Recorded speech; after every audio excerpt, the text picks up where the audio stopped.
As a space police officer from the Land of Light, I was assigned to the edge of the universe for being late due to slacking off. When the universe first awakened, I stood naked in the snow. A kind-hearted person gave me a piece of clothing and boasted about having killed monsters, traveled to space, and piloted mechas. Hearing this, I couldn't help but laugh. Just as I was about to respond, I saw that massive creature slowly approaching in the distance. It turned out I had crossed over to the Pacific Rim. At this moment, on the construction site of the Wall of Life, I stared at the suddenly glowing obsidian bracelet on my wrist, with a diamond-shaped crystal projecting a holographic screen. An alarm went off, indicating that the source of the time-space fluctuation was approaching. This thing was a retirement re-employment gift from the Land of Light, and I didn't expect it to activate in the freezing cold. The bracelet suddenly exploded with red light in front of my eyes, triggering a choice mission. Choice 1, stay away from human sight. Find a hidden place to transform. Repel the attacking enemies. Save people's lives. Reward, mental space. Training duration, 6 hours. Choice 2, ignore the rules of the Land of Light. Transform on the spot to show off. Repel the attacking enemies. Save people's lives. Punishment, hell level mental space. Training duration, 1 hour. Hikari's warm reminder, I know that with your personality, you would choose the wrong option, but I'm sure you won't like hell level training. I coldly sneered at the 3 characters Hikari. It was this blue-skinned scientist who invented the broken bracelet that got me trapped in this universe, and now he wants to tame me with the system. Chen, what are you laughing at in the air? The lowly took 2 steps back. Oh my god, you can't really be a psychopath, right? He shook his head, thinking he should just work first. If it doesn't work out, he could at least share a bit of his food with this poor guy. Just then, the air raid siren tore through the sky, and the entire construction site instantly erupted. The workers scattered like a disturbed anthill, and the construction vehicles roared as they crashed through the snow piles. That guy Miles was the first to jump on the truck, holding a loudspeaker while escaping and shouting, "My life is worth more than yours. Run!" The lowly grabbed my wrist, his palm was sweaty as he said, "Monsters stepping on people is like crushing cookies." In the distance, there was the sound of twisted rebar, and something was rising in the shadow of the Wall of Life. I shook off the lowly's hand, and the obsidian bracelet began to heat up. To hell with the correct option, I want to transform in front of the whole world today. I hope this guy isn't as strong as Ji-Doon. I silently prayed, hurriedly following the lowly to escape, really hoping this monster wouldn't cause me more trouble. But transforming directly without even seeing the monster yet was clearly a bit foolish. The lowly had mentioned before that this enemy was quite tricky, so keeping a distance to observe the situation before considering a strike was the right approach. Running, I suddenly heard a familiar sound of a propeller and engine overhead, as if a helicopter was flying by. We couldn't help but look up, and sure enough, a black military helicopter was slowly descending onto the open space in front of us. As the door opened, Lowly was stunned and excitedly shouted, "Marshal!" The person who arrived was actually his former superior, General Sturk Pantacoster, who had led troops against the monsters. "Why are you here?" Lowly asked, his face full of shock, clearly unable to understand how the marshal could suddenly appear at such a critical moment. "No time for nonsense. Get on board first." Marshal Sturk waved his hand, his expression revealing urgency as he signaled Lowly to hurry onto the helicopter. Lowly was taken aback, then exchanged a glance with me, and we both sprinted towards the helicopter. In this chaotic environment, the cries of people fleeing, the piercing sound of alarms, the roar of the propellers, and the crunch of boots on the snow all mixed together, creating a headache-inducing noise. But at that moment, a loud bang drowned out all other sounds. The waters of the Gulf of Alaska surged with giant waves, and then a massive creature broke through the surface. The waves mixed with the sound of crashing, violently slamming against the half-constructed Wall of Life. Through the gaps in the rebar, a terrifying head could be seen moving. The monster's mouth dripped with corrosive saliva, making one's scalp tingle. The 6 green eyes of the monster turned in the light, fixating on the lowly running towards the helicopter. After letting out a loud roar, it swung its thick arms and smashed towards the Wall of Life. With just 2 punches, the wall collapsed instantly as if it were made of paper, with concrete and steel flying chaotically in the wind and snow.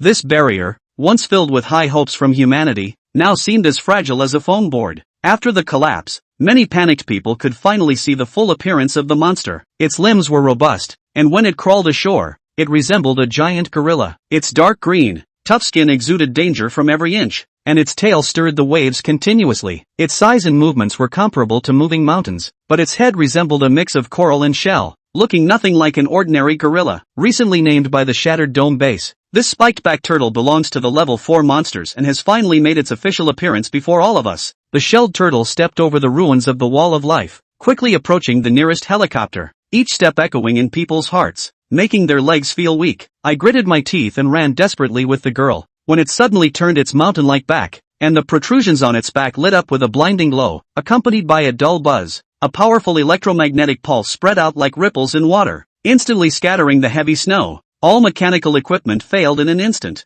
and the ruins of the Wall of Life were once again destroyed, while the Marshal's helicopter directly crashed and stopped. Fortunately, the pulse attack has no direct lethality to the human body, but that doesn't mean we are safe, because the hunter mechs have not yet arrived on the scene, and the monster can crush these fleeing people into meat paste at any moment. EMP attack. This guy can actually release EMP, the Marshal said while urgently directing everyone to evacuate. Get off the aircraft quickly. Don't dawdle. The soldiers inside the cabin covered the Marshal as he disembarked, quickly retreating to a distance, while he kept shouting, "Hurry up and follow me, girl." The girl turned her head, originally planning to run with them, but when she looked back, she found that I was still standing there dumbfounded, and shouted, "Chen, don't just stand there. Hurry up and go." Hearing the girl's voice, I knew in my heart her urgency, but I still had no intention of turning and leaving. Instead, I grinned and said something that almost choked the girl. "This monster can't be just a showpiece, right?" I squinted at the ruins under the shelled turtle's feet, noticing that its movement only caused slight damage, feeling vaguely that something was not quite right. When the monster broke through the water's surface, the commotion was quite frightening, but once it reached the shore, each of its steps didn't leave much of a dent in the ground.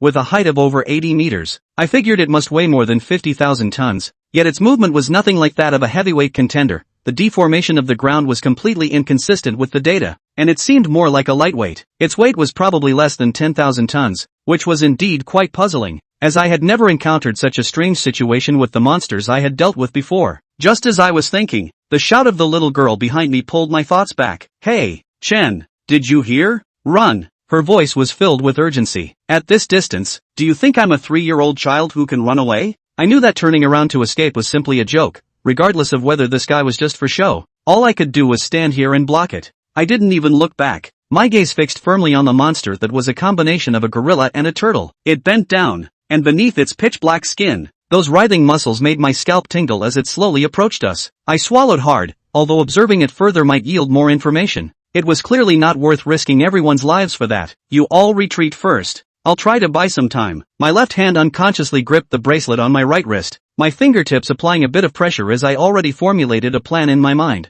Although I usually slack off and have a careless attitude towards work, when it comes to matters of life and death, I still know which side to stand on. That's right, this is my justice, but it is justice of freedom, justice that is not bound, justice that belongs to this moment. My words completely stunned the lowly. He widened his eyes and shouted, "Are you crazy?" From his astonished expression, it was clear that he couldn't understand what I was planning to do. He mumbled to himself that there were neither mechs nor heavy weapons, and I still wanted to confront the monster head-on. Did I really intend to fight it with just my flesh and blood? Indeed, in his eyes, I must have seemed like a complete lunatic. The huge movements of the backbone turtle seemed slow, but in fact, its crawling speed was beyond imagination. The heavy footsteps pierced the eardrums, and the snow on the ground was shaken away layer by layer with each impact. The surrounding snowflakes became increasingly dense. It was crossing the construction site of the Wall of Life, and as it approached us, the lowly grabbed my arm and shouted desperately, "It's coming! Hurry and run with me!" He was pulling me with all his might, but little did he know that I was completely unmoved.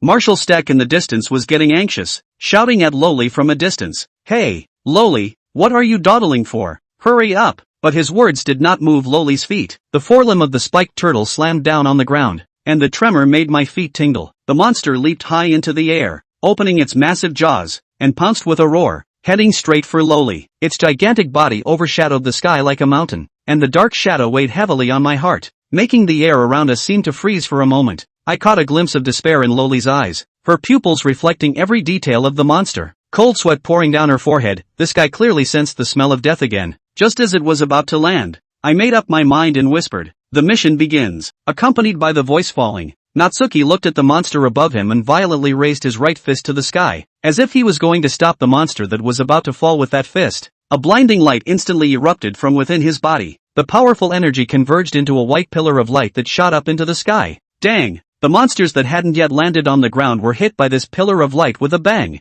and their tendency of smashing down completely stopped, and they were even lifted off in the opposite direction. Put! There was a loud thud as the leatherback turtle was lifted right off the ground by the impact and refall into the waters of the Gulf of Alaska. The huge torso body tumbled under the surface of the water and the waves tumbled. Subsequently, both Raleigh and Marshal Steck saw a scene they will never forget. a giant appeared from the light, his right arm raised high above the earth, like a god coming out of a myth. The giant stood over 50 meters tall. Its body was mainly made of silver, looking like hardened steel, with red lines accenting the body, adding a sense of beauty while symbolizing life and vitality. Bright eyes, long limbs, a hint of a smile at the corners of his mouth, and a round blue crystal set in his chest. Powerful and orderly, these were the terms that couldn't help but pop up in their minds after seeing this body. If there was only one word to describe this giant, it would be hope. A giant of hope for them in times of desperation. My God! Rory's mouth opened wide as he looked at the giants back in front of him, his eyes filled with the incredulity of having his worldview shattered. The crazy person he had rescued from the snow was really an alien, and it can turn into a giant over 50 meters tall. Is the world crazy, or is he crazy? This world's monster disaster is not a natural occurrence, but a premeditated attack.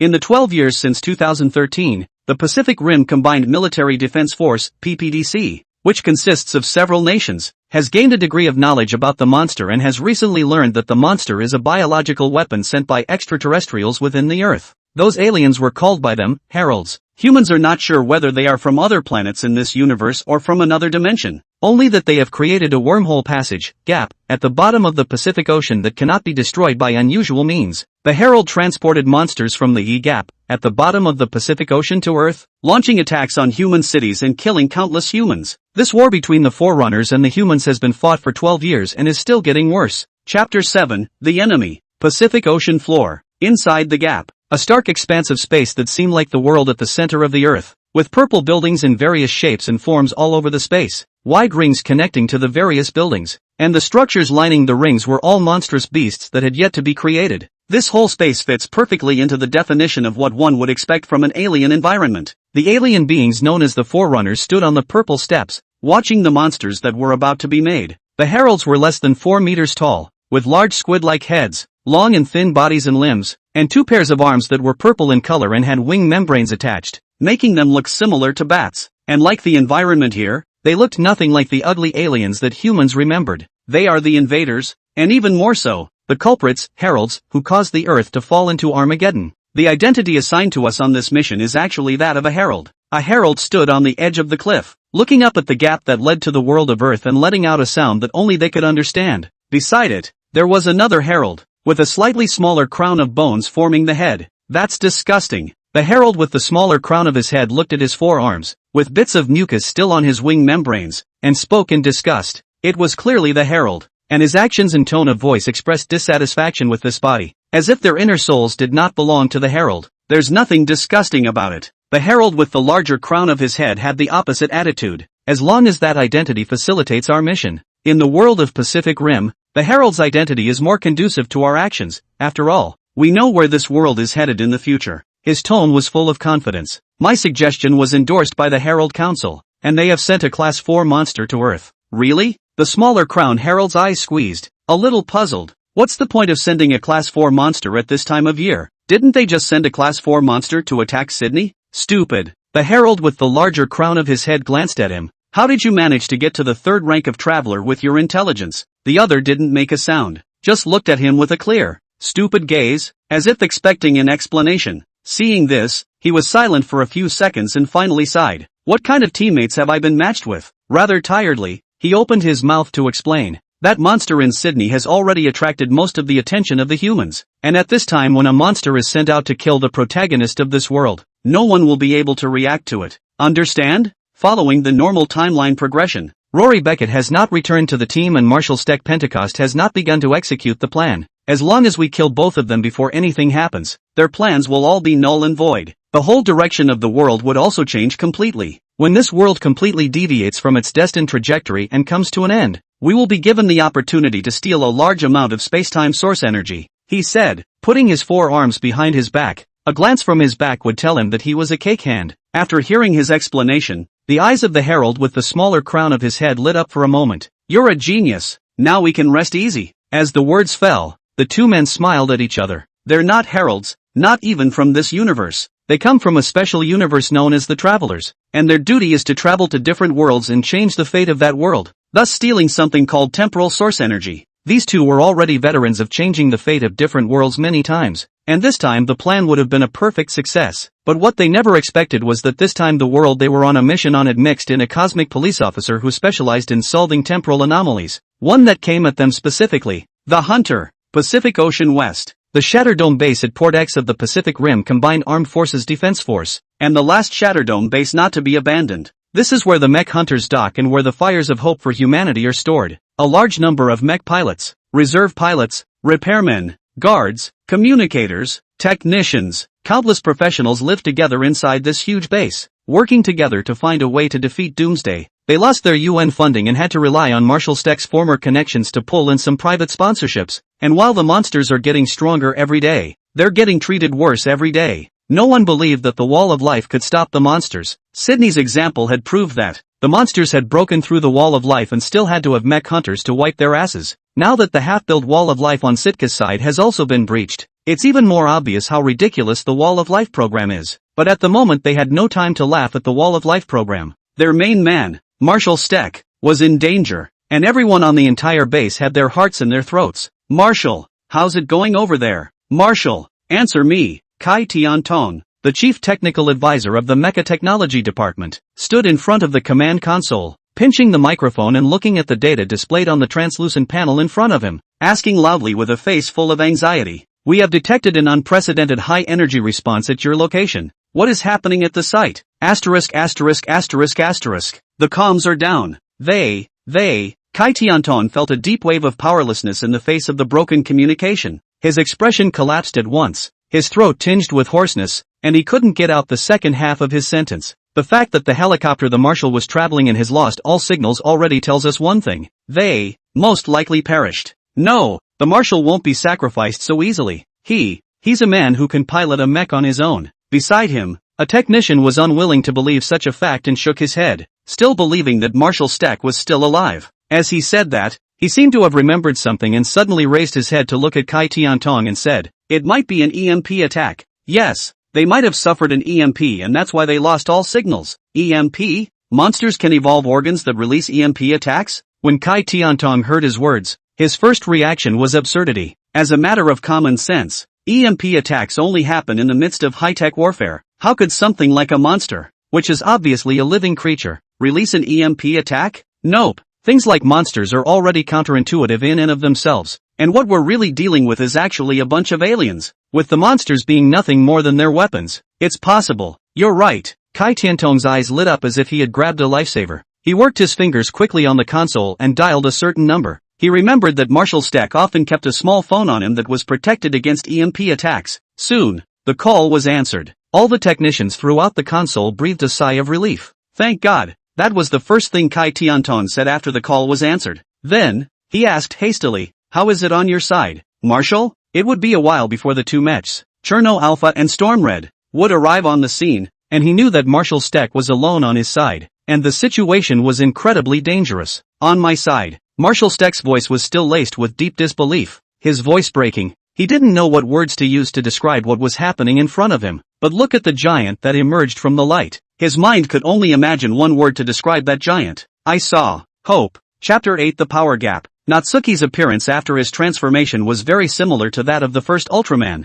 with only a slight difference in the pattern of his torso, or rather, most of the Ultramans in the Land of Light don't actually look too far off. Howlow. The leatherback turtle was lifted off its feet by the impact of the transformation and fell into the waters of the Gulf of Alaska, adjusting itself in the large waves and standing under the shallow waters, its 6 green eyes twisting as it scrutinized the giant standing on land in front of it. Intuition from the creature told it that the giant was extremely dangerous, but it was a biological weapon after all, and even if it sensed danger, it would still fulfill the tasks engraved in its genes. The wind and snow fell, the waves swept in, and the two sides stared across the ruins of the Wall of Life. They all knew that the battle had already been fought, and the result was bound to be the death of one side. The austere atmosphere caused the workers who were following the battle from afar to hold their breath, incredibly nervous to witness the next scene that was beyond their perception. Dang! Seeing that the prismatic back turtle didn't make a move, the giant moved first, and he took a step and stepped on the snow-covered ground, not with a creaking sound, but with a deafening tremor. A 42,000-ton giant,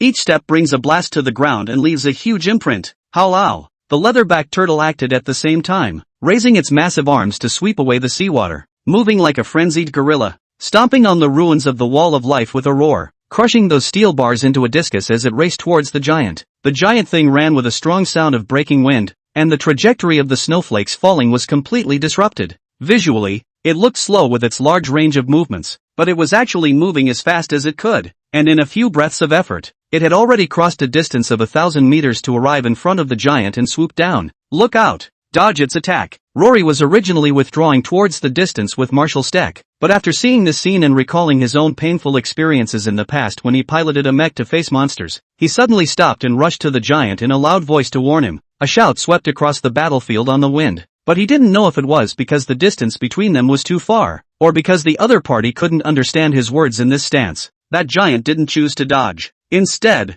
he raised his arms in a defensive stance in an attempt to parry his opponent's attack. Upon discovering that the impact of the transformation was able to lift off the beast, Natsuki realized that the seemingly gigantic beast didn't seem as strong as he thought it was. Not entirely sure though. Now Natsuki was ready to try out the strength level of this monster, and whether it was stronger or weaker compared to the ones he had fought in the past. This blow is going to hurt. But when Rory saw the scene, he had already brainstormed the pain the blow would cause, and he grimaced in empathy as he thought back to the past. His previous mechs relied on a mental connection to control them, and every attack from the monsters that landed on the mechs would personally feel 100% pain, not much different from hitting flesh. So this would be he was very aware of the pain Natsuki would face next. So did Marshall Steck, but more than Rory's concern, he had more curiosity in his mind, his gaze always falling on the giant, unwilling to let go of every detail of the other party, eager to learn all about this giant. Boo! The two sides of the battlefield came into contact with a loud bang, followed by a strong impact that swept away all the snow under the feet of the two warring sides. The giant beckons the monster to pounce. The pair of arms that gripped the monster with both hands that resembled the arms of a gorilla were unusually firm and showed no signs of wanting to let go.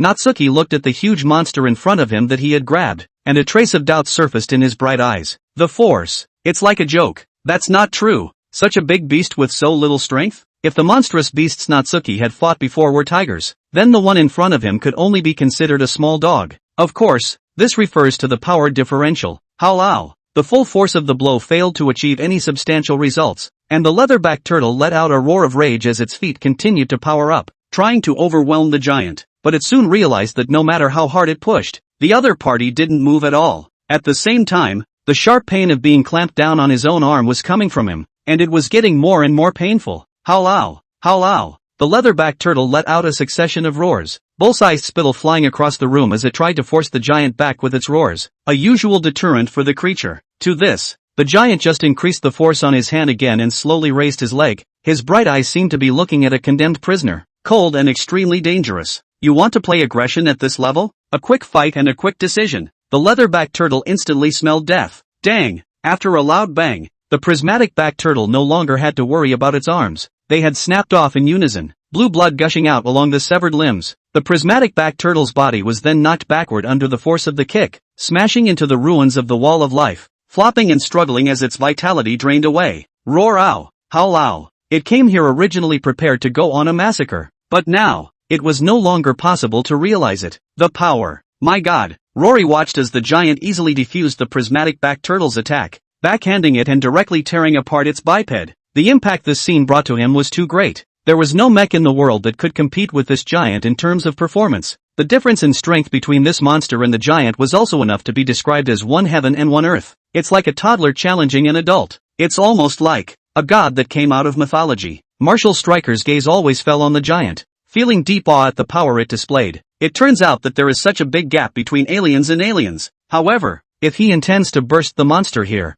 Marshall Stryker looked at the blue blood flowing from the short limbs of the monster and frowned, worrying inwardly. The blood of monsters is highly toxic and corrosive, and once volatilized, it will cause a series of negative effects on the human body. Humans choose to use mechs instead of heat weapons when facing monsters because of this. Monster blood will kill a lot of people if it is exposed too much on land. Rory understood what Marshall Steck meant. He looked at the giant who was once again approaching the prismatic back turtle, hesitated for a second. Will this guy listen to me? In other words, does this guy give a about innocent people? However, he soon thought back to the friendly side the other showed during his contact with Natsuki. Make a decision in your mind. Take a gamble. Rory, where are you going? Marshall Steck shouted with an unexpected expression as he looked at Rory, who suddenly ran towards the battlefield. Go remind him that monster blood is bad for humans. Rory left this statement and began to run at a great pace. With the giant's strength, a few more punches to the monster would surely blow up the other side, and the blood splattering would surely contaminate this whole area, killing all the people living in the area.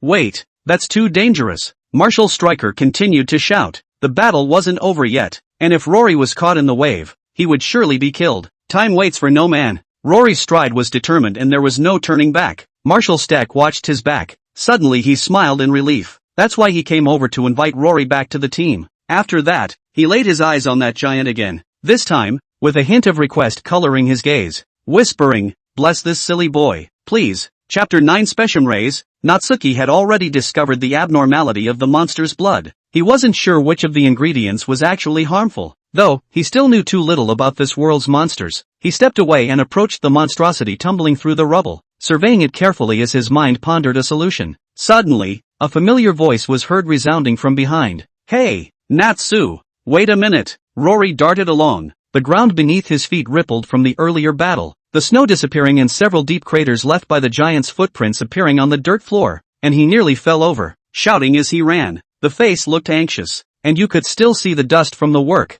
mixed with the sweat. Rory's eyes lit up when he saw the giant incline his head and look sideways at himself. That beast's blood is harmful. Knowing he had no time to delay, he immediately got to the point. Throw it into the sea and settle it in the salt water. The alkalinity of the seawater neutralizes the acidity in its blood and doesn't cause much pollution. Closing his hands around his mouth as a trumpet, Rory shouted the information out as loud as he could. As soon as the words were out of his mouth, he put his hands on his knees and gasped for air. The extreme running all the way, coupled with the hysterical shouting, nearly drained him of all his strength. Taking a couple of short breaths, the cold air entering his lungs, he lifted his head and looked at the giant. I hope the giant understood the meaning of his words. At his hopeful gaze, the giant nodded gently. He knew that he had made the right bet. The giant heard Raleigh's words, came to the prismatic turtle in front of the face of the body height of 80 meters. Body length is directly more than 100 meters of the huge monster, without the slightest fear, like in the face of a lamb to be slaughtered. Hallow! The leatherback turtle's arm was already broken, and there was an extremely deep footprint on its chest. Its vitality was draining away, but even so, it wanted to bite at least a piece of flesh off the giant in front of it. The back legs moved amongst the rubble of the wall of life,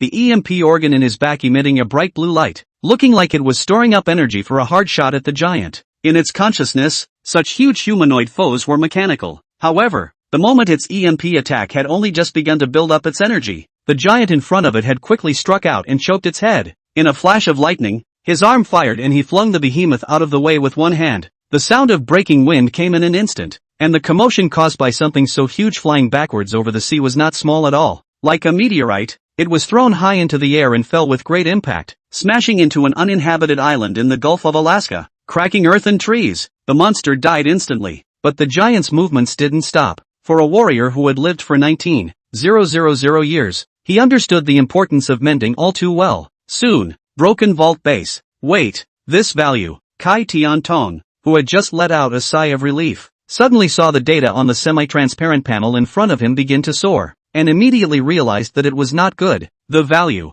is no longer comparable to any conventional missile blast. Hurriedly, he asked Marshal Steck over the comms. "Marshal, we've detected another high-energy reaction. What's happening on your end?" Another technician also added, "This energy has a high temperature beyond 100,000 degrees, 150,000 degrees, 300,000 degrees. It soared to 500,000 degrees in an instant. This is beyond a conventional missile. We haven't picked up any news of a nuclear launch either. Marshal, what the hell is going on at the site?" Scene. Marshal Steck, phone in hand, staring unseeingly at the distant giant, did not answer their questions, just watching with full attention, not wanting to miss any details. Just now, as that giant bent down slightly and stabilized his lower body, white light appeared at the wrists of both hands. He didn't know what the giant was going to do. The giant was just seen clasping his arms together in the shape of a cross. Instantly, a light blue ray erupted from the side of the giant's palm, bringing with it an intense blast and hurricane. The speed of that ray was so fast that it could not be captured by the naked eye, skimming all the way through the seawater from the side of the giant's palm. The strong impact drained the seawater. The waves churned. The extremely high temperature even vaporized the surface seawater, and accurately bombarded the monstrous carcasses on the uninhabited island. Heat continues to build up on the body of the prismatic back turtle, which is the energy detected at the base of the broken dome. Boom! The monster's corpse could not withstand the destructive power of the blow, and the piled-up energy exploded in a second, shattering the monster's corpse along with the entire uninhabited island. Earth and rocks flew, fire melted the flying snow in the sky, and the whole uninhabited island sank into the sea in this explosion. Only when he saw this did the giant stop his output and slowly lowered his arm, the light disappearing with it. But where the light had previously passed through, even the air had been plasmized by the high temperature, arcing and twisting. The aftermath of the explosion carried the sea breeze with it, whistling past the surface and sweeping up to the shore, wrapped in thinning snowflakes and debris dust. The afterglow had not yet subsided, and the warm winds and waves swept over the giant's form, slapping Marshall Steck and countless workers in the face. Tell them the fight is over. What the hell is that? That guy looks totally unlike a mecha, but so much stronger than one. Quick, get it on your cell phone. No, the cell phone is not working. Too bad. Simply godlike. The giant in the distance, sinking the monster along with a small island with just one strike, was utterly beyond their knowledge. That's the spectrum ray. The spectrum ray with 500,000 degrees of heat and 500,000 horsepower of destructive power. When Ultraman was freed from the financial constraints of the specials and came to reality, it showed such destructive power. Every move can cause great damage to the surroundings. This is the true power of Ultraman. The scene witnessed before him was destined to leave a deep imprint on Marshall Steck's mind. At the same time he couldn't help but think, what kind of monster could have stopped that blow? Or rather, what kind of existence can fight against it? Can all the mechs combined hold out for a second in the midst of this light? He forced his thoughts not to fantasize about the scene where the giant launched an attack on the human. The heart celebrated. Luckily, the giants were unfolding their friendliness to us from start to finish. He saved our lives. But behind the Pacific Gap, the travelers who mingled among the pioneers, among the humans, did not yet know what kind of hunters they were about to face. Chapter 10, Where are you going? Is this really not a dream? Rory slowly raised his head, lowered his arms that were shielding him from the wind and waves, and looked at the giant that stood at the edge of the ruins of the Wall of Life in a daze. All that was happening in front of his eyes was completely beyond his perception of reality, making him unable to help but wonder if he was having an incomparably real dream. How could any creature manage to sink an island with a single blow? The monster feared by countless people didn't even last 3 minutes in the hands of this giant. Watching the battle between the giants and the monsters in its entirety, a far more surreal scene, caused him to blur the boundaries between reality and fantasy. Hiss pinched his thigh hard. Rory felt a sharp pain that couldn't be simulated in a dream, and he came to his senses. He wasn't dreaming at all. The guy he rescued from the snow was an alien who transformed into a 50-meter giant when the monsters came and took less than 3 minutes to blow up a monster with an island attached. All of this, it's true. He looked at the giant in front of him. A beam of sunlight was seen to pierce the mist in the sky and shine on the huge body, the crystal on its chest flashing red, and a smile always at the corner of its mouth, full of mystery. Just as he was guessing at the giant's subsequent movements, the giant's body suddenly transformed into countless golden points of light, and along with the snowflakes in the sky, they drifted away with the wind. The huge body disappeared, and in its place, a familiar-looking figure stood in its place. Changed back? Rory looked at the tall and thin youth standing in the wind and snow with a complicated expression, his vision overlapping the other party with the giant's figure in a trance, and he was a little confused as to which gesture was the other party's original body. At this point, Marshall Stryker came to Raleigh's side, his eyes sweeping over the ruined construction site in front of him, looking at the steel bars that had been crushed into a discus and inserted into the dirt, the raging waves that had not yet subsided. The ground was trampled and formed a large depression. Finally, his eyes landed on the young man wearing a green jacket who was slowly walking towards the side. It was the young man who made all this possible. You know him? Marshall Steck asked. Rory nodded. Yeah, just met today, he said with some emotion. I didn't believe him initially when he told me he was an alien, but now, I believe. Rory tells Marshall Steck the full story of his encounter with Natsuki. Now, he was only glad that if he hadn't just happened to meet this powerful alien today, perhaps he would have died at the hands of the monster, just like his own brother. Cosmic Police. That sounds shocking. Marshall Steck's first reaction was disbelief when he heard Rory introduce the youth as the Cosmic Police. What kind of civilization dares to call itself a police officer in the vastness of the universe? But then he thought about what he had witnessed with his own eyes, and he was relieved. The monsters that had pushed humanity to the brink of extinction wouldn't even last 3 minutes in the hands of this giant. They were simply walking nuclear bombs. And if every individual in a civilization had this kind of strength, it would be normal for them to dare to call themselves the Universe Police. Our civilization is as small as sand compared to the civilization behind him. As much as Marshall Steck hated to believe such a fact, it was the truth before him.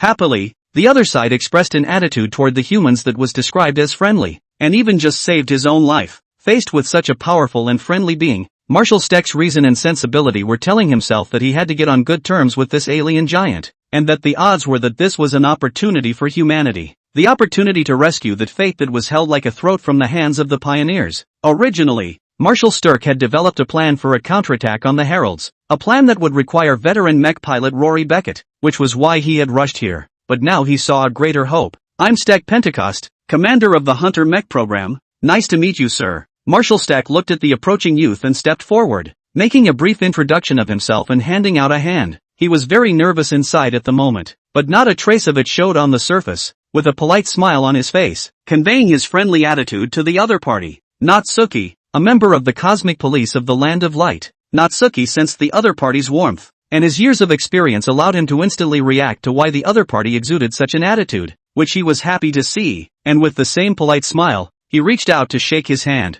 There was not the slightest barrier to communication between languages, and the other party understood some of the human etiquette, which made Marshall Steck even more convinced that the other party's civilization far exceeded that of mankind. Welcome to Earth, Mr. Natsuki. Such an attitude dissipated a lot of the tension in Marshall Steck's heart. If it was a few years ago, he would have been able to welcome Natsuki on behalf of all of humanity as the Marshal of the United Pacific Rim Defense Force, but now he could only represent the position of a small group of people. Thank you for saving the lives of all of us. In return, I would like you to return to the base with us later and give us a chance to treat you with hospitality. Marshal Stryker spoke with a genuine gaze. Right now this ruin that had just been through a battle was clearly not the place to talk about business. Natsuki understands this as well. According to the mission released by the bracelet earlier, the abnormal spatial and temporal fluctuations in this universe were most likely related to the monsters, or the manipulators behind the monsters. And since this was the case, entering into a cooperation with this person who could command human mechs was necessary to be able to quickly grasp the relevant information. So, he agreed to the other's request.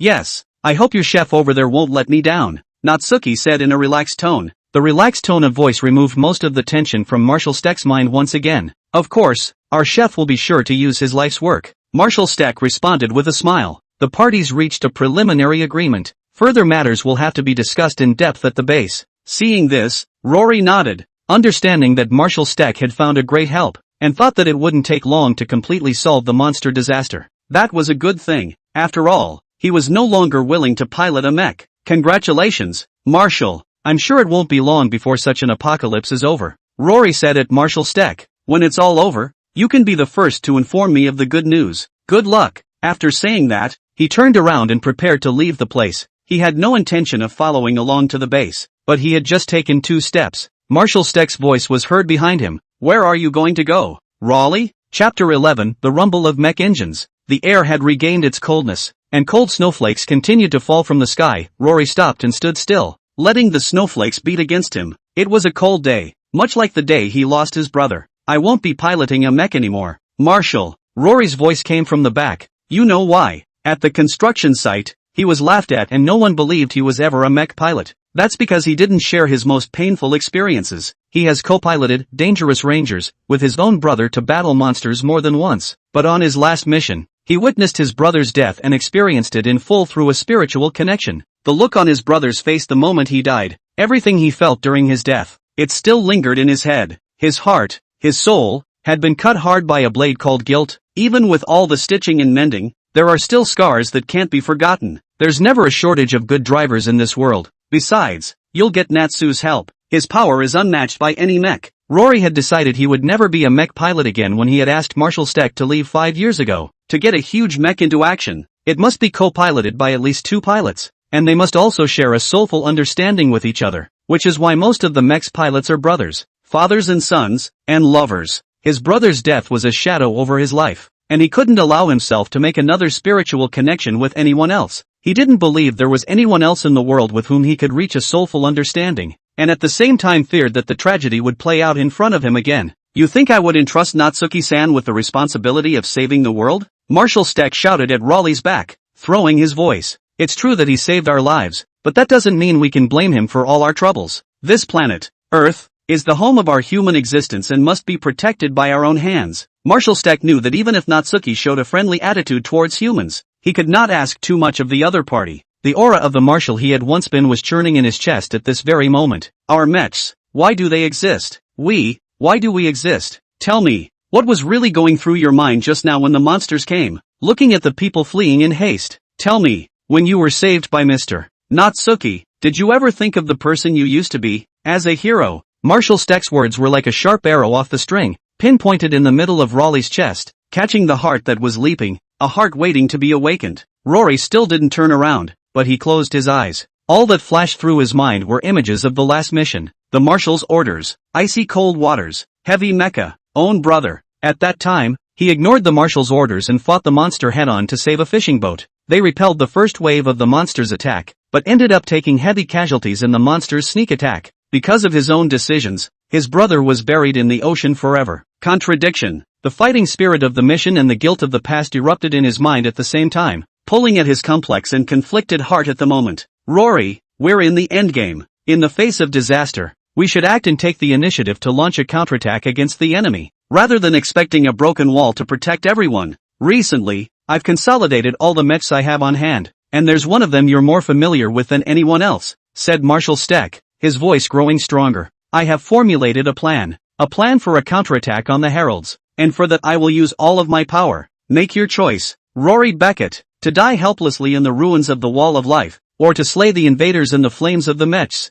The snowflakes falling from the sky seemed to tremble with his words. The impassioned voice accompanied by the wind and snow reached Rory's ears. He didn't choose to lure with lucrative rewards or threaten with power, just stating the current state of the world to Rory. They've gone as far as they can go. As the monsters grow stronger, all humans will eventually go extinct. And that's not alarmist talk, it's the bloody truth. Now they need to gamble all their courage for a future where all will live. These words were like a heavy hammer, completely awakening the fighting spirit in Rory's heart. Inside, he knew better than anyone else exactly why he had once joined the Hunter program and stepped into a mech cockpit. He couldn't make it to the top of the class academically. He didn't have much of a physical fitness and would just fight without any discipline. But, he knew he wanted to guard something, just like his brother. He knew that the world needed him, that the world needed everyone to come together to save it. He had to act, along with my brother's share. I hear you. Rory closed his eyes and exhaled white air as snowflakes drifted by in front of him, bringing a cold touch as if he were listening to the sound of the wind and snow. Numerous fragments flashed through his mind. He slowly opened his eyes and turned around, the cold snowflakes gradually melting on his skin, his dirty blonde hair constantly blowing in the wind. Those flashes of his memories gradually turned into his strength after a change of heart. His gaze became firm at this moment. His earlier hesitation and confusion swept away as he said, I hear it, the roar of the mech's engines. Marshal Steck smiled in relief at his rekindled expression, whispering, welcome back, Rory. The words fell. The helicopter that the base had brought in from this neighborhood to meet them whizzed over their heads and docked not far from them. Seeing the hatch of the helicopter open, Marshal Steck rushed to the two men beside him and said, well gentlemen, come along with me on this ride, he said, taking the lead towards the helicopter. Rory and Natsuki were close behind. Your marshal is a nice guy. Looks like I'm going to have a fun time on this side of the mission, Natsuki said as he walked, twisting his head to punch Rory. Through this series of speeches, Natsuki was able to tell that Marshal Steck was a person with great leadership skills and possessed a certain status, and by cooperating with such a person, he thought that his own investigation into the anomalous spacetime fluctuations would be much smoother. Yeah, if it wasn't for him, we probably wouldn't have even made it through today. Rory smiled as he thought back to his past days working with Marshal Steck. Soon, they boarded the helicopter. Get out of this wasteland, get out of Sitka, and fly to the Pacific. Chapter 12, Shattering the Dome. 6 o'clock in the evening. Harbor Bay Area. Hunter Mech Residency. Code name, Broken Vault Base. The black helicopter carrying the three men and their escort came over the huge base harbor. The base over here looks even bigger than it used to be elsewhere, Rory said with a touch of nostalgia in his tone as he saw the vast sci-fi wasteland-style base below through the window of the plane, his eyes twinkling. It was also cloudy over here, with dense rain falling from the air and slapping against the windows of the airplane in streams. This one base was backed by a big mountain, facing the sea. There were 6 steel gates at the harbor location for mechs to enter and exit, and above the back of these 6 gates was a wide platform for the internal personnel's special planes to dock, and further back was the passageway that led straight to the interior of the mountain, where the real base proper was hidden. This base with some traces of age, when viewed from above, at a glance one could experience a strong sense of grandeur. This is a base that brings together countless cutting-edge human technologies, and at the same time, it is also the final front for mankind to fight against the invaders in this apocalypse. Is there a harbor like this on your old home side as well? Rory casually asked at Natsuki, his curiosity about Natsuki's old home even stronger now that he confirmed that Natsuki was really from an alien planet. There are similar ones. It's bigger than that, but it's usually used to host spaceships from other civilizations. It's called the Outer Universe Port. Lurid, Natsuki replied as he glanced through the window of the plane at the base below. Glazed? What a strange color scheme. Rory raised an eyebrow, fantasizing about a glazed building, thinking how it didn't quite go with the technology, but that was probably the unique aesthetic of the aliens. The plane is parked. The hatch opened. It wouldn't be quite dark yet, and the overcast looked gray. As soon as they caught a whiff of the dampness, they knew that they had arrived at their destination. Marshal Stryker stepped out first, leading the way for the two. Come on, gentlemen. Stepping down the steps of the hatch, they stepped onto the wet floor of the tarmac. Looking around, a large number of people busy in the area could be seen, moving sealed cargo, some of which was transparent and could be seen to be part of the monster's body tissue. Looking straight ahead, she could see a woman wearing a black coat and holding a black umbrella, with short black hair with blue highlights at the tips, and a delicate face that looked like she was of Japanese descent. Morimako, name. The three of them likewise raised their umbrellas, stepped through the rain, and walked forward. This is Mako Mori, an important member of the Broken Dome base. Many of the mechs are maintained under her leadership. Marshal Stryker came to Mako Mori and introduced the two. Incidentally, Rory, she's also in charge of picking your co-pilot. Both of them were sizing up Mako Mori. The difference though was that Natsuki took one look to memorize the looks before moving his eyes to the base building in the back, seemingly more interested in the base. On the contrary, Rory's eyes were firmly drawn the moment he saw Mori Mako, not only because of the other party's appearance, but also because of a feeling that could not be described in words, a feeling that came from the soul. It was as if they understood each other without having to open their mouths to communicate. That is to say, soulful acquiescence. Quite a pair for two. Natsuki was originally observing the sealed monster organs not far away, and once he turned around and realized that Rory and Mori Mako were exchanging glances, he didn't hold back a laugh and flirted. Ah! The two heard Natsuki's voice and withdrew their eyes as an afterthought, with Rory sinking back in embarrassment, not noticing in the slightest that Marshal Steck's face behind him had darkened a bit. You are the distinguished guest the Marshal was talking about, right? Mori Mako's reaction was quick, and after straightening the ends of her hair with one hand, the expression on her face quickly changed to a polite smile as she said to Natsuki. On the plane, Marshal Steck had sent a message to the base that a distinguished guest would be coming to the base. Just call me Xiaoshu. Seeing the other party switch to the attitude of talking business, Xiaoshu also nodded with a slight smile. The other party respected himself, then he would also respond with a point of politeness. A few of you please follow me.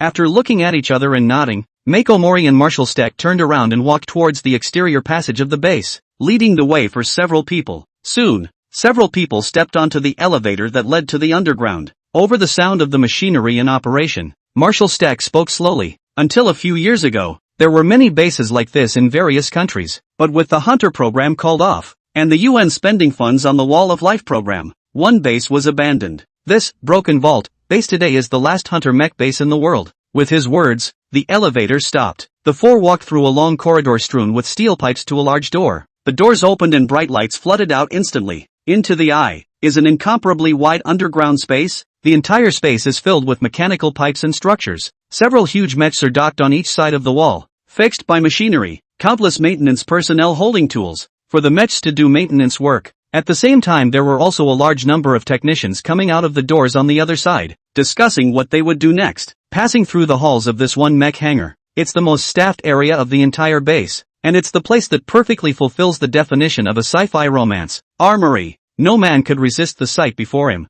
Cherno Alpha, Stormwind Crimson, Eureka Raider, and Dangerous Rangers. Marshal Stryker said in a deep voice as he stepped through the gate and stopped, looking up at the four tall and magnificent mechs. After being cut off from funding and converted from a military organization to a private one, these four mechs are the only four left in my possession. Hear that? Rory's brow furrowed instantly. Only 4 mechs left? I remember. We used to have over 20 mechs, before Raleigh retired, but there were more than 20 mechs stationed in various countries, ready to deal with the monsters. Back then, people were still confident about destroying monsters. The maximum was 30 units. Marshal Steck corrected. There was also a touch of sadness on his brow, but it's all in the past. The reality is far grimmer than you think. From 30 mechs, to only 4 left. Only they themselves understood what they had been through all these years. I didn't expect the situation to be this bad. At this moment, a trace of self-reproach welled up inside Rory's heart. He had actually hesitated to help Marshal Steck earlier. That's right, so our next plan can only succeed, not fail, Marshal Stryker said, looking to Mako Mori. You familiarize Rory with the base, and afterwards show him the mechs he has piloted. Mr. Natsuki and I have something to talk about. Okay. Mako Mori nodded. Chapter 13 Cooperation. Leaving the mech hangar, he once again walked through a long corridor covered in steel pipes. I came into a room with a screen and a low table, and yellow tatami mats on the floor, with a slight Japanese style. On the rectangular tables on both sides of the room, steaming food had already been placed, a wide variety of food, including various cuisines, glistening under the light. One of the black grill plate on the squid whiskers were still bubbling with oil, the aroma of the nose. Please have a seat, Mr. Natsuki. Marshal Stack took off his jacket and hung it on one side of the room, pointing to the tatami mats next to the low table to Natsuki. Natsuki looked at the bountiful food on the table and also felt a long-lost hunger. Coming to the table on the side of the room and sitting down cross-legged, that was quite a meal, he said, thwarting his chin. In this era of scarce supplies, to be able to take out so many delicacies to entertain oneself, it was obvious that the other party was full of sincerity. The decoration style of this room was picked by Morimako, who is Japanese. Marshal Stack sat behind the low table across from Natsuki and chatted with Natsuki as if they were talking about family matters. You're welcome, just pick whatever you want. I can even have a remake made if I don't think the flavor is right. There were chopsticks and knives and forks on the table, and even spare disposable gloves, in consideration of Natsuki's inability to use cutlery. Then I'm really not polite. Xiaoshu looked at the table full of delicacies and licked his lips and said, other than that, he would be really hungry. Within the earth, every transformation fight is extremely physically demanding. Picking up the chopsticks on the table that looked a bit familiar, he tried a few times, picking up some of the dishes in front of him and bringing them to his mouth. Once, twice, as he gradually familiarized himself with the usage of the cutlery, the speed at which the food inside the plate disappeared became faster and faster,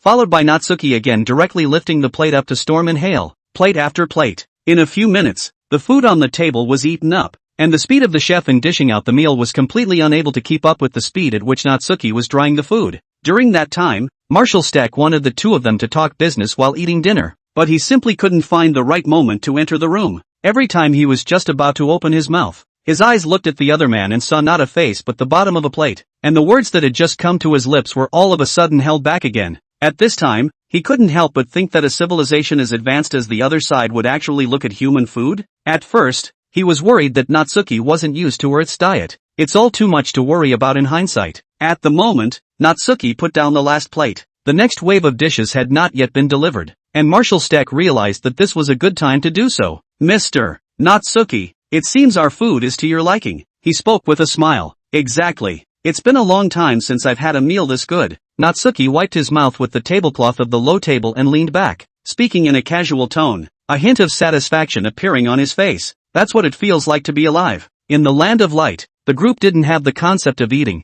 As long as their energy was replenished, they didn't feel hungry at all. Whenever he wanted to eat good food, Natsuki would take his vacation to run to some tourist planets and experience the local food exclusively. But there are few planets that can compare to Earth in terms of cuisine, and the last time I had food of this caliber was on Lishiana. As for the events of his previous life, Xiaoshu had already forgotten about them when he was born in this life, and then after 19,000 years of time rinsing, he had forgotten even more. So this meal was a real treat for him, so much so that the more he looked across the table at Marshal Stack, the better he looked. The human race, if you ask me, should never be exterminated. Marshal Stack, let's get down to business. So before the other party could speak again, Natsuki took the lead in bringing up the topic. Good. At this, Marshal Stack was naturally very happy. The so-called business is naturally the issue of cooperation between the two sides. I came to this universe to investigate the anomalous spatial and temporal fluctuations, and based on my earlier observations, the anomalous spatial and temporal fluctuations are most likely related to the manipulator behind the monsters.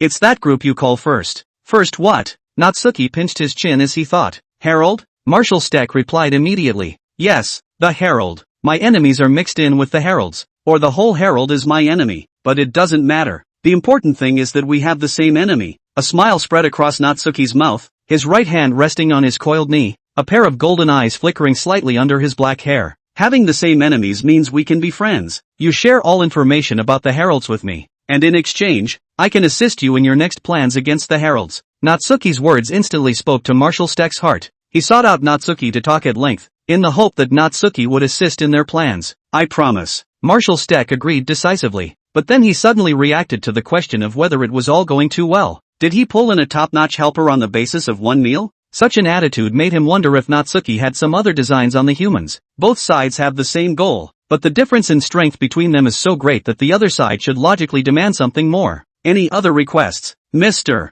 Natsuki? He asked immediately afterward. If it was any other member of the cosmic police force, especially those of the Otter brothers, this would probably be answered that there were no other requirements. They were all excellent models with an overwhelming sense of justice and taking justice as their mission without expecting anything in return. But who was Natsuki? If it was possible to ignore material needs, how could Natsuki still be sent over here? Of course, Natsuki grinned, very satisfied to see Marshal Steck so understanding. If the other guy doesn't volunteer it, he's going to bring it up next. But no sooner had he said this than the bracelet on his right wrist gave a vibration and a translucent panel that only he could see popped up. As a qualified member of the Cosmic Police, you should always uphold the beliefs in your heart. And remember, you are a hero of justice. Choice mission triggered. Option 1, retract what you just said. Refuse all extra rewards offered by the other party as a member of the Cosmic Police. Reward, 3 hours of mental space training. Remarks, choose this. Option 2, allow yourself to continue to be corrupted. Make the demands of your heart. Punishment, 1 hour of hell-level mental space training. Note, don't choose.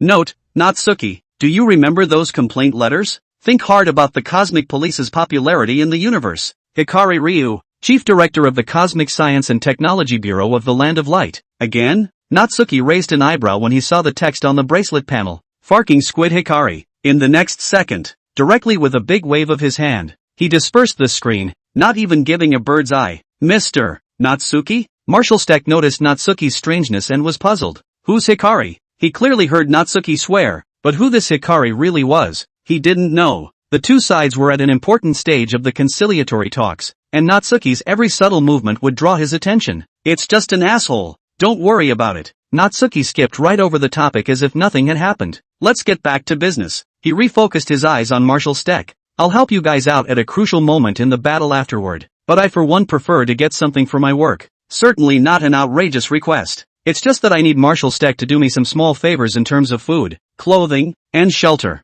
Natsuki smiled. The pinnacle of groping is not being busy. Rather, it was straightforward to treat the entire mission as a vacation, getting the mission out of the way while enjoying the terroir of Earth, which was what Natsuki was after. What power, what money, is not what he wants. What he wants is an easy and pleasant life, as long as it can fill his empty spirit. I see. I will definitely provide Mr. Natsuki with the highest specification treatment in this regard. Marshal Steck quickly promised. These are small things. He will try to fulfill what he can. He was afraid that Natsuki would open his mouth just to become the Earth Sphere chief or something. After all, based on his observation, the other party really had this strength. The good thing is that the other person is not bad. At least so far down the contact is a being that can try to trust further. This time, the next batch of dishes had already been served, and Natsuki was once again in dry rice mode. Marshal Steck also understood that more details would have to be discussed later. It was late in the day and it would probably be a while before the other side finished eating. Natsuki-san, I'll have someone arrange a room for rest later.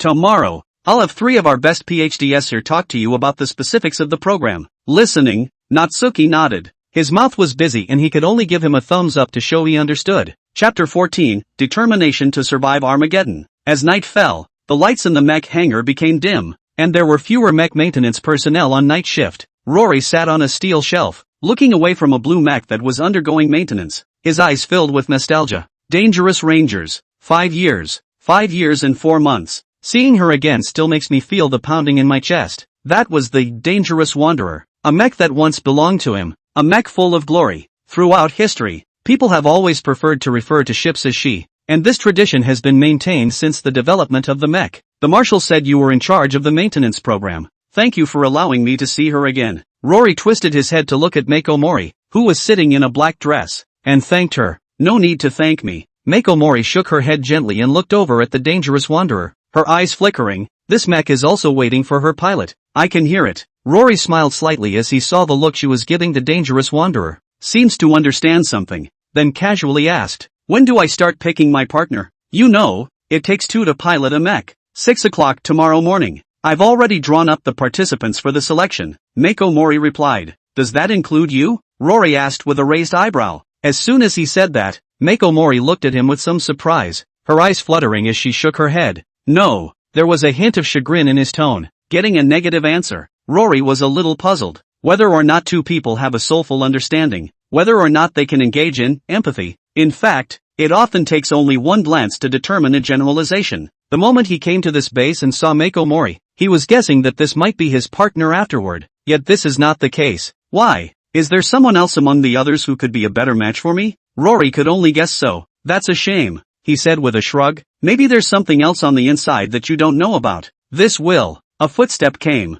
Rory and Morimako turned back at the same time to look at the tall figure walking towards them. Seeing their completely synchronized movements, Marshall Stack couldn't help but raise his eyebrows as well. Not going to rest? He said to Rory. Tomorrow's test is very early, and if you don't get a good night's rest it could affect the outcome of the partner selection. Marshall, are you done talking to Natsu? Half and half. It was a convoluted process, but it was a tentative partnership. Marshall Stack had the scene of the man's dry meal stuck in his mind. But no matter what, after these few encounters, he thought Natsuki was trustworthy. That's good. Rory smiled. I don't know much about him either, but I'm sure he's a nice guy. After all, he saved both our lives and the lives of those workers at the time. Said. Raleigh recalled what Marshall Stack had said when he detained himself and teased. You were telling me this afternoon that you couldn't blame him for all your troubles. Now why have you changed your mind? Hearing his flirtatious tone, Marshall Stack slanted him a look. Putting his hands behind his back, he said without blushing, my original comment was about not being able to put the whole trouble on him. As a former marshal, he knew that he had to be rigorous in every word he said, and he was way too good at the wordplay bit. Besides, we're talking about cooperation. He helps us in power. We help him in intelligence. We can never put all our hopes in outsiders. What both parties need at this moment is trust, not dependence. All right, can't argue with you. Rory laughed. Look to the dangerous Rangers. I'm kinda looking forward to fighting alongside him. However, if we really let him make a move, I guess there's no room for us to make a move. Based on the scene he witnessed with his own eyes, he really couldn't guess what other monsters could stop Natsuki. It was kinda reassuring to have such a powerful guy who had also just saved his life as backup. That person, is it really that powerful? Hearing the two talk about something concerning Natsuki, Morimako asked curiously. You explain it to her. I told her. She didn't believe me. Even Tendo doesn't believe me. Raleigh said to Marshall Stack. He had told Mako Mori and his old friend Kai Tiantong about this afternoon's situation when they were strolling around the base earlier, but none of them believed him. At the time, the vast majority of electronic equipment failed due to the EMP attack, resulting in no one recording the scene. This also loses the greatest evidence. No one believed that a person could turn into a giant of over 50 meters and have the power to kill monsters in seconds. It is impossible to describe that scene through words alone. You will understand when you have seen it with your own eyes. Marshall Stack met Morimako's curious gaze and said seriously, seeing that giant fight with his own eyes, in addition to feeling the power of the other side, he could also feel something that could not be expressed in words. Then I look forward to it. Morimako still had little idea in her head when she heard such an arcane answer, and could only look forward to seeing the scene of the giants fighting in their mouths with her own eyes afterward. Well, it's getting late. Get some early rest. Marshall Stack urged the two men. The two of them glanced at the time, realizing that they would have to take the selection test for mech pilots early tomorrow morning, and nodded as they stood up at the same time. You get some early rest too, Rory said to Marshall Stack, patting him on the shoulder. Good night, Mako Mori said. Marshall Stack watched them leave. The eyes were a little complicated. He also knows who Rory's best candidate for a partner is, but not now, not yet. He thinks his daughter is not mature enough and the real battlefield is still too dangerous for her. Hopefully everything will go well after that, Marshall Stryker said in a heavy tone as he looked towards the four mechs in the mech hangar. After that, he suddenly felt a warm sensation coming from his nose. He reached up to wipe it away, and a dark red bloodstain appeared on his finger. He was not surprised by this. Instead, he habitually reached into his coat pocket and pulled out a metal box, from which he took out a yellow and white capsule and silently stuffed it into his mouth. The plan was a showdown between the humans and the Forerunners, and his own desperate attempts. Not so much time. He knew that his days were numbered. Before his own life comes to an end, he must lead the people out of Armageddon. These were the words he admonished himself with every day before he went to sleep. Bringing Natsuki, who is comparable to a humanoid nuclear bomb, back to the base is partly out of trust and partly out of his drive to end the end. Chapter 15, Training? Practice my ass. Nighttime. Broken Dome Base Lounge. Natsuki was lying on a large bed. The room was a decent size. The environment was neat and tidy. There were quite a few supporting amenities. The decorations placed flashed with blue projections. It looked quite a cyber style. The room located underground couldn't see the outside world, but the virtual windows simulated the view of the moonlit night.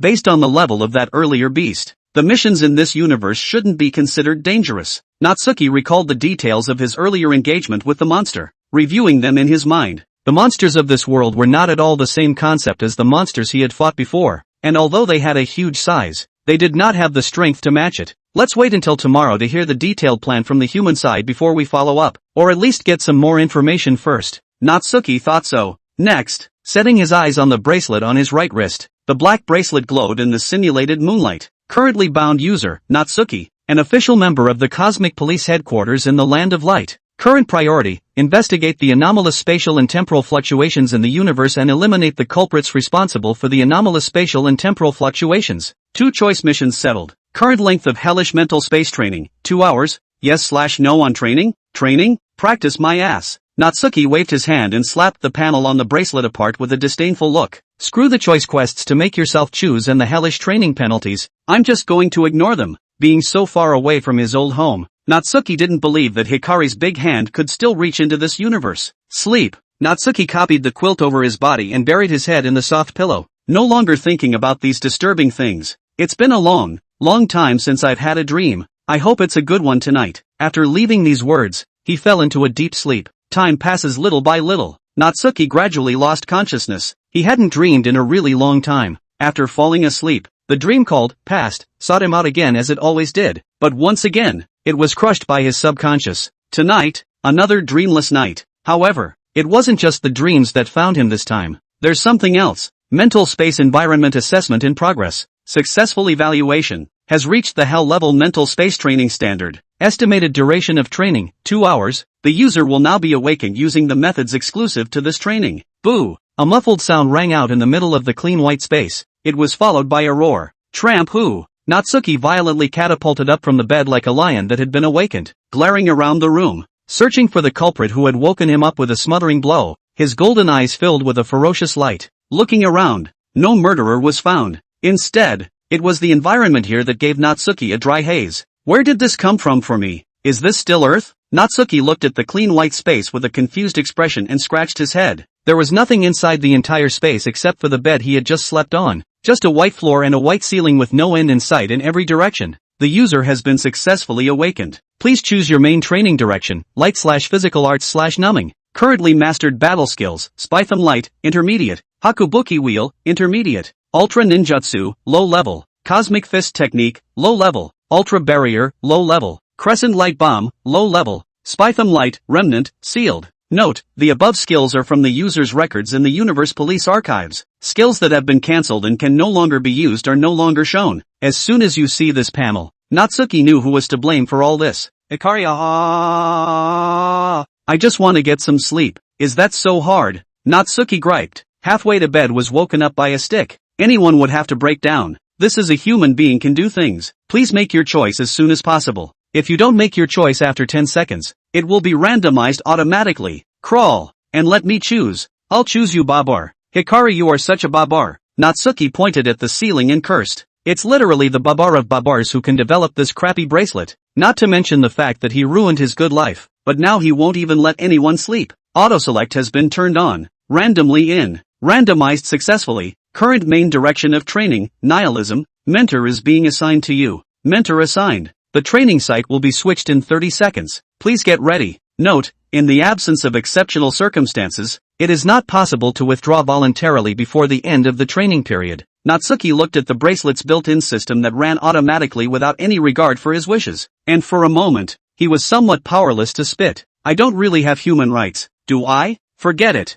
You can train if you like. Which one inside the Cosmic Police Force I don't know. I don't believe you can still pull the first captain over to lecture me. Natsuki chose to just open the pendulum. Whatever this training crap is, back on the big, soft bed, tucked in with a look of being at your disposal. Soon, the 30-second countdown ended. Scene switching. Boom. Natsuki watched as this clean white space distorted. A blinding white light flashed. He subconsciously closed his eyes, and then he felt himself coming into mid-air. The large comfortable bed disappeared out of thin air, and he himself fell from mid-air. SSSH. Where did this come from? Natsuki landed on the sandy ground, bringing up a cloud of sand and dust, covering his back as he slowly stood up from the ground, looking around and realizing that this seemed to be somewhere in the wilds of Earth. There were mounds of sand and dirt all around him, both high and low, a complete wilderness, and the burning sun hung in the sky, baking his skin. This is where you train your mind? This place, why does it feel a bit familiar? I think I saw it in someone's mission file. Natsuki carefully surveyed the surrounding piles of sand and dirt, and the more he looked at them,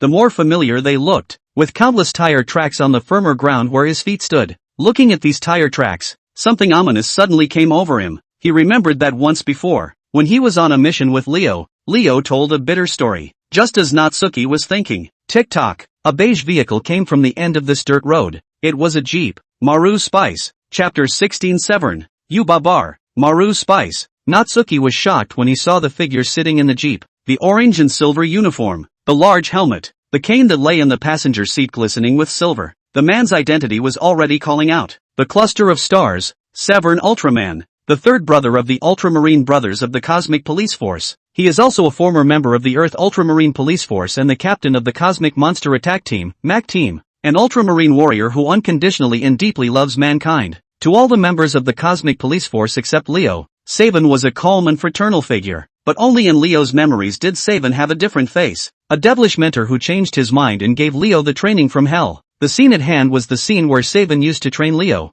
Back then, in order to fight against the Kali aliens, who used high-speed sharp-angle ramming as a trick, Saiwan came up with a way to specially train Rio, driving a jeep and constantly launching ramming attacks on Rio's humanoid stance, forcing Rio to master the skill of dodging ramming attacks. It sounds very devilish and raw and grassy, but that's really how Leo practiced back in the day. Wait Sven, I'm not Leo, look at me, I'm Natsuki. Natsuki watched the jeep approach and shouted in a hurry. This training is practiced by Leo. What does it have to do with me? Natsuki, tick-tock, boo. I don't know if the other person didn't hear what he said or if he heard and chose to ignore it. Anyway, after a muffled thud, Natsuki went up to the sky. Don't blame me, Lias. The fact that I would show up here only means that you made the wrong choice. Also, the me that appeared here is just an energy doppelganger. You can understand it as a program to cooperate with Hikari. The Star Corps looked at Natsuki, who had planted himself in a pile of sand and dirt, and pushed open the door of the car, limping over to this side on his crutches, and spoke out, with a serious expression on his face. It looked as if this special training from hell was not his intention, but Natsuki couldn't listen at all.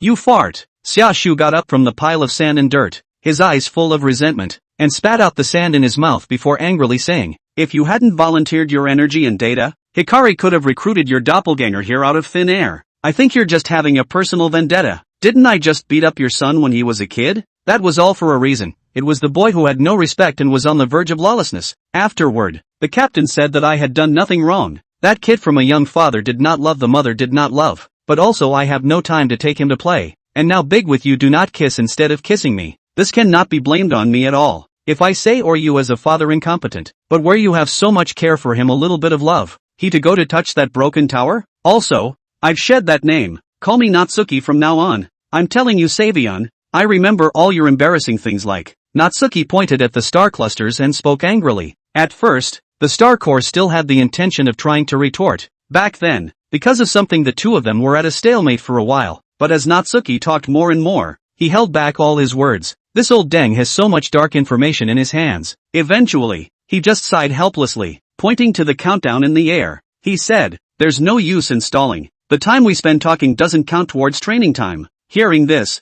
Natsuki froze for a moment. A look up at the countdown that stood still. The desire to kill is running high. Hikari you babar, Natsuki growled. Now he kind of understood why this hell-breaking training was called punishment. This is real torture. One has to be hit by a broken-down car for 2 hours in this hole. Kill me. This system that Hikari has developed is something that is practically capable of furthering your strength today. Training is merely a formality. The point is to re-energize the potential within you. The Star Troop said as they patted him on the shoulder. Pull yourself together as soon as you can. Natsuki. When he finished, he got back into the jeep on his crutches, leaving Natsuki, whose expression had lost its color, standing in place. Stopping a moving jeep by utilizing your nimbus is the main part of the training, the Star Troop said as they fastened their seatbelts. With your current level of Nyan power, I'm afraid you won't even be able to precisely control the flight path of the 8-minute light wheel. It's inevitable that you'll encounter danger when you're out on a mission, so it's better to have more power. By the way, I have to warn you, during this training, you will not be able to transform, and your other abilities will be limited to the use of your mind. When he said that, Natsuki also reacted. No wonder he was hit by a car in the district. After backing the car out some distance, the Star Corps' gaze flickered. Get ready, training has begun. With one foot on the gas pedal, the jeep crashed towards Natsuki with vigor. This time, Natsuki didn't panic much. The corners of his mouth lifted slightly upward as he said to the Star Core, "You think that's going to be hard for me? Let's give you a good look at the way I fight." The words are gone. Natsuki grabbed his hands to his sides, and under the control of his Nienli, a large area of sand was grabbed and scattered into the midair, causing dust to fly. The line of sight was obstructed and Natsuki's figure disappeared. Clever maneuver. The Star Core drove the jeep some distance away without hitting its target, and looked at Natsuki, who appeared on the other side of the road provocatively hooking his hand at him as the dust cleared, and he complimented him. After that, the corners of the mouth lifted upwards as well. But there's a reason this training is called hellish. He reversed again and resumed his charge. Natsuki reused his nimbus to grab the sand as a smoke bomb. But this time, tick-tock, boo! Natsuki's figure flew out again. The jeep found him with precision even in the midst of the dust, and like a ghost a charge hit him in the back. Locks, there's hanging. How is this going to play? Savin, you're not a human being anymore either, are you? Leo didn't get this treatment back in the day. Natsuki once again rose from the pile of sand and dirt, pointing at the cluster of stars and cursing. This turned on Otter's sight to find his own figure. What is not hanging? Don't run away. Try your best to stop the car with your mind power. The star cluster started the jeep again while shouting out at Natsuki. Natsuki ran ahead and the jeep chased after him. Savorn, you're a babor too. You sit at the table with Hikari. This hellish training had been going on for a full 2 hours. Reality. 4:30 in the morning. Lying on the broken dome lounge bed, a sweaty Natsuki slowly opened his eyes. Bloodshot eyes filled with exhaustion and anger. Chapter 17, The Unexpected. Pacific Ocean floor. Inside the gap. Herald territory. On the purple-sloped building where you can see the gap. This can't be. The herald with the larger crown of his head looked at the gaping passageway leaping irregularly above him. His tone puzzled. The leatherback turtle actually didn't get the job done? He kept thinking about it in his head. He thought that those Mech's attention was on Sydney's side, and even if they found the prongback turtle's trail, they shouldn't be able to support it in time. Even if there was no way to kill Marshall Steck and Raleigh in one fell swoop, they should at least kill Raleigh. You missed the mark. Quirk. The smaller crowned herald taunted at him. No. Something must have changed within the planet that we don't know about. Quake realized something was wrong. Yoch, have the images of the pronghorn turtle before its death been organized? He asked. The monsters created by the herald are all cloned products, possessing the nest's consciousness, and although they make different behaviors from each other, they are all commanded by the same biological brain, the biotech brain created by the herald. Even if the leatherback turtle died on the Earth side, they could learn what the leatherback turtle had been through. But firsthand they don't have access to the information yet. They have to wait for the Council of Archbishop-level heralds to release the information. Pretty much. They say the prismatic turtle was attacked by a red and silver colossus, and the images are fragmentary enough that very little information can be garnered. Yorkie shared the information he had gotten with Quirk. Giants? Quake's brain receives the intel and presents a number of images, all flashback clips. See the giant in that image. He uttered in shock. Ultraman. Why is there an Ultraman in the world of Pacific Rim? He instantly recognized the giant who had slain the prismatic turtle as Ultraman. He couldn't figure out why Ultraman was here though. And Ultraman was able to kill a Class 4 monster? Quake knew the information about Pacific Rim because he had seen the Pacific Rim movie before he became a traveler, and the few of them who were able to travel to the Pacific Rim world were in possession of the information. But Ultraman he really didn't know much about, remembering nothing more than the level of wrestling with monsters and smashing a few houses. Of course, for outsiders who don't know Ultraman, such an impression is the norm. I used to watch an Ultraman called Deja. That one seemed pretty awesome and could turn gold, but it looked nothing like this one. This guy is mediocre looking, so I guess he's not good. Yorkie analyzed. Yogi's impression of Ultraman was that the fancier he was, the more powerful he was, and this guy was not only plain looking, but his limbs looked skinny, so I guess he was just a handyman.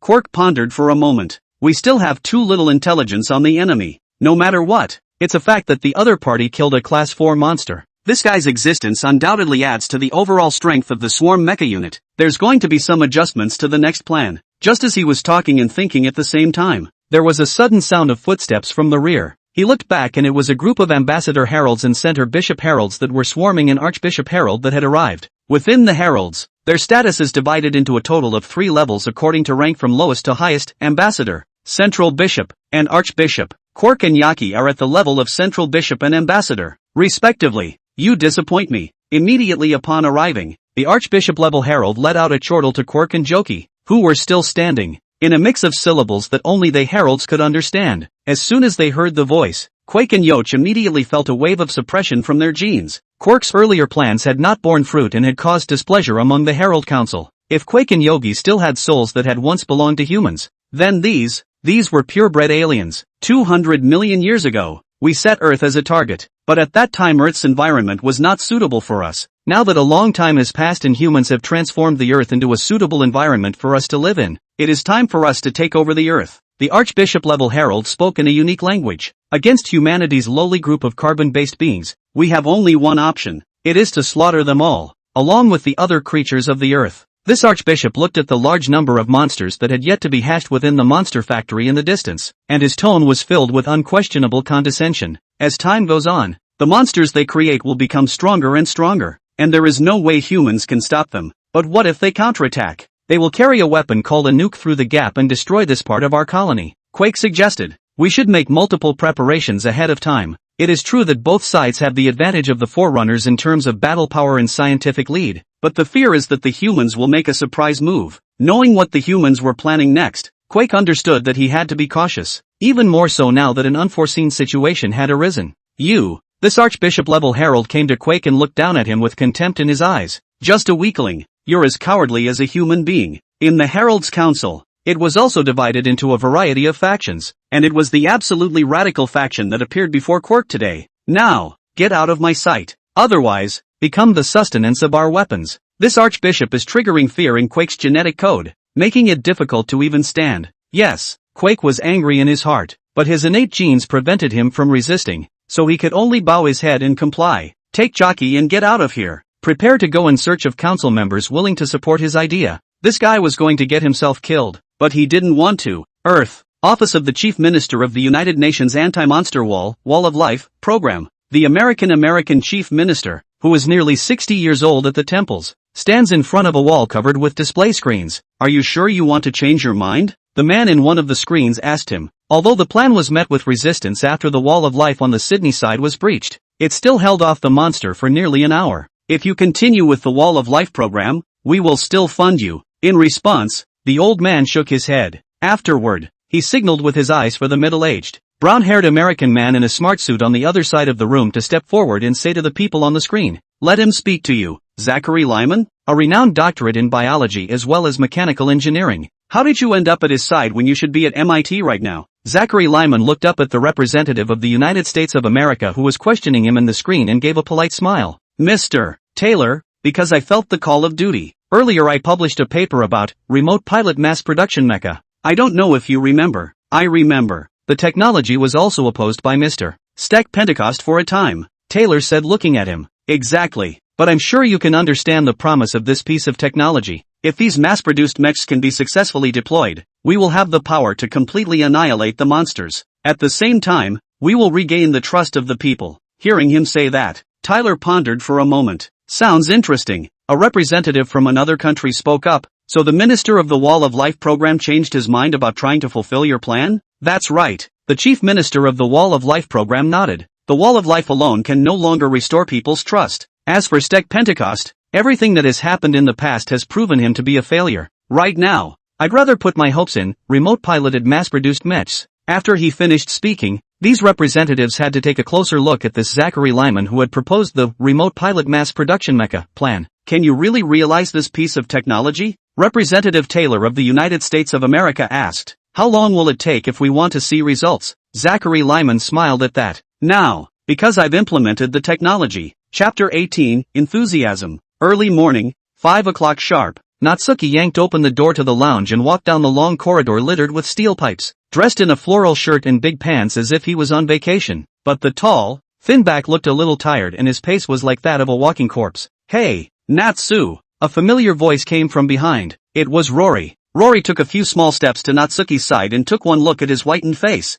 You had a nightmare last night? Water and soil? Now that he had taken Natsuki as a friend, he naturally had to be concerned when he saw his friend's body appearing different. It's not a watery place. Earth's pretty cozy. Just having a hell of a nightmare. Natsuki spoke breathlessly, in a trance. Now his mind was still hallucinating the sound of a jeep honking. Damn Savan. I can't believe he became Hikari's accomplice. When the mission is over and we return to the Land of Light, I'll make sure to spread the word about this guy's blackness. Natsuki had already figured out how to get back at Severn when he got back. So aliens have nightmares too. Rory nodded thoughtfully. With that said, he thought of a way to get Natsuki's attention away from the nightmare. After dinner in a few minutes is my partner selection test. Do you want to come around? Rory smiled an invitation and showed off his biceps. Even though I was a builder before, I've got some skills. When he said that, Natsuki's attention really shifted quite a bit. Really? Then I'm going to have to go along for the ride. Getting along was also one of Natsuki's greatest hobbies. We'll see. Rory patted him on the shoulder, after which he led Natsuki towards the restaurant. A little further on, through a long corridor, you will find the dining room. This base cafeteria was also very large, as supplies were in short supply right now, and both mech pilots and technicians were eating in this huge cafeteria. However, compared to outside, these personnel who were dedicated to fighting monsters did not yet need to use their ration cards for food, and could eat as much as they wanted, which was a perk for them to fight desperately outside. It was just after 5 in the morning, but the restaurant was already full of people who were used to getting up early. This plate meal looks good too. Natsuki stood in front of the pickup window, looking at the various dishes steaming inside the window. His eyes lit up. Pick what you want to eat, and they'll help you beat the food and rice into your dinner plate. Rory stood beside him and patiently explained. On the Chinese side, more people like to call this boxed rice. Then I want this, and this. And Natsuki wasn't polite, yanking over a few dinner plates and asking for all the dishes inside. Wait, can you eat that much? Rory asked suspiciously as he looked at the 6 dinner plates filled to the brim. That's a meal for 6. Natsuki man looked thin and tall, not quite like he could eat. You'll have to ask your marshal about that, or ask your chef as well. Natsuki replied casually, his eyes still falling on the dishes within the dinner plate, already fantasizing about their flavors in his mind. This gentleman is a big eater. Inside the window, the base's head chef heard the 2 men talking and came over, wiping his hands with a hot towel while smiling at Rory. We barely stopped frying our hands last night, and this gentleman finished all the food without a single bit of waste. This head chef was tired from last night, but his impression of Natsuki was not bad. The best compliment for a chef is when a guest eats all of their carefully prepared food. And this Mr. Natsuki didn't even leave a crumb on his plate, which made them feel supercharged and respected. That's because of your excellent craftsmanship. I haven't had a meal this good in a long time. Natsuki responded with the same smile. Ha ha ha ha ha ha. The head chef was complimented to his heart by this young man's words, and after laughing out loud, he even directly stated, young man, whenever you're hungry, you can come to me, and my kitchen will always keep a small stove for you. He knew how low the resources of the world outside the base were, and guessed that Xiaoshu must have suffered a lot outside, and this feeling of sympathy made him feel even more favorable towards Xiaoshu. Thanks. Natsuki smiled and thanked him. This would be, and Rory reacted. It didn't seem surprising that this guy, who looked no different from a human, was actually an alien come to life, with as big a meal as he had. Come on, the dining area is that way. Rory gestured in the direction of his hand, then picked up his own dinner plate and a copy of Natsuki's, ready to lead the way. There's a lot of stuff, and you certainly can't take it all in one trip. The remaining 5 dinner plates Natsuki was going to serve directly with his mind. After 2 hours of hellish training, his own nimbus had been raised from beginner to intermediate, and he was able to use quite a bit of power in his human stance. But a man of American descent in a brown vest, with short blonde brown hair and a hard face with fine stubble came this way, probably in his mid-40s. Chuck Hansen, left. Heck Hansen, right. Hey, Rory. He greeted Rory from a distance, as if he was an old acquaintance. Herc. Rory turned around at the sound of the voice and felt a flash of familiarity even as he saw the man walking towards him.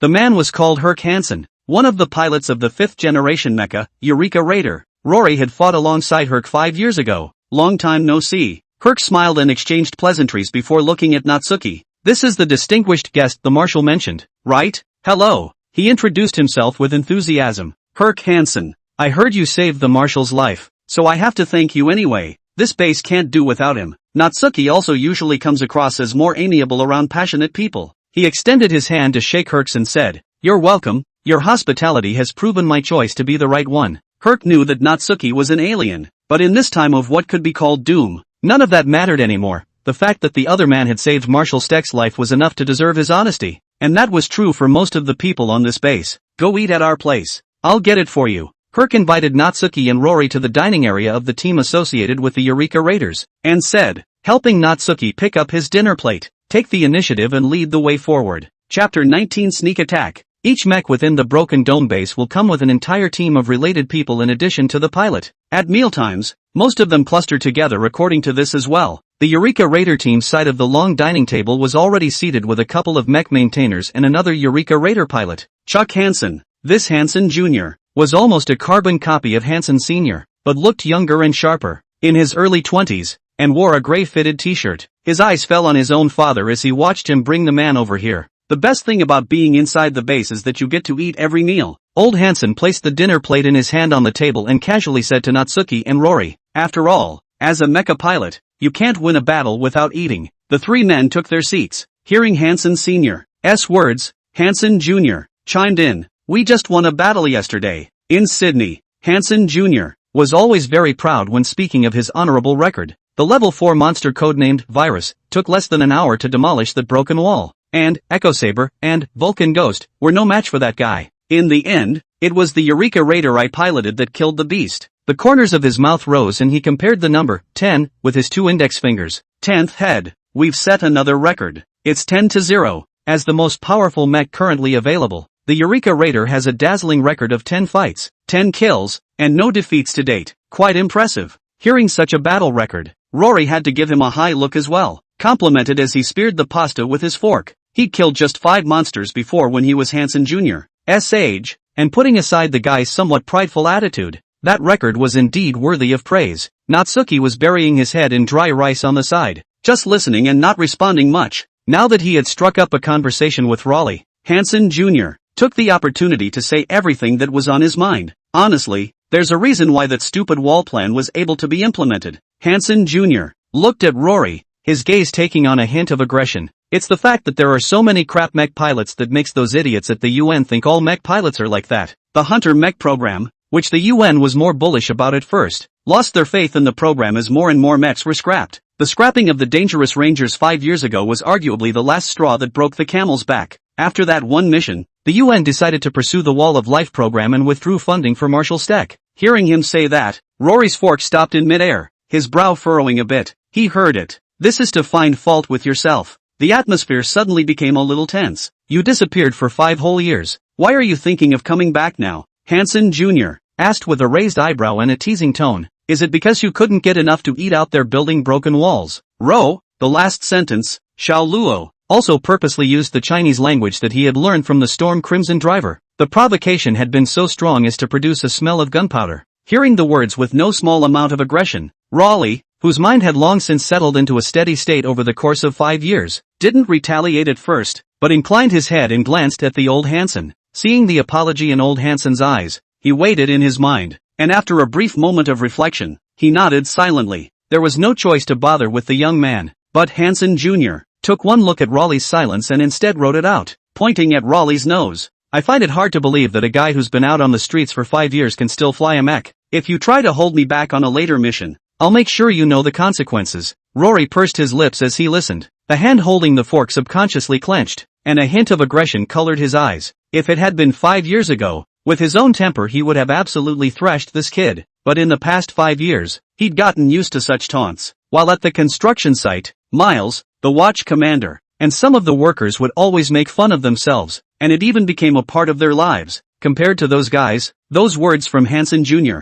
aren't really that offensive. Raleigh thought about how the kid had personally fought monsters and saved countless lives, plus he had to give face to old Hansen, so he eventually held back and didn't do anything. Very well. Hansen Jr. watched Rory still not say a word, rather like a fist on cotton, provoking to no avail. He moved his gaze back to Natsuki, who was burying his head in dry rice to the side. In this short time of 2 minutes, Natsuki had already finished dazzling 3 plates, and now the dishes on the 4th plate were being picked up by chopsticks that were fast coming out of the stumps and sent into his mouth. Damn, this guy looks skinny and weak. How come he can eat so much? You know, getting the guy back who's been wandering around for 5 years isn't even the most perplexing thing to me. He glanced at Natsuki and addressed the others at the table. What I can't fathom is that we now have an alien on our base. Jesus, what has our planet been ravaged by alien monsters? But now there's an alien sitting in our midst. With all due respect? He sidled right up to Natsuki and pointed at him. Say this guy saved the marshal's life? I'd be more inclined to think that was all a ploy by this guy to infiltrate the base. If you ask me, if the aliens want to help us, they should be lying in a lab, being dissected and studied by us, not sitting around, dressed like they're on vacation. Little Hansen's mouth was like a Gatling, and he expressed his deep hatred for the aliens with a frantic output at Natsuki. Hansen Sr. would have liked to speak out and stop it, but before that happened, the disc containing mashed potatoes on the table suddenly flew up for some reason and hit little Hansen in the face with a bang. What? What the hell? Plates of mashed potatoes mashed into his face. drying him out in a flash, trying with all his might to pick the iron disc off his face, but no matter how hard he pushed, it didn't help. Natsuki, who was sitting on the side and was enjoying the last dish, ate slowly and methodically, his eyes still falling on the food, but a golden light had already surfaced in his eyes. There's no doubt this hit was Natsuki's doing. I hate it when people interrupt my meal, Natsuki said faintly without moving. The already tense atmosphere instantly intensified, and those sitting around even felt the temperature drop a few degrees. In a physical sense, it's a sneak attack. Little Hanson's voice squeezed out of a large pile of mashed potatoes. Next, can call. Well, The mashed potatoes in the iron plate on his face were not known to have been subjected to some kind of magic, and all of them surged towards his throat, blocking his esophagus and making him unable to make a sound. Only whimpering sounds. Chapter 20, Thinking of an Old Friend. A second before this scene happened, the bracelet on Natsuki's right wrist also popped up with some text. As a qualified member of the Cosmic Police, we always have to learn to control our temper and let others know that our Cosmic Police is a reasonable organization. Choice mission triggered. Option 1, choose to ignore Chuck Hansen in the face of his provocation. Reward, 8 hours of mental space training. Note, this is the second best option. Option 2, in the face of Chuck Hansen's provocation, choose to love the boy and make him repent his faults from the bottom of his heart. Reward, 12 hours of spiritual space training. Remarks, this is the best option. Option 3, in the face of Chuck Hansen's provocation, directly hit back and let him know the consequences of speaking out of turn. Punishment, 6 hours of hellish mental space training. Remarks, don't choose this anyway. Note, according to the pre-programming of the bracelet's built-in system, you should have made 2 choices as of now, and I know that training in hell isn't pleasant, so you should understand how to do it. Hikari Ryu, Chief Director of the Cosmic Science and Technology Bureau of the Land of Light. Unfortunately, Natsuki's movements were faster than it could detect, and having just been trained from hell he had been holding his fire, when the translucent panel that recorded these words popped up. After a second, perhaps feeling that the atmosphere was a bit awkward, it silently retracted back into the bracelet. Please stop.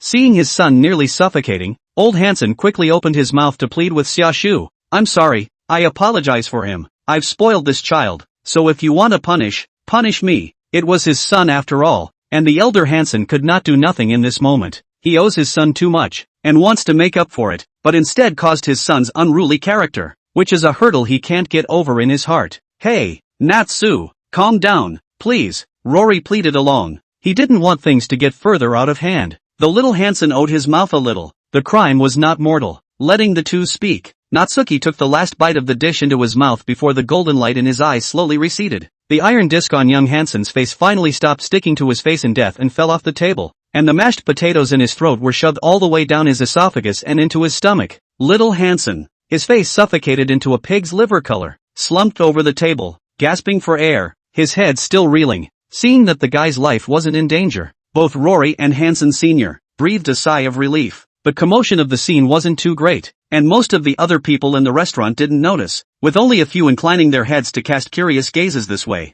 Knowing that the situation at hand was no longer a time to eat, Hansen Sr. stood up and came to Hansen Jr.'s side, patting him on the back and helping him smooth out the air. After that, he looked at Rory and Natsuki with apologetic eyes. I'm sorry, I didn't discipline them well, said the man, pulling little Hansen up and getting ready to take him out of the restaurant, taking the puppy they had in tow. At this point, Natsuki spoke up. Sometimes a child will always do something eye-catching to seek attention when he or she lacks love. As a way to replace that missing love, they'll always be thinking about proving themselves. While I don't know much about your father-son relationship, I can confirm that it's too late for you to make up for the love you gave him. And, at this stage of a child's life, a dose of coddling simply won't bring him back on the right path. He spoke at length, uttering words that were completely inappropriate for the age of his appearance, but those words just happened to get into old Hansen's heart. He didn't know how Natsuki was able to look so deeply all at once, and could only nod and say, thank you. Hansen Sr. left the restaurant with Hansen Jr.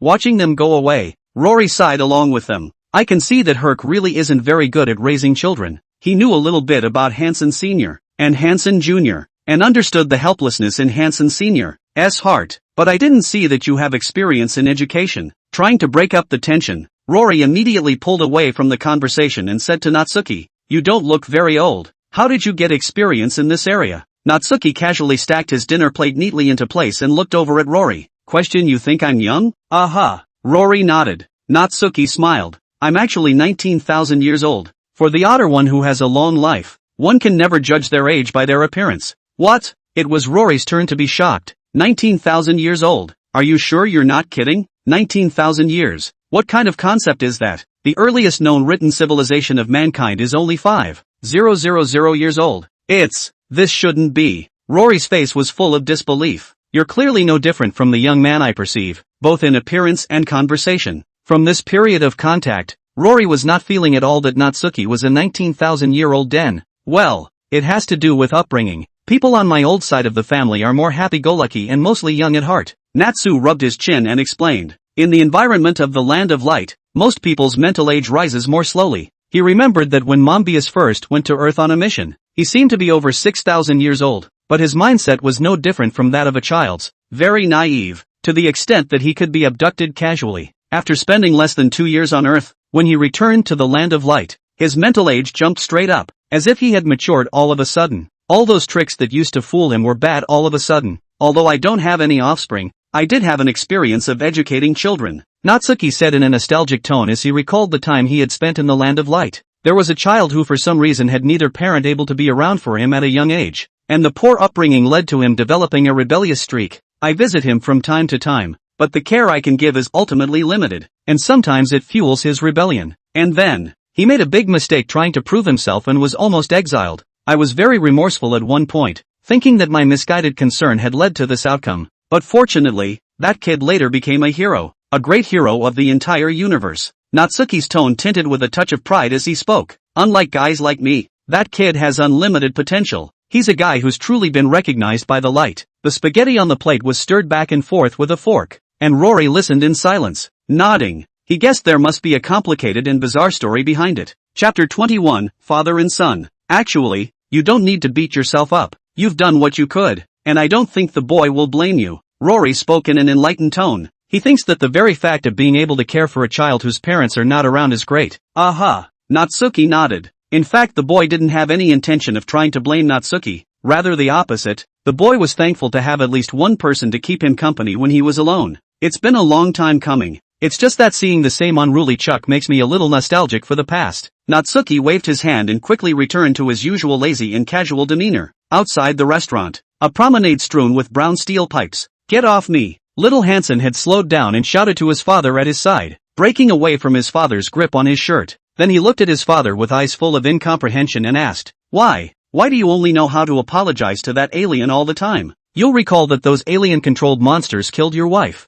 My mother. Little Hansen's hatred of aliens is not without reason. While most people hate aliens for the same reasons he does, they were both robbed of their loved ones by monsters manipulated by aliens. Because of love, Hansen Sr. looked at his angry son, full of complexity, and said in a hushed voice, I can't lose you. Marshal Stack had told them that they should never start a conflict with Mr. Natsuki, who was their honored guest. They also need to use Mr. Natsuki's power. If they angered the other side here and forced them to use their power on their humans, it would all be ruined. He couldn't stand by and watch his son make a huge mistake. Love? Do you think you have any love left that can reach me? Hansen Jr. said emotionally, pointing to his chest. When I was a kid, those mech parts were with me more than you. Now, you and I talk about love? I never felt your love for me, he said, his eyes becoming red. You abandoned me as you once abandoned my mother. If we didn't have to pilot the Eureka Raider, none of us would be standing here, like we are now. Before her emotions got completely out of hand, little Hansen held back and didn't let her embarrassing sideshow to the man. His throat rolled as if he wanted to say something else, but guessing that his voice would grow hoarse, he turned as if in a gamble, left old Hansen here, and went alone toward the lounge. Son. Old Hansen watched his determined departure and threw his head up with a deep sigh. The old buddy, reliable at all times, exuded a deep fatigue at this moment. Years ago, when the monster struck, he was just a pilot, and in the critical emergency of the time, there were only two choices before him. Go back home and take your wife away or go to school and take your son away. Time only allowed him to choose one route, or the nukes used to kill the monsters would leave them all there. His choice is self-evident. His wife, Chuck's mother, remains forever in the wreckage of that city. And after that, he joined the Hunter Academy, which specialized in training Hunter mecha pilots, and became the oldest trainee at the time. And basically all the people who trained with him were teenage girls, and he was the only one who was already a father of a child, and even the instructor was 5 years younger than him. But years of experience flying airplanes, coupled with an unquenchable anger in his heart, made him the best graduate of that batch. and after that, he successfully became a mecha pilot, piloting a mecha in defense of mankind's homeland. However, this also resulted in him not having time to spend with his son. Leaving a motherless child alone for long periods of time was something he owed Chuck for the rest of his life, and that was why he showed a coddling attitude towards him. Chuck asked him why he was bending his spine to an alien. As a man, you can't bend your spine easily, no matter what the situation, but as a father, he will bend his spine for his son. In the dining room, obviously that kid was in the wrong first. How did I make it seem like I'm the villain? Natsuki wrapped his arms around himself. A flowery shirt and big pants looked out of place with everyone here. With his hearing, it would have been easy to hear the conversation between Hansen's father and son. It's a complicated relationship between father and son. But how does that make it sound like I'm the villain? Whose problem is it anyway? That boy does deserve to be taught a lesson, Rory said with a smile. It turns out that heck guy's kid-raising routine doesn't work at all. You're doing them a favor. Hearing Rory say that, Natsuki smiled back. It's easier to talk to adults. You're welcome, buddy, Rory said back. After a short little drama,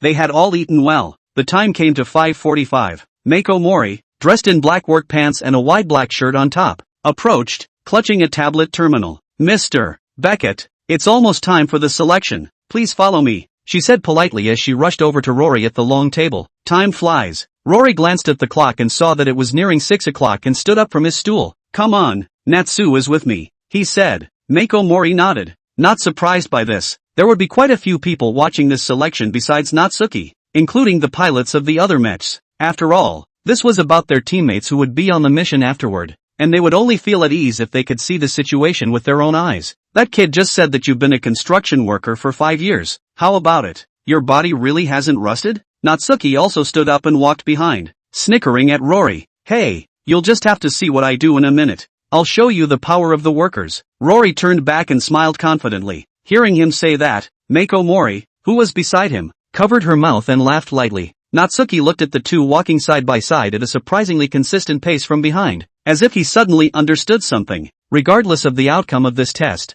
the odds are that it will be these two who end up as partners. It's easy to see the soulful understanding. Chapter 22, A Couple of Moves? Good morning, Mr. Natsuki. Inside the center room with a leveled ring, Marshal Stryker stood at the side of the room in a black suit coat and looked at Natsuki, who had walked through the passageway into the room, and greeted him. All of the rooms within the broken dome base are tinged with slightly rusted steel and have a darker tone throughout. Morning, Marshal. Natsuki, dressed in a flowery shirt, nodded at him before crossing the ring to join Mako Mori at his side. Across from them were the 5 mech pilots who were about to participate in the selection process, as well as the other mech pilots who had come to observe. Take, for example, the drivers of Cherno Alpha, Sasha Kednovsky, Alexis Kednovsky, a Russian couple where the man is formidable and the woman is valiant. Alexis Kednovsky I, left, Sasha Kednovsky, right. There's also Storm Red's driver, Tang Weihu, Tang Weilong, Tang Weixiang, the 3 brothers of the Tang family with their neat flat hair. The selection did not officially begin, and Rory stood in their midst and greeted them. I heard about what happened at the restaurant. Please let me apologize to you on behalf of Chuck. Marshal Stack looked at Natsuki and said in a complicated tone,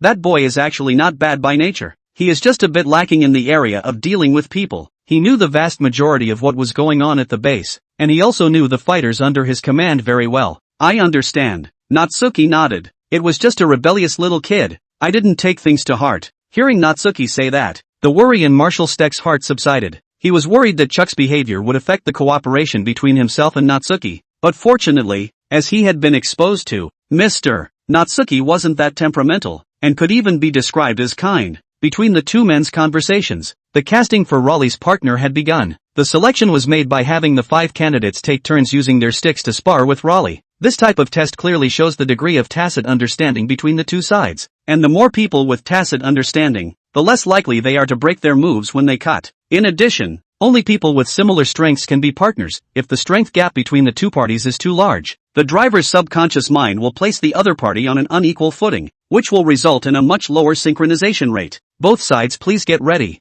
Mako Mori said as the referee as she watched both Rory and his opponent already pick up their sticks. Begin! With a command, the muscles under Rory's t-shirt instantly bulged. His gaze became stern, his feet changed pace and rushed at the opposite inch-headed youth who was also holding a club. The attack was like a tiger, and the moves were unpredictable. The sound of cracking sticks clashing resounded in the ring. As they exchanged blows, Natsuki was also observing their movements. He could see that Raleigh had a base, but isn't his fighting style a bit too casual? Natsuki struck up a conversation with Marshall Steck. Rory did have a fighting background, but the moves that came out he couldn't quite read, but the momentum was pretty good. If I had to summarize it in one word, it would be reckless. That's his fighting style. Without waiting for Marshall Steck to answer, Mako Mori, who was staring intently at Rory, spoke first. A street fighting style that can't be predicted. It was obvious that Mako Mori had done her homework on Rory. You know him well? Natsuki snickered with one corner of his mouth lifting. Of course. Mako Mori nodded immediately. In order to find a partner that would be a perfect fit for him, I went through every one of his mission logs in detail and also took notes on everything about him. Wow. The smile between Natsuki's eyebrows intensified. Living like a gossiping boss at the village entrance. If it's just for work, it doesn't seem like you need to know that much, does it? Hearing this, Mori Mako froze for a moment. On the field Rory had already knocked her opponent down, and she looked back up and rushed to call the next candidate to the stage to answer the call. After a start, only then did she turn her head and look at Natsuki. It's necessary. Choosing a partner is something that must be done carefully. So, you prepared these partners for him that are almost impossible to be chosen? Natsuki looked to the ring and saw that the second contestant was completely unable to hold up under Rory's offense as well, and then glanced at the other candidates, not believing Mako Mori's words at all. It really wasn't that Natsuki was making things up. It was obvious who Rory had the best understanding with. These 5 candidates don't really have enough rapport with Rory. Mako Mori tried to explain, but it seemed like there was something hard to say. At that moment, Marshall Steck spoke up. I finalized the list of selectors. She's not on the list, he said in a hushed voice. Natsuki glanced at Marshall Stryker, then at Mako Mori, and Rory, who had once again defeated his opponent in the ring. Puzzled, he asked, you should also know who has the best understanding with Rory, right? He couldn't believe Marshall Steck couldn't see it. She's your daughter? Natsuki asked bluntly, not allowing Mori Mako to participate in the selection. Then the biggest possibility was that Marshall Steck couldn't bear the thought of letting her go to war, and considering the age difference between the two sides, this conclusion was the most likely. When Marshall Steck heard this, he did not speak immediately, but nodded silently. Afterward, with a sigh, she said, adopted daughter, she's not ready for battle. Between the two conversations, Raleigh defeated a third opponent. It would be, and he stood in the ring with his stick, looking over. Hey, what are you talking about? Doesn't anyone think there's something wrong with this selection?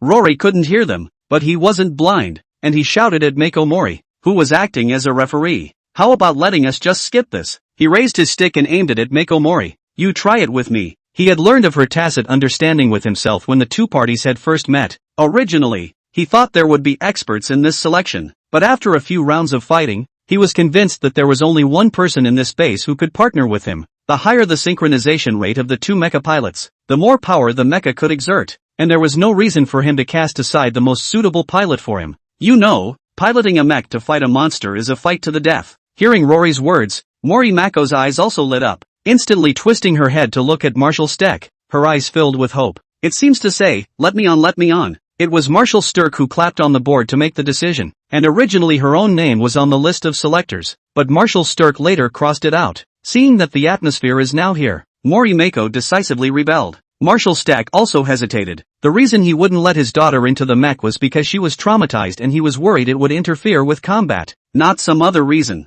Okay, since you don't want to get on it, then forget it. Natsu, how about coming and having a couple moves with me? Seeing that the other party was hesitant to agree, Rory also switched his target to Natsu and grinned. He was eager to try how well Natsuki could fight. Chapter 23, Cosmic Fist Technique. Are you sure you want to go through with me? Natsuki got interested in hearing Rory say that. Come on. Of course, no turning into a giant. Rory picked up the stick on the ground and threw it at Natsuki before standing on the other side of the ring. As soon as they heard that Rory was going to fight the aliens, the onlooker pilots also brightened up. They could be too curious about what was going to happen next. Good. Natsuki reaches out and grabs the throne club, weighing it in his hand as he steps on his flip-flops and heads for the leveled ring. Look at the two men standing on either side of the ring. Mako Mori turned her head to Marshall Steck again, her eyes seeming to ask, why don't you let me on? Marshall Steck just shook his head lightly without answering, before focusing his eyes on the field. He looks skinny. Is he really capable of fighting? With a head of white hair neatly combed up and a valiant temperament, Sasha clasped her arms, carefully sized up the tall and thin Natsuki, and rushed to her husband at her side to ask, you can't judge a book by its cover. He must have unimaginable power since he was able to save the marshal from the monster. Alexis, who had a chin-length beard,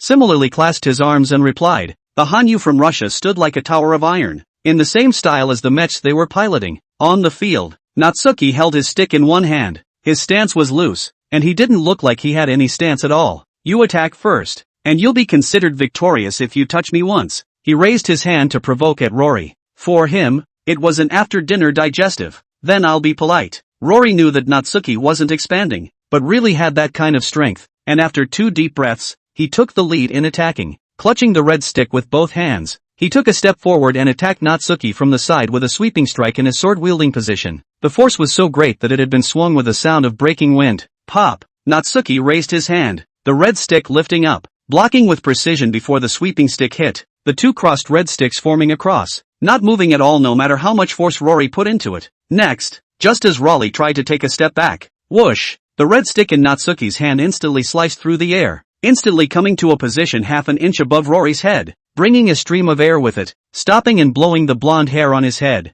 1-0. Natsuki smiled and spoke. The rules of the contest are that whoever achieves the most points in 5 rounds wins, and the way to achieve points is to hit the opponent in the vitals. On point, of course. Hiss. Rory looked at the red stick on his head and just came back to his senses. The other side was moving too fast. He didn't expect Natsuki to have such special powers even in his human stance. Again, he took a few steps backward, this time changing his stance to hold his stick. Stepping forward again, he swung his long stick. Pop! The baguette was parried again, and this time, Natsuki's attack landed at his heart, stuck in just the right spot to stop. 2-0. Again, Raleigh defied the odds and pulled away this time, taking several deep breaths as if trying to adjust himself to his best form. At the same time the spirit stayed focused, trying to catch Natsuki's movements. Well, let's show you something different then. Natsuki saw how serious Rory was and directly threw the red stick in his hand aside. Are you sure you don't want to use a weapon? Rory asked suspiciously, seeing the action. No need. I usually use weapons with serrated wheels. Those things are more powerful,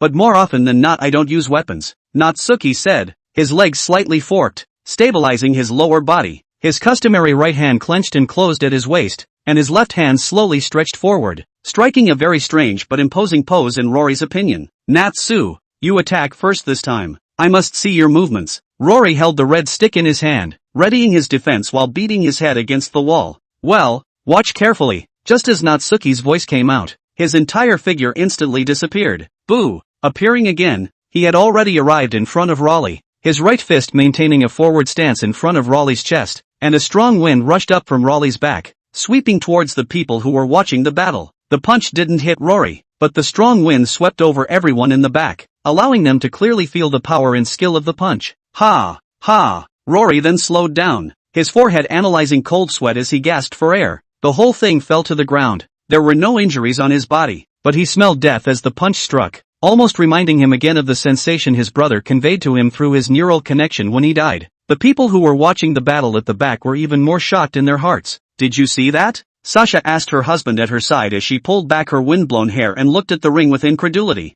Nope. Alexis shook her head and frowned. He was moving too fast and that punch was not at all humanly possible. Both the physical strength and the skill contained in this move are far beyond the upper limit of human beings. He wondered if the punch would have gone right through Raleigh if it had actually hit him. It's not clear how it works, but it might have something to do with his alien status. Alexis stroked his bushy beard. I've heard that he's also able to turn into a giant over 50 meters tall. I'm more curious now about what he's like when he actually fights. The same stance as a human could produce this effect, and he couldn't imagine what a giant of over 50 meters would do with this punch. The mountain between the bulls. Awesome. After seeing this scene, the 3 pilots of Storm Red associated it with the martial arts legend of hitting a bull across a mountain, and took the lead in applauding and praising it. The rest of the people watching the battle applauded along with them. This move made them feel like they were watching a martial arts movie. 3-0. Still going on? Natsuki asked with a smile as he helped Rory, who had fallen to the ground, up. Rory shook his head decisively when he heard the question of whether to continue.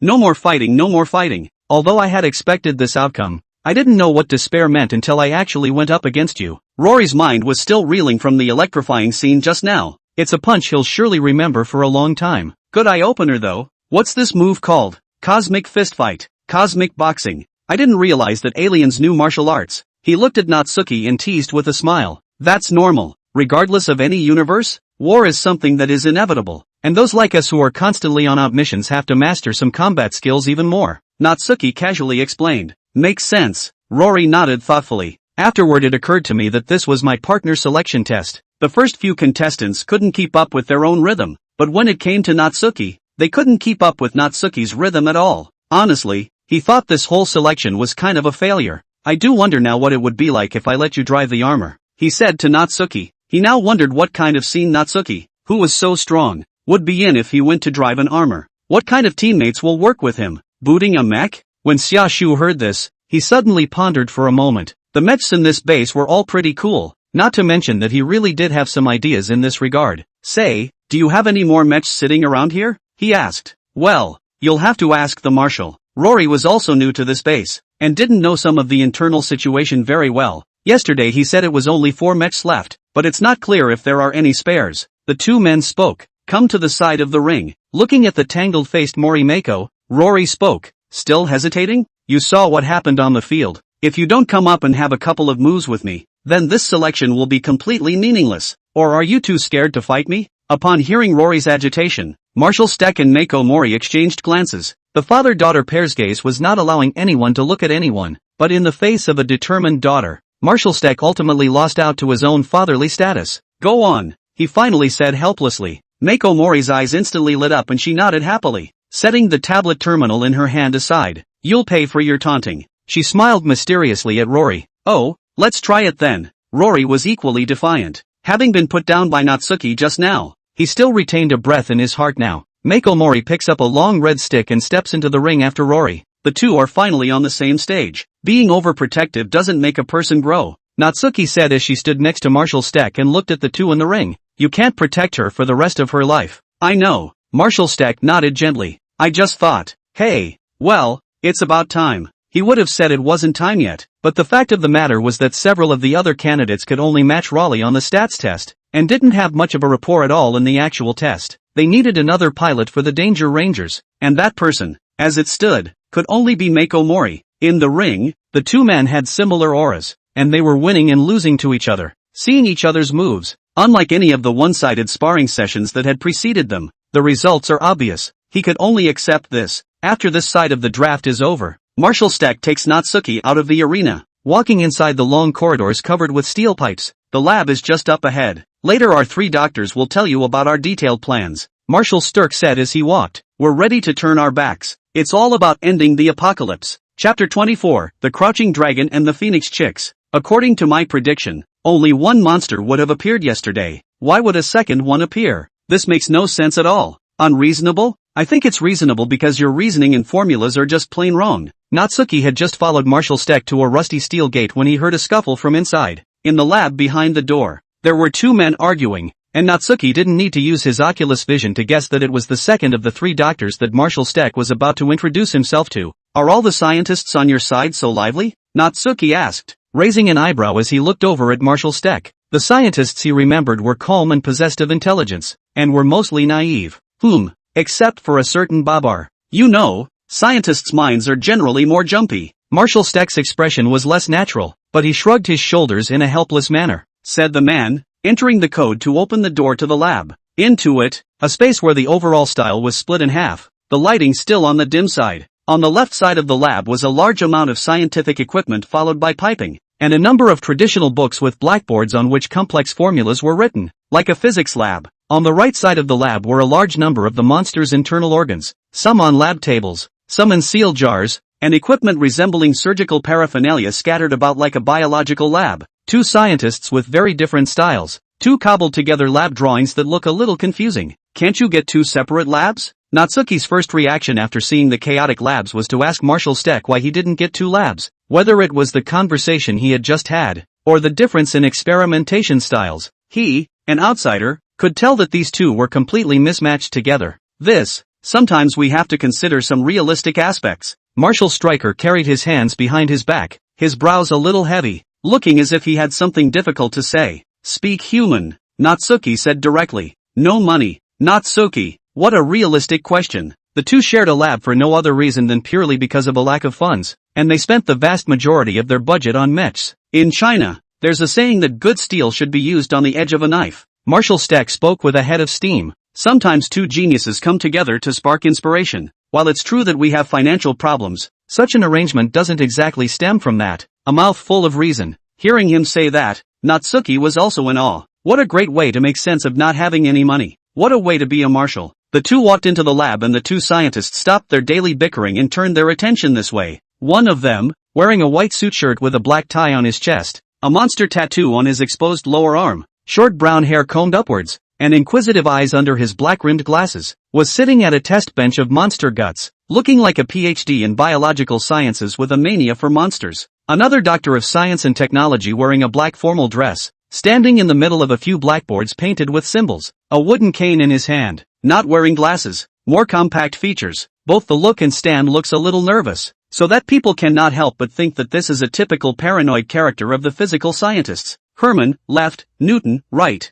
Let me introduce you. Marshal Steck raised his hand and introduced Natsuki, Newton Geitzler, and Herman Gottlieb, our two brilliant doctors. After that, he introduced the two doctors. This is Mr. Natsuki I mentioned to you earlier, a guest from the outer planets, and also an important partner in our next plan. As soon as they heard the word aliens, the two doctors' eyes instantly lit up. Jesus, he looks almost indistinguishable from a human. Newton's curiosity piqued. He threw down the monster entrails in his hand, jogged 2 steps, and came to Natsuki to take a closer look. That expression looked as if he'd found some kind of treasure. Wait, you're all so careless. Herman's reaction was the opposite of Newton's, as he picked up the gas mask hanging on the wall of his workspace and doffed it over his head. Only afterward did he limp towards Natsuki on his crutches. Creatures like monsters are possessed of toxicity, and it's only right to take basic precautions when coming into contact with aliens. The two doctors came over to Natsuki and scrutinized every inch of Natsuki's body. How is this possible? Aliens that look exactly like humans exist in this world? Is it a scientific disguise? Something like a human skin mask? No, there's no sign of camouflage, it's all original. The marshal said you can still turn into a giant over 50 meters tall. How did you do that?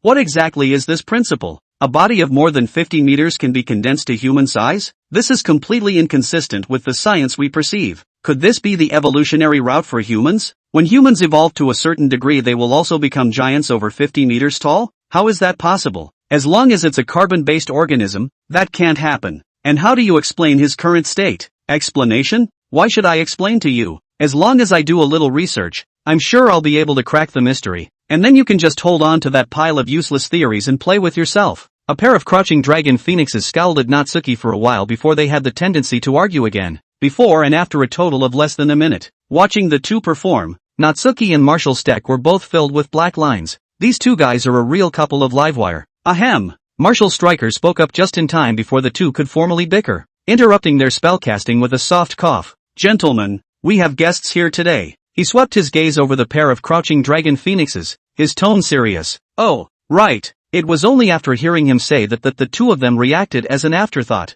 Sorry, we were just curious. We haven't seen a living alien in person after all. Newton said with an awkward smile at Natsuki. The marshal said for me to brief you on the information we already have. Please wait, I'm the best at this. Herman shook his cheeks, straightened his collar, and said to Natsuki in a serious manner. Wait, I should be allowed to speak first. Newton wasn't happy. You two take turns. Marshal Steck took a deep breath, feeling his blood pressure rise a bit, and immediately said in a commanding tone, Herman first. Newton, you wait a minute. Yes sir. Asterisk 2. The two men's bodies shook, and they resolutely stood upright. Chapter 25, The Man Who Doesn't Exist. Monsters exist in this world. Something you should already know. Herman yanked the gas mask off his head and limped on his crutches, leading Natsuki to a couple blackboards as he walked. It was in 2013 that the first monsters broke into the human world. He stood in front of the board, turned around, and pointed his cane at a monstrous design on the board, speaking very fast. The micro-movements that accompanied the narration made him look as if he had a mild case of epilepsy, which was perhaps the price of intelligence.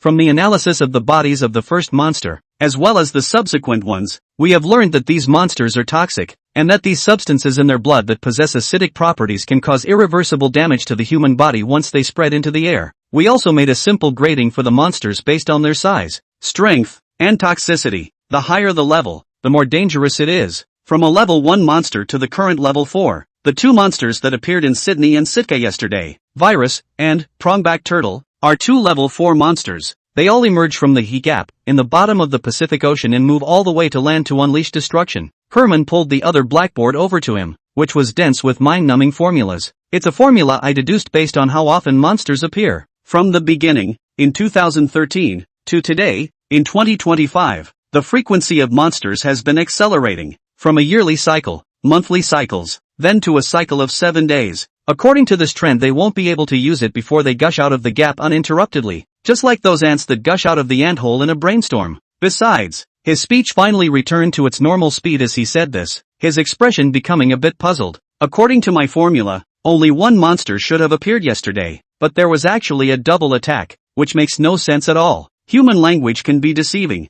but numbers definitely don't, and it's something people can trust unconditionally. So I'm guessing the guys behind the gap manipulating the monsters may have had a bit of a change of heart. We should pick up the pace or something more than expected could happen. With that, he went to another instrument. Pressing the button on the side, a blue holographic projection emerged. Look here, he said, pointing to the ruddy spiral passage in the projection. This is the passageway, or gap, that the aliens use when they drop monsters on Earth. And my plan is to have the mechs carry a powerful enough nuke and drop it down the gap to the aliens' home base. And then, boom! He made an exaggerated gesture. If things are more optimistic, this nuke will kill all the aliens, and the minimum expectation is that it will destroy the gap so they can't send any more monsters through. Hearing him out, Natsuki nodded. The plan sounded a bit crude, but he thought it was more reasonable than just building a wall. Afterward, he looked to Newton. Tell us your opinion of monsters, Mr. Newton. Seeing as how this guy has been tinkering with the monster's organs, I'm sure he's got some insight. He had to know everything related to the monster in detail. After all, it was a matter of whether or not he would be able to go home and retire successfully. When it comes to insights on monsters, Newton can be spirited. He ran to the edge of the test bench and, wearing gloves, grabbed 2 pieces of the monster's subcutaneous tissue cut into squares,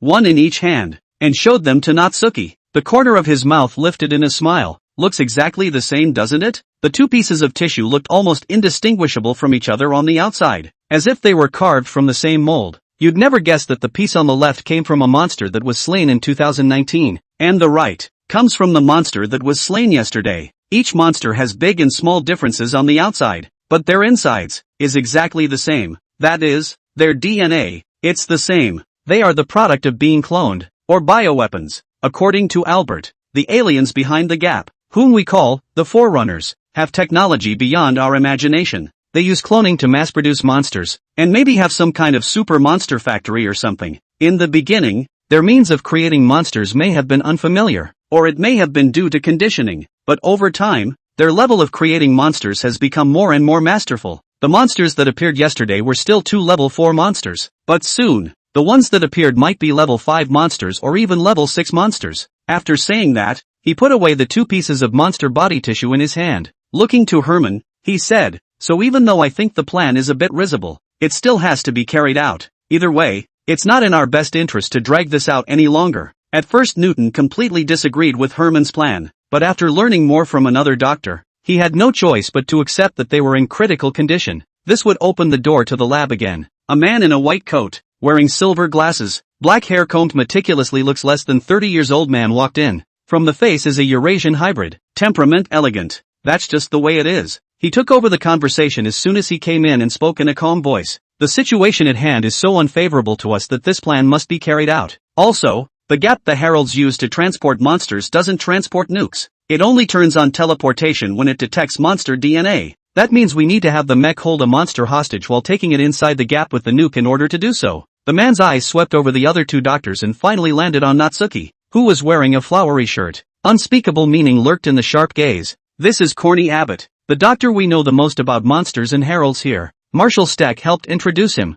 Nice to meet you, Mr. Natsuki. Albert smiled politely and handed out a hand at Natsuki. I believe that with you on board, the probability of this plan's success will directly double. Natsuki looked at him, his gaze gradually becoming grave. For some reason, this man gave himself a bad feeling. More than 10,000 years of experience as a warrior told himself that this kid was definitely not as polite as he appeared to be. Still, he didn't bring his suspicions to the surface. After all, a hand is not a hand that reaches out. Hello. The 2 men shook each other briefly, but after letting go, this Dr. Albert asked a very strange question. Mr. Natsuki, in order to finalize the specific plan for the follow-up, I would also like to ask you a question. Your time to transform into a giant and move around the planet should be limited. This exact time, how much is it? Albert asked with a polite smile still on his face. Chapter 26, What can you do in 3 minutes? As soon as this question was asked, the atmosphere in the lab suddenly became a bit tense. Newton and Herman looked over at Natsuki with some curiosity in their eyes. They too wanted to know more about the aliens. Marshall Stack, sensing that the atmosphere was off, would have liked to ask Albert to change the subject, but he also understood that the information he was going to talk about next would affect the subsequent plans. Before Albert had asked the question, he hadn't really thought about the matter of giants having a limit on the number of hours they could fight on Earth. After all, a being like Ultraman was completely unknown to him.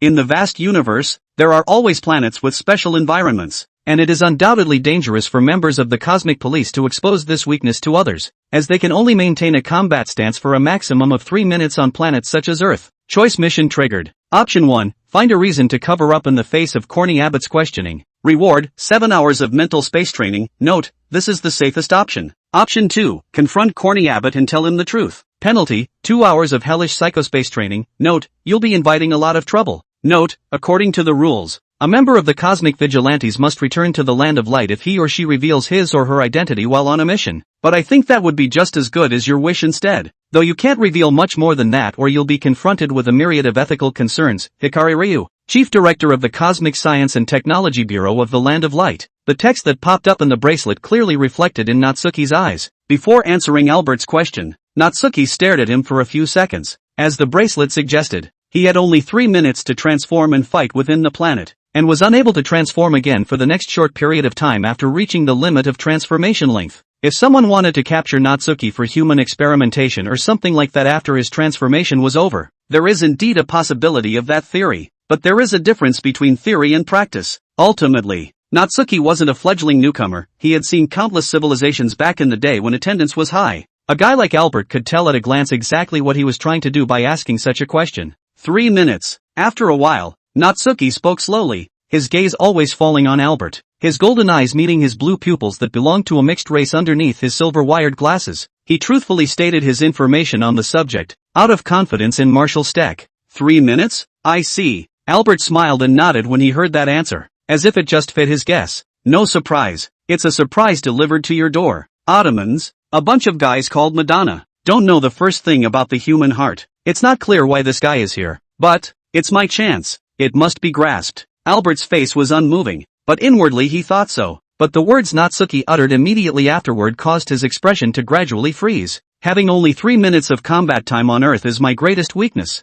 Natsuki looked to Marshall Steck. Marshall Steck, it is because I feel your trust in me that I will convey that same trust to you. At the same time, I hope you understand that what follows comes from my personal opinion and position. After slightly stacking the deck in favor of the Cosmic Vigilante's reputation, at Marshall Steck's puzzled expression, Natsuki looked at Albert again, his expression sweeping away his previous laziness and casualness, his gaze sharpening into a sharp one as he asked, Mr. Albert, what all do you think you can do in 3 minutes? The words came out. Albert froze for a split second. What can you do in 3 minutes? After a short thought, the answer was given. I guess 3 minutes doesn't do much, and if we're using humor, it's probably not even enough time to go to the bathroom. For the vast majority of people, 3 minutes is too short. Even if you don't find random things to pass the time, just freezing feels like 3 minutes goes by fast. Then how long do you think it will take if I want to destroy human civilization now? Natsuki looked into his eyes and suddenly asked. This. For a moment, Albert hesitated.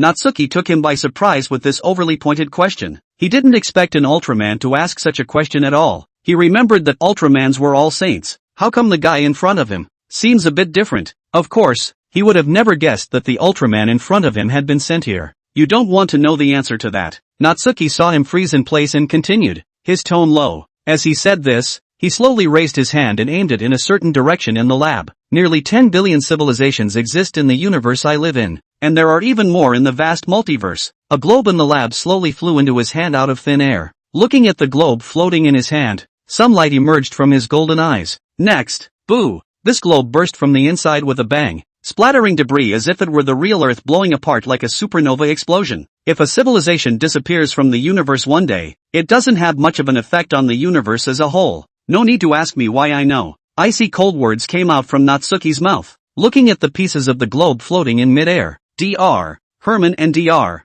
Newton swallowed subconsciously. Marshall Steck was filled with concentration, and Albert blushed a little. It was at this moment that all the people in the lab realized that something worse than doomsday was standing in their midst at this very moment. One is only able to fight within the Earth for 3 minutes, yes, but that doesn't mean one can only fight on Earth. You can't directly destroy a planet with your current power. but it's still easy to transform and fly out into the universe and use light to destroy an entire civilization. Natsuki had destroyed a civilization with his own hands, but that incident was very complicated and it was a painful memory for Natsuki as well. Now that Natsuki had spoken these words, it didn't mean that he really wanted to destroy human civilization. It was more of a warning to those with small minds. If you have some smart-ass ideas, you better put them away or be prepared for the entire civilization to suffer the consequences along with you. Mr. Abbott, I know you're a smart man, but sometimes you have to be careful not to be too smart. Natsuki's low voice reached Albert's ears word by word, echoing within his skull, and a pressure like that of a mountain erupted, rendering him speechless for a moment.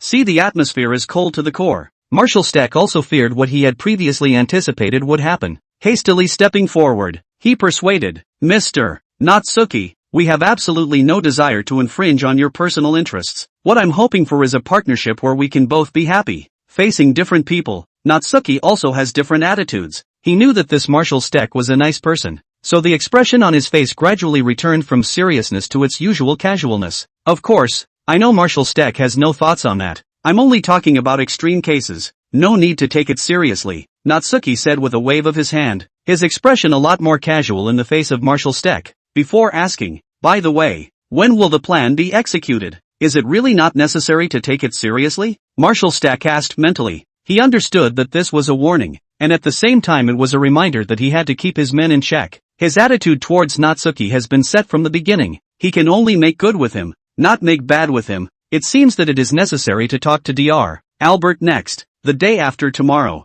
Time is of the essence and we will act in the shortest possible time, he replied with his mouth full. Chapter 27. This script isn't right. 10 minutes later, Natsuki and Marshal Steck left the lab. Walk within the long corridors of the base of the broken dome. That's the detailed plan on our end. I hope you will be able to join us the day after tomorrow. Marshal Steck spoke to Natsuki as he walked, and regardless of what Natsuki said to Dr. Albert, the fact that the other party took the initiative to tell himself about the 3-minute time limit for the battle demonstrated complete trust. Though this trust was earned, he wouldn't let it go by any means. The friendliness of being a fae, yet still willing to help and believe in humans, was something he had clearly experienced. No problem, Natsuki nodded. Just organize the planning side of things as you're used to, and I'll cooperate with you as much as I can. Hearing Natsuki speak so nicely, Marshal Steck was relieved in his heart. Luckily, the other guy wasn't mad about what happened in the lab, despite the fact that the other party was from an alien planet and possessed the power to lift the table at any time.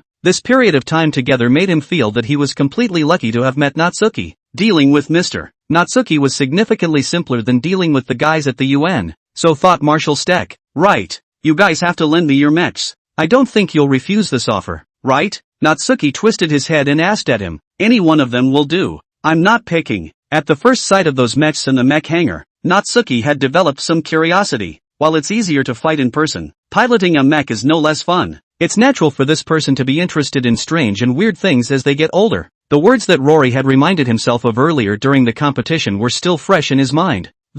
Marshal Steck pondered for a moment. There were only 4 mechs in total that were now intact and able to be used in combat. The Danger Rangers, Cherno Alpha, Storm Red, and Eureka Raider. With the exception of the Dangerous Wanderer, the other 3 mechs already have pilots that have been honed for years, and the Dangerous Wanderer's pilot will be finalized today if nothing else. Which mech should I give to Natsuki-san? Marshal Steck was seriously considering this. These 4 could be mechs that were going to be on important missions. In addition to these 4 mechs. Right, Natsuki-san. Suddenly remembering something, he stopped and looked at Natsuki. In addition to the 4 mechs with confirmed pilots, we actually have a mech that possesses a slight defect. Considering that the other party was most likely only driving the mech out of interest, and also had not mastered the appropriate mech piloting skills, he thought that this mech was the most suitable. It was perfectly acceptable to give up an incomplete mech to satisfy Natsuki's interest. That mech was restored by Dr. Albert's work, and everything is fine except for some flaws in the 2-person mental synchronization system. If you'd like to experience the mech,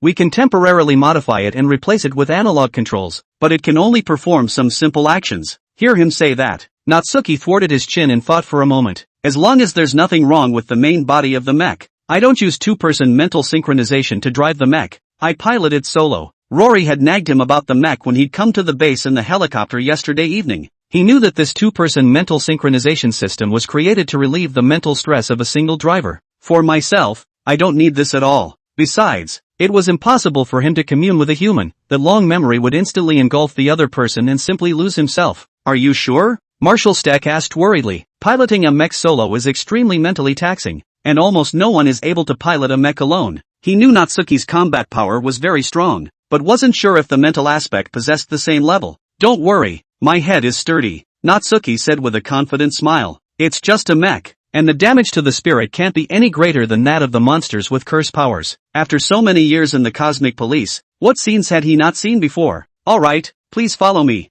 Marshall Stryker nodded his head in a skeptical manner, thinking that the other party should be sure of what he was doing, so he moved forward and continued to lead the way. The other side. Inside the lab. Corny, are you okay? Dr. Newton glanced at the half-breed man still mortared in the center of the room, and for the first time since they had met, he saw the man in a state of embarrassment. When Corny Albert first came to the base, both himself and Herman were more than a little repulsed by him. After all, geniuses always look at each other. But soon, they realized that this guy's learning was completely above their own, while also somehow possessing a great deal of information about the monsters, which, according to his own words, was empathizing with the secondary brains of the monsters. In short, Corny Abbott exchanged the respect of both DRS, in a short period of time with learning and congeniality. In the impression of both of them, this genius who was less than 30 years old should be elegant at all times. How come he was suddenly a bit off today after being disliked by Natsuki-san? Pestle and mortar has been in place for over 10 minutes now. It's okay. Thanks for the concern, Mr. Newton. Albert would finally come back to his senses at this point, and a gentle, polite smile appeared on his face as he rushed Newton. After that, took a deep breath and headed out the door. I'm going back to the lab. I'll see you this afternoon. Dr. Albert left Newton and Herman's lab, through long corridors strewn with steel pipes, back in his lab-cum lounge. As soon as he opened the door, he could see all kinds of precise scientific instruments in the lab, and some monster organs were neatly placed in one of the walls, so it was obvious that he was involved in both the field of physics and the field of biology. The lights were dim, but even dimmer was his face under his silver-wired glasses. The expression on his face grew cold as he went to his desktop, pulled open a locked drawer, and took out an envelope. Opening the envelope, inside were several sheets of white paper filled with densely written words. Why? What went wrong? He looked at what he had written down on the paper and gradually became agitated inside. On these papers, it is possible to clearly see, pioneers made first contact with Earth in the Cretaceous, leaving teleportation channels on the ocean floor. In 2013, the first monster arrives in San Francisco. In the winter of 2020, the chosen one, Rory Beckett, loses his biological brother and leaves the Hunter program. On January 8, 2025, Storm Red and Cherno Alpha are destroyed in a battle with the Beast, killing all of their pilots. On January 12, 2025, four mechs with nuclear bombs arrive at the Mariana Trench at the bottom of the Pacific Ocean, blowing up the gap and killing Eureka Raider pilots Sturk Pentecost and Chuck Hansen. These, all of them, were intelligence that he had compiled from his own memories. Corny Abbott, a crossover. Natsuki's bracelet could only detect the fluctuations created by the travelers when they stole the space-time source energy, and could not directly target the travelers who had fully integrated into this world and had become a part of it. So the main task given to him by the first captain was to investigate. Natsuki had very little information about the travelers. Again, the travelers know nothing about Natsuki. Boo! The civilized air on Albert was swept away, throwing the paper in his hand on the table, while angrily pounding both fists on the tabletop, full of disbelief. Who on earth can tell me why this world is stomping on Ultraman? After the conversation in the lab, he was convinced that the guy wasn't the kind of innocent that could just be kidnapped with a moral question, or even a bit extreme. In his mind now, he thought about the mech he had prepared for himself. Can it really deal with Ultraman? Chapter 28, I want to drive a mecha. Soon, Natsuki and Marshall Steck arrived at the spare mech repair warehouse at the back of the mech hangar. The size of this warehouse was much smaller than the mech vault, storing at most 2 mechs, and the overall structure was much more humble. In the midst of a crowd of steel materials and instruments, a silver-white mech with a strong body stood on the side of the warehouse. Shaolin Warrior. There were no day-to-day maintenance crews here, just a handful of engineering designers drilling around the cockpit of the mech on how to improve it. The Shaolin Ranger, who once guarded the coastline of China with Storm Red, was a mech that excelled in underwater close combat, was destroyed during a mission in 2024, and Dr. Albert set about restoring the mech when he arrived. But I don't know why this mech's neural connection system always malfunctions and can't participate in subsequent operations. Marshall Stryker looked towards the huge mech that seemed like a martial monk not far away and introduced it. Looks good. Natsuki also raised his head and looked at the mech, nodding in satisfaction. There are also some mechanical creations of other civilizations within the country of light, but they are basically concentrated in the Cosmic Science and Technology Bureau, and those things are quite novel. But unfortunately, after playing with a few bad Hikari guy won't allow himself to enter the lab, and he has to sneak behind to go again, which is really out of style. Which is like over here, when you want to start a mech, people directly help you arrange it. It's hard for Natsuki not to feel good about Earth when he knows so much. When can I probably sit on it? Natsuki asked with a dash of anticipation. It's 7:20 a.m., and we'll probably have the single neuropilot system installed by this afternoon. Marshall Stryker thought for 2 seconds and gave his answer. Driving system replacement is not difficult and can be done quickly. After all, things are readily available. While you're at it, you can get a head start on how hunter mechs are piloted. Piloting a mech is a very complex process, and usually our pilots go through several years of training at the academy. Marshall Stack said. He wasn't exaggerating in any way. Piloting a mech was an extremely serious matter in this world. Before being divested by the United Nations, training academies for mech pilots were even more popular than prestigious universities. And again, the bar was higher. Driving a mech well is not as simple as standing in the cockpit and waving your fists and feet around, but also requires the driver to have a basic knowledge of the systems within the mech and to be able to utilize the functions of the mech in any situation. Alright, is there a piloting manual or something like that? I'll take a look at it later. Natsuki frowned when he heard that he wanted to learn how to drive, but considering that he really needed this if he wanted to play the mecha well, he accepted. Yes, I'll have it sent to you later. Marshall Stack nodded. Once you've learned a little bit about how the mechs are piloted, you'll be able to take the startup test for the mechs this afternoon, just in time to join the startup test for the Dangerous Rangers. Driver selection for Hazardous Rangers was in the morning and the launch test was in the afternoon of the same day. Speaking of which, Natsuki also remembered. Speaking of which, Rory's partner has been finalized, right? Is that the girl? Natsuki asked. From what he'd seen, it was almost a foregone conclusion that Rory and Mako Mori would be partners. Marshall Stack nodded silently as he listened, but there was a bit of a tangle among the faces. What's there to get hung up on? Rory's an old hand at this. Even if the girl hasn't piloted a mech before, he'll be able to carry it. Natsuki could tell Rory's that the quality of being a warrior hadn't been lost, and even said that it had held up well. It's not that simple. Marshall Stryker frowned, looking towards the huge mech not far away, and said in a deep voice, she still has a very strong hatred in her heart, and that affects her emotionally. Any emotion is maximized while the two pilots are empathizing, and once she sinks into the painful memories of her past, the other pilot will be trapped inside as well. That's why I'm worried. She's not ready. He was worried about Mako Mori, and not just because the other party was his daughter. Whether he stood in his father's place or the Marshalls, he thought piloting a mech was a bit premature for Mako Mori. She hasn't quite let go of the past. Specifically? Natsuki looked at him and asked, explain the explanation along with your physical condition? This would be followed by another stream of crimson blood flowing from Marshall Stack's nose. As an afterthought, he reached up and touched his nose, after which he skillfully took out a handkerchief from within his suit pocket and wiped the blood clean, sending a capsule into his mouth in the process. Looking at Natsuki for a few seconds, after a brief hesitation, he slowly spoke. That was 9 years ago. He confided his inner worries to Natsuki. Back then, I wasn't a marshal, just a pilot. The monster codenamed Demon Witch landed in Tokyo, Japan, taking the lives of countless people, including Mako Mori's parents. In 2016, when the secondary monster Demon Witch emerged from a gap in the Pacific Ocean floor and landed in Japan, Stack Pentecost, who was a mech pilot at the time, was on a mission in the Generation 1 mech, Tango Wolf, along with his partner, Tamsin Seville. In that year, the mechs did not receive subsequent enhancements and possessed many deficiencies in performance, and they failed to stop the monsters in the first place. Even in the middle of the scorching battle, the pilot, Tamsin Severe, was killed by the monster,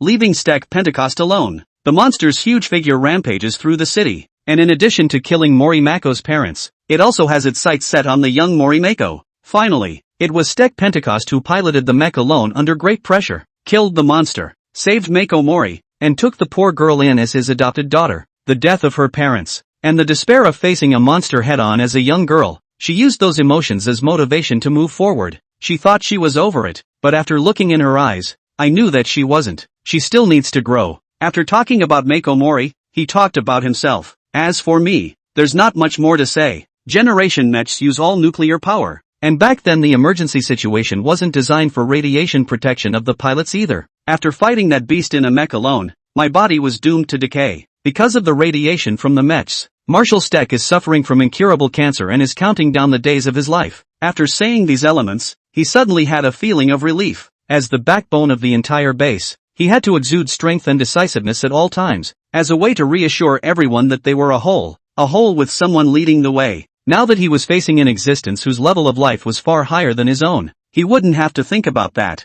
and could temporarily remove his powerful mask and voice his worries as an ordinary person. It was relaxing for him. Now I'm worried about whether there will be any surprises in the startup test, whether it's Mako or Rory. They both have difficult pasts to look back on, Marshall Stryker said with worry laced between his brows. It was a no-brainer to designate these two as drivers. One is running out of time. Or rather, mankind doesn't have much time left. He has to make a choice. It won't. After he finished speaking, Natsuki looked at him and spoke. There will be no surprises, because I'm right here. A small smile spread across Natsuki's lips. Because he's right here. A few simple words brought a sense of reassurance that weighed 1,000 pounds. Marshall Stack looked at him, and in a trance, it was as if he saw again the giant with a smile at the corners of his mouth, who, just by appearing, could make one feel hope from within. Chapter 29, Anomalies. Don't you think Corny's a little off today? Inside the lab, Newton sat on the edge of the lab bench, staring at the monstrous body tissues stacked on the bench, his mind pondering something else as he turned his head and asked Herman, who was scribbling on the blackboard. Corny's behavior today was a bit of an anomaly. So what happened? Herman didn't turn around,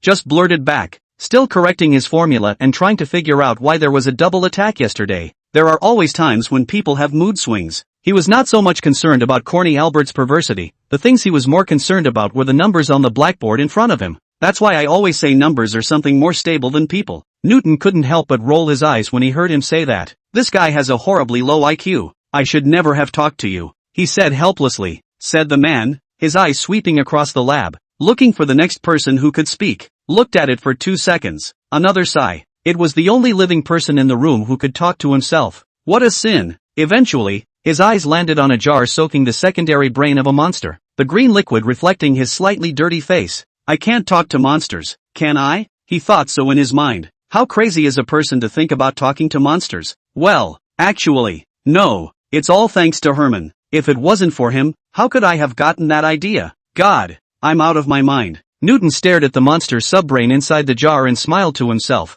I can't believe I need to talk to monsters to relieve my boredom. Herman also raised an eyebrow at the sound of his voice. Unable to stop the chalk in his hand, he turned around, pointed the chalk at him and said, Then you're really crazy. Talking to monsters? That's simply not possible. With nothing but a pile of rotting flesh in front of you, are you prepared to talk to the cells of a monster? Attacking each other verbally has been a daily routine for the two. Cramming into a lab created more friction between their already incompatible personalities. Just because you can't imagine something doesn't mean it's impossible. Newton fired back. Said, something seemed to suddenly come to mind. By the way, isn't Corny a living example? His tone became airy as he found a fulcrum for his rebuttal. Did you forget that all that knowledge he has about monsters came from their brains? He said he had empathized with the monster's brain, just like the two mech pilots did. Maybe I can commune with the monster's brain like he did. Newton said, his eyes all lit up that this was a very viable option, and he wanted to learn more about the monsters as well. The remark also reminded Herman, how is this possible? When Corny was talking about it earlier, I was questioning the veracity of it. Herman limped over to Newton on his crutches. Let me ask you, how big is the human brain? He asked, looking Newton in the eye. Newton froze at his sudden aura, but reacted by blurting out the answer. About 14 centimeters in diameter. He gestured with his hand. Less than the size of a soccer ball. And how about you take another look at this? Herman copied his cane and tapped the large glass jar with the monster's secondary brain soaking on the side. The brain soaking inside the glass jar still possessed a certain degree of activity, and it had both the characteristics of the brain and the heart in people's common sense, with a few thick blood vessels underneath wriggling like tentacles. Monsters, supergiant creatures, are controlled by both a brain and a secondary brain, and what's here now is just a secondary brain. This secondary brain is bigger than half an adult, Herman exclaimed to Newton. Two mismatched drivers can have accidents when empathizing. Now to connect your brain to the monsters. Guess what happens? Boom! As he gestured, he said, your brain flower will collapse in your skull like fireworks. In Herman's eyes, having a human brain connect with a monster brain is a complete pipe dream. Don't even bother. But no one in their right mind would think of connecting with a monster's brain. Then how do you explain Corny? Newton was unconvinced. When we first met him, he even told us some information that we had never publicized to the public, and he knew more about monsters than I, who was exposed to them on a daily basis. The only way to explain why Corny Albert knows so much about the monster is to say that he has empathized with the monster. The other side even volunteered that. That's what I can't figure out. Herman retrieved his cane and frowned in place as he thought. Nothing like after effects appeared on him. It stands to reason that if he really had empathized with the monster, there's no way he'd be acting like a nobody like he is now. I'm leaning more toward the idea that he hasn't been empathizing with the monsters at all, and that all that information is coming from other sources we don't even know about. At this, Newton just let out a laugh. And how is that possible? If he has access to information about monsters, why doesn't he just tell us? Isn't everyone struggling to stay alive in these ed-up times like the end of days? We're all on the same rope, so there's no need to hide in a crisis like this. Who knows? Herman was about to retort that it was possible that we weren't all on the same rope,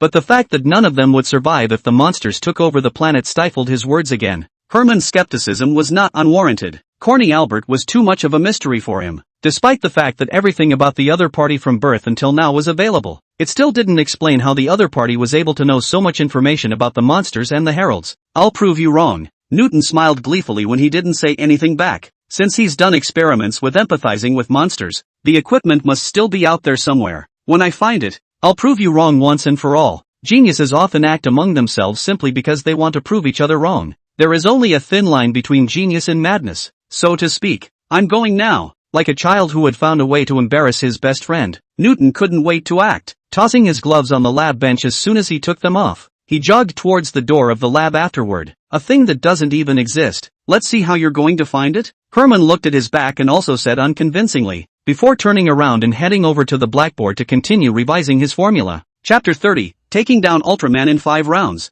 What? Inside Corny Albert's lab-cum-personal lounge? Albert let out a cry of disbelief as he looked at Marshall Steck in front of him. You gave that mech to Natsuki-san to use? He rose directly from his chair by the countertop and looked at the other man. That mech can't. I mean, it hasn't been fixed. The risk factor is just too high to let him drive alone. He was a million times more disapproving of Marshall Steck's approach. That mech, he had originally prepared for himself, in order to be able to directly intervene in the future in case of any unforeseen circumstances himself. He exuded a reasonable amount of concern, keeping his face civilized under his silver-rimmed glasses. I think with Mr. Natsuki's physical fitness, he shouldn't be injured. Marshall Steck calmly echoed. With that, he looked into Albert's eyes. You should understand why I'm standing here now. Now he needed an explanation. An explanation of the earlier conflict in the lab. I know. Albert's expression turned serious and he nodded. He slowly opened his mouth and took out the words he had prepared long ago. The reason why I asked Natsuki-san a question like that was because I wanted to get to know him better in order to confirm the specific details of the follow-up plan. To us, he is ultimately an alien, with a myriad of secrets we don't know about.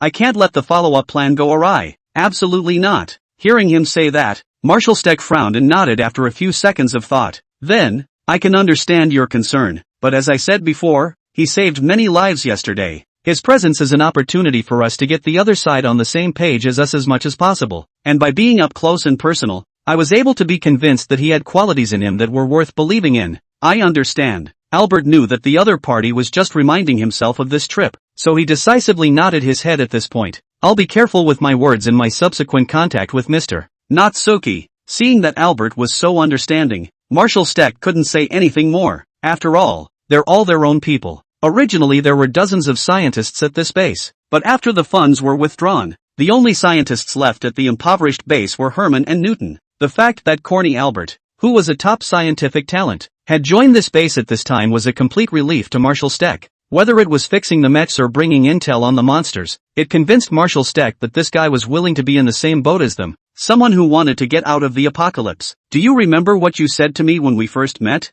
Marshall Stryker suddenly asked at him. Faced with this question, Albert froze. Quickly, though, he responded, answering, I remember. That day, we stood inside the mech hangar, and to those mechs, I said I'd rather die in a lab on this base than watch the end come and do nothing. He remembered the words. At this, Marshall Steck nodded in satisfaction. You'll make it through Armageddon, he said. It's not me, it should be us, Albert affirmed. Afternoon, Broken Dome Base Mech Depot. Natsuki, who had just had a full meal with a heavy book, came to the steel corridor bridge on his flip-flops and saw a familiar figure lying on the edge of the railing. Hey, he greeted the figure. The figure turned and it was Rory, wearing a dark blue sweater. Natsu, you came to see me test? Rory asked casually. Natsuki came to his side and stood in front of the railing, looking out over the mechs below. No, I'm here for the test, he said with a mysterious smile. What?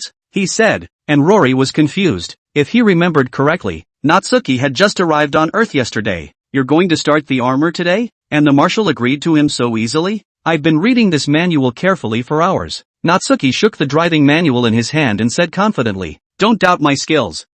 Rory took the manual he was holding and flipped through it. He remembered back in the day when they didn't have this stuff and they all learned it at the academy. Are you sure you're looking hard? He briefly flipped through 2 pages and realized that the book was frighteningly new. Only a few of the pages showed signs of having been turned. The rest could be rated as brand new from the factory. Aha! Natsuki nodded. Raleigh, there's one thing that he doesn't really believe in. At the same time, another thought occurred to him. Which mech are you going to fly? The pilot test for the Danger Rangers was about to begin. And with the other 3 mechs already having pilots who had been honing their skills for years, he couldn't think of any other mech he could give Natsuki to drive. That one. Hearing the question, Natsuki smiled and pointed his finger towards the gate directly in front of the mech hangar. With a mechanical noise, the huge gates opened. A mecha with a silver-white body resembling a martial monk stood on the transport tracks and was slowly sent into the driver's hangar. Shaolin Ranger? It was actually repaired as well. Rory recognized the mech, his gaze a little surprised. But are you sure you can really fly a mech? He knew the importance of mechs, and if he could have one more mech for the subsequent missions, it would increase the success rate of the missions by a lot. Do we really need to let Shirai drive?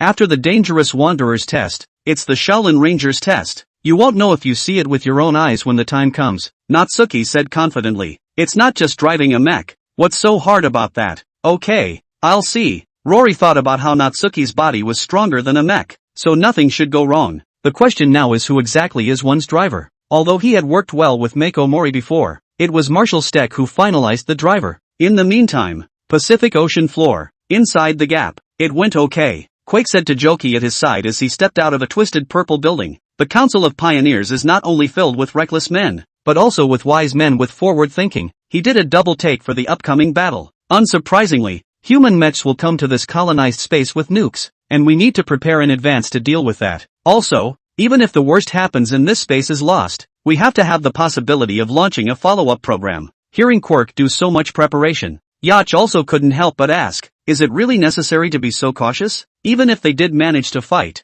I could have just thrown myself into the fray. Not to mention the scrap metal. That Ultraman looks like a straggler. If you ask me, he wouldn't last 5 rounds in my hands. As a herald, he was ready to control the monsters and fight them himself. Really? Really? I'll have to look forward to your performance then, Quirk said with a grin. It's good for the guy to have that kind of confidence in him. Chapter 31, Plasma Cannon Charging. 3 o'clock in the afternoon. Rory changed into a Black Ops suit, worn like black armor, and stood in the cockpit of the Danger Ranger's head. Manually and skillfully, he lowered the connecting device containing the spinal cord clamps and waited for his partner. Soon he heard a sound of operating suit boots stepping across the floor, and he knew that it was his partner coming. I've had a previous injury to my left arm, so I'll go with the right side first, without looking back, he said as he stood by the connector on the right side of the cockpit. I know, a familiar voice rang out. Rory raised an eyebrow and looked to his side. His partner, who had just come to the left side of the connecting device, was Mako Mori, wearing the same combat uniform as him.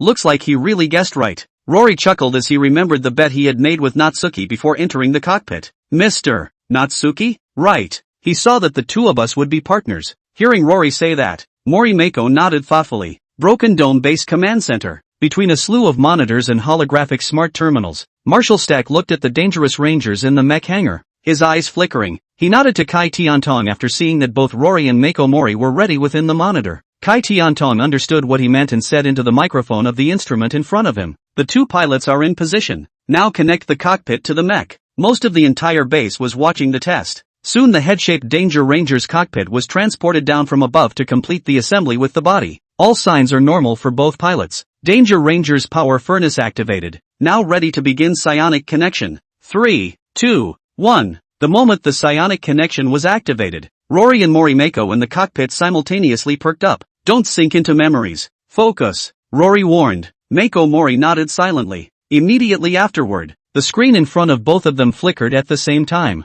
The two men's consciousnesses are linked together, and past life experiences flash before their eyes, from baby to child, from childhood to adulthood. Fortunately, at this stage they weren't really experiencing another person's life all over again, just a cursory perusal. Concentration. Mako. Concentration. It was, after all, Mako Mori's first time empathizing with another person, and despite knowing what was going to happen next, she couldn't help but feel nervousness within her. and it was at that moment that she listened to Rory's voice, soothing her. Soon they crossed over into memory and rejoined reality. Connection successful. Danger Rangers left half analog brain calibrated successfully. Dangerous Rangers right half analog brain calibrated successfully. The system within the mech emitted a prompting mechanical female voice. Danger Rangers, activate. Next, Dangerous Wanderer slowly raised his arm in a motion to test his arm dexterity as everyone in the command center looked on. They made it. Seeing this scene, Kai Tiantong twisted his head and said to Marshal Steck with inner joy. Rory was an old friend of his, and he was inwardly very happy to see his old friend reactivate his mech. Yeah, Marshal Steck nodded. The heart was also relieved. The two pilots had already passed the most error-prone stage. The next step was just to follow the process of slightly moving the mech. Being able to get this far showed that they were fully qualified to pilot the mech. Inside the mech hangar, Danger Rangers followed the instructions step by step. Everything seems to be going very well. It's an amazing feeling, isn't it? Rory said to Mako Mori as he swam around the cockpit. Very wonderful. Yes. Without opening her mouth, Mako Mori had already given Rory the answer within her consciousness. They were so inwardly connected at the moment that whatever the other was thinking was in line with their own. And they didn't even need words to communicate. It's a feeling that is truly amazing to experience for real. My old buddy. Being restored has made the performance even more charged than it was back then. Rory took control of the Danger Rangers and felt his blood boil as he felt the gears turning in the fuselage and the roar of the engine in the power furnace. The feeling of being back in the cockpit again, years later, was still addictive. He felt like the giant mech was his own body, and could maneuver it to do any action he could imagine. You're welcome. Rory was just about to say that he had to thank Mori Mako for fixing this mecha, but before he could even get the words out of his mouth, Mori Mako had already answered him in his consciousness. What a great girl. How good is it? That one can be ignored. Ignorable? Well, it can't. Seriously, you're doing so much better than I thought you would. Rory smiled. Now, you're the best partner I've ever had. Rory said genuinely. Originally, he thought that he would never be able to empathize with anyone else again, but the truth was that there really was someone in the world who was so suitable for him. Maybe it's fate. It is indeed fate. A scene from the past appeared in Mori Mako's mind. Wait, so we've met before? Rory sensed it as well. It wasn't yesterday that they first met. They had met unilaterally years earlier. Back then, the Beckett brothers were notorious problem students at Hunter Mech Academy, often breaking discipline despite their excellent grades, and Marshal Steck often got headaches from having to discipline them. And to add to Marshal Steck's headache, for some reason, his own daughter often sneaked off to watch them train. So you've seen me before at that time, but why don't I have any memory of it? Rory couldn't recall at all if he had seen this girl before. That's because I hid it well, Mori Mako replied in her consciousness. Ha! Life at the academy is also an unforgettable memory. Back then, he and his brother. Wait, no. Suddenly, Rory felt some obstruction in his breathing and subconsciously inclined his head. The sight of a figure in a white operating suit, the figure he knew best. Brother Yancey Beckett was opening his mouth as if to say something. Next, boo! A lurid beast broke through the cockpit of the mech with the spikes of its head, opened its bloody mouth and bit Yancey Beckett, ripping him viciously out of the cockpit and swallowing him into its stomach. No! A warning suddenly popped up on the screen inside the command center. Damn! Rory's connection is down. No! Both of their connections are down. Seeing this scene, Kai Tiantong immediately stood up and called out to the two men inside the mech on comms. What happened? The moment the psionic connection was severed, the experienced Rory came back to reality, removing the effects of his brother's death on him. But when he turned his head and looked at Mako Mori, I'm okay, but Mako calm down. Mako, listen to me. Take a deep breath and then calm yourself down. Don't get caught up in the memories of the past. At this moment, Mori Mako was already trapped by the memories of the past. It was as if she was back in her childhood, standing in the ruins of Tokyo, looking up and seeing a giant beast that covered the sky. No! She subconsciously raised her hand, trying to protect herself. The flux connection between the two was disconnected, but the mech's operating system was not disconnected. Accompanying her movements, Danger Wanderer, plasma cannon charging commenced. The cold mechanical system female voice came out from within the Danger Rangers. Chapter 32 Shaolin Ranger Moves. Buzz. The Danger Rangers' arms switched to plasma cannons, arcs of ever-building energy flickering through the mech bank as the surge of shock looked to spread, quickly forcefully cut off Mako's connection to the mech. Seeing this scene, Kai Tiantong shouted anxiously at the technicians on the side. The vast majority of the base's technicians were now inside the command center, which was facing the Danger Rangers, while a large number of maintenance personnel, as well as some of the mech pilots, stood on the corridor bridge of the mech hangar. If we let this stored plasma cannon explode inside the base, it would be all over. No, Her connection with the mech is too firm to be forcibly severed from the outside. The technician in charge of the spiritual connection had already analyzed sweat on his forehead. Looking at the unresponsive screen with anxiety, cut the mech's main power directly. Marshal Stryker ordered loudly in the moment of crisis. Move it. All the rest of you evacuate. The entire base was in disarray as the plasma cannons recharged. None of them had expected such an accident. Mako Mori's connection to the mech was surprisingly stubborn to the point where it couldn't be severed. Marshal Stack and Hansen Sr. rushed straight to the front of the command center to locate the power cables connected to the Danger Rangers. The test did not activate the reactor inside the Hazard Rangers and relied on an external power source for the test. Come on. We must catch up. Old Hansen moved nimbly to dismantle the bolts on the cables, and sweat parsed out on his forehead. They had to get the power off before the Danger Rangers could fire. And in this moment of crisis, Marshal, the Shaolin Ranger is activated. A technician suddenly shouted. The accident on top of the accident caught them all off guard. What? Kai Tianton looked towards the mech vault and stared in disbelief when he saw that the silver-white mech had actually begun to move. Why? How did it move when we didn't even start it? A scene completely beyond reality appeared. A mech that was not connected to any power source and was physically in an unstarted state. How on earth did it move? Who's in there now? He asked loudly. It's Mr. Xia. He had previously been inside the mech waiting to be tested. The technician replied. The Shaolin Ranger stepped inside the mech hangar, bringing about a tremor, moving with an unparalleled fluidity that didn't even resemble the maneuverability a mech could display. In an arrow step, he came to the Danger Rangers and reached out to grab the plasma cannon on the Danger Ranger's arm and lifted it upwards as a crowd of personnel in the base watched.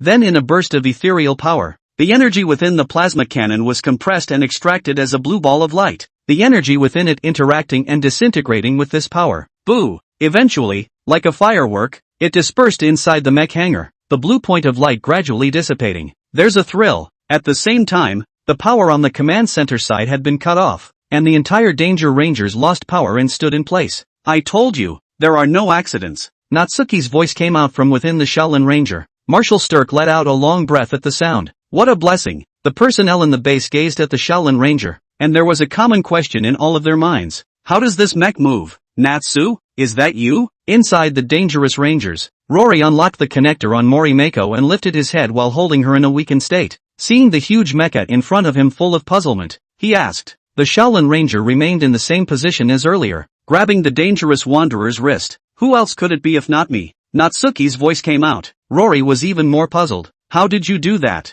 And, why can I hear you? Aren't you inside the mech? The cockpit of the mech was a thick one, and as a rule he couldn't have heard the sound the other party was making inside the mech. As I said before, I'll be driving the armor. Natsuki smiled. As for the voice, this is called telepathy. Mechs moving without being activated doesn't seem to have anything to do with piloting skills, does it? Rory was confused. That's like saying a person who makes an unlit car move and says they can drive is the same thing. Are we talking about the same thing? You don't understand. I have my unique piloting skills, Natsuki explained without a blush. All you guys need to know is that I'm a mecha master. Sensei mech start or not, just tell me if I made it move or not. Seeing that the Dangerous Wanderer was out of control, the first thing Natsuki did was to use his Nianli to forcefully control the Shaolin Ranger with a handful of forceful bricks flying. The Otter Nimbus was raised to intermediate level, and the finesse had increased a lot. Controlling a mech was still easy. Why don't you just use your mind to stop the Dangerous Wanderers? That is not to show a hand of his excellent driving skills. Marshal Sturk lent this mech to himself. He had to get professional anyways. Step forward. Rory heard this explanation and smiled helplessly. Looks like the aliens have a real knack for turning on their mechs. I messed up. Mori Mako would have come back to her senses by now, slowly raising her head, seeing the Shaolin Ranger who had stopped her, and seeing the disappointed eyes of everyone in the command center in the distance. She realized the gravity of the situation. Marshal Steck's face was downcast, and he seemed ready to take the blame upon himself. The pilots of Cherno Alpha and Storm Red stood on the corridor bridge, looking at themselves, their eyes full of disappointment. Hansen Sr. and Hansen Jr. inside the command center seemed to be arguing, and Hansen Jr. was simply too afraid to give his back to a teammate who risked losing control at any moment. Loss, self-doubt. Mori Mako, who had just poked her head out of the tide of memories, was once again overwhelmed by negative emotions. She knew that she had screwed up. He had failed his father and everyone else. No, it's not your fault. Rory was the first to notice her emotions and spoke out in a comforting voice. I was the one who had the problem first. I saw my brother. It was after that caused you to be affected as well. And that's exactly what happened. Both have shadows within them, and when two shadows collide together, It can bring about unpredictable results. Both pilots exit the mech quickly. The voice of the command center rang out from within the mech. They heard the sound and glanced at the people inside the command center, and after sighing in their hearts, they got up from the ground. What was going to greet them next was not going to be a good look. Thank you, fish,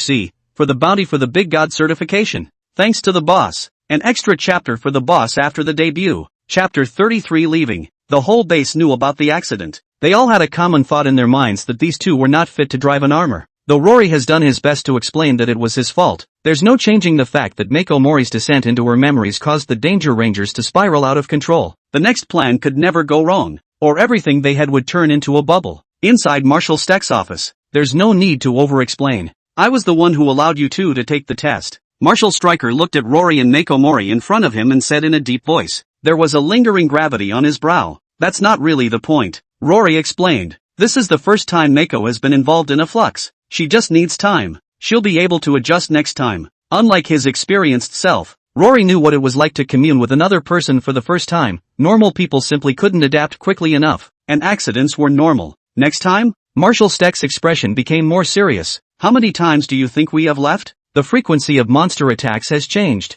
If we don't hurry up, the next time we face it could be a level 5, level 6, or even higher level monsters. You two almost destroyed this base. Everyone has seen the results of the test, and the pilots of the other mechs have communicated to me their attitude that they cannot accept to work with you on the mission. Regarding the results of this test, Little Hansen was particularly vehement, directly stating that he was fully opposed to the participation of the dangerous wanderer in the operation, while the pilots of the other two mechs exuded the same attitude. They also did not want to have any accidents while carrying out their mission. Sometimes out-of-control teammates are scarier than the enemy. They were going to do something to save the world, something that had no room for error, especially one of this magnitude. As soon as the words came out of his mouth, Rory pursed his lips impotently and clenched his fists but had nowhere to swing them. Mako Mori on the side kept her head down. She couldn't face her father. So, what was the point of you calling me here? Rory spoke again after a few breaths, his expression a little puzzled. You said you needed me here, and I came over. And the upshot is that you're not going to involve me in the follow-up mission?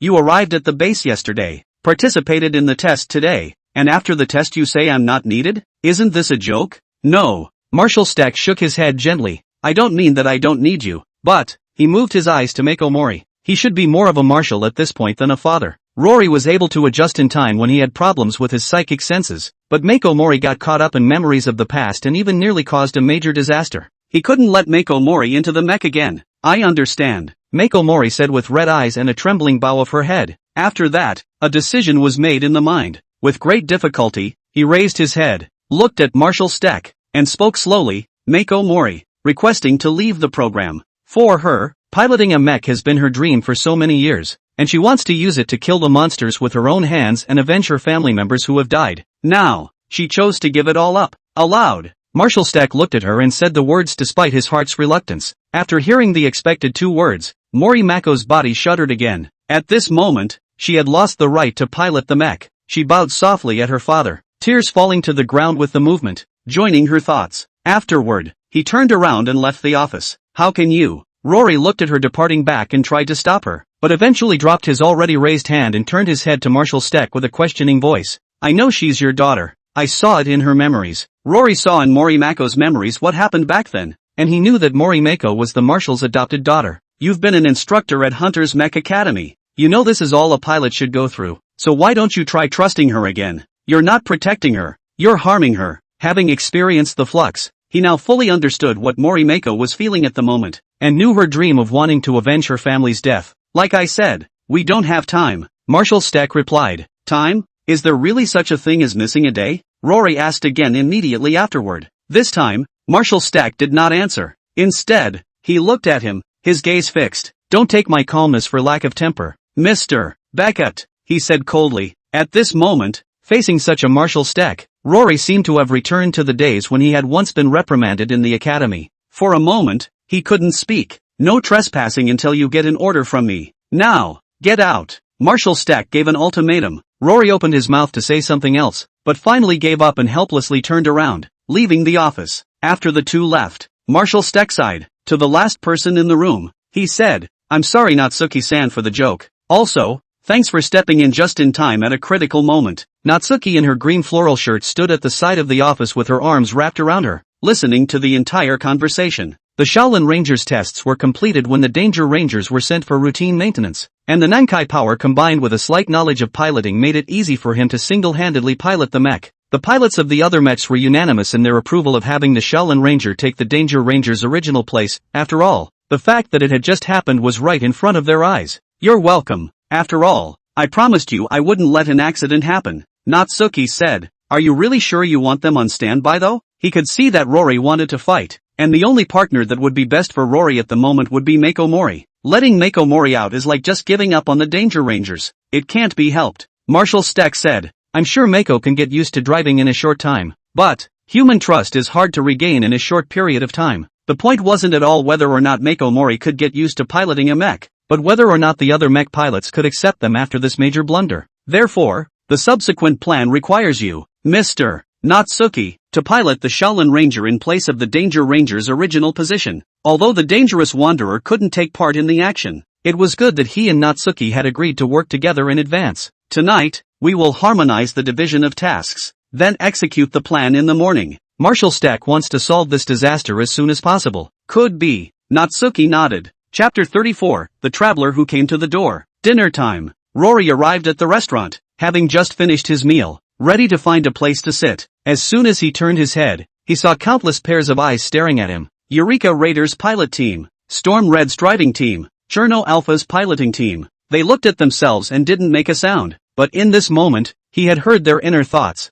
He knew that this blunder by the Danger Rangers was not as simple as a technical error for most of the people who had nearly died on this base. They were no longer welcome, and the look in their eyes said it all. What are you waiting for? Quickly find a place to sit down. At this time, a familiar voice suddenly sounded beside him. He looked in the direction the voice had come from. Natsuki, dressed in a floral shirt with 2 dinner plates in his hands and 6 more floating behind him, was waiting for himself to find a place to sit first. None of the people in this base showed any particular surprise at Natsuki, who was casually using his nimbus. They were already slightly accustomed to the fact that there was an alien with a strange personality in the base, and it was enough that he had saved their lives in the afternoon test.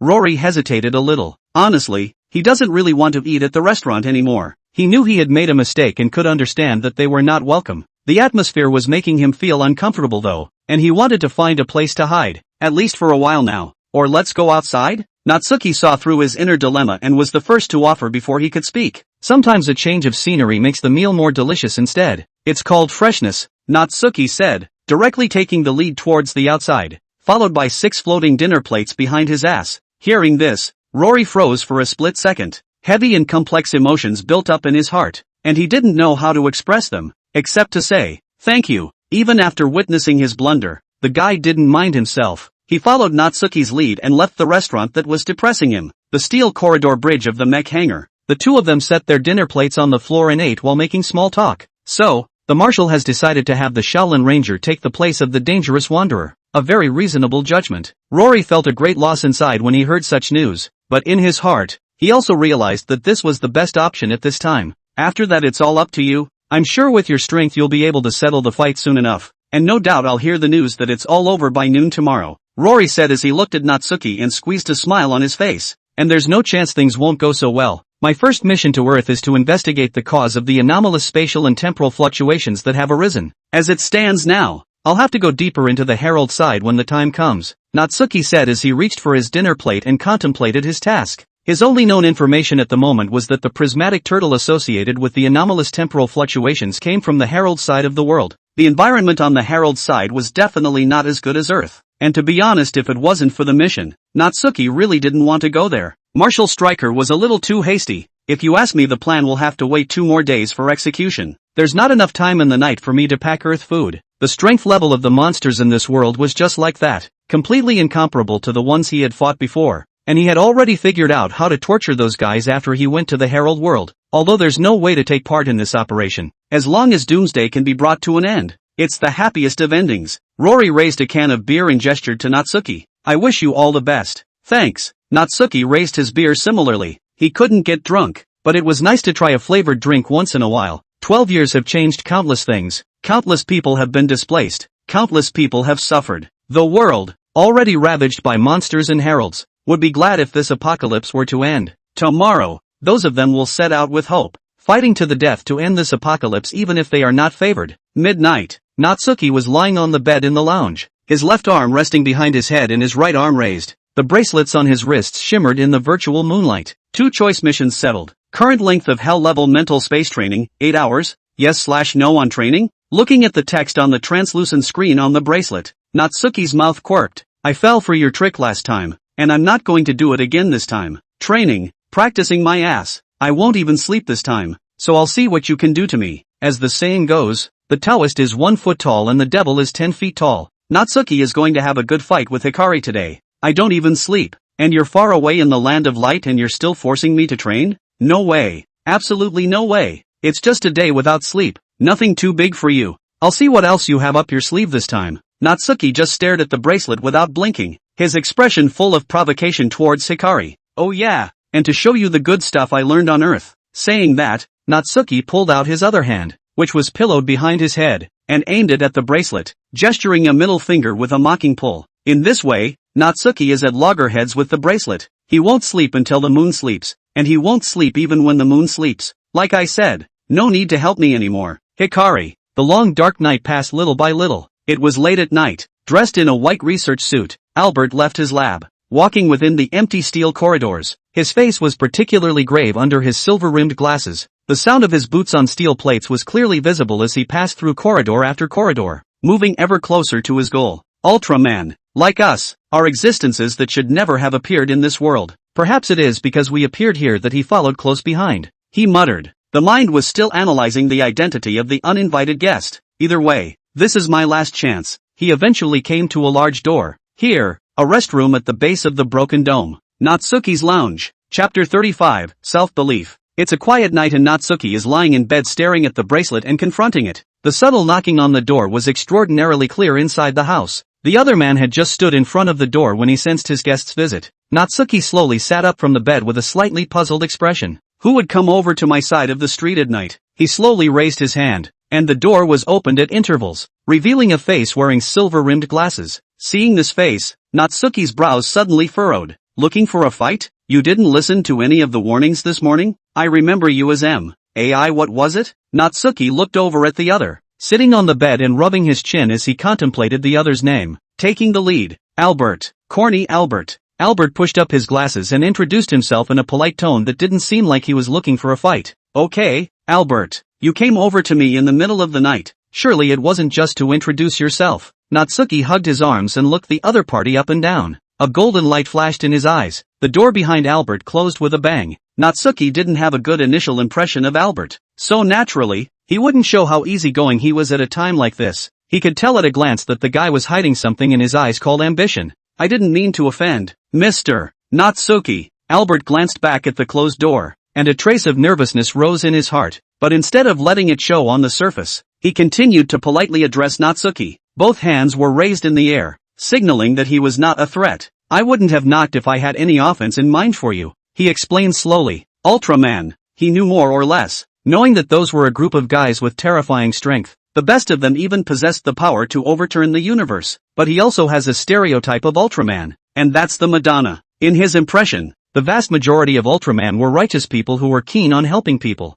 They would rather be aggrieved themselves than try not to harm weak humans, and even very few would choose to forgive humans when they made serious mistakes. He had originally thought that a warrior from the Cosmic Guard would have to be a moral standard bearer anyways. It is possible to lasso this warrior with words on a moral level, thus indirectly helping yourself. But he never expected Natsuki to not follow the rules at all. Coming up is a 3-minute threat. Moral kidnapping? It doesn't exist. Albert also wondered how this guy had gotten into the Cosmic Police. Or, what kind of credit had this guy gotten for being out there so much and not getting fired? In short, Natsuki, an existence outside of his plan, had severely disrupted his original plan, so he embarked on a new plan. Mr. Natsuki, I can help you. Albert met Natsuki's interrogative gaze and said something that surprised the other party. I heard about your mission from the Marshal, and I can help you find the culprit who caused the unusual temporal fluctuations. The virtual moonlight in the room hit his face, and the push of his glasses refracted the moonlight and floated a veil of mystery over his identity. Those words, indeed, piqued Natsuki's interest. Wanting to take out the monster was very simple, but wanting to uncover the real mastermind behind it was not an easy task. The process was very time-consuming and energy-consuming, and it was this kind of task that was the biggest headache for a lazy dog like him. How am I supposed to believe you? Natsuki pinched his chin with one hand, his eyes sizing up the other party, one leg sitting cross-legged on the bed, his mind pondering over the details that the other party's every move revealed, judging whether the other party was trustworthy or not. Albert also knew that he had made a very bad first impression on Natsuki, and so, that's when his choice was made. Full disclosure, since the other side is still Ultraman, there's still something to talk about as long as they don't harbor special hearts and honestly put their integrity on the line. I'll tell you everything I can, Albert said with a determined expression. In this moment, he wouldn't choose to be the Riddler, because it wouldn't make sense. Oh, Natsuki's eyes narrowed slightly, realizing that this Albert seemed to hold quite a bit of information. Go ahead. Whether or not you trust this guy depends on what comes next. Originally Natsuki was going to follow Marshal Stack and the others all the way to the back of the gap in the Pacific Ocean and capture a few heralds to torture them about the anomalous space-time fluctuations. So it would be a lot of work to save if Albert could provide useful information for himself now. This trip mission could almost be said to be the most efficient one for Natsuki in recent times. Only just arrived at this universe's Earth yesterday, and tomorrow he was going to hit the enemy's lair. This would have to be said to be unfamiliar if the rest of the universe police force saw it. The abnormal spacetime fluctuation you need to investigate is actually essentially the result of the spacetime source energy producing changes. Albert pushed up his glasses and patiently explained. Every world has its original destiny, which you can interpret as a thread or a script. Some outsiders, some existences that did not originally belong to this world will change the destiny of this world when they descend into this world. And the greater the change, the more scars this world will reveal, as well as the more chances of temporal source energy being stolen. Hearing this, Natsuki frowned slightly. This mission doesn't look easy. If it was as the other side said, then one was dealing with an organization. It's not as simple as just tackling the aggressor. This group of outsiders, what organization do they belong to, specifically, and what are they called? He asked. I can't say. Albert looked at Natsuki's gaze that had gotten serious and shook his head gently. Because I am one of them, I can only tell you part of the relevant information. I can't tell you more than that or I would disappear right now. We were all originally human beings, from different worlds, who experienced death due to various accidents, and were then conscripted and traveled to different worlds to steal space-time source energy in various ways. We're not sure exactly what kind of being enlisted us, or what the point of collecting space-time source energy is. All we knew was that we had to get the job done or be at the bottom of the list. Natsuki listened, more and more. It felt like this whole thing was getting complicated. Has the ability to teleport through time and space, the ability to use dead people from different worlds as his own. Any one of these is not a simple person. When did there become such a force in the multiverse? Go on, Natsuki said. This matter was no longer just about this Earth. He didn't know what this man behind the scenes was trying to do by collecting the so-called temporal energy, but he guessed it must not be good. But anything to do with time and space is not a good thing,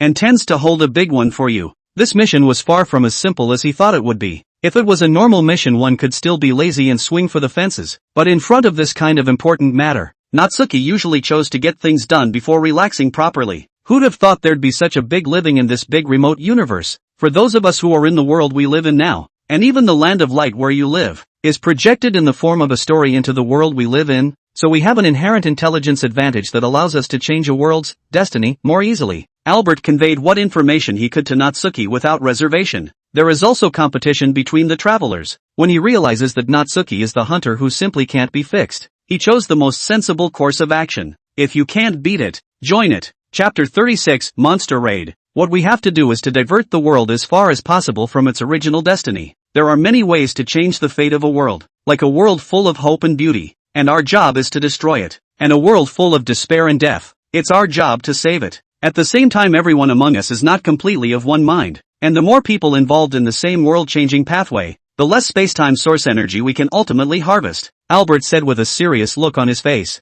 The guy hiding in the Forerunner. His goal is most likely to have the Forerunner take over human lands and wipe out all living things within the planet, which is what can be done to get the most out of the temporal source energy. Natsuki listened, nodding slightly. What about you? What were you going to do originally when you said you were part of it? Natsuki needed to know his complete motivation so that he could judge whether or not what he was saying was actually believable. There are no absolute good guys and bad guys in this world. At the same time, there is no such thing as a completely brainless villain. The guy talks about being all in, but in reality he must be doing this to accomplish something. This guy is in competition with the other outsiders, and odds are that he wants to use his hand to help this guy get rid of his competition. Of course, This was one of the aspects that Natsuki thought of. There was a deeper purpose in Albert's mind. My original plan was actually quite simple. Regarding this point, Albert did not hide it and said honestly, there is more than one way to change the fate of the world, and the difficulty varies from one way to another. In different worlds, there exist so many characters who are closely related to the fate of the world, the so-called chosen children, or the protagonist group, and changing their fate is the most convenient way. I'll be straight with you. According to the original destiny of this world, Steck would have died, Raleigh would have died, Dr. Newton, Chuck Hansen, Mako Mori, the three brothers piloting the Storm Red, the couple piloting Cherno Alpha. Many people die in all kinds of accidents. What I'm going to do is find a way to keep them alive, to deflect their established deaths from their destined trajectory. That's why I'm here. Incidentally, I repaired that mech for the same purpose. To increase my participation, I just tampered with the operating system so that no one else could pilot it. But I didn't expect you to snatch it away from me. That was Albert's intention from the beginning. Every traveler comes to the mission world to get a different identity. That is based on the performance of the previous world. Albert's identity in this world is a PhD proficient in physical mechanics and biology, and his choice is to join the Broken Dome. But Natsuki's arrival shatters his plans. Natsuki's appearance here doomed these people from dying due to accidents, which directly took all the work he was originally supposed to do. And according to this trend, he wouldn't be able to get much temporal source energy at all. So when he first met Natsuki, he thought about whether he could use Natsuki to help him harvest temporal source energy from other aspects of his mission. After all, it was a top-notch combatant. After realizing that Natsuki was a player who wouldn't be easily swayed by himself, he could only go all in and make himself some soup by cooperating as much as possible. If he didn't reveal this attitude now, he was afraid that after Xiaoshu found out that he was a traveler later, he wouldn't even leave himself a chance to explain and would directly destroy himself. He could already tell that this guy looked lazy and casual on the surface, but he wasn't actually some mere good old boy. What do you want from me? Natsuki asked bluntly. He knew that Albert wouldn't tell himself this information for no reason. At least he had been in the Cosmic Police for more than 10,000 years, and the people he had seen were just a sea of them. Get me more involved in the follow-up so I can get more temporal source energy at the end of the mission timeframe. Also the main point, don't be in a hurry to liquidate me. Albert stated his greatest need. I can provide you with information and help you accomplish your mission in this world, and likewise in the world afterward. Albert will put himself in a good position here. Natsuki is the hunter and he himself is the prey. The hunter is destined to eat his prey, and Albert doesn't dare to say that his hands are necessarily clean, but he dares to say that he will be useful to Natsuki. He's all about trading his value for a life. We work together. We each get what we want. Albert pushed up his glasses and said decisively, if you don't believe what I'm saying, you can compare them when you find another outsider. Motivation, purpose, interest. Albert made it clear to Natsuki. At the same time, the most important point, self-detonation of identity, was also placing a small life in Natsuki's hands in advance. Natsuki looked at him and thought for a while, finally nodded. I certainly won't stand in the way if you want to let a few of them live. My main mission is still to uncover the guy behind your organization, since you want to be my spy. Sure, with such an insider, one's mission would undoubtedly go much smoother. As for whether or not the other guy would backstab himself, if he could do that, he wouldn't be here blowing himself up. Judging by the vitals, the guy's words don't show signs of lying either, so it's believable for now. Hearing Natsuki agree, Albert was also slightly relieved. How many outsiders like you are over here in total? Natsuki asked next. There are 4 of them counting me, Albert replied, but we don't really know where or who each other are. Natsuki nodded, which meant there were 3 others besides him that he needed to address. That said, if you expose the information like this, won't the organization behind you try to erase you? The other party had exposed quite a bit of information already. Natsuki even felt that it could be called at the classified level. No, it's more like a program, and we don't know who's really behind it. It doesn't matter as long as you don't say some of the key test words, Albert replied. He knew that he was just the pawn. No one would care if they died or lived, as long as they could collect temporal source energy. Although we are only the executors of the mission, we are also considered to be vicious in your judgment of the Land of Light, and basically each of us has countless wrong souls on our hands. You don't need to think too much when you do it. Hear him say that. Natsuki also couldn't help but raise an eyebrow and said, you've thought this through. You've even considered this. The desire to survive is really strong. When this guy came over tonight, Natsuki thought that this guy was going to sneak up on him while he was sleeping, but he didn't realize that he was coming straight in and sliding on his knees. Natsuki thinks that he doesn't need to destroy Albert on the spot for now. He can wait until the whole thing is over and throw him in a cosmic prison to be sentenced by the Brigadier. Next, had to hurry up and get things settled on this planet and get in touch with the Kingdom of Light. With spies, this prey, It's much better to catch. The time was nearing early morning after the two had finished talking, less than 2 hours before the scheduled departure time. And just then, buzz, buzz, a piercing alarm sounded throughout the base. The sound of the voice meant only one thing: the monster had appeared. Shudder. They're moving ahead too. Albert immediately realized it was the travelers on the backside of the gap that had started to move. In this world, the travelers who got the herald status undoubtedly had a great advantage, but they also couldn't have imagined it. But we still have our trump card. Albert looked at Natsuki, who was doing warm-up exercises, and smiled. Chapter 37, Battle, a touchdown, anomaly in the gap. At the Broken Dome Base Command Center, the technician who was working the night shift pulled the alarm and at the same time shouted to Kai Tiantong and Marshal Steck, who had hurriedly arrived. The expansion index shows a level 4. This technician's expression was panicked. A level 4 monster was already the highest level that had appeared so far, and there was more than one monster that appeared. With sweat on his forehead, he said, "It's a triple attack. Based on the route prediction, the target is most likely this base. This is unprecedented. 3 monsters attacking humans at the same time. What?" Kai Tiantong froze when he heard the triple attack. Why at this time of year? Immediately they were about to launch a general attack on the enemy, and the nukes they had prepared were about to be installed on the Eureka Raiders. But it turned out that the enemy had launched their attack so early in advance. Notify all pilots immediately for an emergency rendezvous. Marshal Steck quickly calmed down to preside over the situation. Roger that. The arrow is on the string and already has to be sent. Since the other side launched a surprise attack ahead of time, they survived the wave and then put in nukes when the enemy's war effort was empty. When Natsuki and Albert arrived at the command center, the personnel within the entire base had already moved into combat. What's the situation, Marshal? Albert asked. Speaking up, an enemy raid would likely disrupt their plans. 3 Class 4 monsters appeared from the gap, codenamed Tailed Rising Rat, Prongback Turtle, Swift Dragon, and now Cherno Alpha and Storm Red have gone to meet them. Marshal Stryker turned back to him and rushed him. Hearing this, Albert immediately frowned. In this world's original destiny, Storm Red and Cherno Alpha were the ones destroyed by Tail Rats. Now 2 against 3 was even more of a disadvantage. The 2 Mets would soon fold under the siege of the 3 monsters, and they would lose 5 of their excellent pilots at once. No, absolutely not. Marshal, I suggest that Mr. Natsuki join the fight, Albert suggested directly. In everyone's perspective, their deaths in battle were unacceptable. Mr. Natsuki? Marshal Stryker frowned. This is only a defensive battle. I would like Mr.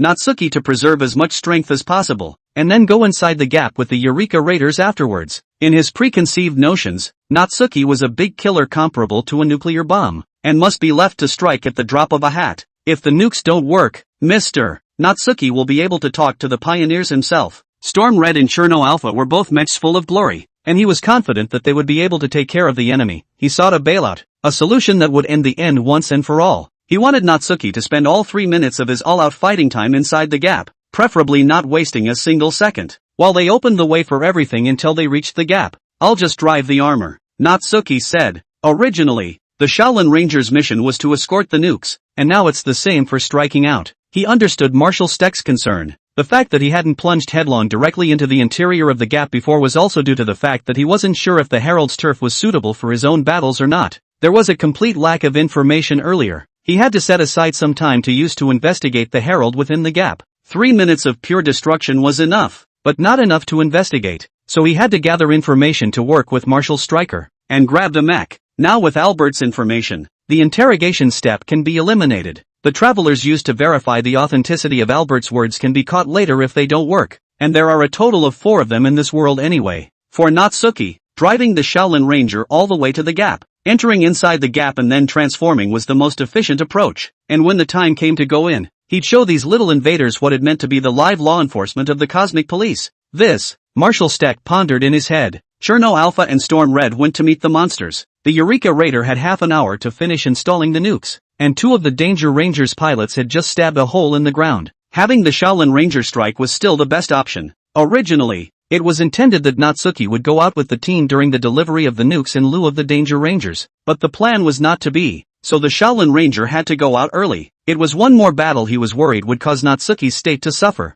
Before he could speak, Natsuki spoke up early. I'll have to carry the mech out if you don't agree. Natsuki smiled. You said you'd give me this mech, right? Marshal Steck froze. Why does he remember saying borrow? Oh, what that Albert guy said. Didn't he repair this mech? Natsuki pointed at Albert behind him. Marshal Steck froze again. Why is the smell of gunpowder between these two suddenly not as strong as before? Albert nodded to him, meaning he did say that. So much so that Marshal Steck nodded thoughtfully. He had already made a judgment in his mind. Natsuki-san, I have to ask you again this time, he said to Natsuki, his eyebrows filled with gratitude. The other party had rescued him when he was in a deadly situation, and now he was even expressing his desire to take the initiative at this critical juncture. And even though it was somewhat related to the other party's mission, the fact that someone who was lazy most of the time was stepping forward at this point in time was enough to say a lot. In the midst of such doom, thankfully, we still have a light. You guys are worth it, Natsuki said with a smile, before turning around, flip-flops towards the Shaolin Rangers' cockpit location. It was not yet early morning,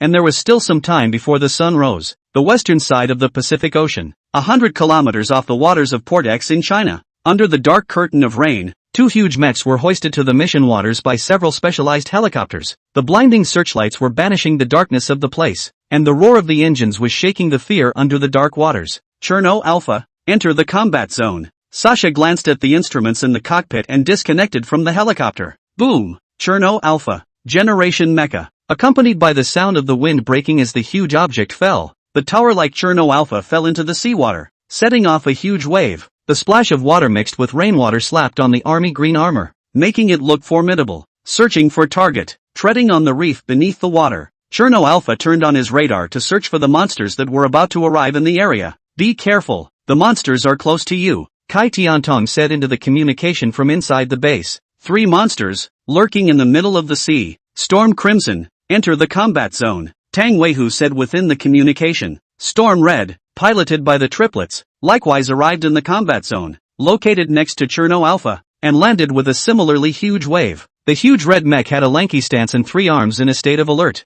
Storm Red, a 4th generation mech. Next, Put.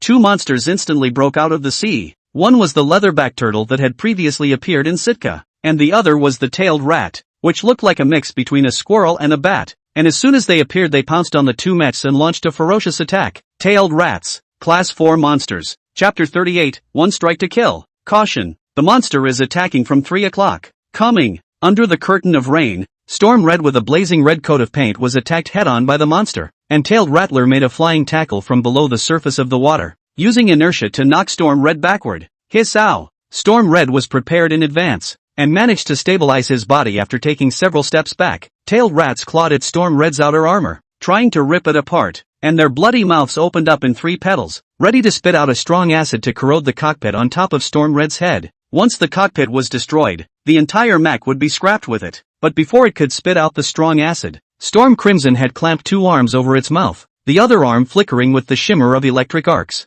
Come on, let's see which of us dies first, Tang Weihu shouted angrily as he glared from the cockpit, staring deathly at the tailed rats close at hand. The sharp claws of the tailed rats penetrated the outer layers of armor, and for all 3 pilots, it was the equivalent of breaking through their own skin and penetrating deep into their flesh and blood. But at this moment, standing in front of their homes, the fiery blood flowing in their bodies allows them to ignore these injuries and guard every inch of the land that belongs to them with their lives. Wei Xiang, plasma cannon. It's been ready for a long time, Tang Weixiong shouted. With 3 pilots, the flexibility was nearly doubled. The arms operated by the other 2 brothers clamped down on the tailed rat's head, while the arm operated by Tang Weixiong had already stocked its I-22 plasma cannon, and in the blink of an eye, it had already affixed the cannon hole to the tailed rat's body. Boom! Realizing the danger, the tailed rattler tried to break free from its control, but it was still a step too slow, and just a moment after it broke free, blue electricity exploded, and a plasma cannon solidly struck it in its abdominal position. Put! Hiss-ow! Hiss-ow! The skin of the tailed rat was instantly blasted with scorched black cracks by the plasma cannon, and the entire huge body fell backward into the seawater, tossing and turning underwater, stirring up layers of waves. At the same time, on the side, hit me, boo, hit it hard, boom boom boom. The tower-like Cherno Alpha was entangled by the leatherback turtle for the first time, but soon the couple seized the opportunity, grabbing the leatherback turtle's thick arm with one hand, keeping an excellent distance, and smashing the leatherback turtle's head with a fist of his right arm full of force. This was followed by a succession of punches utilizing the spring-loaded mechanics of his right arm, causing him to spit blue blood from his mouth. Tough and wild, this weapon of war, which shows the Maoist style from its appearance, shows its style at this moment and fights with the leatherback turtle passionately. The 2 mechs looked to be at an advantage in the first wave of contact with the monsters, but, don't forget about the beast, Cherno Alpha. It's right at your 6 o'clock. And it's making a surprise attack on you at breakneck speed. Take cover. The alert from the command center came over the comms,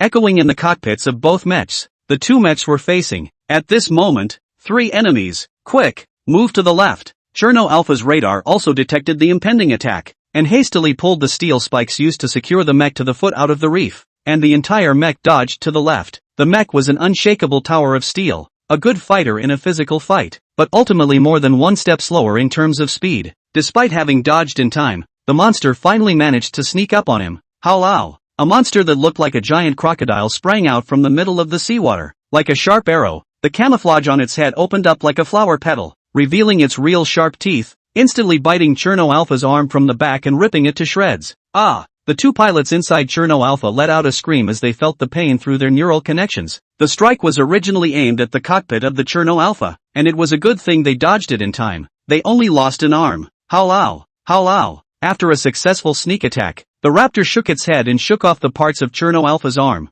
letting it fall into the seawater with a large splash, before standing beside the prismatic turtle and hissing with it, declaring Cherno Alpha's fate. Damn it, Cherno Alpha is severely damaged. We need backup. Sasha detected the damage to the mech. The Cherno Alpha that had lost its iron arm's combat power had directly dropped by nearly half. She hurriedly shouted at the communication. The situation is not as rosy as they thought. Things are equally bad on the Storm Red side. After the tailed rat suffered a wound to its abdomen, it seemed to have fallen into a berserk state, constantly circling Storm Red underwater, then breaking through the water in a flying lunge to avoid Storm Red's plasma cannon. Hiss-ow! After the tailed rattler left the surface of the water, both of its paws spread out flat, and its huge wing membranes spread out, and along with it waving its wings, it flew directly into mid-air, while its mouth bulged out, and it looked like it was preparing to strike at Storm Crimson from the air. At the same time, the tail trailing behind him was also aimed at Storm Red's cockpit like a sharp blade, first using concentrated acid to erode Storm Red's outer armor and at the same time restricting his movement, and then killing him with a single blow.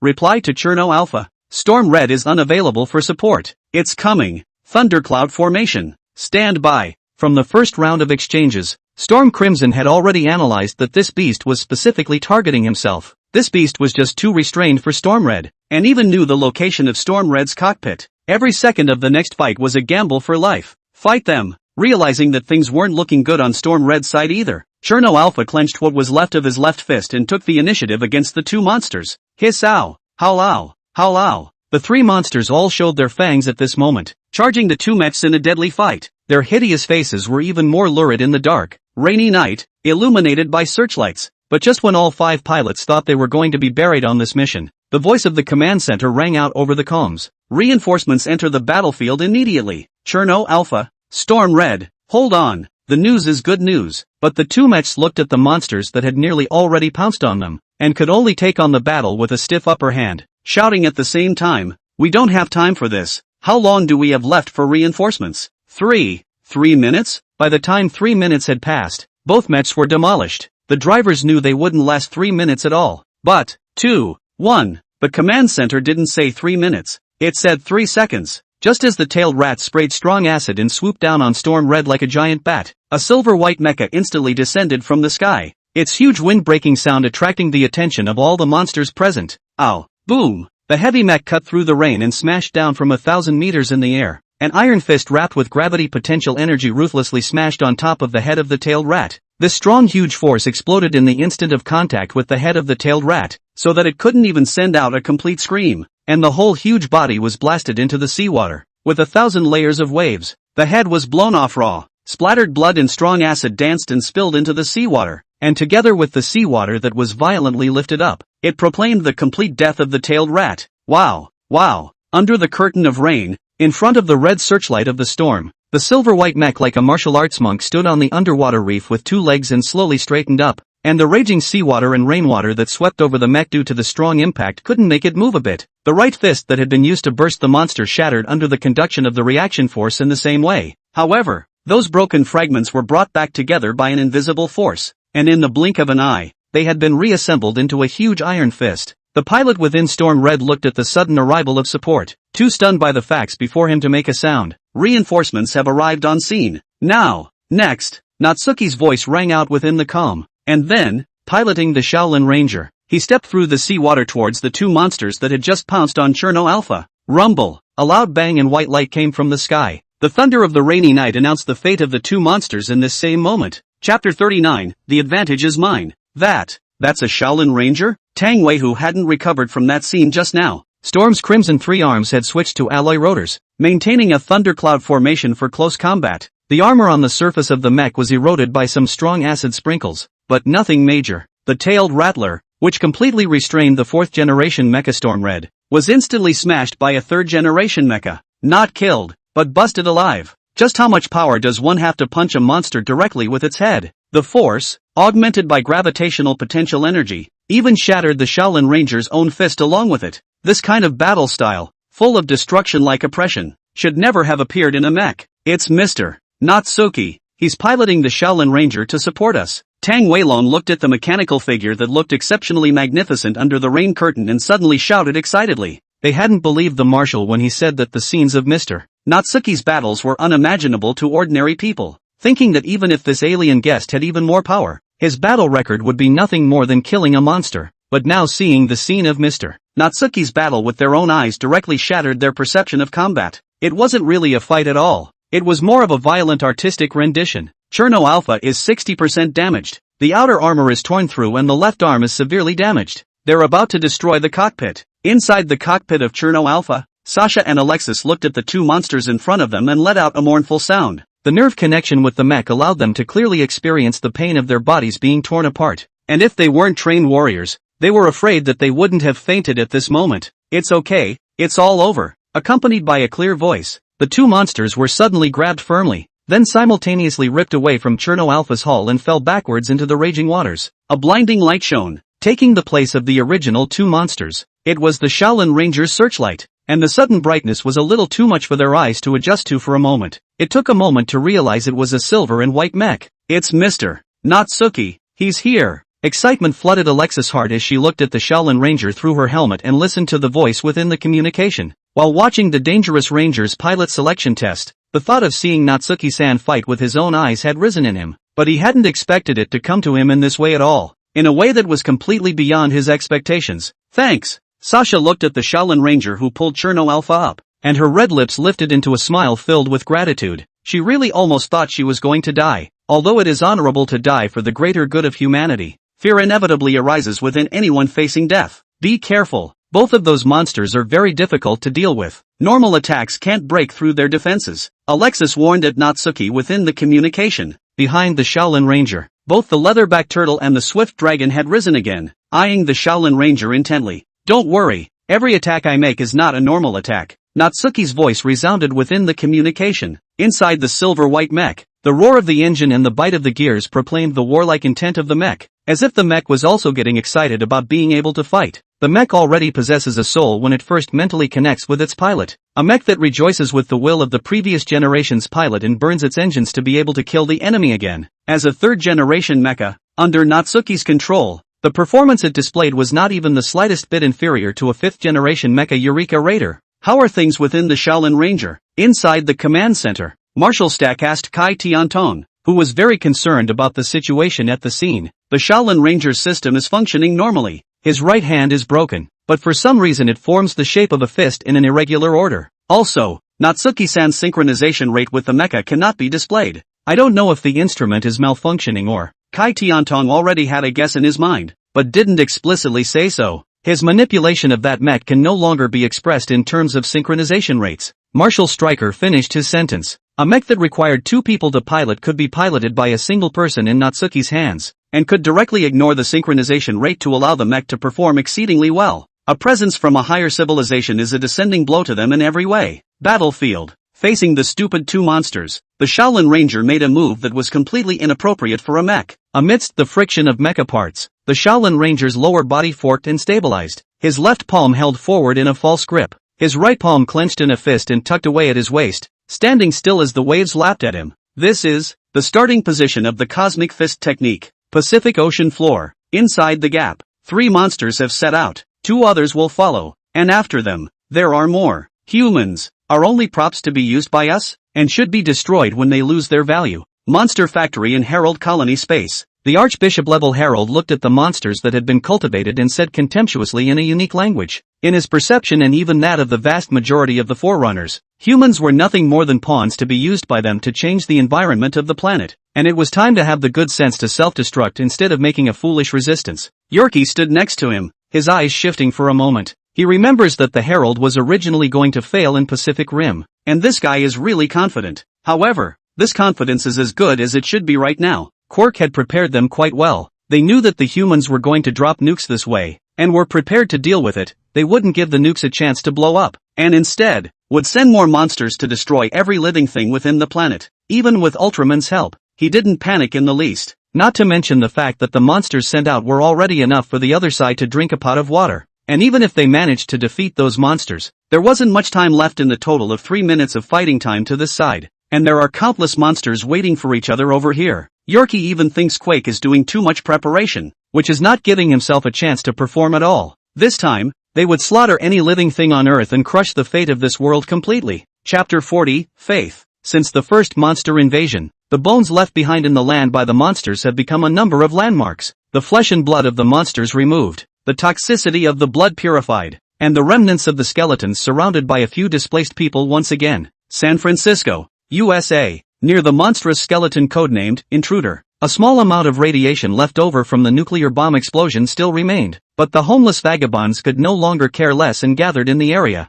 forming a bazaar with all sorts of debris and steel parts spread on the ground in a chaotic manner. And underneath this bazaar of vagabonds lurks a base. The troops led by Steck have begun to move. What do you think the odds are that they'll succeed? The image of the United Nations representative for the United States of America appeared within the screen in the technological room with a large number of monitors and asked the man in the room. 0. Zachary Lyman, with his neatly combed brown hair, replied. He was sitting in a chair with a translucent tablet terminal in his hand, debugging the systems used to power the mech. Destroying the gap was not an easy task. They had too few mechs on hand, and Steck Pentecost was unwilling to accept my assistance, dooming the plan to nothing but failure. Their actions are a waste of available resources. At the time of the prongback turtles' attack on Sitka, Lyman had learned that there were travelers in the Herald's camp as well, which doomed Marshal Steck's plan. The group of Heralds must have known about the operation to blow up the gap. But don't worry, Mr. Taylor. He put down the translucent tablet in his hand and looked at the image within the display screen confidently. The biggest drawback of the Hunter mechs is that they require a pilot to operate them,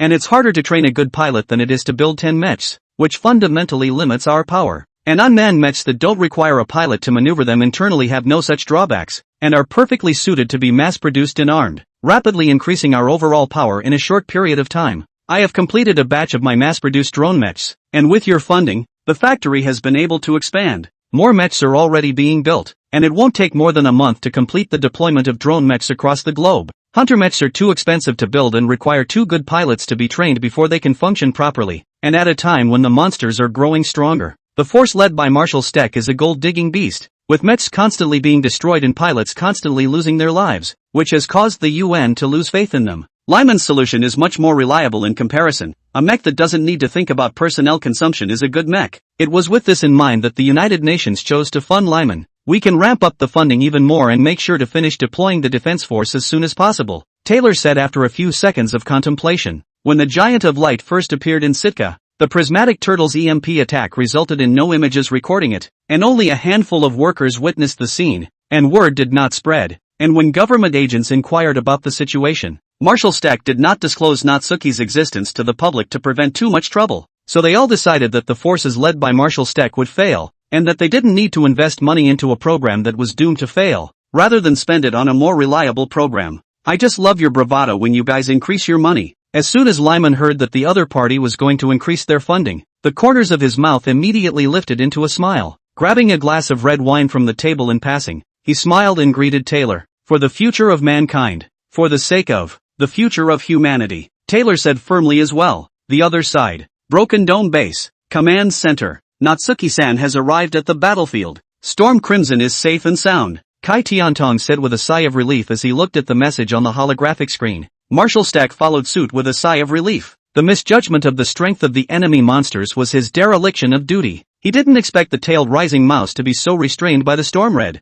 And to be honest, the fighting strength this beast showed didn't even look like a rank 4 monster. It wouldn't be too much to say it was a rank 5. It looks like this battle won't take long to end. Rory, who was ordered to stay in place, hugged his arms and said with a smile when he heard Natsuki's performance. He had seen Natsuki fight, and to say that scene was crushing would be an understatement. Even though he couldn't participate in the battle himself, he was happy to hear his alien friend killing it. The Shaolin Ranger saved Cherno Alpha after killing the Tailed Riser, and is preparing to start a battle with the Leatherback Turtle and the Swift Dragon. Kai Tianton relayed the news within the battlefield. Suddenly, an anomalous signal was seen on the radar. Wait, something is approaching this base. As soon as he said this, the personnel within the command center turned their heads to look at him. He immediately pulled up the details. It's a monster. Kai Tianton's eyes widened when he saw the results of the scan. The gap didn't react in any way. Why would there suddenly be an additional monster? What? Marshall Stack and Rory came over at the same time and looked at the huge figure within the infrared image. This movement track. Kai Tianton's fingers flew across the keyboard as his mind pondered. The beast didn't come out of the gap.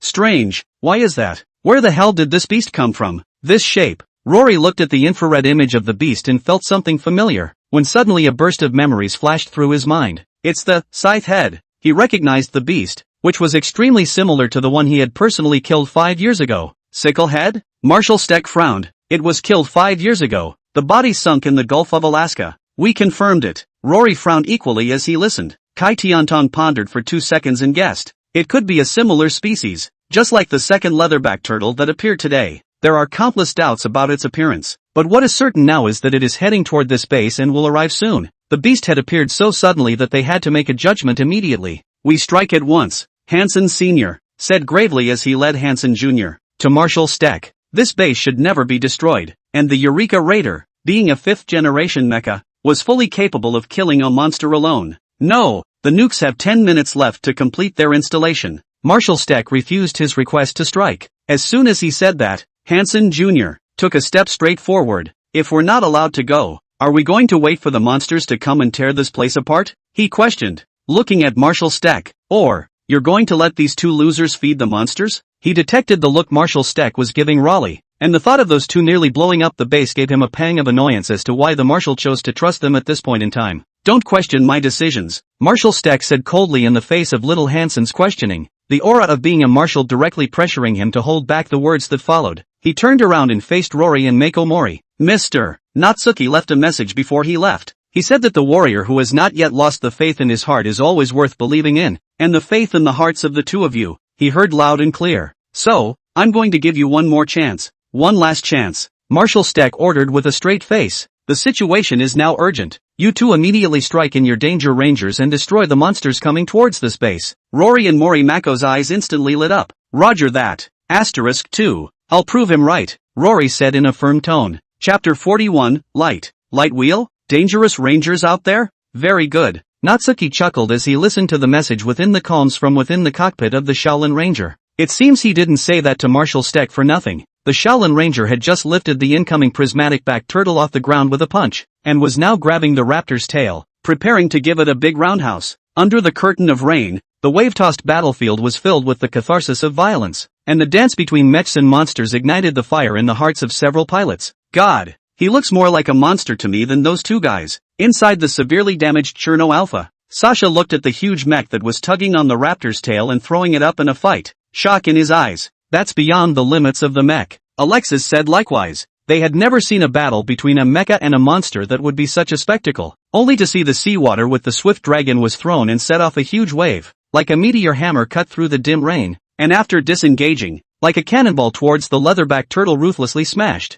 Halao, the leatherback turtle, who was preparing to unleash an EMP attack, simply couldn't react in time, and was hit straight on by the incoming Sunlong, and the two behemoths crashed together, stirring up even higher waves and a roar at the same time. Well played, Mr. Natsuki, we're coming over to help you, Tang Weihu shouted excitedly when he saw the Shaolin Ranger's super godlike performance, after which he and the other two brothers adjusted their Stormbringer Crimson status and rushed to support them by striding through the seawater. Watching the two monsters struggle to get up, they thought that a 2v2 would resolve the fight faster. Okay, you guys help me stall for a few seconds. This next strike of mine will end the battle outright. Natsuki's voice rang out within the communication. Hearing him say that, the three brothers were instantly a bit puzzled, as they remembered that the weapons within the Shaolin Ranger shouldn't be enough to directly decapitate two thick-skinned monsters. Still, they maneuvered Storm Crimson to charge the two monsters. Thundercloud formation. Let's go! The three brothers shouted at the same time, and the alloy spinning wheels on Storm Crimson's arms spun rapidly,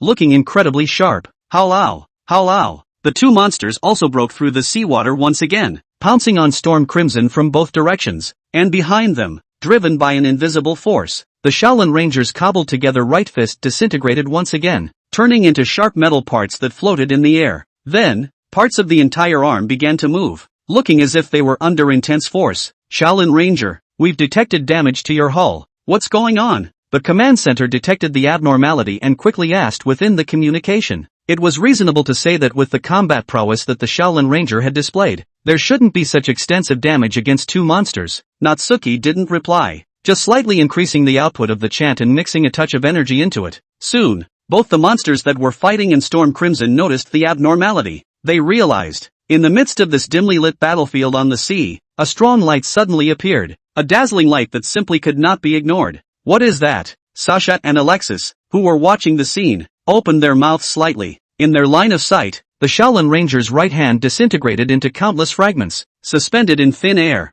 and continued to accelerate and rotate under the control of an unknown force, forming a vortex. No, it should be better called a spinning wheel. The moment the spinning wheel was formed, dazzling white light surfaced between the pieces, connecting them and even forming a jagged shape. It was like a wheel of light made of machinery and light. Back off! Xia Shu's voice sounded instantly in Tang Weihu's mind, faster than the communication. Upon receiving the command, the three pilots within the Storm Red immediately reacted and made the same motion, immediately grabbing the leatherback turtle in front of them with their arms, followed by their legs. Whoosh! With the help of the back thrusters, they grabbed the prismatic turtle and pranced forward, the entire massive body coming up behind the prismatic turtle with the help of the prismatic turtle and plopping down into the water again. The raptors that attempted to launch an attack on Storm Crimson swooped down and once again collided with the leatherback turtle. High-intensity energy response detected. Very similar to the previous situation, the voice from within the command center came again. In a flash of lightning, in this opening where the leatherback turtle and the swift dragon collided together,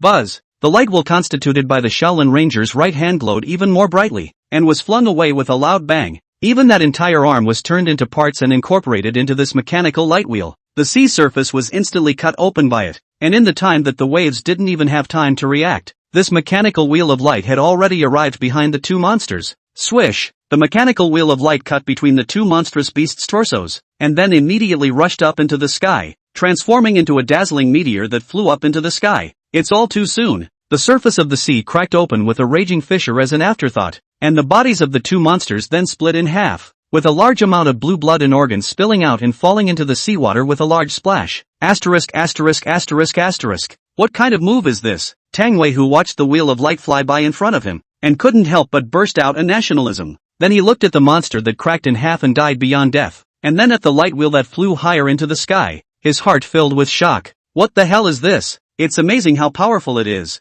Is this the kind of move a Shaolin Ranger should make? 8th Light Wheel Low Consumption Mechanical Edition. Natsuki said with a soft smile within the calm as he controlled the Shaolin Ranger to straighten up again. Although this move was not as powerful as the genuine 8-minute light wheel, it was better because it consumed less energy, and it was still easy to use to slaughter two monsters. The other side. Under the pitch-black waters outside the base of the broken dome, a monstrous beast with obvious signs of modification in its body gradually surfaced. The pitch-black skin was like a goblin shark, with 2 pairs of arms and a pair of stout legs and feet. The body size had reached 100 meters. Cluck ow! Scythehead let out a roar interspersed with mechanical sounds over the churning waves, coming to a shallow shore, stomping on the reef and approaching the broken dome base one step at a time. In order to deal with the monsters, the mech should all be out. So, I'll take this base with a smile. Thousands of miles away, the man with brown hair neatly combed to the back of his head looked through the screen at the base in a state of alert, his gaze cold, as Scythehead approaches the base. Suddenly, buzz, a loud siren blared through the night sky. The gates to the base of the broken dome slowly opened, and a poised dark blue mech revealed itself in full form,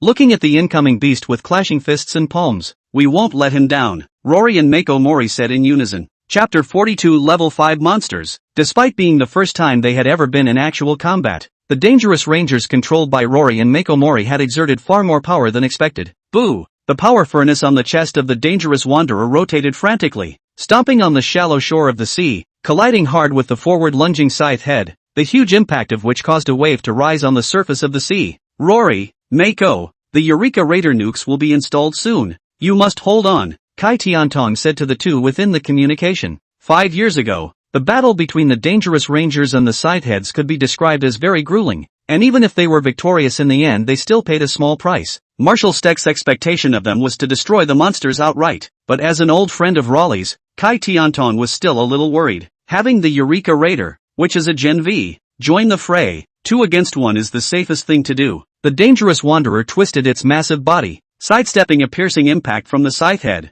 then grabbed half of it in one smooth motion, wrapped its arms around its oddly elongated head, and swung its fists, slamming them down hard on its skull, one after the other, with a dense, dull sound. We can handle it. Have the Eureka Raider go straight ahead to meet up with Natsuki-san, Rory shouted as he fought to pump his fist in the cockpit. He didn't want to hold up the whole program because of himself. The future of all mankind is at stake in their actions. Natsuki believed in himself. Then he would do his best to respond to that trust.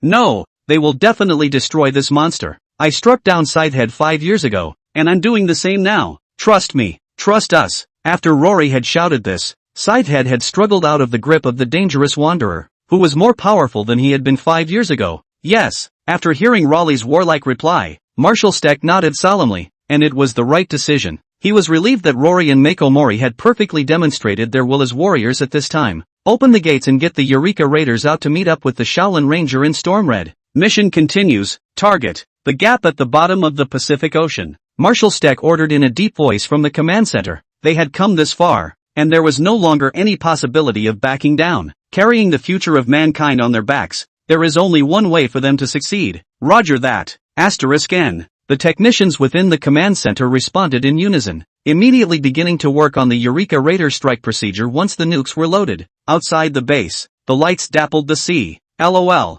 Scythehead opened his bloody mouth and hissed, spittle flying across the room mixing with the rain and spilling into the sea. Inside the cockpit, Rory and Mako Mori were fully focused on the enemy in front of them. There's something strange, Rory said with a frown. After a few exchanges, the Danger Ranger's outer armor took a slight break, while the scythe head took more damage, but from the wounds on the other's torso, he didn't see the familiar blue blood, as if what was flowing inside the other was not blood at all, but something else. That's machinery? Mako Mori said with wide-eyed confusion as she saw a sudden flash of electricity arcing under the skin of the scythe head. In their perception, monsters were all living creatures, possessing constructs such as blood, skin, and internal organs, and there had never been any mechanically related constructs. How is it possible? Rory noticed this as well and was equally shocked. At the same time a bold idea came to mind. Is it not a new individual? But, that scythe head that was transformed into a machine 5 years ago. Once the idea popped up, it was an overwhelming one, reverberating through both of their minds. What kind of person would transform an already dead beast? Aren't the heralds the only ones who are their enemies? It's coming,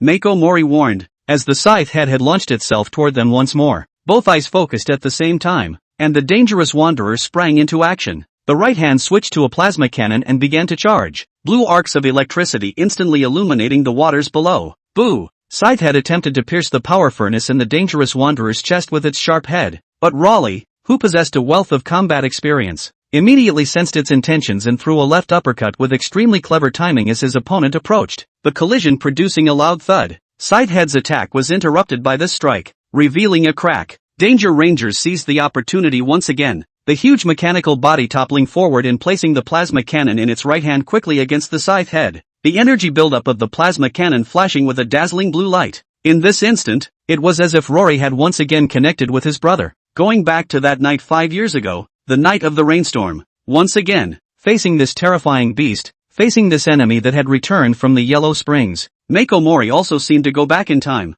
witnessing the behemoth kill her loved ones, and the emotions of the past came flooding back in this moment, but in a completely different way than in the past. They now have the power to change all that. Well done, Rory! His brother Yancey's voice rang in his head. Whether it was Rory or Mori Mako, the reason for fighting at the moment was the same. For the sake of mankind. For the sake of family. Plasma cannon. Fire. The two shouted in unison, maneuvering the Danger Rangers to unleash the blow of the plasma cannon, which was already fully charged. Boom! Dazzling blue light erupted in an instant, and strong energy was poured into the beast at such a close distance, crazily destroying its internal structure. LOL. The side's hair emitted a scream that possessed a mechanical sense of misery, trying to break free, but Dangerous Wanderer's offense doesn't stop there. Boom boom boom. A single plasma blast from the stored power was followed by several instantaneous plasma blasts. blasting the side head's body into 1,000 holes and collapsing with black smoke into the dark waters behind it. Side head, once again, lost to the dangerous rangers. At the same time,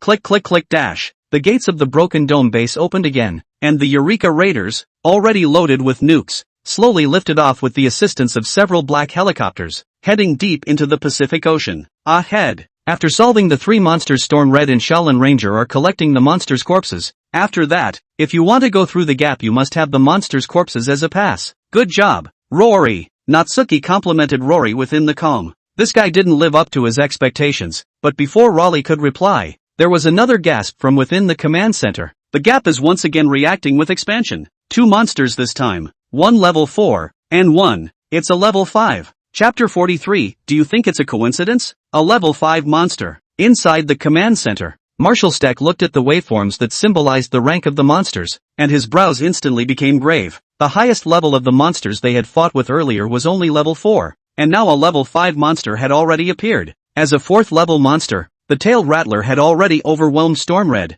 This 5th level monster, what strength would it be? Cherno Alpha has been incapacitated and must return to base for repairs. Now guarding the front line were Storm Red and the Shaolin Ranger. They had just been in a fight, with Storm Red taking a small amount of damage and the Shaolin Ranger losing an arm in that attack that could not be explained by science. Will they be able to handle yet another battle to come? Even if he could, how much stamina would Natsuki-san expend? Damn! Storm Red and Shaolin Ranger, make sure to avoid engaging the enemy until reinforcements arrive. Marshal Stryker immediately made a judgment and said within the communication. After that, he turned his head and ordered the technicians inside the command center, immediately arrange for a transporter to bring the Danger Rangers to the mission site as well, and join the Eureka Raiders with the 2 mechs. Roger that. N. Although the Dangerous Rangers had just been through a battle as well, they couldn't care less now. Let Storm Crimson and Danger Rangers engage the 2 monsters and buy time for the other 2 mechs anyway, getting the Eureka Raiders into the gap with the nukes while allowing Mr. Natsuki to retain as much of his strength as possible to get into the gap was necessary for this operation to succeed as he envisioned it. Soon, several helicopters lifted off from the broken dome base to the shallow bank outside the base, ready to immobilize the Danger Rangers' hulls, and the Eureka Raiders had moved swiftly towards the mission site. On the other side, the eastern side of the Pacific Ocean, the base under the San Francisco monster site, Sickle had failed. Zachary Lyman took off his helmet for remote control, his gaze a little heavy. The sidehead who had just been killed by the Dangerous Rangers was manipulated by him. In addition to the Herald side, there's at least one on Sturk's side as well. He frowned and thought, judging that the odds were that there was also a traveler within the force led by Marshal Stryker. The Herald's actions were not at all what he had expected, and it was certain that there was at least one traveler among the Heralds. While the Mecha Force side would change because of the Herald's change, the change shouldn't have been this drastic, which proved that there must have been a traveler involved as well. That would be interesting. Lyman suddenly grinned at the thought. The Traversers from the Herald's camp, and the Traversers within the mech unit were fighting, and whoever won would be in his favor. Fight as hard as you can. Unfortunately, no matter which side is left in the end, it's impossible to stop me. Lyman stepped away from the remote cockpit and walked out onto the corridor bridge of a huge underground factory, looking at the large number of white mechs already assembled in the factory with a concealed grin on his face. The winner in the end can only be me. Half an hour later, west side of the Pacific Ocean. See battlefield. The corpse of this tailed rattler should be enough. The Shaolin Ranger who went deep underwater managed to salvage the headless body of the tailed rising rat and placed it on the nearest reef. Natsuki said after surveying it. It was a misstep to say the least. When dry fighting, I forgot that to get through the gap I had to borrow the carcasses of monsters, and split the bodies of the leatherback turtle and the swift dragon in half. Luckily, when I killed the tailed rattler at the very beginning, I only blew its head off, and at that moment, the warning from the Shatterdome Base Command Center came again. The level 4 monster codenamed Abomination and the level 5 monster codenamed Poisonous Woman are close. Less than 5 kilometers from you. Please take care to avoid battle. Hearing this reminder, Natsuki turned back and noticed the change in the sea ahead. In a surge of waves, 2 huge monsters had poked their heads out in an unusually horrifying appearance. One of them resembled a bull with horns on its head, covered in hard armor with a gray-green sheen, and possessing a pair of thick arms and another pair of flexible arms. Abomination, Class 4. The other head looked like a hybrid of a demon and a hammerhead shark. Its dark green body looked full of poison. Its 3 spiky tails swung behind it, and their size was more gigantic than any of the mechs, already exceeding 100 meters. Poisonous Woman, level 5 monster. Be careful, Mr. Natsuki. Inside the Storm Crimson cockpit, Tang Weihu warned out loud. He remembered well the orders given by Marshal Stack that they were to avoid engaging the enemy as much as possible. Isn't this just the right time to come? Natsuki recoiled at the sight of the two monsters. As soon as he heard this, Tang Wei-hu immediately realized that Xiaoshu was trying to fight the monster again. Hastily, he discouraged, "Mr. Natsuki, please conserve your strength.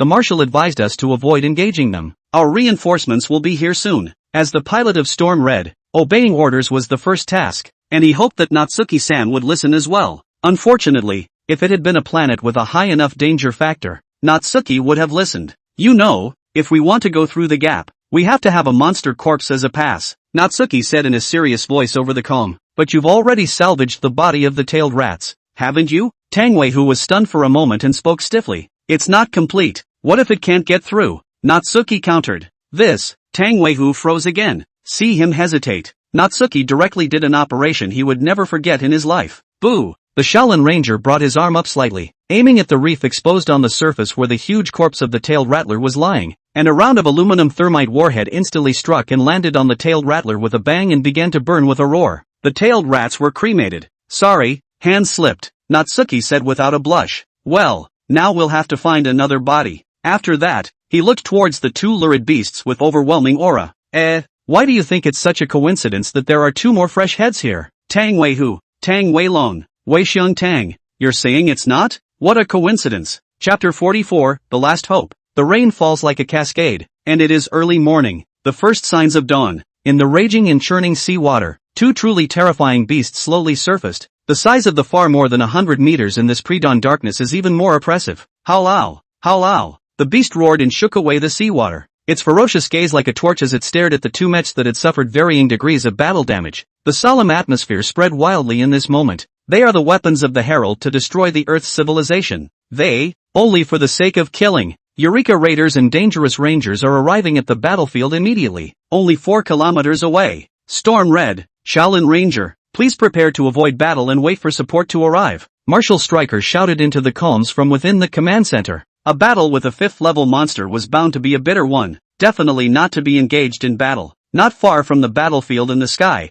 can already see the two mechs of the searchlight light? The roar of the engine is more this battlefield added a burning battle intent. Howlow! The huge-sized abomination was the first to attack towards Storm Red and Shaolin Ranger. It was much larger than the mecha, and the image of it swimming and pouncing in the seawater was extremely oppressive. At this moment, the two mechs that received the order to avoid battle each made a move. Storm's crimson arm switches to a plasma cannon, ready to fight around the enemy, and the Shaolin Ranger, who had already lost an arm, took the initiative to charge towards the abomination. The heavy mech didn't move fast in the seawater, but it still ran, stomping on the reefs, and even leaping through the air above the surface as it approached the huge abomination, its body twisting in a move that resembled that of a martial arts monk. Howlow! Boo! Greeting the beast's pounce, the mech twisted around and hit a whip-like hard on top of the abomination's body. The strong force erupted. The abomination's body's outer armor instantly appeared cracks. At the same time, the mech's legs also had parts collapsed and flew away. With a loud bang, the 100-meter-tall behemoth that was nearly twice the size of the mech instantly tipped back and fell into the seawater. Its original offensive power gone. Beautiful. Not bad for Xia. Inside the Danger Ranger's cockpit, Rory couldn't help but exclaim at the sight. Seeing Natsuki fight in a mech with his own eyes, although it was not as shocking as the giant, it still shocked him. And Marshal Stack couldn't help but twitch at the corner of his eye when he learned that Natsuki had taken the initiative to engage the enemy and kicked a monster. Is it okay to be strong enough to not be tactical? He couldn't help but think that for a civilization as advanced as the Kingdom of Light, couldn't their super brain accurately provide them with brilliant tactical ideas? He thought right, but the only thing he didn't realize was that the tactic given by Natsuki's super brain was to use his super muscles. Howlow! Howlow! The wounded abomination reared up from the sea. His originally fierce and uncontrollable eyes colored with a touch of instinctive scorn. The poisonous woman, who was a rank 5 monster, opened her bloody mouth and released the majesty of a rank 5 monster with a hiss, shaking back the scorn in the abomination's mind, then looked towards the silver-white mecha that was coming towards her and danced her nearly 200-meter-tall body. Lunging forward, Broken Dome Base Command Center. Marshal Stryker watched as the Eureka Raiders and Danger Rangers had entered the combat zone and breathed a slow sigh of relief. With the other 3 mechs working with Mr. Natsuki, killing these 2 monsters shouldn't be a problem. But just then, a figure on crutches broke into the command center, trembling. "Marshal, there's an emergency. You need to come see it." Dr. Herman, full of panic, came up behind Marshal Stack and shouted, "I'm sorry, Dr. Herman, but the battle is urgent now. Marshal Stryker didn't turn around, still staring intently at the battle. This mission was so important that he had to sit here the whole time and had no time for the academic side of things. No, it's not what you think, Herman explained incoherently. It's Newton. Newton, he's psychically connected to the monster's brain. What had just happened was too shocking, and he hadn't slowed down yet. How could he not have expected that Newton would actually find the device that Albert used to commune with the monster? What? Hearing this, Albert, who was standing in a corner of the command center that had also been following the battle throughout, instantly frowned. He says that he gets all his intel from empathizing with monsters, which is purely a patch he puts on himself to hide his identity as a traveler. He'd never empathized with a monster before. Then Newton would be empathizing with the monsters. Definitely because he put together an empathic device of his own. Empathizing, it was a two-way street. The human side could learn about the enemy's intelligence, but the enemy could also learn about the human's intelligence. So he had warned Newton not to rashly empathize with the monsters. He couldn't help but worry about the intelligence on our side. Oh, and the only thing of note is that Natsuki will kill the Gap as a giant of light. But this intelligence, when he thought about Ultraman's combat power, well, seems like there's no point in exposing this information. Newton says our plan can't possibly work. Herman let loose with the big one, finally capturing Marshal Steck's attention completely. Hearing this, Marshal Steck frowned. This was what he was most worried about. What kind of information did Newton get from the enemy to say such a thing? Dr. Albert. Marshal Steck was just about to ask for Albert's opinion. Newton was seen to have crawled into the command center on his hands and knees. His glasses were crooked.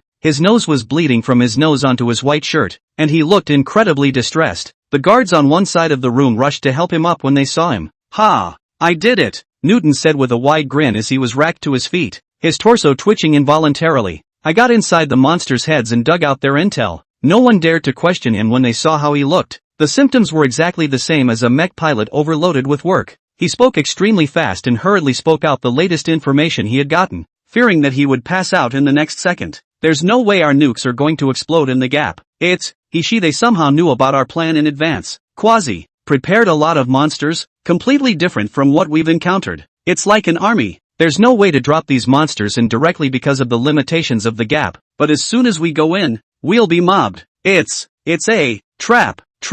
Yeah, they're just waiting for us to fall in. With those words, Newton went limp as if all his strength had been drained out of him, and he went black before his eyes. The command center fell silent at those words. If the other side knew about their plan and made preparations, their plan, will it still work? Can this one nuclear bomb really have the desired effect? Marshal Steck's brow furrowed as his mind raced. Soon, he came up with the answer. The task could not be interrupted after what had happened. There's another nuclear bomb. No, that's worse than a nuclear bomb. Originally, he did not want to put the fate of the human race entirely on others, and he believed that only the future that they personally wrestled with their hands would be the most hopeful. But now, his thoughts have been dashed in the face of reality. One can only pin the hopes of more people on that one giant. When mankind can't see hope with all its efforts, perhaps only the giants that emerge from the light can bring the last hope. They have proven human courage. For the rest, I'll leave it to Ultraman it is. Chapter 45, The Courage. Dangerous Rangers arriving at mission location. Eureka Raider arriving at mission position. Against the halo of dawn, the two mechs descended from mid-air, their outer armor being constantly lapped by the rain as they broke into the raging surf, carrying their respective wills, taking steps through the waves. The two massive mechs came to the side of Storm Red and Shaolin Ranger, the four mechs stepping on the reefs under the water, standing side by side, facing the terrifying behemoth in the shadow of the dawn together. What is here today is all they have. Howlow. When the abomination and the poisonous woman saw the arrival of enemy reinforcements, there was not the slightest fear in their ferocious gazes, but instead that destructive beastliness was climbing up by the minute.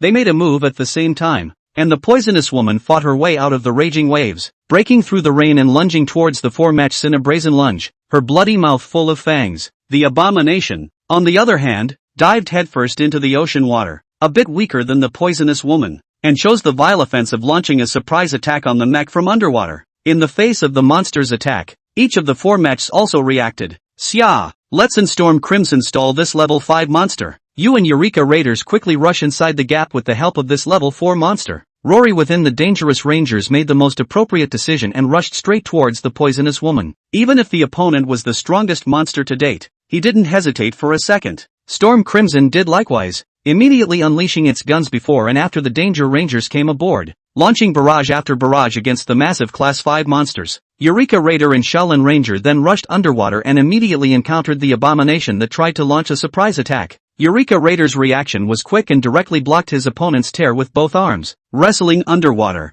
Don't worry, it won't take me long to solve these two monsters. Xiaoshu looked at this level 4 monster and maneuvered the Shaolin Ranger to quickly step forward, uttering a voice to stabilize their mindset, letting them know that their side's battle power was far superior to the other side. No! Rory heard this within the communication and realized that Natsuki was trying to take care of both monsters here at the same time, and quickly refused. We can handle it. Listen to me, Natsu. The situation inside the gap is dangerous, and that's a situation that can only be solved by asking you. So, at least here, I want you to know that you're not helping us out with these troubles by yourself. We're fighting side by side. Remember? At the base, I said I wanted us to fight side by side. Neither Marshall Steck nor Raleigh were people who were willing to pass all their troubles onto others, and even if they had to pin their hopes on Xia in the end, Raleigh hoped that he would be able to put up a good fight before then. They're friends, but that's precisely why he's doing it. Natsuki listened and suddenly smiled. The fervor of the young is often the most impressive. This guy has the look of my youth. Good, I'll leave this side to you, and the invaders. I'll show them the price of aggression. As the words fell, Natsuki stopped paying attention to the battle above the sea. Instead, he maneuvered the Shaolin Ranger and flew at the abomination with the turbines on his back. At the moment the abomination is tangling with the Eureka Raider. This guy, he's got tough skin. Little Hansen stared intently at the huge monster in front of him from the cockpit, swinging his fists as hard as he could. You can't break its defense with just your fists. Pop the wrist blades. Seeing that the abomination had suffered no significant injuries, old Hansen immediately maneuvered within the mech to pop out a pair of sharp wrist blades, with which he was sure to break through the abomination's defenses. The abomination sensed their movements. Halao! It immediately opened its bloody mouth and bit into the cockpit of the Eureka Raider. They know that human mechs are simply scrapped once they lose their pilots, but before its bloody mouth could bite down, a flying hand slash had already struck. The Shaolin Ranger's palm formed into a blade and stabbed the abomination directly into its body with a hand from the side as it flew closer. The ammunition hidden within the arm punching right into it, pulling out the arm and detonating it. Boom! Roar! Ow! A muffled thud was followed immediately by the abomination's scream. The vitality flew by. Thick crab! Is this still a mecha? Little Hansen looked at the abomination that was violently destroyed to half-death in just a few seconds, and was a bit shocked in his heart. Even the strongest 5th-generation mecha Eureka Raider can't fight like that. Give me the monster and I'll head straight for the gap. Natsuki's voice came from within the communication. At the moment the Eureka Raider was still clutching the abomination's body. I'm with you. Little Hansen uttered these words with full fervor. His eyes flickered as he watched the underwater one-armed Shaolin Ranger from the cockpit. The Eureka Raider is going inside the gap as well. You heard me. It's dangerous in there. I could if it was for cover, but in enemy territory, I'm not sure I'll be able to keep you guys. Natsuki said. The human body, after all, is too fragile. Never mind. It's my decision. There's no point in me getting inside the mech if I can't make them taste the pain myself. Little Hansen was very determined, and although in normal times he had the personality of a rebellious child, when he was on the battlefield, he was the warrior who didn't know what it was to back down. I lost my mother to them, so I've always been prejudiced against aliens. I apologize for dumping this prejudice on you before. Now, I know that you're a completely different kind of guy than those guys, and that you're a much more valiant warrior than I am. So, we're all in this together. Hansen Jr. uttered the words with inner exuberance. Old Hansen couldn't help but incline his head and look at him with some relief on his face. We're in this together. He followed. The Eureka Raider then handed the abomination's body over to the Shaolin Ranger and struck out towards the site of the Pacific Undersea Gap. Natsuki's ears echoed with their voices. A civilization as high as theirs has always maintained a love and concern for humanity, and perhaps that's exactly what happened. This courage, which is enough to sing a hymn, is also irreplaceable among the countless billions of civilizations in the universe. Chapter 46, The Giant of Light. The two mechs traveled at a fast pace, striding across the seabed where the water pressure was extremely high, and soon came to the deepest part of the planet, the Marianas Trench. The temperature as well as the oxygen content is so low that marine life is almost invisible.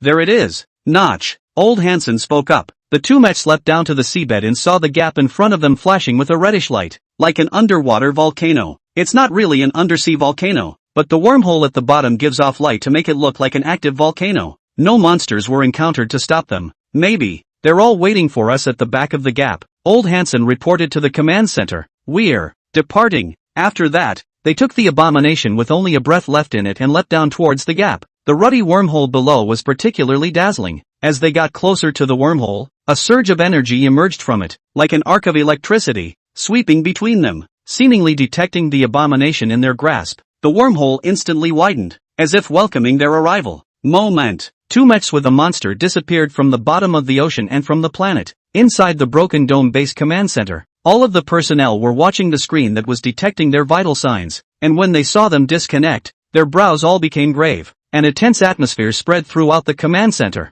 I wish you triumph, Marshal Stryker said softly. Perhaps he should be at the bottom of that sea at the moment. Perhaps, at the moment, he was in the cockpit of a Eureka Raider. Perhaps, at this moment, he has become the spark that ignited the nuclear bomb. They, by now, may be dead, but now, death will not come after them, because of a light that pulled them back from the fate they should have crossed to the Yellow Springs. Through the gap, a reddish-colored space strewn with special energies instantly came into view. Purple buildings resembling rocks, countless yet-to-be-formed monsters arranging themselves in a circle, strangely surrounding each building, and lightning bolts of energy flickering continuously throughout the space. It seemed to be the interior of some planet, depressing and chaotic, a dead planet, transformed by the Forerunners into a hollow colony, with ruddy swirls of light emanating from one side of space, providing light to the entirety of space like a sun. Countless monstrous factories, countless herald buildings, stood in this vast expanse of space. They're really coming. The moment the two mechs passed through the gap above, a large number of heralds emerged from the building. They have a strict hierarchy, with countless clusters for each archbishop-level herald. They gazed at the two mechs that were slowly crashing into this world, their hearts filled with the calmness of the plan going on as usual. There were no surprises, and these stupid humans still fell into the trap.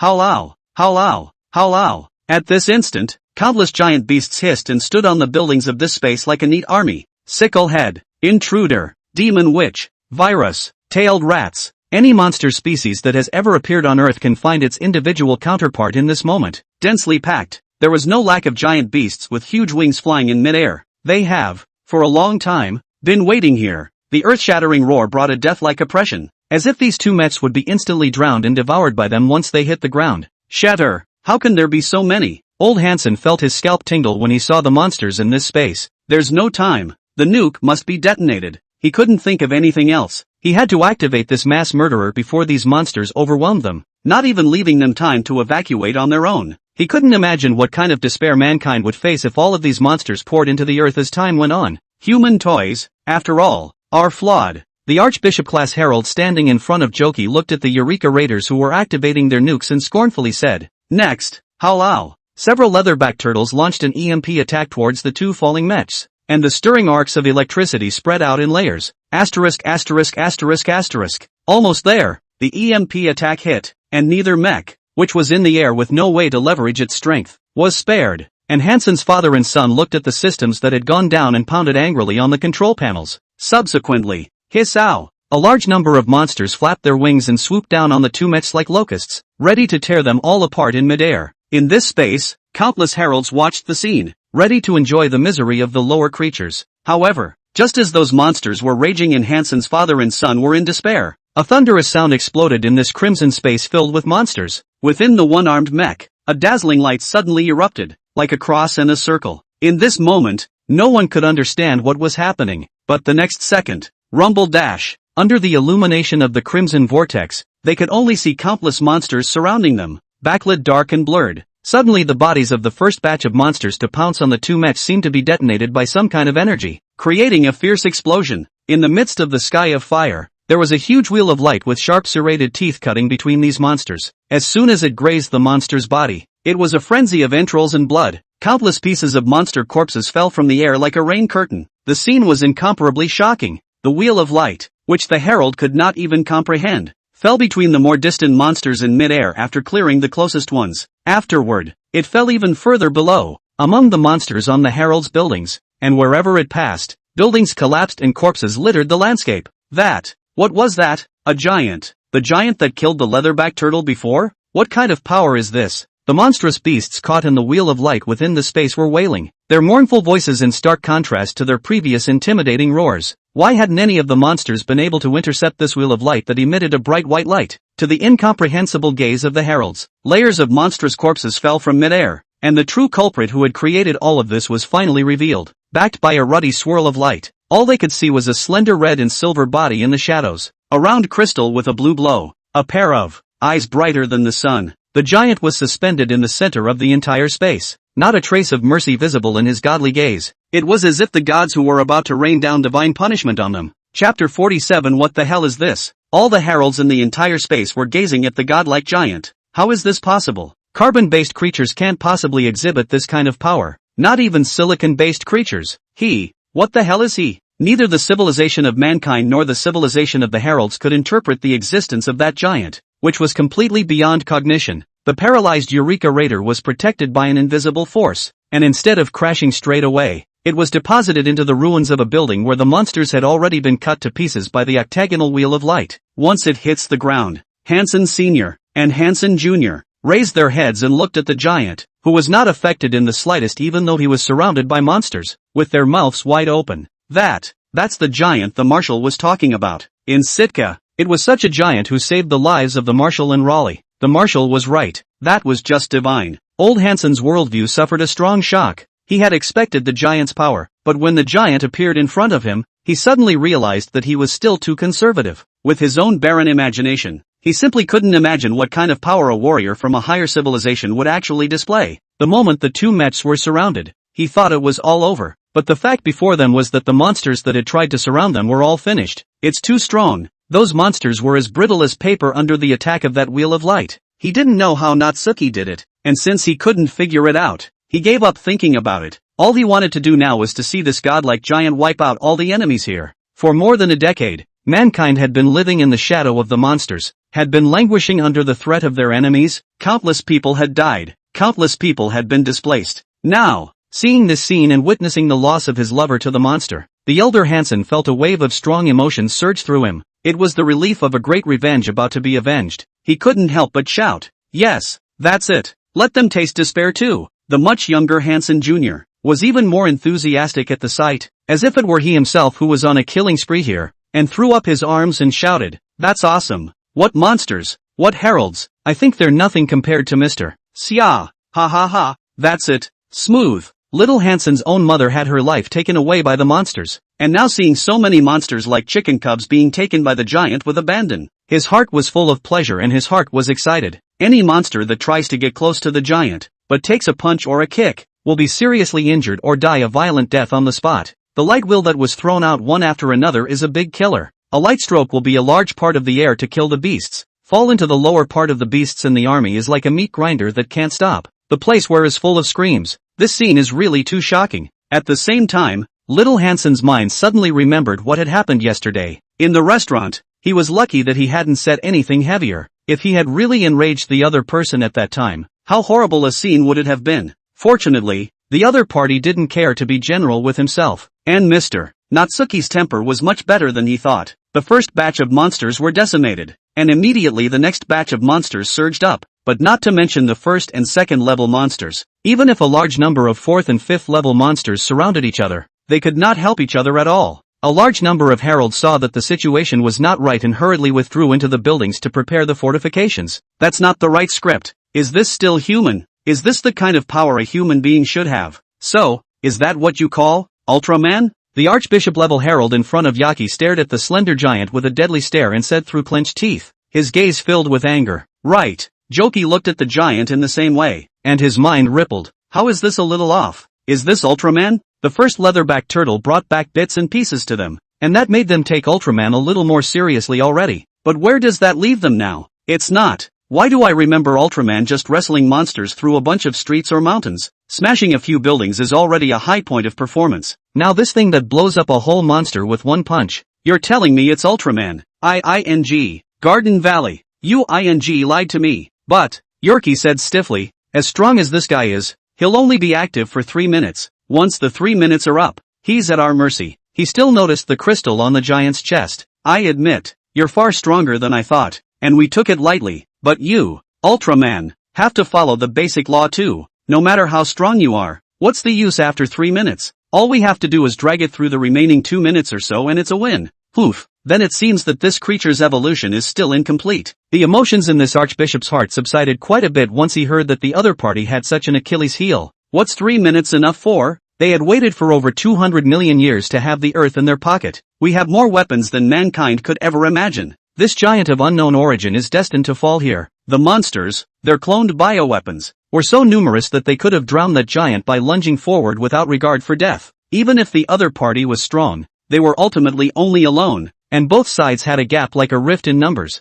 Not to mention that the other party had a 3-minute activity limit. No matter how you think about it, the advantage is on their side. The center of the space illuminated by the crimson vortex, the giant was not afraid of the enemies that came like a tsunami, but instead took the initiative to meet them. Boom! A heavy punch struck a rank 4 monster, an unexplainable force instantly spreading across its body surface, and the entire gray body flew out like a cannonball, smashing into the monsters in the rear, one layer after another, constantly flying backwards. It kept crashing into the edge of the Herald's building, smashing it into a deep crater riddled with spiderweb cracks before it exploded into large swaths of shattered flesh, blue blood splattering wildly. Howl! Howl! Howl! As the giant killed his way from midair all the way down to the smoky ground, more monsters poured in, hissing as if they were literally trying to engulf him. The vast majority of those monsters were taller than the giant, but the giant didn't panic at all in the face of the enemy's encirclement. Both arms crossed and flung out, intense energy passing between the palms along with the movement, coalescing into the shape of a crescent moon, and in an instant it had flown out from both sides of the giant's body. The energy of this space mirrored with it, trying to dissipate the power of this strike, but no matter what, it could not affect the internal structure of these two light bullets. Let it fall between the monsters on either side, only for a moment. Boom! The monsters that came into contact with the light bullets were directly penetrated, unable to withstand the energy in them at all, and their bodies collapsed after leaving scorched black holes, while the light bullets landed in a more densely populated area of the monsters and exploded with a loud bang. Chapter 48 Descending Strikes. Howl! The monsters let out screams, after which their carapaces were disintegrated by the impact of the explosions and rushed up into the air. The scene was incomparably violent. These low-level monsters, no different from cannon fodder, as long as they locked eyes with that giant's bright eyes, they would be reduced to flying dust in the next second. Howl! The main force of the battle was still the level 5 monsters, which possessed far more powerful bodies and more deadly toxicity than the other monsters. A level 5 monster, the poisonous woman, took advantage of the gap in the giant's attack to dart forward, wanting to tear the humanoid creature, which was more than a step shorter than itself, into pieces. The other monsters followed close behind. Swish! In the next second, the beast, which would give countless mechs a headache, cracked into 2 halves, blood and flesh flying everywhere. A dazzling wheel of light passed through its body and continued to fall between the monsters in the rear, killing a blue path of blood. None of the monsters or buildings could stop the wheel of light, and it had to be allowed to keep going until its own energy couldn't sustain itself. Is this the true power of this move? As little Hansen watched this scene, he suddenly remembered that he had heard the Shaolin Ranger use a mechanical light wheel to kill the prismatic back turtle and the swift dragon within his communication earlier, and immediately associated it with this move. After seeing the power of this wheel of light with his own eyes, he could sort of understand why Natsuki had called that move the low-effort version. What kind of monster could stop this full version of a move? The Archbishop and Joki follow the battle of the giants. Seeing this completely one-sided scene, he also couldn't help but be flooded with a bit of gravity. Not even a level 5 monster could last a single move in the hands of that giant. The only redeeming factor is that the giant is still too slow to destroy monsters. At this rate, they'll easily be able to drag this out for 3 minutes. Fortunately, it's not time for me to use my last resort.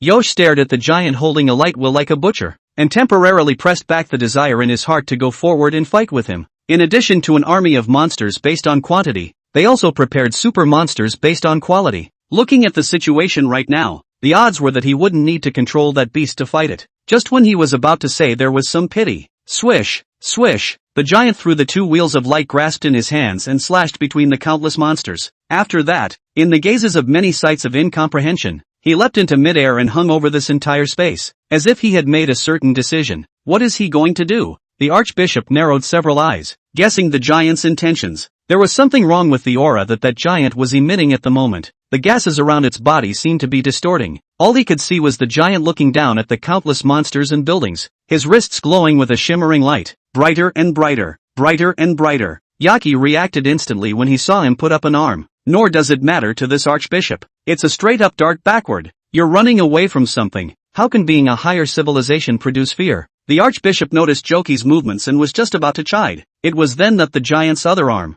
which was slowly raised, had snapped onto the vertical arm, forming a cross. Buzz! An azure light burst out from the side of the giant's palm in an instant. A strong impact accompanied by the light instantly spread. The air in its path instantly plasmized. The light fell into the dense monsters below, the raging energy causing every monster that was tainted to be directly crushed, like a true divine punishment. WTF. It's like shooting rats with a Gatling. No, it's much more exaggerated than that. I've never seen anyone's Gatling lift the ground, Little Hansen shouted as he watched the scene, grabbing his hair. It's shocking too. A sweep of that blue light was hundreds or thousands of monsters turned into smoke and fire. Not even a complete scream could be uttered. And that herald's building, under the output of this light, was also brittle as paper, collapsing in a large area. How is this possible? If the giant's previous move had only surprised the archbishop, now, it was fear in the true sense of the word. This shot of completely incomprehensible light had all the power to kill them all. The giant maintained the output of light,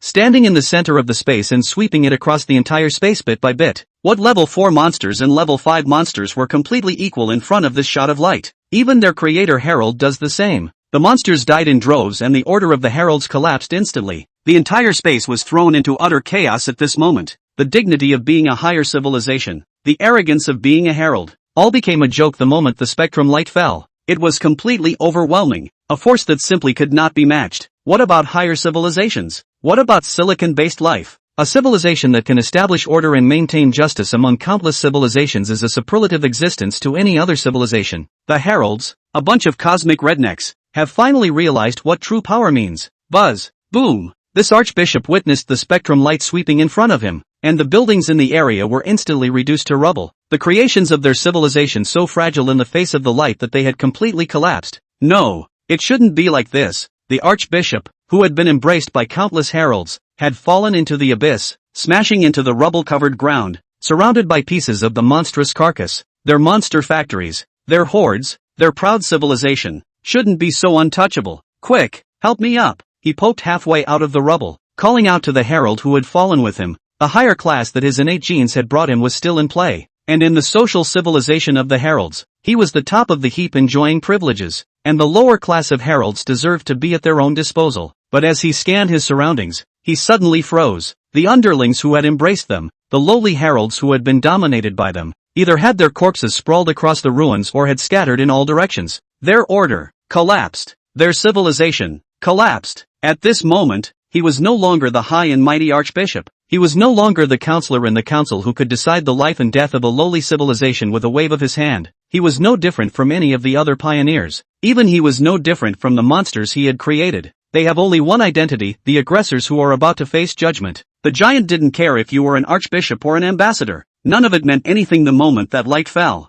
Chaos in red space. A society in collapse. A civilization that has fallen into the abyss. This is what happens when the cosmic guard descends in judgment. Rear. Inside a large monster factory, Yaki, who had evacuated first, arrived. He pushed aside the herald who was controlling the production of the monstrosity and yanked out a complex syringe-type instrument and jabbed it hard into his chest cavity as a group of heralds looked on in disbelief. Then, shouting at them, "Use my genes to awaken our strongest weapon. I'll take out the giant." After leaving these words behind, Joki's consciousness traveled down the instrument into a giant beast. The most urgent means must be activated. It was the monster he had originally used against the giants, and was the strongest monster they had there. As soon as the 3-minute clock runs out, it's theirs to win. Chapter 49, Speed of Life and Death. For people like Yacht who had only seen a small portion of the Ultraman special, there was no way to imagine what the image of Ultraman at full strength actually looked like. When Ultraman throws off the limitations of funding and emerges into reality, what is revealed is a power entirely sufficient to determine the fate of a civilization. The giant standing in the center of the space maintained the output of light at all times. The ray of light called Spithium, considered by countless people to be a skill of little power, now fell on the herald's head and was a complete devastating blow. All of the buildings throughout the space herald had been reduced to rubble, with not a single trace of their former splendor visible. The self-proclaimed pioneers of the higher civilizations, all their dignity and condescension all vanished when the real judgment fell. How could the cosmic police of the Kingdom of Light be an organization that was just like a householder? That was an adjudicator that would truly make any aggressor feel chilled. To fight for the strong and the weak, to uphold justice, and to strike an exterminating blow against the invaders. What kind of person would dare to do that in a sprawling universe without absolute power? Even the Baltanians, who possessed super-age technology and a level of civilization far exceeding that of the Forerunners, were directly struck with a near-extermination blow when their aggression was discovered by the primordial Ultraman, and the 2 billion aggressors, who had seen the consequences of their aggression. all saw the consequences of their aggression. To normal civilizations, the Cosmic Guard of the Land of Light was only a legend in the universe, and it was rare to see this group of warriors who silently guarded the course of their civilization. But to the invaders, the Cosmic Guard of the Land of Light is a legend that scares the hell out of them. And any civilization that engages in violence in the universe and uses war to pillage its resources prays almost daily that they won't be discovered by the Cosmic Guard. Once that group of cosmic police find out about your evil deeds, then you'll realize that their methods are far more violent than yours. Especially the Otter Brothers ones. Really move. That scene. One can only pray that one had better be pain-free. Rumble. The space that this herald had plundered trembled with the giant's light. The spirits within this now-dead planet also seemed to taunt the Forerunners with their self-inflicted retribution. Between the endless ruins and the wreckage of the monsters, suddenly, boom! A vibration came from a monstrous factory that had just been swept only halfway through the light. Hallow! A beast far larger than a Class 5 monster burst out of the rubble, lifting the broken building and looking straight at the giant with a sky-shattering roar, as if symbolizing the Herald's last stand. The Heralds have mastered the technology of bioweapon cloning, and naturally know how to fuse powerful monsters together into even more horrifying and lurid monsters. In Yacha's vision, this was supposed to be a super monster created by the Herald's control of Dr.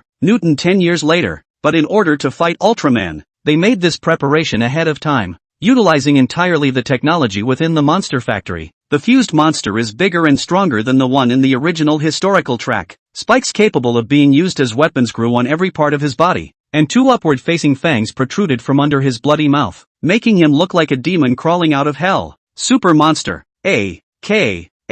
Merged Monster, Level 6. Roar ow! Yosh stared intently at the giant in midair, his self-confidence climbing by the minute after mastering this powerful body. There is not much time left for the opponent to be able to move around. With this one monster against a stray Ultraman, it was definitely enough. Mid-air, the giant had made the traces of the Forerunner civilization nearly clear, slowly lowering his arm and stopping the output of light amidst the endless fireworks. Hear the hissing of the great beast. He turned his head sideways, his bright eyes seeming to survey the Class 6 beast for a moment. Scared? Yaki was pleased to see that his opponent did not move at all. Sure enough, the opponent's active time was running out, and from the time the opponent transformed, there were still a few tens of seconds left before the full 3 minutes, which was about to disappear. The fact that he hadn't made a direct move against himself must have been the reason. Roar ow! Yash instantly let out a roar, and everything around him shook with it. This roar even possessed substantial power as it lunged towards the giant. The giant remained unmoved. For the last 30 seconds, let me try my hand at what level you are at.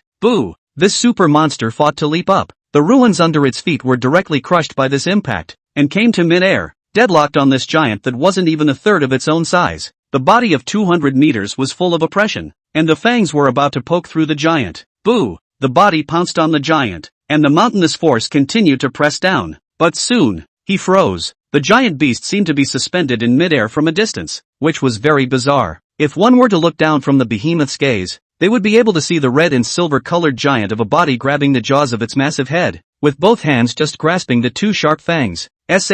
Yorkie noticed something wrong with the force, but before it tries to pull back and pull away, the giant had slowly raised his leg. Boo! Unimaginable force instantly erupted in the super monster's chest, and at the same time, unbearable pain came from the fangs, and this giant beast with a size of straight 200 meters instantly flew backwards, smashing into the ruins below. And look at the giant. Two huge fangs were being cupped in his hands, with blue blood dripping from the breaks. The gaze, still, was like looking at a prisoner. Ahem. Damn. Jokie's massive body rose from the rubble, testing this body for injuries, and immediately realized that one of the 3 secondary brains within this body had shattered. The opponent's power was too much stronger than he had imagined. Watching the other party crush ordinary monsters could not be felt, but now that he personally went up and took a hit, he clearly felt the unrivaled power of the other party. It's still the same. You're telling me this thing is Ultraman, but it's not hopeless. Jokie reached into his torso and ripped off the badly injured organ, looking up and staring the giant dead in the face. The round of exchanges took another 10 seconds. As long as you last the remaining 20 seconds, you win. With the muscles of its torso snapping into action, the behemoth took off at a pace, running at breakneck speed through the ruins littered with monstrous wreckage. He's going to stall for time, drag through these last 20 seconds of life and death. Chapter 50. What about the promised 3 minutes? In mid-air, the giant's gaze turned slightly as the super monster moved. It was as if they didn't care about the other's movements. After, to Yacha's incomprehensible gaze, the giant spun up like a windmill. It spun in complete defiance of basic forces such as gravity, unable to be understood by normal minds. looking full of the unknown, as if the other party was not even in the same concept as itself. Soon the giant that spun into a windmill moved. The behemoth was still running between the ruins at a speed beyond imagination, but something even more beyond imagination had happened only a second later. When the crimson windmill came to him at several times the speed of sound, Yorkie didn't react at all. Boo! Powerful kinetic energy struck the huge body. The huge body was struck by the windmill. It was the giant's legs that kicked at his body, directly sending the huge body flying like a cannonball, flying madly backwards in one direction. Ahem. Inside the super monster, Yogi's consciousness has become fuzzy. Now he just wanted to curse. Where the hell did Ultraman come from? Is this the value that this version should have? On what grounds? Does it matter if someone fries a fish? One's own attacks could not break the defense at all, while the other party's attacks were deadly. What was this if not open? He controlled the monster's body as it slowly rose from between the rubble. And 10 seconds. The last 10 seconds. Have to drag out these last 10 seconds. But with 2 of the 3 secondary brains in this body already shattered, how on earth was he going to drag himself through these last 10 seconds? Was thinking about it. His eyes suddenly caught sight of a familiar-looking mech, a Eureka Raider, and at the moment the 2 pilots were messing with something in the cockpit. Opportunity. Yogi's eyes instantly lit up as he found his last chance. Howlow. Not being able to care about anything else, he controlled the behemoth to dart towards where the 2 mechs were located, both of them not too far away at the moment. Shatter. It's coming. Little Hansen in the cockpit was shocked when he saw the huge beast running towards him. They had just taken a few steps out in their mechs when they were caught up by the other side. A handful of them. What's it going to do? Old Hansen looked at the hideous face close at hand and brought his hand up to the console. After grabbing the Eureka Raider, Yokian lifted it up and stretched it in the direction of the giant. Howlow. The behemoth let out a growl, a gesture that seemed to mean that it had grabbed the hostage and told the other to be honest. In his perception, it was impossible for Ultraman to attack the hostages along with himself. It's the best means of stalling. He was right in thinking that Ultraman would indeed never hurt an innocent, and at the moment the giant had stopped moving and was hanging in midair. Seeing this, Yosh was ecstatic. For those 10 seconds, it was a win for me, but in the moment he had just had that thought. This ING guy is going to take us hostage. You sour radish, don't eat it. Not even the door. Hansen Jr. glared with eyes full of anger and made the same decision as his father. A fist slammed into the console. The detonation button for the nuke. Want to take us hostage? Get a taste of Big Ivan. The nuclear bomb is instantly programmed to detonate with a 10-second countdown. The cockpits of the Eureka Raiders also burst open and 2 emergency life pods popped out. They didn't know if the 10 seconds would be enough to get themselves out of range of the nuclear blast, but they did know that there was no way in hell they were going to be hostages. Seeing the hostages disengage, Yaki's first reaction was to reach out and grab them, but the body that had lost its 2 secondary brains was no longer as flexible, and he grabbed crookedly at the 2 life pods, which could be so much smaller than the mech. The nuke on the back of the Eureka Raider gave off a blinding light. Yorkie realized what was going to happen next. Hastily, he threw the mech in his hand while protecting his arm in front of his body. Boom! The fire of the nuclear bomb was on full display, and a resounding sound spread out along with a devastating impact. The 2 life pods were still too slow to outpace the speed of the nuclear explosion, but as the 2 pilots looked on, they saw a huge figure standing in front of them, as if holding up a translucent barrier between its hands. It made the 2 men, who thought they were going to see death, experience the hope of life once again. This one nuclear bomb directly leveled the neighborhood, and the only one who didn't move during the onslaught was the giant. Soon the fire from the nuclear explosion cleared. Ho! Ho! After all, the body strength of a level 6 monster was not comparable to that of an ordinary monster, and a single nuclear bomb was simply not enough to kill it. Even though its body was heavily damaged, it still had a chance of survival. Yorkie stubbornly held on to his consciousness. Control is trying to climb up the huge body. 3 minutes. 3 minutes. Ha ha ha. 3 minutes have passed. He lifted his eyes upward, wanting to see what the mighty giant looked like transformed into a weak human, wanting to see the other man's embarrassment. This battle, despite the twists and turns of the process, was ultimately his own last laugh. Yet when he lifted his head completely, the eyes focused in mid-air, but froze completely. The giant still stood in the sky above, without the slightest change in his expression. Even the crystal in his chest, even the crystal in its chest, is still as blue as ever. Nemo, why? Yogi's mind is completely broken. Was it agreed that Ultraman could only be active for 3 minutes? How come the light is still on after 3 minutes? Is this right? Is that reasonable? Round Valley.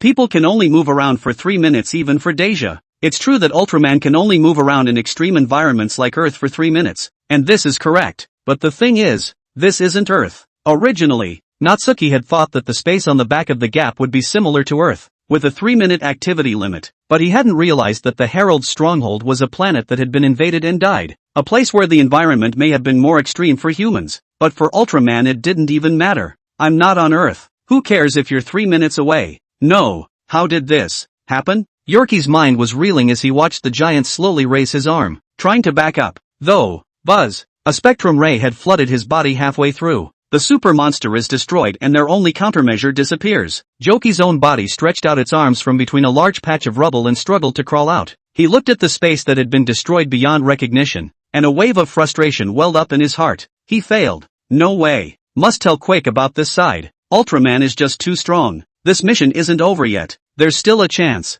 There are a total of 4 travelers who came to this world, and with the 2 of them forming an alliance they were bound to achieve a perfect result. But now that Ultraman's appearance has disrupted their plans, they can only settle for second best. Little did they know that this Ultraman was a hunter who specialized in hunting them. At the same time, the operation in the Gap was not known to the world, who did not know of Ultraman's existence, and the United Nations was still pursuing its drone mech program. Next, the real hunt. Ultraman, I'll remember you. Yogi stared at the giant from afar and prepared to withdraw, but it's such a glance, just in time to see the giant turn his eyes this way. Chapter 51, The Crossers. There was no longer any semblance of an intact building to be seen in the entire space. Then after the supermonster is killed, an intact herald suddenly appears, and it's hard not to wonder about their relationship. Moreover, the words that came out of the other party's mouth made Natsuki very concerned. This guy knows about Ultraman and talks about missions. There is a need to investigate. So Joki, who was just about to evacuate, watched as the giant who had just beaten him to a pulp came to him. He's no longer a super monster. The Herald's 3-meter-plus height finally felt like the oppression of facing a giant when he faced Ultraman. The other man's massive frame blotting out the light in the space and putting him in the middle of the shadows. Joki raised his head stiffly, a little afraid to meet the giant's bright eyes. But the giant was the first to speak. I am a member of the Cosmic Police from the M78 Nebula in another universe, here to investigate anomalous temporal fluctuations. A low, serious voice came into his mind telepathically. Let me get this straight. You shouldn't be an ordinary herald, right? After discovering this guy's wrongness, Natsuki wasn't prepared to engage in any bending, and the 2 sides directly singled out their words. He suspected that this guy was the outsider Albert had been talking about. Logically speaking, the herald shouldn't know the title, Ultraman, and coupled with what this guy said about the mission, combined with the information Albert had given earlier, it was easy to deduce this guy's identity. Yorkie looked up at the giant, inwardly overwhelmed with panic, his feet subconsciously shifting backward. Now that the main body is being targeted by Ultraman, this calamity, I'm afraid I won't be able to avoid it. And the words that came out of the other man's mouth made him a little puzzled. Investigating anomalous temporal fluctuations? It sounds like it's specifically aimed at them, the travelers. Subconsciously, he wanted to beg for mercy. He thought that with Ultraman's overly kind heart, the other would be able to let himself go if he made up a reason. But then he surveyed the entire space that had fallen, as if, there's no way this guy is going to let himself go easily. Fighting is definitely out of the question. The monster weapons they were so proud of were no different from toys in the hands of the other party. Run. Can't run either. Even if it's time-consuming, there's no way to know where the other side's activity cap is. He raised his head and met the giant's ancient, unmoving gaze, and hesitated in his mind for 2 seconds. Slowly, he spoke. That's right. I am not a herald and I am not of this world. Hearing him give an account so honestly, Natsuki froze for a moment instead. He'd met too many devious aliens to have expected this guy to make up some reason to let himself off the hook first. 2. The Otter clan is famous in the universe for being powerful, but the impression that really penetrates the hearts of the people is that kindness that is unimaginable to many civilizations, and the vast majority of the inhabitants of the Land of Light are outrageously kind existences. Even the warriors who had first joined the Cosmic Police Force had a hard time getting rid of that naivety for a while, and only warriors who had experienced countless experiences in the universe would understand the danger of the human heart. Natsuki, on the other hand, happens to be an old den with a lot of experience. As soon as Yorkie opened his mouth, he knew what flavor of fart the guy was going to make. He'd seen too many devious villains, but what surprised him was that the guy actually held his words back and chose to give a truthful account. Smart choice, Natsuki said. Since this guy is so sensible, things are looking up. Tell me honestly, what organization are you from and what is your purpose? Yorkie's eyes fluttered a little at the question. This guy was really coming for the traveler. He knew that some things could be said, and some things can't be said. But, do I really have a choice now? He sighed slowly. having thought that perhaps he would be rewarded at some point in the future when he had personally caused the destruction of the first civilization. In spite of the persecution from the system, it is ultimately the self who abandons the gentle methods and chooses the extreme methods and thus experiences the thrill of dominating all things. Before I do, can I ask a question? Yorkie asked stiffly. He tried to make one last struggle, looking up at the giant. Ask, Natsuki said. What are you going to do with me? Yorkie was desperate for that answer. If you choose to resist, then I will simply destroy you. Natsuki said. There's no way he's going to let Yogi off easy, because once this guy was spared, it would definitely lead to more lives being extinguished as a result. Only newcomers to the Cosmic Guard would be merciful in the face of a vicious criminal, and experienced fighters knew the price of letting their enemies off lightly. If you don't resist and cooperate honestly, then there's still a chance to enter the cosmic prison, either killed on the spot or locked up in a cosmic prison to enjoy a life sentence. There are only two choices left for Yacht now. Perhaps there were still newcomers within the cosmic police force who retained a naive mother of God mentality, but Natsuki would have none of it. Cosmic prison? What's that? Yorkie asked. He didn't know much about the Land of Light or what a cosmic prison was. It sounds like it's not a good one though. The cosmic prison, originally a special prison used by our king to imprison rebels. Then for some reason, it was rebuilt by the first captain into a huge prison used to hold cosmic felons, where you will spend the rest of your life, Natsuki explained. Saying that, Natsuki subconsciously squeezed his right wrist with his left hand. When that black bastard ran out of prison, it was a huge disaster for the Land of Light. The later prisons were partly to hold prisoners and partly to deter villains who thought the Land of Light was a good place to break into. Prison? Yorkie closed his eyes as he listened. The mind seems to have made a decision. Afterward, he spoke. We come from a special space. Each traveled to a different world in a different universe with a mission to disrupt a world's original destiny, and collected space-time source energy afterward. The anomalous spatial and temporal fluctuations you're trying to track down are most likely the fluctuations that occur when space-time source energy is stolen, he said with relief, matching the information Albert had given. At first when I was summoned into that space,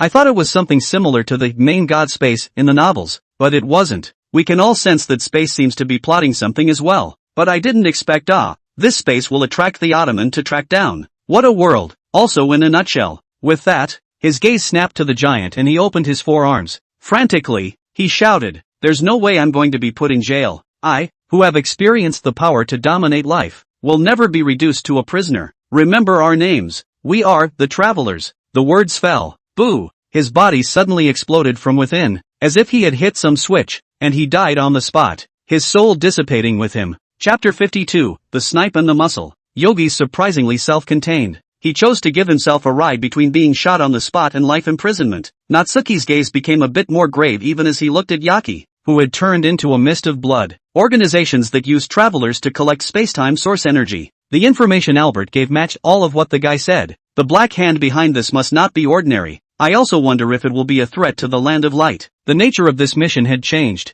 The message here had to be conveyed back. It was no longer as simple as just tackling the invaders. And here, it's an important stronghold for the heralds, but a small portion of other heralds moved on early before I got here. Among them was a pioneer named Quirk. Natsuki looked around this stark space once again, knowing that his mission in this world was far from over. After, he lifted his head and looked up at the gap above him that connected the Earth to this space. Anyway, it's better to get out of here first. All the monster factories over here have been destroyed, and no monsters should be attacking Earth for a short time. The main thing to watch out for is the other couple of travelers. That's the real enemy. And so, Natsuki dragged the Eureka Raider's 2 life pods with his Nimbus and leapt between a mass of rubble, flying towards the gap. One traveler dies, and the first thing that gets noticed is a few other travelers. That Yogi guy, dead, inside a ghostly blue space. Quake's eyes snapped open in disbelief. The monsters left over there are enough to cleanse the Earth 10 times over, and there are even specially created super monsters. But even so, did it fail? He paced the strange room,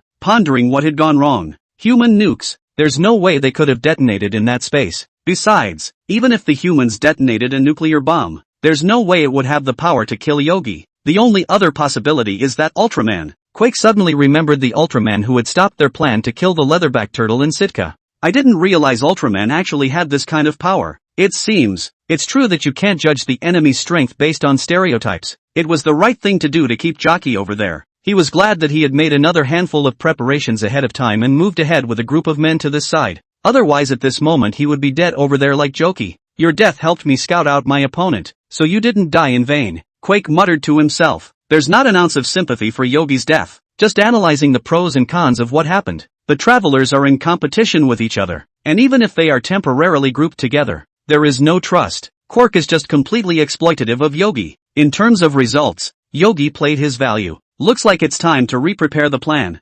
Soon, Quark's figure disappeared within the ethereal blue room. Pacific Ocean. Sea level. Last hit. Rory and Mako shouted in unison. Facing the dawn, the dangerous wanderer stepped over the reef and charged through the raging waves towards the level 5 monster. The Poison Woman, brandishing the chain sword on his wrist brazenly. Howlow. Storm Crimson, who had lost an arm, was now in control of Poison Woman. Their rounds of attacks had already beaten the poisonous woman to the point of serious injury, and now all that was missing was the final blow. Boo! The dangerous wanderer leapt high in the waves, his chainsword slicing across the poison woman's skull. Roar! The poisonous woman let out a final choking sound, followed by the complete separation of her head from her body, accompanied by gushing blue blood falling into the seawater. The life is completely drained. They did it. They managed to kill a level 5 monster. Well done. Tang Weihu let out an excited cry as he watched the scene from inside the cockpit of the Stormred. You've managed to change my impression of you. Well done, Danger Rangers. Great job, Rory and Mako. Originally, because of the test's mistake, they had a bad impression of both of them, thinking that they shouldn't participate in this mission. But now, after teaming up to defeat the rank 5 monster, they had completely changed their opinion. When it's really a good thing that you're not. It's only been a day. Mako Mori in the Dangerous Ranger's cockpit smiled. Rory smiled back, but more stoically. We couldn't have done it without your help. This victory belongs to Storm Red and Dangerous Rangers. He had been away from the battlefield for a long time, and he had not disappointed his brother by coming up and taking out a rank 5 monster. As they reveled in their joy, another thought, I wonder what's going on with Natsu. 2. Into the interior of the gap. No news at all. He had just said this. Suddenly he felt a vibration coming from under the seawater. Immediately after, put, a huge figure broke through the water, kicking up huge waves, and flew into midair against the dawn. What the hell? Rory didn't react to what was going on, but when he looked up and saw the red and silver giant in midair, he burst out laughing.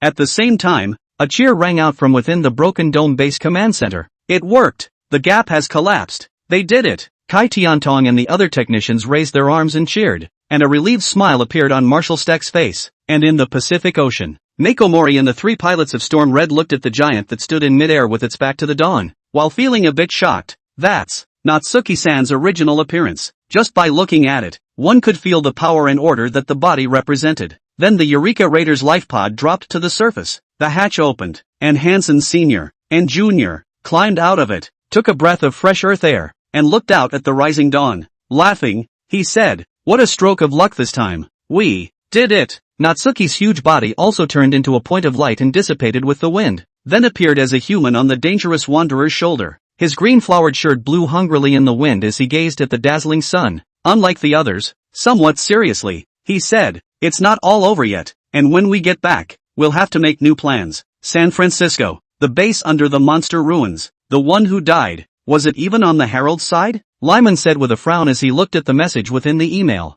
He had thought that the ones who died this time would be the traversers on the side of the mech unit, but he hadn't expected the opposite to be true. The gap was literally destroyed by them. No, it's also possible that the travelers on Stryker's side destroyed the gap at the cost of their lives. After all, no matter how you put it, the difference in battle power between the two sides is too great. He mused. The Heralds are simply not in the same league as the humans in terms of battle power, and they may still pay some price, thus closing the gap as was their original destiny. With the gap closed, the deployment of the drone mechs will be slower, but those big shots, they don't go back on their word easily. When the drone mechs are fully deployed, it will be my victory. Sandpiper. As the fisherman of last resort, it was very easy for Lyman to take on either side. Stryker only had a single-digit number of mechs under his command, and they would still be broken after this battle, whereas in his own hands, he had an entire army of unmanned mechs. Chapter 53, Hikari. The entire Broken Dome base celebrated enthusiastically once the news of the gap's destruction spread. Turn off the war clock. Kai Tiantong stood within the command center and turned back to shout with a smile.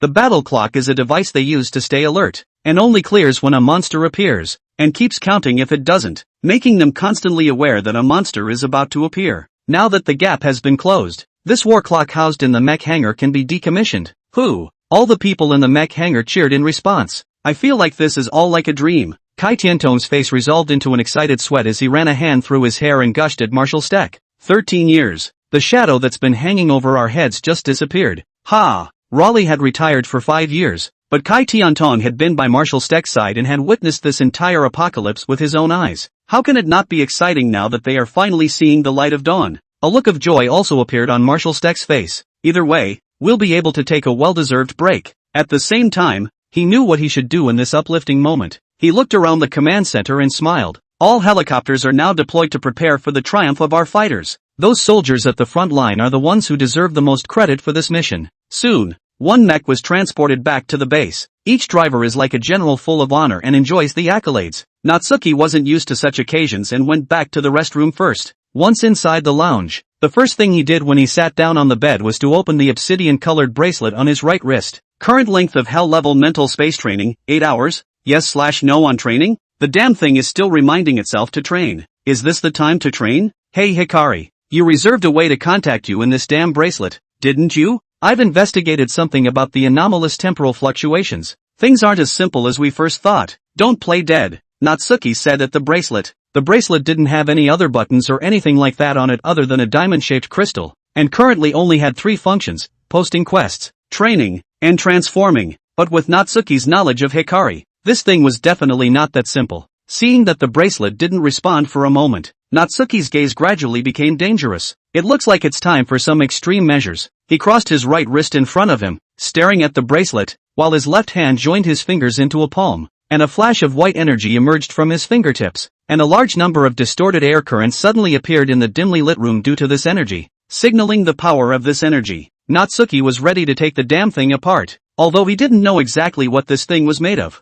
He thought that since it was a technological product that it was generally more fragile. Still not coming out, Hikari? Natsuki had even put his hand blade close to the bracelet, but the bracelet still didn't respond. So the heart was set. Ding! The hand blade wrapped in energy slammed into the bracelet, making a crisp sound like the clash of jade, and at the same time setting off a small shock that toppled the room's furnishings and shook the tables and chairs. Natsuki looked at the intact bracelet and froze. This thing is pretty sturdy. Chopped this thing with a handful of knives and actually didn't get a single scratch. As far as he knew, even if the materials within the Cosmic Science and Technology Bureau were even harder, they should have left some slight scratches under this blow, but the bracelet could be said to be unaffected in the slightest. Where the hell did Hikari get the material? Building this bracelet. That's a lot of blood. I told you, there's no need to go through the trouble of helping me. A guy who should already be retired. Natsuki's brows gradually furrowed as he spoke with a complicated mood. 1 by 2. Why don't they listen to people? Natsuki rubbed the bracelet with his other hand, and his mind couldn't help but recall past memories. After a while, the diamond-shaped crystal on the bracelet suddenly surged out a large number of golden points of light, which were particularly dazzling in this dimly lit room, and gradually converged into a figure of equal size. His well-proportioned blue body had white lines accented by a single silver medallion lined up in a V on his chest. His pointed ears and shoulder armor made him look like a blue elf, and his bright eyes held an intelligence that was located at the apex of the universe. Hikari Ultraman. This is the director of the Cosmic Science and Technology Bureau of the Land of Light. Hikari. Lee. No, Natsuki. What happened? Hikari, who was far away in another universe, the Land of Light, sensed the bracelet's abnormality and initiated a contact this way. What appeared before Natsuki now was a projection. It's really here. Looking at the projection that suddenly appeared in the room, Natsuki scratched his head. It seems that he guessed correctly. This Hikari guy was really able to initiate contact to himself, but it doesn't look like it's being monitored in real time, and it doesn't really know much about what's going on over here. Seeing Natsuki intact and looking like he hadn't been injured during the mission, Hikari nodded. Both Sailor and Manbiotics were worried about you during your absence, Hikari said as she looked at Natsuki, but it looks like this side of the universe isn't dangerous, so we can all rest easy. As powerful as all the Ultramarines are, there is no shortage of even more powerful beings in the multiverse. In the distant Land of Light, after hearing that Natsuki had been placed on a mission in a remote universe by the first captain, many of the juniors were very worried. There were some slight differences in the flow of time between different universes. Natsuki's side had just passed 3 Earth's natural days, but that side had already passed at least 30 Earth's natural days. I don't need to worry on my end just yet. The invader's power level is very low. Hearing that a few of his juniors were still concerned about him, Natsuki smiled and said. After that, the expression gradually became serious. Said, on my way to track down an anomalous temporal fluctuation, I came across a group of guys who called themselves the Travelers, and their goal was to steal something called temporal source energy. Natsuki relayed all the information he had gathered to Hikari, and listening to this information, Hikari's gaze gradually became grave. This mission was really not as easy as he thought it would be. Multiple organizations in the universe flashed through his mind as he contemplated which power would do such a thing. Will it be the mysterious Tartarus? No. Although the other party was in possession of a time and space type of ability, but with the style of the other party, it shouldn't be hiding behind the curtain. If this group of travelers was really that guy's trick, then the probability was that Natsuki would already be in a bad way this time. Chapter 54, The Warrior. The true nature of the enemy is unknown, and there are temporal aspects involved, Hikari said, pinching her chin. I'll escalate this to the brigadier. What to do with the aftermath is still left to the Grand Captain, the father of Otter, to decide. They are very serious about time and space nowadays. By the way, how is the matter concerning the mysterious golden giant Absolute Tartarus being handled? Natsuki suddenly remembered to ask. Before he was transferred to this universe, the Kingdom of Light is dealing with one of the trickier matters. A mysterious golden giant with temporal abilities has awakened a large number of powerful enemies, and a large number of the Kingdom of Light's top combatants have been deployed in order to deal with this guy. However, Natsuki wasn't even qualified to participate in the operation because of his lack of strength. Tartarus? Hikari remembered that tricky enemy and said with a grave gaze. Cyrus led a group of young warriors to repel the other side for the time being. For some time after being repulsed, there was no news of any other party, probably plotting something in the shadows. My intuition tells me that in the near future, we will definitely start a new battle with each other again. Listening, Natsuki nodded. It seemed that in the time he had been out, things had been pretty much taken care of over in the Land of Light. He himself was no longer qualified to participate in that level of battle, and the rest, it seemed, could only be left to those young warriors to resolve. Then there's no need for this side of the mission to be continued by me, right? Natsuki asked. With his own strength, it would be troublesome if he encountered that kind of top-level enemy afterward. And once he was controlled by the enemy, it would be easy for the enemy to steal the internal information of the Kingdom of Light in a bad way. The exact program will have to wait for the first officer to decide. Hikari shook her head, but the odds are that the outcome will still be for you to continue on this mission. Judging from what we've seen so far, the organization behind that group of travelers shouldn't be too strong. Natsuki's current strength was at the bottom of the entire cosmic police force, but he was experienced, and this kind of mission that required an in-depth investigation was just right for him. And, Sailor, who is best suited for this task? There's a little bit of trouble right now, Hikari said with a touch of hesitation. What? As soon as he heard this, Natsuki's eyes immediately became serious. What's going on? In the end, he was the child he had watched grow up, and despite the fact that the other party already had the ability to stand on top of the world, the moment he heard that he was in trouble, his first reaction was still worry. Hikari was still hesitant, because the cause of this had nothing to do with himself. Say, Natsuki said anxiously. It looked like Hikari was going to choke him if he didn't talk. Ahem. There was a theft at the Cosmic Science and Technology Agency, and Sailor took a young warrior named Zeta after the thief. Hikari explained with a long sigh. And then on the way, I met Bruton, the four-dimensional monster. As the director of the Cosmic Science and Technology Agency, the fact that the Cosmic Science and Technology Agency has been burglarized is something to be ashamed of. Natsuki, I was looking for how big a deal it was. That Bruton thing is a pain in the ass, but it can't hurt Cyrus yet. As for the Universe Science and Technology Agency being stolen, that's just normal. The security of that place was null and void, and he used to be able to sneak in as if he were home when he was purposely guarded against Natsuki for some reason. The security force of the Cosmic Science and Technology Bureau was weak, partly because it was impossible for a theft to occur within the Land of Light, and for an outsider to try to break into the Land of Light and steal. That would be purely and simply not wanting to live. Natsuki didn't even need to guess that the burglar would definitely end up going through a series of desperate things. Really? Dumping such an important task on me? Not considering my mood at all. Natsuki scratched his head and said with a chagrined expression. His own body had long since lost the ability to fight like a young man, and he really wanted to retire. In response, Hikari simply said with emotion, while you can be very scatterbrained on inconsequential missions, you're not going to be that hasty on a critical mission like this. He knew Natsuki too well. This mission was also Natsuki's first major mission after his change of heart. Even if a person camouflaged himself with more colors, the undertones of his inner heart would never change, and Hikari knew that Natsuki would surely take out a serious attitude in a truly important mission. Never giving up, never abandoning any of his companions, rushing to the forefront even in the face of the most powerful enemies, protecting the weaker beings. That was the Laius that Hikari remembered. There was a time when you were better than any warrior, and I still remember that moment in my youth when you put your life on the line to save our lives, Hikari said seriously. Countless young juniors look up to you as an example, and we are proud of you. While Belial was making a fuss, you too. Stop. The The more Xia Shu listened, the more his scalp felt numb, and he hastily shouted, "Stop. It's all in the past, and you know I don't want to hear about it." It's more or less screwing with the mentality of people when they're still flipping out of the old past. He doesn't want to live in the past. Either way, we want you to succeed in pulling yourself together, Hikari said at length. He hoped that this mission would give Natsuki his fighting spirit back. Saying that, he pointed to the black bracelet on Xia Shu's wrist. That bracelet contains magical power within it, capable of re-stimulating the potential within you. After training, you'll soon regain the strength you once had, and become even stronger. Hearing Hikari say that, Natsuki's heart became very complicated again. There was a momentary silence as he reached up and covered his forehead, digging his fingers into the ends of his hair. They're all too nice. That's why my former self was desperate to guard them. This bracelet, it's not exactly your creation, is it? He asked out loud. To make an already crippled body regain its potential, such a miraculous function, even a genius like Hikari couldn't do it. Aha! Hikari nodded. I see. With this nod of his head, Natsuki immediately understood the true origin of the bracelet. In the land of light, there is only one person who can wield a miracle. I'll look into the matter regarding the travelers and the temporal source energy,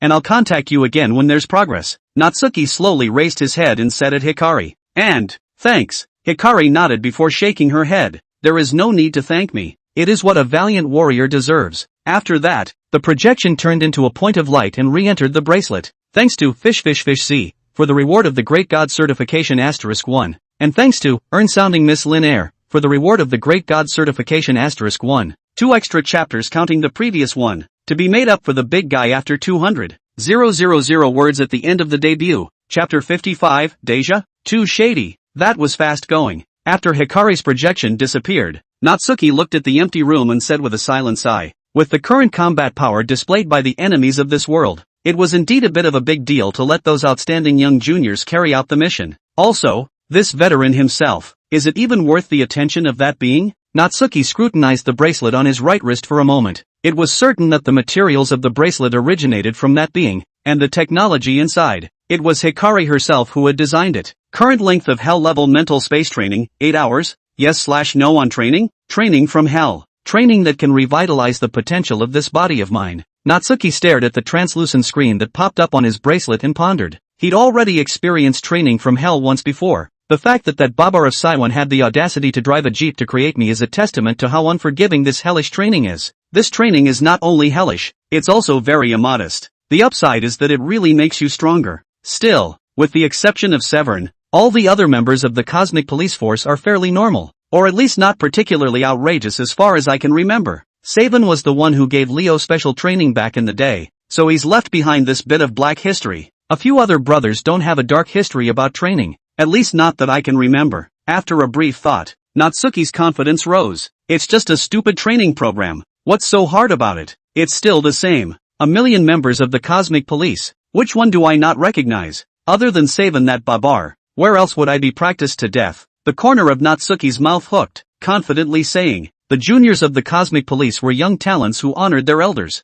not unlike a Babar like Saban. Isn't it just hellish training? Come on. I don't believe I can be unlucky twice. Natsuki quirked his mouth as he kicked off this trip to training hell. Soon, Natsuki's consciousness became blurry. Everything in front of me disappears, and consciousness disappears into darkness. Please choose your main training direction, light/physical arts/numbing. Currently mastered battle skills, Spytham Light, Intermediate, Hachibana Light Wheel, Intermediate, Auto Ninjutsu, Intermediate, Cosmic Fist Technique, Low Level, Auto Barrier, Low Level, Crescent Light Bomb, Low Level, Spytham Light, Remnant, Sealed. Note, the above skills are from the user's records in the Universe Police Archives. Skills that have been cancelled and can no longer be used are no longer shown. When Natsuki regained consciousness again, he realized that such a panel had appeared in front of him. Luckily it wasn't a smothering this time. Natsu touched the back of his head and nodded as he realized there was no pain from last time. If he had to get smothered for entering training voluntarily, Natsuki would have to fight Hikari for his life. Light,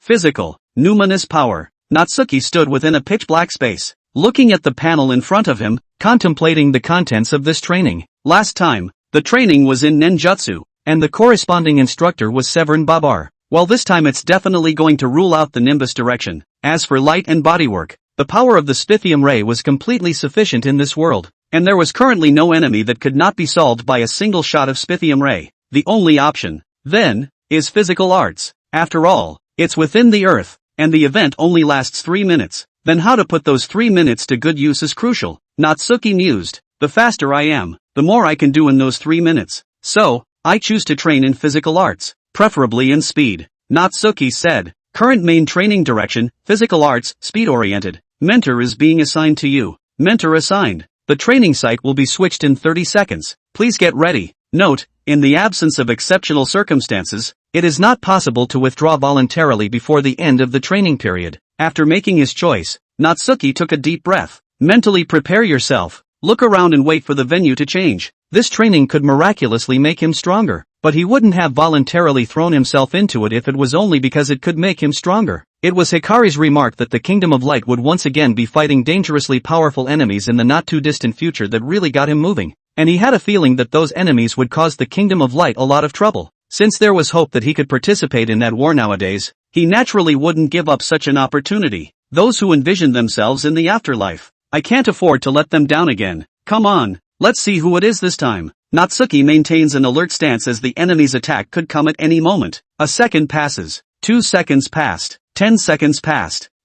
How come this place hasn't changed? The 30 seconds for the field change have long since passed. Why hasn't training started? Natsuki looked around and realized that it was still as dark as when he first came in. There was nothing to see except the countdown overhead that hadn't moved a fraction of a second. A bug? What's the situation? How can I practice in this place where there is no light at all? Natsuki said to himself. Suddenly, it was as if the words flipped some kind of switch. Training begins. Current remaining time 7 hours 59 minutes and 59 seconds. A silhouette whose body was covered by a large area of red, silver, and purple appeared behind Natsuki unknowingly, with a transparent diamond-shaped crystal set in his forehead. Just the right body lines, and a handsome face. Mickey Dickey Altman, 1965. Japanese manga artist and film producer. Who? Natsuki sensed a powerful energy appearing behind him, and at the same time saw a slight glow emanating from behind him, and immediately turned around. But when he looked behind him, he realized that there was nothing behind him.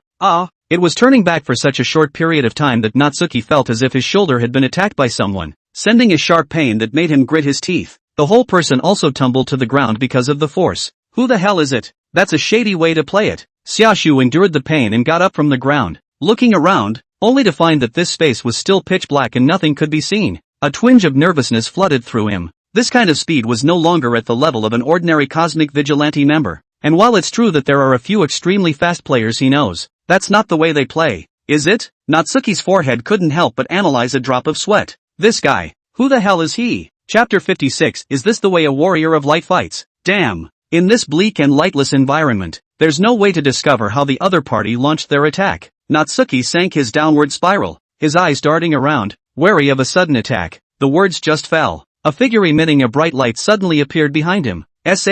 Boo! A flying kick lands directly on Natsuki's ass from behind, flying all the way out before landing on his feet. It was true that Natsuki's physical qualities were different from normal people, but it couldn't be such a scourge. No respect for the elderly at all. Whose template did Hikari actually channel in? Natsuki braced himself to get up from the ground and gritted his teeth. Who the hell is this guy? No mercy at all? That Babar of Severn even knew to come up and exchange a few pleasantries with me. That's too shady. You guys. Netting a sneak attack. Natsuki realized that his opponent would only attack from the blind spot of his vision. After getting up this time, the experienced Natsuki quickly found a solution. He leapt straight up into midair and stayed suspended, and then he began to spin around, turning into a windmill. The speed was extremely fast, allowing him to observe all the angles in a very short period of time. It's not the way a light warrior fights to engage in a sneak attack. The words just went out. Boo! Natsuki's figure flew out again, but this time, he saw it clearly. Ahem! Natsuki rose from the ground once more, wiping the corners of his mouth as his eyes fell into the darkness before him. No wonder there's no respect for the elderly at all. Hoping it's an even older guy. With that strike just now, he got a good look at his opponent. If memory serves, that warrior's name was Deja, an olden who didn't belong to the land of light, but was a full 30 million years old. That's really fast. Natsuki's mind raced to judge the opponent's attack path. Soon, it occurred to him that every one of the guy's attacks had been stuck just at the exact moment his words had left his mouth. Is the sound a switch for the opponent to attack? Then I'll just shut up. The corners of Natsuki's mouth lifted slightly upwards as he discovered his opponent's break. As long as one does not make a sound, the other will not launch an attack. It's too easy. After Natsuki thought of that, he even shielded his breath from making a single sound while maintaining a defensive posture. 1 second, 2 seconds, 10 seconds. Ha! Guessed it! More than 10 seconds passed, and the other party still didn't launch an attack. Drag it out at this rate, and it'll soon drag on past those 8 hours. Easy peasy. Light is hard to beat if it's at this level. Boo! Cough ah! Natsuki's buttocks took another kick and flew out again, flipping and flying with a face full of disbelief. How can this be? A high takeoff was accompanied by a woeful landing. Natsuki slammed to the ground, his head full of question marks. Nima, why? I can't believe it's not based on sound. It's hard to believe that he can read my mind. Can the words in my head also be the starter word? What the hell? What exactly is the starter for the other side? Think fast, think fast. Just as Natsuki's brain was racing, thinking of a way to break the situation, Dja's figure reappeared. Find a way to keep up with me. The other party seemed to shy away from words, and after leaving those few words, his arms crossed over his forehead crystal, and his body changed color, dominated by purple, looking as if he were a form specializing in speed. Then, once again, it disappeared. I thought of it. Watching as Dja disappeared again, Natsuki also finally thought of his opponent's activation word. He had heard that Dja was a giant representing hope, also known as the light of hope. Boo! Ahem! I guessed right.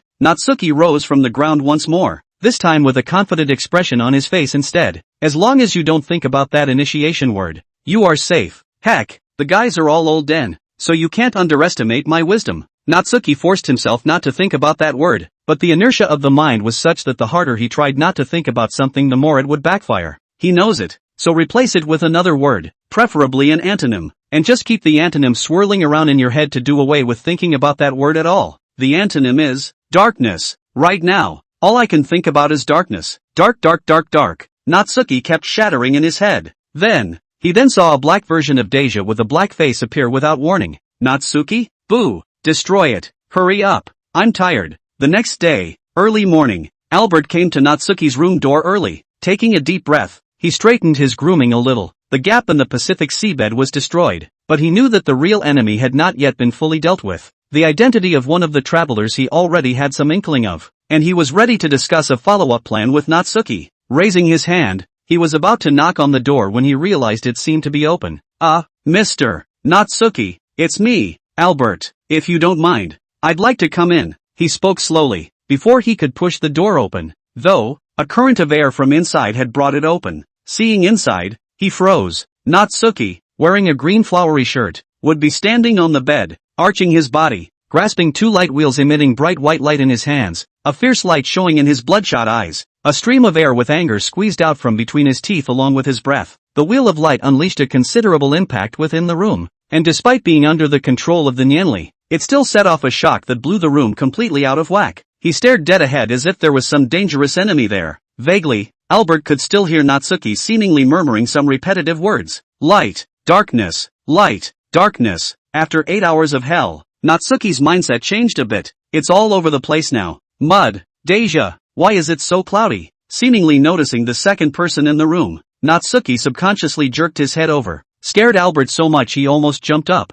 It's not about killing people. Are all Ottomans so mentally unstable these days? The desire for survival in his heart came into play, and he hastily raised his hands high while speaking rapidly. Natsu, Mr. Natsuki, I came here wanting to discuss information with you. I already have an idea of the identity of my next enemy. Chapter 57, One wave leads to another. Saw it was Albert. Natsuki slowly put away the light wheel in his hand, his stern aura instantly disappearing as he sat on his butt on the bed. These 8 hours of hell had really tortured him. But this kind of training under ultra-high pressure brings about a rapid increase in strength, and the rewards are not small. Feel free to sit down. Natsuki rubbed his cheeks to relax his nerves that were tense just now a little bit, while saying to Albert. Albert couldn't help but twitch at the corner of his eye as he looked around the chaotic room. The floor was full of cracks. The table and chairs were tipped over against the wall. Where else in the house could you land? No need. Albert politely declined. Afterward, quickly getting to the point, clues about the next target have surfaced. The name is Zachary Lyman, and he has the backing of the United Nations and is pursuing an unmanned mecha program, which is now reaching all countries.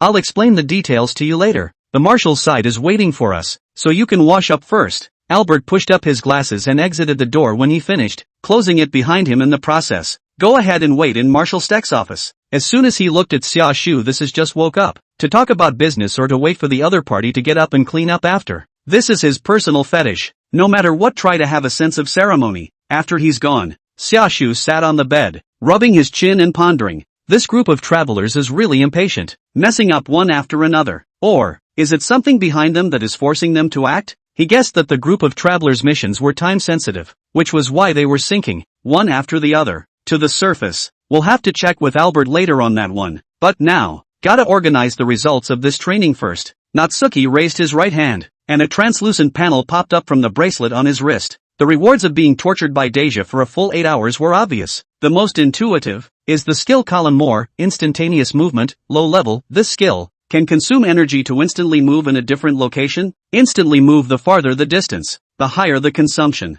At the same time, the movement speed that can be exploded during battle after the transformation has also been drastically increased, nearly twice as much compared to before. Still, because of its own low value, the boost still doesn't compare to Diga either. But on the bright side, there's still room for huge boosts. Earlier, Natsuki could only watch as the younger generation of warriors fought for their lives, while he himself was not even qualified to participate in the battle. And at this rate, the next time Natsuki returned to the Land of Light, he would definitely be able to participate in the Great War to come. Even if the current strength was placed in this world, it would be more than enough. Earth's environment is unique in that the faster you go, the more you can do in a limited 3 minutes. Natsuki felt his body and realized that even in his human stance, he could clearly feel that his body was lighter than before. Next, go find out what's going on with that Zachary Lyman crossover. After briefly organizing the harvest from the training, Natsuki slowly stood up and used his Nyanli to quickly clean up the house's furnishings before heading out. Marshal Stryker's office, the dimly lit steel room in keeping with the style of this base. A television was broadcasting this morning's news,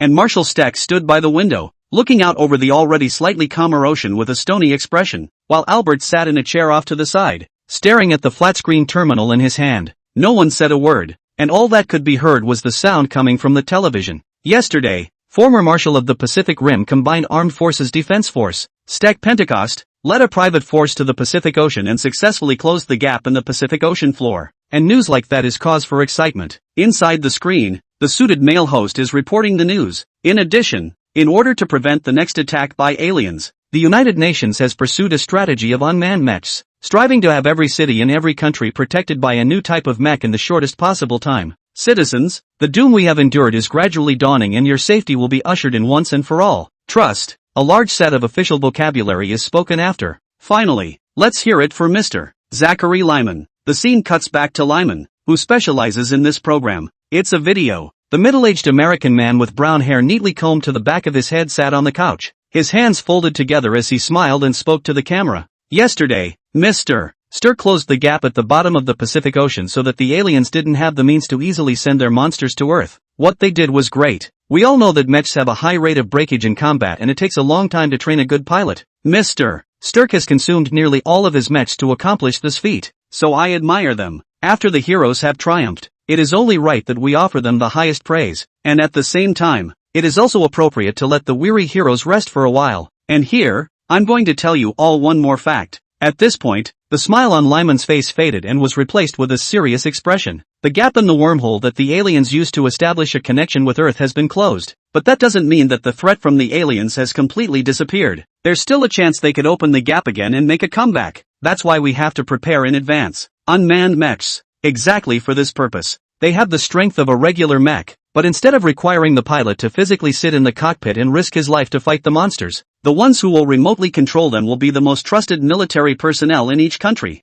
50 unmanned mechs will soon be able to complete their defense deployment in the major cities of each country, and in the event of any accidents, the unmanned mechs will immediately be able to take action, and the lives and safety of all the citizens will be safeguarded to a higher specification. Soon the final victory will come. When he finished, Lyman raised his glass of red wine and gestured at the camera. Chapter 58, The Experienced Hunter. No amount of fancy words can cover a sharp blade. Albert looked at the image of Lyman within the television with a grave gaze. What was said for the safety of the citizens was said entirely for the UN officials who financed that guy. Lyman's purpose is no different than any other traveler's. It's all about tipping the fate of the world upside down. Is this the guy? At that time, Natsuki also came to the office and saw Lyman's face in the TV, holding his arms and said, "That's right." Albert looked over at him and stood up. Zachary Lyman, an American biotech expert and MIT professor, backed by a large number of financial giants. In the recent past, it has even received the support of the United Nations to promote his unmanned mechs all over the world. Unmanned mechs were originally something that wouldn't appear until 2035. and the fact that they're coming out now proves that this guy is one of the outsiders. According to the original historical trajectory, drone mechs would not be developed until 2035 by an organization called the Shaw Group,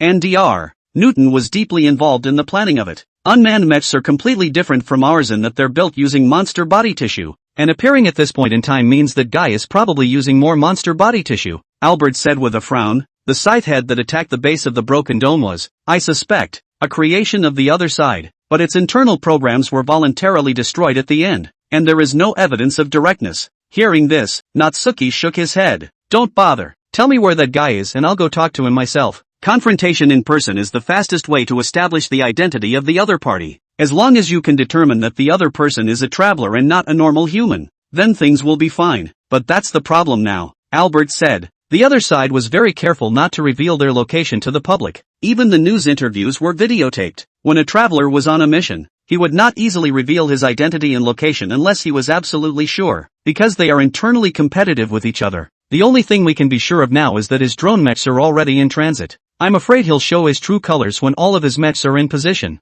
Albert analyzed. Moreover, some of the drone mechs are already in position now. He guessed that destroying the major hubs of various countries using large numbers of drone mechs was Lyman's next goal. The control of these mechs was in the hands of the military, but Lyman would surely leave himself a backdoor. If you exclude the top combatants like Natsuki, with the remaining armed forces of mankind indeed could not stop the other side, and at most take the method of exchanging wounds for wounds to come to the same end. At this point, Marshal Steck, who had been standing by the window, suddenly sighed. I would have thought that after closing the gap, this would all be over. The waters of the Pacific Ocean are exceptionally calm today. He had fantasized countless times about the success of his plan, but the only thing he hadn't thought about was the new challenges he would still have to face after his success. I really can't imagine what kind of existence you outsiders are, and the organization behind you, what kind of existence you are. At this point the situation was unique and Albert communicated to Marshal Steck that he was a traveler. Until now, Marshal Steck hadn't been able to come back to his senses. The traveler,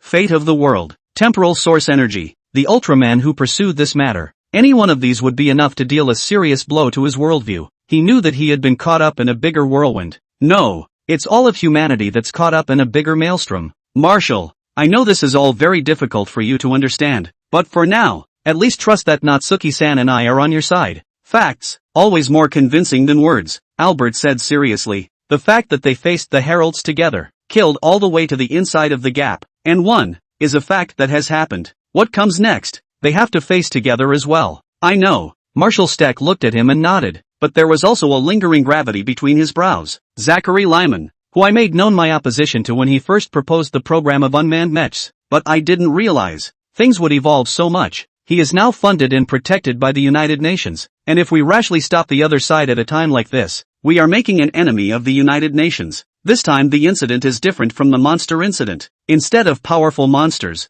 they have to face people. Also, our mechs suffered considerable damage in the last battle. The only mechs left that are still capable of fighting are Storm Red and Danger Rangers, Marshal Stryker said with a frown. The Cherno Alpha lost both arms. His outer armor was badly damaged, and the Eureka Raider was folded right into the gap. The Shaolin Ranger that Natsuki had brought back was also missing an arm, and his outer armor had been damaged to no small degree in the aftermath of the battle. 2 mechs. There's no way to deal with 50 mechs. They're in a tough spot. 2. What's more, right now they don't have an explicit reason to stop Lyman. Having just finished taking care of the monsters, it was now time to turn the tables on the humans, something that the already tired Marshal Steck couldn't get used to for a while. The conflict between people is far more complex than the conflict between people and monsters. That's okay. At this time, Natsuki looked at him with a serious gaze. He can't hide it. All you need to do is get his location from whatever the UN is saying, and I'll do all the rest. A fox can never hide its tail. Since Lyman was a traveler, Natsuki had countless ways to make him reveal his fox tail. If you can hide for a while, can you hide for the rest of your life? If extreme methods were taken, it wouldn't take Natsuki long even if he ran all over the planet. Or, let me go ahead and meet the UN brass. Right now, the vast majority of the people on Earth still don't know that what really destroyed the gap was a giant. Lyman probably thought he had been very careful, but he could never have imagined what kind of force was now tracking him down. The experienced Natsuki had countless ways on how to uncover Lyman. Chapter 59, I'm too much of a saint. Outside the office, there are long corridors strewn with steel. Wait, what are you going to do? Albert also walked out from Marshal Steck's office and looked at Natsuki's back and spoke out. Lyman's tactics were brilliant. Building unmanned mechs was one aspect, And the most important thing was to gain the trust of many of the country's top executives, so that they didn't have a reason to explicitly target him. He also hid his whereabouts so well, so easily out of the public eye, that it was impossible to find where he himself was hiding. He knew that Natsuki's combat power was very powerful, placed in this world belonged to the level of a descending blow, but facing this kind of enemy that doesn't fight hard with it should be very tricky.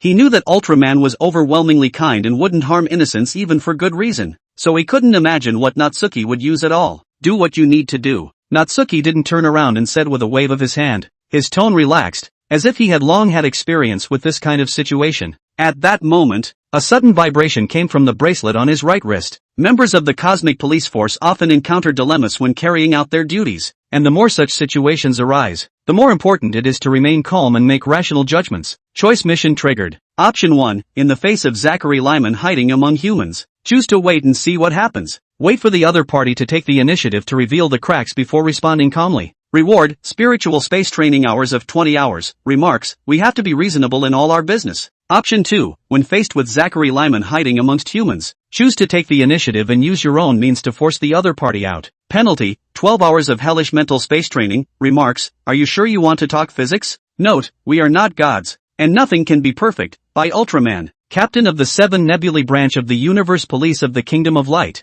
Lyman's drone mechs are being shipped all over the world. On the bright side, they are used as guards to guard the city. There is no reason to stop their transportation now. There is no way for a human to recognize Lyman as a traveler. According to the most sensible method, it was to wait for the drone mechs to be controlled by Lyman to reveal their true colors before launching the operation, so that there would be a clear reason, not counting his meddling in the internal affairs of the human race. But this would also have the fatal disadvantage that even if they followed up in time, they would not be able to stop the first round of the unmanned mechs, and they could only play a backhanded game. How many people will die then is a totally unimaginable number. If a new recruit from the Cosmic Vigilante were to handle it, either the heat of the moment gets the best of him and destroys all the drone mechs first, getting caught up in the public opinion of being blamed by the humans. Either you have to wait for backhanded action and abandon the first wave of dead humans, caught in a trolley dilemma between saving the few and saving the many. This kind of enemy, left to the naive and good-natured juniors, would indeed be extraordinarily difficult to deal with, and the probability is that it might also cause their minds to be battered.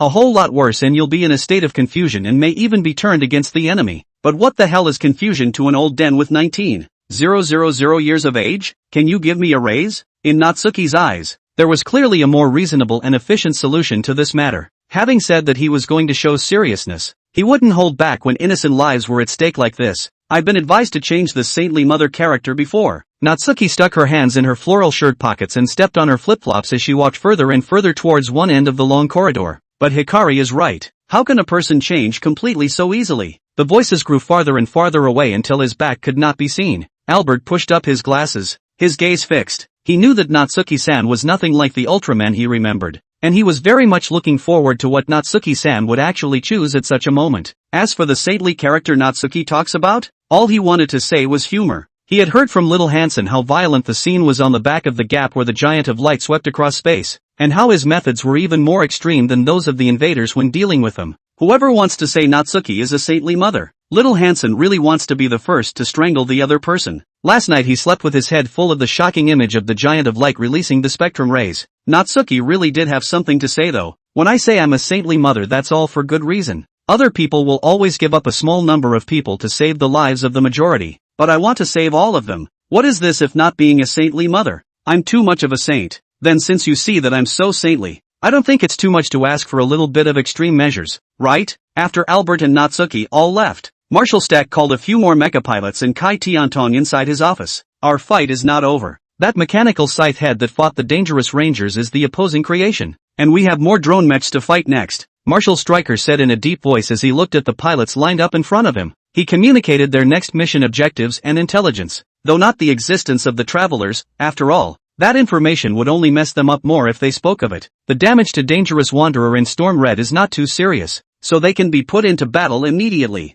Marshal Stryker first looked at Rory and Morimako, and then at the 3 Tang brothers. Both arms of the Cherno Alpha are scrapped, but Dr. Albert will be taking a repair unit to fit the mech with spare arms as soon as possible. The repairs in a short period of time will not be up to what it will be when it is complete, but I am confident that you will be able to utilize the full power. He looked to Sasha and Alexis. Finally, he looked back to the Hansen father and son. Our finest mecha. the Eureka Raider, folded inside the gap. But I have always believed that it is never the mecha that is truly good, but the pilot with a valiant heart. Marshal Steck looked at young Hansen with more than a hint of relief. He had heard that the father and son had detonated the nuclear bomb in a righteous act of heroism when they were hostages inside the gap. No doubt. Without the Eureka Raiders, we still have the Shaolin Rangers. I'm sure you'll prove it to me. At those words, little Hansen grinned and nodded. With a salute, he said, "Yes sir, I'll drive as well as Natsuki-san. No, I want to surpass Natsuki-san. I will not leave this mech in the dust," Hansen Jr. said with the intentionality that was uniquely the young man's, and Hansen Sr. nodded along. Chapter 60, Giants in Satellite Orbit. But, with these 4 mechs of ours, can we really deal with a full 50 mechs from the other side? Kai Tiantong pondered over the disparity in numbers between the two sides and couldn't help but worry. If both sides really fought, each of their mechs would have to deal with at least 12 enemies, and they would be under siege almost the entire time. How's this for a fight? The opponent's drone mechs were mass-produced models, but they weren't broken. There is no need to worry on that front. Mr. Natsuki will be fighting alongside us once again, Marshal Steck said. Mr. Natsuki? That's really great. Kai Tiantong was slightly relieved when he thought of Xia Shu's battle record. Those drone mechs were no more than a match for the giant. But the drones and mechs are being transported over a wide area, and we'll have to cover some of that, Marshal Stryker said. Earth is different from the Herald colonies after all. In the face of an aggressor, one can just light wash and be done with it without having to worry about anything.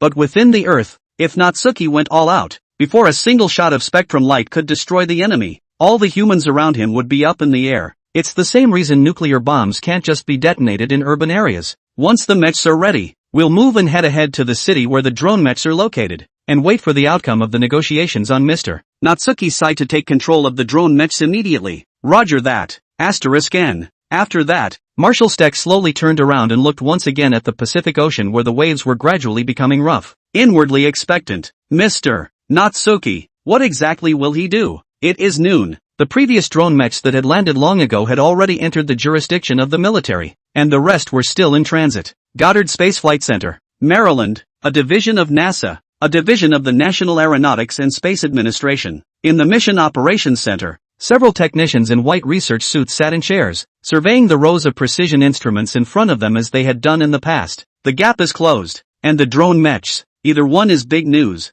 Wilson grabbed a donut in his hand and flipped through the tablet in his hand in boredom, catching up on the news of the day. Since the monster catastrophe, humanity had focused mainly on how to deal with the monsters, and funding for spaceflight departments like theirs had long ago been slashed to the edge of its limits, and the day-to-day work was light. You said, the Heralds are attacking us from the bottom of the Pacific Ocean. So could there be aliens attacking us from another planet? He turned his head and asked at his colleague who was recording data from the instrument. Maybe. Still, I believe that there are friendly civilizations in the vast universe. Kubo, who wore round-framed glasses, casually replied back. For them astronomers, they still have some romantic fantasies about the universe. He believed that there must be other civilizations in the universe. Besides the invaders, there must be friendly civilizations that were willing to interact and communicate with humans. Well, I used to think so, but in the decade or so that I've been plagued by monsters, I've changed my mind, Wilson said with a shrug as he chewed on a donut. The odds are that there are no friendly civilizations in the universe,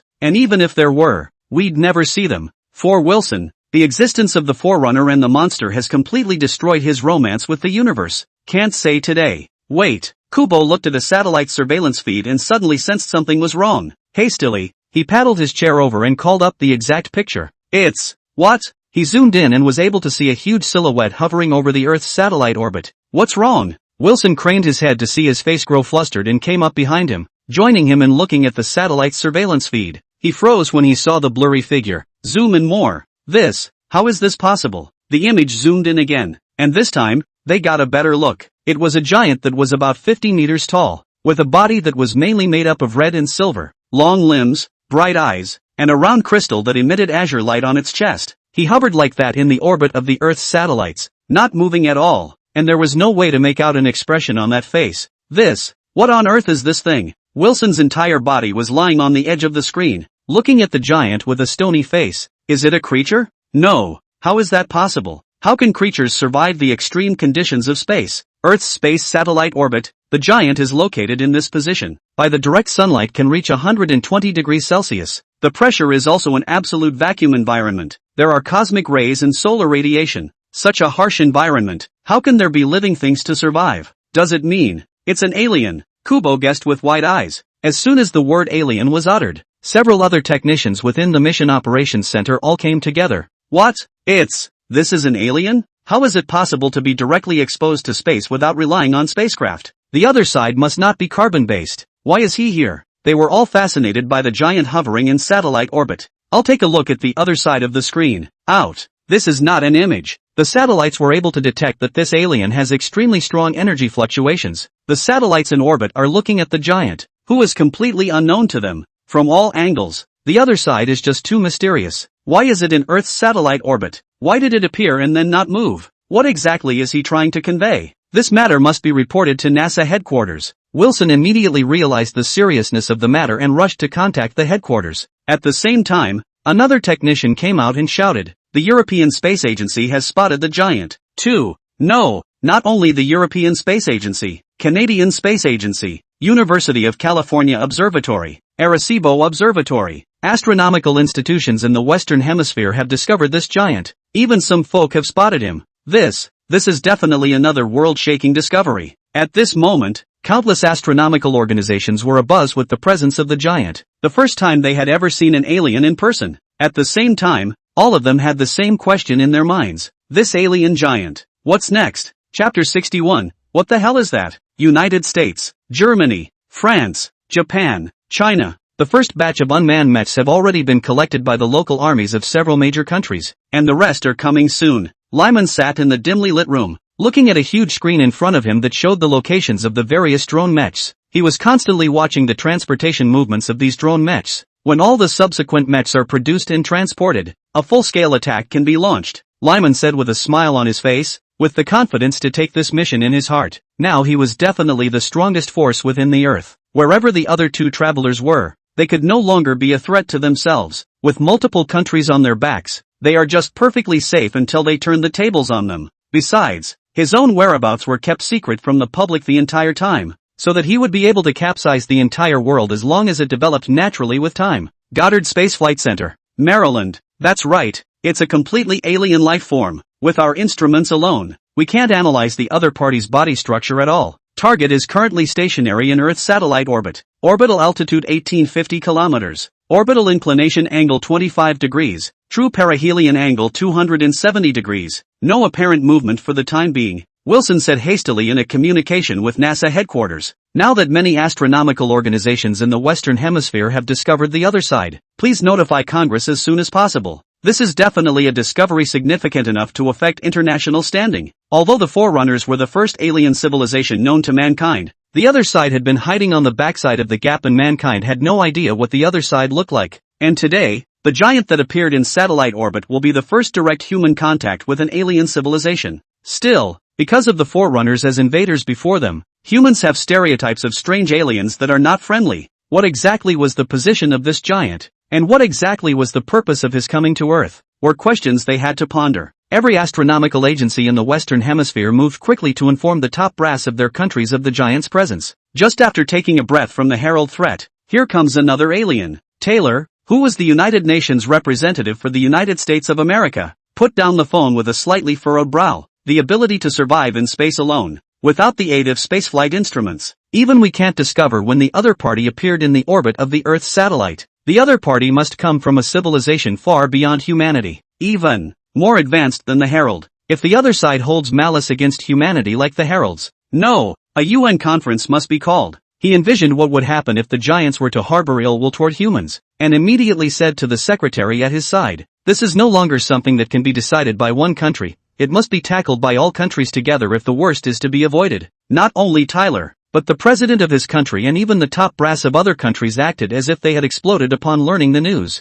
They had seen the horrors of the alien invaders over the past decade or so, and now that things were just getting better, they couldn't afford another invasion. The collision between civilization and civilization is not a game, a little mistake and accident, resulting in the destruction of a civilization. Fortunately, the giant hadn't made any moves yet, giving them a bit of a breather. Immediately after giving a series of announcements, Taylor donned his coat and quickly left the office with his secretary to embark on a special plane to the conference. With no way to analyze useful information from the giants, the top brass of each country were very nervous. contacting and conferring with each other remotely, trying to come up with a plan to deal with the other side. Meanwhile, the people representing each country have embarked on special planes to travel to New York as fast as possible. On the way, Tyler got another call. It's a call from over at NASA headquarters. Has that giant made any moves yet? He frowned and picked up the phone. The panicked voice of the head of NASA headquarters rang out on the other end of the line. Mr. Taylor, a comet over 100 kilometers in diameter is approaching Earth's orbit, and based on the movement path is predicted to make contact with Earth in 10 hours.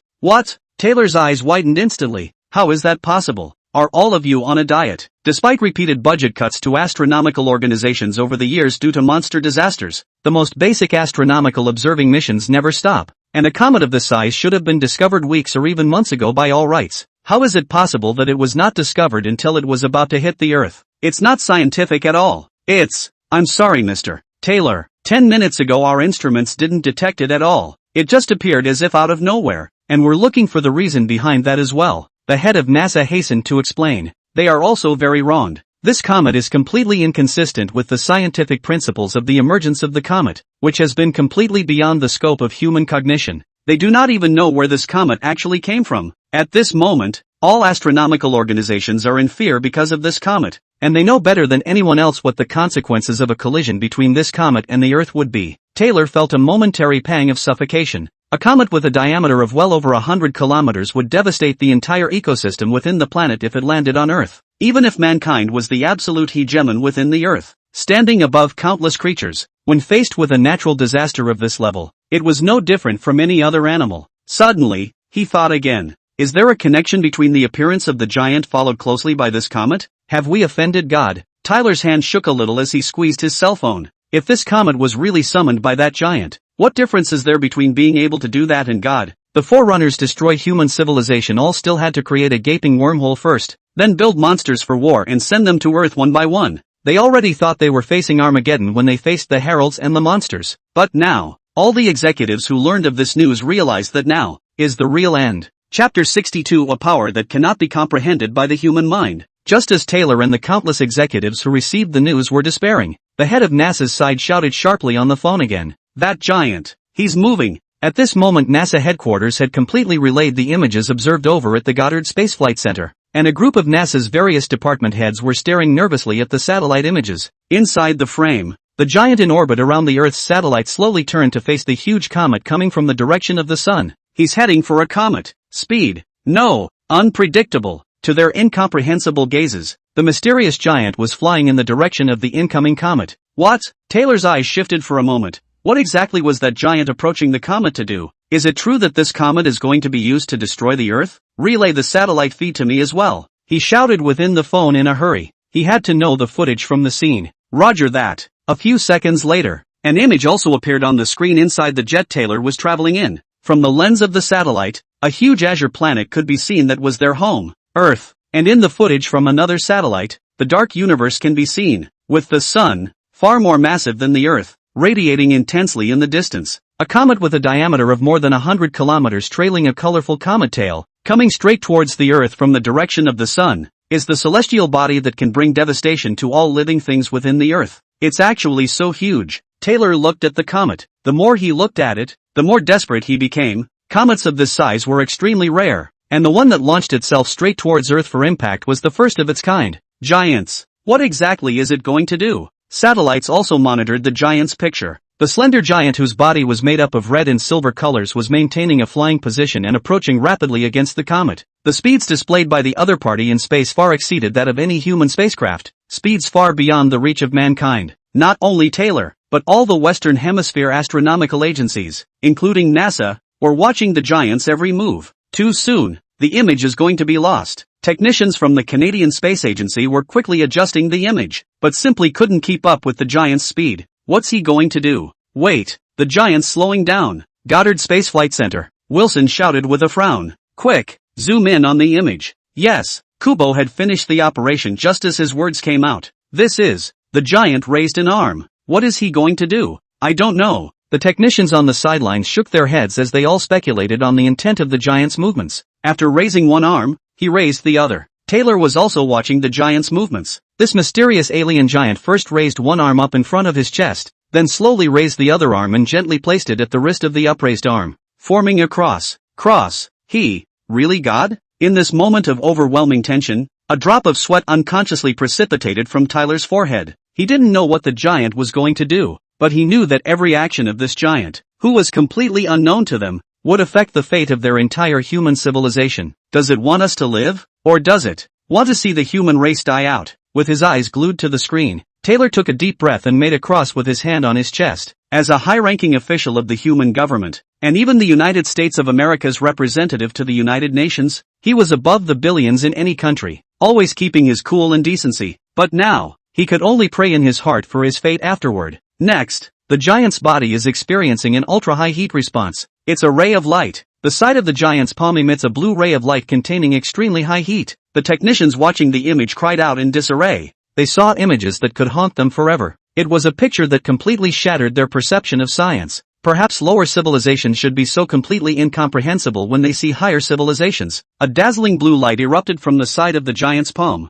blasting toward the comet, which was more than 100 kilometers in diameter. At a speed that could not be captured by satellite footage, the giant's figure looked small against the size of the comet, and the thin ray of light looked somewhat insignificant. But even so, the comet still slowed down as it came into contact with the light. Contact made. How is that possible? The comet. It's going backwards. That giant, using an unknown light, repelled the comet. The technicians within the various astronomical organizations were in complete disbelief of this fact. That was a comet capable of easily destroying the Earth's ecosystem. And now it was being forced backwards by a 50-meter giant? 50 meters and 100,000 meters. The volume of both sides is not even on the same level. And the truth was that the comet was going backwards at breakneck speed, while the energy of the spectrum rays continued to pile up inside, and the surface had cracked as if it was going to explode the next second. The comet exploded. The technician shouted instantly. The comet, pushed farther away by the giant's use of light, created an explosion directly from the inside, countless fragments continuing toward the sun on impact.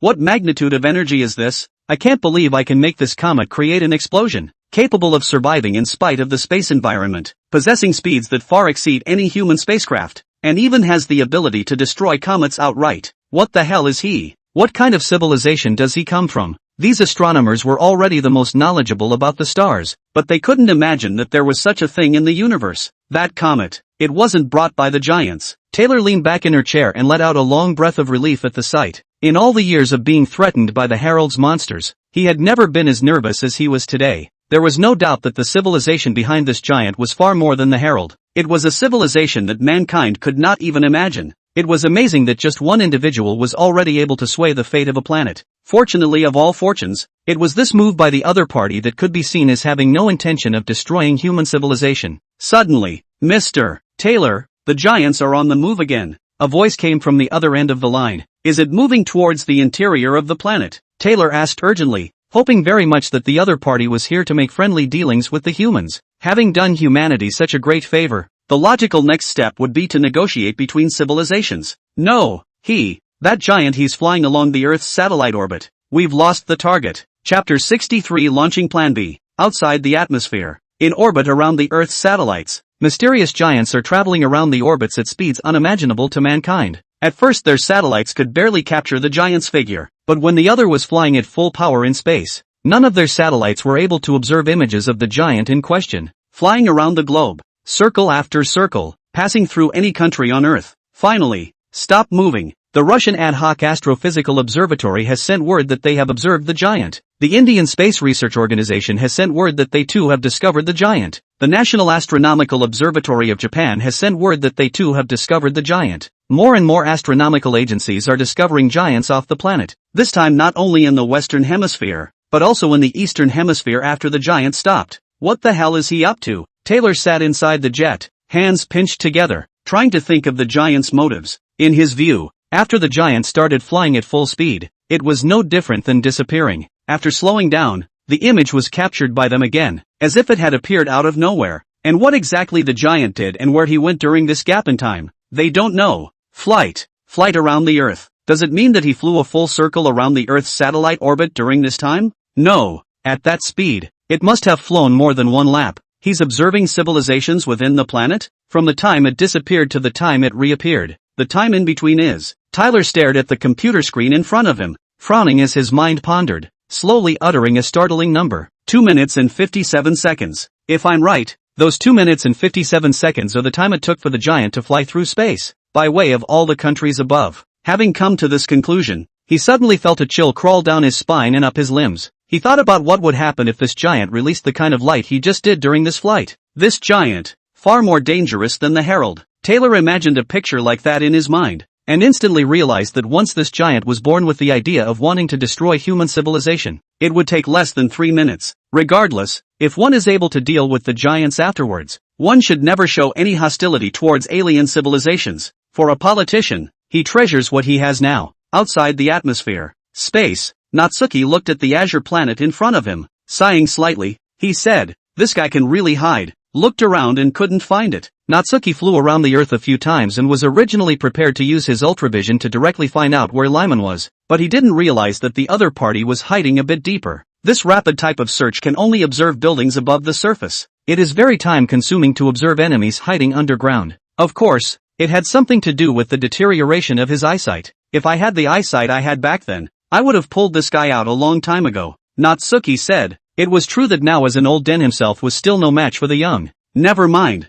let's just go with the old den treatment. Plan A failed. Activate Plan B, said Natsuki, his figure slowly disappearing in space, getting ready to go talk to the higher-ups in the human government, brainstorming the wording afterward. He thought he could weigh his words a little heavier in a moment, but he hadn't thought that this maneuver of his had already left a slight psychological shadow on the human executives. No formal contact had been made between the two sides, and Taylor, who was the United States of America's representative to the United Nations, was already thinking about how he was going to slip on his knees in a few moments. This negotiation would be far smoother than Natsuki had imagined. San Francisco, USA. A black helicopter was docked on the shore where a large amount of garbage was piled up. Two figures stepped out of the hatch to the roar of an engine. "Why did I have to accompany you to this ing hole?" Herman, leaning on his crutches and shivering from the sudden cold wind, tightened his black duffel coat and gestured to Newton at his side as he walked forward. The shrill voice filled with discontent. "Why? You should ask yourself that." Newton, wearing a thick leather coat,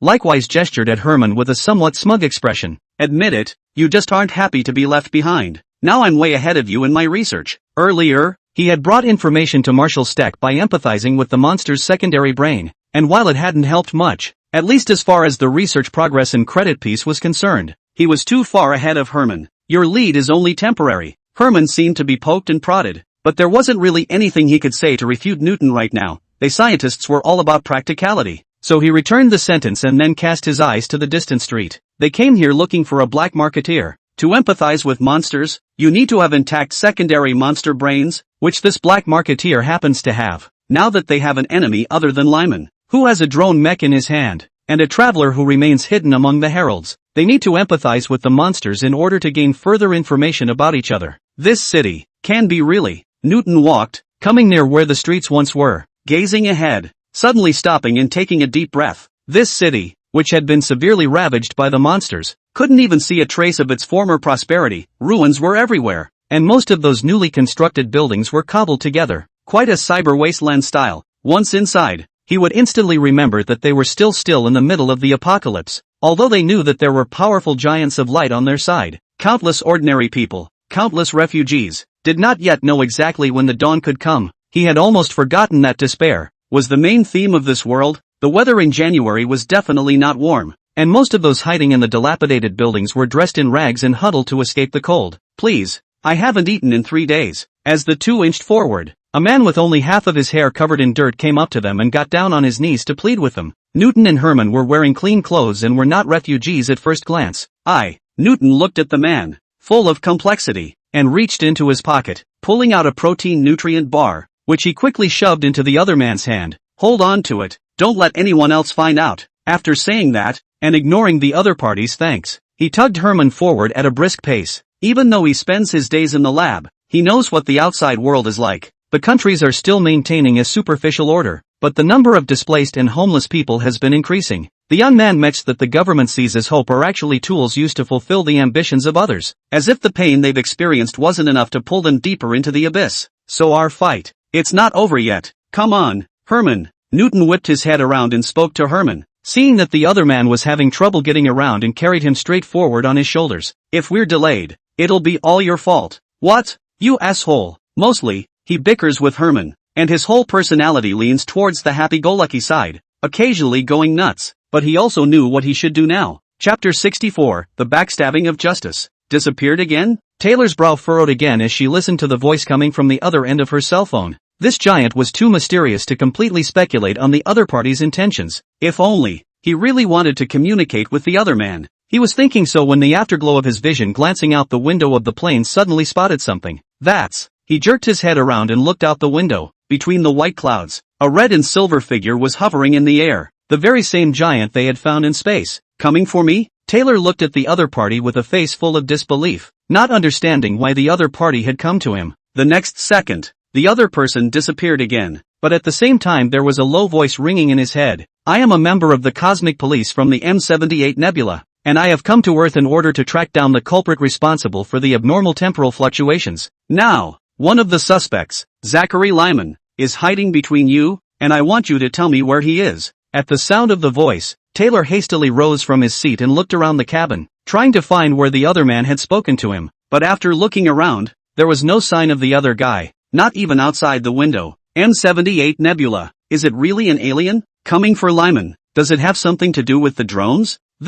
Can you please tell me what Lyman has done? Taylor asked with some hesitation, punching the air in front of him. There was no doubt in his perspective that Lyman was human, and was now on the same side as himself, with a great deal of benefits for himself. He really didn't want to betray Lyman if he could. An unmanned mechs, in this day and age, is really capable of being their hope? He was well aware of the limitations of the hunter mechs. They didn't have as much time or money to train pilots anymore. After all, who knew when the Herald would open the gap again? In these times of disaster, countless people have become numb, and to rejuvenate society as it once was, they must be uplifted by one hope after another. Marshal Steck's success in closing the gap was one example, and this drone mech is another. And the only way people will be able to get a reprieve from their doomsday mentality is if they are shown adequate security. The props he builds will soon be under his control and storming out. And before that happens, I will remove them all. The voice sounded in his head again. Stampede? Tyler's first reaction was disbelief. He knew that drone mechs were built with monstrous body tissue, but those were dead monsters.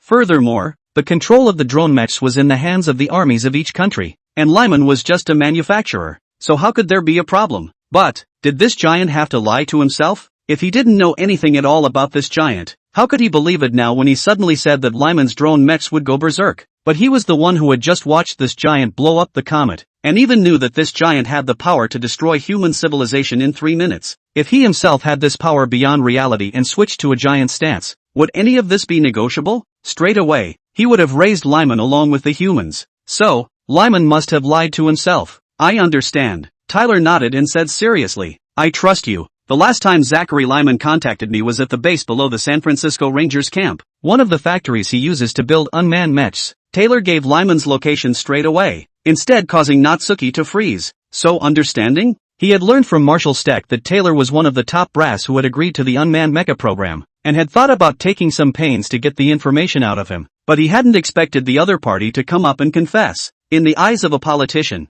if the risks of something far outweigh the benefits, then he will abandon it altogether. So Tyler doesn't even play hard to get, he just goes straight for total cooperation. This drone mech was a hidden danger that had to be removed if it would really go berserk. Now, the position changes. Tyler is on the same side as Natsuki. The drone mechs that are in transit I will intercept as soon as possible, but those that have already been transported to various countries, he frowned and thought, as I said earlier, I will remove it. Natsuki's voice came through, but I need you to evacuate the uninvolved people first, away from those props. Well, it's on you. Taylor nodded at that answer. At the same time, it's not without curiosity. Why would an existence with such a strong power care so much about the deaths of ordinary people? But he received no answer to this question. Apparently the other side has left. Tyler was silent for a long time as he looked at the air in front of him inside the jet. First contact with aliens. I didn't expect such a process and outcome. Afterward, he picked up the phone again, ready to report the conversation up the chain of command. On Lyman's side, he doesn't yet know that his umbrella has backstabbed himself. He sat in the cockpit of a white mech specially made for him, debugging the mech's data. There was also a phone call hanging up. You ran out of stock on your end so quickly? He said while operating. On the other end of the line was a black market trader who specialized in smuggling monster body tissue. Before he got the support of the United Nations, he got most of his monster body tissue from the other side. Now where are we going to get you all those monsters? A raspy voice with a hint of anger came from the other end of the line. And why are you even avoiding me now? Purposefully giving me a fake address and using a virtual number. What kind of people did you offend? This black marketeer is also in San Francisco, but in a different neighborhood. Lyman is just too cautious. After his own program began, he did not disclose his whereabouts to anyone except Taylor, the United States of America's UN representative. He didn't even want to tell Tyler if he didn't have to gain his trust. Prudence is what has gotten him so far. If nothing else, he's definitely the winner in the end. Didn't offend anyone, just doing a little insurance. Lyman smiled. Just keep the goods over there. The money is already in your account. Good, the other said. But you can't hide for the rest of your life, can you? One must always come out into the light. Don't worry, Cho, Lyman said. You'll see me soon. Chapter 65 Unexpected Accidents. This factory, located underneath San Francisco, is Lyman's most valued factory and an important stronghold for him to hide in. Unlike several other factories, the assembly line inside this factory is completely made of intelligent machinery, and no one is allowed to enter the place. Next, just wait. Lyman, who was debugging the equipment in the cockpit, smiled and hung up the call from the black market trader, Lao Zhou. This was followed by a smooth throw of the phone out of the cockpit, where it was caught by a robotic arm and physically destroyed. Caution. Still, caution. One young man after another, always sullen. The real winner is always the fisherman hiding at the end. Lyman couldn't help but tease as he thought of the mech unit led by Marshal Steck engaging the Forerunners earlier. The crossers within both camps were stoic players, still too young, which was like him. It wasn't enough to set up a large number of unmanned mechs, but he also had to reserve one for his own protection. It was simply the steadiest of the steadiest of the steadiest. Only when the dust settles will he come to the front of the stage for good. Snap. Suddenly, the factory, which only had the sound of mechanical operations, suddenly resounded with the sound of something hitting the ground. Kind of like footsteps, which was extraordinarily abrupt within this environment. Lyman was extraordinarily sensitive to this, and the first thing he did was abandon his hand movements as he immediately opened the cockpit on the mech's chest and looked out. An illusion? In the direction from which the sound came. But nothing. Everything seemed normal. He frowned, pondering if there was any aspect of his preparation that he hadn't done right. After a full 2 minutes of thought, he nodded silently. It should just be an illusion. Looks like being too sensitive isn't a good thing. Lyman went back to the cockpit and continued to debug the mech, mentally admonishing himself not to be too sensitive or his spirit would tire quickly, which would be counterproductive. The hardware part of this mech is complete,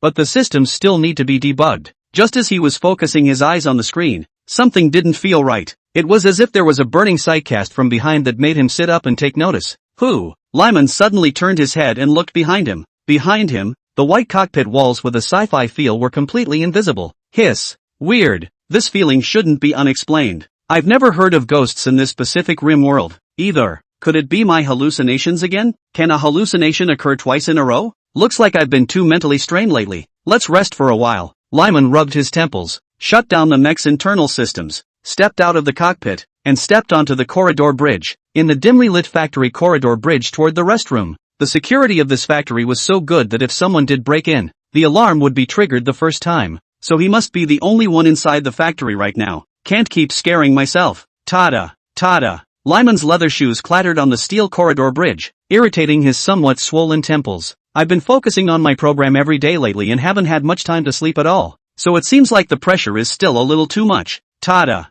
tada da da da da. The footsteps were still very clear, but unbeknownst to him, the sound of his footsteps mingled with those from others. At first he didn't notice. A few steps out, he realized this with a jolt. How could there be two footsteps in this factory? Who the hell is it? Lyman drew the pistol at his waist and aimed it behind him while shouting a rebuke. No one. He turned back around in a hurry, and suddenly an unfamiliar face took over his entire field of vision. Boo! Lyman's heart instantly beat wildly as he pulled the trigger, a bullet exiting the chamber after a loud bang and striking the other man. But a scene that made him even more alarmed happened. The bullet unexpectedly did not directly penetrate the other party's body, but turned a corner and flew towards the factory's wall. Lyman remembered that he had not mastered the skill of gunfighting. Boom boom boom. Unbelieving. He pulled the trigger frantically towards the figure in front of him, but the results are the same. You, who the hell are you? Lyman questioned with his arms trembling a bit as he looked at the man in front of him with black hair and blonde eyes, a flowery shirt and big pants dressed for a vacation. He was completely unable to think of where his plan had gone wrong. How the hell did they find this place? Why didn't the alarm trigger? Let's see. Zachary Lyman, right? The man across from him asked as he pulled out a cell phone and compared Lyman's looks. Skite. Lyman, realizing that the man was most likely coming after him, quickly turned around and ran in the direction of the mech. It wouldn't matter what the image was, flying at full speed, trying to run into the mech for safety. This man was like a ghost, appearing unnoticed, completely bypassing his security system, and now looking like he was coming to claim his life. Still want to run under my nose? Natsuki watched him twist his head and run, unhurriedly following at a slow pace. How could we let this one get away so easily when we've already found the door and locked down the location? Besides, where can you run to? Not to mention running out of this factory. Even if he ran out of the earth, Natsuki would be able to catch him back. Lyman ran all the way to the cockpit of the mech, not caring about the debugging of the system, and directly forced the mech, which was white in color and similar in appearance to the drone mech, to start. The sound of gears biting and machinery running resounded through the factory, and lights hit the road in front of the mech as it started up.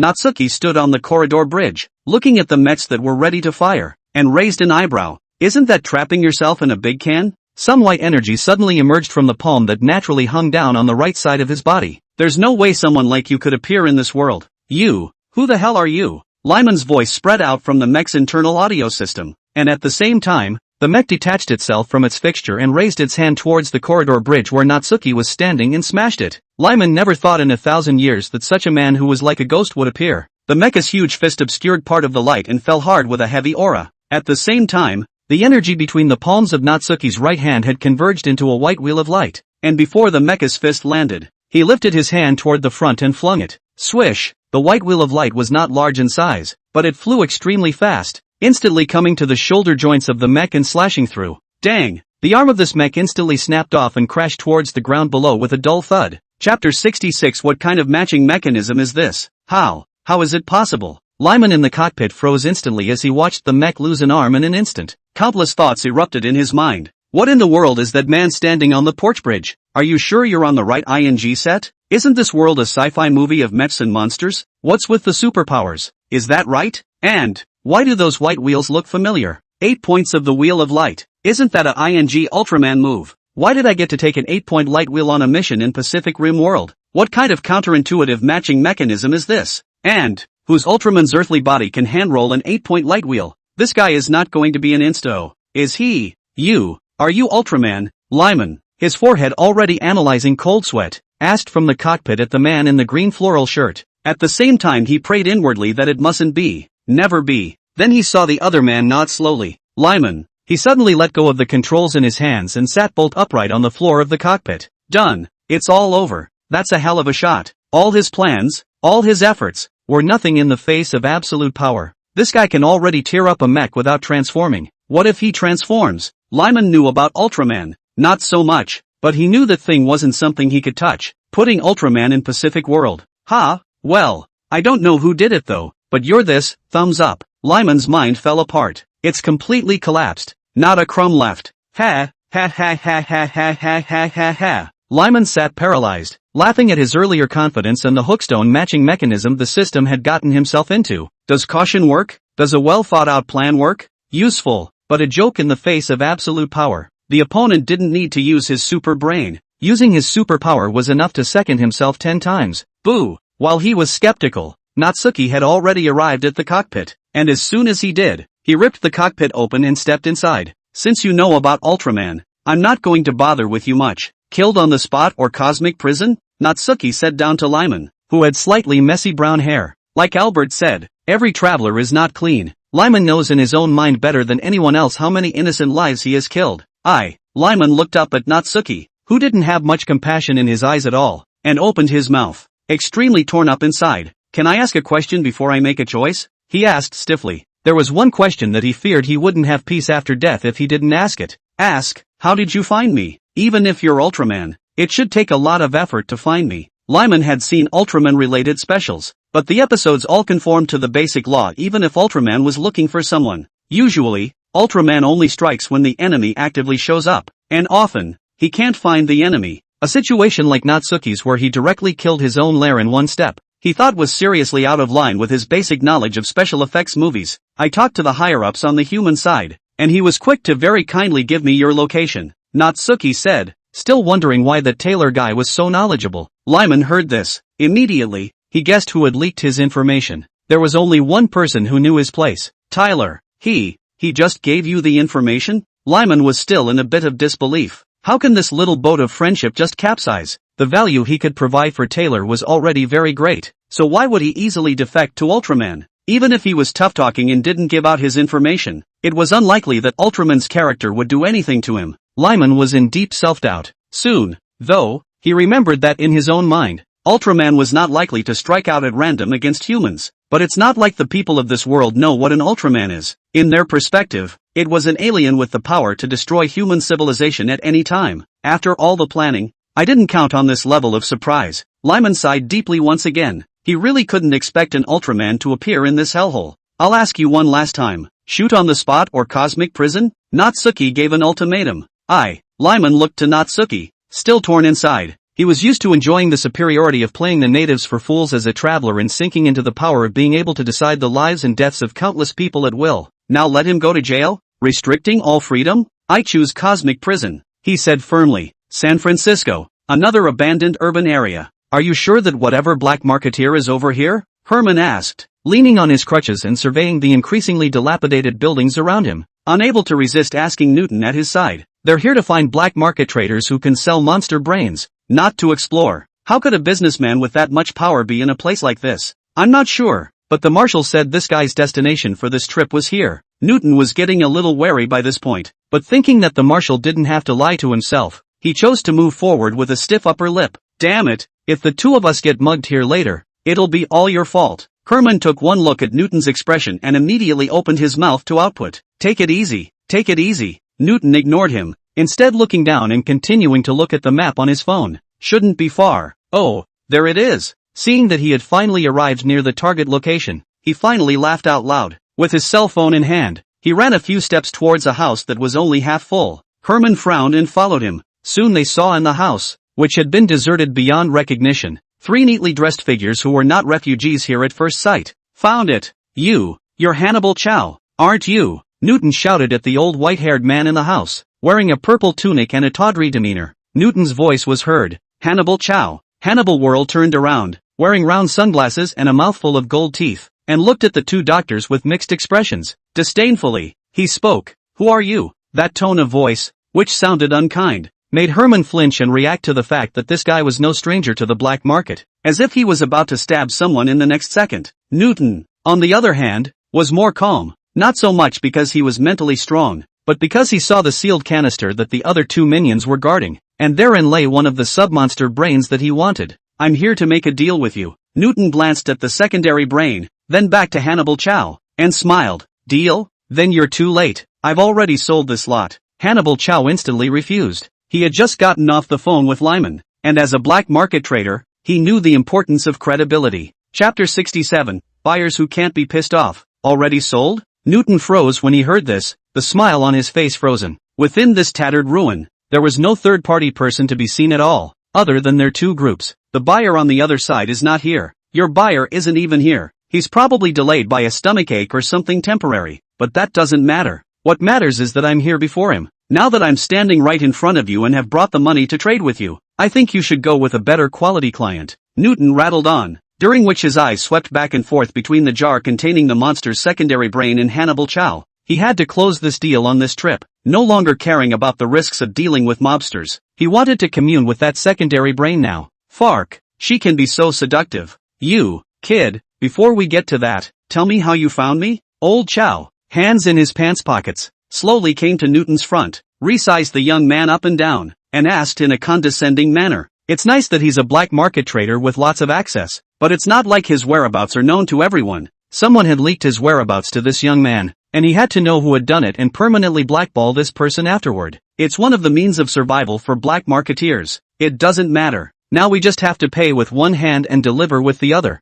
don't we? Newton said to Lao Zhou with both hands open, frowning, his one lone courage as a scientist coming to the forefront at this point. The information was given to him by Marshal Steck, but he knew he couldn't talk about it at a time like this. When old Joe heard this, his face went cold then. The two men in black tunics on the side saw this and pulled out pistols from their coat pockets and took 2 steps forward, staring at Newton left and right. The gun in his hand was not immediately pressed against Newton's head, but was grasped in their hands. The grips of his hands naturally crossed in front of him, a position that rather increased the oppressive feeling from the violence. I suggest you figure out who you're talking to first. Old Chow said in a hushed voice, slowly raising his right hand, and the two men at his side slowly raised their pistols with the movement. If he wanted to, Newton's head would now instantly explode. Calm down. Hey, calm down. Seeing this, Herman, who was on the side, immediately leaned on his crutches and came between the two sides, saying in a tense tone, we're just here to make a deal. There's no need for this. We want to buy these things from you because we want to save the world.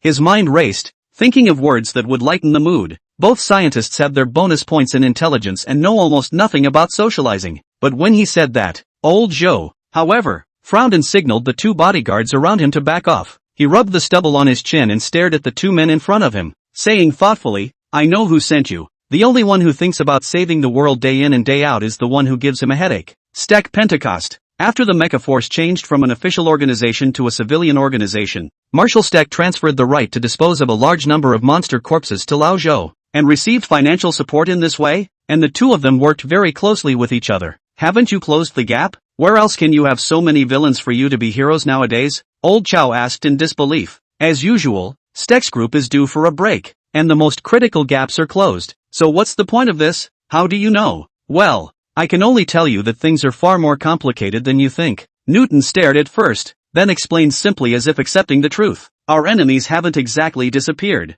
We must use it to gain intelligence on our enemies. Newton said, pointing to the side of the monster's subbrain. It was Old Chow's turn to freeze. Using it to get information on the enemy? How? Has your technology advanced to the point where you can extract memories from monster brains? He thought about how it was possible for these people's technology to progress so quickly. There's only one way to get intel from a monster brain. Wait, Old Chow suddenly thought of something, and as soon as he took off his round sunglasses, he stared at Newton, frowning, and asked, are you planning to commune with monsters? With that, he took a step forward, and as he drew closer, he noticed the abnormality in Newton's eyes. The iris that was supposed to be brown was now tinted slightly red, and the white sclera was crawling with blood. Fark, have you already done this once? Old Joe saw the obvious after effects of the flux and immediately realized that the other party had already fluxed with the monster.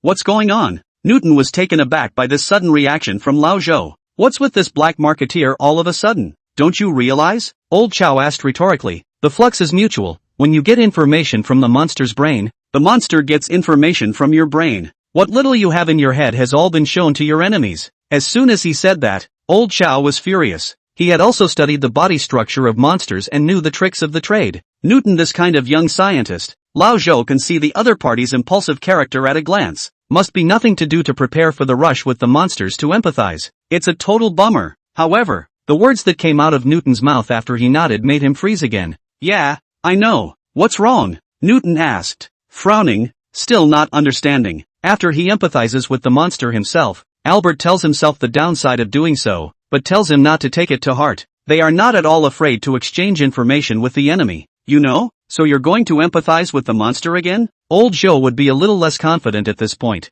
Wait, how did you guys manage to maintain a record of 0 casualties while exchanging information with the enemy? It occurred to him that since these guys had already empathized with the monsters, how had the previous operation been successful? Because they can't beat us even after they get our information. It's as simple as that. Newton had isn't that a very simple reasoning look on his face, giving Old Chow a complete and utter failure to get it right. Shat. What kind of black technology did that Stek guy get his hands on? Old Week put his sunglasses back on to hide his dumbfounded gaze. So, are you going to sell us this lot or not? Newton asked, following closely. Old Chow looked helplessly at the goods at hand. There was some hesitation in the mind. He knew that Stek's gang had done things that he could not understand but were honorable enough to do. But his current buyer, Zachary Lyman, is also someone he can't afford to mess with. Chapter 68 Another Storm. I know what you want these things for, but it's not up to me to decide where this shipment goes now. I can't afford to mess with the buyer of this shipment, and neither can you. You guys might as well wait for the next shipment, Old Joe said with a frown.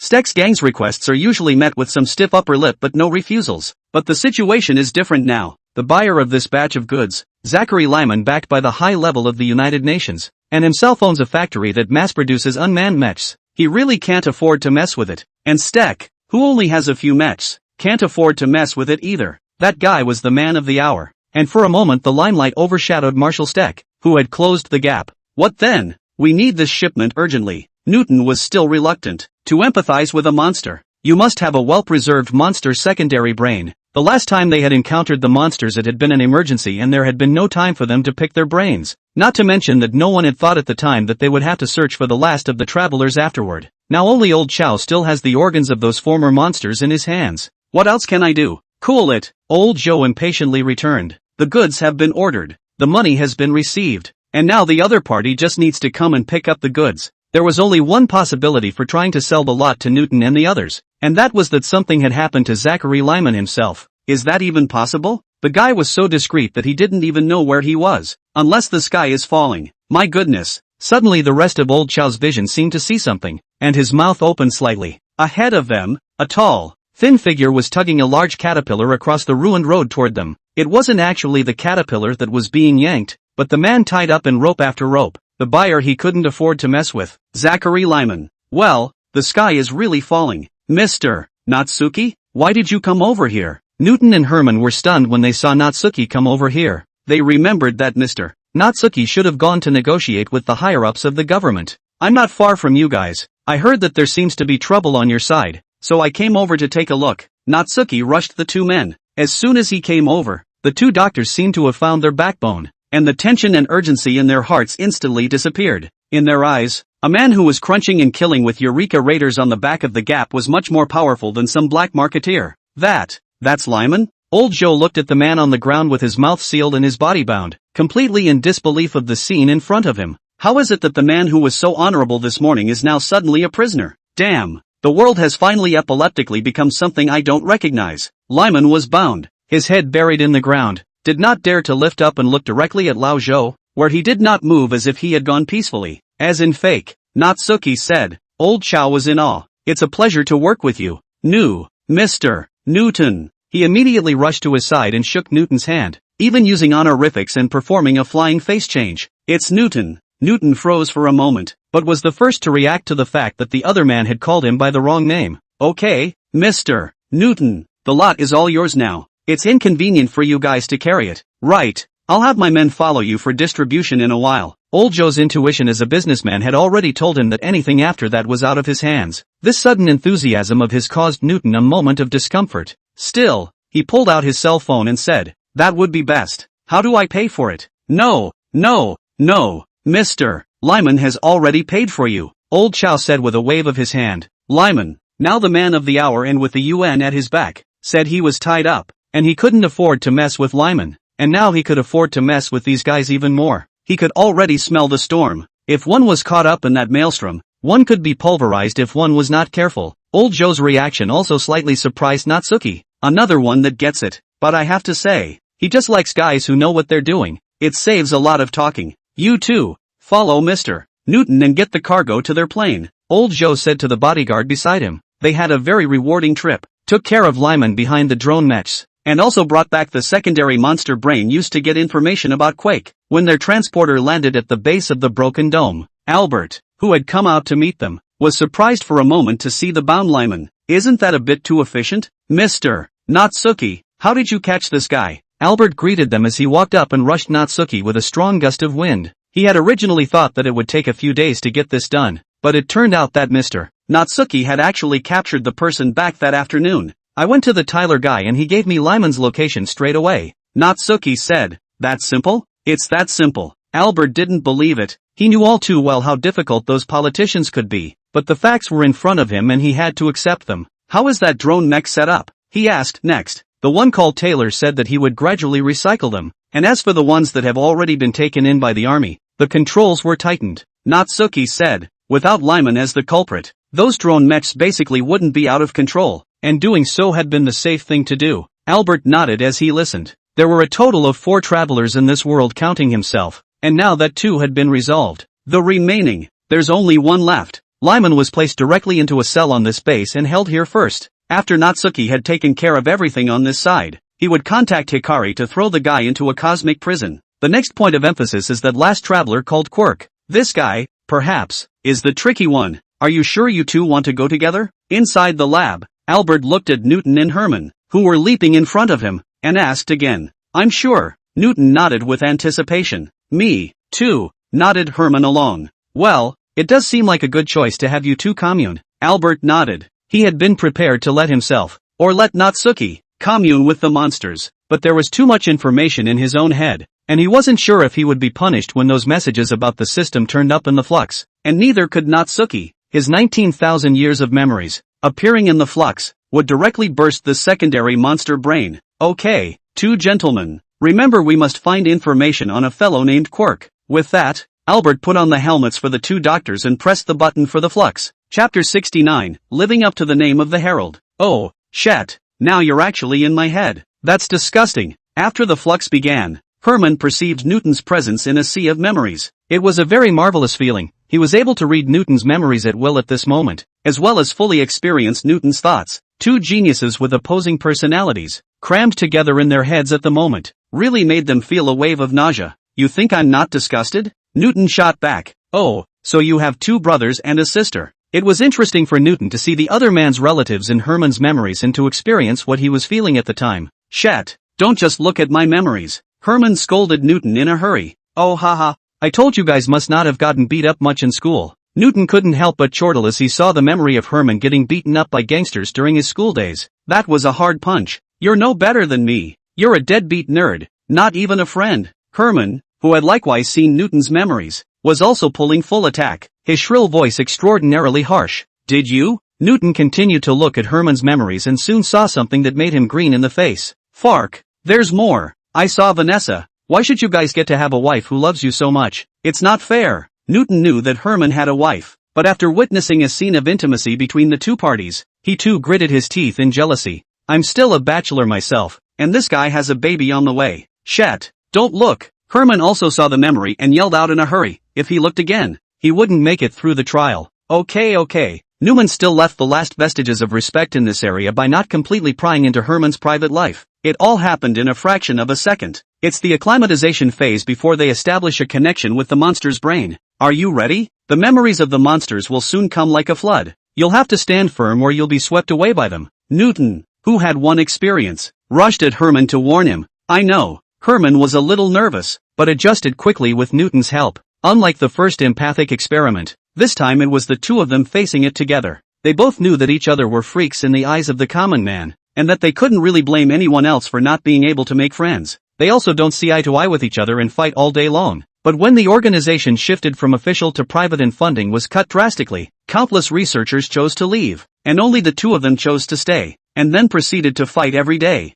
Now, in a time when the world needed them, they stood together. Thanks, Herman. In an unprecedented move, Newton actually said thank you to Herman. He had thought he was the one who had come to empathize with the monster brain, but he hadn't expected this Herman guy to step up to the plate as well. I just thought, I should do something. Herman was very uncomfortable with that statement, and said it very awkwardly. Although they fight every day, they still recognize each other in their hearts. Well, I shouldn't actually say you don't have any friends. At least for now. I'm kind of your friend. Herman held out a hand and looked toward Newton. Yeah, we're friends. Newton smiled and held out his hand, shaking it. Next, a flood of memories from the monsters came flooding in, sinking them into an ocean of memories. Howl, hiss ow. The hissing of the monsters came in bursts, and the two switched back and forth between the perspectives of the monsters and themselves, feeling the sensation of their brains being severely overclocked. Hold on, hang in there. Soon, they saw a patch of ghostly blue space from the monster's perspective, much like the ruddy space the heralds had colonized before,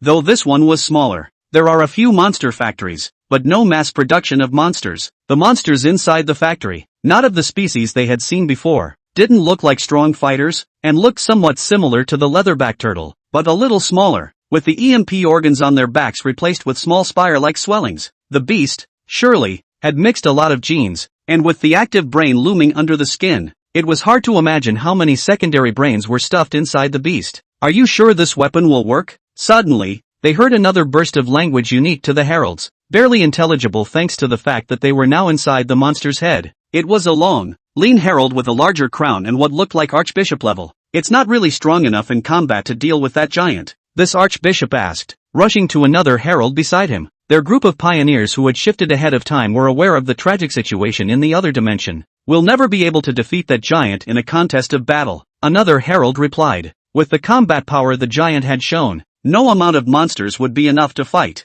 Only a special approach can be taken. The humans developed something called a drone mech that utilized much of the technology from us. This herald spoke nonchalantly, but they couldn't imagine that we, skilled in biotechnology, could also activate their brains again. The flux was mutual, and the information that the drone mechs had been developed was revealed to Newton when they first connected with the monsters. For them, this is the last chance, and for all that, I have you to thank. The herald suddenly smiled at the monsters in front of him. It was as if he wasn't talking to the beast, but to the two doctors in the beast's head. Shatter, how did he find us? Newton and Herman were both startled at the same time and hurriedly exited the empathic state, and they heard one last conversation before the flux ended completely. Then it's all in your hands. This will be our last chance. Quirk, the Archbishop said. If this plan fails again, their race, which relies on aggression to survive, will completely become the dust of history, living up to the name of the Herald. Quake said with a small smile, bowing his head. In their Herald's territory, Ultraman didn't need to think about anything outside of battle, but if the battlefield was placed in a human city, he didn't believe that Ultraman would dare to release light at will. It's their last chance and their greatest opportunity.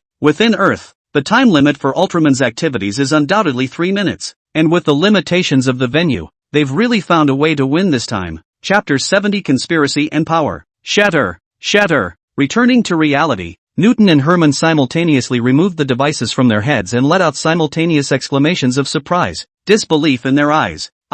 We saw that Quirk guy. They haven't given up on Earth yet. Drone mechs. Yes, drone mechs. They've got their eyes on that drone mechs and may be controlling them through the monsters. Newton and Herman had just finished fluxing and hadn't quite returned to their normal state yet, and both of them spoke as if they were coming from the same person when they spoke. They communicated what they had seen to several people in the lab in as concise language as possible. Upon hearing this, Albert and Marshall Steck frowned at the same time. Sure enough, it was the Heralds, their original enemies, who were the most troublesome. What a cunning enemy. Marshall Steck had thought that the threat of unmanned mechs could be over, but he hadn't realized that the last enemy would be able to take control of these mechs again. Surely something built out of monster body tissue just isn't reliable. We must act before they make a comeback. He knew the importance of being proactive. After this wave of flux, both sides are completely equal to playing with open cards and know each other's situation. The Forerunner camp that Quake is in prepares for a final counterattack using drone mechs. Instead, the ones with the strongest combat power will have to hold off the enemy's counterattacks and make use of the Ultraman's 3-minute fighting time to minimize their losses. The only thing he could be thankful for now was that Mr. Natsuki had reached a consensus with the government's top brass in advance, and had made a series of arrangements for the drone mechs to stay away from densely populated areas. 20 drone mechs had now been collected by the armies of the various major countries, and the remaining drone mechs that had yet to be transported into place had changed course to be shipped to remote areas. There were 50 mechs in the batch, Marshall Stryker thought. 20 had fallen into place and the remaining 30 were being transported to remote areas awaiting centralized processing. That meant there were only 20 drone mechs in total that they needed to tackle first. Mr. Natsuki, if they open the gap again, I hope you can help us close it again. Marshall Steck looked at Natsuki and said seriously, we can still handle the drone mechs, but we can only rely on you for the gap. Their mechs, combined with the firepower of the local army, were more than enough to destroy these drone mechs. The only thing to worry about were the monsters that were making a comeback. Natsuki nodded. The only one who could close the gap in the shortest time now was himself. The first moment they move, I'll remove them, he said. The traveler called Quirk must have prepared a lot of intrigue by making a comeback so soon, but soon he would prove that any plotting and scheming was ultimately useless in the face of absolute power. When power loses out to intrigue, it can only mean one thing: not enough power. All that needs to be taken care of now is the time. We can't be sure when the other side will make their move, and it will take some time for our mechs to arrive at their combat positions. Marshall Steck frowned and thought, it's always hard to be passive as a defense. No sooner had he said this, however, than an alarm sounded inside the base. The radio in the lab rang out with Kai Tiantone's slightly anxious voice. Gap energy reactions have reappeared on the eastern side of the Pacific Ocean. They've opened the gap again. The sudden turn of events caused all the personnel in the base to freeze. None of them expected the enemy's comeback to be so quick. Marshall Steck quickly reacted though. The sooner action was taken the better for the enemy for sure. Otherwise the drone mechs would have been dismantled directly by the local army after an estimated 2 days. For their enemies, the best time to launch an attack is now. Natsuki first. Marshall Steck was just about to say please Natsuki-san head over to the gap when he turned his head and Natsuki's figure had disappeared. He knew Natsuki had departed, so with Albert, he immediately left the lab and struck out for the command center. At the same time Albert spoke, we must speed up our actions and transport the mechs to the various battlefields in the shortest time possible. There's a chance those drone mechs could open up another gap, and once they unleash the monsters, the local army will be in a quandary as well. If a weapon of mass heat is used against a monster, the danger of its blood combined with the power of the heat weapon explosion itself is in turn more harmful than the monster itself. Marshall, we'll just have to use the rocket boosters, Albert said seriously as he walked and pushed up his glasses. He and Dr. Herman had previously researched the use of monster blue from monster blood as fuel to create a prop that would facilitate mecha transport. Still, this fuel is not stable enough to be taken out and used in a hurry. The situation was now more urgent than that mission at the bottom of the Pacific Ocean, and there was no longer any concern for potential danger. Approved. Marshal Steck understood that, too. Using rocket boosters, the speed of several mechs rushing to the battlefield could be directly multiplied several times. When the two men arrived at the command center, all the personnel were ready. All 4 mechs were briefly repaired and ready for another round of combat. Entering the command center, everyone looked back to their main man, Marshal Steck. All of them had just gone through a great battle, but surprisingly, none of them had any fatigue on their faces when faced with the enemy that was attacking them again, because they just won once. This time, we will be victorious as well. Marshal Steck looked at them and said enough to cheer them up. It was nearing nightfall. On the eastern side of the Pacific Ocean, a whirlpool suddenly appeared on the otherwise fairly calm sea. Arcs of energy leapt back and forth between this vortex, and a gaping wormhole connecting the 2 dimensions was opened. Howlow! The special monster shaped like a prismatic turtle poked its head out of this vortex, and only in the moment it poked its head out, a giant with a red and silver body had already flown in from the sky, his arms forming a cross shape and aiming a ray of light at the beast. Boom! However, the beast blew itself up before the spectrum light fell, its body exploding into a blue mist of blood while releasing a wave of energy that spread out in layers. The Spithium ray cut through the blood spray, killing several of the monsters immediately behind it. The giant then rushed straight into the interior of the gap. Chapter 71 changes. Through the gap, a ghostly blue space came into view, and a large number of monsters poised to pounce. Buzz! Without much explanation, a spectrum ray erupted from between the giant's palms, slicing through the entire space, leaving a blue-white trail. Howlow! Howlow! A monster was created from between the monster factories and continued to join this battle. Sure enough, we simply cannot fight hard with it in terms of power. In a corner of space, a hidden corner, an archbishop-level herald watched as the giant with a red and silver body easily defused their attack. His eyes filled with gravity. He had gotten word of the fall of the last colony's space, but had yet to see for himself what the giants looked like when they fought. This space looks like it will soon be lost. It is time to evacuate. This archbishop slowly faded away surrounded by the lowly heralds, preparing to move to the next colony space. But just then, the fighting giant glanced this way, his bright eyes seeming to have caught the traces of their movements. These guys, just how many planets have they invaded? Natsuki was able to see that this space was still the interior of a certain dead planet, and the civilization on this planet had long since been buried in the dust with the arrival of the Forerunners, and the Forerunners' buildings couldn't cover up the traces of those civilizations, or perhaps they simply didn't bother to cover them up anymore. It's hard to imagine just how many civilizations the Forerunners have invaded during those billions of years. 200 million years ago they set their sights on the Earth, and did not strike at the Earth at the first opportunity, but waited for the Earth's environment to be gradually transformed, which shows that there are very many planets that they can colonize, and they are not in a hurry for the Earth to be the one. Gotta pick up the pace. The few heralds were going to move to another colony space, and Natsuki was going to see just how many more colonies they had. There was light gathering between the palms of his hands, and 2 wheels of light took shape. Swish, swish, as another batch of monsters swooped in front of them, 2 8-minute light wheels were flung out, cutting their bodies apart as much as they could, and afterward flew towards a single monster factory to destroy the source that created the monsters,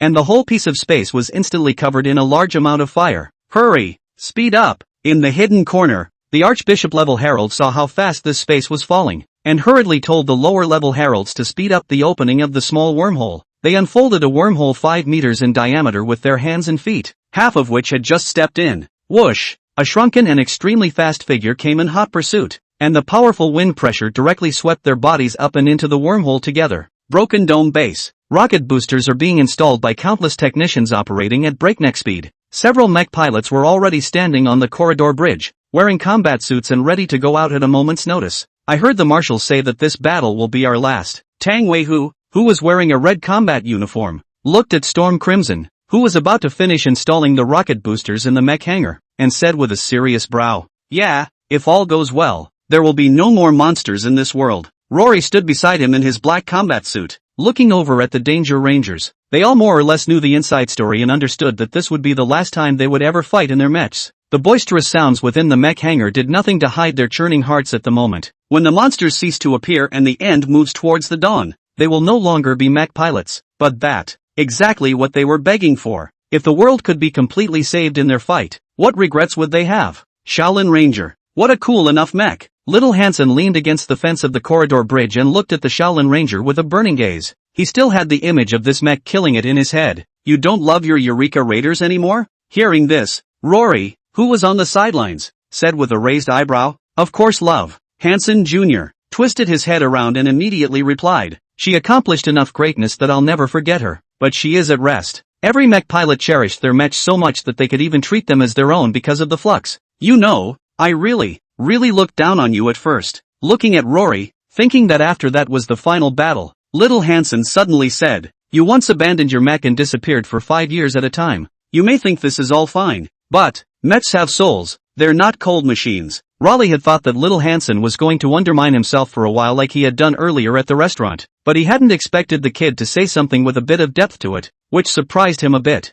You're right, she's not cold machinery. Rory looked over at the dangerous wanderer with a complicated gaze. There was a time when I was always running away. Escape the mechs, escaping monsters, escaping my brother's death. It was not a happy time, and running away from it, it only made it more and more painful. So now, I don't want to run away. I want to end this with my hand. I don't want to see anyone else go through what I went through. Rory opened up and intoned. Hansen Jr. listened, and in his heart he changed his opinion of Raleigh a little more. He hated cowards, but not those who could come out of them. That's right, we've all had our loved ones taken from us by monsters, so all we have to do is kill them off in our mechs. Not just for the world, but for our loved ones. We have to play well enough for our final battle. Hansen Jr. spoke confidently. These words and attitudes made Raleigh's impression of Hansen Jr. change as well. I feel like you've changed a bit, Rory said as he looked at him. Some good changes. He remembered that little Hansen's character was a bit more arrogant and domineering, which would damage himself a few times before the normal unfolding. But people themselves were multifaceted and complex, and the two of them hadn't been in contact long enough for him to have gotten to know Hansen Jr. thoroughly at all. Well, maybe, it's a little bit. As soon as he heard that, young Hansen scratched his head, a few images flashing through his mind. He looked at the Shaolin Ranger and said, I always thought I was the best pilot in the world before, but the facts tell me that there is a sky beyond the horizon. In all the years I've been fighting monsters, I've hardly experienced despair, but when I did experience despair, it was that light that saved me. My father and I were surrounded by countless monsters, but as soon as I saw that light, a lot of courage welled up in my heart. I realized, even if I'm broken to pieces, I should never give up. Hansen Jr. clenched his fists, and it was this courage that made him choose to blow himself up when he was taken hostage inside the gap. And that, too, completely completed his metamorphosis. Yeah, never give up. Old Hansen looked at him, full of relief. We can definitely end this. We can definitely end this. Several other pilots said the same as they all looked at their respective mechs. Chapter 72, Rampage. Texas, Land Warfare Military Base. Inside a spacious armory, 5 white techno-style drone mechs were secured by multiple devices, and the 5 mechs were locked inside this armory like 5 prisoners. The perfect combination of organic biological tissue and machinery. What a genius design. An engineer tested the 5 mechs and couldn't help but exclaim in admiration. They had been notified long ago that there was a risk of these drone mechs getting out of control, so they had prepared a means of control in advance. As for why not just destroy it, that begs the question of why they're buying these drone mechs. If these things don't get out of control, they're perfect weapons. The systems inside aren't activated at all. How could this be at risk of going out of control? Another engineer held a tablet and said while testing the systems inside the mech, even if it does get out of control, we can paralyze their systems in the first place. It seemed to them that the leaders above were overly concerned. They were just waiting for the time when they could take these mechs apart and study the inner workings properly. But suddenly, an invisible energy fluctuation spread around the space. Click, click, click.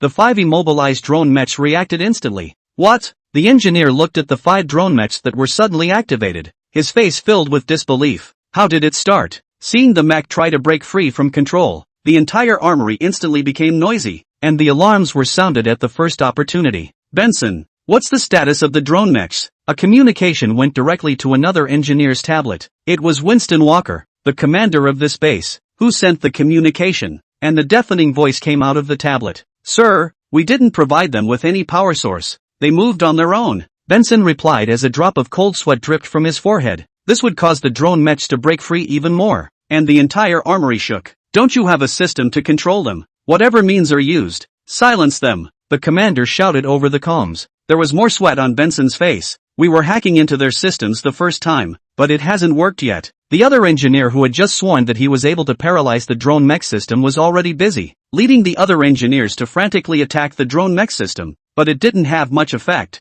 Ka! Roar! Roar ow! Howl ow! Suddenly, gaps appeared in the outer armor of those 5 struggling drone mechs, from which armor belonging to the monsters protruded, and hideous cracks appeared in the originally airtight helmets, which looked no longer the same as the monsters' heads. They are, well, completely stormed. Everyone pull out of the armory. Commander Walker's voice rang out over the radio, commanding everyone inside to evacuate. Although very reluctant to part with it, they had to make the decision to destroy it at this moment. Armed forces mobilized. Prepare to execute the destruction. Sitting in the command room of the base, he hurriedly ordered, Roger that, *N. Immediately a response rang out within the calm. During this time, the same riot occurred not only in this military base, but also in several other bases in other countries that had taken in drone mechs. Retreat, retreat! Everyone evacuate quickly. Inside the armory, Engineer Benson hurriedly greeted the technicians and pulled back. Those monstrous drone mechs were about to break free, and that was no joke. At the same time, a large number of soldiers with firearms poured into the armory, looking at the huge monster mecha and raising their firearms. Ta-da-da-da. The personnel have not been completely evacuated and they are stuck with these weapons for the time being. Howl ow, howl ow, howl ow. But it was clear that such weapons could do no appreciable damage to the monstrous mechs, which broke free of their bonds and let out a roar that shook them to their core. Stepping away, he stomped the mass of mechanical devices around him into discus. They seemed to have received some kind of instruction, and did not choose to engage the army at the first opportunity, but instead formed a circle around each other, the energy cores in their chests lighting up as they grasped for orders. Buzz! The cores of the 5 mech chests released beams of energy that converged and gathered, causing a jolt of energy. Sir, those mechs, they're probably going to unfold the wormhole. Benson had run outside the armory, bordered by tanks and armored vehicles that were ready, and he shouted over the comms, the same wormhole as the gaping hole at the bottom of the Pacific Ocean, the other end of the communication. Commander Walker in the command room looked out across the outer levels of the armory, his brow furrowing momentarily. They could still deal with these 5 monsterized mechs, but if they summoned monsters once they did, then this entire base could be lost. Massive thermal weapons were indeed capable of inflicting death on the monsters, at the cost of their entire base going up with them. Shat! Commander Walker burst out, his mind racing to think of a countermeasure. These monster mechs didn't even engage them, unfolding the wormhole in the first place, which made it even trickier. The armory that was meant to hold them has instead become their sanctuary. After all the personnel in the armory were withdrawn, the soldiers with more powerful weapons launched an attack on the 5 monster mechs. Boom! Howl ow! A monster mech was hit by an RPG and let out a pained cry, instantly giving up on outputting energy into the wormhole and turning to grab the steel frame that had been used earlier to secure itself against its body. The wormhole was about to take shape, and it chose to stall for time alone, using the steel piled up on its sides to form a shield against the army's fire. But the firepower of the army was never to be underestimated, and despite the fact that the army's weapons hadn't been developed much in this era belonging to mechs and monsters, they still tore through its defenses with ease.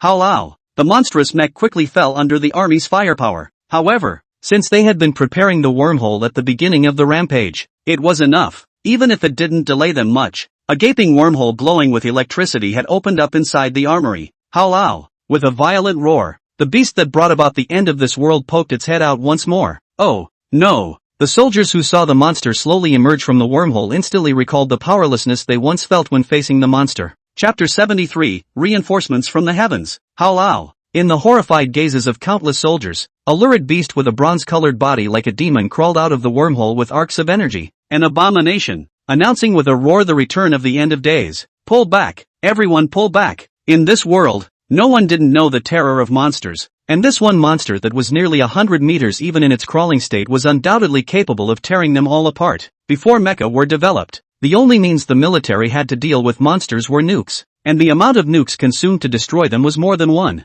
There's no way they could use nukes here. The weapons in the soldiers' hands struck the skin of the abomination, and they could not help the huge monster with its specialized defense. As the abomination took a mighty leap towards the top, the ceiling of the armory was lifted straight up, and in a burst of fire, the abomination climbed to the top of the armory, scanned the entire military base, and rushed into the night sky with another earth-shattering roar. Howl ow! Unsurprisingly, soon the entire base would fall as the monsters wreaked havoc. This is the Texas Land Warfare Military Base. A Class 4 monster has invaded the interior of the base, requesting backup. Commander Walker saw this and hurriedly took command of the scene while reporting to his superiors. Repeat, requesting backup. A Class 4 monster had appeared inside the base, and the state of affairs had seriously exceeded their expectations. Support will be arriving on the scene soon. Please evacuate your personnel quickly. We'll finish the rest of the battle together. What answered him within the communication was not the superior he expected, but another voice that sounded somewhat familiar. At the sound, Commander Walker froze. Mr. Steck? Why? He recognized the voice as belonging to Steck Pentecost, but the other man was supposed to be a former marshal of the Pacific Rim Combined Armed Forces Defense Force, so why did he now have direct access to the inside of military communications? Well, it's a long story, but for now, I need your cooperation, as well as the cooperation of the commanders of several other bases. Marshal Steck's voice continued to ring out within the military's channel. Taylor hadn't been idle in the meantime, proposing and passing the rebuilding of the Joint Pacific Rim Defense Force within the United Nations, and handing over the overall command of the subsequent battle against the monsters to Marshal Steck as well. With past experience, connections, and the fact that he had just been given credit, there was no objection from anyone to Marshal Steck's return to office. How does it match? Commander Walker was just about to ask for specifics when he saw through the window of fire in the night sky approaching this base at speed. Mako, slow down. Prepare for impact. Yes, Commander Walker saw a huge mech, carrying a booster rocket on its back, cut through the night sky straight towards the abomination that had just roared above the armory. Boom! In the next second, the two sides collided, and the huge monster was carried away by the mech that looked familiar to all of them. Even though they had slowed down, the impact was still huge. Thud! The mech took the behemoth and tumbled in midair until the rockets went out completely, and they landed on the land behind the military base, rolling on the ground one after the other before coming to a stop. The abomination flung farther away. That's dangerous Rangers. It's the Hunter mechs. They're coming for backup. Many of the soldiers recognized the huge ink blue mech as the Danger Rangers slowly rose from the ground, their chests blazing with power furnaces and searchlights fighting the darkness around them, the deafening sirens dispelling the fear in their hearts. Such scenes are simultaneously taking place in the military bases of various countries. Germany, Bavaria. Look at the sky. What's that? The soldiers inside the military base looked up and saw a flash of fire in the sky. Shaolin Ranger, arriving in combat zone. Hansen Jr. shouted from the cockpit. Then the silver-white mech swooped down to the ground with the help of its rocket boosters, legs plowing up 2 rows of dirt, slowly straightening up and clenching its hands into fists, taking a step forward, like a martial arts monk. With the gears of his heavy mech body rattling, he delivered a twisting whip kick that viciously kicked at the 4th-level monster-tailed rats in front of him. I'll make you regret coming to Earth. France, Mediterranean coast. Can't hold it. The line continues to fall back. Damn it, these weapons don't work. This is the monster. A Class 4 monster raptor that looked like a giant crocodile emerged from the wormhole opened by the monster mech, tearing through the steel buildings and sweeping its ferocious gaze across the entire base. The soldiers were losing ground to the monster's onslaught. Roar ow! The raptor was about to unleash even more thorough destruction, but just as it took 2 steps forward, it seemed to sense danger and looked into midair. Cherno Alpha, arriving in combat zone, Sasha and Alexis said in unison. Dang! The booster rocket disengaged in midair, and the heavy Cherno Alpha slammed straight down on the raptor head, catching it off guard and crushing it directly underneath. Roar ow! The raptor let out an angry cry, but soon the huge iron fist had swung on its head. Don't give it a chance to breathe. Eat me! The couple in the cockpit displayed a pugilistic fighting spirit, and attacked the raptor underneath them. Yay! Well played! Woohoo Cherno Alpha! The soldiers cheered as they raised their arms at the sight. Huaxia, the former Broken Dome base in Changzhou, now a special base for monster defense and interdiction. It's storm red. They're coming. The mecha that was assembled and completed in Nagasu is now back. When the people saw that familiar splash of red, their hearts were suddenly stirred up. That was the mecha that had once been assembled and completed in this base, and the existence that they had once regarded as their hope. The massive mech slowly landed in a cloud of rocket smoke. Storm Crimson, arriving at the combat zone. The 3 brothers, Tang Weihu, Tang Weilong, and Tang Weixiang, shouted in unison from the cockpit. For our country! The Crimson mech stepped away and rushed towards the Class 4 monster virus in front of it, grabbing the torso of the monster and rising high and upside down with the assistance of the small boosters in the back. The heavy body twisting and completing a flip, and immediately used his strength to fling the beast backwards the moment he landed. Dang! Dust rose in all directions as the heavy body slammed into the earth. Thundercloud formation. Storm's crimson 3 arms unfolded at the same time, striding towards the monster, his stern aura climbing up. Chapter 74, a trick with no place to go. The mechs all arrived at the combat area. These 4 countries were where the deployment of unmanned mechs was most concentrated, and these were the only 4 places where wormholes had been deployed. So as long as they held on to these 4 locations, they would have succeeded by at least half. All mechs be on the lookout to engage the monsters. Local troops please cooperate with the mechs in long-range strikes while killing the monstrous drone mechs. Marshal Stryker said within the calm. Roger that. N. Seeing that things were being stabilized, Marshal Stack nodded silently. Afterwards, looking to Albert at his side, he said, "Thank you, Dr. Albert." If Albert hadn't prepared the spare parts for the mechs and the booster rockets for transportation ahead of time, they would have undoubtedly fought a very tough battle. It's what I'm supposed to do. Albert pushed up his glasses and said calmly, "To see them piloting their mechs and fighting for tomorrow. I'm glad." According to the original fate,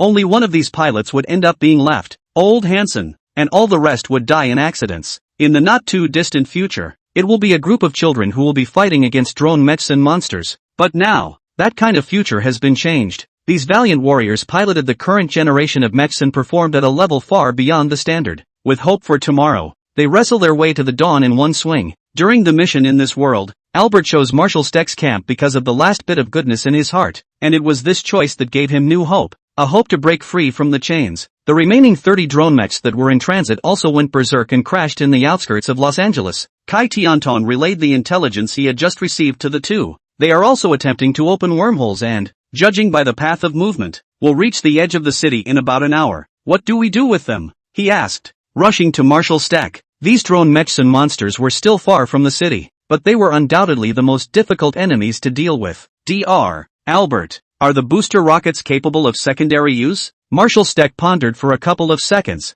wanting to have the hunter mechs use the booster rockets again after taking care of the monsters to go forward and take care of these enemies. Theoretically possible, but the success rate is low, Albert answered truthfully. But, we don't need to worry too much about these enemies. A figure carrying hope flashed through his mind. He will come. I'm pretty sure of that. Pioneer Colony Space. Another space falls. Why? Why is he moving so fast? Quake listened to report after report coming in and learned that their colony space was being destroyed at a breakneck pace. This directly cuts off their supply of monster production. Any level 5 monsters that could be sent within the planet were wiped out. His plan, after all, had gone awry. In his anticipation, this Ultraman must have prioritized the protection of the city and faced the drone mechs and monsters in an extremely passive manner. But he never expected the other side's playstyle to be a straight shot, killing their colonized space in the first place and clearing it out one by one. This Ultraman, not following the rules at all. Every action was outside of his expectations. Definitely can't let him find this place, or else everything will be over. Quake hurriedly blocked the passages to this space from other colonized spaces. This was his last stronghold, and if this place was also destroyed, it would be a declaration of his complete defeat. Now, it's up to that batch of monsters to reach the city as soon as possible. He focused on that last batch of monsters summoned over by the drone mechs and took a deep breath. If a few other battlefields were topped with organic armor, then once these monsters reached the city, it would become a moving natural disaster. By then this Ultraman should go back anyhow. Yet just as this line of thought occurred to him, there's a wormhole open. The herald inside the monster factory alerted him. In a corner of this space, a wormhole connecting to another piece of colonized space was slowly opening. What? Quark froze momentarily. He had clearly given the order not to allow the opening of any more wormholes to this space. Why is the wormhole still open? He immediately checked the image near that wormhole, and then saw a scene that made his mind change a little. An Archbishop-level herald was the first to step out of the wormhole, followed by, it was his entourage, and then, it was an Ultraman who flew out of the wormhole. There's a mole. He'd left the Archbishop-level herald in another part of colonized space, expecting the guy to be wiped out in an Ultraman attack. But how could he not have expected the guy to become a bandwagon? Where is the dignity of being an Archbishop Herald? Shatter! Archbishop-level heralds sit at the very top of the hierarchy, a presence that Quirk simply cannot command. Knowing the power gap between the two sides, he kept making adjustments to his plan in a short period of time, trying to bring down the power with intrigue. But it turns out that in the face of absolute power, intrigue is really of no great use, because you can't even be sure that you're surrounded by associates who are not on your side. Not everyone has the determination to overrate themselves. No way. I have to withdraw. Quake watched as that Ultraman reverted to the size of over 50 meters and flew straight in his direction, and was shocked on the spot. He didn't want to end up in the same place as Yogi. But, swish, boom, a wheel of light glowing white had split the monster factory he was in two, the yet-to-be-formed monsters dying en masse. And as the other half of the building slowly collapsed, he saw with his own eyes the giant's bright eyes as if they were scrutinizing a prisoner. Shot on the spot. Or cosmic prison. The cold voice came into Quake's head. The other wheel of light grasped in the giant's hand was spinning, and a powerful burst of energy and oppression came. No matter how many tricks he he was powerless to use them at this moment. Chapter 75, Doomsday, Los Angeles, in a school located in the center of the city. Attention all students and faculty. This is an emergency broadcast. According to an alert from the Pacific Rim Joint Military Defense Force, multiple monsters are heading towards our city and are expected to arrive in our school district in 50 minutes. All personnel within each school are requested to act according to the program used during the monster attack preview and follow the commanding officer in an orderly manner to evacuate. The announcer's forced calm voice came from within the school's radio, alerting everyone that the monster was coming and that they had to evacuate the area. In a world infested with monsters countless times, every school conducts additional monster disaster drills like fire drills. The monsters are coming? How? I saw on the news that the gap has been closed and there are drones and mechs to protect us. Why is this happening? Inside the classroom,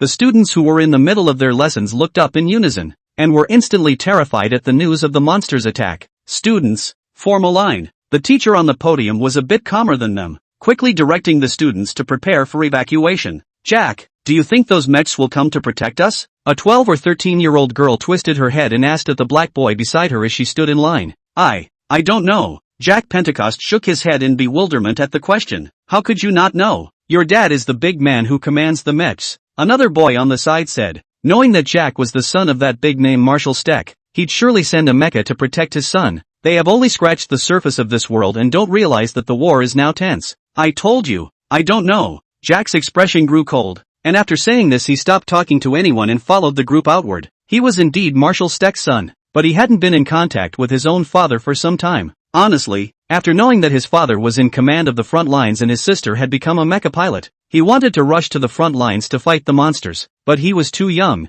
He was only 13 this year, and now that the Hunter Mech Academy had been outlawed, he could only go to school honestly in this place like any other student. A child's perception of the world is always one-sided, and he believes that he has the talent to pilot a mech, but he just hasn't met a suitable opportunity. If you let yourself pilot a mech, you'd surely be able to defeat the monsters easily. That way he could prove he was a powerful warrior and not just the son of Steck Pentecost. Whoosh, whoosh, whoosh. A large number of fighters from the military whizzed through the night sky, light machine guns and missiles on their fuselages hitting the drone mechs and monsters that had come together in the distance. However, missiles that are strong enough to kill any carbon-based creature are ultimately not very useful against silicon-based creatures. The monster is approaching the edge of the city position. Our missiles are not working. Please proceed to the next round of instructions. The sound of the report rang out over the intra-military comms. They had made quite a few efforts to stop these monsters, but just as they had done with monsters in the past, these efforts ultimately failed to make much of a splash. To kill the monsters, one must use a thermal weapon of at least nuclear level, a lesson they had learned during their first encounter with the monsters. But now that the citizens of Los Angeles have not even finished evacuating, using a nuclear bomb in a hurry would be a total kill the enemy or lose the enemy approach. Howlow, howlow. 8 monstrous beasts of varying forms stepped heavily, their menacing gazes fixed on the city ahead of them, letting out a roar, followed by 30 monsterized drone mechs. A monster of this magnitude has never been seen within the earth before. In the past, a single monster could paralyze an entire city, and now they're facing far more of them. Help me, please take me too, and me. Jack Pentecost sat in the school bus and crossed the street quickly in the direction of the evacuation, and while traveling, a large number of paupers who had run out from within the slums ran near the street and shouted at the bus. They were ragged and disheveled, and even the shoes they wore under their feet were worn out, with half of their pitch-black paws exposed. No. Jack Pentecost looked at them and subconsciously clenched his fists, before tilting his head to the other side to stop himself from looking at them. He also had a kind heart under his father's influence, and he wanted to help these people and even more, but now he's just a student too. He looked around the school bus at each of his classmates who were subconsciously curled up with tears in the corners of their eyes, his heart complex, listening to a cry. He looked to the rear, through the car window in the direction the monster was coming from. Howlow! The horrifying roar could be heard even from a distance. The giant beasts of nearly 100 meters in size had overtaken most of the houses, and they were not just one, but a group. The landmark skyscrapers, knocked down and rubble flying from the beasts' forward motion. The buildings they humans were so proud of couldn't stop these monsters. The missiles fell on the monsters and landed on the surrounding buildings, causing a raging fire that colored the farthest edge of the city into a searing inferno that lit up the night sky. That's the monster. Jack Pentecost's own heart lifted as he watched the monster step into the city. Although he was a lot stronger mentally than the other students, he still felt a deep fear when he saw the monsters trample their homes with his own eyes. Seeing it with your own eyes brings a feeling that is more profound than the images you see on TV. Earlier he was thinking that if he were to pilot the mech himself, he would definitely be able to beat the monsters down. But now, he knew he couldn't possibly do it. No pilot could fight so many monsters. They were like messengers from hell to set their world on fire. Are we going to die? No, I don't want to die. I'm so scared. The students around me were making scared noises, and the atmosphere of despair was spreading inside the school bus. Can you get your dad to save us? Jack's tablemate, a girl with tears in the corners of her eyes, asked at him, genuinely terrified. Jack Pentecost had a complicated expression, took a deep breath, and couldn't say much. He couldn't give promises, and he didn't know what his father was doing right now. But, wait, what's that? Jack Pentecost, who had been staring at the rear, suddenly noticed something, in the night sky, which was illuminated by the firelight. There seemed to be a huge figure. Chapter 76, Ultraman. The line continues to move back. They've entered the city limits. How is the evacuation of citizens going? Citizens are still evacuating. Only 7 kilometers have been completed. This is the last combat zone. Shatter. Their weapons killed a few monstrous drone mechs, but they had little effect on those level 4 monsters, and larger scale weapons simply weren't available at a time like this. The army lines kept retreating. The front line was already in chaos, and with the slow evacuating citizens in the rear, the situation was getting worse with every second that passed. Wait, sir, look at the sky. Suddenly, a soldier pointed to the sky and shouted. The commander of the front line subconsciously raised his head and saw a huge figure that was flying towards this direction. What is that? The commander frowned at the sight of the giant with the red and silver body. This is the Los Angeles Defense Front. A humanoid giant has appeared in the sky in front of the line and is heading in the direction we are. He hurriedly asked his superiors within the communication. The other party's appearance made him subconsciously think that it wasn't a monster. Don't worry, the other side is not the enemy. Their superiors had already gotten the relevant information. Pull back the line. Your next task is to assist this giant in destroying the monsters. Assisting. Roger that. This commander guessed that the other party might be some kind of mech-like creation, and it looked like their top brass was secretly working on black technology behind their backs again. He quickly relayed the order down, and afterward was inside an armored car with binoculars, trying to get a closer look at the giant. Dang! The giant with slender limbs had arrived at the battlefield in the blink of an eye, descending from the sky and landing between a group of monsters at the edge of the city, weighing nearly 20 times as much as the monsters. The moment the giant landed on the ground, it brought a violent tremor to the ground. The ruins at the location of the landing point were directly swept away by the impact to create a shallow crater. The closest monsters were even overturned and fell on their backs, and the flames around them were blown to the side due to the wind pressure. Nearly extinguished. Thick gift crab. The commander who saw this scene instantly realized that this giant was definitely not a mechanical product, and was vastly different from a mech. A giant? I remember what my sister said before. Jack Pentecost inside the distant school bus suddenly remembered what he had spoken to his sister Mako Mori earlier, when he seemed to have mentioned that she and her father had received great help from this giant. So thinking, he left his seat straight away and ran to the very back of the school bus, peering through the window at the bright-eyed giant from afar. What's that? He looks like he's good. A few of the students around him noticed his movement and looked back as well, spotting the giant standing among the monsters. For some reason, they, who had been filled with fear in their hearts just a moment ago, felt a sense of peace the first time they saw that giant. The gloom in his heart dissipated rapidly the moment the giant appeared. The citizens in the middle of the city who were evacuating and withdrawing had also spotted the giant, and a part of them stopped and looked into the distance. A monster was seen leaping up and pouncing on the giant. Howlow! The monster's body was even more massive than the giant's, and it flew at him with a strong sense of oppression, and a large amount of saliva splashed out from its bloody mouth with its movements, looking to tear the giant's body apart. But in response, the giant simply stretched out an arm, his left hand reaching into the monster's bloody mouth and grabbing its chin, letting it close its mouth and struggle to tear at it without the slightest intention of trying to let go. The 53-meter-tall giant grabbed the 90-meter-tall monster with one hand, causing it to gradually fall to the ground from its flying lunge position. Then the giant clenched his right hand into a fist and grabbed the monster and turned it in the direction of no one. Roar! The beast looked at the giant's bright eyes and smelled danger. The other's hand was still gripping its jaw. It tried to struggle to free itself but realized that the other's strength was far beyond imagination. Next, boom! Accompanied by a loud bang, a powerful impact spread out, and the monstrous beast's gigantic body instantly flew into the distance like a cannonball, splitting apart. The aftermath of the impact lifted building debris and abandoned vehicles right off the ground around them. Snap! The giant threw the monster's head to the side and rolled on the ground a few times. One punch. Surprisingly, he destroyed the monster with just his fists. The commander who was watching the scene through binoculars opened his mouth slightly, feeling his throat go a little dry. in complete disbelief of the scene he was seeing. As a soldier who had once fought against monsters, he was well aware of the terror of monsters, which were definitely not creatures that could be fought against by ordinary weapons. But now, he actually saw a giant knock out a monster with just one punch. WTF. Seconds. Holy, so cool. The children inside the school bus all let out excited cries when they saw the giant blow up the monster that terrified them with a single punch. And one by one, all of them came together at the back of the school bus, staring at the giant's every move with all their attention. As one monster was destroyed, another pounced, followed by the monsterized drone mechs behind it. Howlow. Boom. Another punch, and the monster that had just dove on it flew high into the air, cutting a parabola towards the mountains in the opposite direction of the city. Then the giant's movements did not pause for a moment.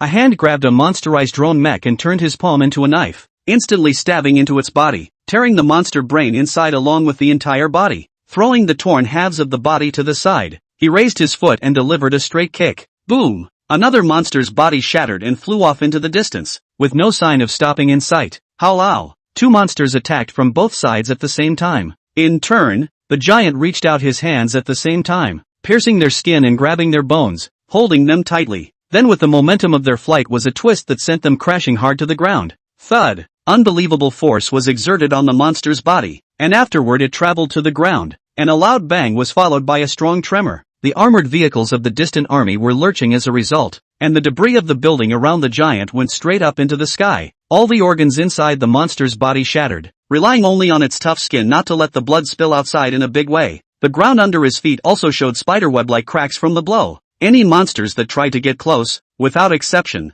died in an instant. Watching this scene, the commander of the army subconsciously gulped. My God. The officer also said for them to cooperate with the giant to destroy the monster. But now all he wants to say is, where are we going to intervene? He wondered which mythical god had manifested. But such a violent scene is too much of a relief for these people who have lost their closest relatives to monsters and have been displaced by them. They even tried to suggested to step it up. Thank you, Daily Squatting, for rewarding the Big God certification. Ode ++1. After that together to make up, then heart. Chapter 77 Dawn. After a few rounds of exchanges, all that was left around the giant was a field of monstrous corpses, mixed in between the blazing fire and the ruins. Due to the deliberate collection of force during the battle, these few monsters around them were not directly smashed, and only those that were sent flying into the distance shattered into pieces and piled up on the ground. In response, the giant slowly raised his arm as he faced the mountains in the distance where the monstrous corpses were piled up. Buzz! A bright blue light erupted from the side of the giant's palm,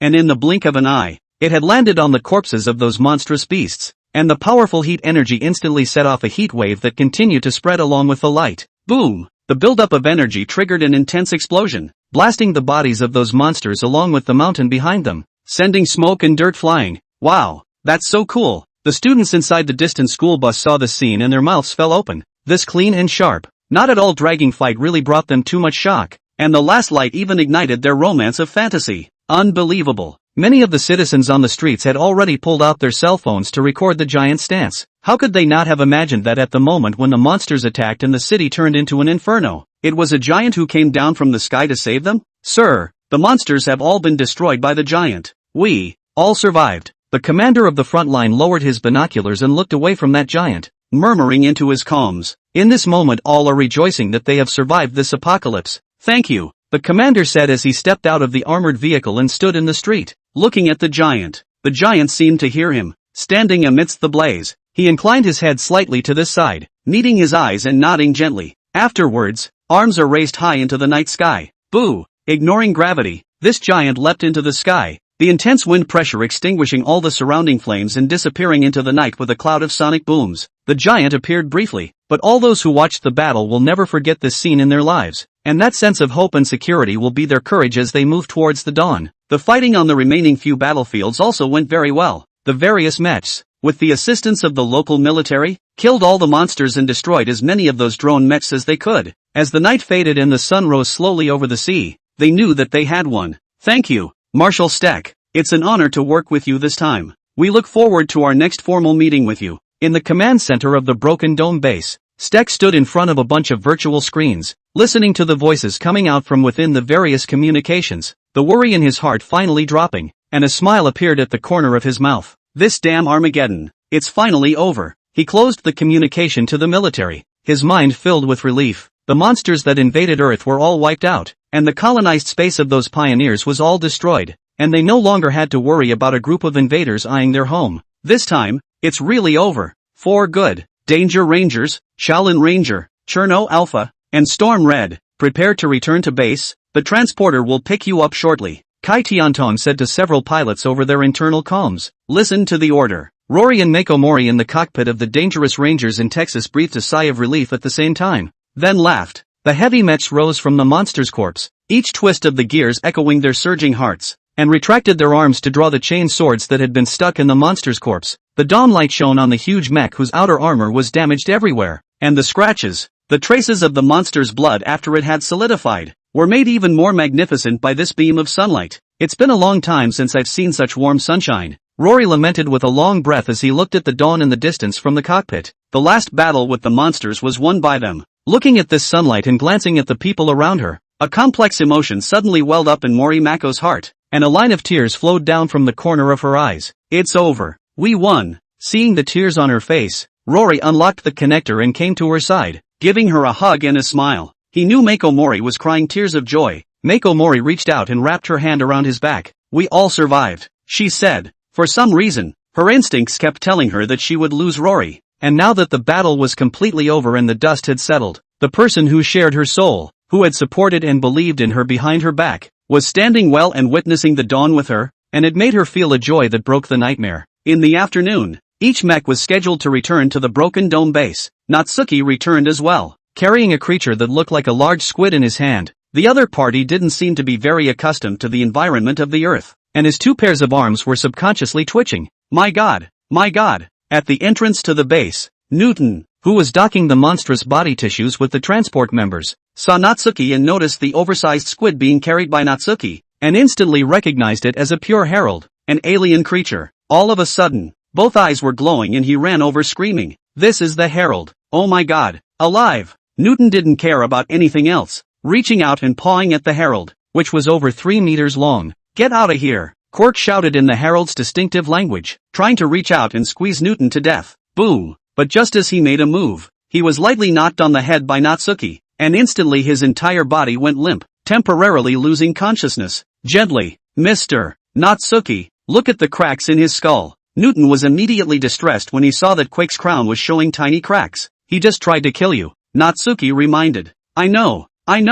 Newton, however, didn't care in the slightest, still sweeping his eyes over Quirk with curiosity. I'm just so curious about his inner workings. Mr. Natsuki, can leave a bit of body tissue for me? Newton asked with anticipation. He could so want to do some research on the herald, but he also knew that Natsuki was useful in taking this guy, so he only wanted a little bit of body tissue. Okay. Natsuki also had a not-so-small understanding of scientists, and knew that once their curiosity was aroused, it could not be suppressed at all, and so threw Newton a piece of body tissue that he had accidentally dropped when he knocked Quake out earlier. Whoa, thanks! Newton took the piece of body tissue attached to the crown of his head and sheltered it with an excited look on his face, before running towards the base, ready to go back to the lab and do some research on it. Chapter 78, Who's Targeting Me? Inside the base, a closed cell that had been temporarily remodeled. Click! The sound of a key being inserted came from the steel gate. Zachary Lyman, who had been starving all day and night, awoke in a panic at the sound, and, bound in knots, could only chrysalis onward, expecting the visitor to come to deliver food. Food, water, he cried out with a dry throat. Now he was a completely different person from the polished image he had appeared in the news. His brown hair was knotted, his face full of vicissitudes, and his suit was tattered and torn, looking no different from that of a vagrant. Of course, that's not to say that he was mistreated on this base. All the personnel were running around trying to save the world and had no time for him. Lyman stared at the door with hopeful eyes, wanting to see the delicious meal he had fantasized about. When the gate is fully open, the first thing he saw was the familiar flip-flops and green floral shirt of the very man he had made his nightmare. Yo, looking pretty energetic. Natsuki looked down at Lyman's constant chrysalis on the ground and raised an eyebrow, and still interested in working out.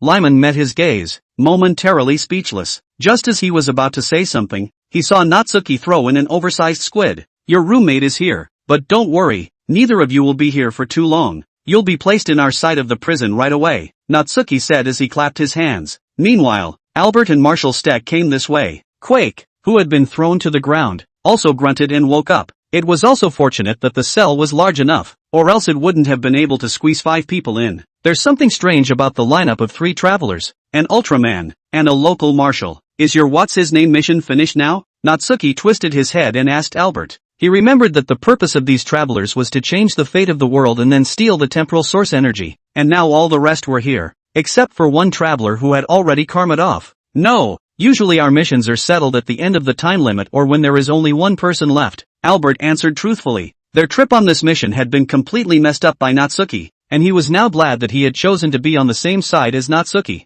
His only hope of getting rid of his identity as a traveler right now was Natsuki, so naturally he wouldn't hide anything. How long until settlement? Natsuki asked. 76 hours. Albert replied. A little over 3 days. Natsuki thwarted his chin with one hand, thinking that this was still a bit long. He didn't want to watch these two for 3 days. Tell you what, I'll contact the light countryside first to put them in a cosmic prison, Natsuki said. Good. Albert nodded. The mission will be automatically settled once they leave this side of the world. My impact on this world isn't that great, and I won't end up harvesting a lot of space-time source energy. And after the settlement, I'll be forcibly transported out of this world and into the next mission world afterward. Only a few of them with an organization behind them who had traveled through the world could harvest the temporal source energy after they had caused an impact on the world, and the changes Natsuki had caused wouldn't affect his settlement. Natsuki listened and nodded. After all this time, Albert was still someone who could be trusted a little. At least they all had the same interests. Natsuki wants to investigate the organization behind these travelers, while Albert wants to get rid of his traveler status. They are currently on the same side.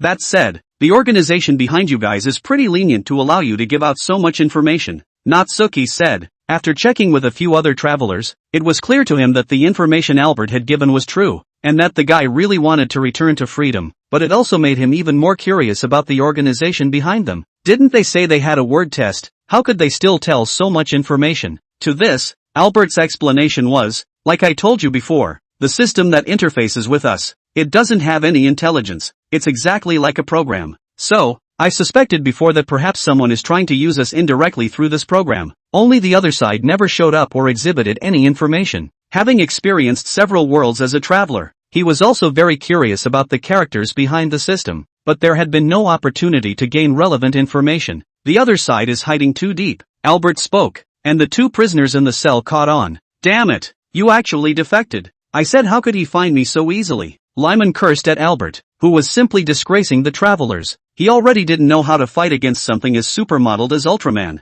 and it turns out there's a mole in the treadmill. This really isn't playable, is it? You will pay for such behavior. Quake chimed in, still speaking the human language. A blatant act of defection like this would be punished by the system a bunch of times anyways. Cost? I'd like to know who's going to make me pay. Albert shot back nonchalantly. The system they were docked with was an emotionless piece of programming. As long as he could bring back the temporal source energy, the system wouldn't hold it against him. And besides, no one would know about what was happening here. If someone wanted to drop a punishment on him, it would inevitably be the person behind the system who made the move. And he would like to see what the other party was. You, good, tough enough. Quirk stared at Albert, helpless. He could see that the guy had bet everything on Ultraman. Stud, it's a wise one. Honestly, that's just not a chance, or he would have thrown in the towel. He knew that even if he defected now, the other side would not agree. But even if you wouldn't, how? The next mission world. If this guy shows up again, he will definitely be targeted by everyone, Lyman said as he looked at Natsuki.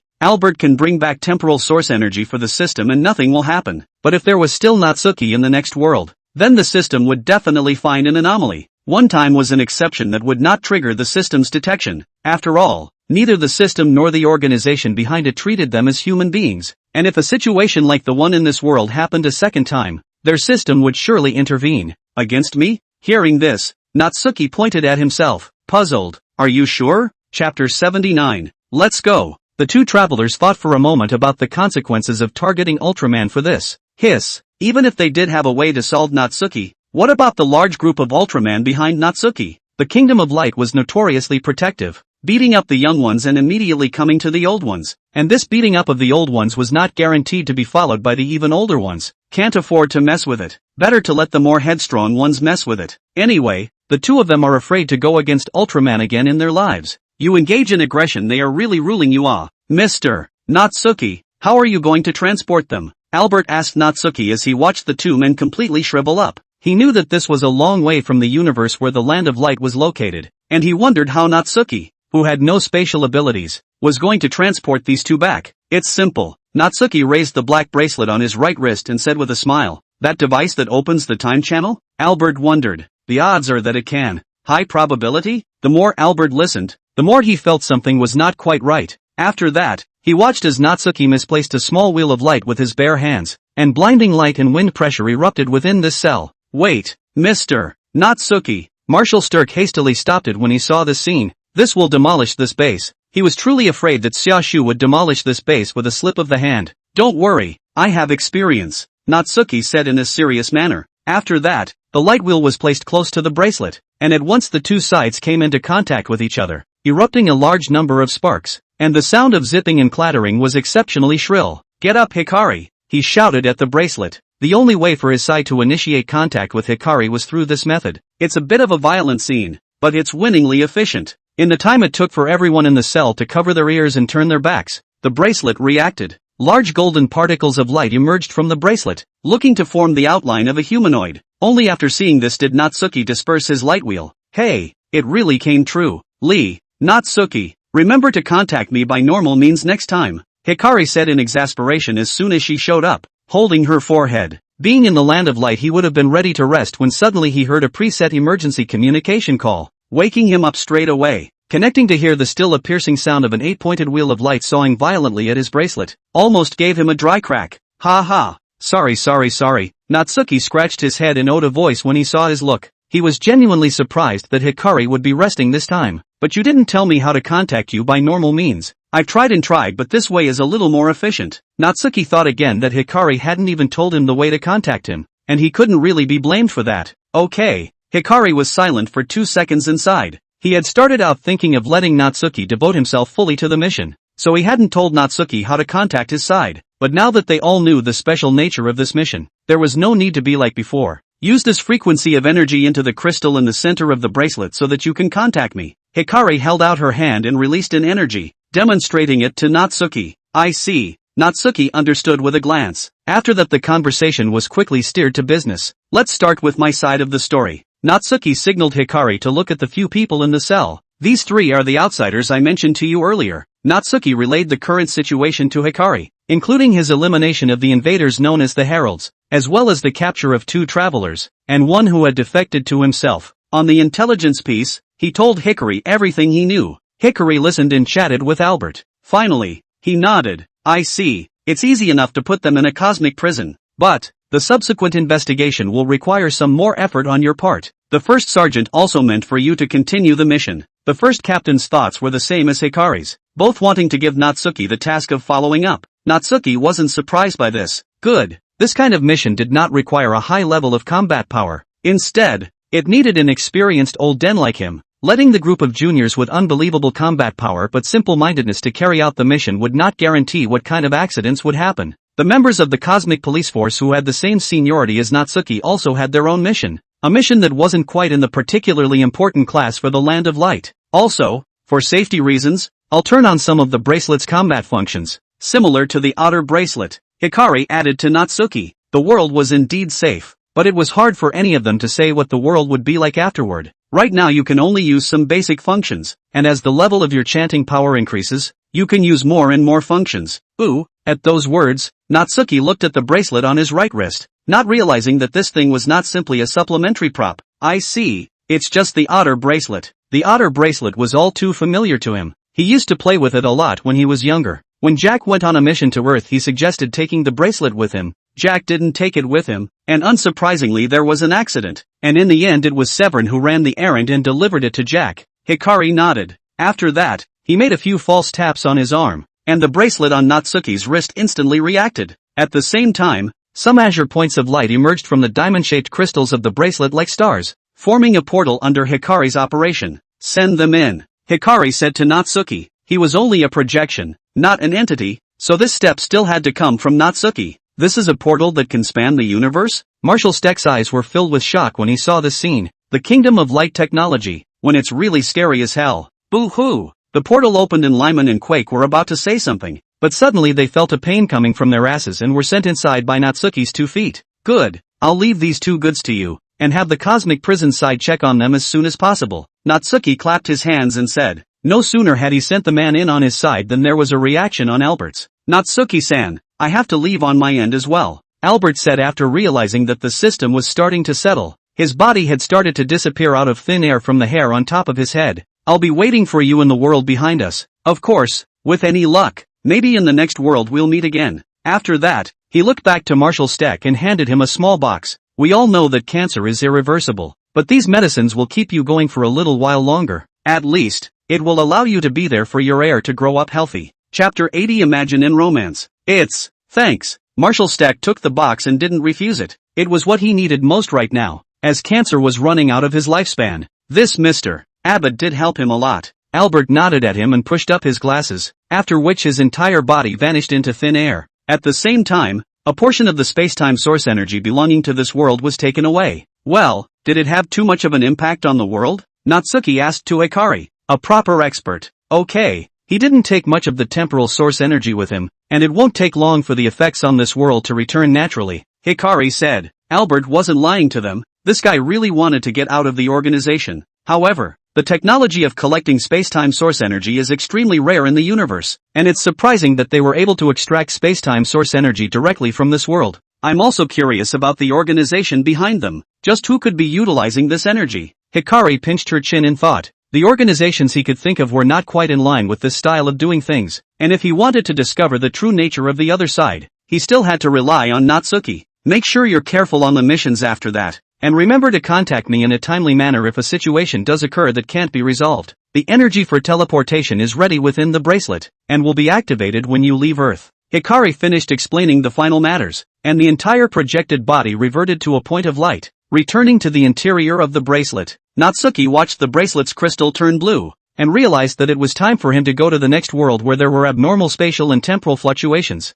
Although the stay over here was relatively short, it was an interesting journey for me. Natsuki lowered his wrist and looked at Marshall Stack with a smile. Marshall Stack looked at him and thought back over the last few days. At the very beginning when I met you, I was still pondering whether an encounter with you would be good or bad for us. But now, it's clear to me that it was our good fortune to meet you. We will never forget the giant who came out of the light to save us. Saved the world. His mind still vividly remembers the scene when he was in Sitka and met Ultraman for the first time. I hope Natsuki-san's journey will be smoother after this. Marshall Stack had wanted to keep Natsuki for the celebration banquet, but he also knew that the other party had a mission, so it was not good to force him to stay, and he could only give a blessing here. Borrow your good advice. Natsuki smiled at him, after which he walked towards one end of the promenade, his back dashing, all the way out of the base of the broken dome. Standing near the tarmac at the entrance of the base, it was evening, a round of sunset sowing its afterglow from one side of the sea, and the salty sea breeze kept blowing away Natsuki's shirt. Wait! Just as Natsuki was about to set off, a familiar voice suddenly came from behind him. Natsuki looked back. It was Rory. You left in a hurry. I haven't thanked you properly yet. Rory, wearing an ink blue sweater, came from behind with a smile on his face. This was the first person Natsuki had met when he came to this world, and the first person to convey kindness to him. You're welcome. I'm just trying to fulfill my mission as well. Natsuki looked at him and said, Come on. A person's words can fool people, but his behavior can't. Rory had long since seen the goodness in Natsuki's heart. Without you, there's no telling what this world would be like. He came to Natsuki's side and looked out to the ocean in the distance. A person often chooses to run away when they are severely frustrated, as I have done before. Make choices that are completely different from your old self. Try to cover your heart with an opposite personality, but we all know that those are fake. I don't know what you've been through in the past, but I do know that you must have been a very good person in the past, and certainly still are. You can rise above your past self, if you're willing to look yourself in the eye,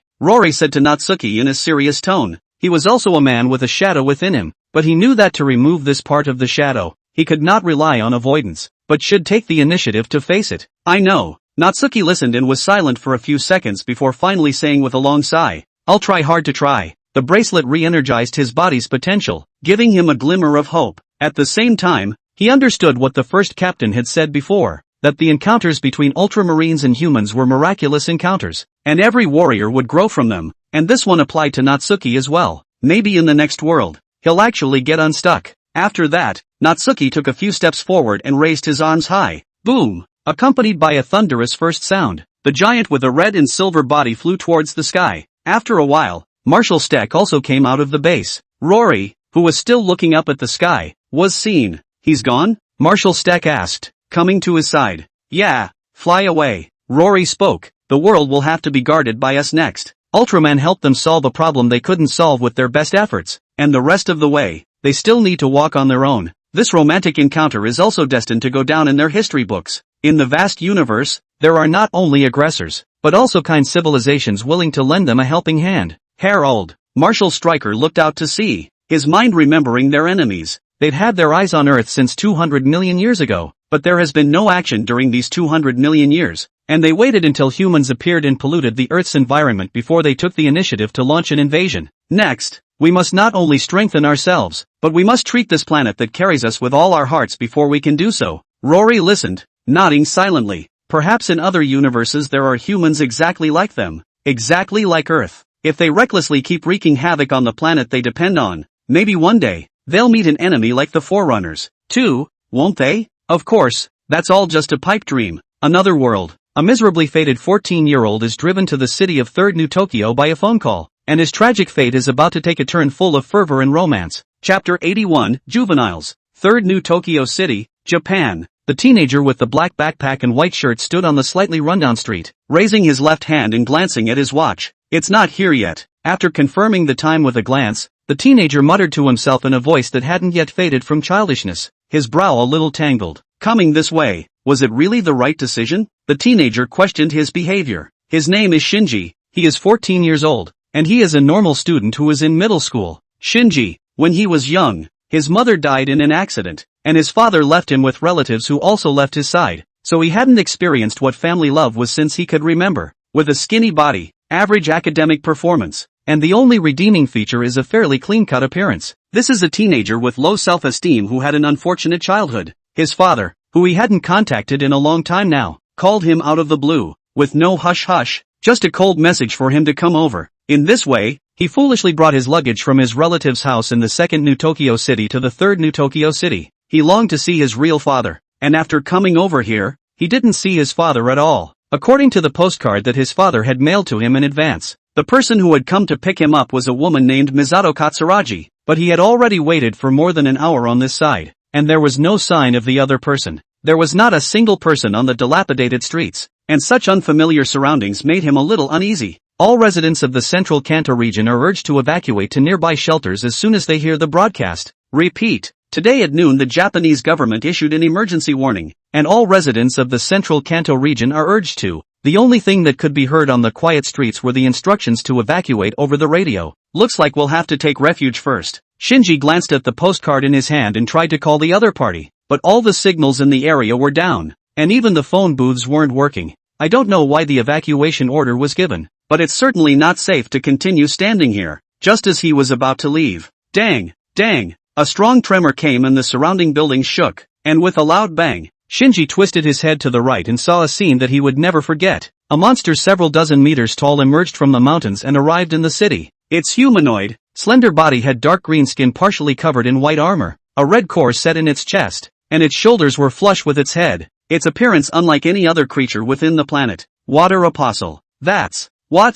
An instinctive fear arose in Shinji's heart at the sight of the massive monster. Whoosh! Along with the monster were a large number of helicopter fighters, which were UNDF aircraft that looked to be specialized in stopping the creature. Dense bullets and missiles kept hitting towards the monsters, and it looked like this place was about to become a miserable battlefield. No way. I have to get out of here quickly. Shinji had already felt the heat wave of missiles exploding in the distance, and clearly heard the sound of monsters stomping on the ground. At this moment he couldn't care less about waiting for the others. He picked up his luggage and ran towards the distance with great strides. What the hell is that? A type of dinosaur? Or aliens? The world. What the hell is going on? Shinji's mind was still reeling from the look of the monster behind him, his heart pounding as he gasped for air, the desire to survive driving him forward. The firepower of the army behind them engaging the monsters was getting fiercer and fiercer, and if they didn't run faster they would be caught in the wave immediately. Now, he was really regretting it, and running to Third New Tokyo City because of a phone call from his father was definitely a wrong decision.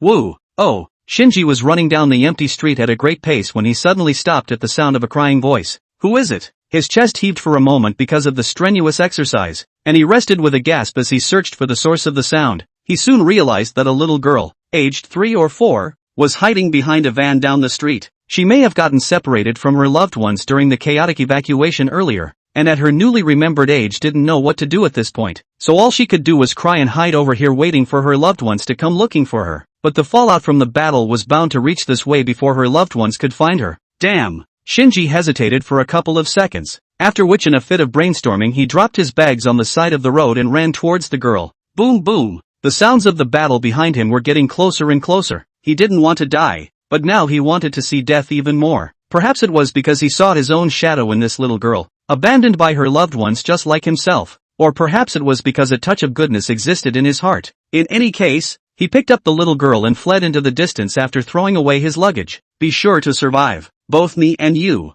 Shinji said to the girl in his arms as he ran. He wasn't very strong and wasn't sure how far he could carry the girl, so he could only pray in his heart that Lady Luck would favor the two of them. Oh, The girl watched this in confusion, clutching at Shinji's thin shirt and silently miming. The fire from the engagement behind them grew more and more ferocious. Fortunately, the monster did not continue in their direction. It looks like they have a good chance of surviving. Yet on the other side, underneath the city of Third New Tokyo, the NERV headquarters command room. Damn! Normal weapons have no effect on the apostle at all. Higher firepower must be used for this to work. Lead the apostles to the mountains and prepare to detonate the N2 mines there. After seeing that conventional missiles were unable to break through the apostles' defenses, the top brass of the UN Defense Force immediately opted to use a weapon of mass destruction with a power comparable to that of a nuclear bomb. After the order was given, all of the fighters and battle tanks within the battlefield changed their attack paths, baiting the apostles towards the other side. Shinji in the middle of the battlefield quickly noticed the apostles' movements, heading for the mountains.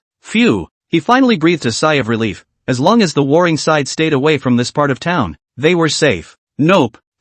It's okay. Shinji, who had run a long distance with the girl in his arms, finally came to a stop, feeling his arms and legs aching to the bone as he set the girl down for the moment. Panting frantically, he was using his stamina to the limit and sat paralyzed on the floor, forcing a smile to comfort the girl. The girl nodded gratefully, her hand still gripping Shinji's lapel. However, the two had just rested for less than half a minute. The monsters that stepped into the mountainous area were instantly attacked by stronger firepower. The mines buried in the mountainous area were all detonated. The dazzling fire erupted in an instant. Its power could be called a small nuclear bomb explosion. And after the fire was the deafening sound. Boom! The mountain was instantly leveled to the ground. The flames continued to shoot straight up into the sky, and the intense impact spread rapidly towards the distance. No good. Shinji's pupils shrank at the sight, realizing that death was coming. He only had time to take the girl beside him in his arms and subconsciously curl up. Chapter 82, The Giant. It worked. In the command room of the NERV headquarters,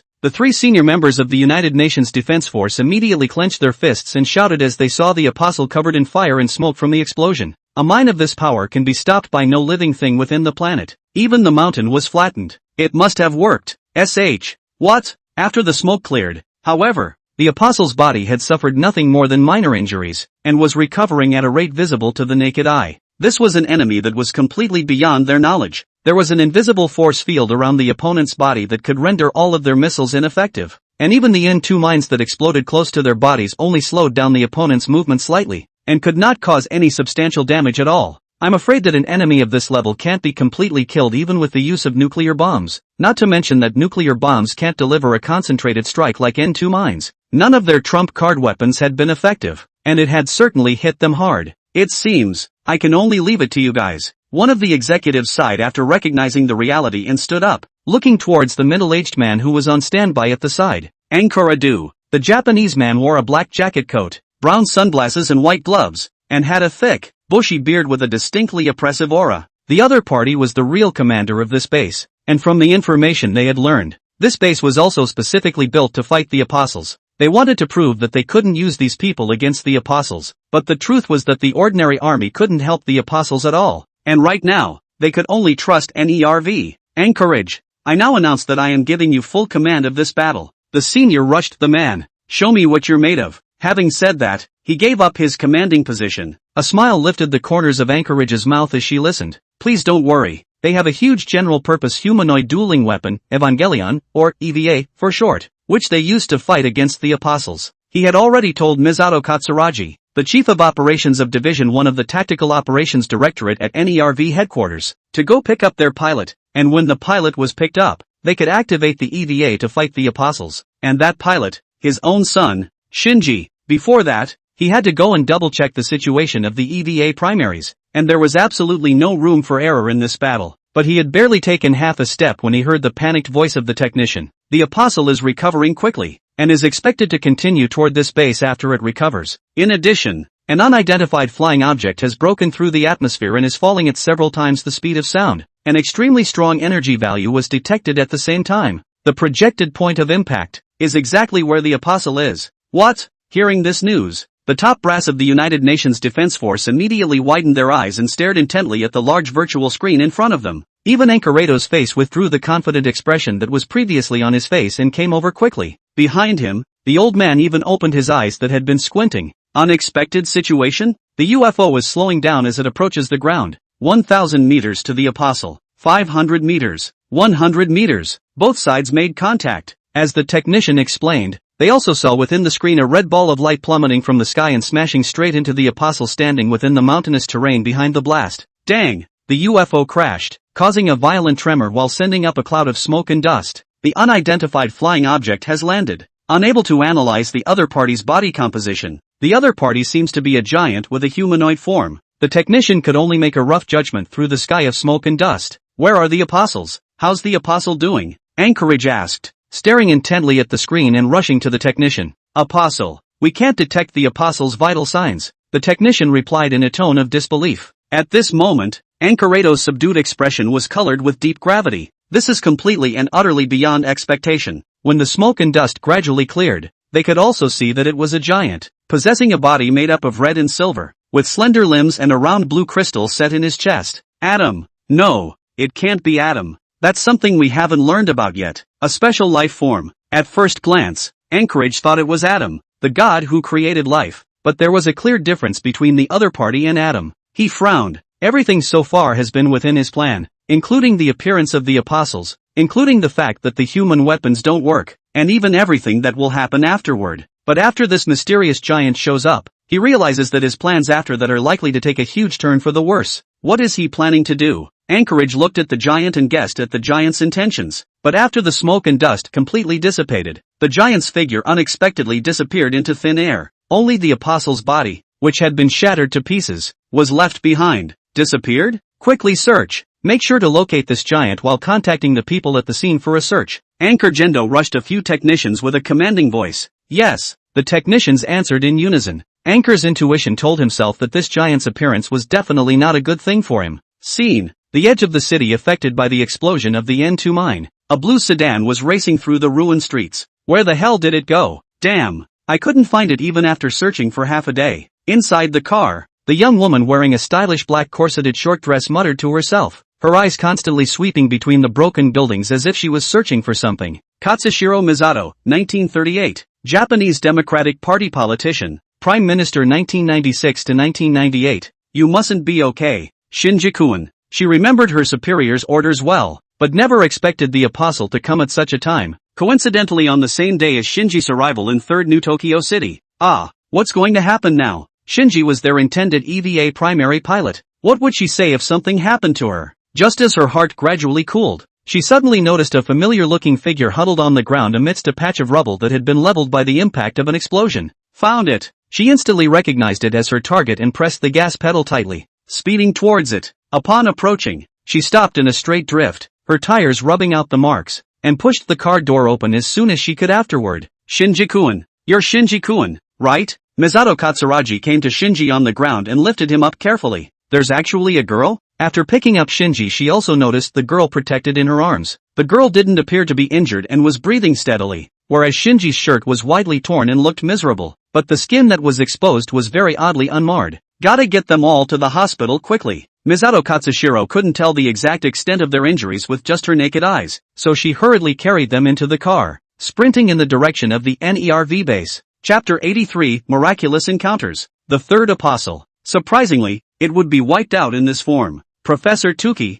who had gray hair and wore a reddish-brown formal dress, looked at the bodies of the apostles within the screen with a somewhat grave brow. Winter plowing. Ankaradu did the same, with an expression on his face that looked like a cloud had floated over it. According to their preconception, the third apostle should be annihilated by the EVA primer. which was a part of their plan, but now their plan has been disrupted. The implication behind this matter is significant and he must make adjustments as soon as possible. Also, there was another most important thing. He had to make sure that the pilot of the EVA Primeval would be able to sit in the cockpit for the next combat. If that giant was a variable that would interfere with their plans, then he had to eliminate it. Tuki, I'll leave this side to you for now. Enkidu pushed up his brown sunglasses and instructed the older man beside him before leaving the command room. The apostle had been eliminated. There was no need for him to remain here, and the group from the United Nations would be left to Professor Tuki to deal with. After this battle, all events concerning the apostles will be taken over by them directly. NERV Headquarters Medical Ward. Inside the white and quiet room, Shinji lay flat on his back in the hospital bed, his chest rising and falling as he breathed naturally, but his eyes were tightly closed. But even with his eyes tightly closed, he saw some images. He seemed to float into space beyond Earth, no longer bound by gravity, and in the darkness of the universe he saw a huge figure. "You're who?" the teenager asked timidly as he floated, raising his head to the giant with the red and silver body. The strange scene before him made him a little nervous, but somehow he was able to feel a warmth from the giant that he had never experienced before. "I am a member of the Cosmic Police Force from the M78 Nebula, and have come to this planet to investigate the mastermind behind the cause of the temporal anomaly." The giant's slightly ethereal voice rang out in his head. "When I first came to this planet, I saw the way you saved lives in critical situations, and I couldn't bear to let such a young life pass away so easily, so I chose to be one with you. From this day forward, you can use my power to do what you can't, and I will need to use your body to move within the earth." Shinji listened with a bewildered look on his face, not understanding at all what was going on. It felt like the giant was getting farther and farther away, and his voice was fading. "He's going to wake up. Is this strange ceilings?" Lying on the hospital bed, Shinji slowly opened his eyes and stared blankly at the ceiling of the hospital room, muttering. The mind was still thinking about the giant he had just seen while unconscious. Suddenly, noticing another golden transparent shadow in the ward. "Wah!" Shinji was startled by the vignette. The other person, who seemed to be a spirit body, was sitting in a chair next to the hospital bed, trying to reach out and grab an apple but couldn't. A scene so detached from reality that it startled Shinji. "Oh, you're awake?" Natsuki said with a smile as he noticed Shinji's movements and turned his head this way. You are what?" Shinji stuttered as he looked at the transparent Natsuki, feeling his mind go blank. If the giant just now was his dream, what was the spirit that appeared before him now? Didn't I just introduce myself?" Natsuki looked at Shinji's confused look and pointed to himself. "It's me, a member of the Cosmic Police from the M78 Nebula. Of course, for the sake of convenience, you can just call me Natsuki." Shinji froze, his mind overlapping the silhouette in front of him with the giant from his dream.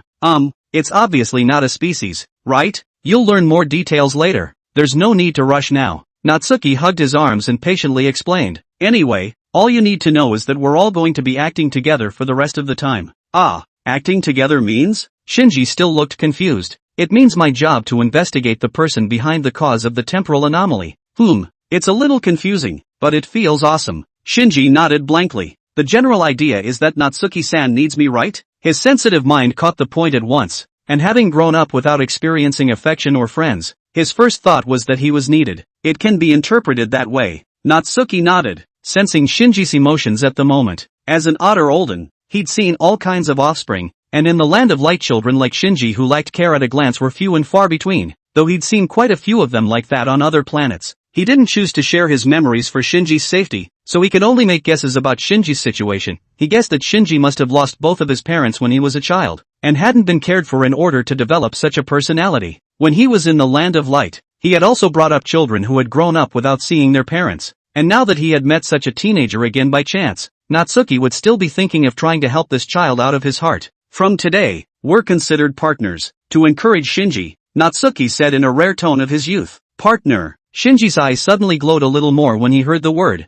Such an experience was unprecedented for him, so he immediately nodded. Yes, the relationship between the two of them as one mind allowed him to clearly feel the kindness Natsuki conveyed to him. A warm feeling. It was something he had never experienced before. Something called care. A warrior who has suffered serious setbacks and has changed in his heart, and a teenager with a tragic life who has never experienced family and friendship are miraculously paired together. Medical room door. Misato Katsuragi was fidgeting and fantasizing about what kind of punishment she would receive afterwards. Commander Anchor told him to pick up the important Hatsune pilot, but he himself failed to find the other in the first place, and put him in danger, which was a serious blunder. Not to mention, Shinji is Commander Anchor's son. This could be the worst case scenario. Misato Katsuragi didn't know Ankara do that well yet, thinking that the other man as a father would still care more or less about his son. Ugh. In the end, it's still my dereliction of duty. The more Katsuragi Misato thought about it, the more confused she became. So she tilted her head and put on an expression of willingness to be punished.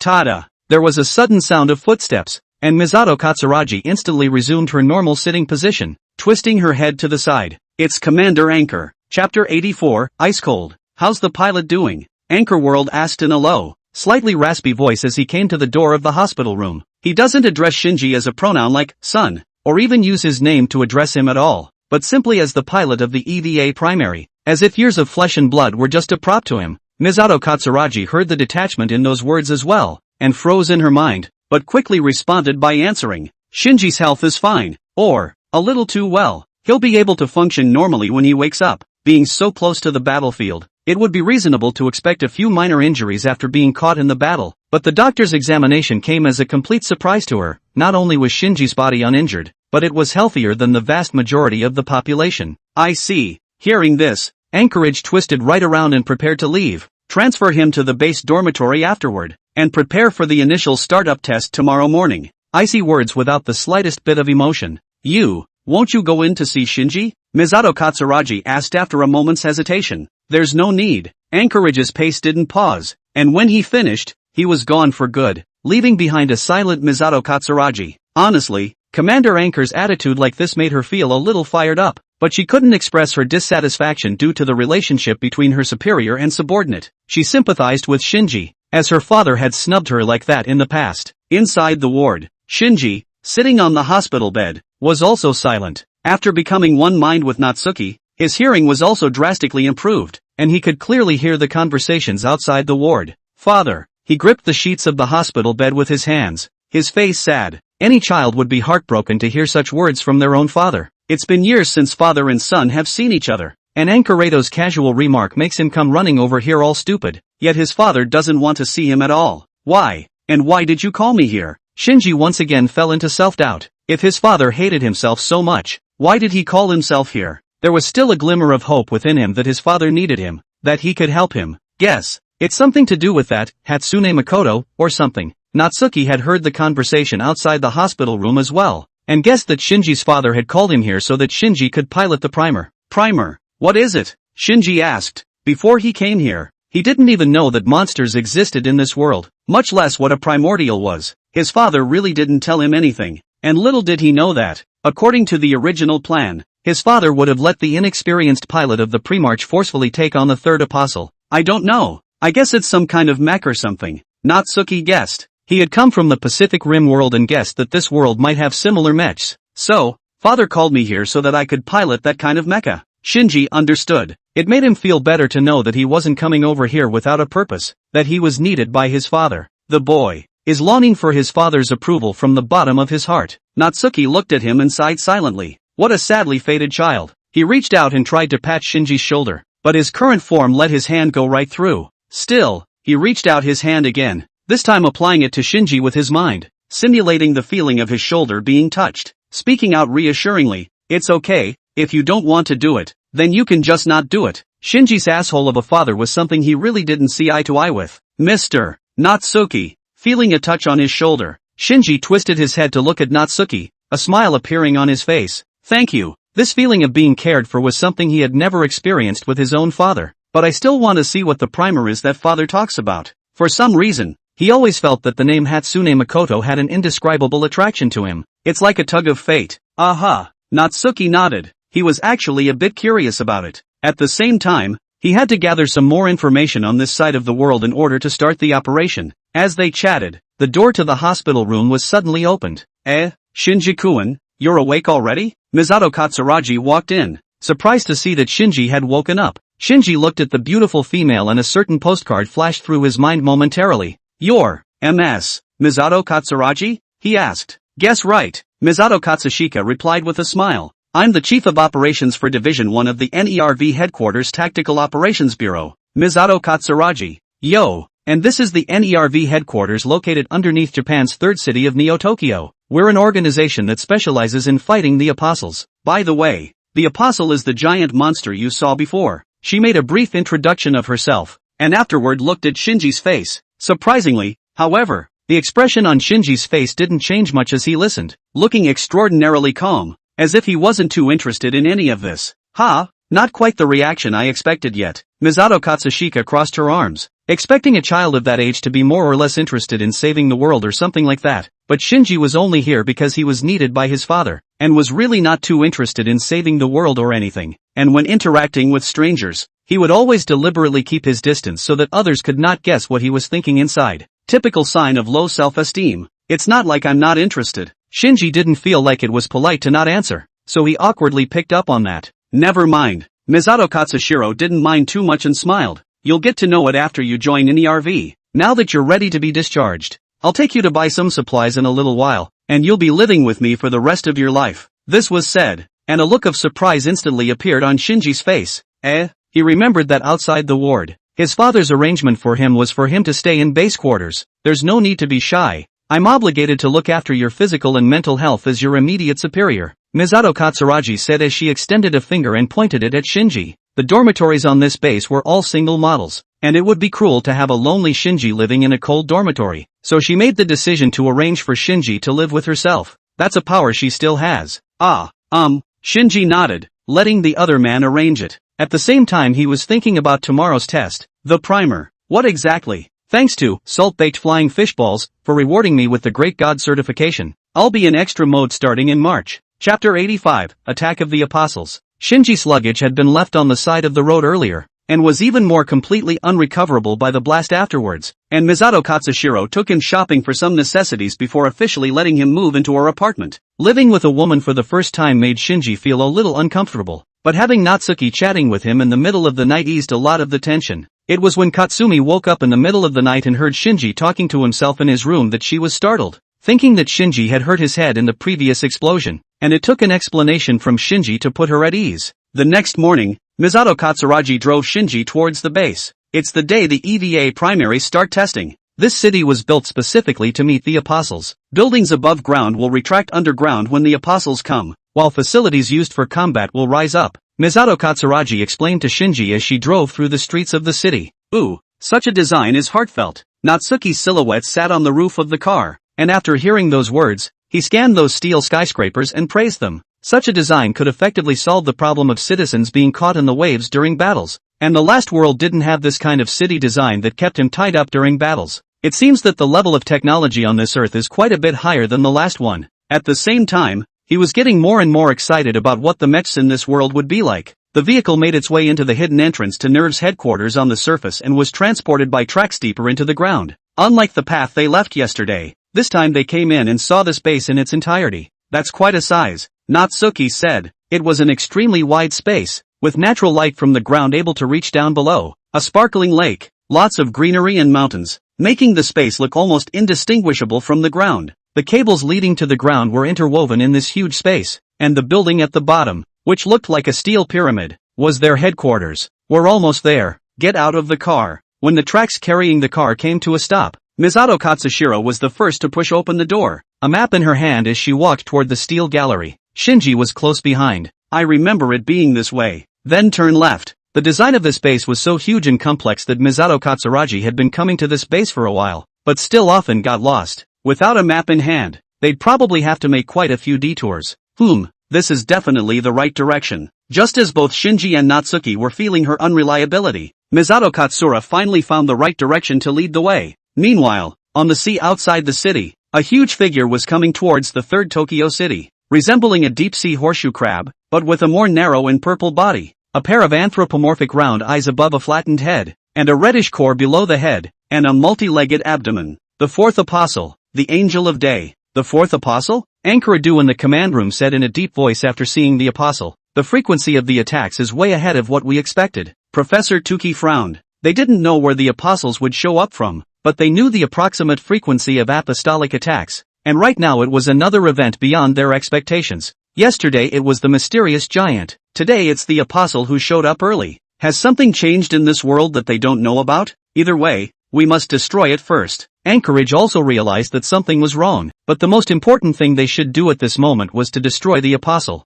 Only by destroying all the apostles could he embark on his subsequent plans. Activate level 1 combat readiness and have the primary pilots head to the hangar and stand by. Anchor Gendo ordered. Yes, Misato Katsuragi, who was leading the way for Shinji, suddenly stopped. Buzz, buzz. A piercing alarm sounded and the entire base began to shake. What happened? Shinji asked, rushing at Misato Katsushiro as he walked inside the steel corridor and felt the slight shaking. There's an incoming enemy. Katsushika Misato's expression instantly became grave. At the same time, she was also wondering in her mind. Just yesterday, she had just solved one enemy. Why did another one appear the next day immediately after? How often does this come up? And is it really right? The phone inside her coat pocket also suddenly rang and picked up. It's me. That's right. Right now I'm with Shinji-kun.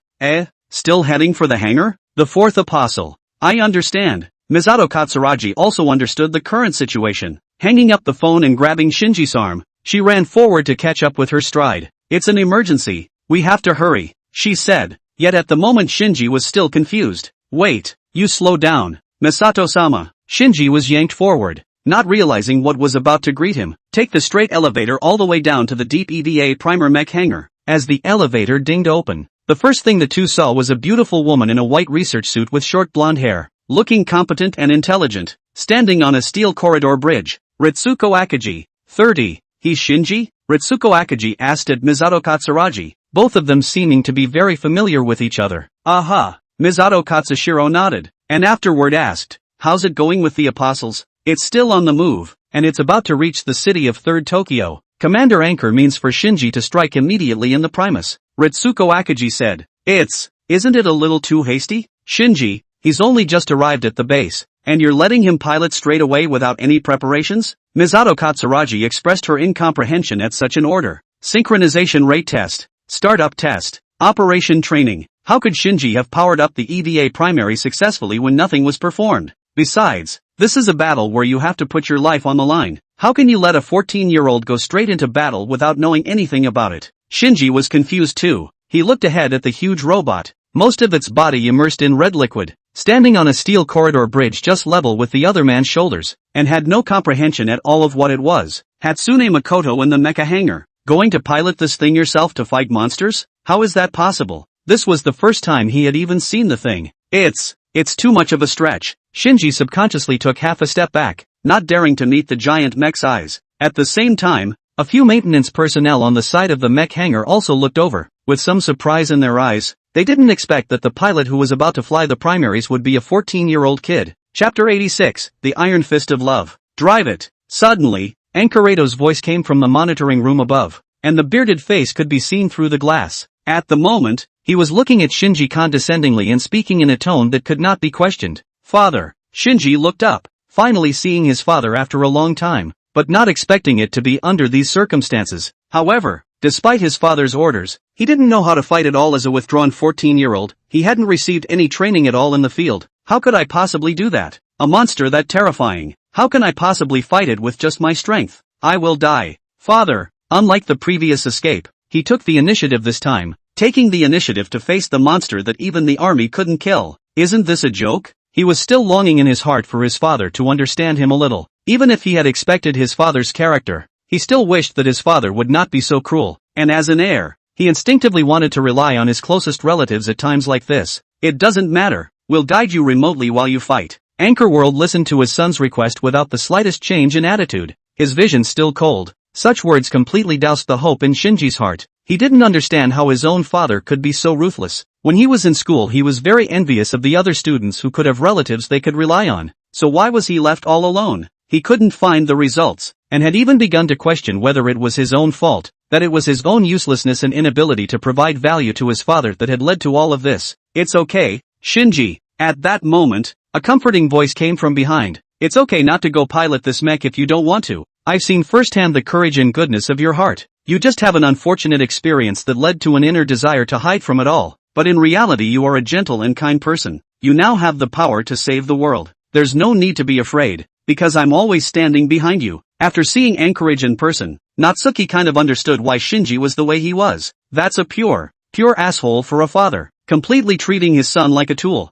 Natsuki-san, having been caught in a tangled situation of dilemma, Shinji's heart was very touched to suddenly hear such a comforting word. Although the contact was brief, he felt that Mr. Natsuki was more like a father to him when his mind was connected. He had never experienced what it was like to be understood. What he lacked was just such inspiration. The fear within him was mostly dispelled, and now he was willing to board the Primordial and save as many people as he had saved the girl earlier. But no sooner had the thought popped into his mind than Ankaradu spoke again. "Who are you talking to?" Anchorworld was slightly puzzled to find Shinji turning his head in an empty direction and saying something. Also in his heart, he was extremely upset with Shinji's performance. He decided to irritate Shinji a little more. "What exactly did you come here to do? If you can't do it, then get the hell back." Anchorage snapped. He was clearly the one who told Shinji to come over here, and now he's telling him to get the hell back because of Shinji's behavior. Such words fell. Shinji, who had just risen to some courage in his heart, instantly froze, his eyes wide. The whole faith of the man was completely quenched by the cold words from his father.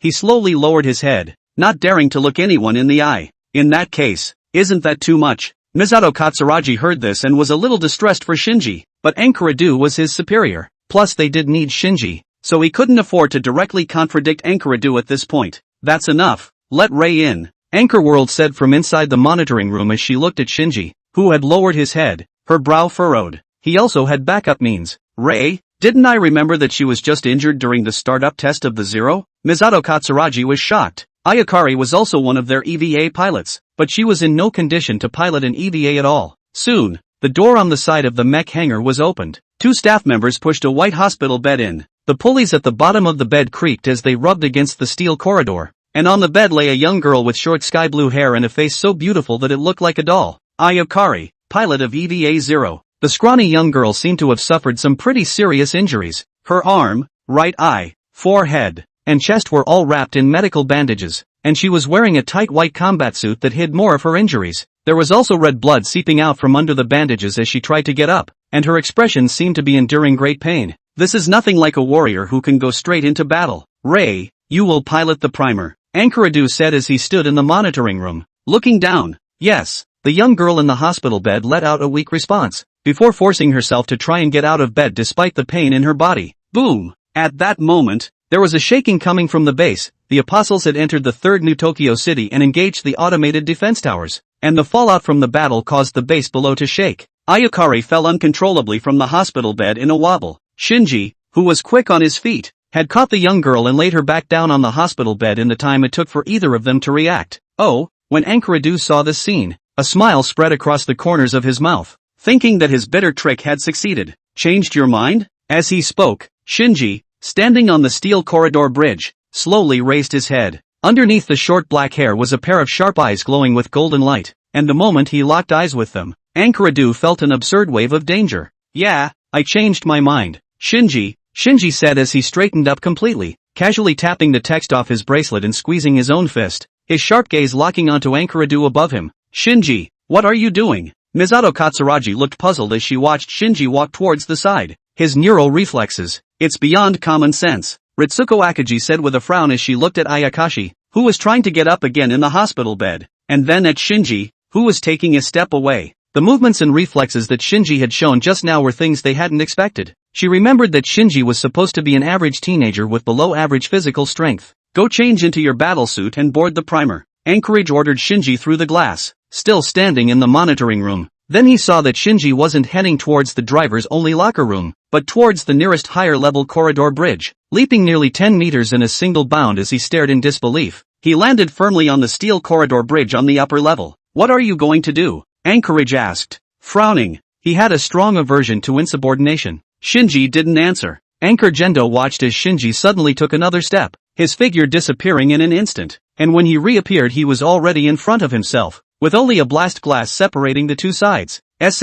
Before Anchorage could react. Boo! The explosion-proof glass in front of him instantly showed countless cracks, as if it had been hit by an artillery shell, and in a burst of impact, it shattered into countless fragments that flew towards the interior of the monitoring room, two of which scratched the skin on Anchor Gendo's cheeks. The clenched fist rested right at the tip of his nose, followed by a pair of golden eyes. Chapter 87, Initialization. Shinji. Misato Katsushiro down below saw the scene and didn't understand what was happening at all, but subconsciously called out Shinji's name nonetheless. How is this possible? How could that glass be broken with bare hands with human strength? Ritsuko Akagi was stunned in place. The strength of that glass was not at all comparable to that of ordinary blast-proof glass. and basically the only way to shatter it was to use a thermal weapon. But now this teenager has broken it with a single punch of his bare hand. If the previous behavior could still be explained by excessive physical qualities, this scene was now completely out of the realm of science. Commander Anchor. The rest of the staff inside the mech hangar shouted worriedly. Commander Anchor. Ayakari struggled to look that way as well. The teenager who had made all of this stood in front of Anchoradu right now, not budging.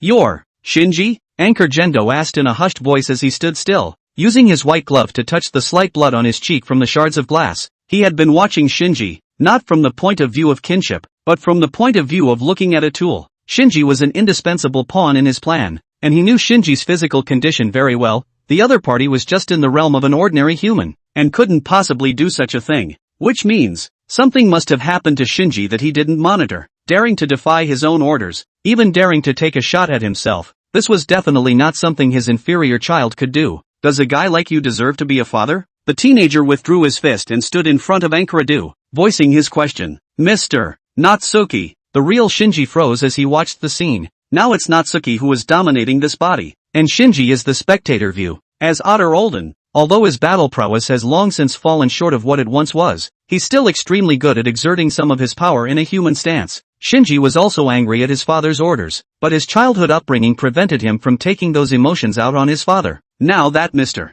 Natsuki had made a revolt in his place, it came as an extreme surprise to him, although he couldn't do such behavior with his character. For some reason, he felt good at the sight of it. What do you mean? Anchor World asked with a cold face as he looked at the teenager in front of him who had changed his temperament drastically. Since yesterday, things beyond his expectation had happened one after another, making him very irritable as well. Go back and learn what a father's duties are. I am not your tool. Next time, that fist will break more than just a piece of glass. The teenager looked Anchoradu straight in the eyes, his gaze sharp. Seeing this, Anchoradu was silent for a moment, seemingly listening while his mind pondered deeper things. I see. After a moment's thought, Anchorage made a decision and nodded. The world needs you, Shinji. Get in the EVA. Only after hearing these words did the golden light in the teenager's eyes fade away. Shinji said. He didn't know how Mr. Natsuki did it, but at the moment his father's attitude towards himself did change. Thank you, Natsuki-san, he said in his mind.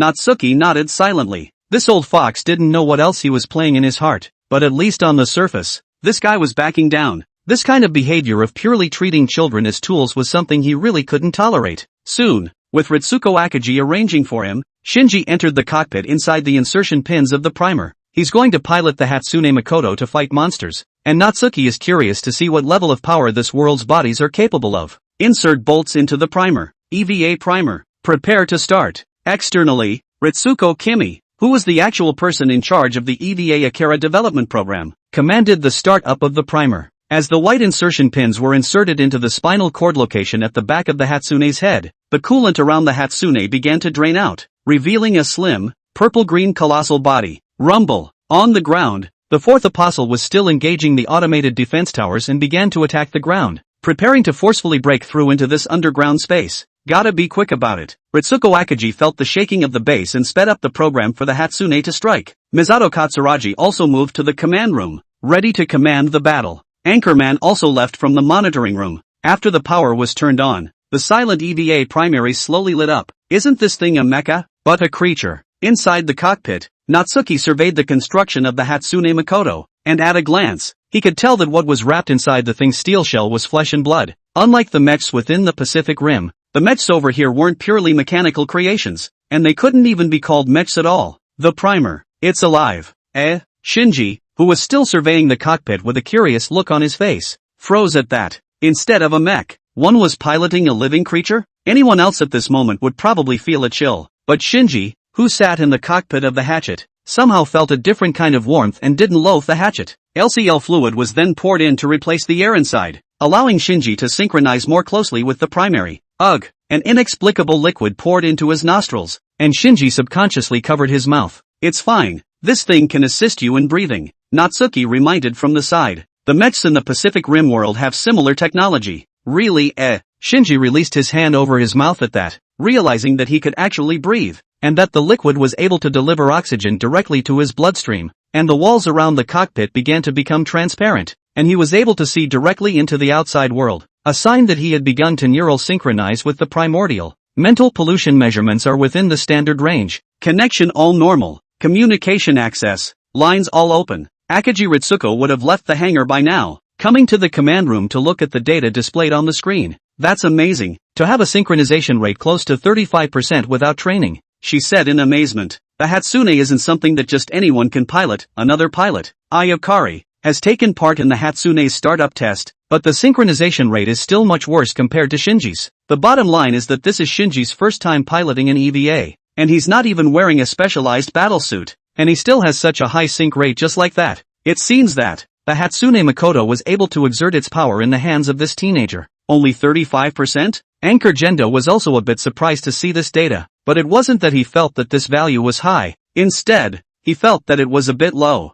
The synchronization rate of EVA is related to one's mindset. The fact that this would happen could only mean that Shinji's closed heart had been slightly altered. The more normal the mindset, the lower the synchronization rate of driving an EVA will be instead. Under normal circumstances, Shinji's synchronization rate would certainly exceed 40%. And now this. Does it have anything to do with those golden eyes? Anchorage speculated that it might have something to do with the change that had happened to Shinji, but at this point in time, he didn't have time to pursue the specifics. It was still important to see how far Shinji could pilot the primordial now. Right now the elimination of the apostles is the first goal. Chapter 88, the Hatsune Mikado ceases to be active. Primaries, prepare for launch. With a command from Misato Katsuragi, the locking pins used to secure the primaries were disengaged, and the entire massive body was sent to the launch area on floating tracks. EVA primary in transit, about to head to Channel 6. The technician in question reported within the calm. EVA primary, arriving at Channel 6. All clear. Finally, our first battle. Misato Katsushiro clenched her hands and stared at the Hatsune Mikoto within the screen, ordering with slight excitement. Hatsune Mikoto, launch. EVA primer, launch. The technicians activated the high-speed elevator, transporting the huge primer towards the ground at breakneck speed. The excessive speed brought a powerful burst of pressure. Sitting in the cockpit, Shinji felt a bit uncomfortable, but fortunately now that he was in an unusual physical condition he quickly got used to the feeling, and in his heart, he kept saying to himself, I will fight, I can't run away, I have to respond to my father's expectations, and Natsuki-san's expectations of me. With positive encouragement, this teenager is trying to look himself in the eye and challenge his inner shadows. Thus, a ground gate opened between the third New Tokyo City in combat mode. The EVA primary was transported through the gate to the ground, and the 80-odd meter tall body was unique among the crowd of high-tech buildings, with cables for power supply attached behind it. As soon as the pre-march showed up, the fourth apostle spotted it and let out a low-frequency squawk that was muffled by the sound of movement. That's a unique look. Natsuki saw the fourth apostle's giant purple worm-like appearance and rubbed his chin. The defensive structure on the ground had broken down a bit, and there were obvious cut marks on it, so it was obvious that this fourth apostle had done it. The handling of an EVA body relies heavily on the pilot's spirit. Shinji, all you have to do is imagine you're walking. Ritsuko Akagi's voice rang out within the calm. They were all watching the battle, and as the head of the EVA development program, she knew more about how EVAs were manipulated than anyone else. Boom boom. The fourth apostle swung his light whip-like tentacles to destroy another batch of buildings, before hovering and moving towards the primordial, ready to destroy it. Imagine walking. With Ritsuko Akagi's words in his head, Shinji gripped the levers on both sides and tried his hardest to imagine he was walking. Walking, eh? Do you walk with your left leg or your right leg first? Walking is a human instinct, but when actively thinking about the matter, one is instead confused for so long. Hatsune Mikoto's left leg tripped over his right leg, and he fell to the ground with a loud thud.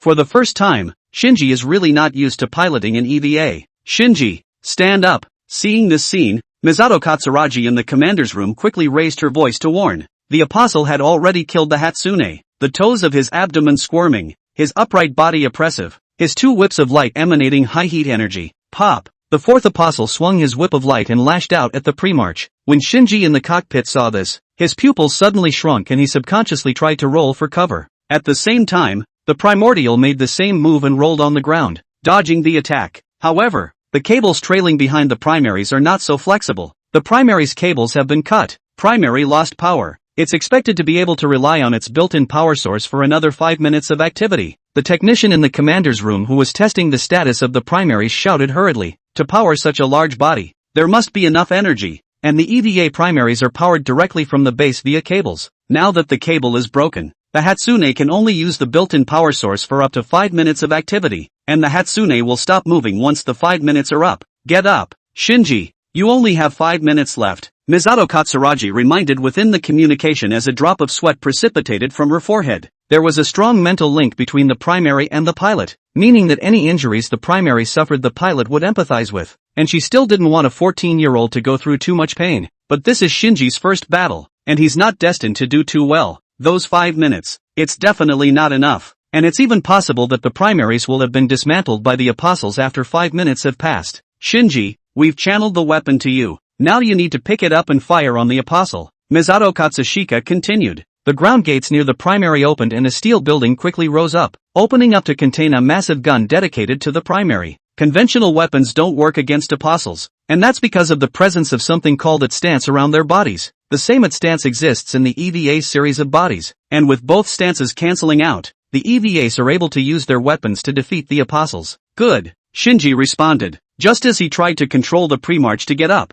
the fourth apostle's attack had come again. Pop! Ah! The whip of light with high heat energy lashed at the half-risen Hatsune, a melting like break in the surface armor. The intense pain complete with a yelp of pain coming into Shinji's body. Is this the government's secret weapon? It doesn't look like it's very strong. On a distant hill, 2 teenagers who had snuck out of the shelter held binoculars, and the one wearing glasses was skeptical when he saw the scene. They knew that the government must have a weapon specifically designed to fight such huge monsters, but they didn't expect it to be a large robot, and they didn't expect this robot to be so weak. It's not going to lose. Stand up, another teenager in a black jacket shouted. If this big robot loses, the city will suffer completely. Imagine yourself moving around, standing up, then pick up your weapon. Inside the cockpit, Shinji rolled to the side as he maneuvered the pre-march through the pain, then slowly rose from the ground, looking to the weapons in the building around him, his mind constantly reminding himself of what to do. If he had been left on his own in a battlefield, he would have been so scared by now that he would have wanted to retreat. But he knew that he was not alone at the moment. A voice had been encouraging him.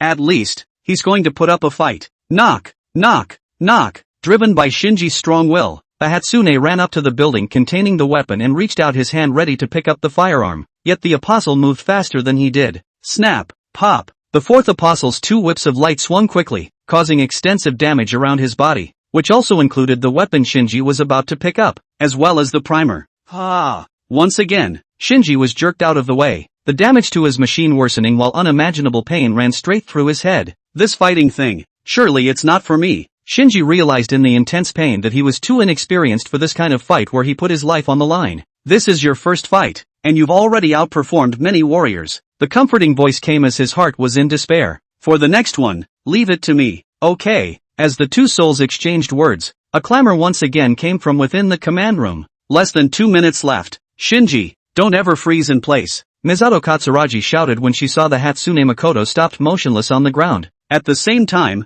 the technician who was testing the status of the primer let out a stunned sound. Crap! The synchronization rate between the pilot and the primary is rapidly decreasing.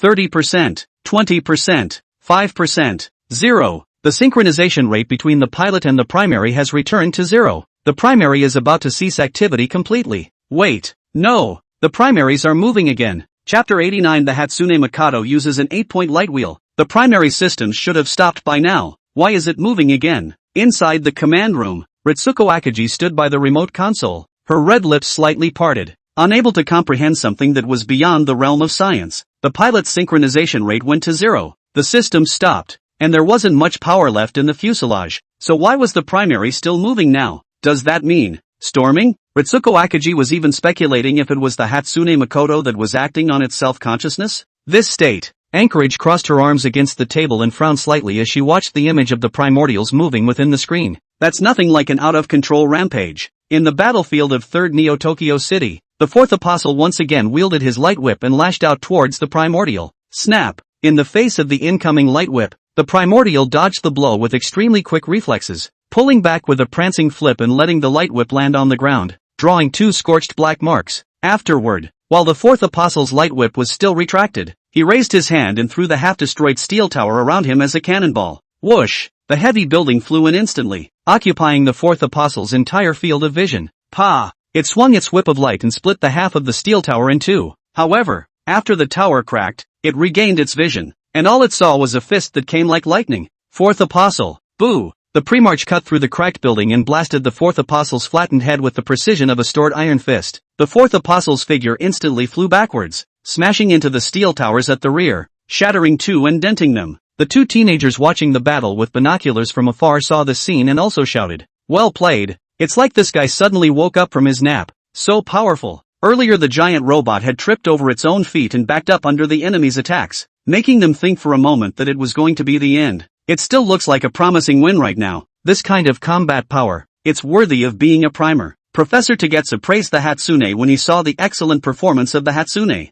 Shinji, keep it that way and don't give the apostle a chance to catch his breath. Misato Katsuragi finally saw the hope of winning, and after giving a reminder to Shinji, she also had spare weapons channeled to the pre-march. The synchronization rate between the pilot and the primer went to 0, and the stance should have disappeared as well. Ritsuko Akagi was deeply surprised to see this scene. The stance was a stance that could almost be called an absolute defense, and the stances of large apostles like the third and fourth apostles could isolate almost all conventional attacks. The only way to deal damage is to have a primer that also has its stance use its own stance to neutralize the opponent's stance. But Shinji's synchronization rate with the Hatsune Makoto has gone to 0, and the stance should have disappeared by now. How on earth did the primaries beat the fourth apostle? Ritsuko Akagi was puzzled and could only think in an outrageous direction. Could it be that, without relying on the stance, did you crush the fourth apostle's stance with brute force alone? The more she thought about it, the more ridiculous it seemed. How is that possible? After this battle, she made sure to examine the primer in detail,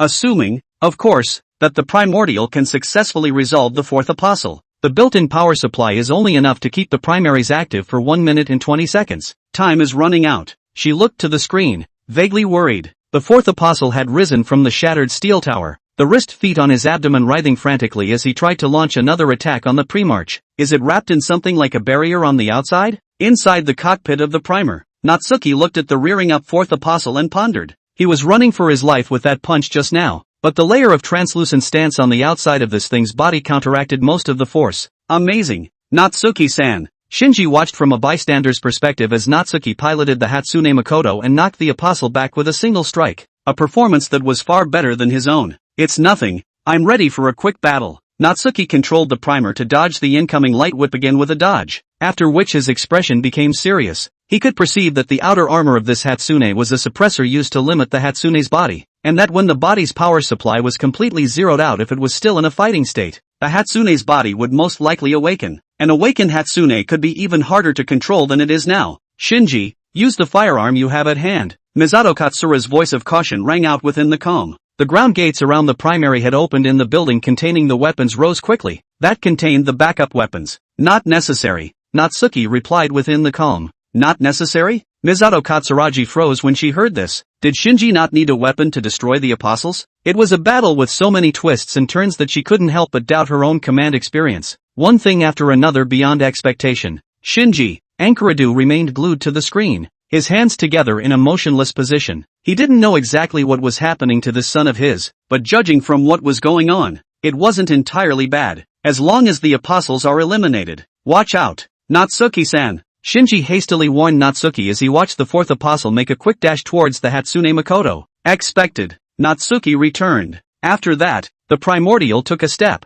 stomping on the ground and splashing layers of flying rocks, and surprisingly took the initiative to charge up against the fourth apostle. No weapons, it's too dangerous, Misato Katsuragi said with a frown when she saw the Hatsune Makoto's movements. Shinji didn't listen to her at all, and she guessed that it was probably youthful rebellion. After all, they were putting too much pressure on Shinji. But actions made in the heat of the moment don't often turn out too well, and even if this battle could be won, the primordials would be quite damaged. Shinji, on the other hand, as the pilot, would be fully synchronized with the pain that the Hatsune Makoto suffers. Shinji, calm down. She still chose to tell Shinji to calm down and fight. However, she was still too late in saying this, and the distance between the two sides of the battlefield was already less than 100 meters. The fourth apostle extended his light whip tentacles, this time ready to tie up the pre-march. And the primordial made a move that none of them could have imagined. Only white energy could be seen condensing rapidly in the center of the Hatsune Makoto's right palm, spinning to form a wheel of light with jagged teeth. Chapter 90, Worse Than a Stampede. The 8-minute light wheel emitted a dazzling light, spinning between the palms of the primaries. The intense energy broke through the armor of the Hatsune's palm, revealing the creature-like palm. In a flash of lightning, the primordial swung its light wheel at the speeding light whip tentacle. Swish! Both sides made contact, and the fourth apostle's light whip tentacle snapped in response, landing on the city streets at his feet. After that, in front of the incomprehensible gazes of the people in the command room, he cleaved the wheel of light at the fourth apostle's head. Click, click, click. The fourth apostle's stance unfolded in a colorful polygonal shape, like a translucent barrier. However, it couldn't stop this light wheel at all. Even without transforming, the power of this 8-point light wheel was still not to be underestimated, and the stance, which could not be dealt with by conventional thermal weapons, was as fragile as a piece of glass at this moment. Ka! The fourth apostle's stance was forcibly torn apart, and the dazzling wheel of light took away all of its sight. All it felt was a flash of white light. Then, swish! The primordial with the light wheel in hand split the fourth apostle in two from the head, along with the core underneath the head. The primary's built-in power supply is depleted. Primary stops activity. The fourth apostle lost vital signs. The technicians in the command room reported in a rush. In the middle of the battlefield, the wheel of light in the Primarch's hand had dispersed, and the slim, massive body stood bowed in place. The fourth apostle cracked in half at its feet. Winning. Misato Katsuragi looked at the corpse of the fourth apostle on the screen. Still not having regained her senses, she had just been worried that Shinji and the Primarch would be hurt. How come the fourth apostle had been wiped out in an instant? Is that the power of the Hatsune Mikoto? How is this possible? A move like that. Ritsuko Akagi, who was a developer, had completely frozen when she saw the Hatsune Mikoto use the Hakamitsu wheel. She knew better than anyone that it was definitely not the power of the primordial. The teenager named Shinji must have secrets beyond their imagination. Beat, not down. Natsuki-san, down with the monster. Shinji thought to himself as the battle ended and he regained control of his body. He sat in the cockpit, looking around at the city filled with signs of battle and the bodies of the apostles, unable to imagine how they had just defeated such a horrible monster together. Well done, Shinji. We'll be transporting the primer back to base later. Misato Katsushika's voice rang out within the communication. Ah, okay, Shinji responded. Natsuki's process of eliminating the fourth apostle wasn't difficult, but after this battle, his intuition also told him that this world was definitely not as simple as it seemed. Apostle, Eva, Anchorman. There seems to be a hidden secret behind any of these characters. The world's vortex has probably been turning for a long time.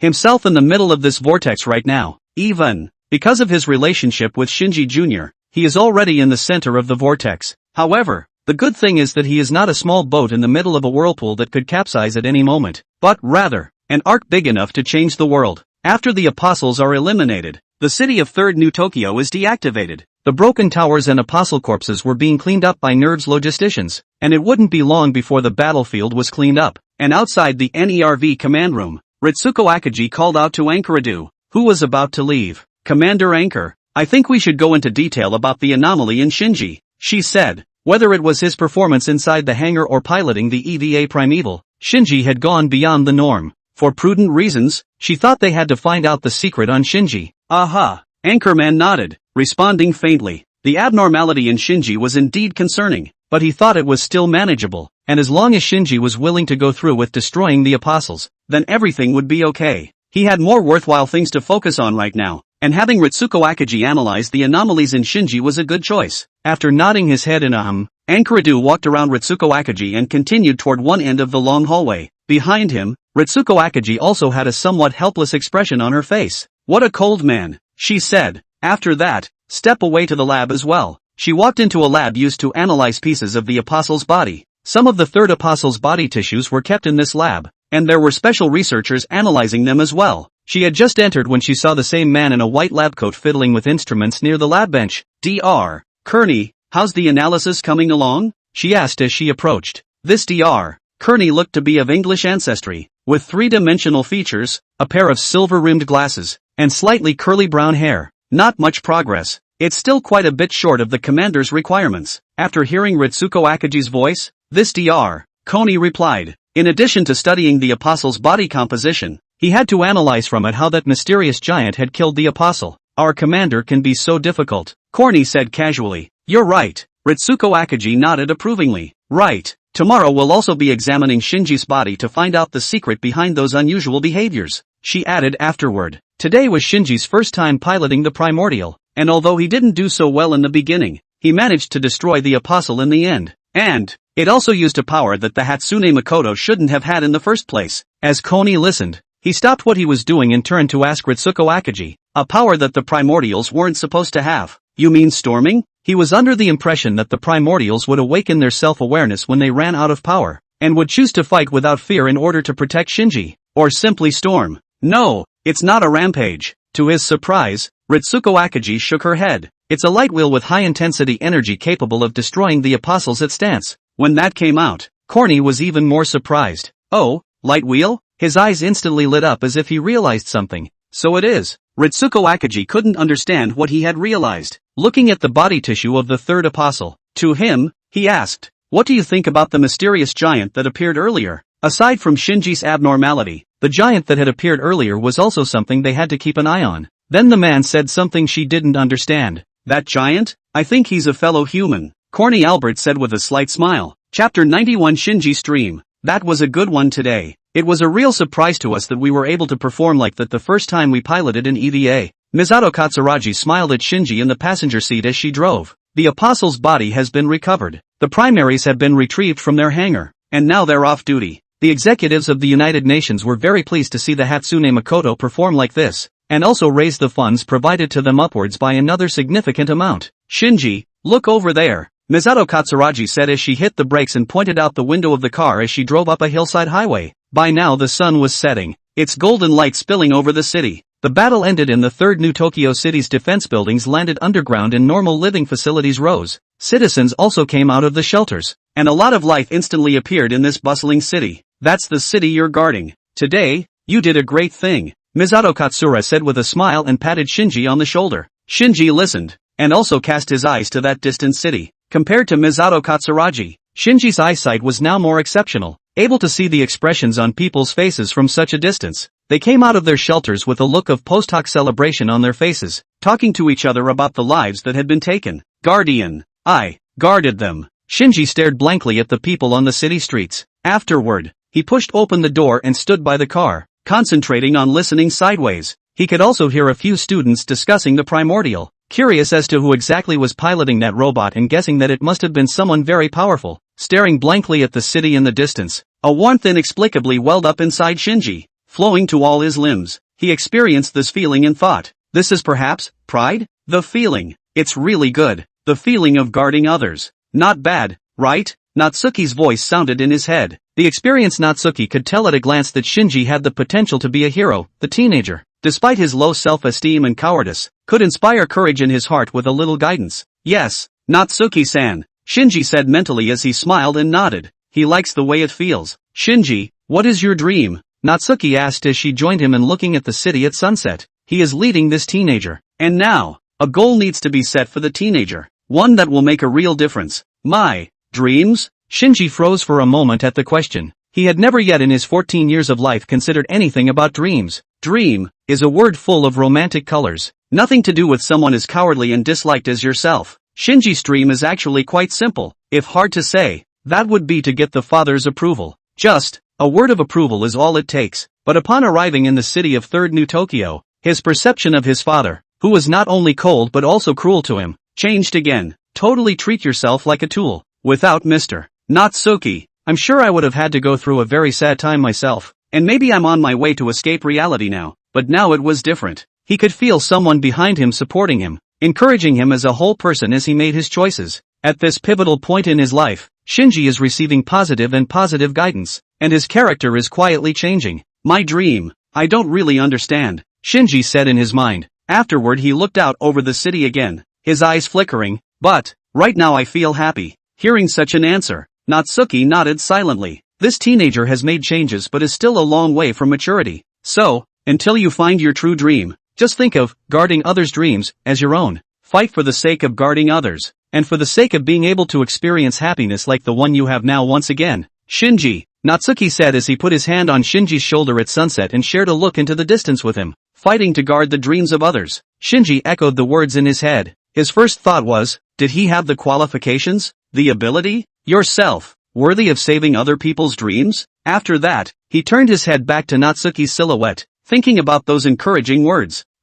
He took a deep breath, his gaze becoming progressively more determined as he clenched his fists and said, I may not be able to do that now though, but I'll try. There will definitely be a day when I will use my power to save others, Shinji said inwardly with excitement, a moment when a crack finally opened in his inferior and cowardly heart. Natsuki smiled and nodded. Inside the car, Misato Katsuragi also pushed open the door and stepped out. Looking at the teenager who had made a promise to the setting sun, her inner thoughts churning, she could clearly feel that this teenager was gradually transforming. At night, after returning to the apartment where Misato Katsuragi was staying, Shinji washed up and lay down on his bed. Looking to the black bracelet on his right wrist, he lifted his right hand up and scrutinized it. Speaking of which, Natsuki-san, what exactly is this bracelet for? After becoming one mind with Natsuki, this bracelet with obsidian coloring appeared on his wrist, and sometimes some inexplicable text would pop up. When you meet an enemy you can't solve, use this bracelet to transform into me. Natsuki's silhouette sat on a chair and explained. Transform into Natsuki-san? Is that the giant from my dream when I was in the hospital earlier? Shinji remembered the image he had seen earlier when he was unconscious. That's right, Natsuki nodded. But the time to fight within the planet is only 3 minutes, so you must transform at the time of greatest crisis. Earth's environment is special, and 3 minutes of activity is the limit. But of course you can do a lot with those 3 minutes when used well. 2 choice missions settled. Current length of hell level mental space training, 20 hours, yes/no on training? Suddenly, the bracelet popped up with another training cue. The first 2 choice missions, one in Pacific Rim world where he chose to fly into orbit around the Earth's satellites, and one in the hangar where he chose to teach Anchor World a lesson. The 2 missions stacked on top of each other have piled up the training from hell to 20 hours. Natsuki-san, what is this? Shinji wondered as he looked at the text on the translucent screen that popped up on his bracelet. Chapter 92, Otter's Guillotine. Yesterday was when Natsuki first came to this world, and the somewhat conscientious but not much bracelet gave him a day's cushion. So the prompt to train did not pop up last night, but not today. Natsuki's eyes twitched as he looked at the hints on the bracelet. Still, he sighed and said, the water in this world is deeper than I thought. Still need to practice. What's hidden in this world could be even more dangerous compared to the last one. He didn't know yet what he would face after that, but in order to be able to complete the mission successfully, he had to get himself another wave of power up first. Otter Olden doesn't go for hot blood in his fights, and definitely doesn't give himself intensity when he can play a crushing game. Yes, but Shinji, as Koden, warmed up at the sound of it. He was quite curious about the training, so I clicked yes as fast as I could. Wait, Natsuki was just about to tell him to wait first when he felt his consciousness go black. Shinji did likewise, and simply lay backward on the bed with both eyes blacked out. By the time Natsuki regained consciousness, he found himself in a white space. Please choose your main training direction, light/physical arts/numbing. Currently mastered battle skills, Spytham Light, Intermediate, Hakubuki Wheel, Intermediate, Ultra Ninjutsu, Intermediate, Cosmic Fist Technique, Low Level, Ultra Barrier, Low Level, Crescent Bullet, Low Level, Instantaneous Movement, Low Level, Spytham Light, Remnant, Sealed. Shinji didn't come over. Am I alone? Instead of choosing a training direction first, Natsuki looked around himself and realized there was no sign of Shinji. He thought the two were training together. It still ends up catching you alone on intensity. Light, physical, numinous power. Natsuki looked in the direction of his training and pondered. The current means of output is still too little. I need to master a few more light skills. Right now the thing he uses the most besides spectrum rays is the octagonal light wheel. The kind of unintelligent lifeforms called apostles all possess defensive at stances, and it was inevitable that enemies with stronger at stances would appear behind them. That's why you have to have skills that specialize in cutting. Then the light. Better yet, we can pick up the otter guillotine back up. Now I remember that it was Ace who practiced the otter guillotine best in the Land of Light. Natsuki pondered, making his choice. This training would undoubtedly be a lot easier if he could randomize Ace to train with himself. After all, that was a warrior with a passionate heart and he was more familiar with it. Current main training direction, Light, Mentor is being assigned to you. Mentor assigned. The training site will be switched in 30 seconds. Please get ready. Note, in the absence of exceptional circumstances, it is not possible to withdraw voluntarily before the end of the training period. Looking at these hints, Natsuki made an early defense this time. He was ed once by Deja before. He wasn't going to be ed a second time. The scene switches once 30 seconds have elapsed. Natsuki felt as if he had arrived in the middle of a city in a trance. The empty city only had busy buildings and no people in sight. An urban battlefield? Is it hard to let me know the importance of protecting buildings? Natsuki looked at the incomparably realistic buildings around him and wondered. Suddenly, the glass of a building reflected his current appearance. With a scythe in his left hand and a meteor hammer in his right, his head resembled a buffalo, possessing sharp horns in 3 directions and a sharp blade that could be launched out from the back of his head, and gray-black scales spread all over his limbs. Ultra Beast Barabbas. Wait, Ultra Beast Barabbas. Natsuki, who had seen a lot, recognized the identity of this Ultra Beast at once. The presence of Ultra Beasts in training scenarios wasn't a surprise. After all, Virtual training within the Kingdom of Light sometimes used data from Ultra Beasts, but how am I a Super Beast? That's just not right, is it? Just as Natsuki was confused. Knock knock. A heavy footstep sounded, and a figure whose body was red and silver like a bodhisattva walked out from between the skyscrapers. Ace Ultraman. Ace. Natsuki instantly recognized the otter warrior's identity. It is the Aesop who will not lose his passion even if his emotions are betrayed a million times. Haven't seen you in a while. Natsuki greeted him. He still liked this brother, but the words that came out of his mouth were nothing more than a super beastly roar. And so, triggered Ace's combo. Any creature on this earth possesses a sense of pain, and they feel fear after being attacked. But, Ultra Beasts, on the other hand, have no such feelings at all. They are brutal weapons, and if you want to fight them, you must make the appropriate realization. The words just fell. Ace crossed his arms in front of his chest, after which he violently opened them up and down, and a white blade of light instantly took shape and came towards the Ultra Beast Barabbas, a variation of the otter guillotine, the vertical guillotine. Buzz! As soon as the vertical guillotine blade took shape, the sharp energy had already lifted all the surrounding buildings with its impact. It expanded more and more after that, and the ability below cut through the ground, leaving an extremely deep gully. The sharp vertical guillotine blade flashed by amidst the violent shaking triggered by the energy impact. Howlow! Ultra Beast Barabbas cracked. Natsuki cracked too. During Natsuki's training time, Shinji had a dream. He felt like he had arrived on a gray planet where many ruins existed, but there was no life in sight. Where is this place? Shinji floated along, completely unable to tell where this place was, only seeing various huge ruins. Is that a blue giant? He lowered his head and saw 4 blue giants enter the ruins, seemingly working on scientific exploration. He seemed to be in the midst of someone else's memory at the moment, viewing this memory from the perspective of a bystander. Soon the space around them flickered and seemed to skip a period of time. Rumble. Not good. The prohibition within this relic has been triggered. Let's leave quickly. The blue giant with sharp ears who was leading the group said in a hurry. After that they quickly flew out from within the ruins. But in the end, it was too late. Oh hoo! Howlow!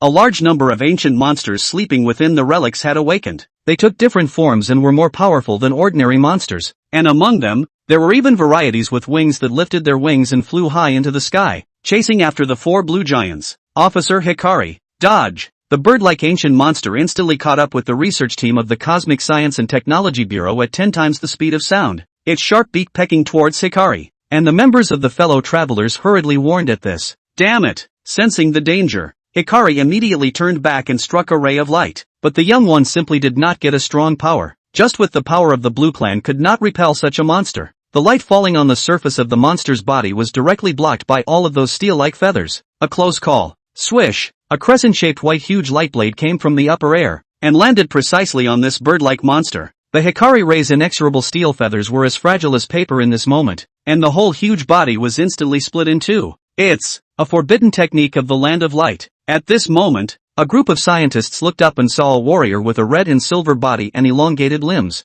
I told you had to travel with an escort. The figure let out a young and enthusiastic voice. How about it, Hikari? This new move I learned. Is it awesome? Chapter 93, Lias. Lias, thanks, Hikari said gratefully as she saw her best friend Lias come to her aid. He had thought that there wouldn't be any accidents in this simple mission of exploring the relics. And even if there were accidents, the 4 of them, the scientists of the blue race, weren't completely incapable of dealing with them, but he hadn't expected that the ancient beasts sleeping on this planet were so powerful that they had already exceeded the average of the strength of the universe's monsters. It was a good thing that Lias had arrived in time to give him a big reprieve. What's the point of saying something so out of the ordinary? I'll take care of all the rest. Lias gave a thumbs up at Hikari, his tone full of confidence. Rushing at the ancient beasts that flew towards the team of scientists, they once again started their movements. Boo! The slender body danced in the sky, swooping downward in a brazen dive. The sudden burst of acceleration causing a violent sonic boom in the sky, instantly collapsing the wind and clouds.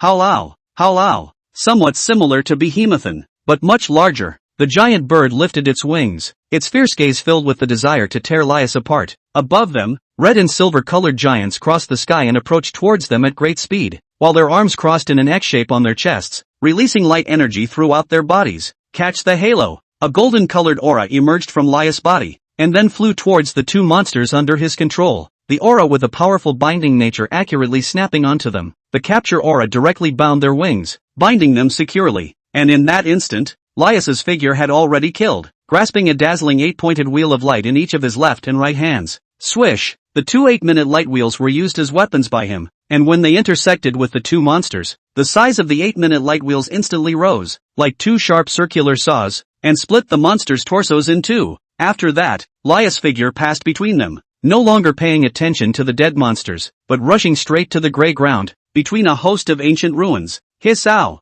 Howl-ow! Several ancient beasts had awakened from the ruins, including many powerful monsters of the Raider King and Gamara races, lifting through the ruins and letting out earth-shattering roars. King Raid, name. Within this planet, so many monstrous beasts have been sealed. A Blu-ray scientist in the sky was astonished to see so many vicious monsters. They had thought it was a safe planet. Came over here just to collect traces of the planet's history, as well as to try and find if there were any leftover science and technology worth studying for them, but never thought that there are so many powerful monsters lurking within this planet. But this also means that the technology within this planet must have a considerable degree of level, otherwise it would not have the ability to seal so many monsters. As long as they could destroy these monsters, they would definitely be able to find a great deal of technology that could enrich the database within the remains of this planet. Chief Hikari, let's go help too, the blue scientist suggested. He thought about how much more power he could be. Hikari, however, rejected his proposal outright. There's no need. With our fighting strength, if we rashly join this battle, Laius will have to divide his mind to protect us instead. Trust him, he's a genius after all. Hikari had a lot of trust in Laius's fighting prowess. Among the warriors of this generation, Laius definitely called himself a genius. Excellent physical strength, mastery of quite a few light skills, and just the right grasp of the battlefield. And some time ago even completed the development of the otter guillotine together with Ace, and made it a forbidden art. Right now it's even developed a variation of the otter guillotine. Such powerful warriors have naturally been entrusted by the Grand Captain, and have been on missions in distant nebulae, maintaining the peace and fighting powerful invader forces on all sides in locations where the Kingdom of Light is inconveniently located for support. Is that Natsuki-san? No small amount of doubt surfaced in Shinji's mind, who had been watching from the sidelines. This giant looked exactly like Mr. Natsuki in his previous dream, but why were these blue giants calling Mr. Natsuki Laius? Does Mr. Natsuki have another name? And he could also clearly feel that the Mr. Natsuki he saw now was more energetic, more confident, and gave off a strong and reliable feeling. It was not a far cry from the Mr. Natsuki he knew so well. Although Natsuki-san would encourage himself to move forward, his sensitive mind could also detect the shadows of Natsuki's heart, the casual Buddhist appearance hiding deep exhaustion and helplessness, which he perceived extraordinarily clearly in the state of one mind. And these monsters, worse than the apostles. Shinji's figure drifted to the battlefield of the ground ruins along with Laius's movements, experiencing the horror of these monsters up close. The weight of each of these ancient beasts was in the tens of thousands of tons, and the casual movements of their bodies could cause the huge ruins to produce a destructive collapse, with large swaths of debris falling down, and their feet stepping on the ground instantly forming depressions, with each step bringing about a violent tremor. The tough texture of their skin allowed them to completely ignore the erosion of age, and they were simply fabulous creatures, and the saliva dripping from their bloody mouths fell on the ground and even caused a certain degree of erosion to the ground. And what shocked him even more was the red and silver-colored giant. Thud! Laius crashed straight down between a group of monsters, his heavy body making contact with the ground and kicking up a cloud of smoke and dust. It seemed to be shocking, using the impact of the fall to force the surrounding monsters back a few steps. Bright eyes swept over the surrounding behemoths, seemingly not knowing what it meant to be afraid at all, his eyes full of eagerness to fight. Hiss-ow! Feeling provoked, a Raider King with an earthy brown body hissed and charged at the earth with a stomp. Amidst the violent earthquake, Laius met it directly, stretching out his hands to grab King Raider's thick arms. His long and thin physique looked a bit anemic in front of King Raider, but the strength displayed was unexpectedly strong. Hiss-ow! The muscles on King Raider's body bulged, and his entire body swelled up a notch as he unleashed his brute strength with red eyes. Laius felt a surge of pressure, but didn't back down at all, increasing the force of his arm just as much. During the tussle between the two sides, the remaining few monsters also seized the opportunity and prepared to swarm. Laius found out about it, so focusing his energy on his eyes, he released two rays. King Raider, who was still wrestling with Laius, was caught off guard by the two rays and felt a sharp pain in his eyes. Hiss-ow! Laius takes advantage of King Red's slackness and raises his feet straight up in front of him. Chapter 94, The Gradual Opening of the Heart. Boo! The violent impact erupted in the Raider King's abdomen, kicking down large swaths of relic dust from the skin gaps on its body, after which the Raider King's entire body fell backward. The monsters around them had closed in. Laius decisively brought his left arm up and snapped his right arm at the wrist of his left arm. Buzz! A spectrum ray instantly erupted and struck the face of the monster directly in front of him, and then Laius immediately turned his angle and swept the spectrum ray across the weak at an extremely fast speed. Howlow, howlow. These newly awakened monsters were directly struck dumb, and their heads were covered in scorched black marks. Thud, and Laius instantly leapt into the air, the impact of the sonic boom spreading, taking advantage of the high altitude. His arms crossed in front of his chest as the massive energy gathered. Then aiming at the group of monsters below, he extended his arms violently horizontally. Multiple guillotine knives. Whoosh! White cross-shaped blades of light were unleashed from all parts of Laius' body, delivering intensive blows to the ground. Each of the 8 monstrous beasts received a light blade, and the injuries on their bodies accumulated once again, and that tough skin had cracked in large swaths. Awesome! Such strength, worthy of being an elite within the cosmic police. The blue-ray scientists in the sky saw this scene and said in disbelief, the monsters they could do nothing about, Laius was able to take care of alone. Such combat power they looked at with true envy. Shinji was also staring intently at the battle, trying to understand Natsuki-san a little better. Until morning. Jingle bells. The alarm clock, set in advance, went off, yanking Shinji back from his dream world. He rubbed his eyes and reached over to turn the alarm clock off, lying in bed, staring blankly at the ceiling. Is that Natsuki-san's power? Awesome! He was still recalling the battle he had just seen. The battle that was more exciting than a sci-fi movie had really given him quite a shock, and because he had seen the power of the monster and the giant of light, he was now less afraid of the apostle. It feels, apostles seem to be just that. Each of the monsters in the dream just now, when put in reality, could easily destroy the third Tokyo city, and even if the Hatsune Mikoto put its best foot forward, it didn't seem to be able to defeat a monster like that. Natsuki-san, the name Laius, is that your past name? Shinji sat up from his bed and asked the air in front of him what was on his mind. He remembered that Mr. Natsuki hadn't mentioned the name when he introduced himself. The air remained silent after his words were asked. Mr. Natsuki's silhouette didn't appear.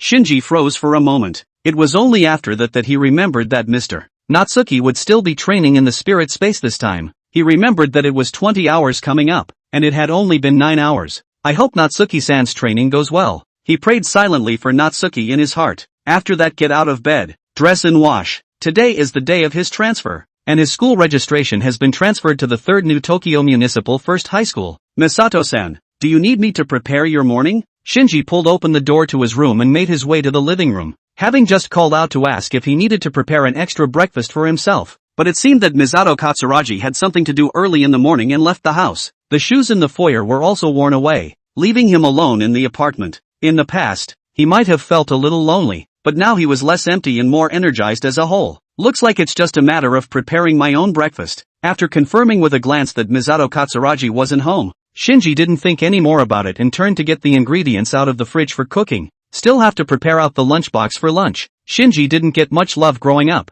but he did develop a knack for independent living as a result. In no time at all, he had everything cleaned up, and by the way, he had organized the junk in the house. Walking out of the apartment door with a garbage bag, he said to the empty apartment, I'm out the door. It's an essential sense of ritual in life, and likewise represents the fact that Shinji is trying to embrace his life. Opening the gap that closes the heart is becoming wider and wider with time. When he came to school, his teacher took him through all the paperwork. Afterwards he was brought to the class. Everyone, this is the new student who has transferred into our class today, so I hope you'll all be friendly in the time to come. The teacher pointed to Shinji and introduced him to his classmates. Because the battles yesterday and the day before had made many people realize that the 3rd New Tokyo City was not a safe place, most of the people who could afford it had left, and a portion of the students within this class had transferred to other schools, and 1/3 of the seats in the class were empty, and perhaps some more would be transferred after that. It's very rare to turn to such a place on your own accord like Shinji did. Hello everyone, I'm Shinji, and I hope to be friendly with you all for the rest of the day. Shinji gave himself a mental pep talk and went to the blackboard and wrote his name, after which he tried to smile and speak to his classmates.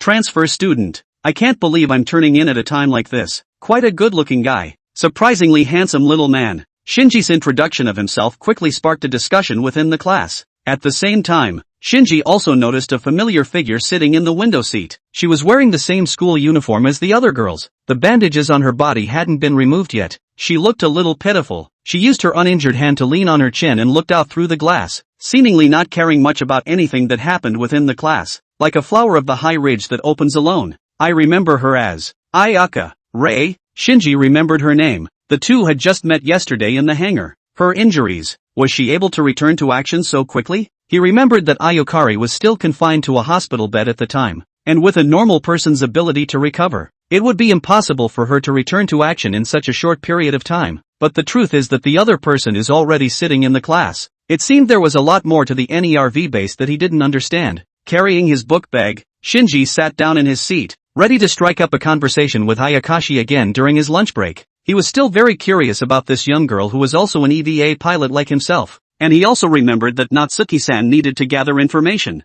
Since that was the case, he was going to start with Ayakari. At this point, Ayakari, who was silently watching the sky, suddenly made a move. She pulled the cell phone she used to contact headquarters out of her book bag. There's a line on it. Both you and Shinji are coming to the base for physicals after school today. She nodded silently. Received. Reply these two words out. Chapter 95, exploded. In 2000 AD, a huge meteorite crashed into the South Pole, causing all the Antarctic glaciers to melt, sea levels to rise instantly, and the Earth's magnetic field to be strongly affected. Ecosystems across the globe were altered by the loss of the Antarctic continent, and in the midst of this catastrophe, thousands of species became extinct, while half of humanity died as a result. This is the second shock. Inside the classroom, the white-haired history teacher was explaining the history of this world, and the students underneath had their laptops for class on their desks, some listening with their ears turned sideways, most wandering off. According to this teacher, meteorites flying from the universe destroyed the Antarctic continent, a catastrophic event known as the second impact, and the first impact must have been the meteorite that once caused the extinction of the dinosaurs?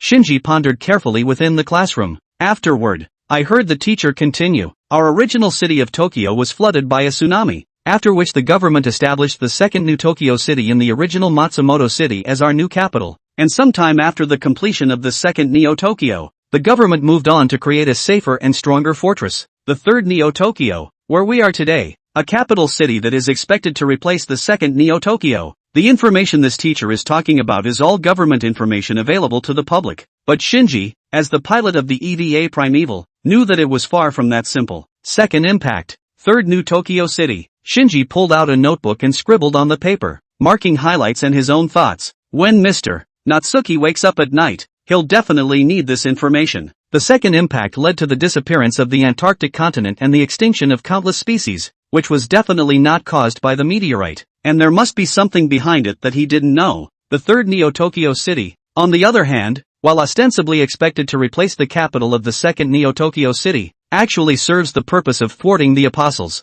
After realizing the existence of monsters like the apostle, those citizens who had come to the third New Tokyo City for its safety were again evacuated one after another. All the news that's publicized to the public is really just made up. Shinji realized this, but it's hard to deduce the real inner workings of the situation based on the history teacher's words and your own guesses alone. With that in mind, he tilted his head towards the window again, looking towards Ayakari who was listening intently. Will she know more? He thought so. He also tried to ask Masato-san about EVA and NERV last night, but he didn't get much useful information, and he didn't know if Masato-san was deliberately hiding it or if she really didn't know. Right now he was going to ask for some more information from Ayakari's side, but while he was sizing up Ayakari, there was another line of sight that was also sizing him up. Transferred to our class immediately after that giant robot appeared. Everyone else is scrambling to get out of here. Instead he's not. Kensuke Ida, who had chestnut-colored hair and round-framed glasses, looked at Shinji thoughtfully. Hey Kensuke, who do you think is the pilot of that robot? Suzuhara Tsuji, who was sitting on the other side of the room with darker skin and wearing a black jacket, brought his body over and whispered to him. These two were the ones who snuck out of the shelter yesterday to watch the entire battle. In this boring history class, many students were chattering about something, and the most frequent discussion was still about the huge monsters and robots that appeared yesterday. Driver? Who knows? The information about that robot is presumably kept secret, and ordinary people like us definitely won't be able to get results by guessing. Kensuke Ida thought for a moment and replied, but I do have a suspect now. With that, he looked over at Shinji, who was still listening intently. Suzuhara Tsuji saw his movements and understood that he was guessing that this transfer student was the pilot of that robot. Him? How is that possible? Suzuhara Tsuji couldn't quite believe it. That looked like something the government had secretly gotten out of the way. How could an ordinary student be allowed to pilot it? Anyhow, it should be the kind of combatant that is tall and powerful and military at first glance. This Shinji-san looks skinny and weak, so I know with my butt that he can't be a pilot. Nothing more than a hunch. Sajida Kensuke pushed up his glasses mysteriously. By the way, how is your sister's condition? He remembered that Tsuji's sister had been injured in the waves of the previous battle. It's going okay, Tsuji said, cradling his arms. Just a little skin abrasion from something that fell from the concussion while he was sheltering in the shelter. Then again, it's quite a blessing. If it wasn't for that gigantic robot, I'm afraid we'd all be eaten by that monster, he said with some hindsight. Inwardly, he was still very grateful to the pilot of that robot. Yeah, I was thinking I was dead. Another female student behind her picked up the conversation. Experiencing the feeling of despair straight in the face once at that age had changed all of their minds a little, and had created a feeling of gratitude in their hearts for that robot. Ken-suk, guess that guy's a driver. Wouldn't it be better to just ask him? This female student rushed at Ken-suk Ida. Are you stupid? Even if he really is the pilot, how could he possibly admit to this? Ken-suk Ida said helplessly. How could this be asked directly? But he replied, The female student suddenly said, just a moment ago, she sent a message to Shinji from her computer, asking him directly if he was a pilot, then received an affirmative answer. Yes, he admitted it. How is that possible? Anchor-san is the pilot of that robot. Ken-suk Ida shouted in immediate surprise, pointing at Shinji. He shouted out these two words and immediately caused a stir in the class. What? Anchor-san? A large group of students stood up directly from their chairs, hastily sizing up this ordinary-looking transfer student. The older teacher was still lost in her own story, which would be telling tales of her own youth, and wasn't too concerned about the chaos in the class. The squad leader tried to organize discipline, but couldn't hold back. The news was too explosive. Anchor-san, please give me your autograph, please. Shinji looked up and froze as he saw a large group of students gathered around him. After he joined NERV, there was no one to brief him on the inner workings of the organization either. He was just told to pilot the primaries and fight. The relevant information was literally not told to him. Originally, Misato Katsushiro would have reminded him of this before he went to school today, but unfortunately she had to go to the base beforehand this morning.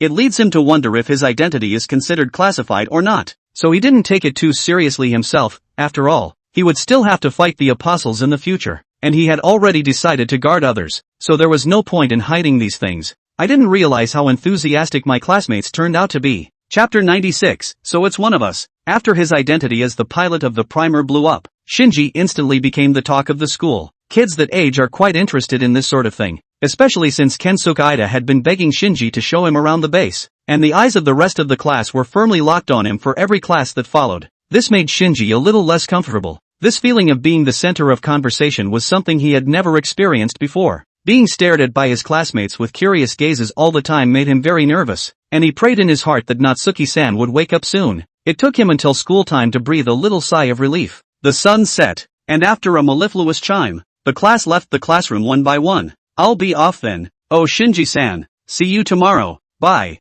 Shinji-san, do you need me to bring you a bento tomorrow?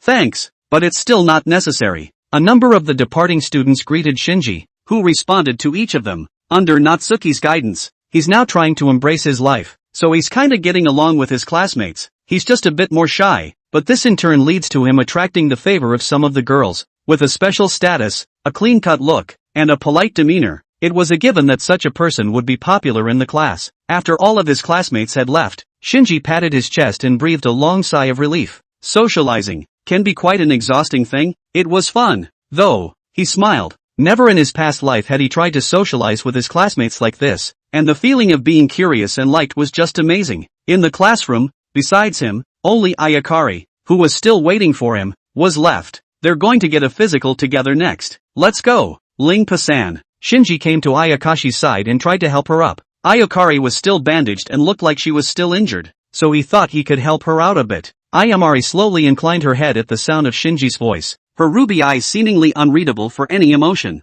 Why? She asked, her voice soft. Shinji froze for a moment, unsure of what she was asking, but soon, he reacted that maybe the other party was asking why he was revealing his identity. Well, no one told me about keeping it a secret. Sorry. Shinji scratched his head and said with a slight apology. Shinji thought he had violated the organization's rules, but after he said that, Ayakari just shook her head. Not this one. Why? Why are you talking to them so much? Ayakashi asked in a soft voice. She couldn't understand Shinji's behavior, or rather, she didn't really understand the logic of most people's behavior. She was like a mere mannequin, incapable of comprehending these things associated with emotions. Why talk to them so much? Well, I suppose it counts as basic courtesy. Shinji thought for a moment and replied. His classmates were very warm to him, so out of basic courtesy he had to respond. If placed before, he would have been overwhelmed and deliberately distanced himself from his classmates. But now that he has dreams and goals, he doesn't want to wallow in loneliness anymore. And like Mr.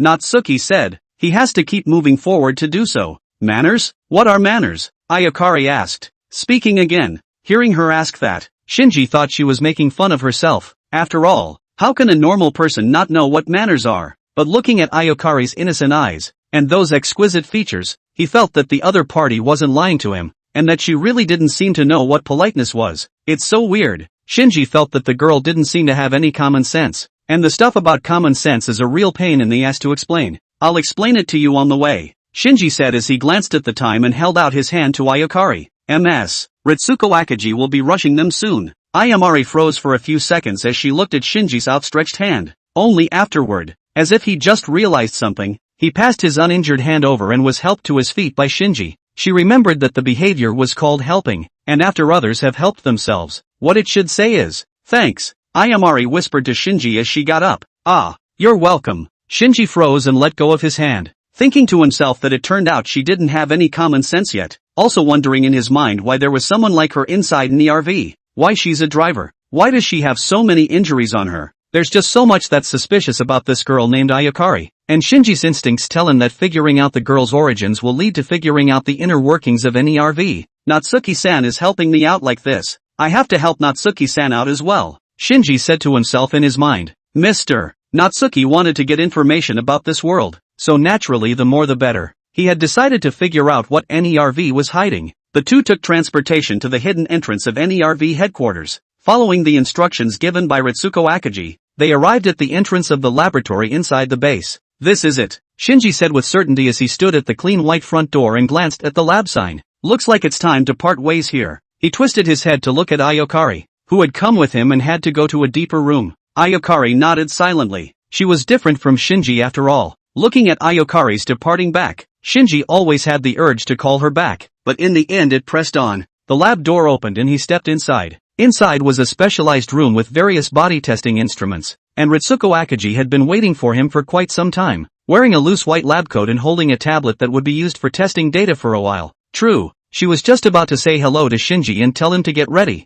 It was then that the usually cool and intelligent Dr. Kearney took the initiative to welcome him, sweeping away the usual persona she was exposed to. She said very warmly to Shinji, "Hello, Shinji-kun. The physical anomaly check will begin soon. Is there any discomfort in your body right now?" "There's no hurry. If there's discomfort we'll wait a little while before we start," he said, leading Shinji to the rest area that had been prepared in advance. The sequence of maneuvers froze Ritsuko Akagi in her tracks. She remembered that the two were supposed to be meeting for the first time. Where's your high spirits? What about your reserve? Where's your intelligent persona? She really wanted to ask what had happened in the time she hadn't known. Chapter 97. This kid's body. Ritsuko Akagi had been staring at the tablet terminal in her hand since the examination began, observing Shinji's physical data in real time. The data is surprisingly free of any anomalies. She had seen Shinji use powers beyond the limits of the human body with her own eyes, but now the instruments showed that Shinji's physical stats were just that of a relatively healthy, normal teenager. This is totally unreasonable.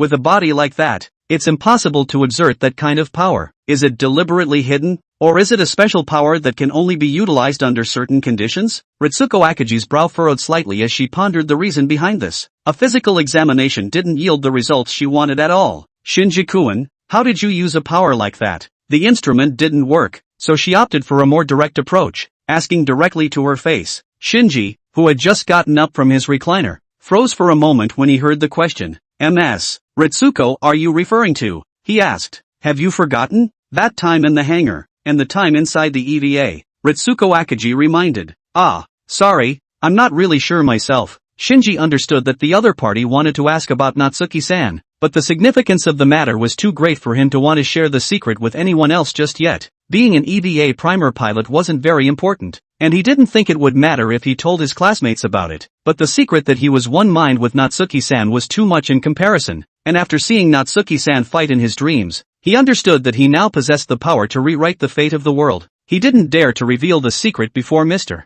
Natsuki woke up. Ritsuko Akagi was silent for a moment. She guessed that Shinji was intentionally hiding this. As the head of the EVA program, she didn't want Shinji to withhold such important information, but she also somewhat understood the boy's fragile heart. Commander Anchor would have agreed if forceful measures were taken against him, but that would have been too cruel for a teenager. Plus, Shinji's behavior in the hangar earlier had also shown that the teenager wasn't without a temper, and if he really pushed his opponent, he feared that the situation would become even more uncontrollable. What a headache! Ritsuko Akagi sighed slightly. She had thought that Shinji's body was already abnormal, and that she would be able to detect it directly through instrumental testing, so that even if Shinji intended to hide it, there was nothing she could do about it. But the situation was beyond her expectations. This teenager was also no longer a character to be bullied. His personality was gradually moving towards independence, and rushing to the hard side would instead confuse their already disrupted plans even more. Kids that age have their secrets. At this point, Albert stepped forward to round out the conversation. Didn't we do the same thing when we were young? Besides, Commander Anchor isn't particularly concerned about this. As soon as he spoke, Ritsuko Akagi also turned her gaze around. This Dr. Corny Abbott is really behaving very erratically today. But the other person had entered NERV with his own consent and had a very clean resume. Otherwise she really had to wonder if the guy had any other agenda. I can see that you really appreciate this teenager, Akagi Ritsuko said helplessly. She sees Albert as a calm and wise genius scientist who can keep up with his own thoughts. Just a cold person and a little bit of a neat freak. Totally fits her stereotype of a genius scientist. But today she really opened her eyes. This guy turned out to have such a side. A teenage hero. Who wouldn't appreciate that? Albert smiled at him. We are all well aware of what Commander Anchor means, so just don't put too much thought into such things. More than that, would you like to get together for a drink tonight? I've seen you under a lot of stress lately. In order to help Natsuki solve this trouble, Albert also went out of his way. His handsome mixed-race face could really come in handy at a time like this. Oh, I didn't think you would actually take the initiative to invite me. Akagi Ritsuko was a bit surprised by this, but quickly nodded with a smile as well. Good. It was true that she had unspeakable feelings for Commander Anchor, but she wouldn't have refused a man of this age who was of the right caliber and with the right talent and appearance to come to her door. Shinji on the side scratched his head as he listened to the conversation between the two. The other side. Inside the darkened room, Anchoradu sits at his desk, hands together on the desktop, blocking his mouth in the classic pose. Across from him, there were several projected figures, sitting in a circle around the center just as he was. The first battle of the primaries looks like it went very well. One of the figures said. Yes. Anchorage nodded and spoke in a low voice. The primordials are fully equipped to destroy the apostles. The third and fourth apostles appeared at a time beyond our expectations, but it's all playing out according to the script, and our plan is still being effectively pursued. After he finished, another figure asked a question. How is your investigation going regarding the mysterious giant that killed the third apostle? The most mysterious to them now, and the one with the greatest influence on the plan, was the giant who had fallen from the sky and slain the third apostle. That giant we are still investigating, Anchorage replied. After eliminating the third apostle, the other party completely disappeared. At least for such a short period of time we have not been able to accurately determine the other party's trail. A few others in the meeting seemed to want to use the giant to dampen his aura a bit, and he realized this, so he emphasized the brevity of the time when he spoke back, that only a mere 3 days had passed since the giant's appearance until today. At the same time, what he indicated was that he was unable to accurately determine the opponent's trail, instead of directly saying that he was helpless for the time being, and from the corpse of the third apostle no information could be discerned about that giant? The next figure continued the question. There is very little useful information. It can only be judged as a purely physical impact, Anchorage replied as she maintained a motionless posture. Physical impact? Can you break through the third apostle's stance with just a physical impact? That's an existence that even N2 minds can't kill. Upon hearing that that giant had annihilated the apostle with just a physical impact, the figures were a bit surprised.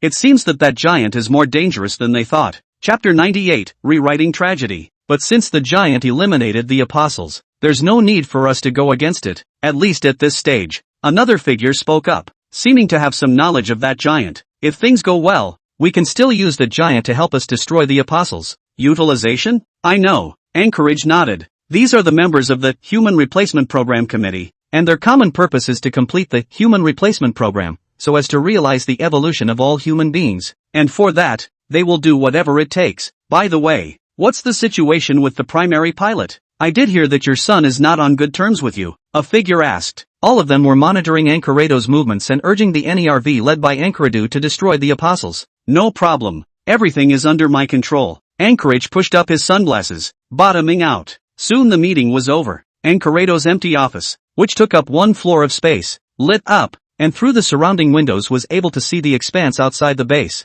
Shinji's situation doesn't matter. Being able to pilot the primordial to kill the apostle would have accomplished its purpose. Still maintaining his original posture, Anchorage pondered in his mind. As for that giant, there's no way to get any more information before it appears again. Their plans are being pushed through and all the surprises are still under control at this stage. Beyond that, Anchorage's own plans are gradually being implemented. He pulled a specially encrypted cell phone from under his desk drawer and dialed a number. It's me. Soon. The call was answered and he spoke. What's the status of the second machine? Is it near completion? It can be prepared for shipment from Germany to Japan. Now that we still need to replenish our fighting force for the unexpected. There were now 2 EVA bodies in their base, a Zero and a Primary. The Zero's activation experiments had failed so far to be used in combat, and now the only thing they could use was the Primary. If that giant reappeared, they would have to have the power to ensure control over the other side, and to do that, they would have to move the second machine ahead to Japan. Competitor's side of the airframe? No harm done. Just stick to the original plan.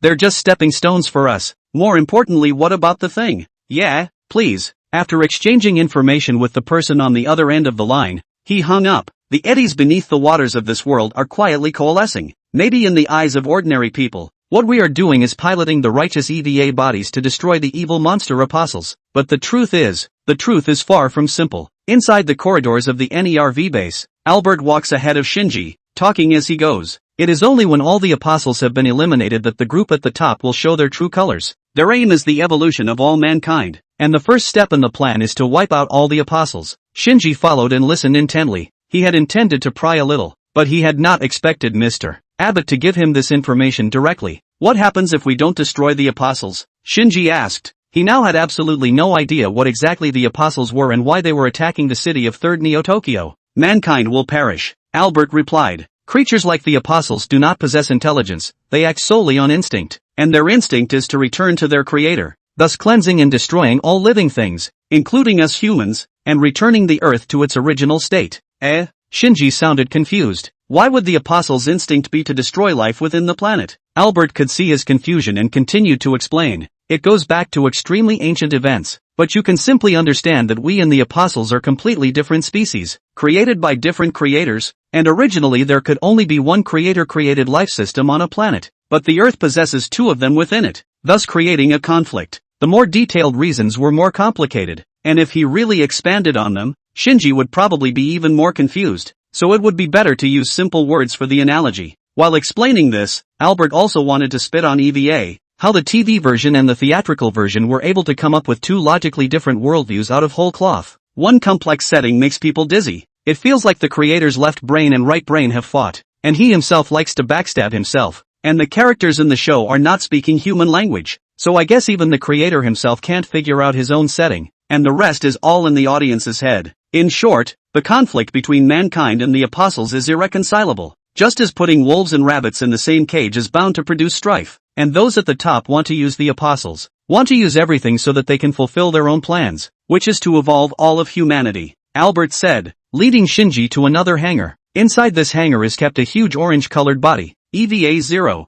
This? Shinji stood in the monitoring room, looking in through the glass. Inside the clean white hangar, the orange body was held in place by a special red phenolic resin, still maintaining its punching motion, looking like there had been an accident here before. That's Machine 0. Albert nodded his head in greeting with several of the technicians in the monitoring room, before explaining to Shinji next, Ayakashi's exclusive airframe, Lingpo's classmate? Right. Her identity, too, is far less simple than you think. Albert's gaze was a little heavy, leading Shinji forward to a position where the conversation would not be overheard. Moving his gaze from Zero to Shinji, said, she is an important pawn in the plans of the top brass, a prop in their eyes, but also a poor girl. In the not-too-distant future, she will learn what feelings are because of you, and after that, she will also die to protect you. In Albert's memory, Ayakari's ending could not be described as good. Shinji, this is a world of tragedy. Anyone around you, including yourself, will experience countless tragedies. Ayamori, Akira,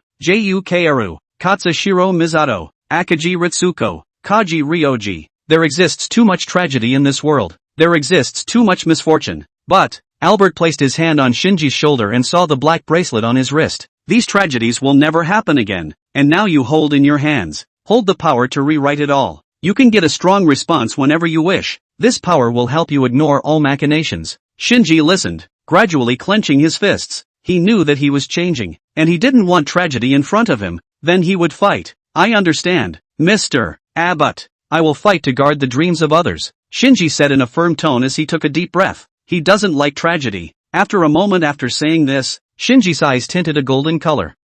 Why are you here? Natsuki, who had just finished his training, saw Albert in front of him and let out a puzzled voice. Chapter 99, The Fifth Apostle. This may be fate, Mr. Natsuki, Albert said with a smile as he pushed up his glasses after realizing it was Natsuki who was talking. He didn't even expect to meet Natsuki so soon. When he learned that the world had seen the Giant of Light, he knew that it was a sure thing. Yeah, but none of it matters. Natsuki's tone was laced with no small amount of fatigue, and his entire being had a deadening feeling. Whether you're Albert, or Ultra Beast, or Ace, none of it matters. The Natsuki now looked like a real walking corpse. The whole thing turned black and white. Natsuki-san, are you alright? Albert was startled to see him in this state and asked in a hurry. Shinji expresses his concern as well. He can't imagine why Natsuki-san would be like this. As long as there are living creatures, one day they will be killed. Ultra Beast. No, Ace has no sense of pain. And even after being betrayed a million times, the Ultra Beast guillotine will fall on my head with precision. Light. What flavor does the otter key come in? Natsuki had begun to babble, and his eyes had become dull and lifeless, his mouth slightly open unconsciously. 20 hours. Being treated like a super beast in spirit space, eating shot after shot of otter guillotine, and constantly swimming on the edge of an explosion. Already numb. Forget it. Destroy it. It was a full 20 hours of training that had allowed him to regain control of the otter guillotine, but it had also managed to crack him open. Natsuki-san, I'm afraid it's because of the training that I become like this. Shinji took back control of his body, sensing Natsuki's inner emotions, and rushed to Albert to explain. Training? Do you have to train to have this level of power? Albert was a bit surprised. He knew that with Natsuki's power in this world he was completely capable of killing indiscriminately, but he didn't expect Natsuki to still be on a roll. I see. Is this the secret of a powerful ultramarine warrior? Always harboring a heart to become stronger, he pondered, as if suddenly realizing something. In the time that followed, Albert briefed Natsuki again on what he had said to Shinji earlier. That is, the human beings of this world are not native aborigines. Both mankind and the apostles were created by a creator who came from the universe. After slowing down for a while, Natsuki's head cleared up quite a bit. Then in that case, the situation is still a bit complicated. The two arrived at a quiet rest hall. Natsuki rubbed his chin as he heard the news about the apostles and humans. Would your laws restrict your movements at a time like this? Albert asked. After all, this is part of a civil war between two races on Earth. Unlike the last world, the apostles in this world are not invaders, and they even appeared on Earth before humans. This paradoxical relationship is even more complex. Although the cosmic police force is a violent organ, they have to be reasonable in their work. What limitations or not? I've already taken out 2 of the apostles. Does that even need to be said? Natsuki hugged his arms and didn't get tangled up in it. When he first came to this world, what he saw was the scene where the 3rd apostle was fighting the humans. Originally, he had thought to watch the cause of the battle to determine if the apostle was an aggressor or not, but Shinji's actions had shown him that the humans of this world were still the same humans he was familiar with. Too much hesitation would only lead to experiencing regret, which he knew very well, so he made a decision right away. An unintelligent apostle cannot constitute a civilization, so my actions are not sanctioned. Natsuki, as an otter olden, had long ago gotten the rules down to a science, and wouldn't fall into a daze over such a thing at all. Even if I end up being held accountable, it will be after this whole mission is over. To be honest, Natsuki considered himself to be fairly reasonable. If this situation had been in Severin's place, the image would have been unthinkable. No, Albert smiled at such a reply. He knew this guy wasn't like a normal Ultraman and couldn't be stereotyped at all. But the apostles are in a better position to say that they are a different species than humans after all. So what are you going to do after that about the conflict within the human race? Those who are really high up want to evolve the human race by means of the human replacement program. But there is no doubt that not everyone thinks like them. Are you going to intervene in this matter? Albert asked next. After the apostles are all eliminated, it's time for the higher-ups to launch the real plan. They use everything as a pawn, even EVA and Colossus. Albert was curious to know Natsuki's answer to what was a complete and utter internal human conflict. Meddling? What's their own business to me?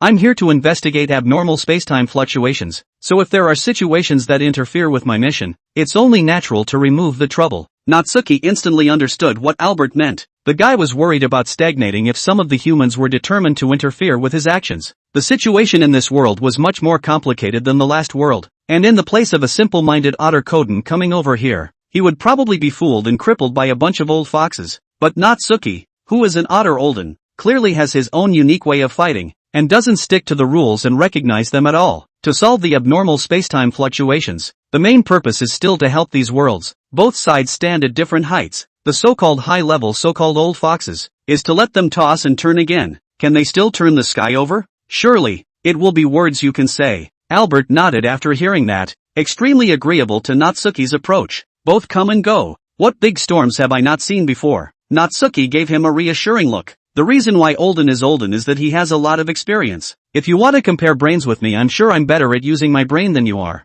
It's just that right now my super brain judgment is letting me use my superpowers. It's up to you to gather information after that. Natsuki stood up from his chair after leaving those words. His mission was still to solve the travelers, and naturally the relevant intelligence needed to be gathered by Albert, who was also a traveler, to be more efficient. The feeling of having a spy of your own in the enemy's camp is quite an energizing one. I understand, Albert said with a nod. After that Natsuki leaves. Shinji, on the other hand, questioned at this point, Natsuki-san, where are we going next? Special training. Didn't you just finish your special training, Natsuki-san? It's not for me, it's for you. Special training was something that should never be enjoyed by just himself. Shinji's battle sense was still too weak. Shinji was confused for a moment, and shortly thereafter, a huge blue positive octahedron slowly came towards the third New Tokyo city. The fifth apostle, the Angel of Thunder. Thank you for the Renui-Nuis, reward for the certification of the gods, +1. Due to health reasons,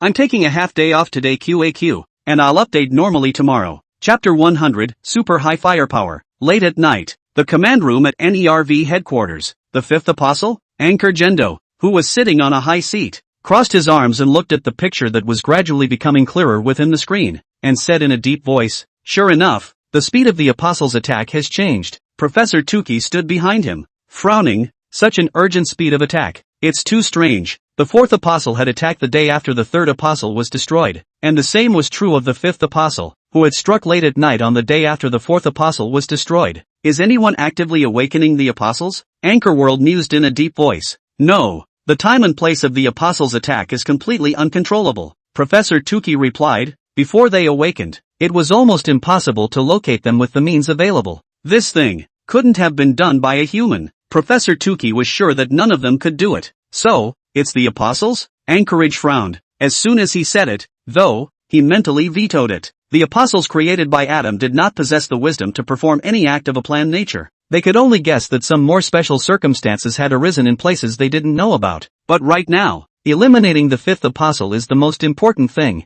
Anchor said as he looked at the image within the screen. Apostle is a generic term used by humans to refer to those special beings. They had met two apostles before the third apostle, the water angel, the first apostle Adam, who was the creator, and the second apostle Lilith, respectively. According to the ancient literature, the Book of Prophecy, the Dead Sea document, which they had obtained, Adam was the creator who originally came to Earth from the universe, and created within the Earth a dozen powerful independent lifeforms of enormous size. The 3rd to 16th apostles, as they are called in human language. The second apostle, Lilith, was the other creator who came to Earth after Adam, and the impact of her arrival caused Adam, including his creations, to fall into a deep sleep, and then himself to fall into a deep sleep after creating mankind in the oceans. Humans as a group are special in that they cannot have a powerful whole body like Adam's creation, but can only exist in the world as countless dispersed individuals. Humans and apostles were beings created by different creators, but if judged by the name, apostle, humans could also be called the 18th apostle. It's just that people have gotten used to calling their enemies apostles directly, so it's easy to get confused. After Adam and the creation all fell into a deep sleep, Lilith fell into a deep sleep as well, and humanity, and the myriad species of life that the oceans spawned, flourished on the planet until now. The key to distinguishing between Adam's creation and mankind is strength and intelligence. Humans don't have a strong stance, but have an intelligence that other apostles don't have. However, the higher echelons of humanity, the organization that really controls this world behind the scenes, SEAL, has been scheming to turn all of humanity into a higher level of existence like the other apostles. To that end, they laid out a large number of plans. The Human Completion Program Committee, which was set up to oversee anchorages, NERV, and they can also control the direction of each country. Shinji, who was about to go to the countryside with Natsuki for a training session, stops when he hears the siren. It's apostles again? Shinji said as he stood inside the steel gallery of his headquarters, looking up and frowning. While the apostle's instinct is to return to Adam and realize his own evolution while triggering a great purge, Shinji's choice as a human being at the moment is to fight. Hello, MS. Misato? Yeah, I'm on base. I'll be right there. After hanging up the phone, Shinji took a big run in the direction of the hangar to the sound of a siren. Commander's room. 3rd Neo-Tokyo City has switched to battle mode. Residential homes have all been lowered to the ground and citizens have entered shelters. A technician reported. On the screen, the blue octahedron-like 5th apostle is approaching the 3rd New-Tokyo City and is about to land. The EVA primary pilot has arrived at the hangar. The primary will be ready to strike in 5 minutes. Another technician reported. Good. Misato Katsushiro nodded, before looking at the screen with a serious gaze. 5th apostle. Let me see what you can do. The scene shows the 5th apostle arriving at the 3rd Neo-Tokyo City, which has entered combat. At night, the blue shell shimmers with moonlight. The moment it stepped into the city, it suddenly switched forms. The body twisted, contracted, and shifted into an irregular cross shape as the massive energy piled up. Seeing this scene, everyone in the command room felt a sense of foreboding. Buzz. In the next second, a blinding beam of light erupted from the center in front of the 5th apostle's body and blasted towards the city,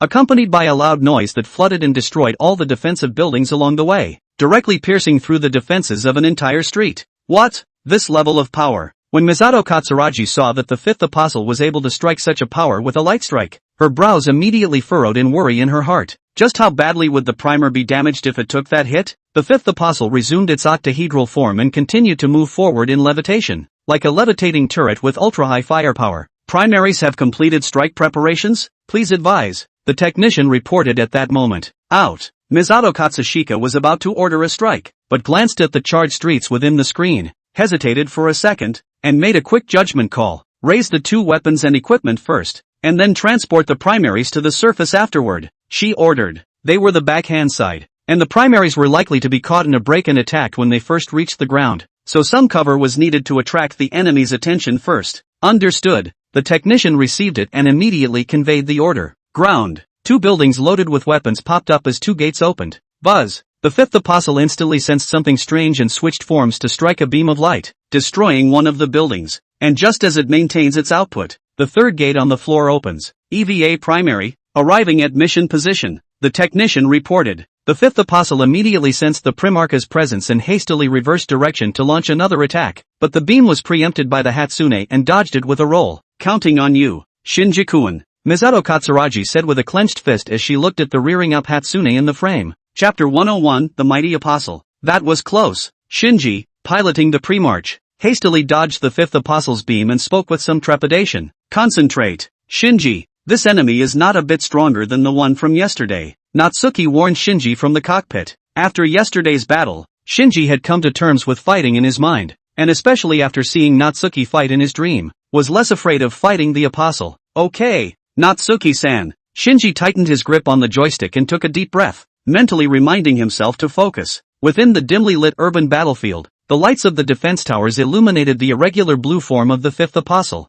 He had to be cautious in the face of an enemy with heavy firepower. With the defense of the primaries, they can't take a single shot. The 5th apostle twisted his body, letting out a high-frequency chirp, and began to build up his power as soon as he aimed it at the primary. Incoming! Shinji immediately sensed the intent of his opponent's attack, and now he possessed far superior reflexes. Immediately, he took control of the primer and ran in the direction of his side. The 5th apostle's firepower was indeed fierce, but the attacks were not instantaneous and it was difficult to change direction for a short period of time after the attacks fell. Buzz! The fast-moving Hatsune made it difficult for the 5th apostle to aim, and a beam unsurprisingly missed, leveling the spot where the Hatsune had just stood. After dodging this attack, Hatsune took the rifle in the side building in one smooth motion, raising and aiming it. Ta-da-da-da! Rushing at the 5th apostle who hadn't retracted his beam yet, he kept firing, and these bullets landed on the yet stance outside of the 5th apostle's body, and the 2 stances collided, but still failed to break through the defense. The 5th apostle's stance is much stronger than the Primarch's. This is a very powerful enemy. At this moment, the 5th apostle had already changed its form again. The octahedron in the center shrunk. Diamond-shaped crystals appeared around the body and connected with the center, like a wheel, and the huge energy coalesced again.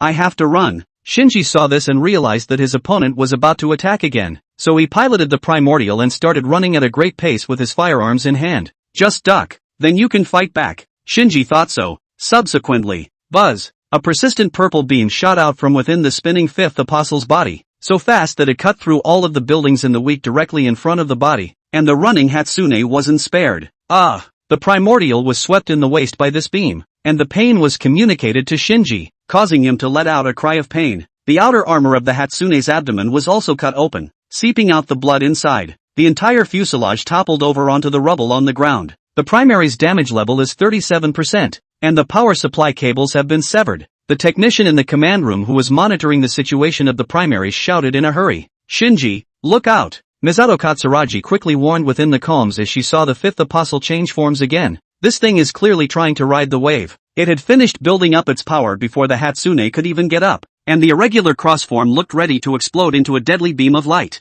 Shinji, yes, Mr. Natsuki. In this moment, both Shinji and Natsuki are ready to transform, allowing this battle to enter phase 2. However, just a second before the beam erupted, the fifth apostle suddenly let out a section of high-frequency shrieks, and his torso changed irregularly, directly retracting his original attack and flying towards the sky. It seemed to sense something. It wasn't that the danger was perceived in advance. Rather, they perceived something that attracts them. It had come to the third New Tokyo City because there was something hidden underneath the NERV headquarters that attracted it, and the fluctuations that emanated from it made it think it was Adam. But in that moment just now, it had felt Adam's fluctuations again, in some other location. Without wisdom it was confused. Which side was true? Driven by instinct, the fifth apostle flew up into the night sky. Commander's room. The fifth apostle stopped attacking. It shifted its direction of movement. The fifth apostle is moving toward the Pacific Ocean. It stopped again. It's heading back toward third New Tokyo City.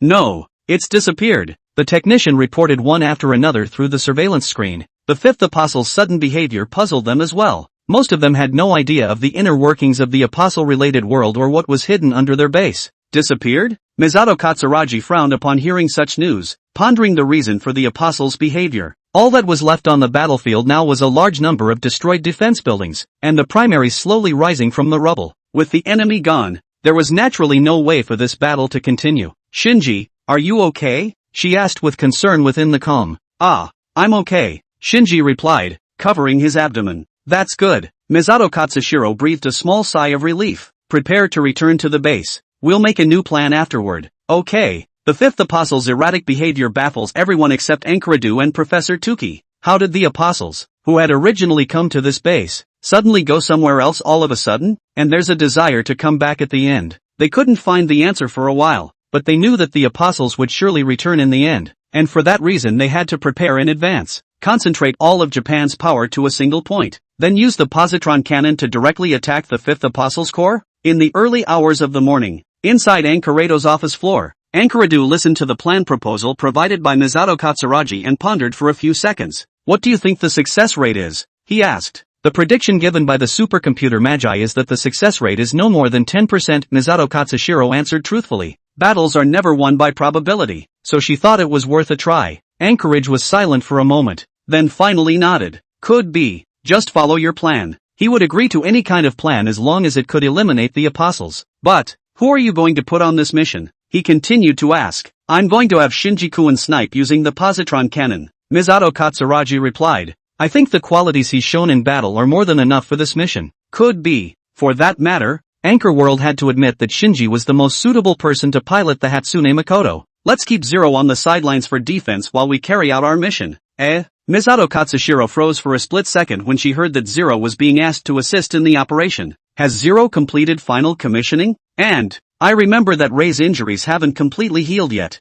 Anchorman pours more care into Ayakari than Shinji, but it still shows his ruthlessness. It doesn't matter, as long as it can start. Rei can do it, he said. After hearing this, Misato Katsushiro hesitated for 2 seconds before finally saluting. I understand. On the other side Shinji, who was resting, also quietly left his apartment and headed to the countryside to prepare for Natsuki's special training. Natsuki's voice came in his ear. Shinji, you absolutely cannot let that guy get away in the next fight. Thank you to Darwin who likes Kenkioriya for rewarding me with a Big God certification. +1. Chapter 102, Hot-Blooded Boy Shinji. Don't stop. One more lap. The last 10 kilometers. In the outskirts of the countryside at night, Shinji in his white school uniform runs along the side of the highway, the flickering streetlights from his aging equipment illuminating the dense sweat on his face with an open-mouthed, closed-eyed expression. A burst of Natsuki's urging voice came to his ears. Shinji was already a little delirious. Well, run. Shinji squeezed out those two words with what was left of his consciousness. This would be him working on his physical fitness. His original physical fitness was still too poor. Compared to Natsuki's training, Shinji's training could only be described as at a pediatric level, and it was Shinji's will that had to be honed as the main focus. Toward early morning, Misato Katsuragi finishes her combat meeting at NERV headquarters, drove back into the apartment, ready to explain the specifics to Shinji. Where is everyone? She returned home to find Shinji's shoes not in the foyer and no one in his room. She froze for a moment. Where the hell had the boy gone? It's the middle of the night. You're not running away from home, are you? The phone. It's off. Crap. Did we put too much pressure on him? Misato Katsushiro thought with some chagrin as she covered her forehead and heard the sound of the phone prompting the other party to turn off the phone. They forced Shinji, who doesn't know anything, to be the pilot of the Hatsune Mikoto, completely ignoring the fact that the kid is only 14 years old. It was only natural that experiencing two battles that required putting one's life on the line would lead to avoidance, not to mention his father's unwillingness to approve of him, deepening that sentiment even further. The battle is in the preparatory stage. It happened to be at such a time. Misato Katsuragi sat paralyzed in a chair in the living room, looking up at the sky and letting out a long sigh. Is a tough kid on the outside just a kid after all? Just as he was pondering how to solve this trouble, ding dong, the apartment doorbell was rung. Is that Shinji? Misato Katsuragi rose from her chair in a flash, took 2 steps to the foyer, and opened the door.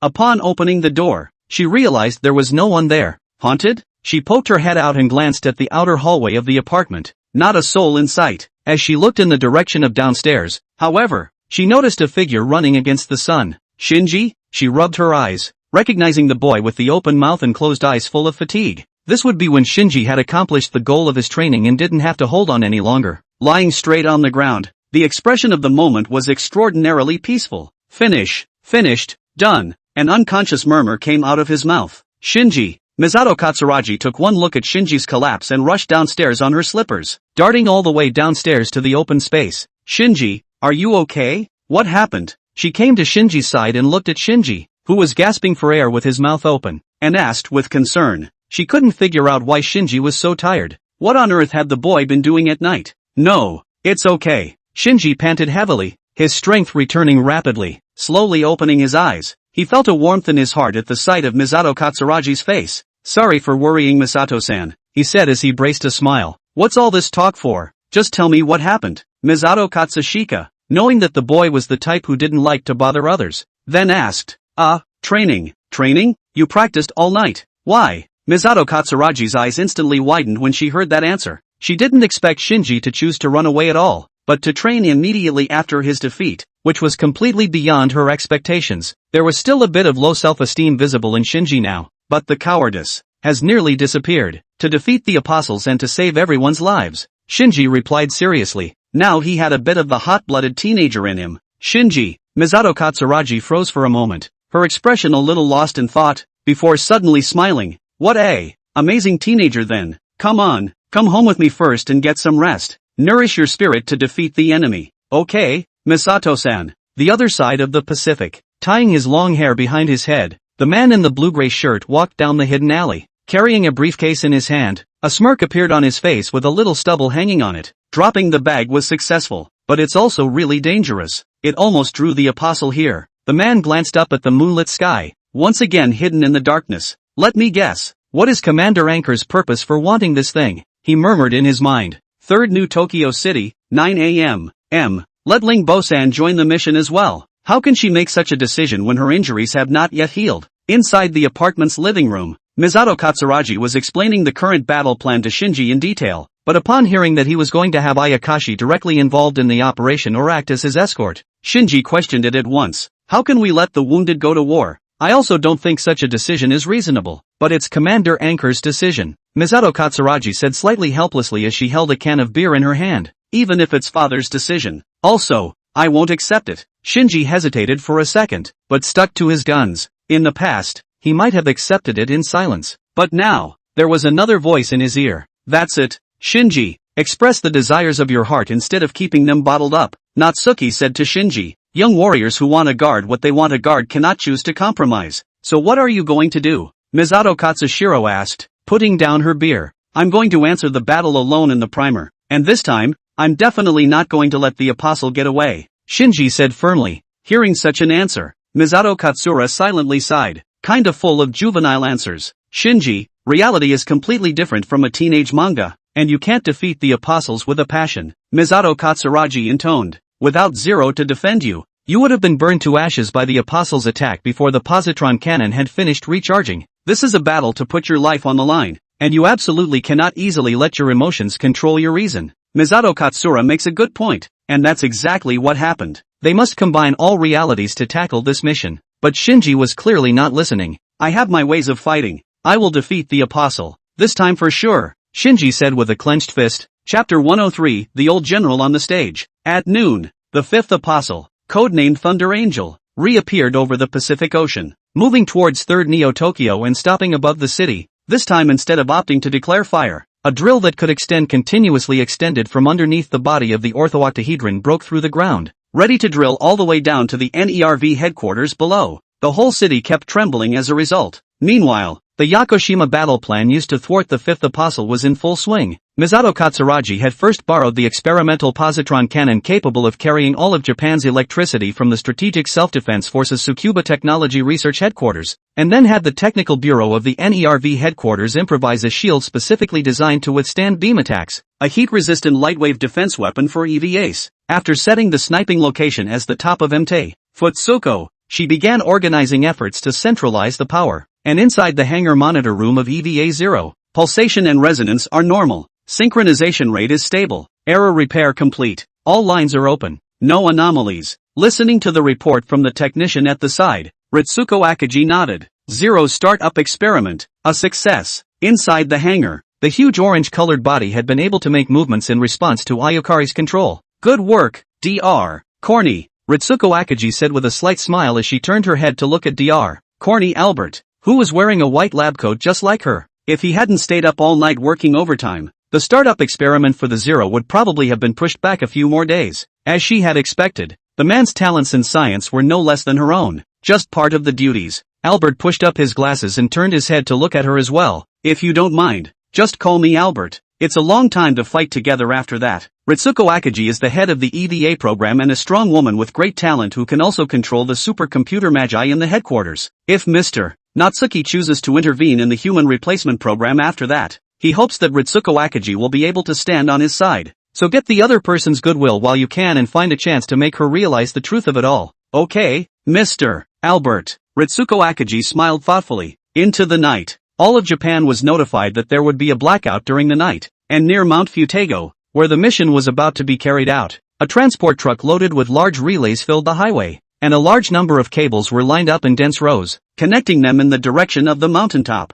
The 14th layer of armor plates has been breached, and it is expected that the fifth apostle will pass through all 22 layers to reach the top of the headquarters early this morning. Within the dedicated communication, Misato Katsushiro nodded as she listened to the technician's reporting voice. It's not too late, she said. Everyone, pick up the pace. We will begin combat at 10 o'clock sharp this evening. Understood. N. There is less than an hour left before the battle begins. The pilots of EVA Primary and Zero had arrived early to stand by at the top of the mountain. What are you fighting for, Ling Pasan? Shinji asked Ayakashi beside him as he sat on a high platform at the top of a mountain in his white battlesuit, looking out over the city at the fifth apostle from afar. For what? Fighting? Ayakari, who was sitting with her legs wrapped around her, was silent for a moment as she heard such a question, pondering the answer in her head. I don't know, but, she finally shook her head and whispered, maybe, it's because of the bond. Detention? Shinji didn't expect to hear such a word from this girl. Natsuki also froze when he heard the word. This young girl looked like she was taking everything lightly, but was she actually a hot-blooded girl? But then Ayakari's explanation froze him again. Detention. It's the relationship with everyone. It's all I have right now. What everyone wants me to do, that's what I'll do. Ayakari hugged her legs and leaned her head on her knees, speaking in a weak voice. What experiences have shaped her character today? This was a common question in Shinji and Natsuki's minds. How is this going to work? Shinji looked over at her. Now you're not fully healed, and this is a mission that could cost you your life. He sympathized with Ayakashi. He used to think he was okay with a life at the mercy of others, but after actually being encouraged to accomplish something on his own terms, he realized that no one can live their lives entirely for others, and that everyone deserves to have something they want to do. It's okay, I'll protect you on this mission. You definitely won't die. Ayakari also twisted her head and looked at him firmly. All she had to do on this mission was protect Shinji. Then she would put her life on the line for it. That was what she lived for. To carry out orders. That's not what I meant. I mean, there's a good chance you'll get hurt or even die on this mission. Aren't you scared? Shinji continued to ask as he was somewhat touched by Ayakari's words. Scared? I'm scared. But an order is an order. Ayakari didn't fully understand what emotions were at the moment, and remained as a beautiful puppet. And Shinji shook his head when he heard that. Orders aren't everything. I'll protect Rambo-san on this mission, and everyone else as well, Shinji said firmly as he looked at her. He had decided to guard the lives of others and their dreams, which naturally included Ayakari. And on top of that, he also had a hint of affection for her that belonged to an adolescent boy. Protecting me? Ayamari was a bit confused when she heard Shinji's concerned words. Why? The order should have been for me to protect you. Her words fell. Shinji had risen to his feet and came to the front of the high platform, looking at the fifth apostle in the distance. Nothing to do with orders. It's my own idea to want to protect Ling Bo-san right now. He formed a fist with one hand and a palm with the other, clashing them in front of his chest as a fire was lit in his heart in the same way. Whether it's now, or afterward, I won't let Ling Po-san die. And, after eliminating the apostles, Ling Po-san will tell me your story.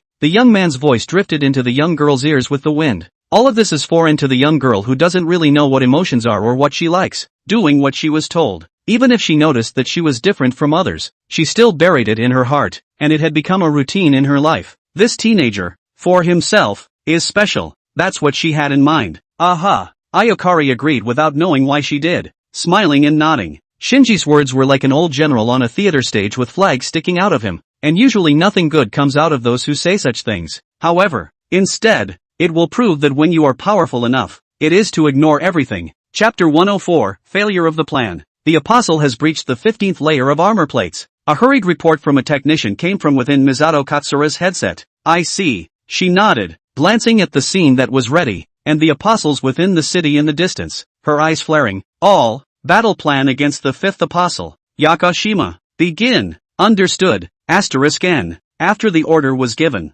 power was cut off to all parts of Japan except for essential facilities such as medical care, and all power supply offices centralized power to Futakoyama, a suburb of 3rd New Tokyo. This harebrained plan, will it really work? Inside the NERV command room, Professor Tuki stood behind Anchor Gendo and said as he looked at the various data and images within the screen in front of him, concentrating the nation's power at one point is not as simple as one might think, and the power is prone to mishaps in its delivery. Regardless of the outcome, it's at least worth a try. Anchor World remained in a position with his hands together, staring at the screen as if he were a statue, motionless. A certain plan he had secretly been working on had succeeded. Right now, destroying all the apostles comes first. Shinji, Rei, are you ready? Misato Katsuragi asked within the calm as she looked in the direction of the mountaintop. Under the night, at the top of the mountain that had been transformed into a steel plateau, the purple-green primary was lying at the predetermined sniper position, holding a positronic cannon that looked like a giant sniper rifle, and the orange Zero was standing by with a shield in hand. Ready, *2, they answered in unison. Power delivery progress 60%. Front line. Use missiles to attract the apostles' attention. Misato Katsuragi glanced at the power delivery nearing completion and immediately ordered the frontline troops to open fire. Not far from the Angel of Thunder, a large number of tanks and armored vehicles were parked, and there were fighter jets on standby in the sky. Roger that. *N. Upon receiving the order to open fire, these frontline units immediately attacked. Boom boom boom. Intense artillery fire hit the Angel of Thunder from all sides, illuminating the night sky darkened by the blackout. Enough firepower for war fell on the Thunder Angels, but it didn't do the slightest bit of good, as the translucent stance opened up and cut off all of that fire. First Lieutenant Katsuragi, our attack is not working. The voice of the report rang out within the comms. This is to be expected. It doesn't matter. The purpose has been accomplished, Misato Katsuragi said as she saw the Thunder Angel begin to transform its form through her binoculars. After being attacked, the distant Thunder Angels stopped what they were about to do to drill through the armor plates above the NERV headquarters and switched forms, looking like they were going to give the nearby army a run for their money.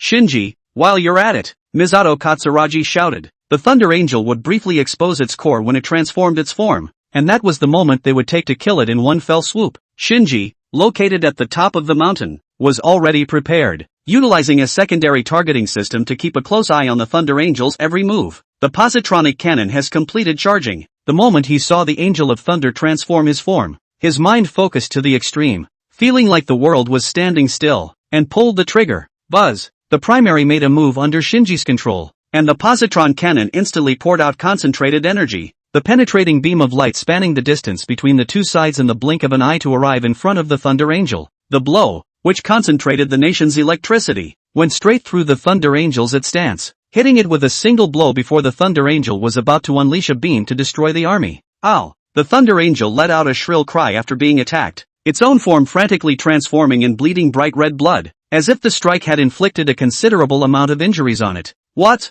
I can't believe I didn't kill it with one blow. Misato Katsuragi saw this scene through her binoculars and instantly widened her eyes. According to their expectations, this strike should have directly killed the apostle, but the Angel of Thunder doesn't react as if it's dying, it's just slightly injured and, it looks like it's pissed off. Shinji had chosen the most opportune moment to fire, but for his will to reach the Primarch, it would ultimately have to be programmed to react. Today his synchronization rate with the Primordial is even lower than it was the first time he piloted it, and it's only 27% with his battlesuit on. The shot didn't directly hit the Thunder Angel's core. Shinji, watch out! Misato Katsuragi saw the Thunder Angel switch forms once more, into a pentagram stance, its entire blue body glowing red from the buildup of energy. A strike that was definitely more powerful than all the previous attacks. Buzz! The Thunder Angel's instincts sensed the danger, so he directly utilized his strongest attack to blast towards the direction where the Primordial was. As soon as the blinding beam hit, it directly lifted off all the surrounding buildings and killed the primaries with super high heat straight at them. The Air Z mountain they were on was two connected peaks. The previous one used to conceal their position had become their cover at the moment. However, it was such a peak that was directly penetrated through a huge gaping hole with dirt and rocks flying across the ground when it withstood the Thunder Angel's beam attack. The remaining energy looked to be coming to the primer. Boom! The attack landed on the top of the mountain, and the fire instantly took over everyone's vision. Shinji, Rei! Misato Katsuragi subconsciously shouted at the sight. At the top of the hill, the shield-wielding Zero was at the front, fending off the Thunder Angel's beam and keeping the primary firmly behind it. The improvised shield could block the Thunder Angel's attacks in its regular state, but it wouldn't even last half a minute under the opponent's full output. I can still hold out a little longer. The searing energy would have melted the edges of the shield, eroding Zero's external armor. The intense pain complete with transmission to Ayakari, but she continued to endure the pain and said, Ayaka. Shinji looked at Ayakari, who was in his way, and was briefly lost in thought. Quick, the positronic cannons are recharging again. Shinji, prepare for the next shot. Misato Katsuragi hadn't given up on the fighter. They had to finish charging the next positronic cannon while they could. However, Shinji's choice in this moment, was unexpected by everyone. In the midst of the roiling fire, the Primordial threw away the positron cannon in his hand directly and stood up from his sniper position, taking a step against the searing energy to get to Zero. EVA primary, at stance full on. Shinji tightened his grip on the joystick, using all of his will for defense, gritting his teeth and holding on to his at stance as he kept moving forward, protecting the Zero behind him. Why? Ayakari said in a daze as she watched the Primarch step in front of her and block the Thunder Angel's attack for her. I told you, I won't let you die here, Shinji said through gritted teeth as he withstood the extreme heat and used his at stance to fend off the constant output of the Thunder Angel's beams. Chapter 105, Become an Ultraman. Shinji, the primer is 40% damaged. The synchronization rate has dropped another 2%. It's too dangerous to go on like this. The technician's anxious report rang out over the comms. Katsushimi watched the scene through her binoculars and frowned. Shinji, what the hell are you doing? There's no time. Prioritize driver protection. Insertion bolt emergency eject. Misato Katsushika ordered reluctantly. If the situation continued to be allowed to scorch, in the end both bodies would be overwhelmed by the Thunder Angel's attack, and both young pilots would die in the mission. Hilltop. Shinji, ready for the realization? Natsuki's voice sounded in Shinji's head. Yes, Natsuki-san, I'm going to use your power to protect Ayaka-san and everyone here. Shinji replied firmly. He's going to keep fighting, and this time he's going to destroy the apostle. Then, become an Ultraman. Shinji, yes. Amidst the blinding beams of light blasted out by the Thunder Angels, and in the midst of a searing inferno, Shinji let go of the EVA primary's joystick, and held his hand towards the bracelet on his other hand. Sight seemed to see the distant Thunder Angel through this dazzling beam of light, and with a steely gaze, he raised his right hand violently high. EVA primary, EVA 0 insertion pins ejected.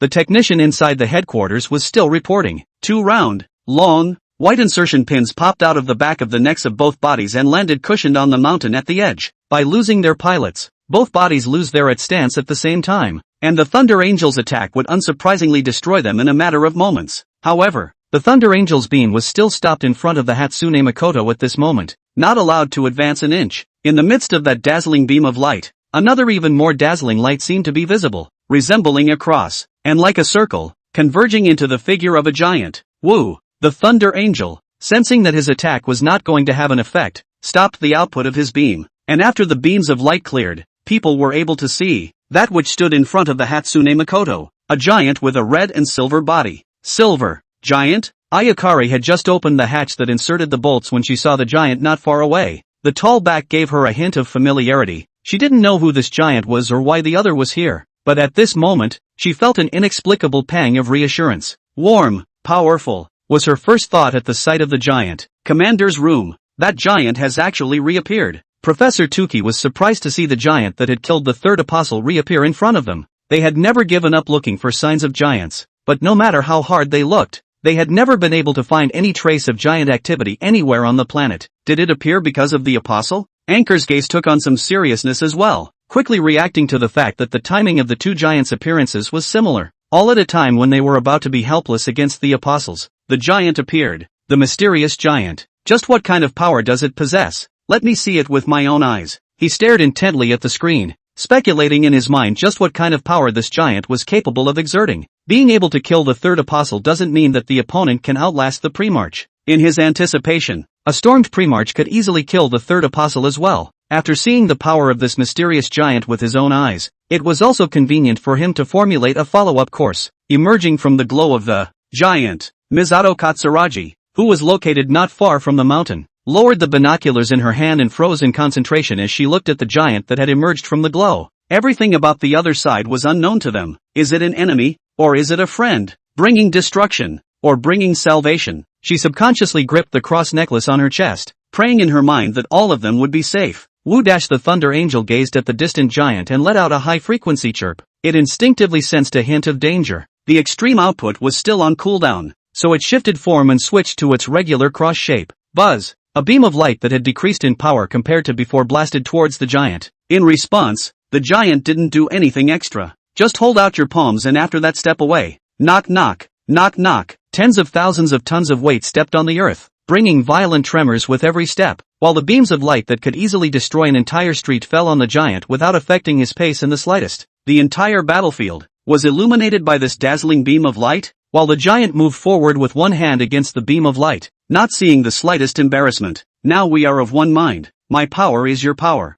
Natsuki's voice sounded in Shinji's head. The teenager's desire to guard others was strongly echoed by him. Now I can do it. Shinji felt the warm yet powerful force, the wish in his heart becoming clearer and clearer. Against the beam of light, the giant made his way forward and had arrived in the middle of the city, closing in on the Thunder Angel. Woo! The beam attack doesn't work, and the Thunder Angel undoes the attack, and at that moment, the giant had stepped forward and swung his fist. Woo! Sensing mortal danger, the Thunder Angel's body shifted instantly, allowing the location of his opponent's punch to form a skeleton and dodge the blow. The giant was not chagrined when the blow fell short. Bright Eyes gazed at the blue apostle before him and withdrew his fist. Slowly lift your leg. Woo! Realizing that there was a great possibility that this strike could not be dodged, the Thunder Angel immediately changed its stance once again, shrinking its body extremely tightly in the form of a trapezoidal body. This concentrated defense form can make it immune to all military fire. The moment it switched forms, the giant's straight kick had landed.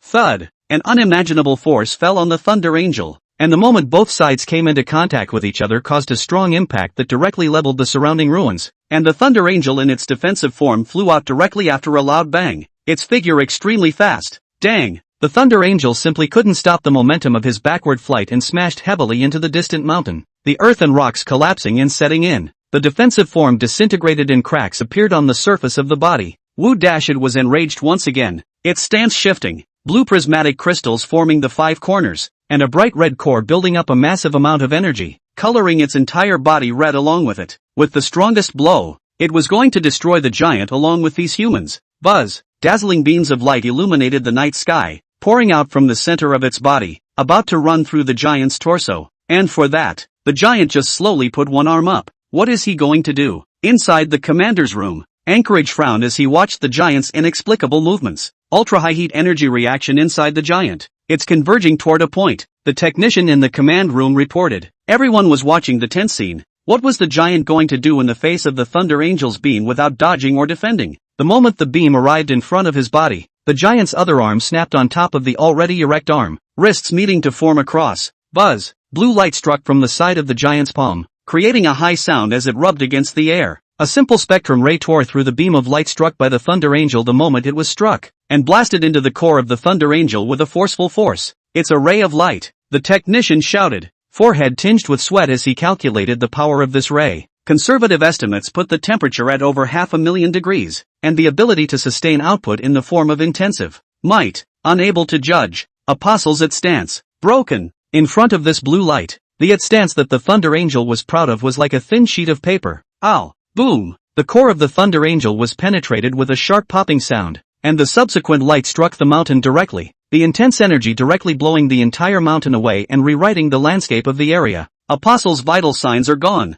That giant, he used a ray of light and annihilated the fifth apostle. Chapter 106 Suspicion. When the fire from the explosion cleared, the only thing standing in the battlefield was the giant with a red and silver body. The glowing eyes stood out in the night. The light. Giant. Misato Katsushika stared blankly at the giant in the distance, countless snippets of memories flashing through her mind as she gripped the cross on her chest a little tighter. 15 years ago, the destruction of the Antarctic continent was announced by the government as a natural disaster caused by a meteorite. Misato Katsuragi was there when this disaster occurred. She was the only survivor of that incident and one of the few people in the world who knew the inside story. What led to the second impact? It wasn't a meteorite at all, but a giant awakening from the light, about to cleanse and reboot the entire world of the god, Adam, the SEAL organization, which holds the secrets of the world and secretly controls human society, wants to conduct a series of experiments on the sleeping Adam, so it awakens Adam, who was once the creator, according to the plan. However, realizing that the awakened Adam could not be easily controlled by them, they had to activate the self-destruct system that had been placed in Adam's body ahead of time, destroying Adam's at stance in reverse. The shock that Adam triggered when he blew himself up destroyed the glaciers of the Antarctic, causing the extinction of thousands of species as well as taking half of all human life, which is the truth about the second shock. The team that Misato Katsuragi's father was on was the experiment executors sent out by SEAL, and back then, she also followed and participated in that mission, seeing the scene of Adam's awakening with her own eyes, which once left a great shadow in her heart. So now that she saw the giant with devastating power once again, her mind still couldn't help but recall that day 15 years ago. You are Adam, or the giant who brings hope? Misato Katsuragi stood in front of the group of NERV organization members, never taking her eyes off the giant with a complicated look. She wondered if the giants would turn on them again after destroying the apostles. All she knew was that if the giants wanted to unleash destruction at this moment, there was nothing they could do to stop each other. She wasn't the only one. Professor Tuki and Enkuradu in the command room were also speculating on the giant's subsequent moves, and to their surprise, once again there is an energy reaction in the giant. He is flying. The technician who had been monitoring the giant reported loudly. Those on the scene only heard a loud bang as the giant leapt into the night, the impact of the high-speed flight creating a hurricane that spread and swept across the area. Misato Katsuragi raised her hand to shield herself from the hurricane that was spreading over, after which she looked at the sky in a daze. Left, lock on to the opponent's position. Make sure you don't lose them this time. Inside the command room, Enkuradu stared at the screen and ordered several technicians. The last time the giant suddenly appeared and then suddenly disappeared afterward. They weren't able to react in time, but now he wasn't going to let the other party slip out from under his nose. The target has exceeded twice the speed of sound and is still accelerating, about to enter the troposphere and is breaking through towards the outer atmosphere. Not good. The opponent has disappeared. The technicians who were monitoring the giant were surprised in unison. What? Anchorwoman twisted her head to look at them and frowned. Why did you lose them? The specifics are still being judged. But, from the footage, it looks like the other party disappeared moments after entering the clouds in the troposphere. This can be a mysterious enough existence. Professor Tuki frowned similarly as he heard the technician's report. Appears when people are in crisis, quickly destroys apostles, and then quickly disappears afterwards. There was absolutely no desire to communicate with them, and there was no way to tell whether the other party possessed intelligence or not. The only thing that could be determined was that the other party did not have an it stance, but still possessed an extremely powerful force. Judging from this battle, the opponent's power far exceeds that of the apostles, and even far exceeds that of the EVA series of bodies. Even if EVA storms out, I'm afraid she won't be able to fight it. This powerful existence, why would it appear on Earth? Professor Tuki was puzzled. They knew so little about the giants that even the Book of Prophecy made no mention of the other's existence. The only intelligence that can be discerned so far is that the giants bear no ill will towards humans and have offered to help them destroy the apostles. Whether from the perspective of humanity or from the perspective of the executors of the human completion program, there was no conflict in position between them for the time being. Either way, the giant's presence is good for us right now. Anchorage crossed her arms, the lenses of her sunglasses reflecting, her voice low. This time, if this giant hadn't shown up, we would have endured a great deal of losses as well. If Colossus hadn't shown up, they would have lost both primaries and zeros on this mission. This time Shinji's behavior was also out of our expectation. Professor Tuki heard the word loss and remembered Shinji's behavior at the critical moment. At that time, he should have fired the second shot under the cover of the zero. Shinji wasn't following their orders, which was a headache for them as well. No harm done. The current result is completely acceptable to us. Anchor Gendo wasn't terribly concerned about that. After all, he hadn't had much hope for his son in the first place. And Shinji and that giant most likely have some connection as well. Anchor Gendo thought back over the details of the past few days and realized this keenly. The day the giants descended, Shinji was not far from the battlefield and was caught in the blast of an N2 mine from the military at the time, but ended up safe and sound. After that, it was more of a display of a side of himself that he wasn't even familiar with. The giant had reappeared today when Shinji was in danger, and with all the clues it was hard not to let him connect the two sides. A look like that, definitely not something Shinji could possess. Anchor World touched the subtle cuts on his face that had already scabbed over, recalling the earlier scene in the Hatsune Makoto hangar. Even if he hadn't seen him for several years, he knew what kind of character his son had, and would definitely not engage in such forceful behavior. Shinji and giants? Professor Tuki narrowed his eyes at that. Are you going to get information about the giants out of Shinji? If there is a connection between the two parties, then there must be a way for Anchor Gendo to get information about the giant as his father. There's no need. Anchorman brought his hands together again, resuming his sculpted state. In Shinji's situation today, that would only be counterproductive. I just need him to be able to kill the apostle. That's all I need. He could only guess that Shinji might have a connection with the giant, and what kind of relationship the two sides had he couldn't guess at all. Everything that was going on right now was what he wanted to see, and as such there was no need to add more variables. Shinji's specifics don't need to be reported to the SEAL group. We just need to execute the plan as we envisioned. Anchor said to Professor Tuki. Chapter 107, Ayakari. The giant disappeared and the battle was over. Despite the twists and turns, it was good to see that their mission reached its ultimate goal. Misato Katsuragi is directing NERV personnel to clean up the battlefield. And on Futon Hill, near the emergency pop-up insertion pins, hasn't Anchor-san come out yet? Ayakari looked at the insertion bolts of the Hatsune that had landed on the other side and was puzzled when she saw that the hatch had been slow to open. After a second of hesitation, she fought back the pain in her body, stood up, and walked towards the insertion pins of the primaries. She guessed Shinji wasn't trapped inside. After leaving Zero's insertion pins, however, the injuries on her body could no longer be ignored, injuries that hadn't healed on their own, and synchronized with the pain felt by Zero during the earlier battle. And now she was kind of going to have to hold out. Feeling a little dazed in consciousness after a few steps, he fell to the ground without standing still, gasping for breath. She reached down to her abdomen and felt the blood seeping out of her combat suit. Her body was already unfit to participate in combat programs anymore, and with her repeated reluctance, her body's functions were coming to an end. Her vision became blurry as she speculated on what she would become afterward.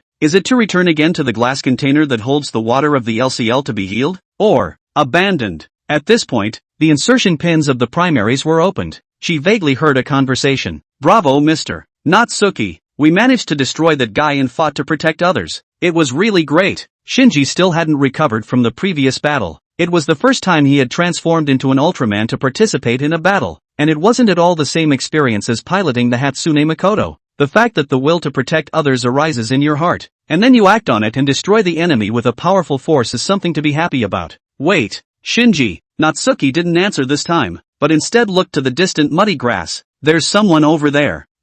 Hearing this, Shinji turned his eyes in the direction Natsuki was pointing and saw a familiar-looking figure. Ling Pa. He instantly recognized that it was Ayakashi, now lying on the ground, her chest heaving from heavy breathing, blood seeping from her battle suit staining the grass at the edge. He immediately took off running that way, anxious inside. Ling Pa, are you alright? He came to Ayakashi's side and crouched down, checking Ayakashi's injuries. Ayamari heard Shinji's voice and slowly opened her eyes, replying faintly as usual. Gotta get to the hospital quick. Hospital. Shinji touched the blood on Ayakari's body and instantly panicked inside. He didn't want to watch the person he had just saved die in front of his eyes. Although Ayakari was usually cold in her moods, Shinji knew the goodness in her heart and that she would stand up for herself when she was in danger. So Shinji didn't want anything to happen to her. Her injuries are serious, not to the point of being fatal, but still troublesome. Natsuki's avatar stood behind Shinji, surveying Ayakashi's injuries, and the most troublesome point is that even if she manages to receive treatment, she may continue to fight with her injuries afterwards. How?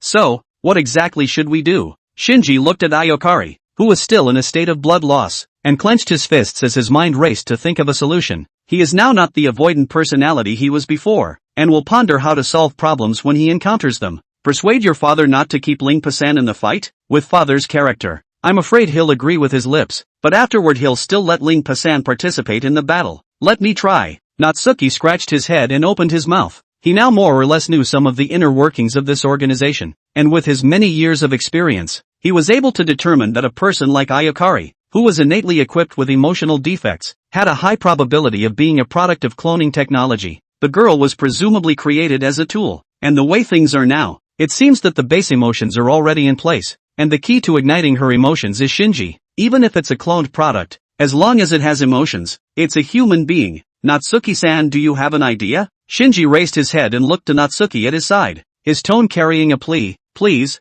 help Ling-Pasan. Stupid boy, it's not like I'm some kind of person who sees death, Natsuki said with a smile as he listened to Shinji's pleading words and reached out to rub his head. He would have saved it even if it wasn't Shinji's request. I'm afraid that such a girl would simply be discarded and other clones activated once a serious physical injury became a liability. While my current level of healing is about equal to nothing, it's not like I can't work on it if I'm just saving a human, Natsuki said, taking over control of Shinji's body. Shinji's eyes closed and opened again, already tinted with a slight golden glow. It's okay, Ayamari said in a soft voice, as if she didn't want to get Shinji into too much trouble. What doesn't matter? Regrets as a teenager can trap a person for life. Natsuki, who had a lot of experience in bringing up children, said and put his hand against Ayakashi's gaping wound. If the current Shinji were to experience what it feels like to have someone you like die in front of you, you probably wouldn't be able to walk away from it for the rest of your life. And what Shinji will most likely encounter next isn't even that simple, after which the odds are that the injured Ayakari will be discarded, and later replaced with an identical clone appearing to Shinji with absolutely no memories associated with him. That situation would be too cruel for both the teenager and the young girl. You're going to do what? Ayamari asked suspiciously as she watched Shinji press his hand to his injured abdomen. Feeling a touch of warmth through his battlesuit, provides energy for the metabolism of your cells, accelerates the hematopoietic function of your organs, and accelerates cell division and repair. The principle is probably this. You can also just interpret it as healing you, Natsuki said as he focused on controlling his energy. If placed in her younger days, where was the trouble in treating someone's injuries? With the few skills she had learned from following the members of the Silver Crusade in the Land of Light, she could be healed in a second. Under Natsuki's manipulation, Ayakari's abdomen quickly stopped bleeding and the wound was gradually healing. The miraculous scene was a bit disorienting to watch Ayakari. Anchor-san, how can you have such power? Thank you for, short-waisted howl, Lin Beichin, rewarded the god certification. Plus more +2. Don't worry, I won't forget all the additions QAQ. Chapter 108, Kaji Ryoji and Akane. Great. The bleeding stopped, Shinji said with a relieved smile. Blood no longer oozed out from under Ayakari's white combat uniform, and her face was no longer pale, returning to a whiteness with a hint of blood. The wound healed. Ayakari felt the pain in her body being replaced by warmth, and looked incredulously at Shinji, whose eyes dispersed their golden light. A miracle just happened before her eyes. Why? She asked dully. Shinji also looked back at the confusion in her eyes for a moment.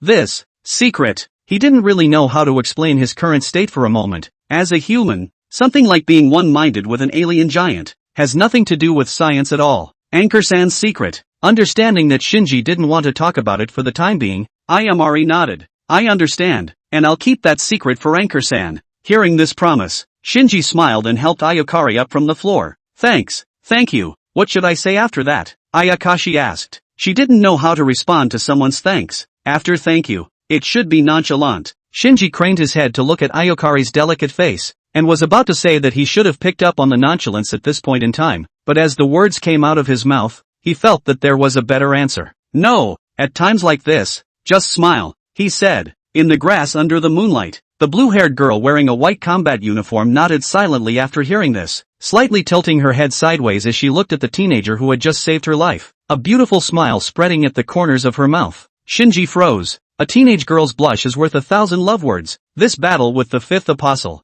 the Thunder Angel, ended in victory. NERV lost a number of defensive structures and had to redraw the map because of the effects of the battle on the terrain. But that's all inconsequential and minor. There's such a thing as funding, and Anchorage has a way of getting it. And meanwhile on the other side, Germany, in the afternoon, NERV Branch 3, German branch. This is amazing. The mysterious giant has once again helped us destroy the apostles. The man in the blue shirt with his long hair tied behind his head was lying on the rooftop outside the base, blowing the ocean breeze and watching the sun set a little. Kaji Ryoji, 31 years old. He had just received a message from the Japanese side of NERV's headquarters, not realizing that such a bizarre situation had occurred there. Mr. Kaji. Suddenly, a young girl's shout came with the wind, and Kaji Ryoji, who heard it, raised an eyebrow. Can you even run here and be found? Ah, found it, Mr. Kaji. The young girl waved and called out when she saw Ryoji Kaji lying in a hidden corner. Her long orange hair was combed into a double ponytail falling behind her head. She wore a beige dress and stepped on red shoes.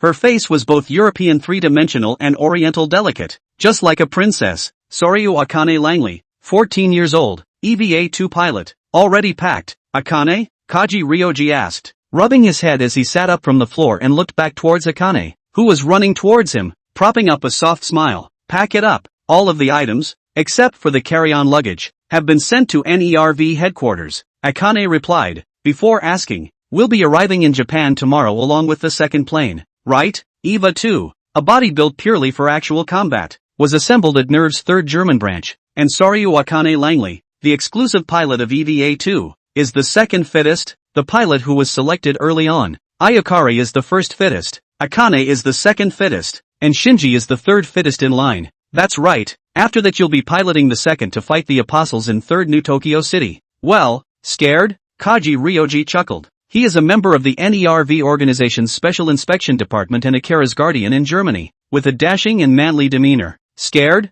How can that be? Akane reached up and raised her long orange hair at the back of her head, confidently saying, the second is the strongest. No matter what kind of apostle it is, it can defeat it. The young girl was very proud of her strength. But then the words suddenly changed. Of course even the powerful me will develop fear. Akane gradually leaned towards Kaji Ryoji and said in a playful tone, at times like these, it's necessary for Kaji-san to turn into Prince Charming to save me. As soon as he heard that, Kaji Ryoji felt a pain in his head. In the time he had been acting as guardian, the boy had grown a little dependent on himself, but at 31 years of age, he was genuinely not at all interested in small children. Think of it as coaxing a child. Really, it's good to be confident, Kaji Ryoji said with a smile, but the pilots over at HQ are just as good, and the initiate piloted by the third aptitude has single-handedly eliminated the fourth apostle, and just now teamed up with Zero to destroy the fifth apostle. Despite being in Germany, news within NERV is shared, and Keijo Ryoji is curious about Shinji after hearing a series of news related to the primer. Of course, he didn't know about the abnormality in Shinji yet, yes? But the report from the headquarters side clearly says that the mysterious giant eliminated the fifth apostle. A small emotion flooded Akane's heart as soon as she heard Kaji Ryoji praising the other pilots. There's only really one apostle they wiped out. It's a 1-0 lead, but when I get over there,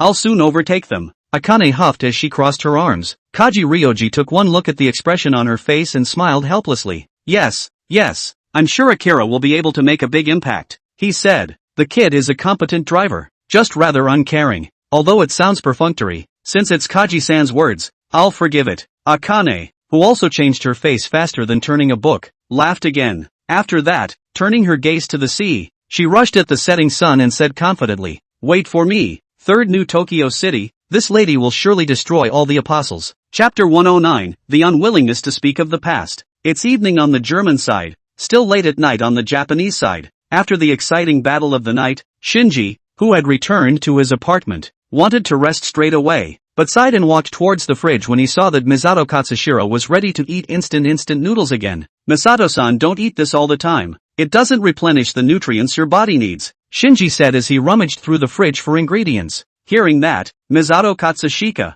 who was the guardian but was holding a cup of instant noodles, shrunk sheepishly. Okay, obviously you are the guardian, but lately in my life how do I feel like I'm the one being taken care of? Is that right? Shinji had already found the ingredients, put on his apron, and skillfully prepared to fry 2 dishes. Instead, Misato Katsushiro leaned back into the chair behind her and slammed down her beer, trying to ease the embarrassment with alcohol. Eyes drifted in the direction of the refrigerator. It was amazing to watch the refrigerator door slowly open by itself without anyone touching it. Misato Katsushiro, Shinji, ice, refrigerator, paranormal phenomena happening in her own home. She was in complete disbelief of the scene happening in front of her eyes. It couldn't be that she was hallucinating from just 2 cans of beer, could it? Shinji, who was in the middle of chopping vegetables, heard the sound and turned around to see Natsuki's silhouette rummaging through the fridge for ingredients while telling him in his head to fry 2 more dishes. Shinji, he explained stiffly, it's okay, Misato-san. It's just that the refrigerator door wasn't closed tightly. I'll fry 2 more dishes later. After eating and washing the dishes, Shinji briefly washed up and returned to his room.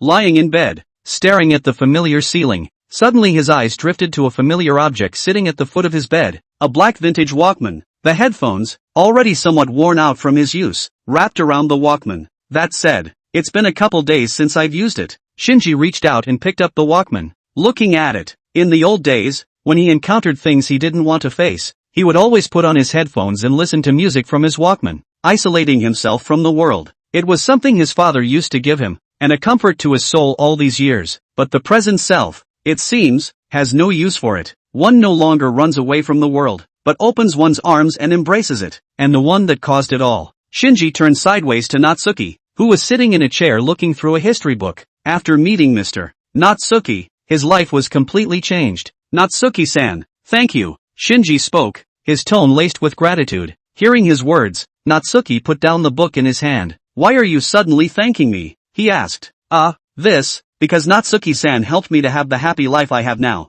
Shinji responded honestly. If I hadn't been able to meet Natsuki-san, I would be living a very miserable life right now. Shinji in the past had always thought that the world was all cold and that it was impossible for people to understand each other. But now, after experiencing the encouragement and support firsthand, his outlook on life has shifted a bit. Actually, I'm not the one you should be thanking the most. Rather, it's the self that makes the choice to protect others when disaster strikes. Natsuki looked at him and said seriously. During his years in the cosmic police force, Natsuki would find a way to give the other person some care whenever he saw an outstanding junior. And he was such a person. That hasn't changed, either when I was young or now. Natsuki-san, sure is a gentleman. Shinji listened and said the same thing as those juniors of the cosmic police. Natsuki smiled and didn't answer. This would bring back Shinji's earlier dream. That said, what I saw in my dream earlier, were those memories of Natsuki-san's youth? Shinji asked curiously. Last time, because Natsuki had to train, he didn't get to ask in the first place.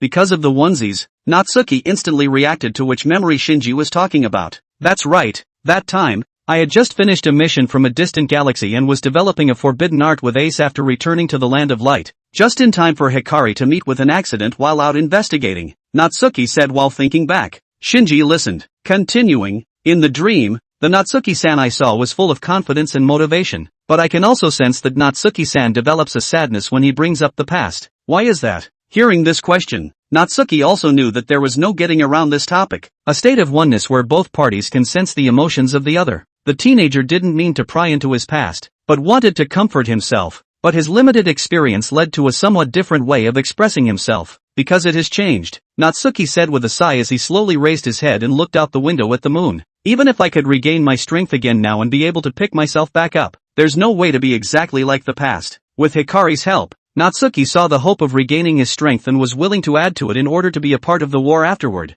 So he would now put all of his heart into the mission. But the past is the past, and what has happened cannot be changed. Mr. Natsuki, did you suffer a setback because you encountered an enemy you couldn't defeat? Shinji, sensing Natsuki's lost emotion, then asked, feeling again as soon as the words left his mouth that it might be a bit inappropriate to say so, adding, I don't mean to be sarcastic about Natsuki-san. It's just, want to understand Natsuki-san a little better. I want to help you, just like Natsuki-san helped me, the teenager said firmly. As soon as he heard this, Natsuki realized that he really hadn't looked at the wrong person. This is a kind teenager. Being defeated by a strong enemy isn't called a setback at all. Natsuki spoke with mixed emotions. For qualified warriors, the thing that must be on their mind after being defeated is to stand up again. I've experienced no shortage of defeats over the years, and what really lost me was not being recognized. Recognition? Whose approval? Shinji asked. Speaking of which, Natsuki slowly closed his eyes as the glazed-colored buildings of the Land of Light emerged in his mind. Everything there was incredibly familiar to him,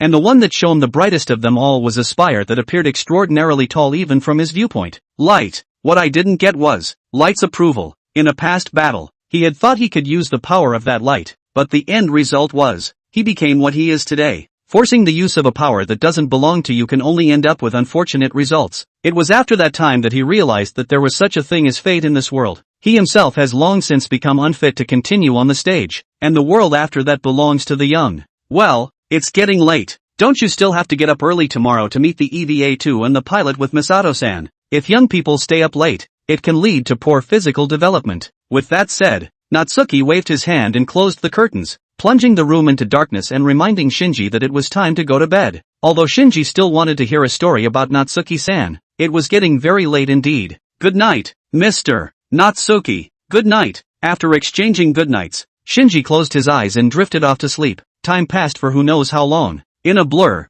Shinji felt as if he had woken up again. He felt himself running into the interior of a hollowed-out blue tower, where several figures that he found familiar fell to the ground. In the center of the tower's interior was an extremely bright light. Chapter 110, Belial. Here. Where is it? Shinji felt somewhat familiar, but more than that, unfamiliar, as he entered the interior of the skeletonized tower. Soon, he reacted to the fact that he was again seeing memories of Mr. Natsuki's past in his dream world. One would feel familiar because it is Mr. Natsuki's hometown. Right now he was in first view, but soon he felt himself detach from the huge body and reverted to third view. Seeing the giant that had come here, that's the past Mr. Natsuki, Lias Ultraman. At the same time, his mind couldn't help but flood with information about the scene before him. The Land of Light. Shinji's figure floated within the massive space, looking around and recognizing that this was the Land of Light that Natsuki-san remembered. And this is, inside the plasma spark tower in the Land of Light. The fallen giant named Belial escaped from a cosmic prison and returned to the Land of Light with the ultimate battle gauge for revenge. Belial was already a once powerful ultra warrior, and after fusing with the soul of the Reblondo asteroids, the ultimate lifeforms that once ruled the universe, his strength skyrocketed even further,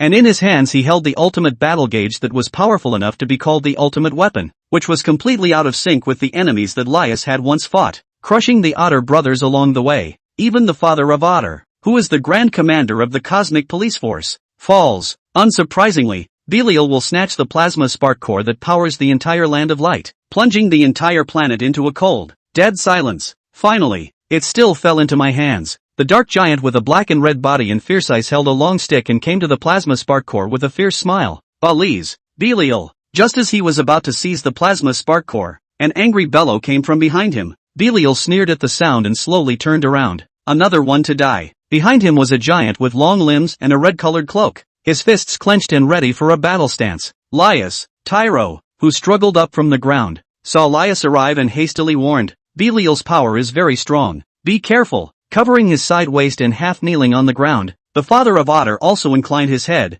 holding back the pain of his injury and said, he must not be allowed to take away the plasma spark core. Listen to their reminders. Lias nodded, grabbing the cloak over his shoulder with a lift and throwing it to his side. Even if it means putting my life on the line, I'll be here to stop him. Buzz. Immediately, a spectrum ray struck towards Belial. Ungrateful brat. Belial, facing the instant onslaught of spectrum rays, thrust the black ultimate combat gauge in his hand forward, blocking it firmly. The spectrum rays, which were so lethal to monsters, fell on the ultimate battle gauge and were unable to damage it in the slightest. Whoosh! Belial lightly blocked the Spithium ray, and then flung the long stick in his hand. A crescent-shaped light blade containing tearing energy then struck out, directly destroying the Spithium ray towards Lias, a powerful enemy indeed. Lias sensed Beria's movements ahead of time and reacted in advance, dodging and leaping to the other side before the light blade arrived. Belial's attack landed on the wall inside the plasma spark tower, leaving an extremely deep crack. The buildings of the Land of Light were extremely sturdy and could barely withstand their battles. If this battle was placed on another planet,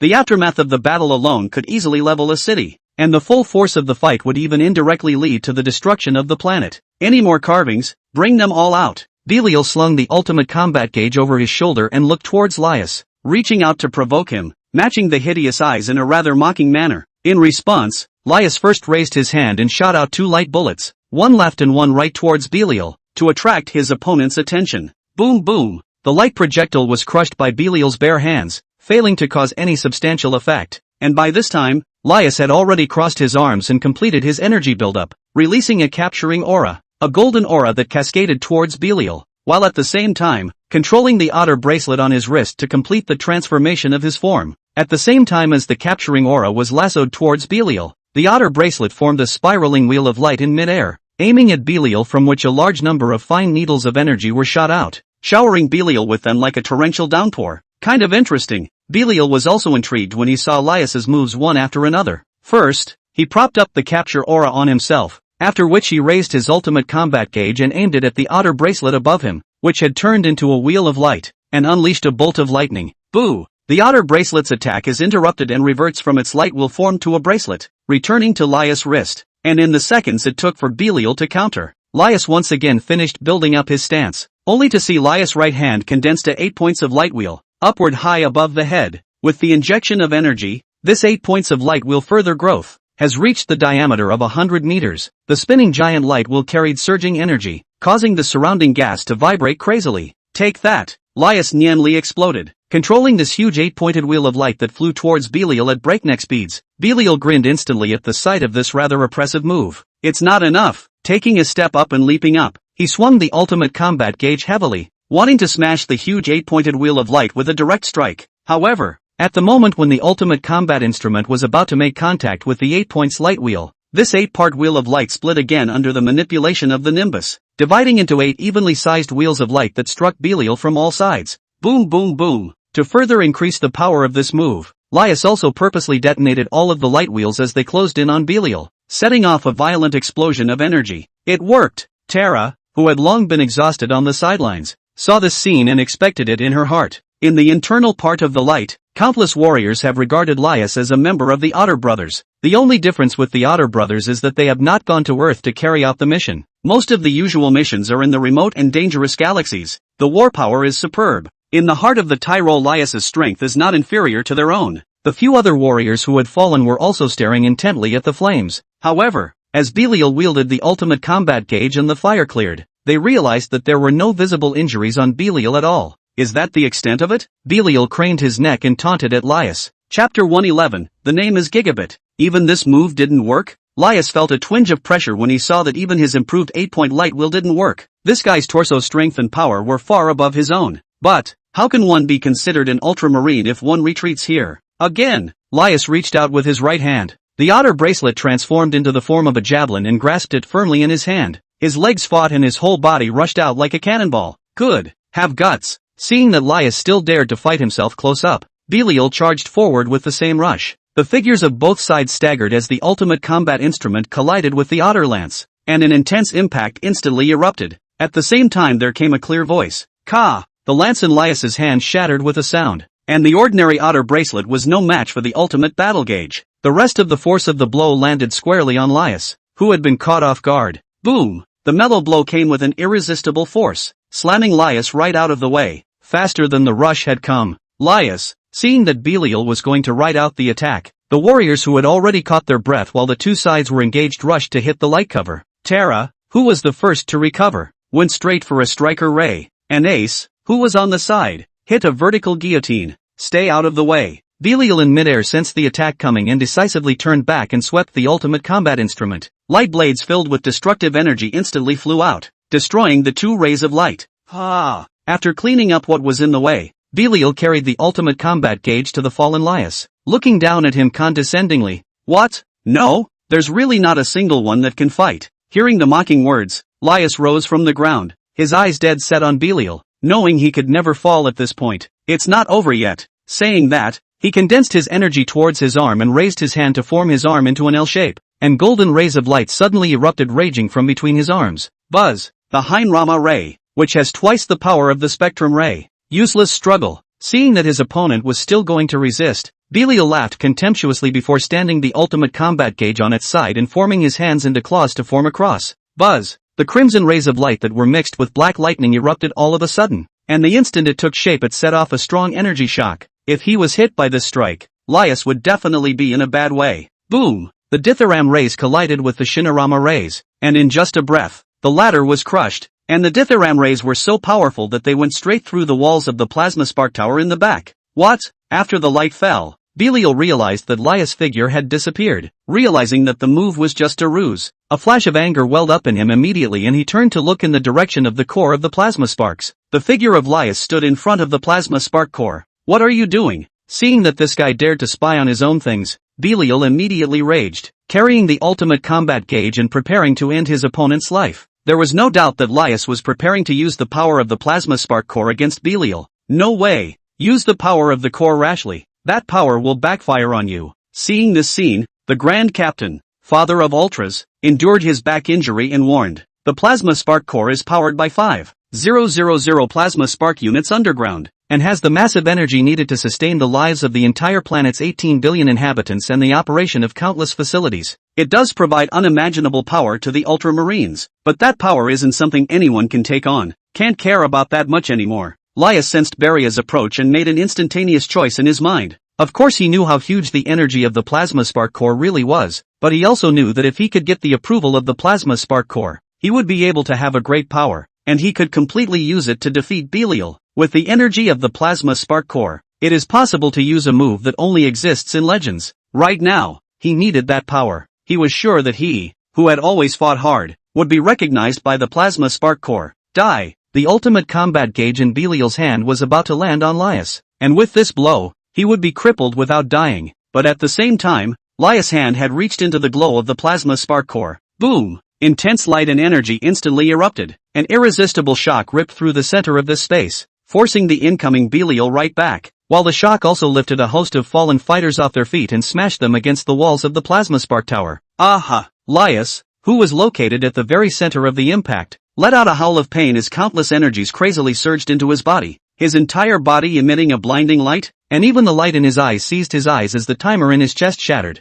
The powerful energy came as expected, but because it was too powerful for his body to withstand, cracks had begun to appear on the surface of his body, and the overflowing light could be clearly seen from within the cracks. "Laius, stop it!" Tyrol cried out as he saw the scene. He remembered how well Laius had taken care of him when he had just joined the Cosmic Police, and he just couldn't bear to see the warm-hearted senior turn into such a miserable state. It's not over," Laius hissed as he grasped the plasma spark core in his hand, bearing the pain of his body being torn apart and bursting apart inch by inch, and with what was left of his will, he looked towards Belial, who was wielding the ultimate battle gauge. Himself failed to be recognized by the light, but at this moment, putting everything together, he could barely manage to strike that blow. "You don't want to die." Belial felt a twinge of scorn as he looked at the guy who was already on the verge of collapse. This guy is crazier than he is, only to see Laius, whose body was strewn with cracks and had even been skeletonized, slowly bent down. His arms erupted into an even more dazzling light, and the entire plasma spark tower shuddered with his movements. Gigath spectrum rays. He recklessly mobilized the energy within his body that didn't belong to him and coalesced it between his arms, blinding white points of light surrounding his body like a vortex, accompanied by a hysterical cry as his arms snapped into a cross. Chapter 112, Hope Never Fades. Buzz dash. The monstrous light burst out from within his arm,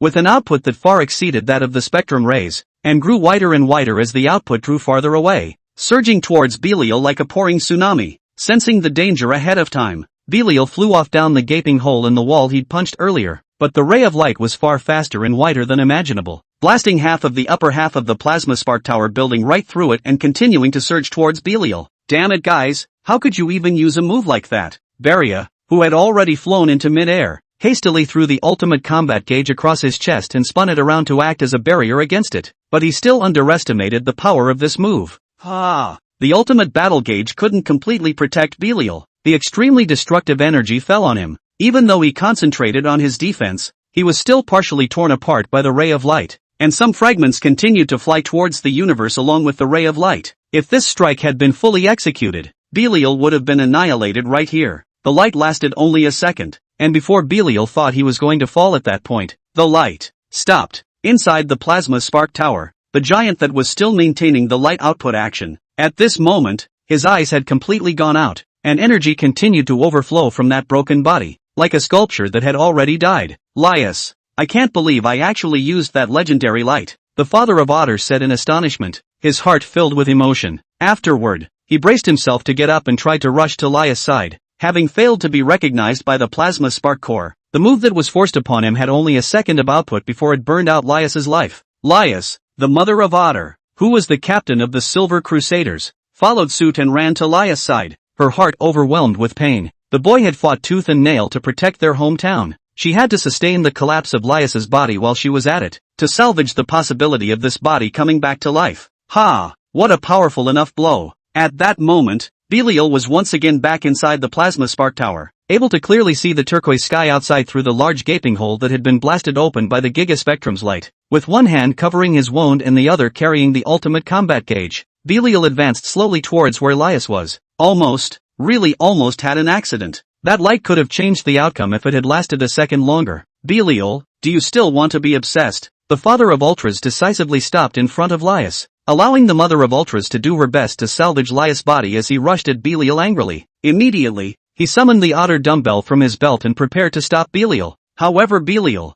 who knew the land of light like no other, reacted instantly, striking a bolt of lightning from the ultimate combat gauge, knocking the otter dumbbell out of the father of Otter's hand at the first opportunity, and sending him flying backwards. Ken, you're old and wasted. Belial's voice was filled with sarcasm. He remembered the other's youthful and heroic appearance tens of thousands of years ago, when he was completely unable to keep up with the other. But now Ken was nothing more than an old thing who was restricted from even fighting. After a mocking comment, Belial continued forward. At the moment the mother of Otter was holding Lias in her arms, doing her best to hold on to the body that was riddled with cracks and had a piece of her chest hollowed out. If you want to take the boy, you'll have to step over my dead body first. The mother of Otter turned back, her healing hands unbroken, ready to protect the child with her own back, her words uttered to Belial full of indignation. Poof! Belial snorted coldly. What do I want with this already dead guy? Belial wasn't the least bit interested in them. Coming to the plasma spark core, instead of touching the glow directly, he reached out and grabbed its base, plucking it up and taking it away. This planet, just become the dust of history. Belial came to the gaping hole in the plasma spark tower and left these words before taking the plasma spark core with him in a single bound. Although he managed to get what he wanted, he was also quite injured and had to find a place to recuperate. The plasma spark core was taken away and the entire planet was instantly deprived of its energy supply.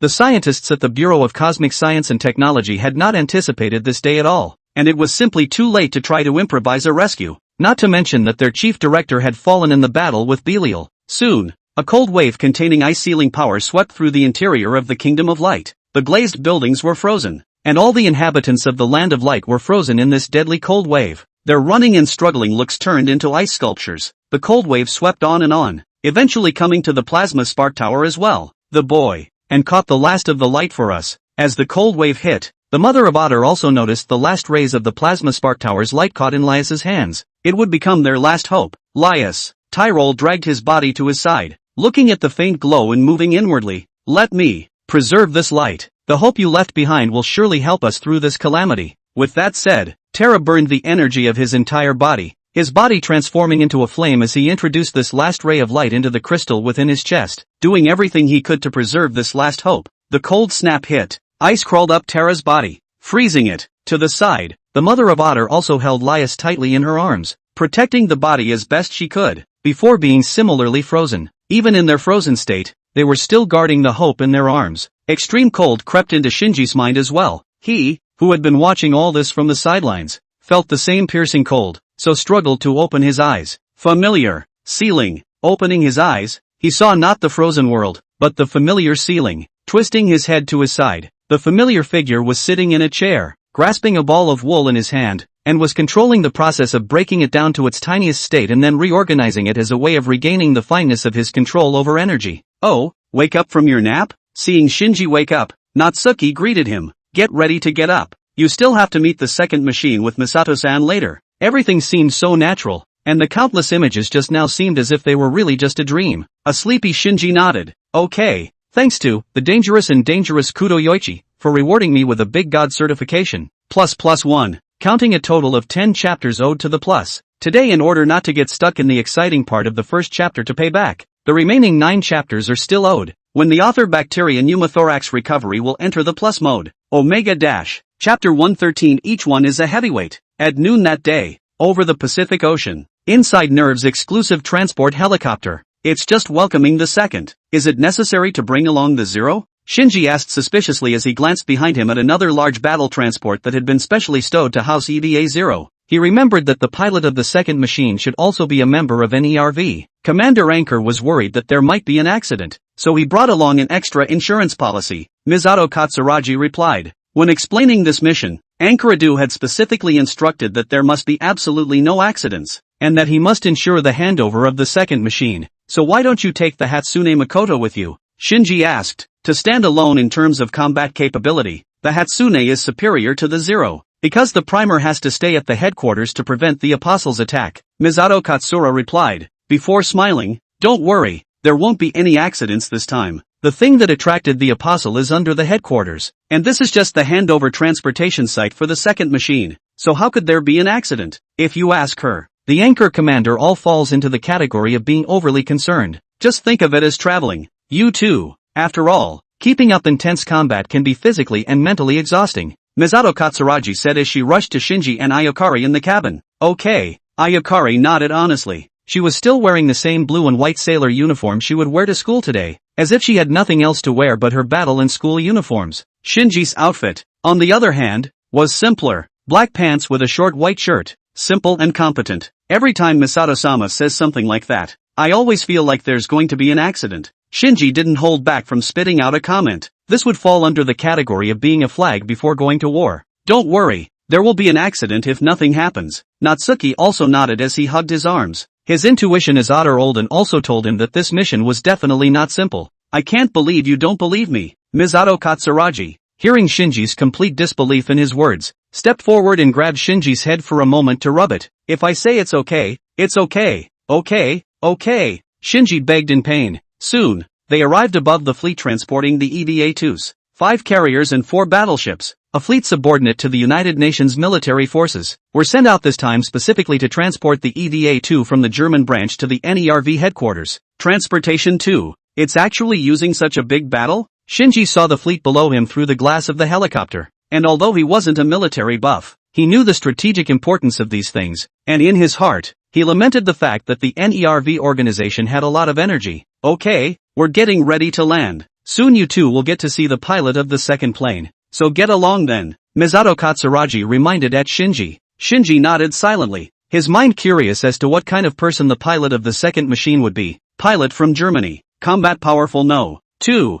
Grouping these two key words together, the first thing that came to Shinji's mind was a powerful, strong man in uniform standing 185 tall, the kind that could pick himself up with one hand. With a roar of engines, the helicopter landed in command. The hatch opens and Misato Katsuragi steps onto the deck of the carrier with Shinji and Ayakari. A gust of sea air hit his face, and Shinji stretched out his arm to shield himself from the sunlight coming straight down from above, and looked forward. Seeing the large number of deckhands in uniform, he glanced back and forth, trying to find the pilot of the second plane in it. At that moment, a beautiful mixed-race girl in a beige dress walked towards them, her skirt and long orange hair fluttering slightly with the sea breeze. Hello, long time no see, Misato. Akane came in front of the trio of one shadow and greeted them with her arms crossed and a confident smile on her face. The two seemed to have known each other for a long time. Long time no see, Akane. Misato Katsushiro responded with a smile. She seemed to notice Shinji's somewhat dazed look and took it upon herself to introduce both parties. This is Soryu Akane Rangray, the pilot of the second. And this is Ayakari, pilot of the Zero. And Shinji, pilot of the first. The two sides are considered to have officially hit the ground running. Upon learning that the young girl in front of him was the pilot of the second, the fantasy in Shinji's head shattered. 3 airframes, and all of them picked are teenage girls around 14 years old. Natsuki did figure out the reason for that. Looks like it's related to that stance of yours. Is that so? Shinji froze in his mind. If it was just an isolated case, it would be defensible, but the fact that all 3 drivers were 14 years old speaks volumes. Natsuki analyzed with reason. And, guess the bigger the problem inside, the easier it is to pilot the EVA. Natsuki thought about how the pilot of the Zero, Ayakari, a suspected clone, was born with defective emotions, and was even more prone to falling into confusion after gradually learning what emotions were. Shinji, the pilot of the Hatsune Makoto, before he met himself, could well be described as a bad boy abandoned by his father, withdrawn inside and thinking of escaping from the world. And the one in front of her, Akane, under the seemingly arrogant exterior, was probably hiding a fragile heart as well.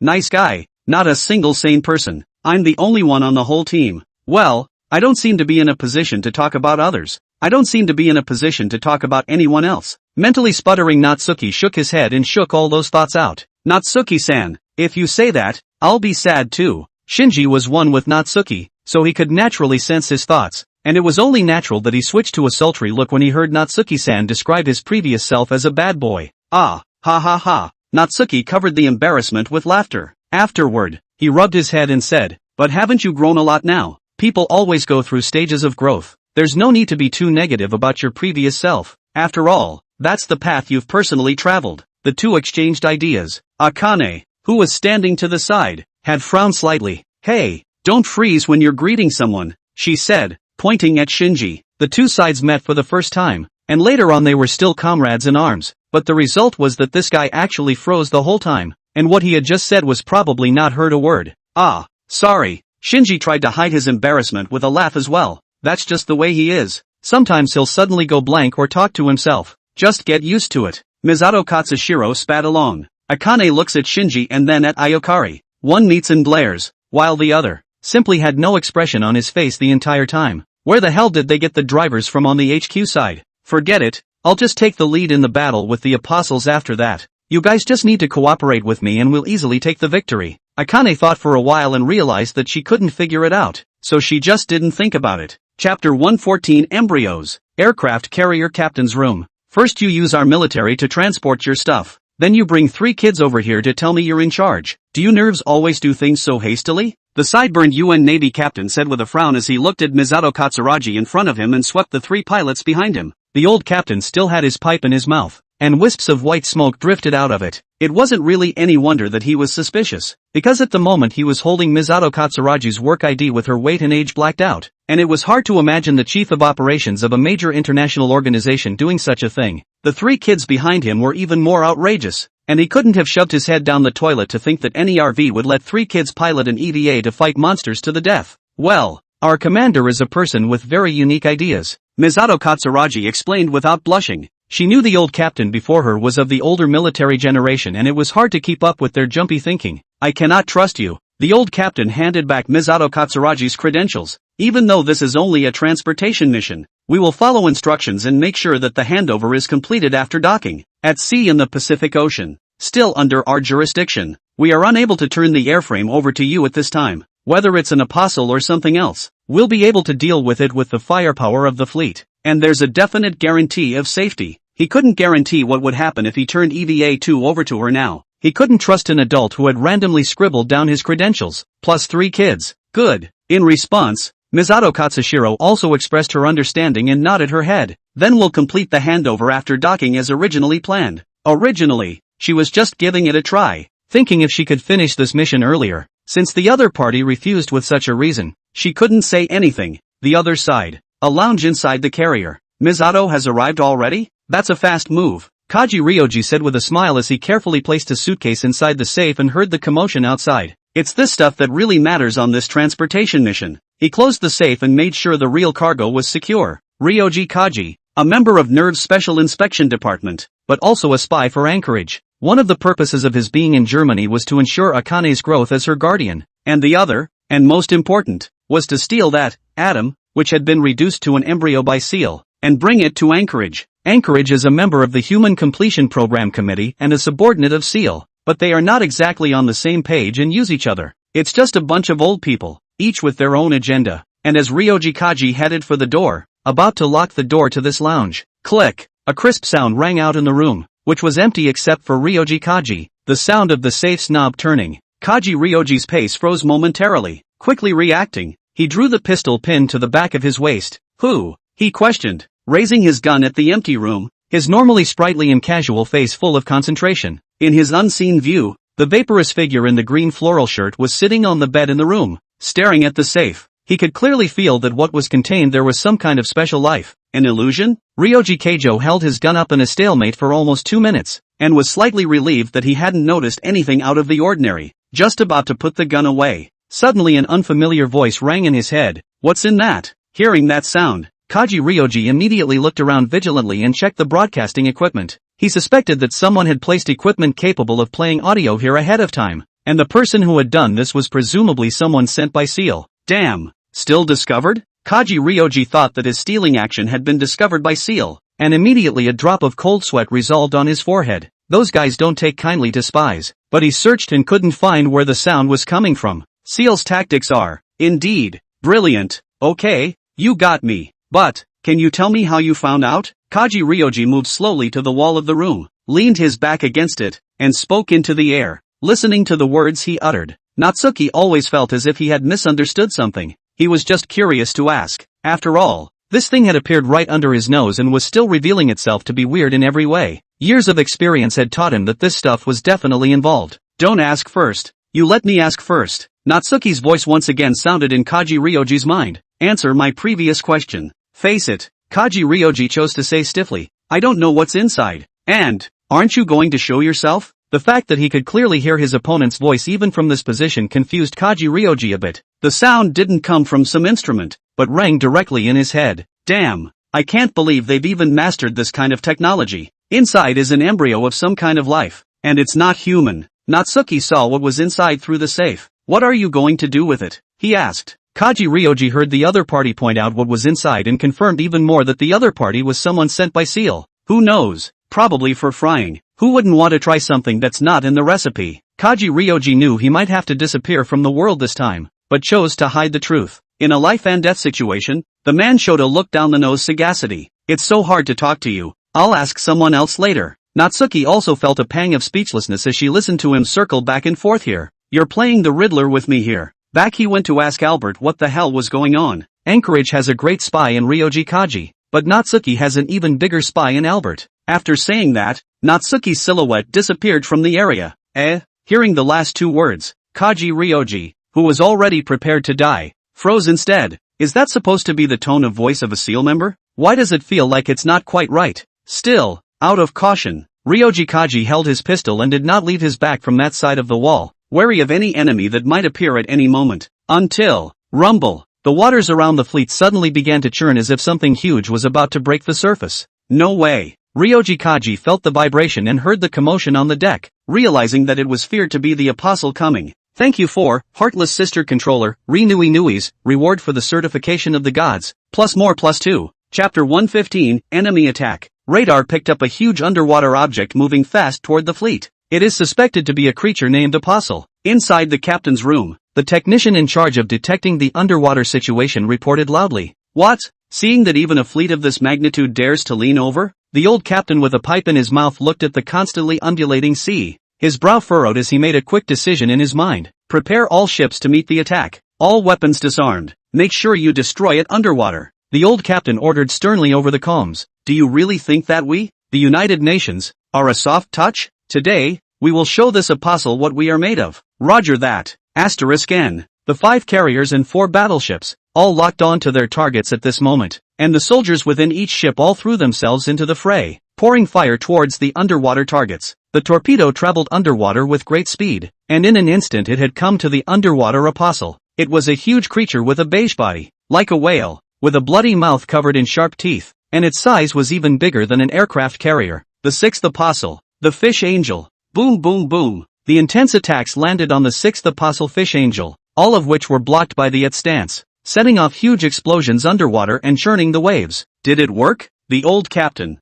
binoculars in hand, focused on the state of the sea, mentally expected. How could it be? Trying to kill an apostle with just a torpedo missile would require an explosive yield that could blow us all up together. Katsushika Misato, who had fought with the apostles many times, immediately retorted. Trying to kill the apostles with just these fleets is a pipe dream. Compared to the agile apostles, these carriers and battleships were like living targets. Afterward, she asked within the headset's comms, Ray, are you ready for zero? Ready to go at a moment's notice. Ayakari's cool voice rang out within the communication. At the first sign of the apostle, they reacted by having Ayakari immediately go forward and prepare to pilot the Zero. I didn't expect an accident in the end. Zero, move out, Misato Katsushika ordered within the comm. She thought this was just a normal handover mission, but how could she not expect this to be attacked by the apostles as well? It's only logical that the apostles should all be targeting Nerve's headquarters. Was there something here that attracted the apostles? Hey, what are you doing? Being on the surface should be under our jurisdiction. The old captain questioned as soon as he heard that Misato Katsuragi had begun to take command of the scene. As the saying goes, one mountain cannot accommodate 2 tigers, and they have their own pride in the United Nations Army defense. See, ordinary weapons are simply incapable of killing an apostle, Misato Katsuragi said as she heard the questioning, and her entire body moved into the role of Nerve's operations minister, pointing at the fish angel with half of its body floating out of the water. If you don't activate the EVA immediately, your battleships will soon be destroyed, and the number of casualties among the soldiers then will definitely exceed your imagination. This responsibility, do you dare to take it? Misato Katsuragi questioned back with a strong attitude. An unforeseen situation arises and they, NERV, have a reason to take over the scene. It was set in stone beforehand. The old captain froze at that. It was a fact that their first attack had failed to do any damage to the Apostle, and while the other sides claimed that the Apostle would easily tear apart their fleet was something he was left to doubt. He didn't dare to gamble on the lives of so many soldiers under his command either. Otherwise a court-martial awaits one. Now, we will also officially receive the second machine. Please have the personnel on your other battleship ready to activate the second machine. For this battle, in order to minimize losses, we need your cooperation, Misato Katsushika said seriously. After that, without waiting for the other party to reply, he had turned back to Akane and ordered, Akane, I'm counting on you to pilot the second plane. Good, just get ready to watch me perform. As soon as she heard that she was going to pilot the second plane into actual combat, Akane pounded her hands together and smiled confidently. If Misato Katsushiro hadn't made a decision right now, she would have snuck inside the second machine as well. Once she got the order, Akane tugged Shinji and ran out of the captain's room. Am I going to pilot the second plane too? Shinji looked confused as he was dragged forward. He hadn't heard of the second plane being piloted by two people. Originally, he was all set to find a hidden corner to transform. His attention was still on Natsuki's side, and he was also very curious as to what exactly was in that box. Cut the crap and just follow me. Akane tugged Shinji along for the ride. She knew that Shinji was now the best pilot within NERV, and because of that, she wanted to have a duel, and was ready to show her opponent how she could pilot an EVA. Natsuki-san, help me. Shinji really didn't have much recourse against a girl with this kind of temper, and could only ask Natsuki for help. Natsuki's silhouette had emerged from the lounge underneath and floated beside Shinji as he moved, holding his arms in a thoughtful pose. Your kid's opposite sex is really good, Natsuki said thoughtfully. The women closest to Shinji right now, Misato Katsuragi, Ayakari, and this Akane, are all relatively competent, at least in terms of face value, and are all pretty normal except for the fact that they're not quite normal people. It should be said or not that Shinji is a really good heterosexual kid. Is that the point? Shinji hadn't expected that to be what was going through Natsuki's head right now at all. This is youth. Shinji. Natsuki put his hands behind his back and looked out over the ocean as he floated along. One can't have both youth and the feeling of youth at the same time. You need to cherish this time more, like I did when I was younger. Idiot. Akane's bellowing interrupted Natsuki's spellcasting as she shouted at Shinji. Sink it. What are you gawking at a time like this? Shinji was so engrossed in listening to Otter Olden's story that he wasn't paying attention to reality, and was completely dragged along by Asuka. It was only after being yelled at like that he came back to his senses. I just heard the good part. Shinji, who wanted to hear Otter's gossip, said with a reluctant look on his face. What exciting part? Akane felt a wave of headache as she listened to Shinji's donkeyish words. Was there something wrong with this guy's brain? Hurry up and follow me. The really exciting part is just beginning. She waited for Shinji to stand up straight and then grabbed him by the small of his arm, her eyes fixed on the fabric-covered second machine in the distance. Chapter 116, The Unexpected in the Unexpected. Boom boom boom. Ow. Ignoring the fire from the surrounding battleships, the Fish Angel braced its stance and swam straight for the main ship where the old captain was. The seawater around it was being dislodged by the huge body, and the waves alone caused the fleet around it to wobble. The vibration of the sea was accompanied by an earth-shattering roar, and the Apostle's bloody mouth opened, each tooth clearly visible as a deadly abyss. This is the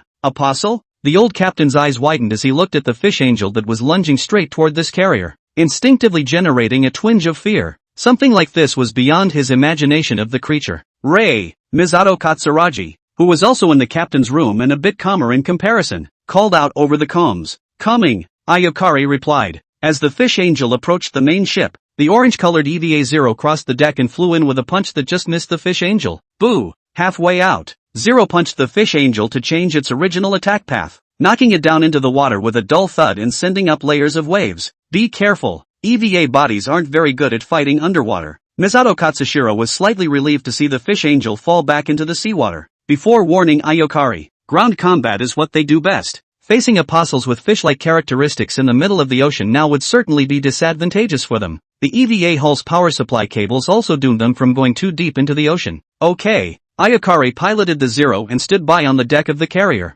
always on the lookout for enemies who launched surprise attacks from underwater. Come on. If we don't hurry up, the Apostle will be snatched by that guy. Akane and Shinji both changed into their red battlesuits and quickly got into the cockpit of the second machine's insertion pins and waited for the crew to insert the pins into the second machine. Eva 2. Is this the cockpit of the second machine? It's not too different from the primary, Shinji said as he stood behind Asuka and looked around the interior of the cockpit. Of course you can't tell the difference from the cockpit alone, but in a moment of actual combat, you'll see it. A confident smile appeared at the corner of Akane's mouth. The Zero and the Hatsune are nothing more than experimental bodies after all. Only the second was created purely for combat. With the insertion of the pins into the back of the neck of the second, LCL fluid injection, Akane used her voice to control the internal systems of the second in the cockpit. EVA-2. Activate. Is it surprising that the synchronization rate wasn't affected? The EVA-2 started up smoothly, but Akane froze when she saw the results of the data display. That's 2 people in the cockpit right now. The previous startup tests for Akira and the second were conducted in Germany, so this time,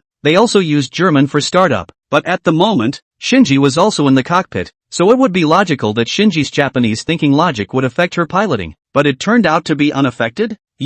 What's going on? Akane looked back at Shinji with a puzzled expression. How is it possible that not only the logic of the language didn't affect the system, but even his personal frequency didn't affect the second? She remembered that Shinji was the pilot of the EVA primary, not an ordinary person. At times like this it should have a small effect on the synchronization rate of the second. Did this guy have a very low synchronization rate with the primary? What's going on? Shinji asked back with an equally puzzled look on his face. The words Asuka asked were in German, and the words Shinji uttered at the moment were also in German. You even know German? Akane was a bit surprised. This guy spoke German more fluently than she did. It wasn't scientific. To this, Natsuki glanced at the bracelet on Shinji's wrist and just wanted to say that you deserved it for light country technology. This thing has a barrier-free communication aid. Forget it, whatever. EVA-2. Strike. Since it wouldn't affect the battle, it was for the best. And after shouting excitedly, Akane took control of EVA-2 and unveiled it from the deck of the carrier. The crimson hull rose from the deck in a carp,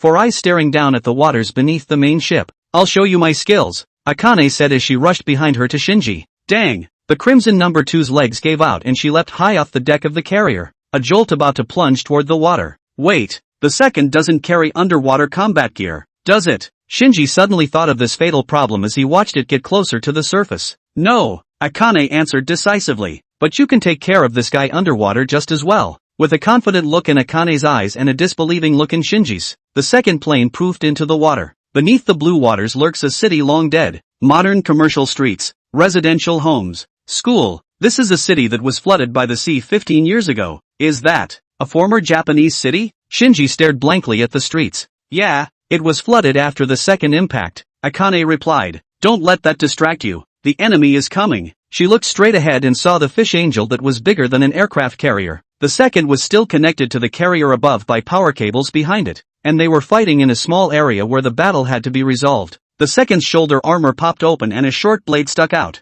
You're going to destroy it with just this? Shinji sounded a little surprised as he looked at the highly vibrating particle blade, which was no different from a craftsman's knife, held in the second's hand. Where the hell did this girl get the courage to use something so small against an enemy of that size? Even if he had been allowed to pilot the primer he wouldn't have had the courage to do so? Not to say Shinji was surprised. Even Natsuki couldn't quite understand Akane's thought process. Having courage and being headless are two different things, but after glancing back at the red paint job of the fuselage, he seemed to understand something. Sure enough, the red color scheme is all mangina. Terra would have to be counted first and foremost, and then those individual fighters from other universes, especially the ones that could take on a red form, were vivid examples. Ooh, this guy is disgusting to look at. Akane, controlling the second machine to prepare for an onslaught, felt a wave of physical disgust upon seeing the fish angel open its bloody mouth. Meanwhile, the captain's room. Captain, the radar has detected another life response. The technician who was detecting the situation at the bottom of the sea hurriedly reported.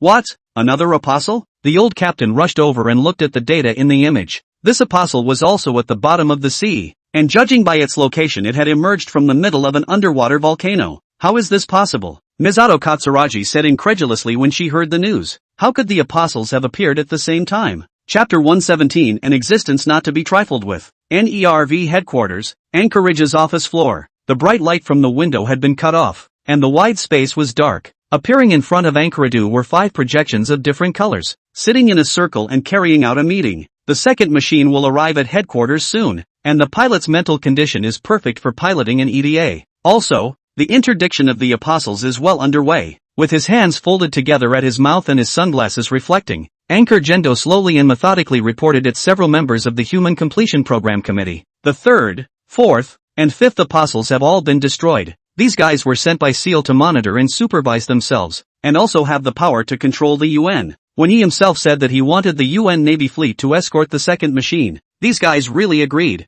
and they took the matter of eliminating the apostles more seriously than anyone else, for all their plans could not begin to be carried out until all the 3rd through 16th apostles had been destroyed. That's good. Kilo Lorenz, the German representative of the Human Completion Program Committee and also the representative of the entire committee, nodded. He wore a green uniform with gray hair and long goggles on his face. Kilo Lorenz. But in the combat report book we received, both the 3rd and 5th apostles were eliminated by that mysterious giant. Anchorage, what do you know now about that giant? As soon as this old man opened his mouth, he showed the oppressive feeling of long years in a high position. Earlier, Anchorage said that he was still investigating the giant, and that it was difficult to start the investigation because the giant appeared so suddenly. But now that the giant has shown up twice, it's time to give them an explanation anyways. Based on the sampling of the soil at the site, that giant weighed roughly 42,000 tons, and the predicted height based on the controls is roughly 52 meters. Anchor Gendo first gave some conventional data. However,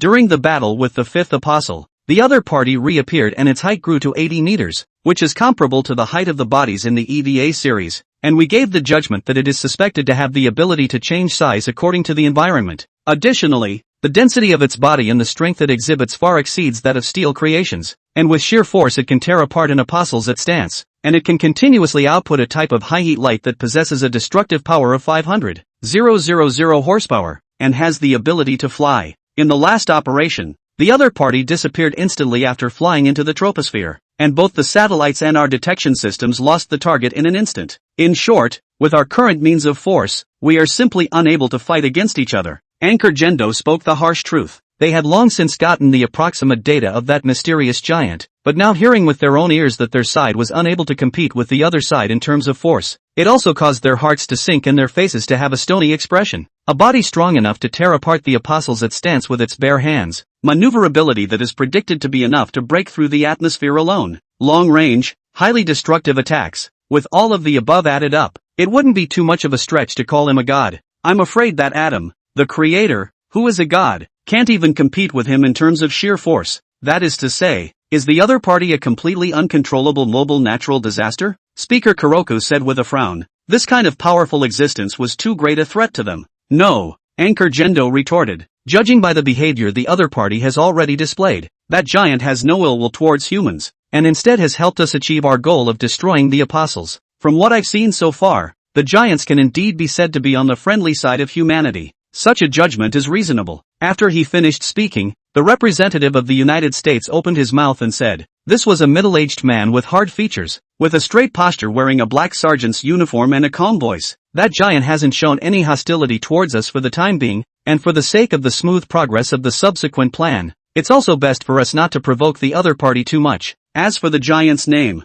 Ultraman, how about it? He proposed, codenamed Ultraman, the giant. During the stage of eliminating the apostles, let's try not to clash with each other, and we can even cooperate with each other to eliminate the apostles. As soon as he made this proposal, several members of the Human Completion Program Committee were deep in thought. There was no conflict of interest between the two parties for the time being, and it was undoubtedly the best decision to try to avoid accidents. After the routine meeting, several members of the Human Completion Program Committee exited the meeting and the image went out. Finally, only Anchoradu and the U.S. representative who proposed the name, Ultraman, remain. Anything else? Anchorage asked in a hushed voice as he rushed at the other man. After the meeting was over, this guy had been staring at himself in a very unusual way. The man he remembered as a member of the Human Replacement Program Committee that Seal had put up a while back, Zoe Jefferson, and before this man, the United States had been represented by another man with a thick beard. No, just wanted to have a word with you in private. Jefferson spoke slowly. He similarly crossed his arms and stared at Anchoradu with a deep,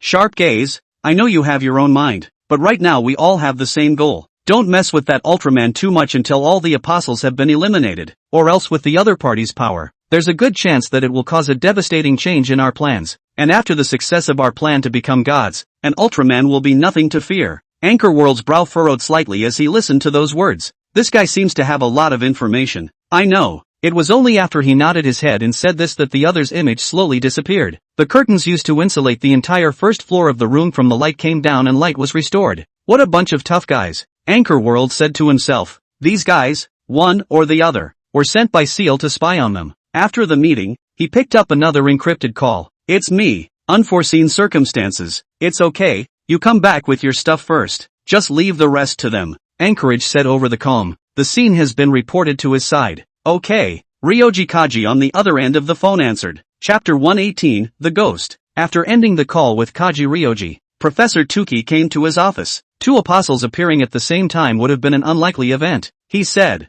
the Dead Sea Scripts are a book of prophecies about the apostles and the human completion ceremony, and both the Yesil organization and the subordinate, NERV, are guiding everything towards the future as recorded in the Dead Sea Scripts. However, when the prophesied time of the third apostle's awakening, which was to be 2015, arrived, they discovered something outside of the prophecy. The first thing that caught their attention was the account of the apostles in the Dead Sea Papers. Changed. According to the reports from the scene, the one who appeared first was the sixth apostle, and the one who appeared immediately after in the middle of the underwater volcano. It was the eighth apostle, Professor Tuki said with some trepidation. Before the seventh apostle even appeared, the eighth apostle had already appeared, and not in the form of a fetal stage at all, but has become a huge individual. The order in which the apostles appeared was disturbed. I'm afraid it has something to do with that apostle who didn't exist. Professor Tuki recalled the abnormality of the Dead Sea instrument that they had discovered at first. About a month ago, some dark shadows appeared out of thin air in the Dead Sea instrument where the apostles were recorded. Counting Adam and Lilith as creators,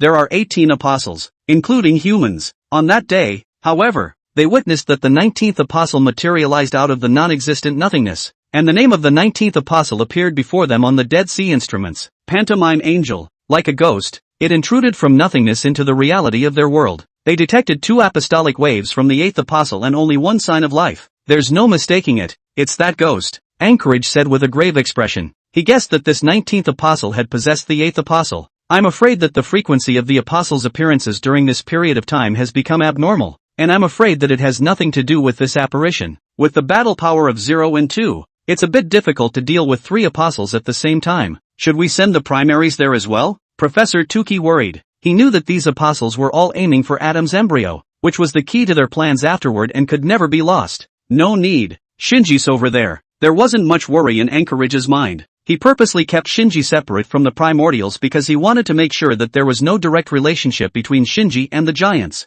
If Shinji was in danger this time and the giant appeared, then it would completely confirm the suspicion in his mind. As for Adam's embryo, with 0 and 2 involved, Ryoji Kaji could find a time to send the thing back anyhow. Pacific Ocean surface. What? There's even an apostle? Shinji in the cockpit of the second plane froze at the news. Is this apostle attacking a little too often? It's okay, I'll meet the other apostle. Ayakari's voice rang out within the communication. I'm counting on you, Rei. Misato Katsushiro said. Be careful on Akane and Shinji's end as well. This mission is extraordinarily dangerous. She was not expecting two apostles at all, and couldn't help but worry in her heart that these two EVAs would be able to win despite the unfavorable battlefield. But now that things had come to this, she could only trust these strong children. Don't worry, that's it guys. Akane sat in the cockpit, maneuvering the second machine holding a high-vibration particle blade and quickly swinging it as the fish angel swam and lunged. Stab! The high-vibration particle blade rubbed against the fish angel's skin and plunged into its flesh, and blood flowed out. But at the same time the second machine was carried forward as the fish angel's bloody mouth bit into its calf.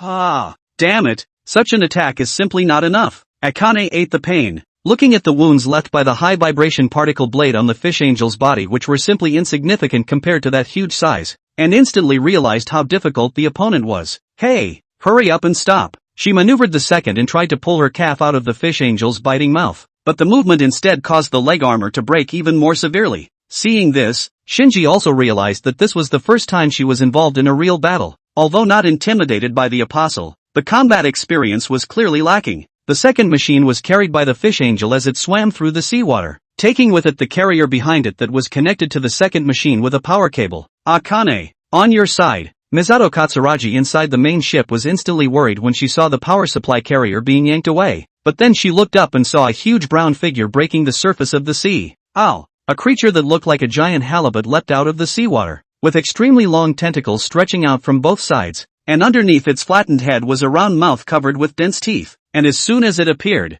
it headed straight for the main ship, the eighth apostle, the fetal angel. Boo! Zero, who had prepared his defense in advance, stood on the deck to stop the eighth apostle's attack, grabbing both sides of its body against the force. Amidst the violent shaking of the ship, carrying a sealed suitcase in his hand, Ryoji Kaji made a big run towards the helicopters docked on the side of the carrier, ready to evacuate the place with his stuff before the battle between the two sides completely went white-hot. Kaji? Misato Katsushiro in the captain's room was a bit surprised to see Ryoji Kaji's figure. Is this guy over here too? Where are you going to run off to now? Ow! Upon seeing Ryoji Kaji's figure, the tire angel let out a howl, seemingly locking onto its target. Boom! The at position is suddenly strengthened. The Zero was knocked back by this sudden outburst of its stance and tipped over on its side about to fall into the seawater. But fortunately Ayakari reacted in time and grabbed the other carrier and braced herself to get back up. No good. Keijo Ryoji, who was about to reach the side of the transport, heard a violent vibration from behind and turned around to see that the huge tire angel had leapt up and was coming straight towards him. The flattened form shrouded him in shadow. If the other party smashed down, he would definitely turn into mush. This guy's purpose was very clear. The atom embryo he was holding. Enhance! Misato Katsuragi in the captain's room shouted anxiously at the sight. And in that instant, a glowing object flew out of the seawater at an even faster speed and came overhead. Boom! As if it had hit something, the huge tire angel fell backwards and plopped into the seawater. What is that? Keijo Ryoji, who had thought that he would absolutely perish here, raised his head as an afterthought and saw a huge silver shield with a red border and a golden diamond-shaped bulge in the center. Under the sea, inside the cockpit of the second plane. What did you just throw out? Akane asked, turning back to Shinji. It was also noticed that a mysterious golden light was floating in Shinji's eyes at the moment. Nothing. Leave the next battle to me. Natsuki returned. Akane was filled with confusion. Thanks to a certain Sue for the reward for the Great God certification. Plus more +1. Chapter 119. Does this make sense? Wait, what are you doing? Akane's mind boggled for a moment when she heard Shinji say he was going to take over the battle. This guy's not going to take my number 2, is he? No, no, no, no, absolutely not. She was just about to say that the second belonged to her when the fish angel biting them suddenly snapped and swallowed half of the second's body into her mouth. The sharp teeth penetrated through the outer armor of the second machine, penetrating deep into the flesh and blood. Immediately blood spurted out. Intense pain came in synchronization. Akane subconsciously covered her abdomen and let out a cry of pain. Her vision was also taken up by the darkness of the fish angel's abyssal maw, deathly dark. In this moment, Akane recalled countless black memories, fear crawling down her spine to every inch of her nerve endings. Don't! She cried out resisting. In the midst of her deep despair, a brilliant light burst through the cockpit, instantly dispelling all darkness. When she came back to her senses, all she saw was a huge figure that appeared in front of the second machine, bracing its body against the fish angel's mouth. Emerging from the light, giant? Akane murmured out as she stared at the giant in a daze. After that, as if suddenly reacting to something, he turned back and looked behind him. It's gone. Does it say? That idiot is. Akane felt a strong shock to her worldview, her face filled with disbelief as he. Is this reasonable? It's a lie. The second was already out of the fish angel's abyssal maw, but she still couldn't react for a moment, completely shocked by the scene that was happening before her. She watched as the giant holding the fish angel's mouth with his torso gave a slight sideways glance and nodded at herself. Akane, you go back up and meet up with Zero. I'll take care of this side. Shinji's voice sounded in her head. It's really him. Well, whom? Akane replied frostily. The second was yanked further and further away from the attached carrier. Next, let's show off our skills. Natsuki-san, Shinji said with great fervor. Yes, Natsuki responded. After that, Akane watched as the giant's arm exerted force, completely toppling the fish angel's mouth, and with a single backward movement, he was out of the fish angel's biting range. The fish angel still tried to block it with its teeth, but those steel-like teeth were no match for the opponent's body, and the result of this move was that a large portion of the teeth crumbled and fell off. Ow! In this dark underwater, the fish angel let out a roar of pain, and the waters shook with it. The giant had fallen into the undersea city below, maintaining his fighting stance. The fish angel's eyes were fierce and deadly as he stared down at the giant below, trying to launch an attack, suddenly sensing something. Ow! Ow! The tire angel that fell into the seawater also came to this side at this moment, and once the two apostles met, they instinctively had to have a fight with each other. There can only be one apostle who can fuse with Adam, and they are internally competitive with each other. It's like they're natural enemies, and when they meet, they fight to the death. However, at that moment, The other apostle on the Tire Angel exerted his ability to suppress this energy of the Tire Angel and swam to the other side, distancing himself from the Fish Angel and pinning the giant in the middle. 2 apostles, and the giant. Misato Katsuragi in the captain's room frowned as she watched the footage captured by the second camera. This time the incident is even more confusing. Everything that was going on was not going the way she had expected. Akane, how is your side doing? Can you still fight? Misato Katsushiro asked over the comms. Still, but, Akane replied, her tone a bit hesitant. What should I tell you? She was debating whether or not to report what had just happened, but suddenly it was as if Shinji's voice could be heard again. Nothing, she added. Have the carrier moved to my 6 o'clock? The second can still keep fighting. She had heard about the giants and knew that the other party had eliminated 2 apostles, but now that she was facing 2 apostles at the same time, she was afraid that there would still be some surprises. She was ready to rejoin the fight. The battlefield of the undersea city. Ultraman. The consciousness possessing the fetal angel looked at the giant with the red and silver body and pondered. Can someone explain to me why this is in the world of EVA? Being a Psy Angel crossover is completely incomprehensible as to why Ultraman didn't go to fight the little monsters, but instead came to the world of EVA to fight the apostles. Mud. What a time-matching mechanism. 2 of the 3 previous apostles were taken out by Ultraman, and the remaining one was sliced open by the octopus Lightwheel, which had nothing to do with Ultraman. What do you mean? Against me? Right. I don't want to lose face. If it's a competition of battle power, I'm afraid it's useless to put the Angel of Power on. Gotta gather intel first, then find another way to get Adam's embryo. The Phantom Angel knew that his only chance of winning was by a strange trick, and that confronting Ultraman head-on would never work. In the time it took him to think about it, the Fish Angel had already launched itself at the giant. The body even more huge than the aircraft carrier in the seawater action. Extremely fast swimming speed lead with the current. The city below also swept with the broken. Opening his bloody mouth was about to swallow the giant. The difference in size between the 2 sides was enormous. Yet as the Fish Angel approached, the giant simply clenched his fist and swung it upwards. Boom! The punch wrapped with heavy force formed a cavity between the seawater, and the moment it made contact with the Fish Angel's jaw, it sent it flying directly upwards, the stance used for defense shattering in the blink of an eye. Wow! The huge body broke through the surface of the sea and flew into midair, splashing up layers of seawater. The old captain in the captain's room stared in disbelief at the sight. This is the power of that giant you speak of? The old captain, whose worldview had been shattered by creatures like the apostles, now felt the malice of the world once again. The apostle, whom they could do nothing about, was now being ed from the city under the sea to the surface by that giant's fist? It's a lie. This would be the time when Akane also reacted to the details that were not described in Nerve's combat report, which turned out to be the fact that this giant possessed overwhelming power in the face of the apostle. And what was even more incomprehensible to her was the fact that the giant's true identity was still the pilot of the EVA primer, the one she had sworn to surpass before. Such power. What exactly is the meaning of EVA's existence? The young girl, who was proud inside, suddenly questioned her own power at this moment, also questioning their own existence. With a giant like that, is there any need for EVA? If even EVA isn't needed anymore, then what is the point of existence? Chapter 120, Stupid. Fish Angel was knocked off his feet. The giant standing in the undersea city crossed his arms, intense energy piling up in his chest as he locked onto the Fish Angel about to fall back into the waters. Buzz! Arms spread up and down, and this energy formed a huge silver-white crescent that flew toward the Fish Angel above. Vertical guillotine. Ka! Swish! Faced with mortal danger, the Fish Angel opened his stance with all his might, trying to parry the blow. However, its stance wasn't considered strong, and its paper-like defense was instantly penetrated by the vertical guillotine blade, and along with it, its huge body was split in two, mixing into the seawater along with its blood. Otter guillotine. Damn! What a tricky one! The Phantom Angel recognized the move as he saw the giant destroy the Fish Angel. He still knew somewhat about Ultraman, and knew that the guy in front of him was very dangerous. After twisting his huge body to burst through the seawater with amazing speed, he controlled the Tire Angel and tried to withdraw.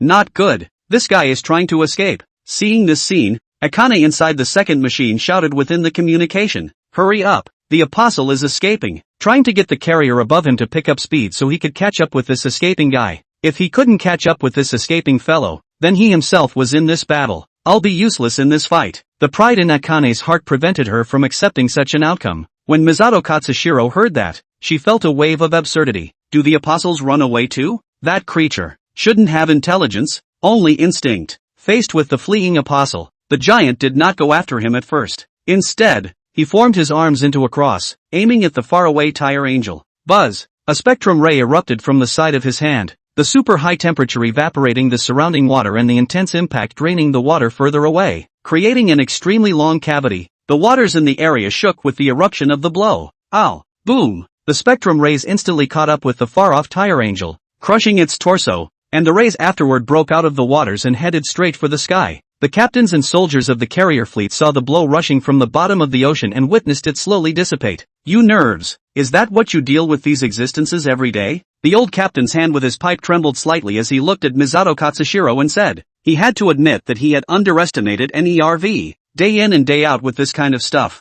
and now it's not missing an arm or a leg, a bit of something. Yes, it's our duty. Misato Katsuragi said stiffly as the corner of her eye twitched at the sight of some of the fetal angel corpses that flew up to the surface of the sea due to the explosion. Though what was happening now was far from what she had expected to work, at least in terms of results, it had gone well. Once again, the giant appeared when they were in crisis and helped them through it. Through these two battles, she was sure that the giant was on their side, and now there was something else that deserved her attention. Kaji, what did you come here for? And what do you hold in your hand? What is it again? Misato Katsuragi looked at Ryoji Kaji, who was piloting the helicopter away, and frowned in thought. Both apostles appeared here, and both seemed to be coming for Kaji Ryoji. To be precise, it was for what was in his hand. When she returned to headquarters, she was going to get to the bottom of this, and she wasn't the only one who wanted to get this straightened out. Shinji and Natsuki, who had re-entered the cockpit of the second plane, also looked in the direction that Ryoji Keijo had gone. Back at headquarters, there are some things that need to be brought to the table and talked about.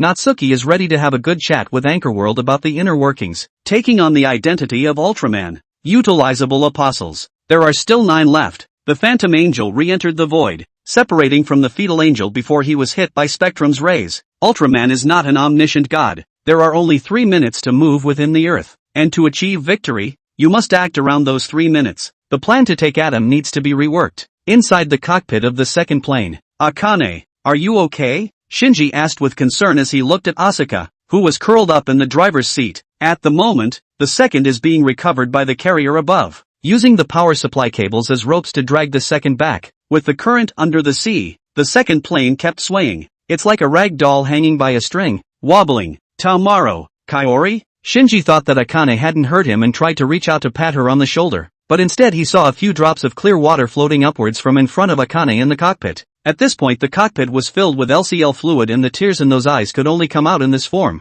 The young girl's strong self-esteem cracked open a seam during this combat. It's fine. Akane quickly got her emotions under control and put her head up, pretending nothing had happened. Shinji came back so quickly that it just took her a moment to react. Now reacting, she swept away her previous shriveled appearance and stretched out her huddled body, muttering to herself, "It's so cold under the sea, it almost froze me to death." Turning back to Shinji with a disdainful look on his face, he said, "I don't need anyone else to worry about. After all, I'm the best EVA pilot around." The tone was arrogant. "On the contrary, you guys, I can't believe you're hiding something so important." She stood up from the driver's seat and held out a finger against Shinji's chest. "If I don't keep your secret, I'm afraid you'll be sent to the lab table tomorrow to be sliced up and studied. Say, how are you going to thank me? Listen to this." Shinji scratched his head. "Slicing and studying and all that. It doesn't seem so strict." Before he could finish his sentence, he saw Akara's eyes getting more and more dangerous, as if he was going to eat himself in the next second. So immediately he changed his tone. "I'll buy you dinner. That, I'm still good at cooking." For the cooking part, Shinji is really good at it. Akane stared at him for a moment and nodded her head in agreement. "Then it's a deal." After that, he sat back in the pilot's seat and maneuvered the second machine to match the recovery of the carrier above. It didn't seem to be a meal that she cared about, just trying to regain some self-respect. Watching her back as she pretended not to care about anything, the girl is the type with high self-esteem, and having played no part in the battle this time, even dragging her feet, I'm afraid she's going to be broken inside by now. Natsuki's voice rang in Shinji's head. How did this happen? Shinji froze at that, not expecting this at all. He was just trying to protect others at the time, and his intentions were well-intentioned. "I didn't realize that I would cause others distress because of my actions, so this will be a bit of a panic. I was just trying to protect Akane." The words came right out of his mouth and he didn't even react himself. As soon as the words left her mouth, Akane's back trembled. Emotions churned inside, a mixture of petulance, resentment, irritation, and snickering. All in all it converges into one sentence. "Who needs your protection anymore? Dumbass." Chapter 121. This mission was full of surprises at every turn, but the good news is that it turned out well. Misato Katsuragi had stepped out of the captain's room and onto the deck, watching the Crimson No. 2 being hoisted up out of the seawater. She was relieved to see that the breakage on the second body wasn't too bad. The whole first 60 years of my life were not as exciting as this day. The old captain stood beside him, pipe in mouth, lamenting. Being in the Navy, his mind was still stuck in the infighting between humans and humans, but he didn't realize, times have changed. It's amazing that 3 14-year-old teenage girls can't even feel fear in the face of such a horrible monster.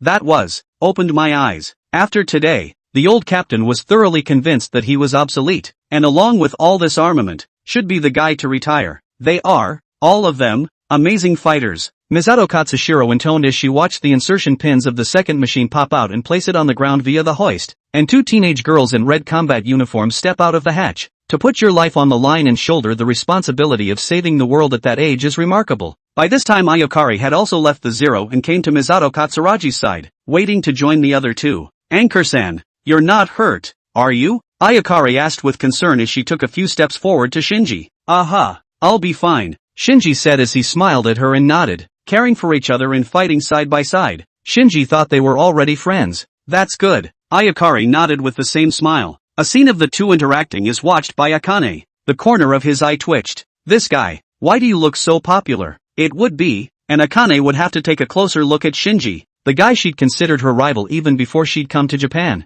Personality-wise, I'm like a hot-blooded idiot, but sometimes he's considerate of others. In terms of looks, it's not exactly a big handsome guy, but it's not too bad.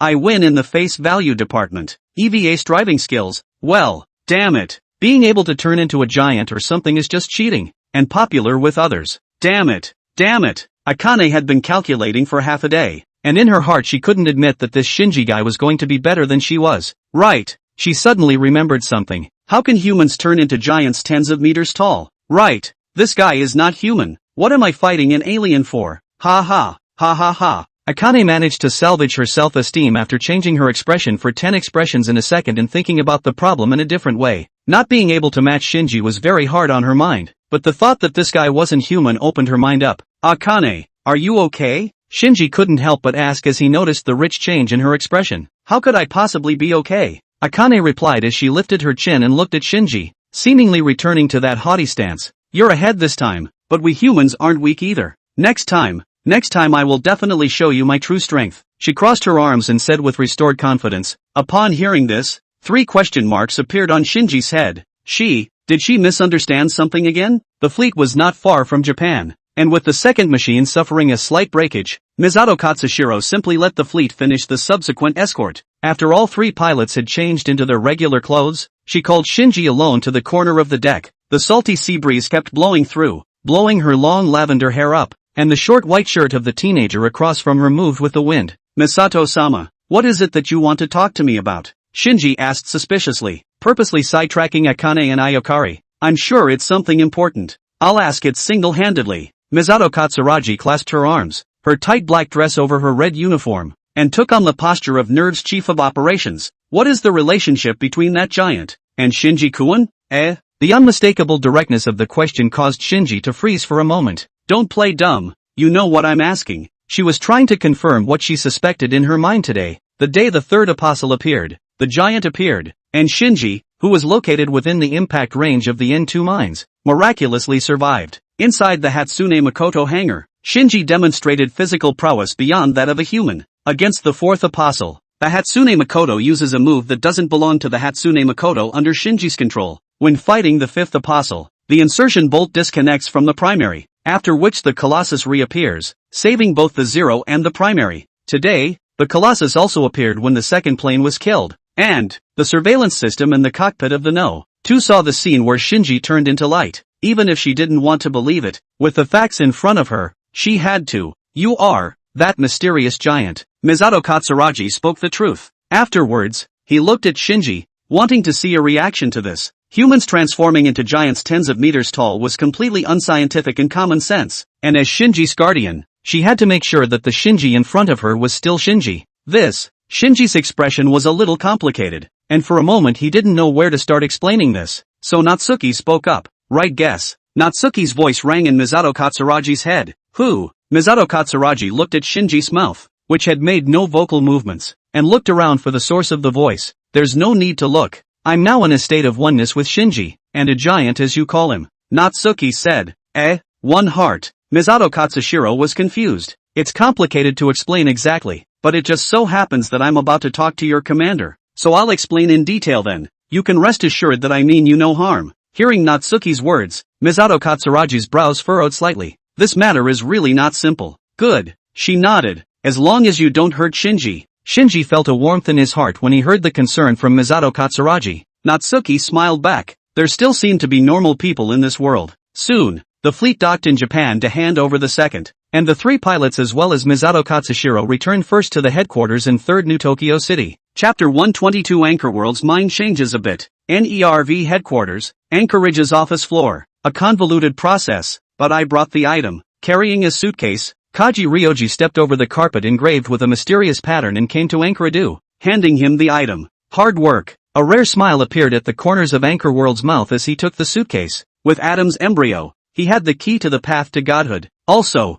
there's one more thing, Kaji Ryoji suddenly added. At that time, inside the carrier, I heard the voice of a certain man, which I initially suspected to be someone from Seal, but in further conversations with the other person, I realized that the odds were that it wasn't someone from Seal. He relayed the situation to Anchoradu. Upon hearing that, Anchorado's brow furrowed. The other party knew that this was Adam's embryo, but didn't try to stop it. The other side didn't show up, didn't take a position, and the only thing that could be used to speculate was the voice, which made it trickier. Regardless, the stuff is in my hands now. The next step in the program can be launched. Anchorage pushed up his sunglasses and said to Ryoji Kaji. Okay. Kaji Ryoji nodded, before turning to leave. After Ryoji Kaji left, Anchoradu opened the suitcase. Look at the Adam's embryo cemented in resin inside. I'll see you soon. A wistful smile appeared on his face. What he now held in his hands was Adam's embryo, the product of Seal's experiments on Adam's own body 15 years earlier. Adam's main body at that time was controlled by Seal to self-detonate, triggering a second impact that destroyed the Antarctic continent. While Adam did not die, Seal reduced the remnants of Adam's body to an embryonic state, solidly preserved. Also, Seal collected the escaping souls and put them into their other containers. Seal's side had Adam's soul and created a new body for it, so they didn't pay much attention to this embryo, and Anchor Gendo found a chance to steal it. Anchor Gendo was going to transplant this into his own hands, so that he would have completed the first step to becoming a god. Adam's physical body is dominated by his own soul, which is then forbiddenly fused with Lilith's soul vessel, so that he can become a god who modifies reality. And after he became a god, the only thing he had to do was to bring the dead back to life. He had to see his wife who had died. That's right, all his years of planning, all his efforts to be able to see his wife again. For this reason, he would not hesitate to use everyone around him, even if he had to use his own son. Anchorman took a deep look at the Adam embryo inside the suitcase and stood up, ready to go forward and fuse it with himself. The longer it dragged on, the more likely it was that accidents would occur, and he knew this well. However, just as he was carrying his things and had just left his desk, the door to the office floor slowly opened.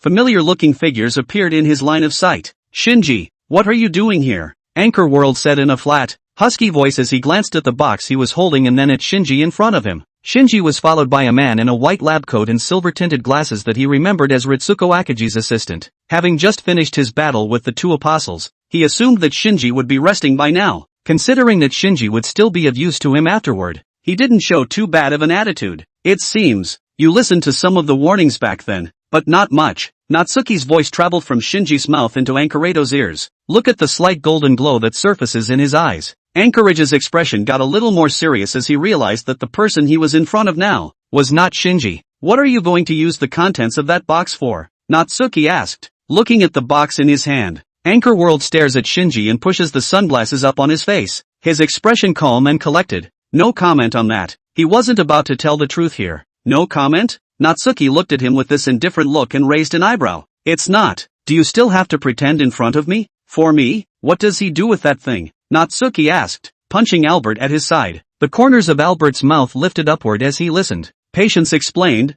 the thing he carried in his hand was the Adam embryo, which he was going to have transplanted into his hand as a key to his becoming a god. Japanese with a slight British accent fell extraordinarily clear on this empty office floor. Anchorman? Although he was very reluctant to admit it in his heart, in this moment, his mind changed a little. The way things are going, seriously exceeded expectations. Where on earth did Ritsuko Akaji's assistant, who had been under her own surveillance, get the information from? The other party hadn't been doing anything out of the ordinary since joining an ERV, just honest research. Why? How exactly did the information leak? Is that you? He first suspected Takagi Ryoji head. The other party is their own spy, yes, but once the accident spies first is the first object of suspicion. Become a god? Do you want to dominate this world? Natsuki continued to ask as he looked at Anchorman. Anchorage's eyes swept back and forth between Shinji and corny Albert. After 2 seconds of hesitation, he finally spoke. No, I wouldn't do anything that boring. He's still trying to maintain his pushiness.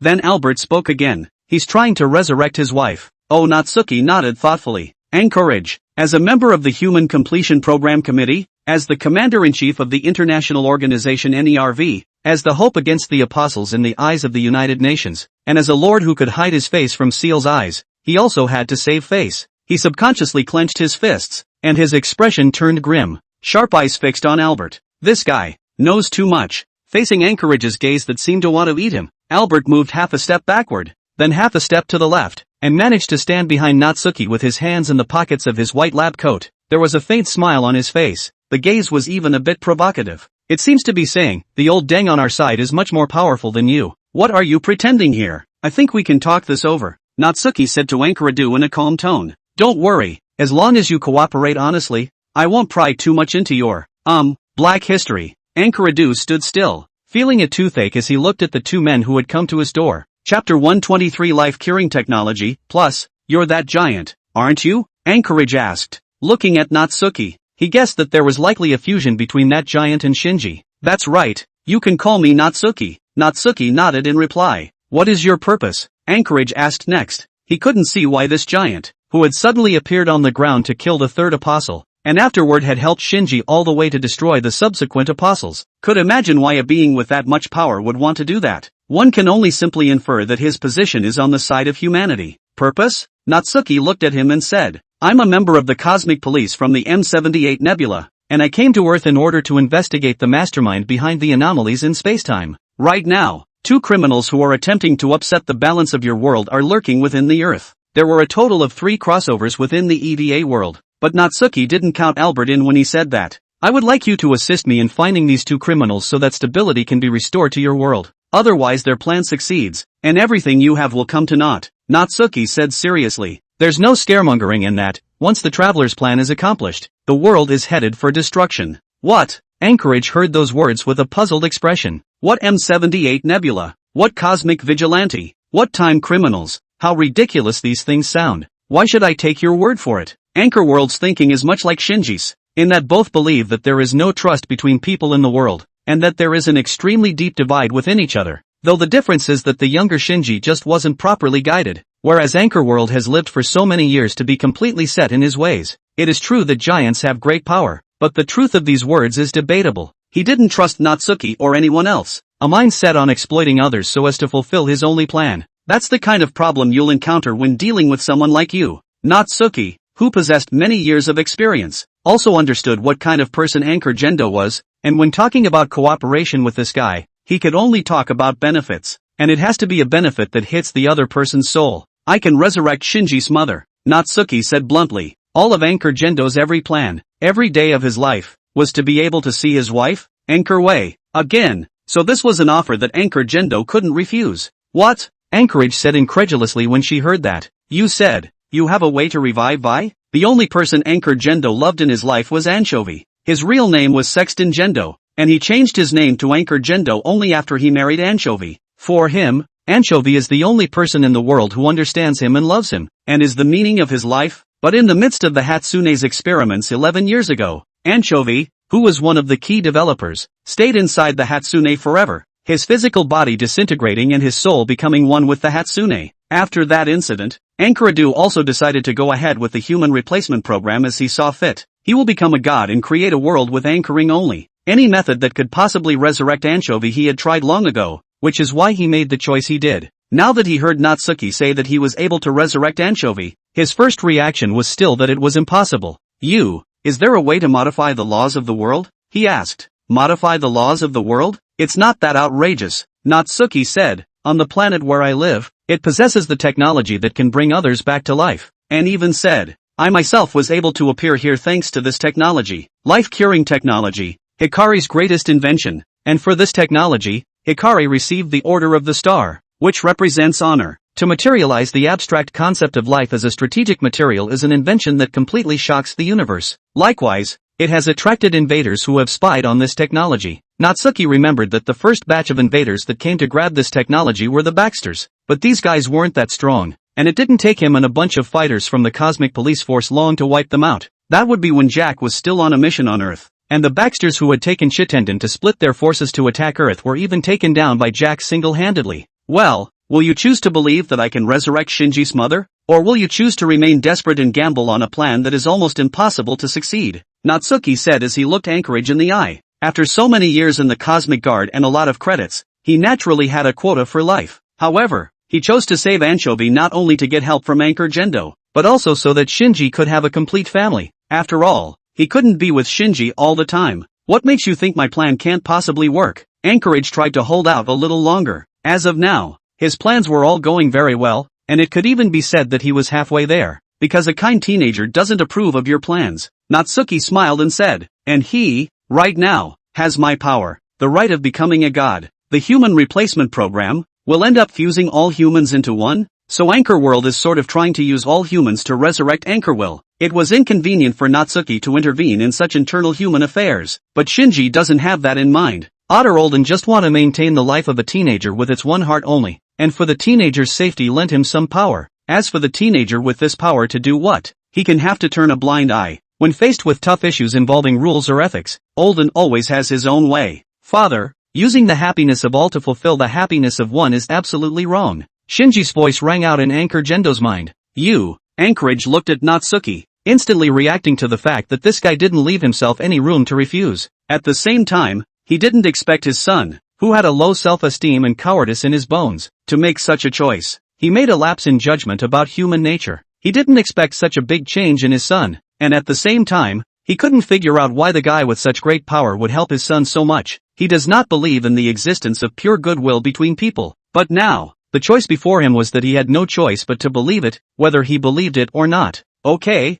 I promise to cooperate with you. Anchorage hesitated for a long time before finally nodding. Then the key question was asked. When are you going to resurrect Vi? He guessed that the other party might not honor his promise until he had achieved his goal. After all, he was the weaker party at the moment. Tomorrow, Natsuki said after a moment's thought. Anchorman? Thanks to Painter Swimming in the Mountains, for the reward of the Great God certification. Plus more +1. I'm feeling better today and have the strength to code, so I'm going to go into plus mode and add more every day until I've paid off the plus IO. Incidentally, the author fungus is really a chapter of the manuscript did not save. Old readers know that I do not have the habit of saving manuscripts. Every day is fresh now. Code QAQ. Chapter 124, The Dead. How is this possible? I've tried countless ways to save Vi back, trying to bring life back to life. How can it be such a simple thing? Hearing Natsuki say that he would be able to bring Anchovy back to life tomorrow, Anchovy's heart shook. The only thing in the world that could make his heart flutter was something related to his wife. It's ridiculous. He had planned so hard for so many years, put in countless hours of hard work, and even utilized countless people for this purpose,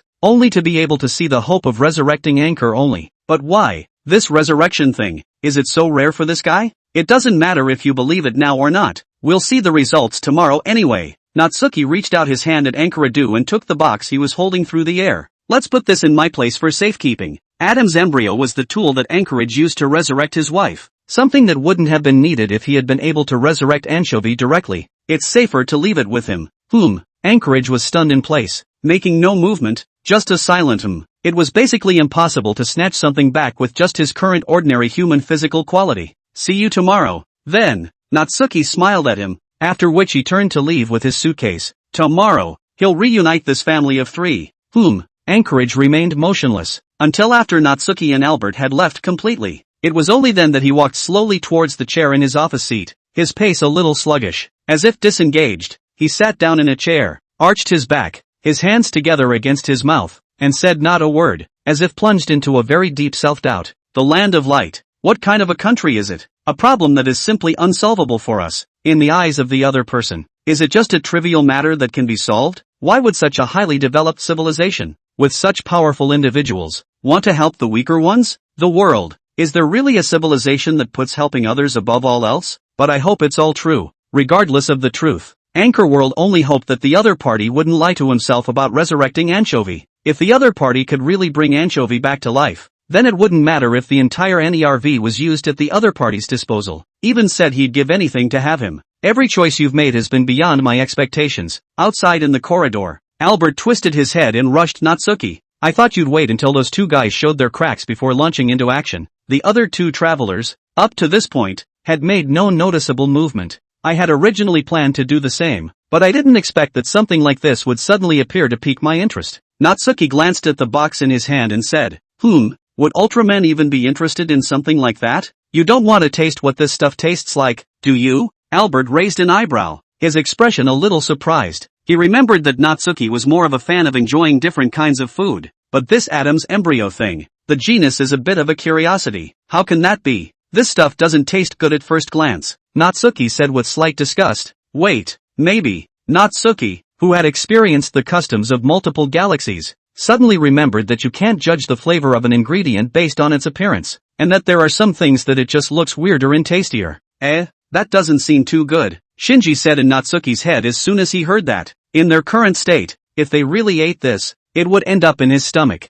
Forget it, it's better to keep it for Hikari. After hesitating for a few seconds, Natsuki still dismissed the idea. It wasn't that he was interested in it, it was the high probability that Hikari would be interested in such a thing. To be precise, it's definitely a rarity that beings called the Creator can create something like an apostle. Normally speaking, according to the rules of the Cosmic Science and Technology Bureau, they can't directly bring back life from other planets as specimens, which belongs to as disrespecting life. But this atom embryo was sealed by mankind itself, and the atom inside is still in a living state. It is just a lost soul. Natsuki was sure this was something Hikari couldn't refuse. Speaking of which, can you deduce where those other two guys are now? Natsuki asked Albert. Intelligence about the travelers is the top priority. There's very little information on my side right now, but based on past experience, it's assumed that there's usually one of the apostles, and the other. It is estimated that it is still among the humans. Albert pinched his chin and analyzed. His position among the nerves wasn't too high, and Anchor Gendo was a person who wouldn't trust others easily, so he didn't gather much information. If Anchoradu is truly on the same side as us, combining intelligence from both sides, I guess we can surmise their identity, he said. Anchorman as a person is ruthless, but his abilities are really strong. That depends on whether he feels that deeply about his wife or not. Everything will be fine after reviving Anchovy tomorrow, Natsuki said as he walked. Shinji's heart fluttered with emotions when he heard such words. Tomorrow, will I be able to meet my mother? Shinji asked incredulously. His mother had died when he was 3 years old, and he didn't even remember what she looked like. It's just that my intuition tells me that my mother should be a very gentle person. Can do, Natsuki promised him with a smile. That, great, Shinji said inwardly with anticipation. This time in his life was like a dream for him. What had been a gray and white life has now added color. By the time we got back to the apartment, it was late afternoon. Shinji stared at the pile of cardboard boxes in front of his apartment with a curious look on his face, pulling out his key and preparing to open the door. Meanwhile, in the back of my mind, was it Misato-san who bought the delivery? No sooner had the door opened than a chortle was heard. Why is it nothing but beer and frozen food? Can Nerve's chief of operations even cook? Then there was a more heartfelt voice. Well, Shinji's not back yet, so let's make do with what we've got. Ha, ha ha ha. Upon hearing the sound of the door opening, it seemed as if Misato Katsuragi, who was still in a state of weakness, had found her savior all of a sudden. Running to the door without even putting on her slippers, she looked at Shinji and said with a sense of relief, Shinji, you're finally back. Dinner, please. She folded her arms and bent over in sincerity. Despite being nearly 30 years old, her personality was similar to that of a child. Ha, so you live here too? Akane also sniffed over and poked her head out, somewhat surprised to see it was Shinji. That should have been for me to ask. Shinji's mouth twitched as he looked at the two figures, one large and one small. In front of him, 125. New training, after a while, and Shinji, the first pilot to stay with me, and after that Akane is going to live here as well, Misato Katsushiro explained as she sat in a chair in the living room with Akane, looking at Shinji who was frying vegetables. EVA drivers are problem children and it's easier to take care of them on their own. Of course, it's hard to say exactly who takes care of whom.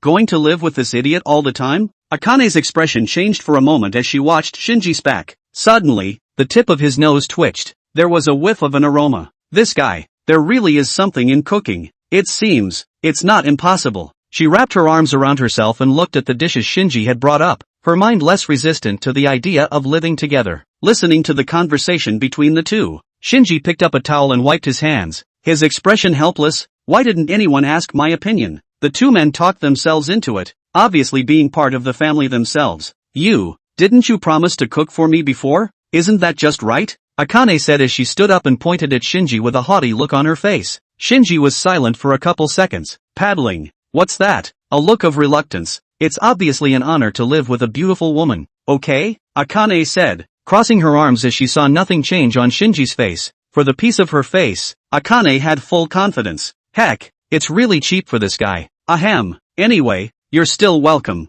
Shinji looked her up and down for a moment. It was only then that he remembered that such a life was something that his previous self would never have thought of, and that this girl as delicate as a princess was indeed beautiful. But Shinji, who is determined to change the world and guard the dreams of others, believes that anything beyond that can be put on the back burner for now. That's more like it. So, I'll start. Seeing Shinji's shy expression, Akane gave a winning smile and sat down again, picking up her chopsticks less skillfully and following Misato Katsushika's example. The 3-bedroom, 1-bath apartment was originally a master bedroom and a second bedroom plus a storage room. After Akane moves in, Shinji and Akane get into a little argument about who will sleep in the second bedroom and who will sleep in the storage room, which is eventually resolved by a vote. A 2-to-1 vote in favor of the idea had Misato Katsuragi, who had been sleeping in the master bedroom, sleeping in the storage room and leaving Shinji's room untouched. To this Misato Katsuragi protested, but the protest was ineffective. Into the night, Misato-sama didn't continue to ask me about Natsuki-san.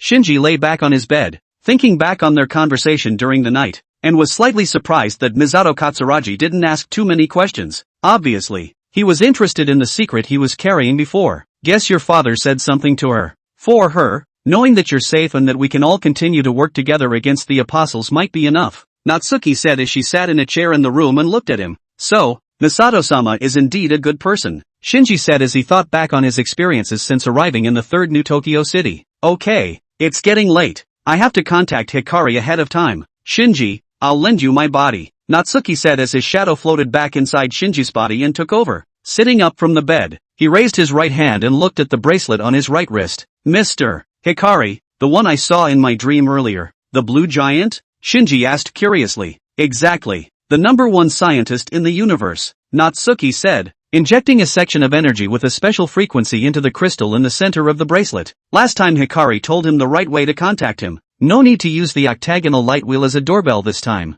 Soon, the signal was received on Hikari's side, and a burst of golden points of light flew out of the bracelet, converging into Hikari's figure. Oh, it appeared, Shinji exclaimed in Natsuki's mind as he watched the amazing scene. Yo, Hikari, Natsuki greeted Hikari. It's been a while since I last contacted the side of the Land of Light. What are you? Hikari froze for a moment as she looked at the Shinji in front of her. I haven't seen you for a while. Why is Natsuki still a child? A little accident happened. Natsuki saw Hikari's confusion and explained. For some reason, I became one-minded with this brave teenager. So, Hikari nodded at that. A life form of light from a higher civilization fused with an ordinary human monomyth. This is really nothing new in the Land of Light. After all, the Otter brothers basically did it all. What is this contact with me about? Hikari asked. He knew Natsuki didn't usually reach out to himself when he was fine. The situation is roughly like this. I need you to help me resurrect a human using the life-curing technology. Natsuki recounted to Hikari what had happened since he came to this world, including today's conversation with Ankaradu. At Natsuki's current level, trying to resurrect Anchor Vi with a cured life was a more challenging task, and it required delicate maneuvering. Having Hikari remotely help himself with this maneuver was obviously the safest. As a treat, I got you this. Saying that, Natsuki rummaged through the suitcase under the bed. Oh, Hikari's eyes lit up when she saw the atom embryo inside. It's quite a rare object. This form of life is, indeed, unique. Hikari, who was a scientist, instantly stirred the soul of scientific research. That thing called the position he thought was very valuable to study. Thank you. This thing deserves a column in the collection room of the Cosmic Science and Technology Agency. Hikari said to Natsuki. You're welcome. Just don't forget to help me resurrect this child's mother tomorrow. Natsuki said. This is easy. Hikari said, suddenly remembering something else. By the way, the bracelet's quest system doesn't work for you anymore. Does it? And I'm going to change the mandatory system to one that you choose on your own. Skip the quest step and go straight to the training part. The previous mandatory quests were mandatory measures that had to be taken considering the possibility of Natsuki treating the quests as a vacation. But now that they all realized the importance of this mission, there was no need for that. He was sure Natsuki would try to get his power back. After all, the threat from the Absolute clan hadn't gone away yet. As the saying goes, every ultramarine grows in the earth. And seeing Natsuki choosing to be one with the teenager, Hikari knew that he was finding the person he once was as well. Chapter 126 Yagyu's Mighty, plus more. Without having to mess with the stupid choice quest? That's really great. Natsuki immediately cheered up when he heard this. Can we change the format of that Thai training as well? Last time I was bombarded by Ace with an otter guillotine for 20 hours straight. Can you understand my pain? He went along with his request. This hell training is a little too hellish a bit. As soon as he heard Natsuki say that he wanted to change the training form along with it, Hikari's tone immediately revealed a difficult color. After all, this bracelet wasn't completely made by me. I'm only the developer of part of the system. Everything else is relatively easy to change, but the format of this training is already fixed and cannot be changed. Ha! Natsuki instantly froze after hearing that. I didn't realize it was something that even Hikari couldn't change. This thing, is it really from that being? But, does that old man really have such bad taste? The King of Otter. That was an incomparably mysterious and powerful existence. And even for their entire Otter clan, it was not too much to call it a legendary god. He was genuinely surprised that a being that highly respected would come up with this whole bunch of netherworld training methods. The Great King. Is your persona crumbling? Alright, any more hell. It's true that it can enhance strength anyway. After pondering for a while, Natsuki accepted this reality. After that he asked, what happened to the two travelers who were held in the cosmic prison? Were any useful clues obtained? He hadn't forgotten the two guys he'd arrested and brought back to justice in the last world. About that, after those two were imprisoned in the cosmic prison, the existence behind them seemed to want to just wipe them out. Hikari clenched her chin as she pondered. We managed to block the other party's movements, and we did get some useful information from those two afterward. The identity of the people behind this is unclear for now, but after analyzing samples of the temporal source energy they collected, I'm guessing the purpose of their collection of such things is to seal something. A seal? Natsuki listened and frowned. Is there a way to know exactly what that is? But anything that had anything to do with seals was not simple. It's impossible to deduce at this point. I'm afraid we'll have to officially meet the man behind the curtain before we can be sure. Hikari said with a shake of her head. The other side is very cautious, and right now they still have too little information. One can only guess that the other side is indirectly utilizing these travelers through a special system. You need to be more careful when you're on a mission in this world. I'm afraid the other side has noticed your presence. I understand. I'll be cautious when it comes to dangerous situations. Natsuki nodded. Even if there was a powerful enemy afterward, his years of combat experience were no slouch. After these things were explained, Hikari's figure slowly disappeared. At the same time, a prompt popped up from the bracelet on his wrist. Version upgrade in progress. Successful upgrade. Upgrade content. Delete the choice task system. Add random challenge system. Training instructor cannot be pre-selected. The training duration is changed to random. The scene upgrade optimization. While fixing some bugs. Yes/no to mental training space? That's pretty efficient. I guess the update package was prepared in advance. Natsuki looked at the text that popped up on the bracelet and rubbed his chin. Should we try the water first? Is Natsuki-san going to train? Shinji could see the bracelet's alert as well. You have a good rest. I'll try him first. Natsuki decisively chose yes. He'd like to see how different this upgraded training was. We're about to enter the mental training space. Please get ready. After the text popped up again, Shinji's body leaned back and lay on the bed, looking peaceful. Already asleep? Misato Katsuragi had gotten up to get a drink of water, and when she saw that the light in Shinji's room was still on, she came over to take a look. Seeing that Shinji was already sound asleep, he also went along and turned the light off for him. Good night, Shinji. Time passed for who knows how long. The train is about to start, so please be careful to sit still and hold on to your seats. A subway radio woman's voice came on. It reached Shinji's ears, waking him up in a sleepy haze. Is this inside a train? Shinji rubbed his eyes and looked around at his subway car surroundings, recognizing that he appeared to be inside a late-night subway, wearing a short white shirt. Was it my own dream, or Natsuki-san's? Shinji pinched his thigh, and after realizing that he couldn't wake himself up, decided that it wasn't just any dream, not Natsuki-san's hometown. Any way you look at it, this is Earth. Inside an ordinary train, he thought at first that he was dreaming about Natsuki's past again, but his surroundings convinced him that it wasn't Natsuki's memories. Why am I here? Shinji's mind was filled with doubt. Lift your head and look to the train's way station. Terminal. No, the originating station is Kisaragi Station? Shinji's eyes widened as if he suddenly realized something. A chill was felt creeping up his spine. Kisaragi. Kisaragi Station. As someone who grew up in Japan, he certainly knew what Kisaragi Station stood for. Legend has it that late one night in 2004, a young girl caught the last train at Kisaragi Station, and that a series of weird and bizarre things happened after catching that train. She tried asking for help from her online friends and tried calling the police, but when the police arrived, they realized that there had never been a station named Kisaragi in Japan, and the young girl,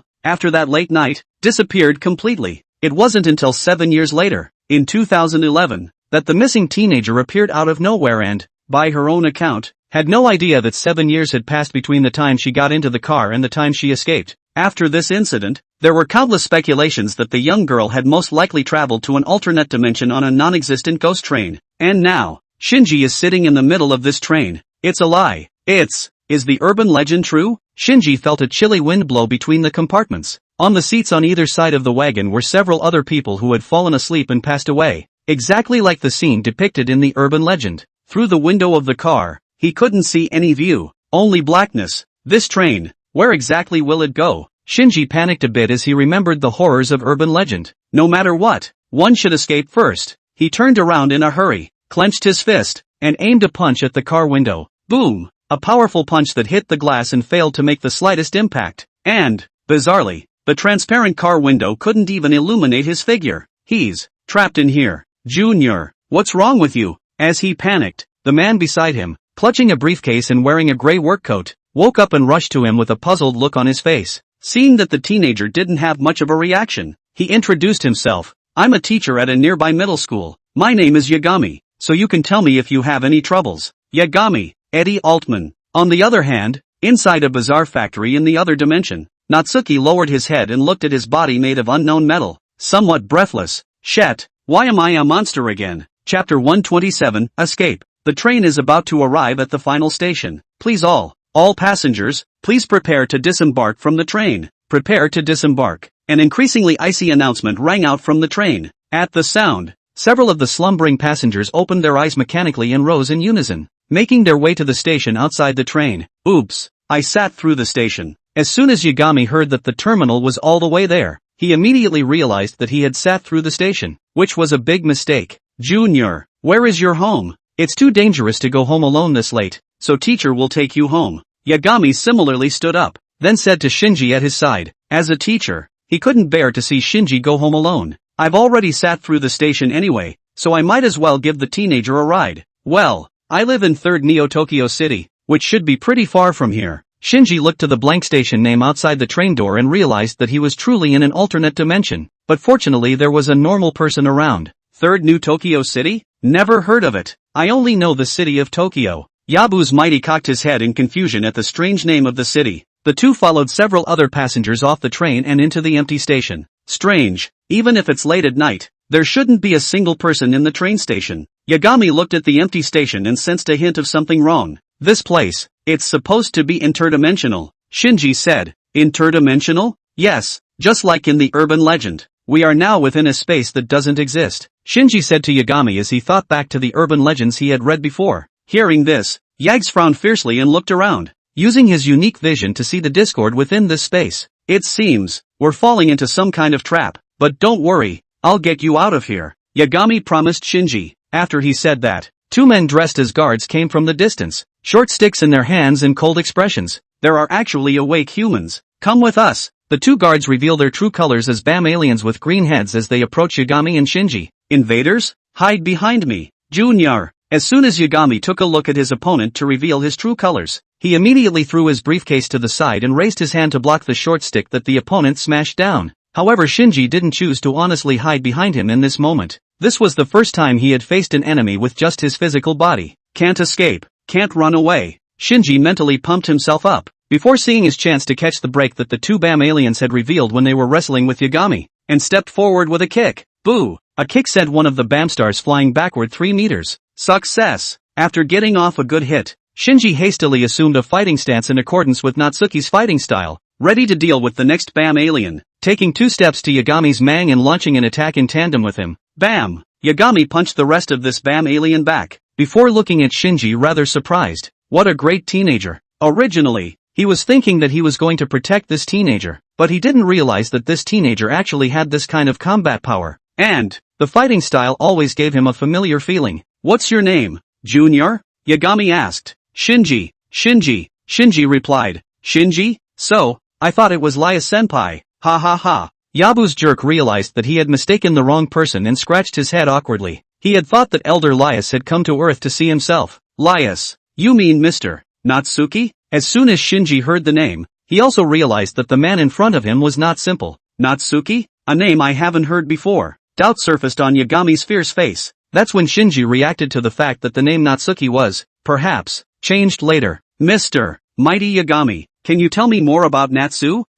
Lias? Shinji asked with a genuine look on his face. Want to know about Lias-senpai? Did you know him? Yes. Oh, that's amazing. But we've got to figure out how to get out of here first. So let's talk on the way. Yagami knew that the most important thing at the moment was still to escape this interdimensional space with this teenager. Within this interdimensional space, his ability to transform was blocked. Usually speaking, though, this kind of interdimensional space connected to reality is hiding some kind of node, and as long as it is destroyed, the influence brought by the space will be greatly weakened. Okay, Shinji followed his lead, and together the two of them searched for the hidden node. Senior Lias is a very brave and reliable senior. Soon, the two found a hidden factory, and on their way to it, Yagami spoke to Shinji. When I first joined the Cosmic Police I didn't know anything about it and thought that fighting invaders would be a very simple task, but when I actually went on a mission I realized that there would be so much trouble and danger in the process. At that time, Senior Lias helped me a lot and brought me through the confusing phase at the very beginning. The job as a negative energy investigator was also recommended for me by Lias-senpai. Nostalgia surfaced in Yagami's mind as he thought back to his past in the Land of Light. Many of the fighters in the Cosmic Guard have a great deal of respect for Senior Lias, as he is truly enthusiastic when it comes to leading newcomers, and we've all been helped by him. Shinji listened. There is agreement on this point as well. He himself met Mr. Natsuki at an important turning point in his life, the most confusing moment, and what he considers to be the most fortunate thing, arrived. With all the guards set up, it looks like the device is inside the factory, Yagami said as he slipped up to the entrance of the factory with Shinji in tow and quietly surveyed the inside. Shinji-kun, wait here while I destroy the device inside. He turned back to Shinji. No, I'll go with you. Shinji refused decisively. The courage Natsuki-san taught me tells me I must act now. Looking into Shinji's determined eyes, Yagami hesitated for a second before nodding. Good, then you must stay close to me and we'll make it quick. This was a brave teenager who wouldn't pour cold water on a time like this, and they'd be much more efficient working together. Go this way. Yagami pawed around the corner of the factory, followed by Shinji. Chapter 128, I'm the one who got hurt.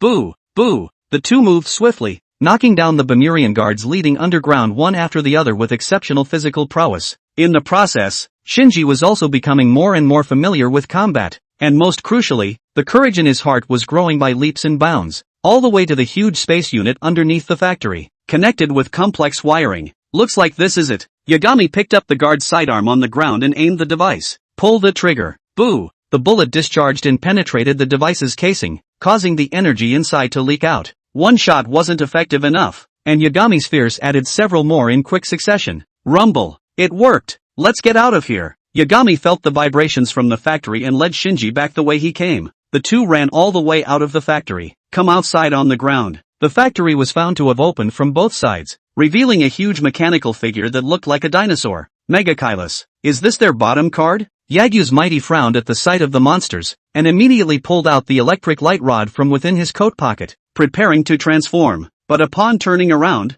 he saw a bracelet suddenly appear on Shinji's wrist. That's otter bracelet? He was filled with doubt. This thing was black, but it looked too much like the otter bracelet. That is, it was a bit more delicate than the otter bracelet. After, he watched as the teenager held the bracelet up and a light erupted. A familiar figure appeared before him. Lias-senpai. Yabu's fierce voice came out in surprise when he saw the scene. This teenager, surprisingly, was really Lias Sr. In that case, E.D. Yabu's mighty similarly raised his electric baton high and transformed in a burst of light. Eddie Altman, 1958. American actor, director, activist and musician. Two giants stood before the monster. The BAM singers inside the factory saw the scene and had a slight change of heart. How? Isn't Eddie the only Ultraman guarding the Earth? Damn it! Megakylus, activate! Finish them off for me. The commander of the BAM aliens gave the order to fight. However, as they stared in disbelief, Mikachillas hissed a cry of uncertain significance and twisted his head to flee. What are you doing, Megachillas?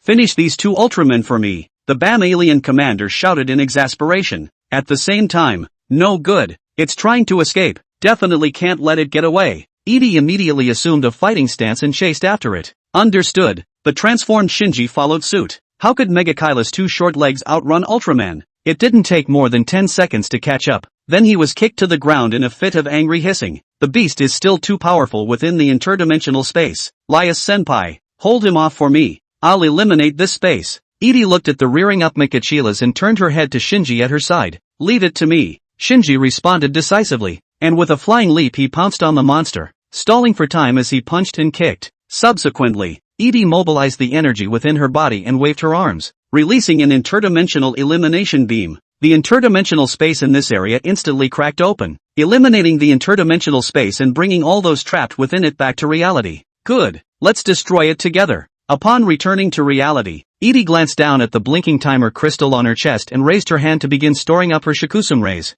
Mikachillas, ow, ow ho ho ho ho ho ho. 6 hours of training completed. Interdimensional elimination beam, elementary, mastered. Returning to reality, early morning. Shinji, who was lying on his bed with his arm still subconsciously doing the spectrum ray pose, slowly opened his eyes. It's been morning. He rubbed his eyes with a dazed look on his face, yawned, and sat up from the bed. What a real dream. It's like I'm really having an adventure with Mr. Yagami, Shinji said fondly as he thought back to the dream he had just had. The dream was so interesting, and thanks to it, his experience with combat had grown quite a bit. By the way, Natsuki-san, isn't Yagami's Mr. Mang the one from the last dream? Natsuki-san? Shinji looked in the direction of the chair in the room, realizing that there was no Natsuki on it, and shifted his eyes downward to see the familiar figure lying on the floor, arms crossed and folded over his chest, eyes closed in perfect peace. Tired. Destroy. Right now Natsuki wanted to know who the real designer of this broken bracelet was, and then exploded with the other party. Natsuki first, Shinji voiced, wanting to check Natsuki's status, but before he could finish his sentence, Natsuki stood up from the ground, head down, feet up. Meeting Shinji's strange gaze, Natsuki explained in all seriousness, it's okay, I'm letting the blood flow to my brain, it helps me think. Shinji nodded frostily, thinking to yourself, do you really have blood and brains in your current state? But he also knew that there was no need to get all worked up about Ultraman, since it's good to have something in your dreams. Get ready, we have to go to NERV headquarters later, Natsuki said to Shinji upside down. He still hasn't had the heart to tell Shinji that the monster you and Edie were actually rounding up was actually me. The training was 6 hours long. The first hour or so was their time from finding the factory to destroying the space device, and the rest was the time for combat. In the midst of the training, Mikachila's body was unusually sturdy, and Edie and Shinji were unsuccessful in killing him even with their big moves, after which interdimensional space pulled them back, and the battle continued as Edie continued to unleash the interdimensional elimination beam, which hit him over and over again, allowing him to successfully regain mastery of the move. The category of non-output skills,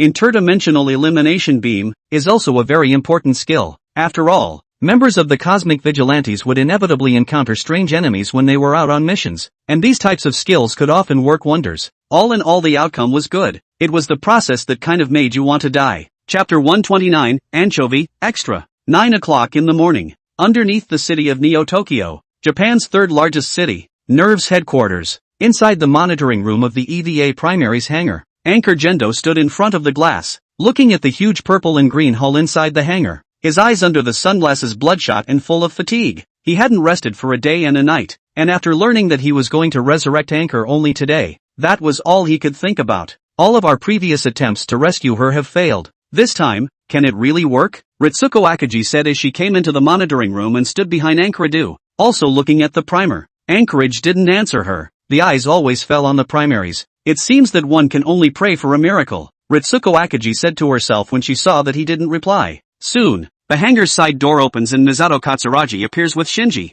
Too slow to come, Anchorage said in a hoarse voice as he tore his gaze away from the Hatsune Makoto to look at Shinji. At the sound, Shinji looked up. Father, you too? Looking forward to seeing Mother? Shinji saw the blood in Anchorage's eyes. On the way here, Shinji was already looking forward to meeting his mother. Yeah, Anchorworld said in a rare willingness to strike up a conversation with Shinji. Everything I've done for Vi. For your mother. Stop dawdling and get started. I hope you'll keep your word. This was said to Natsuki. The words fell. A golden light floated over Shinji's eyes. Don't worry, Natsuki said, raising his right wrist, ready for Hikari to operate it remotely. But he had just injected energy into the bracelet's crystal. A subtle sound was heard. Shinji, Shinji. It was a voice that sounded like it would be gentle. That sound is? Natsuki sharply caught the sound, which seemed to be coming from inside the primer. Strange, I didn't even hear that sound the last time I flew the primer. Is this the primer talking? Or is Anchovy, trapped inside the primer, speaking? It looked like it was trying to convey something to itself.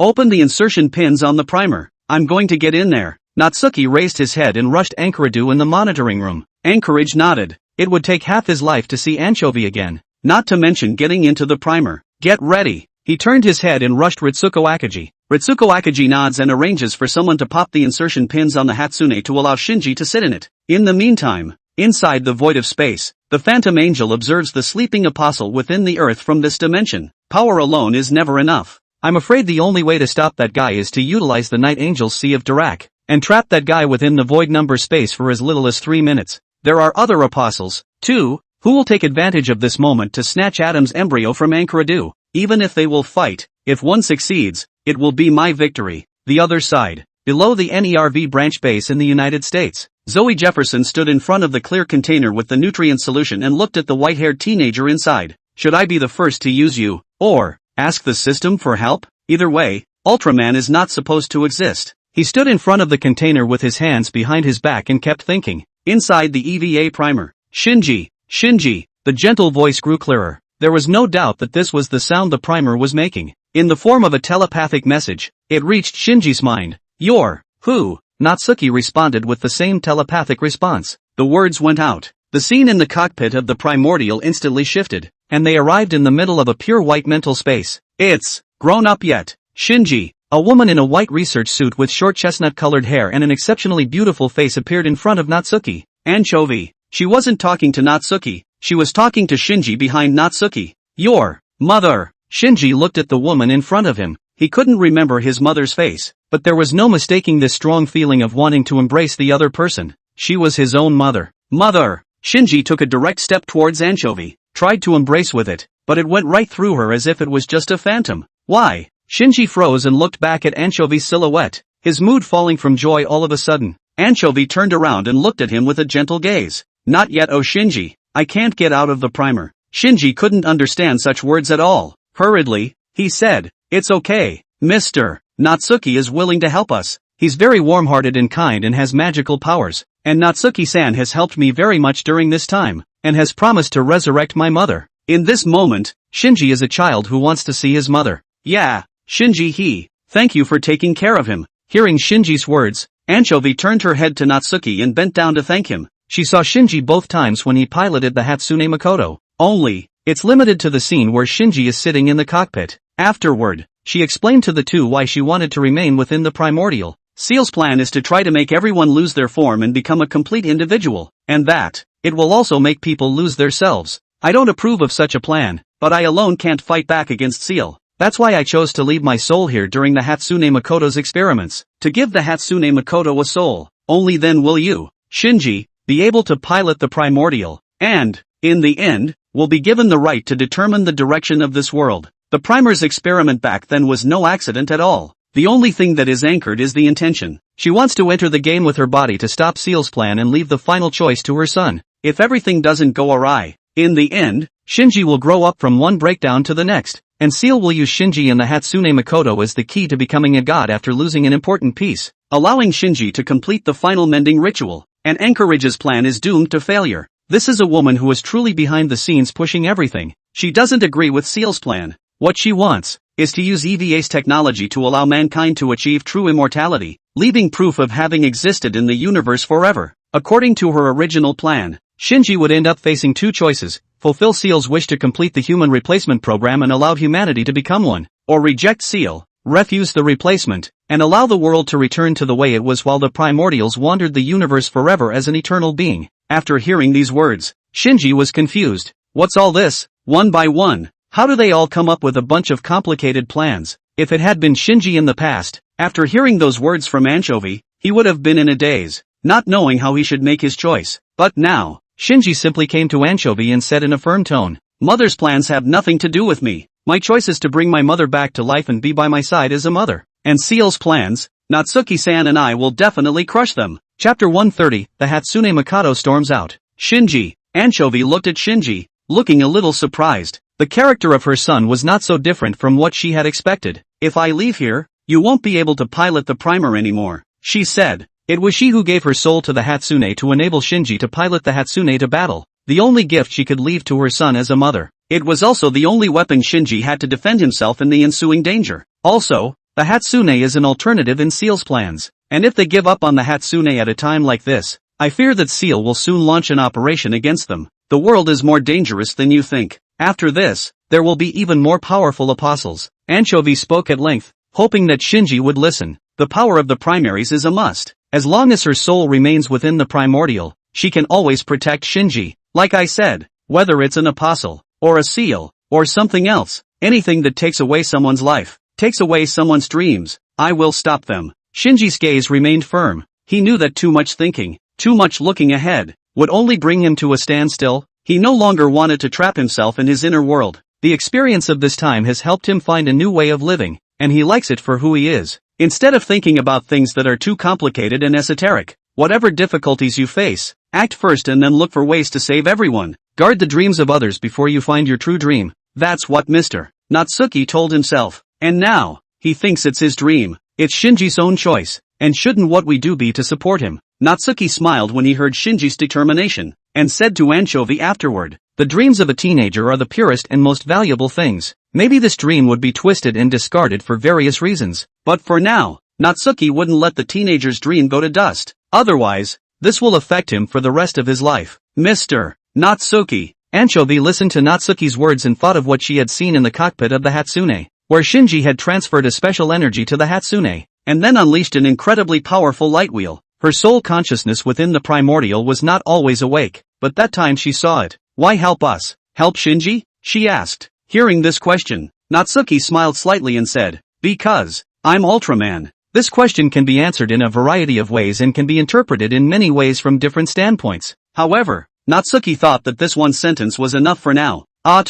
Man. Anchovy echoed the name. After that, glancing at Shinji, he smiled and nodded. "It's a name that makes you feel at ease when you hear it. So, Mom won't stop you. Show me, too." Shinji's dream. After saying those words, Anchovy's figure gradually disappeared. Natsuki and Shinji both retreated from this clean white space back into the cockpit of the EVA primary. "Your mother and father are really completely different personalities," Natsuki said as he compared the images of Anchovy and Anchor Gendo in his mind. And when it comes to love for Shinji, Anchovy is so much better than Anchor Gendo. He had thought at first that Anchovy would be the stern type of figure to come. "Mother, she gave me a warm feeling." Shinji's mind was still stuck on the image of Anchovy. Either way, he finally met his mother today and got to live with her afterward. All this, it all seems like a dream. "Natsuki-san, please," Shinji pleaded to Natsuki in his head. "Don't worry," Natsuki responded with a smile. "Injects energy into the bracelet's crystals at a special frequency. Soon, an image of Hikari appears." "Wow,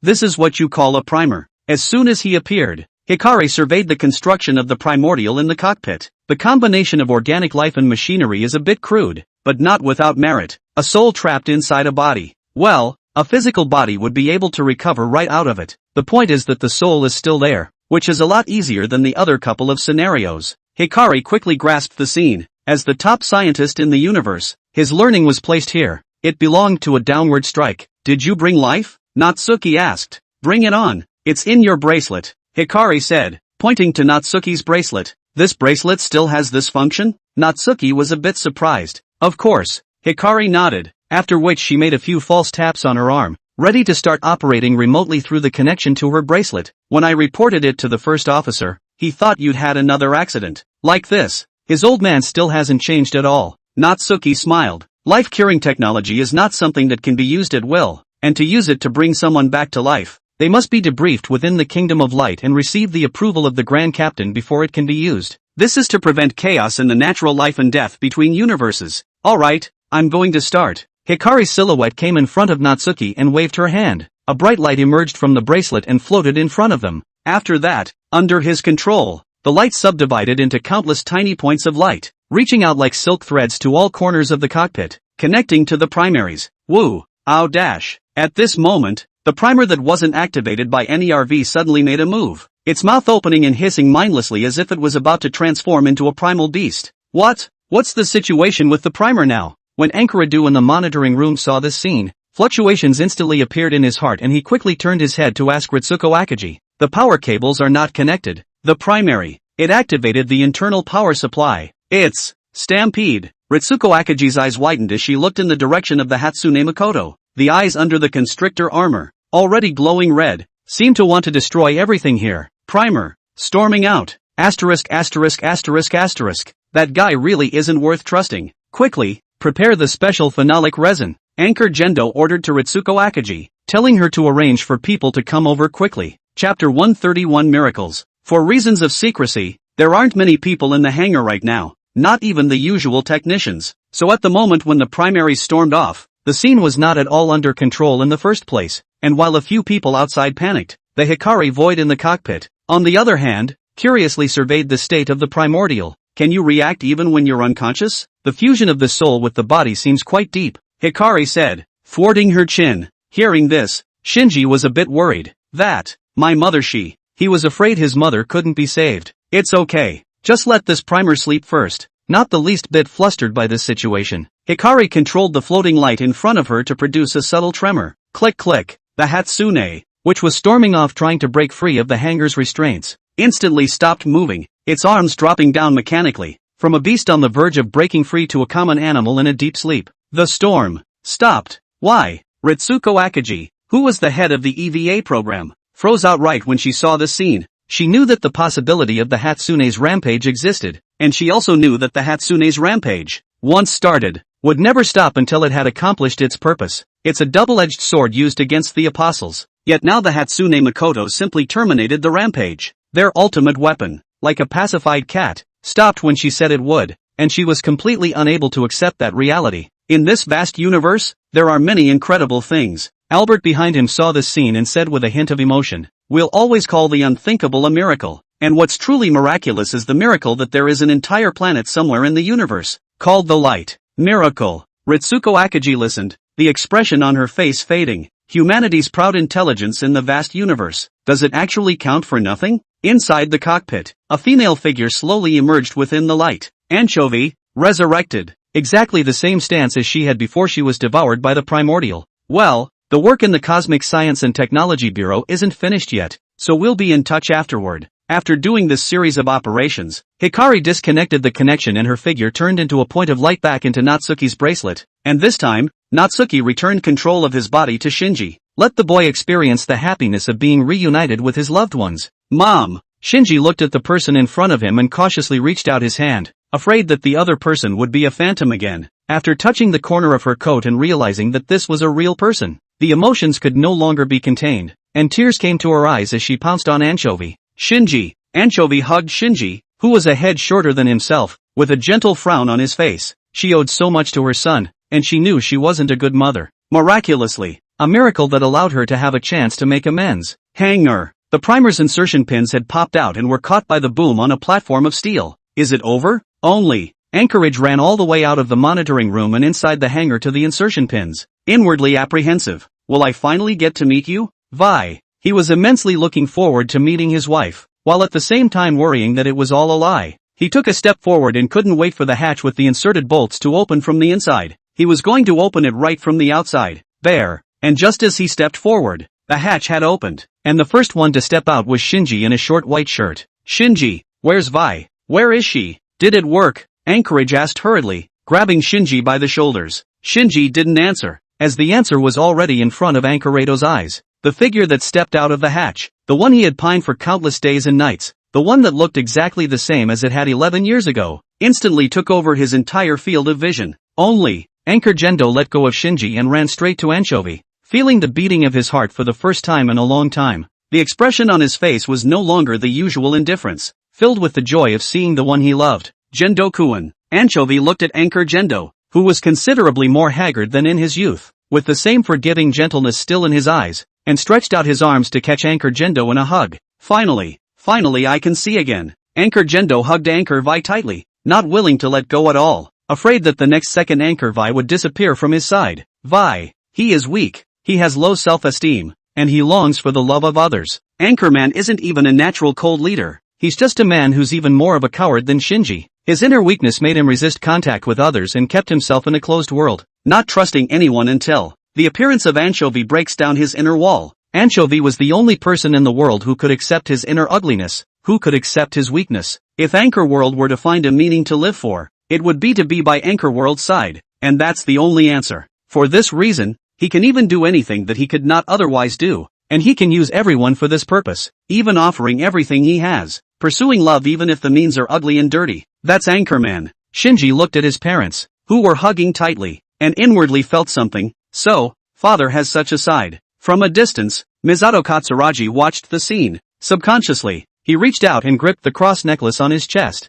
Shinji-kun has found his happiness. She looked over to the stationary Hatsune. He has, unable to pilot the Hatsune, but the apostles, not all of them, have been destroyed. While she was talking to herself, a tall figure gradually approached and hugged her from behind. Who? Misato Katsushika asked, startled. After looking sideways and seeing that it was Ryoji Kaji, his stiff body eased a bit. The apostles will be wiped out one day, and the most important thing is whether or not we can actually move towards peace, Kaji Ryoji said as he leaned in close to Katsushika Misato. A world that doesn't need EVA is probably the best world. Feeling Kaji Ryoji's broad chest, Katsushika Misato frowned again. Step aside. Aren't we done? They used to be lovers, but for some reason later separated. Is it over? But I see you're being physically honest. Kaji Ryoji lowered his head. Misato Katsushiro closed her eyes. Well, the truth is just as Misato Katsushika said. The apostles had not yet been completely eliminated, and the two real enemies, too, had not officially surfaced, but they couldn't hide it anymore after Anchorman joined.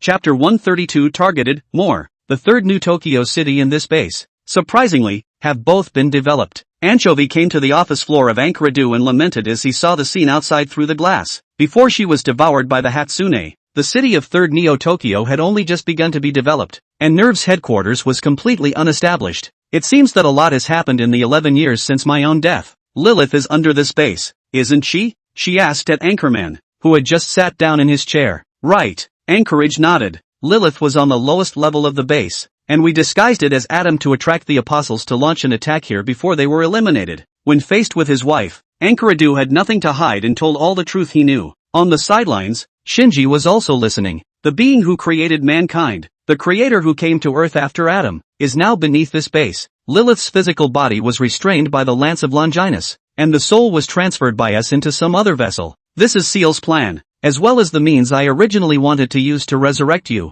Anchorage spoke without reservation. Now that Anchovy has been resurrected, there is no need for him to prepare for this. The next thing he had to do was to destroy all the apostles, stop the extinction of the human race, and then move on with his life with Anchovy. Of course, he hadn't forgotten his promise to Natsuki. He looked to Shinji and said, I'll help you find the two criminals, but I'll also need some clues from you. You can't find a target with just the word criminal. Shinji's eyes floated up to a golden light as Natsuki topped the number. They're all people who don't exist originally. Natsuki said, usually speaking, their identities have been thoroughly integrated into this world, and judging only from their past biographies, it's impossible to find a break. But they must have made preparations and done something perverse in order to disturb the original destiny of the world. To find them, you have to start with that. Like when some person gives out information he's not supposed to know and makes you feel like you can't see through the person. Or perhaps a large armed force has been hoarded in advance with the potential to turn the world upside down. All in all, their best feature is that they know a great deal of information and are motivated to capsize a world. Natsuki thought back to the travelers he met in the last world and said to Anchor World. As soon as he finished, Anchorman had an instant object of suspicion. This guy is a rather abstract person, but he's really capable. According to you, I think one of the people who have struck me as suspicious lately is Speaker Killu of the Human Replacement Program Committee, and the other is Zao Jefferson of the Human Replacement Program Committee. The former is a member of SEAL, knows all the history of this world and information about Adam and Lilith, and has lived for an unknown number of years. The latter is a recent addition to the Human Completion Program Committee, with more outstanding abilities, and is favored by SEAL. In addition, has more knowledge about you, or rather, Ultraman, than I do, and was the one who first suggested referring to you as Ultraman. As soon as that was said, Natsuki suspected the latter as well. It was possible that it was a coincidence that he could come up with the name Ultraman, but it was worth him confirming it face to face with the guy. Also, On the Apostle side, there was a rather bizarre phenomenon. Anchor Gendo recalled the changes on the Dead Sea Papers. The Dead Sea Papers, which originally only recorded 18 apostles, added a non-existent apostle. The 19th apostle, the Phantom Angel, is currently judged to possess the ability to possess other apostles. Anchorworld has been sitting in this position for so many years, and the information he has is a little bit of everything. After briefly checking with Natsuki, it would basically identify the two travelers. Can't go wrong with Zoe Jefferson and the Phantom Angel. Albert, behind Natsuki, pushed up his glasses and affirmed, their system modifies their identities for them when they enter the mission world, and when as an alien race, it even modifies their physical makeup. It won't replace someone who already exists in a world though. Speaker Kilu was an original figure, while Jefferson, who had recently joined the Human Replacement Program Committee, was more suspicious. The Phantom Angel who is an apostle is harder to deal with. But this Jefferson, do you have a way to pinpoint his location? Natsuki asked Anchorage. Apostles are harder to find, but not humans. As long as you don't live in a primitive tribe, there will always be a day when you are found. There is a way, but it will take a few days. I'll send someone to infiltrate over there, Anchorman said. Good. Natsuki nodded. One resolves, and as for the other, we'll just have to wait for the other one to reveal itself. Traveler's quests are time limited, and he doesn't have one. Even if they're keeping watch, one by one they'll eventually pop out of the woodwork on their own accord. This time, he didn't just want to apprehend the two travelers, he also wanted to find clues to the mastermind behind it. Bunch of head hiders. Sooner or later they'll all be put in cosmic prison. While they were checking information with each other, the door to the office floor opened slowly. The white-haired Professor Tuki walked in, and as soon as he saw Anchovy's figure, he couldn't hide his excitement. Only, surprisingly true, being able to see his outstanding student again made him feel happy from the bottom of his heart. Tuki-sensei, long time no see. Anchovy smiled and nodded at him. Professor Tuki is a staunch partner of Anchorworld, and both have the ultimate goal of bringing Anchorworld back to life. Now that he saw Anchovy appear in front of him again, his heart finally dropped. Tuki, how's it going with the committee? Anchor Gendo asked. Earlier, the Human Completion Program Committee side was looking for him for a meeting, but he wanted to see Anchovy resurrected with his own eyes, so he directly asked Professor Tuki to take his place at the meeting. He no longer cares about Seal's face, he just wants to see Anchovy, but they're very angry. Professor Tuki says that Anchorado's absence has made that group of overseers very angry, thinking that Anchoradu didn't have them in his sights. Doesn't matter. Any other news? Anchoradu was done pretending, too lazy to fudge with the guys. There is, and it's rather important news. Professor Tuki's gaze took on a more serious tone. They're preparing to send the fifth aptitude ahead of schedule to headquarters. I'm guessing it's to monitor our movements on the one hand, and on the other, I'm afraid it's being used as a means of threatening us. Chapter 133, Shinji's Confidence. The fifth fittest. Yuka Kaoru? Albert thought of a white-haired teenager when he heard the name. You know him? Professor Tuki looked at Albert with some surprise. An aide to Ritsuko Akaji knew something about the fifth aptitude?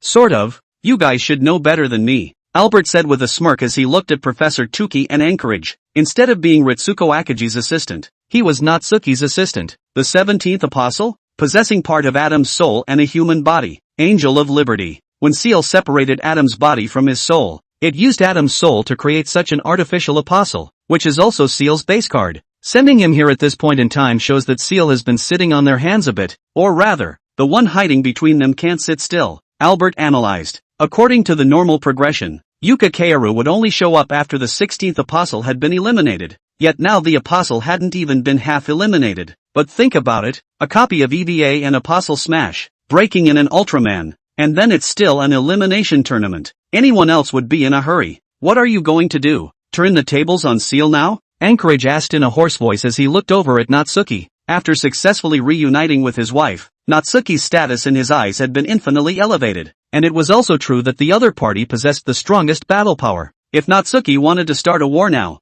then he would find a way to cooperate. After all, Seal and the Apostles were both difficult hurdles they would have to move through sooner or later. No, I won't start a war to achieve my goal. Natsuki shook his head. Although I will take extreme measures if necessary, I will not let innocent lives be sacrificed because of me. If one chooses to go to war directly with Seal at this point, causing an internal war within the human race, it will surely lead to bloodshed. He knew full well that he wasn't a god and couldn't protect everyone at the same time. Although Seal will intentionally target us, they also need us to destroy the Apostles now. At least now on the point of destroying the Apostles, both sides still have the same goal. Prof. Tuki said, Seal secretly controlled all the countries, To turn against them now would be to make enemies of the whole world. For Seal to realize the human replacement program, the first condition of the ritual is to first destroy all the apostles except humans according to the prophecy of the Dead Sea instrument. There were many means of preparation for them, but whichever they were, the apostles had to be destroyed first. The matter of the fifth aptitude can be put on hold for now, but the news of Vi's resurrection must never reach Seal's side. Professor Tukey glanced at Anchor only and reminded,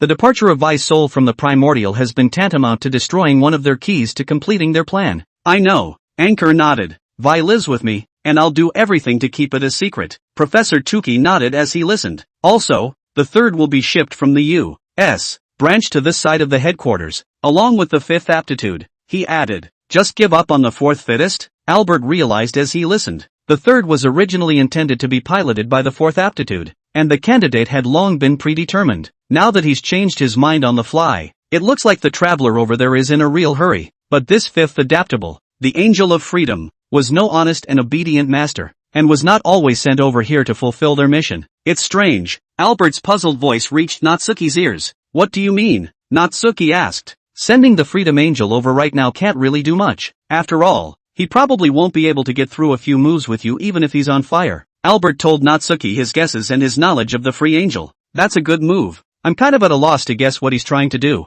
Albert said with a frown, but his instincts told him that maybe nothing good would come afterward. It doesn't matter. As long as his location is exposed, he won't be able to make waves anymore. Natsuki wasn't very concerned about this. This was still a relatively good solution. And that's when, buzz, buzz, a shrill alarm sounded. This alarm, Apostle? Professor Tukey said as he narrowed his eyes at the familiar voice. It looks like it's not just the guys on Seal's side who are in a hurry. The guys among the apostles are starting to get anxious too, Albert said as he pushed up his glasses. He was probably the only one of the travelers within this world who wasn't in a hurry. Prepare for battle. Destroy the apostles first. Anchor Gendo stood up from his chair and headed for the elevator inside the office floor, telling Professor Tukey, put the second and zero on standby. What about me? Shinji, who had regained control of his body, asked. He wants to be in the fight too. You don't need to make a move until it matters. Anchor World finished and entered the elevator. Shinji was a little hesitant, but he understood Anchorado's choice. He had only 3 minutes to fight after his transformation, and even though none of the apostles were his own opponents, there was a good chance that the apostles would reappear after his fight was over. There's the look of a leader yet,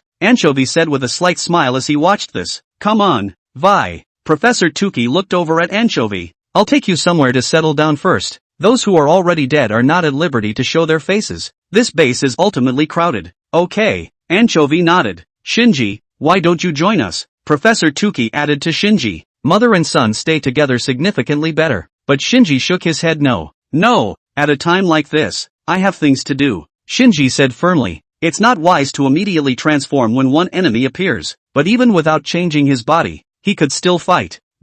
Professor Tukey reacted immediately. You're going to pilot the primer? No, right now you're probably not even 0.1% synchronized with the primordial. Anchovy's soul has been detached from the primordial, and there's no way Shinji could have turned the primordial on. Doesn't matter. Natsuki-san said that only unqualified pilots think about sync rates. Shinji pounded his hands together, a confident smile appearing at the corners of his mouth with a complete look of enthusiasm. With that, he ran towards the door of the office floor. This kid, really? In response, Professor Tukey could only smile helplessly and shake his head. Shinji like that. It's cute too. As a mother, Anchovy felt a hint of relief in her heart as she looked at such a Shinji. This is what a young teenager should look like. Chapter 134 The Angel of Music. Coming. It's finally time for this young lady to show off her skills. Akane was extraordinarily excited to receive the order to strike, and after changing into her red combat uniform went straight into the insertion pins of the second machine. The hands skillfully activated the second machine system, and his mind was filled with thoughts of wanting to do something big. I'll be up front. Don't steal my thunder in the battle later, Akane said to Ayakari over the comms. The last time she fought the apostles, she was upstaged by the alien Shinji, who did nothing, but then she figured out she couldn't compete with an alien. Now that the apostle has reappeared, she's out to prove that she's the strongest pilot among humans. Inside zero, Ayakari responded faintly. There was truly no competition in her heart, as long as she was able to complete her mission. What the heck? That's boring. Akane skimmed her lips when she saw this reaction. The most embarrassing thing in the world is that there are only comedians and no comic relief. Doesn't this guy have any sense of entitlement at all? Akira, Ray, The target is under the third New Tokyo City Bay and is approaching the shore. Misato Katsuragi also rushed to the command room, quickly organizing the scene and began to command. This time, we're going to destroy our opponent before it comes ashore. The third Neo Tokyo City's fortifications were destroyed somewhat in the previous battle with the fourth Apostle Day Angel, and were even more severely damaged in the battle with the fifth Apostle Thunder Angel, and are now less than halfway through their restoration, and are currently only able to keep the citizens' living areas underground, and are unable to provide much in the way of reinforcements during the battle. Understood. Understood. The two EVAs were transported from the base to the ground and then transported via large transport planes to the third New Tokyo City harbor. The seventh Apostle, the Angel of Music,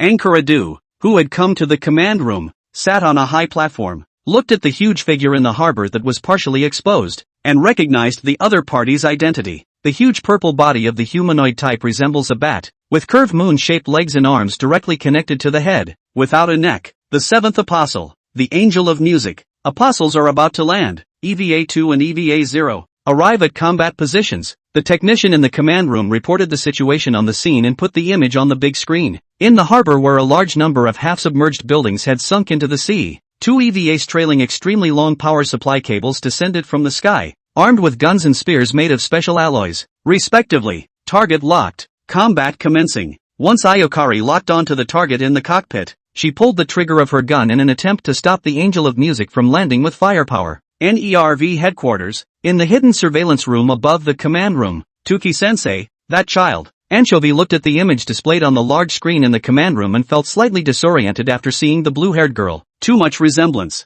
That girl's looks are so much like her past self. That's right, that girl is the product of Gendo's cloning using your DNA fused with Lilith's cells. And what's in that shell is Lilith's unawakened soul. Professor Tuki answered as he stood beside her, also staring at the command room. Originally, the girl was one of their tools. With my DNA? Said Anchovy unexpectedly. Which means, she's considered my child too? She thought that Enkuradu might do something extreme, but it was a little too cruel to use a being as a tool so casually. No, your DNA only takes up part of it. It's still more of Lilith's DNA, Professor Tuki replied, and when Lilith's soul awakens within her, then it will transcend the human race. The genes from the creator prevented Ayokari from being viewed as an ordinary human being. Yeah, but that child should be lonely in her heart as well. Anchovy looked at Ayokari's image and could feel her incompleteness as a human being. In response, Professor Tuki didn't say anything back. It's true that they hadn't treated Ayakashi as a human being earlier. Watch me finish it off with one blow. While the Zero maintained its fire output,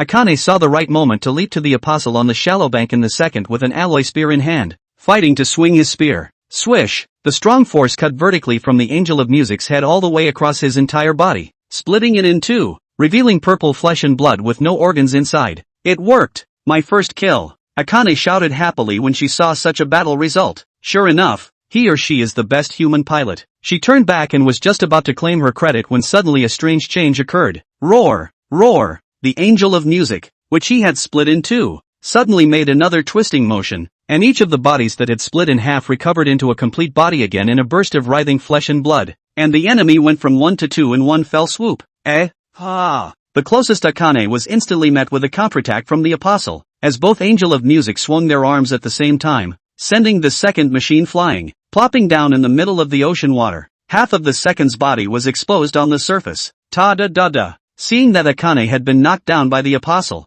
Ayokari immediately maneuvered the Zero into an attack, machine gunning across the room to block the apostle as much as possible. It's actually an apostle with the ability to split. This is going to be tricky. Katsushika Misato in the commander's room frowned when she saw this scene. Originally 2 against 1. They thought they had the advantage, but I did not expect the situation to change so quickly. Akane, get out of the apostle's range. Use long-range weapons and avoid engaging them in close combat, Misato Katsushika ordered. It would be a problem if the second lost the battle at a time like this. No, it's too late. The Angels of Music moved very quickly, and the first moment they knocked the second down, they had moved up, one utilizing their its stance to fend off the Zero's attack, and the other already pouncing on the second. Scumbag, get the hell out of my way. Akane took control of the No. 2 and unfolded her its stance to defend herself against the apostle's attack, while popping out the highly vibrating particle blades inside her shoulder armor. Grabbing the high vibration particle knife, he stabbed the Angel of Music in the abdomen. Roar! The stab pierced the core of the Angel of Music, causing it to hiss in pain. But, it's not enough to poke at one core of the Angel of Music. The Angel of Music reached out and grabbed the second. choking the second's neck. The synchronized pain transmitted to Akane, causing her to let out a cry of pain. The core of the Angel of Music is also being repaired at a rate visible to the naked eye. Split individuals. Must you destroy their cores at the same time? Seeing this scene, Misato Katsuragi quickly judged the key to this battle. This situation. Why is the primer? She was contemplating a countermeasure when suddenly the news came from inside the command room that the Hatsune Mikoto was being transported towards the ground. The primary should have been unable to activate it already. And she hadn't received permission to strike from the primary either. I'm the one who agreed. Ankaradu, sitting on a raised platform, looked at the screen and said in a deep voice, Chapter 135, Smoke Bombs and the Real Attack, plus, running low on ammo. The Zero with the firearm in hand quickly ran out of ammo, and Ayokari quickly tossed it away, ready to pick up the other firearm that had been dropped at her side. But how could the Angel of Music give her a chance to change her guns? With a leap to Zero, he flung his arm in a strike. Boo! Ayokari could only choose to take the blow hard, parrying it with her arm, but she was still tangled up in her opponent. Roar! The Angel of Music constantly counteracted Zero's stance with his own, and an apostle with his characteristics could easily catch his opponent off guard in an initial engagement, just as both EVAs were entangled in the apostle. Knock knock, dum dum dum dum dum. A heavy footstep sounded and came closer to them. Get thee out of my way. Wait, that? Akane was still wrestling with the Angel of Music when suddenly the rest of her vision caught a glimpse of a huge figure running at breakneck speed towards the direction of the city. The striding and darting Hatsune appeared in their field of vision. Dang! And take a leap of faith directly after approaching the harbor. In an instant, he had arrived at Zero's side, directly grabbing one of the Angel of Music's shoulders and using the momentum of the landing to throw it with vigor. Put! This head of the Angel of Music was directly thrown off and landed heavily into the seawater in front of him. Anchor-san? Ayokari inside the Zero asked softly when she saw the primary. Sorry for being late. Shinji turned back to him and smiled. After that, maneuvering the primary to continue running 2 steps forward, pick up the spear that the secondary had dropped earlier and aim it at the Angel of Music, who was tussling with the secondary, to build up his strength. Boom! The spear was thrown. Roar! It instantly zapped the head of the Angel of Music and knocked it back. Getting a breather, the second machine rose from the midst of the sea and pulled back.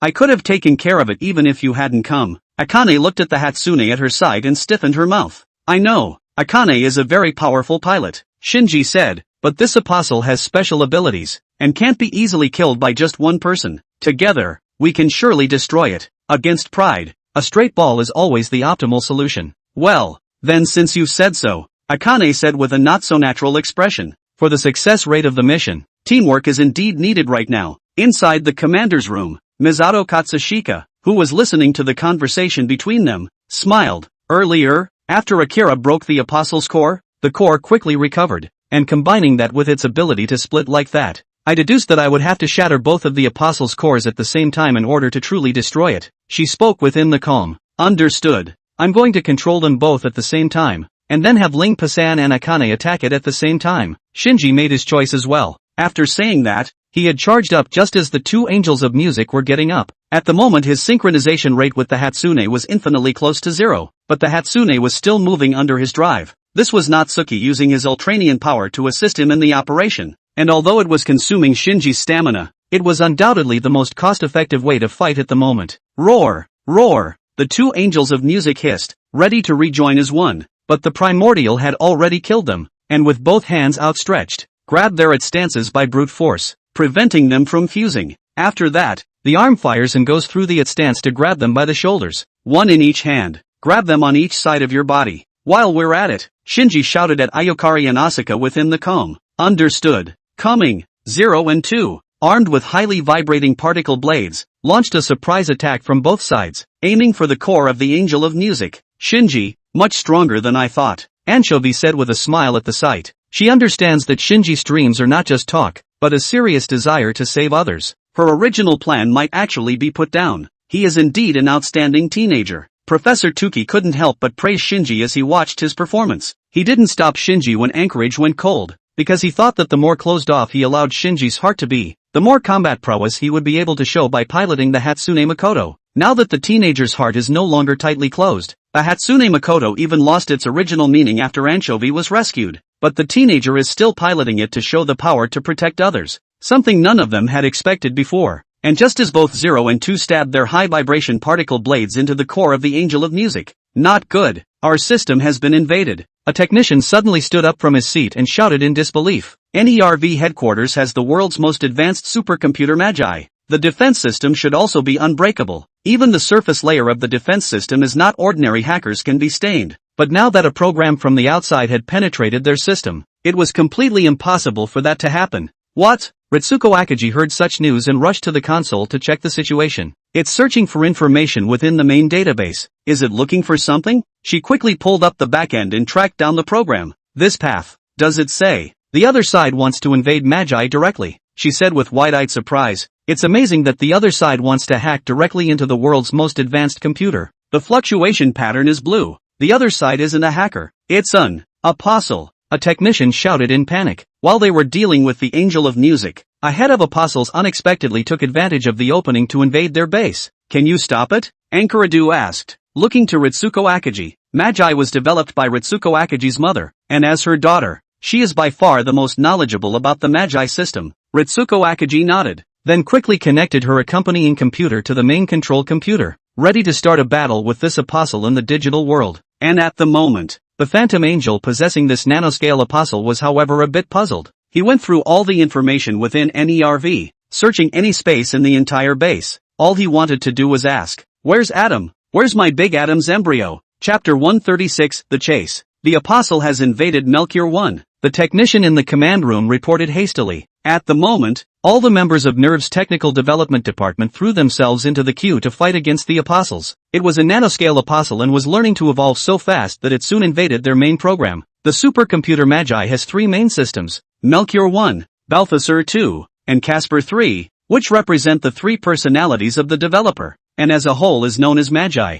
No, the other side is too fast. Melchior 1 has fallen and Balthasar 2 has been invaded. The technician shouted with an anxious face. The speed at which this apostle grew and evolved was completely incomparable to humans. The systems they had used to defend themselves against human hacking were not much use at all in this moment. Melchior 1 has given the order that it wants to cause this base to self-destruct. Sweat instantly resolved on the forehead of another technician as he realized this. Magi's three main programs typically use a voting system to execute commands, with the commands being executed only after all three systems have simultaneously passed the proposal. The first system, which had now fallen, offered to self-destruct, and the remaining two systems vetoed it. But with the passage of time, this base is literally going to blow itself up after all of the two subsequent systems have fallen. When building the base, they prepared in advance the means to die with the enemy in order to prevent the apostles from actually hitting the bottom. Nowadays, but at a time like this it became a threat to them. I can't believe we were able to break our connection. Ritsuko Akagi looked at the computer in her hands that had been hacked by the invasion and was deeply impressed by the difficulty of the enemy. Time.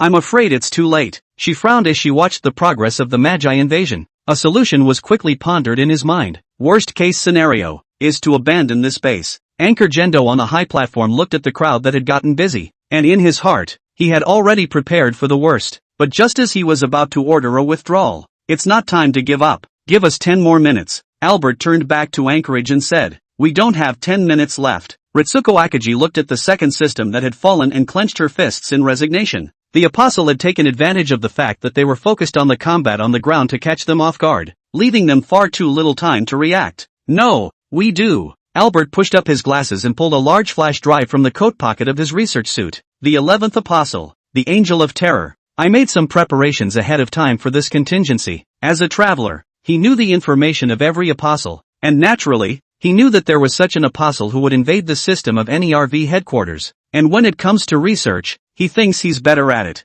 The only thing he was able to take away from each world, every time he completed a mission, was knowledge, and he made good use of it. Sure enough, this is how I remember you. Ritsuko Akagi looked at Albert and suddenly laughed out loud. Albert had gotten too close to Shinji in the meantime, and his personality had changed so much that it made her feel a little strange for a while. It was only now that she remembered the gifted scientist. This apostle will evolve endlessly, and the end of evolution is only death. I'll buy you as much time as I can. The rest depends on the understanding between you mother and son, Albert said to Ritsuko Akagi as he quickly maneuvered on the main control computer. The developer of Magi is Ritsuko Akagi's mother, Naoko Akagi, and this developer duplicated her personality into 3 programs, her personality as a mother, her personality as a woman, and her personality as a scientist. Naoko Akagi is long dead, and the person who knows Magi best right now is Ritsuko Akagi, who is her daughter. I see. Ritsuko Akaji nodded and immediately moved to the area of the base where the Magi system was stored. After he was gone, Albert didn't move at all, commanding the text to cooperate with himself in blocking the apostle. It would be a headache for me to completely ignore my presence. Albert spoke at the computer in front of him, his gaze sharpening as the words were addressed to the Phantom Angel. Adam's embryo disappeared into thin air, and the Phantom Angel, having lost the point of staying here, left with a heart full of doubts throwing down the Terror Angel. Soon, with Ritsuko Akaji and the technical department working together inside and out, they directly accelerated the speed of the apostle's evolution, sending it hurtling towards the end of its death. Looks like you're one of them. After successfully eliminating the apostles by virtue of their intelligence, the command room fell into a cheer, and at that moment, Ankaradu looked over at Albert, confirming that this guy was also someone who didn't belong to this world in the first place, or a criminal, as Natsuki called him. Not bad for Commander Anchor, finally reacting, Albert said in a hint of flirtatious tone as he heard his voice and walked towards the high platform. Oof. Anchor Gendo was still a bit upset about this guy revealing his old self earlier, but at this moment, his wish had already been accomplished, so he no longer bothered about these things. And what are you doing all this for? He asked. Everyone's actions are driven by goals, as in, he would do anything to be able to see his wife again. He wanted to know the purpose of the man before him. What I'm after. It's actually quite simple. Albert tilted his head and looked at Anchor World with a relieved expression. Freedom. Everything I do is for freedom. He wanted to break free from the shackles of fate, to live for himself and not continue as a walking puppet. Now he had seen hope. He would fight tooth and nail to hold on to this hope, even if it would break him in pieces. Freedom. What? Anchorman pondered what those two words meant. For him, it was not something he sought, nor could he understand a man's quest for freedom, but he also knew that a man was only alive when he was chasing something. The problem with the base is solved. Shinji, Rei, and Asaka, come back. Misato Katsuragi would be relieved by now, and said within the comms to the three pilots who were standing by outside. Understood. Asterisk 3. Chapter 137. The next day, early morning. Run, Shinji. Natsuki's voice rang in his ears. Yes. Shinji gritted his teeth as he listened and picked up the pace of his run. After one battle after another with the apostles, a large portion of the citizens of the third New Tokyo City had left, with only a small number of people who didn't know where they were going remaining. The streets of the modern city were unusually empty. The street stores that had been doing brisk business earlier were all closed at the moment, and Shinji was the only one on the entire street, running down the road in a short, sweat-dampened white shirt to get in shape. I'm afraid that the enemies afterward won't appear only one at a time again, and facing the intense combat afterward, he must have a strong enough physique and a strong enough will to do so. Wait,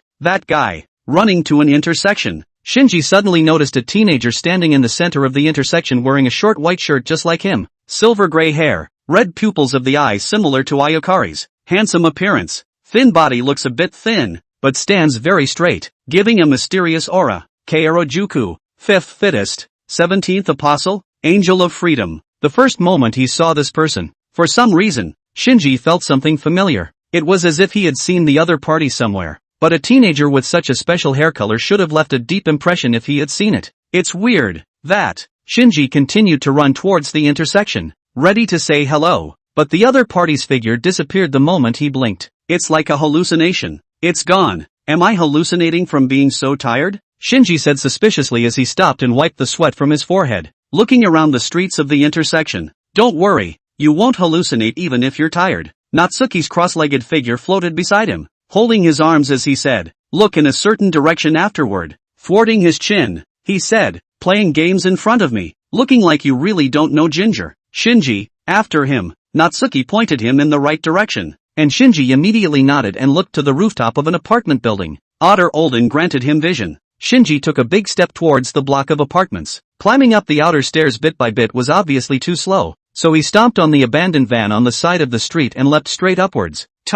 Landing on a white air conditioning unit. He later grabbed the railing of the balcony in his wake and proceeded to leap upwards. The movements were continuous and fluid, and the 30-story building was on the roof in no time. Came to the empty rooftop. There are also a couple of drying racks here and there with white sheets hanging from them, some scattered on the floor. There. Shinji's feet hit the rooftop floor and immediately spotted the gray-haired figure. Hey, damn, I can't believe you're still trying to run. Shinji was about to call out to him when he saw the gray-haired teenager smile mysteriously at him, stand on the edge of the rooftop, and leap towards the next building and onto the rooftop of another apartment. The movements drifted as if they were teasing him, playing a game of cat and mouse, jump after jump, running further and further from rooftop to rooftop. Shinji, accelerate. We can't let the other party look down on us. Natsuki raised an eyebrow at his opponent's laid-back look, and instantly commanded Shinji to continue chasing after him. Otter Olden granted him speed. Yes. Shinji looked at the figure running further and further between the rooftops and bent down slightly in a starting position.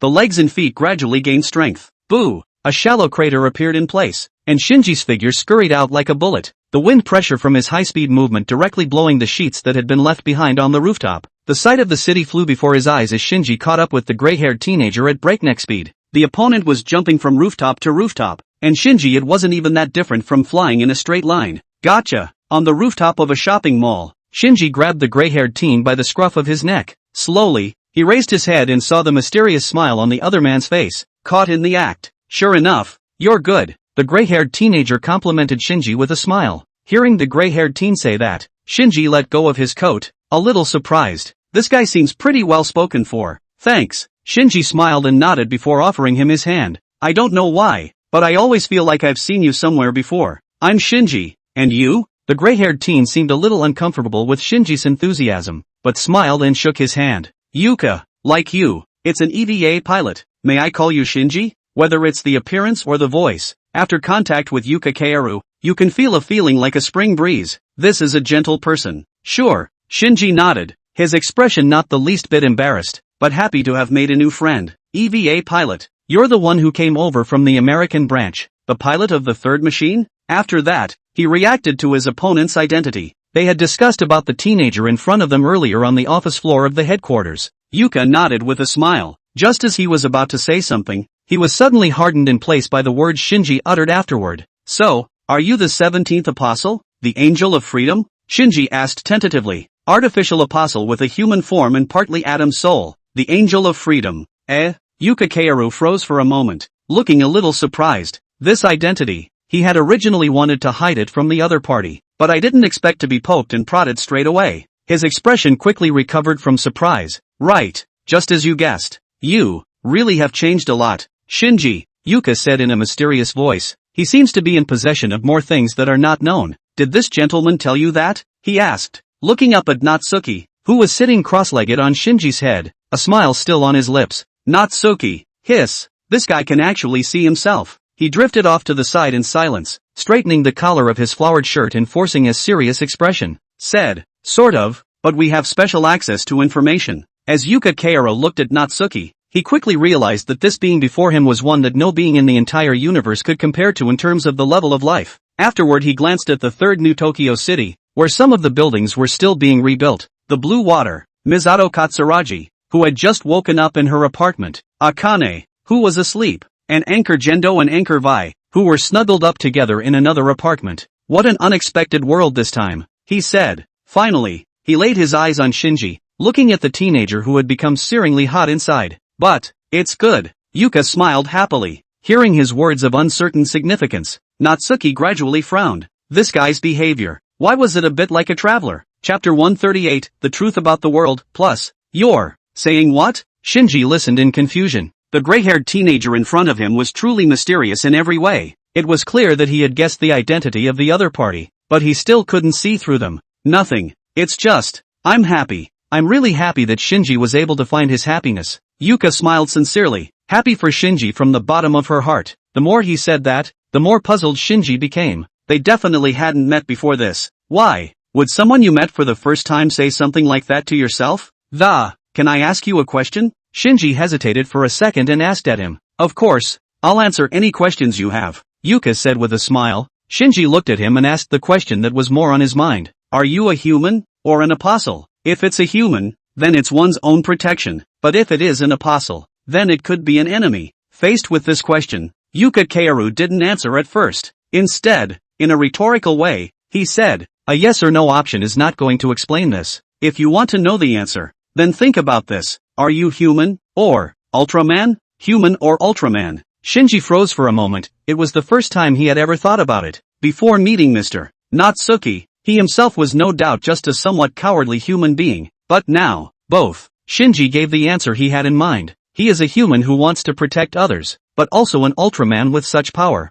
Hearing Shinji say that, Natsuki smiled back with satisfaction. So am I. Yuka looked at him and said, I am both human and apostle. Now he had the instincts of an apostle, but also the intelligence of a human being. So, can I trust you? Shinji asked. He hoped they could be companions. Sure, no matter what. You can trust me, and I trust you. Yuka smiled. Shinji smiled back and nodded. He was intuitively willing to trust Yuka. However, you also seem to know a lot of special information. Natsuki asked at that moment at Yuka. Travelers don't replace people who were already there, and this guy wasn't a traveler, but had so much information. Could it be the Atom soul inside him? Exactly. I also know you're tracking down that guy in Seal, and the Phantom Angel. Yuka said. You mean Zoe Jefferson? Where is he now? Natsuki asked. If we can find out the other party's location from Yuka's mouth, the matter will be half done. But Yuka shook her head. It's no use even if you find his location now. He's hidden his own body, and the ones that show up on the outside are clones with their own memories. Hearing him say that, Natsuki frowned slightly. This guy is pretty cautious. What was that you said before about the world being out of your league? Natsuki asked. There's just so much that's fishy in that statement. Yuka hesitated for a few seconds when she heard the question. He was wondering if he should tell all the truth, but thinking that the one who could really decide the direction of this world now was the person in front of him, he had nothing to hide. With his own power, he could no longer make much of an impact on the world. It's not the first time I've woken up from this world, Yuka said, a smile, if any, on her face, and every time I wake up from this world, it represents a new possibility. He spoke mysteriously. Natsuki immediately understood what he meant by that. This is a world that passes through reincarnation after reincarnation. Every time Yuka wakes up, it represents a new reincarnation, and this time, nothing will be the same. Yuka said, looking at Shinji, everything is completely off track and it's a whole new world. They are no longer going to be patched up and the world will move on. Whether it's a traveler or an Ultraman, their arrival breaks this fated cycle. So, the reason I feel like I've seen you somewhere is because we actually met in a previous reincarnation. Shinji responded as well. Yuka nodded. This time, it's the last time. There was no need to think about the past anymore. Countless worlds, countless reincarnations. Shinji always comes to that final step and faces an agonizing choice. But an encounter with the light shatters this destiny. A force that is perfectly strong enough to challenge fate. So that's how it is. Natsuki nodded thoughtfully. It's a small place, but things are pretty complicated. It's amazing how a bunch of humans plus the apostles can make a whole lot of work. However, there are still 2 guys left to deal with, so it's not time to completely relax, Natsuki said as he hugged his arms. The world is jumping off the wheel, but if the 2 travelers are allowed to act recklessly, I fear that the world will truly be on its last legs. Exactly. Next, cheer with us, Joken, Shinji said smiling at Joken, looking at him in this energetic state. Yuka really had a hard time connecting this teenager with Shinji. Really, it's changed so much. Aha. He smiled and nodded. The other side. Inside the spacious conference room at the NERV branch in the United States, sitting at his desk, Zoe Jefferson spoke to several monolith-like projections in front of her. There will be no accidents with Adam's vessel. There are still several apostles who have not been destroyed, and as they continue to eliminate the apostles, I will also address the obstacle that is Ultraman, Jefferson said calmly as he watched the progress of the world line changes. Sending Yuka Kaoru to Nerve HQ to get him close to Ultraman was intentional on his part. As soon as the conditions are met, he can apply for a means of adjudication. From the beginning, he hadn't been thinking of going hard with Ultraman. The Phantom Angel, after a fruitless search around NERV headquarters, also decides to embark on his next plan. Adam's embryo disappeared into thin air. There's only the option of a strong attack. The Apostles, combined with Lilith, could likewise trigger an onslaught that would kill the vast majority of life. Chapter 139, Shinji the Idiot. The morning exercise is over and Shinji returns to his apartment. Find the ingredients from the refrigerator,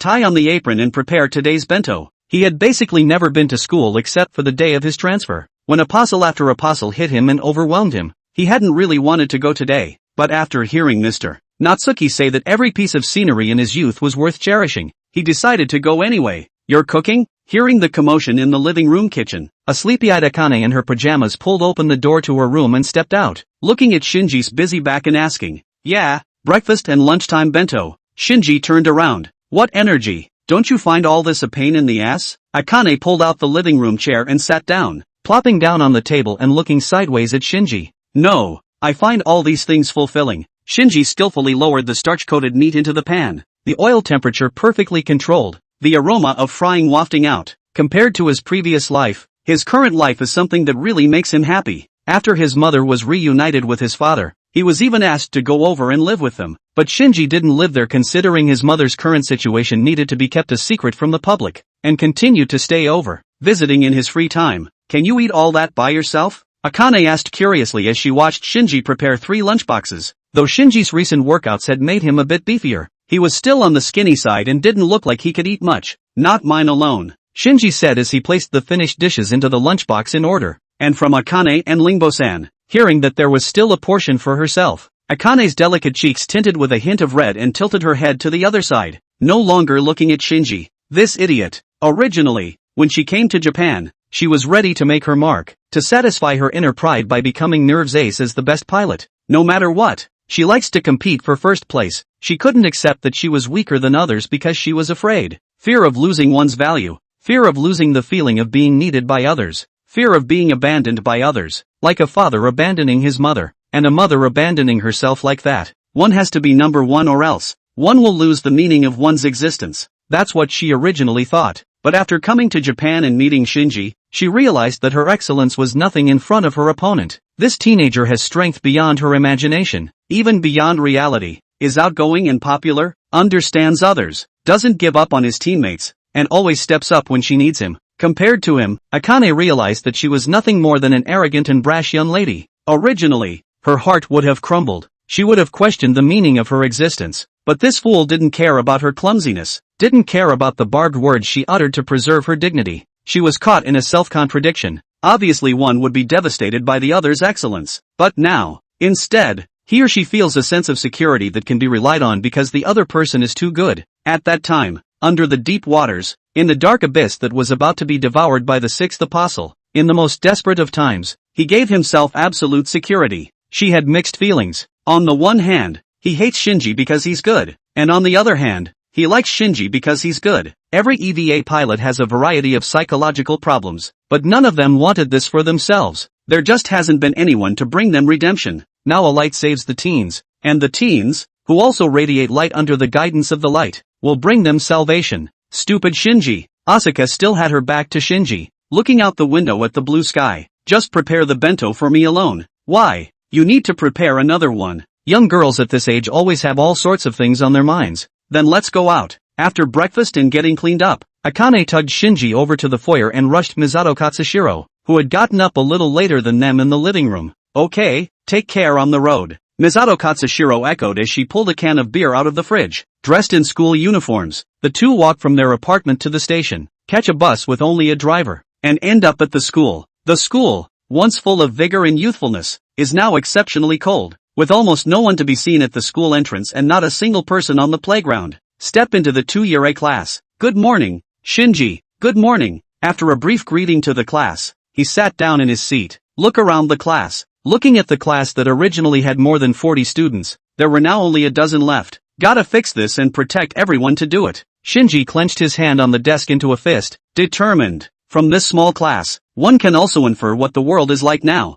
"Idiot, we just have to do our job. We couldn't care less what happens to the others." Akane, who had come over to get the bento, heard him and reassured Shinji in her own way. "This guy has done so much already. It's amazing that he wants to do more." "No, it's not just this job. My dream is to guard the dreams of others. And of course, Akane's dream," Shinji said firmly. "I won't fail Natsuki-san's expectations of me." He said so in his heart. Humph, what an idiot. Stupid Shinji. Akane looked at him with a slightly averted gaze, grabbed her bento, and quickly returned to her spot. After that, in Akane's deflated and narrowed expression, Shinji left his seat again and placed the last bento on Ayakashi's table, looking at the gentle smile on Ayakari's face.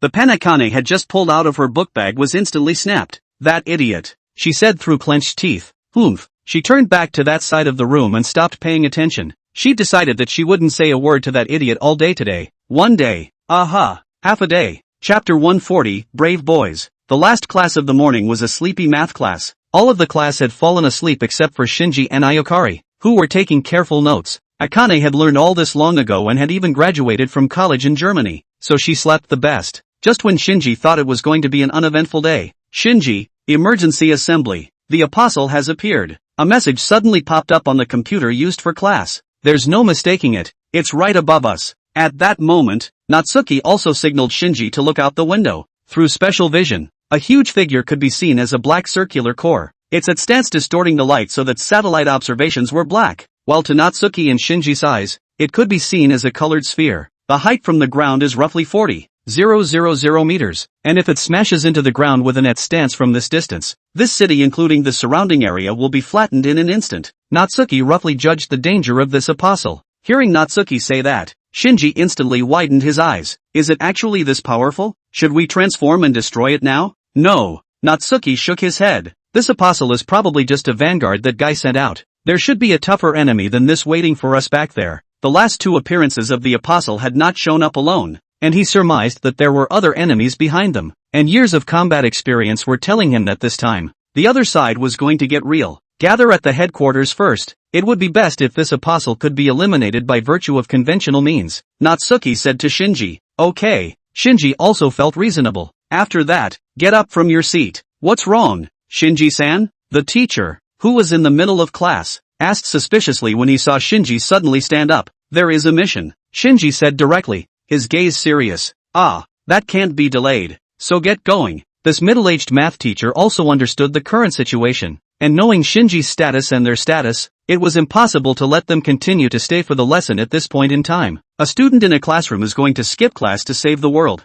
This kind of thing really happened in front of him, and there was some emotion in this teacher's heart. Both Ayukari and Shinji had headed towards the door, incidentally waking up Asuka who was sleeping. The sudden turn of events also caught the attention of the other students. Way to go, Shinji, make sure you win. Toji Suzuhara and Kensuke Ida shouted at Shinji, who was striding away. Go for it. The rest of the students shouted along. The teacher on the podium looked at the backs of the three teenage girls with a complicated gaze. Was it too much to put the burden of saving the world on these kids? NERV headquarters command room. The 10th apostle, the air angel, is descending towards the ground. Misato Katsuragi also felt a headache as she looked at the huge black sphere in the satellite image. Commander Anchor, activate the all evacuation order. She turned back to Anchor Gendo on the high platform. If anything goes wrong in this battle, the entire city will suffer. Could be. What's your battle plan? Anchorage asked after nodding his head. There aren't many citizens left in the city of 3rd Neo-Tokyo right now, and they'll all be evacuated soon enough. The 3rd unit has been transported to headquarters and is standing by in the hangar.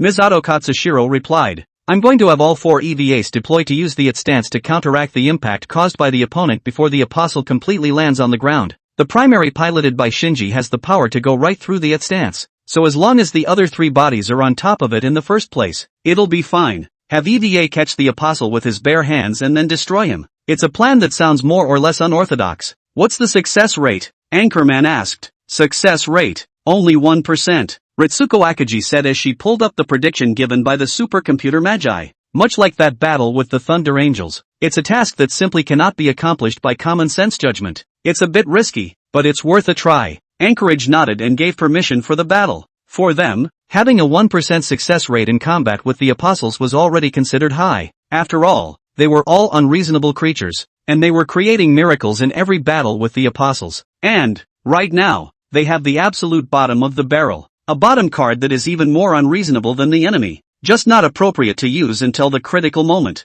Understood. Misato Katsushika smiled slightly after receiving permission. Afterward, he ordered into the microphone in his ear. Get all 4 pilots ready to enter the EVA. Follow the plan. Understood. Inside the elevator leading to the hangar, the 4 teenage girls on a mission to save the world converged. Shinji in his blue and white battlesuit, Ayakari in her white battlesuit, Akane in her red battlesuit, and Juga Kaoru in her black battlesuit. Following the elevator, they were about to reach the hangar. So you're the 3rd pilot from the American branch? Akane asked, raising an eyebrow as she looked at Yuka Kaoru on the side. Yes, my name is Yuka. Jukon turned back to her and smiled at her. First time in a real battle. What's your synchronization rate with EVA? Akane's competitive spirit rose again. She couldn't beat Shinji. She didn't believe she could beat a newcomer anymore. Synchronization rate? I haven't really paid attention to that. Yuka clenched her chin and thought for a moment. That's not important to me. With the power of an apostle, Yuka can control her synchronization rate with the EVA body at will. I see. Akane nodded as if she understood something. The scrawny, gray-haired teenager was presumably the driver who had been temporarily pushed up. Don't force yourself in the combat in a while. Just follow behind me and listen to my command. Akane raised her chin and spoke confidently. Here comes a rookie. First time in a real battle. And as the best human pilot within NERV himself, he had an obligation to lead the newcomers. Okay. Yuka nodded with a smile. Afterwards, he rested his eyes on Shinji's back, thanks to the time spent working out. Shinji was also a little taller than them, and standing at the front of the line, he already had something of a warrior's demeanor. Arrived. Together, the four of us will be able to accomplish this mission. The grated doors of the elevator opened, and Shinji pounded his hands together, his gaze steely, and led the way out. Really, playing it cool even at a time like this. Akane raised her long hair at the back of her head and followed closely out of the elevator towards the hangar of the second machine. Ha ha, scenes like this don't come along very often. Yuka Kaora looked at the pilots whose hearts were each filled with fighting spirit and smiled with emotion. Together with Ayakari, they stepped out of the elevator and ran to their own exclusive hangar. Chapter 141, Sinner. Citizen evacuation complete. Apostle continues to descend. EVA 0, primary, secondary, and tertiary, have all entered their designated combat sites. Inside the command room, the technicians reported one after another. Enkuradu sat on a raised platform with Professor Tuki standing behind him, looking at the large screen displaying various data and images. I always have a bad feeling about this. Professor Tuki frowned slightly, looking at the black sphere that continued to descend, and said worriedly, "Me too." Anchorage crossed her arms, the same feeling of foreboding in her mind. This apostle wasn't difficult to deal with. What was really difficult to deal with was the phantom angel hidden in the shadows. There are so many variables that can be created by an opponent's ability to possess an apostle and manipulate them. There is only one air angel being pushed onto the stage, and there is no way to speculate on the other side's next move yet. Target, 14,000 meters above ground. Sudden acceleration. The projected landing point has shifted and the apostle has changed its form. The technician who was testing the air angel hurriedly reported. The image shows the air angel abandoning the use of its stance to alter the refraction of light, revealing its colorful main body, focusing its stance on one side, with its body fully unfolded. The fully unfolded body was like two maple leaves connected by round eyes, the carapace showing layers of veins. From the ground it looked like a strangely shaped eye staring at the ground. The length of the body was visually estimated to be more than 300 meters, accelerating its descent in the direction of offsetting the projected landing point. 10th Apostle, Air Angel, second form. The target has changed position. Quickly proceed to the new projected landing site. Misato Katsushiro quickly alerted the four pilots over the comms. Disengage power cables and activate internal power. Understood. *4. Upon receiving the order, all of the airframes that had been standing by in advance at the four positions moved towards the new location. The citizens have been evacuated, and the four EVA bodies can strike through the city without fear. Pick up the pace, Shinji, Natsuki said to Shinji as he looked up and saw the figure of the air angel. At the rate we're going, it's going to be too late. Yes, Shinji nodded and maneuvered the Primus to accelerate further. Knock, knock, knock. Heavy footsteps on the streets of the city. The violent acceleration broke through the sound barrier, setting off a violent impact that sent the surrounding buildings flying, and the Hatsune Makoto was also like a sharp arrow running straight towards the landing point of the air angel. Too fast. I have to speed up too. Akane mentally cheered herself up and prepared to try to catch up. Then it was seen that the black number 3 on the other side also exploded with amazing speed. Knock, knock, knock. Under Yuka's control, the third easily crossed over the second, leaving a footprint on the ground with one step, and managed to catch up to the first with a burst of impact. What? Akane was a bit confused as she watched the third display such strength. This guy, isn't he new? Why can a newcomer surpass himself too? Incoming. Shinji arrived at the landing point first and lifted his head, feeling a strong impact as he looked at the huge figure that was already less than 1,000 meters from the ground. Yuka, please. The primaries were no longer able to deploy their at stance, so this wave's defense had to come from Yuka first. Yuka raised her arms as she took control of the third. At stance full on. Boom. In an instant, an invisible energy erupted from the surface of the third's body, lifting the grass and trees in this area of suburbia, bracing the at stance to collide with the air angel, cancelling it out and blocking the other side from applying all of its impact to the ground. Amazing. Synchronization between the third pilot and the EVA, at 99%. This is a value beyond common sense. The technician who was testing the data of the fuselage cried out in shock when he saw this data. Members of the technical department know what this value represents. To be able to raise the synchronization rate to such a point meant that the other party was no longer human.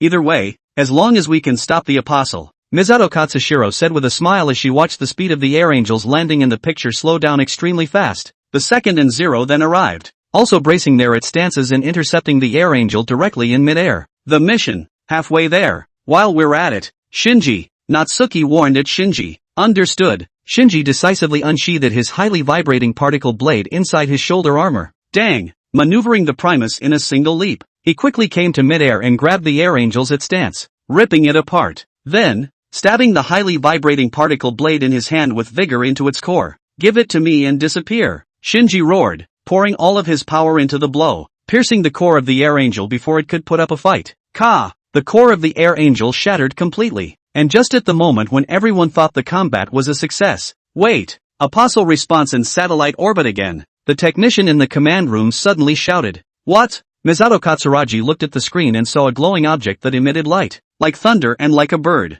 The 15th apostle, the bird angel. As soon as it appeared, it took aim at the ground, targeting the air angel, and the primordial that was about to shred the air angel's torso. Buzz! A blinding beam of light shot straight down from the satellite's orbit. It was not a physical attack, but an extreme psychic blast that landed, without delay, instantly on the primordial that had passed through the air angel's torso. Ah! Shinji let out a cry of pain as a violent mental shock hit him. Seeing this, Natsuki took over control of his body at the first opportunity, fending off this violent spiritual impact for him. Feel for the bracelet and prepare to transform, but just for a moment. Lias, do you really want to do this? You can't protect us. It was you who killed us with your own hands. You are the sinner, and now you will kill more of them too. Everything in front of Natsuki disappeared. The broken trees around him, the land under his feet was plowed over by the impact, the cockpit of the primer, the body of the air angel. Everything disappeared in an instant, like a shattered bubble, waking him up from his dream. The earth filled with dead silence. The rift across the land is like an abyss, tearing the gray land apart. The man who used to be stood on this dead land, eyes as lifeless as a statue, half of his body stained with searing ash that burned the corners of his coat. As far as the eye could see, there were only tombstones spread throughout the gray earth, and blood-stained hands. Sinner! A black shadow rose from among the tombstones and cursed at him. Liar! Then came more and more shadows rising from among the tombstones, their faces devoid of features, only barely humanoid, though an open mouth could be seen. The sound of curses extraordinarily clear in the dead silence of the moment. You're just a weakling. Your might is false. You killed us. Kill the planet. We curse you. You will carry this sin forever and become an eternal sinner. The sound of curses became the melody of the world, heaving like a tsunami, countless tombstones, countless shadows, engulfing the figure stained with blood and ash. You are a sinner. Chapter 142, The Godslayer's Gun. Shinji, damn it, don't go near that beam. Inside the NERV commander's room, Misato Katsuragi looked at the Hatsune, which had fallen into stasis, and with her hands clenched tightly and an anxious look on her face, she rushed to the other three pilots within the comms and ordered them. In satellite orbit, the 15th apostle, Bird Angel's mental beams continued to irradiate the primaries. That mental wave amplifies the shadows within a person's mind. It has to be brought down, Albert reminded Misato Katsushika when he saw the scene. At the same time, there was doubt in his mind. Why didn't you transform? Mr. Natsuki, what the hell are you doing? Primary pilot unconscious. The primaries have ceased their activities, the technician monitoring the data hurriedly reported. Such an accident was something none of them had expected. Even the Phantom Angel who was manipulating all of this behind the scenes hadn't expected the attack of the spirit to work so well. Shinji didn't transform into a giant? Professor Tagetsu looked at the Hatsune, whose hands were naturally hanging down within the screen, and wondered inwardly. Do you think it's not time yet? Or, Anchorage crossed her arms and looked at the screen, frowning. Inside the battlefield. Stupid Shinji. You, answer me. Inside the second machine, Asuka shouted Shinji's name, but got no response, and at that moment, she panicked. Anchor-san. Ayakari also realized the danger of Shinji's situation. All of the seconds and zeros disobeyed their orders and ran towards the primaries, ready to fend off the apostles' attack for Shinji. But there was a figure that was faster than them. Shinji, this will be a challenge for you as well. I want you to get over it and I'm also sure you'll be able to overcome it. Yuka piloted the third to the primary, at stance at full power, even utilizing her unique power to block the Bird Angel's mental attacks. You guys. Misato Katsushiro watched the actions of the three pilots, exasperated but able to understand why they did what they did, thinking fast in his head about the solution. Shinji was their centerpiece and the key to holding them all together right now, and absolutely nothing could go wrong. Use the Lance of Longinus, whichever body will do. Throw the Lance of Longinus through the Bird Angel. At a time like this, Albert was the most anxious person, and directly gave the method to destroy the Bird Angel in the original historical trajectory. The Tree of Life gave birth to Adam and Lilith, and its remaining roots transformed into a Lance of Longinus, which possesses the ability to ignore the apostles at stance, and even inhibit the power of Adam and Lilith, making it the only weapon of deicide in the world. as well as an important prop in the humanities replacement program. Right now, it's plugged into Lilith's main body in the final dogma area underneath Nerve HQ, the Lance of Longinus. Is that okay, Commander Anchor? Misato Katsushiro, who knew of the gun's existence as the Minister of Operations as well as having personally experienced the second impact 15 years ago, turned back to Anchor World. In order to use this weapon, you must have the permission of the Commander-in-Chief, Anchor Gendo. Fine. Without much hesitation, Anchor World approved it outright. Anchovy had specifically told him that he must protect Shinji, and throwing the gun beyond Earth along with this mission would thwart Seal's plans. After receiving approval, Misato Katsushiro looked back at the battlefield within the screen. Rei, go ahead and return to base and prepare to use the Lance of Longinus, she ordered within the calm.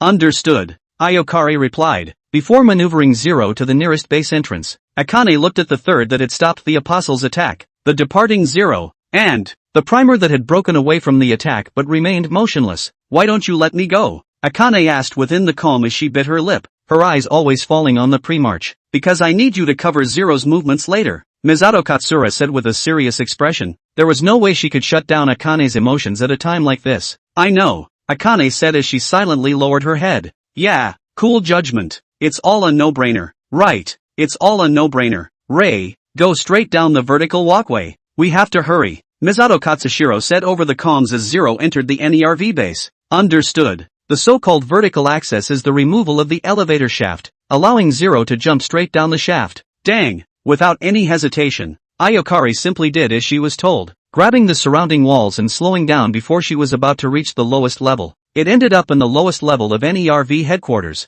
the final dogma zone. Open the gate, Misato Katsushika ordered to the technician in the command room. Soon, the giant steel doors in front of Zero's body slowly opened to either side, and the orange hall made great strides towards the interior. It was a huge space, and except for the passageway in the center, all the other locations were occupied by orange LCL water, like an orange lake. Directly in front of her, on a huge cross, a white bloated figure was immobilized, only the upper half of her body, with a red lance running through her chest. The second apostle, the creator of mankind, Lilith, and the Lance of Longinus, arrived at the final dogma area. Now, start pulling out the Lance of Longinus, Ayokari reported, before coming to Lilith and controlling Zero to grab the Lance of Longinus. At the sight of the figure, a feeling of empathy somehow arose within her, wanting to immerse herself in the massive white body, but right now she didn't have the heart to think about why that was. Anchor-san, Shinji, he's still waiting for me. Put. The Lance of Longinus was pulled out, and Lilith's mutilated lower half was instantly restored,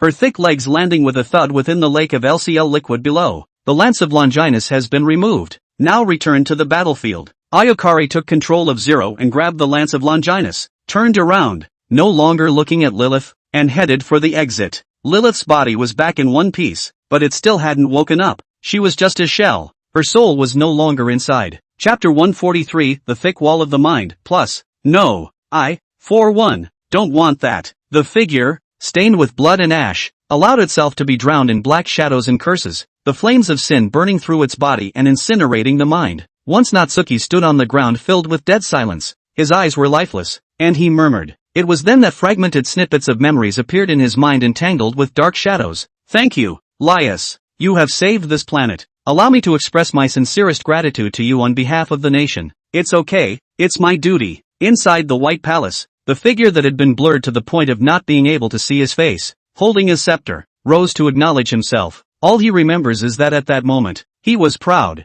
Stay on this planet. We are going to miss you terribly if you leave. We're partners, aren't we? I had a great time with you all. Memories I will never forget. But I'm sorry I can't stop yet. There are still so many people who need my help. Our friendship, which will never wear out. Goodbye. On the breezy grass. 5. Or was it 6? He couldn't remember. Several people were talking to him. All he remembers is turning around and getting out of there. You're back, Laius. It's been a long time. You guys, if you don't come back, I'm going to be old. Yes, I'm married to her and this is our child. How? You actually went through all this and got so badly injured, but it's good to be alive. Just stay with us this time. This planet has gotten prettier and prettier, hasn't it? Happy, relieved. That, it seems, is the only solace. He realized in that moment that a partner is someone who is still genuinely willing to accept you when you are down and out. Happiness. That's a bioweapon. It's a monster. Why are they on this planet again? Don't go. Laius, you don't have the power you used to have now. Really? Sure, It's still your style. Then we'll go with you too. The enemy seems to have appeared. Otter signature. Ask for help. But someone have to step up now. But I lost. No. What are you going to do? Are you going to kill us? Don't lose to it. We believe you can find yourself. Something got into my head and I lost again. There's quite a bit of information in the head. The Cosmic Science and Technology Agency. So that's it. It seems. We can start a new game after that. I don't know what I'm doing. Cloud. The sky flickered in and out of my sight, and it was like I was flying. Why? They're afraid of me. Ruined. Their buildings, their civilization, their lives, their everything. It's all been destroyed. I did it. All of it. I did. Because of my weakness, by the time reinforcements arrived, it was too late. 3 minutes and civilization has been destroyed. It is easier to destroy than to save, and I can no longer save those fragile lives. I am. Sinners. That's his past. Tick. Drops of water dripped down on Shinji's head from above. Is this? Shinji, in his blue and white battlesuit, woke up slowly and tried to brace himself to get up, but grabbed onto a puddle of clear water. He lay in a dimly lit space. Nothing but the water beneath him, cold and biting. He stood in the dark water, trying to find a way out of here. Tada! Tada! He ran with great strides, but the boundless darkness around him had no end in sight, and no matter how hard he tried, he couldn't see a speck of light. Have you forgotten all about it? Who? A cool voice rang out in the dimly lit space, and Shinji instantly stopped in his tracks and looked around, trying to find the source of the voice. He lowered his head to the dark water. Beneath the surface of the water, there was a figure that resembled a shadow. No, that was definitely not a shadow. Both the face and the body were incredibly clear. It was himself. He recognized. Forget everything and start over. You're always such a coward. Shinji underwater taunted Shinji above water. This is the world that keeps getting rebooted because of your cowardice. Under the water, another figure appeared. That of Shinji in a short white shirt. They die over and over again, but you haven't grown one bit. After that, there was Shinji in his black battlesuit. Forget all the pain and start all over again. On what grounds? Then came another Shinji. By what right? You can forget all this. They shouted in unison. After that, Shinji falls into the dark water. Goo-ah! He struggled, trying to swim out of the water, but several other figures kept pulling him deeper and deeper, the biting cold quickly sweeping through his body, his lungs filling with unknown fluids, a similar sensation to the first time he sat in the cockpit of an EVA. Where the hell is this place? Where are they taking me? Mr. Natsuki, where are you? Can't escape, can't run away. I'll pilot the EVA primary. Shinji returned to the Hatsune's hangar and looked up to the icy gaze of his father. With no combat experience, he strikes out in his Primus to take on the third apostle, the Water Angel. Then, the Water Angel grabbed the Hatsune's head and ran it through with his spikes. A large amount of blood spurting out as the pain of having his head blown off was completely transmitted to Shinji, even causing him to want to finish himself off. It's all your guys' fault that my sister got hurt. Boo! At school, a classmate in a black sweatshirt punches Shinji in the face. Because he lost his first fight, many people were affected by the fallout and he was hated for it. Stop! I said stop. The third plane is possessed by the apostle, and sitting in the cockpit is Akira. Shinji, piloting the primary, doesn't want to hurt her, but his father's orders are to activate the puppet operating system and destroy the third. He had no control over the fuselage and could only watch as the third was disintegrated bit by itself, while Akira in the cockpit. Shinji crumbled. Don't! Give Lingpa back to me. The Primarch storms out and fights the strongest apostle, who fights tooth and nail to save Ayakari, killing apostles and devouring them. A strong desire. The primordial after devouring the apostles. Third impact. Shinji almost destroyed the entire world, and it didn't exactly save Ayakari either. Yuka, I can't do it. I can't kill you. The primordial has pinched Yuka's body, and the gray-haired teen begs Shinji to kill himself, which Shinji can't do. But, in the end, he did, killing the only person who could understand. The only person who was willing to open up to him. Yuka, don't! This time, Shinji is sitting in the same cockpit as Yuka, and the DSS collar that was originally used to kill himself is being worn around Yuka's neck. Shinji, please be sure to find your own happiness. In the next second, Yuka transformed into blood and went to her death in front of Shinji. In this reincarnation, Shinji still killed the only person who could understand him, the only person who was willing to open up to him. I can live without orders, and I want to help harvest rice again. I want to hug Xiaoyan again. I want to be with you forever. He knew that the beautiful girl in the black battle dress in front of him was not the Ayakari he remembered. But, in this moment, he also knew that she was a living, breathing human being with a mind of her own. Even clones still want to live. After, farewell forever, my favorite boy. Ayakari left her last smile and her body turned into the water of LCL. The only thing left in front of Shinji was a battlesuit that changed from black to white. The countless reincarnations of the world, as long as they are nuanced, will not reach their true end. The pain he had forgotten about. All of it crept into Shinji's mind in this moment. Chapter 144, Past and Present, plus, TSK. What's with this again? Natsuki's perspective was fixed on his remembered self, as it always was, and cut through what he had experienced in the past again. At that time, my own self experienced a death and was left with indelible wounds because of the forced release of the gigaspectrum rays. He remembers the first sergeant saying that his condition was more difficult to treat than his back injury. The resurrected body was completely devoid of the same power as in the past. The potential overdrawn cleanly. Even those moves mastered back then could not be used. At the time he was hit really hard, but after learning that the teenager he had watched grow up had become a great hero at the top, he was relieved that at least all his efforts had not been in vain. After rehabbing in the Land of Light for a while and realizing that nothing was working, he entertained the idea of returning to the planet he used to guard to see what was going on. So he returned to Xananum, a planet that had given him countless memories. What happened after that, though, didn't go so well. The monsters attacked, and he sent his otter signature at the first opportunity, but failed to defeat the monsters himself and was parasitized by the enemy, destroying the civilization of Xananimus before reinforcements arrived from the Land of Light. This is the thing that really delivered the biggest blow for him. The last of the fervor of being a warrior is doused, and it is thoroughly realized that he is no longer fit to run the front lines, and that it is time to cede the stage to the younger ones. It's the same trick every time I meet a spirit-type enemy. Aren't there any new tricks? Natsuki couldn't help but spit out when he saw these memories continue. The first time you take such a skill, the effect is still better, and you do get hit quite hard yourself. But after so many years of carrying out missions in the Universe Police Force, he had incurred many enemies, some of which were even of the type that had a lingering presence, and all of which had sneaked out after learning that his battle power had been greatly reduced. Once or twice a mental attack effect is indeed good, but after a number of times, really a bit immune. It's not true. I don't want to kill you. Memories of a past Natsuki still on his knees on the extinct planet Xananum, and a present Natsuki cutting his teeth on the past. It's not over yet. Is it because of Shinji's side? The current Natsuki pondered for a moment and guessed the reason behind this. He himself was more familiar with spirit-based attacks, so the impact was minor, but not so much on Shinji's side. Forcefully break this. No, it would have a very serious negative effect on Shinji. It's still up to a person to overcome their inner problems. Always asking me to help him with his problems will instead create a dependency. Natsuki chose to trust Shinji, but also that he wouldn't be wrong about anyone. Plus the situation in the outside world wasn't terribly serious. Just wait a little longer. That boy will be able to do it. But having said that, it was a time. It was also a very difficult time indeed. Looking at every inch of the details in his memories, Natsuki couldn't help but think of the gray experiences that had befallen him at that time. After the destruction of Xananimus, he himself went around like a madman looking for the bastard who had parasitized him,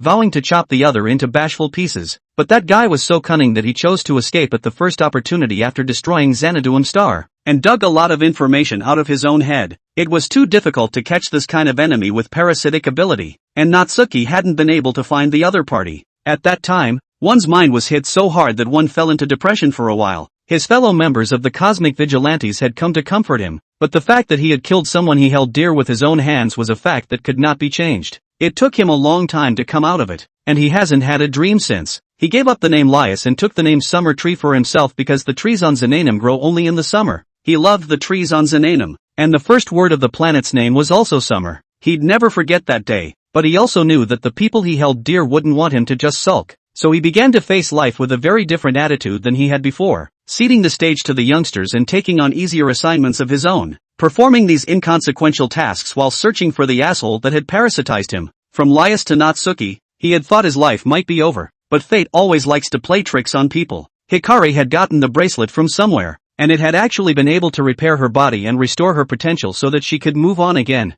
Add to that the crisis back home, the vengeance that wasn't accomplished. The old man himself, once again possessed a fighting spirit. Old guys like me are perking up. Young people should be stronger than me to do that. Right, Shinji? Battlefield. Machine Zero. Ready. Ayakari controlled Machine Zero out of the NERV headquarters, arriving at her designated position in command, holding onto the gun of Longinus with a death grip and a serious gaze. Do it! Misato Katsushika ordered in the command room. After Ayakari received the order, she took control of the Zero and began to boost her run. and when she arrived at the throwing position as predicted by the calculations of the technicians, she threw the Lance of Longinus towards the sky with all her might. Whoosh! The crimson Lance of Longinus instantly broke through the sound barrier and locked onto the bird apostle in satellite orbit, itself ignoring gravity and zipping straight at the bird apostle. Apostle Bird spotted the attack and unfurled his at stance, trying to stop the crimson lance. However, its at stance began to dissolve the moment it came into contact with the Lance of Longinus, a lance that could completely ignore the at stance.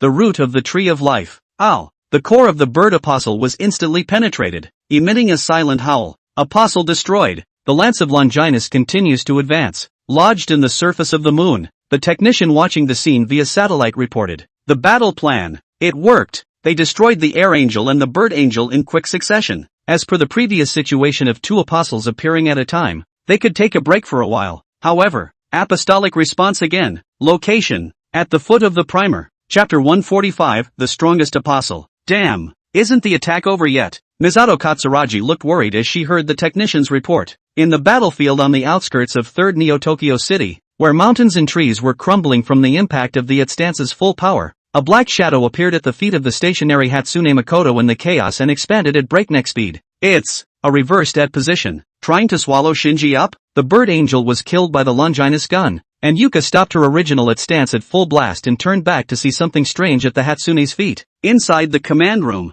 Albert saw this scene and also grabbed the microphone on Misato Katsushika's ear, hastily alerting several EVA pilots. Leave that dark shadow. Its reversed at stance will swallow everything within range and pull it into the imaginary number space called the Sea of Dirac. If you approach hastily, you will be swallowed up as well. The primaries had blended into the dark shadows, and they couldn't afford to lose the other 3 EVAs. So what should we do? Just watch? Akane questioned over the comb. The primer was swallowed up by the black shadow along with the surrounding dirt and rocks, and above this black shadow, a huge black and white sphere floated. The 12th apostle, the Night Angel. No, the real enemy, I'm afraid, has yet to appear, and right now you are the last line of defense, Albert explained. This is the 12th apostle, the Night Angel. The shadow below is its body. The sphere above is just a projection. The only way to destroy it is to start from the inside. With the bird angel destroyed and the mental attack interrupted, Shinji and Natsuki-san will wake up soon, and I'm sure the Night Angel alone won't be able to trap them. Now, what we must do is figure out how to deal with the real enemy, said. Albert set his eyes on the other screen in the command room. On the calm surface of the Pacific Ocean, a bizarre and gigantic figure emerged, its body wrapped in countless huge gray and black straps like a coffin symbolizing death, with its skull set in the center above it, and it just flew in a closed self-levitation. The 14th apostle, the Angel of Power. In his first form, the technician's report sounded at the same time. Once again, there is an apostolic fluctuation. The value of this at stance is an apostle with the strongest at stance at the moment, the 14th apostle, and the apostle with the strongest power, the Force Angel. Albert's fist subconsciously clenched as he looked at the Force Angel that was about to land towards the location of the 3rd New Tokyo City. Sending out this head of apostles meant only one thing. The other side was going to launch a general attack. This is already the 4th apostle that has appeared today. Is this an attempt to drive us to extinction? Katsushika Misato also saw the Force Angel's figure and frowned. The Force Angels have entered the landmass of Japan and are heading straight through the mountains toward the location of NERV's headquarters in the city of 3rd Neo-Tokyo. Sensing the appearance of the Angel of Power, the Night Angel also reacted and wanted to engage with it, but the primordial that it had just devoured was inside of it and couldn't be digested, instead causing it to go down a bit and stand still. Boom boom boom. All of the defenses around the 3rd New Tokyo City were activated, and the dense batteries opened fire towards the Force Angels at the same time. Smoke flew across the sky, and fire took over the entire mountainous area. Boom! However, all the firepower was blocked by the Force Angels at stance, and as it output its at stance outwards, all the defense facilities in front of it were lifted off the ground, along with some of the city's buildings in the rear. It was fortunate that they had evacuated the citizens of the 3rd Neo-Tokyo to other cities when the Air Angels had shown up earlier, or else the blow would have killed tens of thousands of people. With just one strike, it could cripple NERV's defenses. After resolving the obstacle, the Force Angel enters the city and continues toward the location where NERV's headquarters is located. Joken, Rei, and Akane, I'm counting on you. Inside the command room,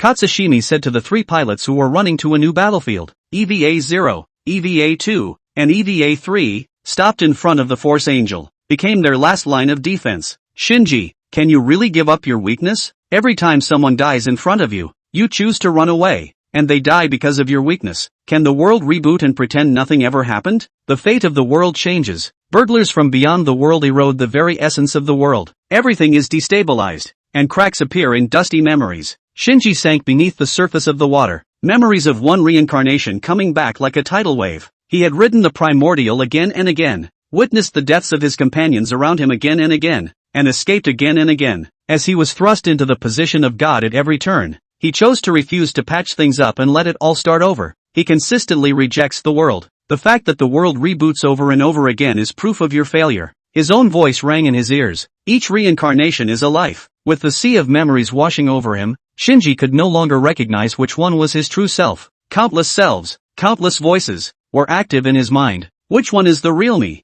You, all of you. I am you and you are me. These are your pasts. Pasts you can never get rid of. That's right. This is Shinji. The abyss around Shinji changed. The conditions within the city of 3rd Neo Tokyo came into view, and he saw what was now happening in this world. The 14th apostle, awakening in a new cycle, destroys the city. Crushed defenses, collapsed buildings, dented streets, and a knuckle-dragging trio of EVAs. Akane, Ju Kaoru, Rei, all 3 EVAs were damaged, and if it wasn't for Juka Kaoru being at the forefront, the other 2 bodies might have been scrapped long ago.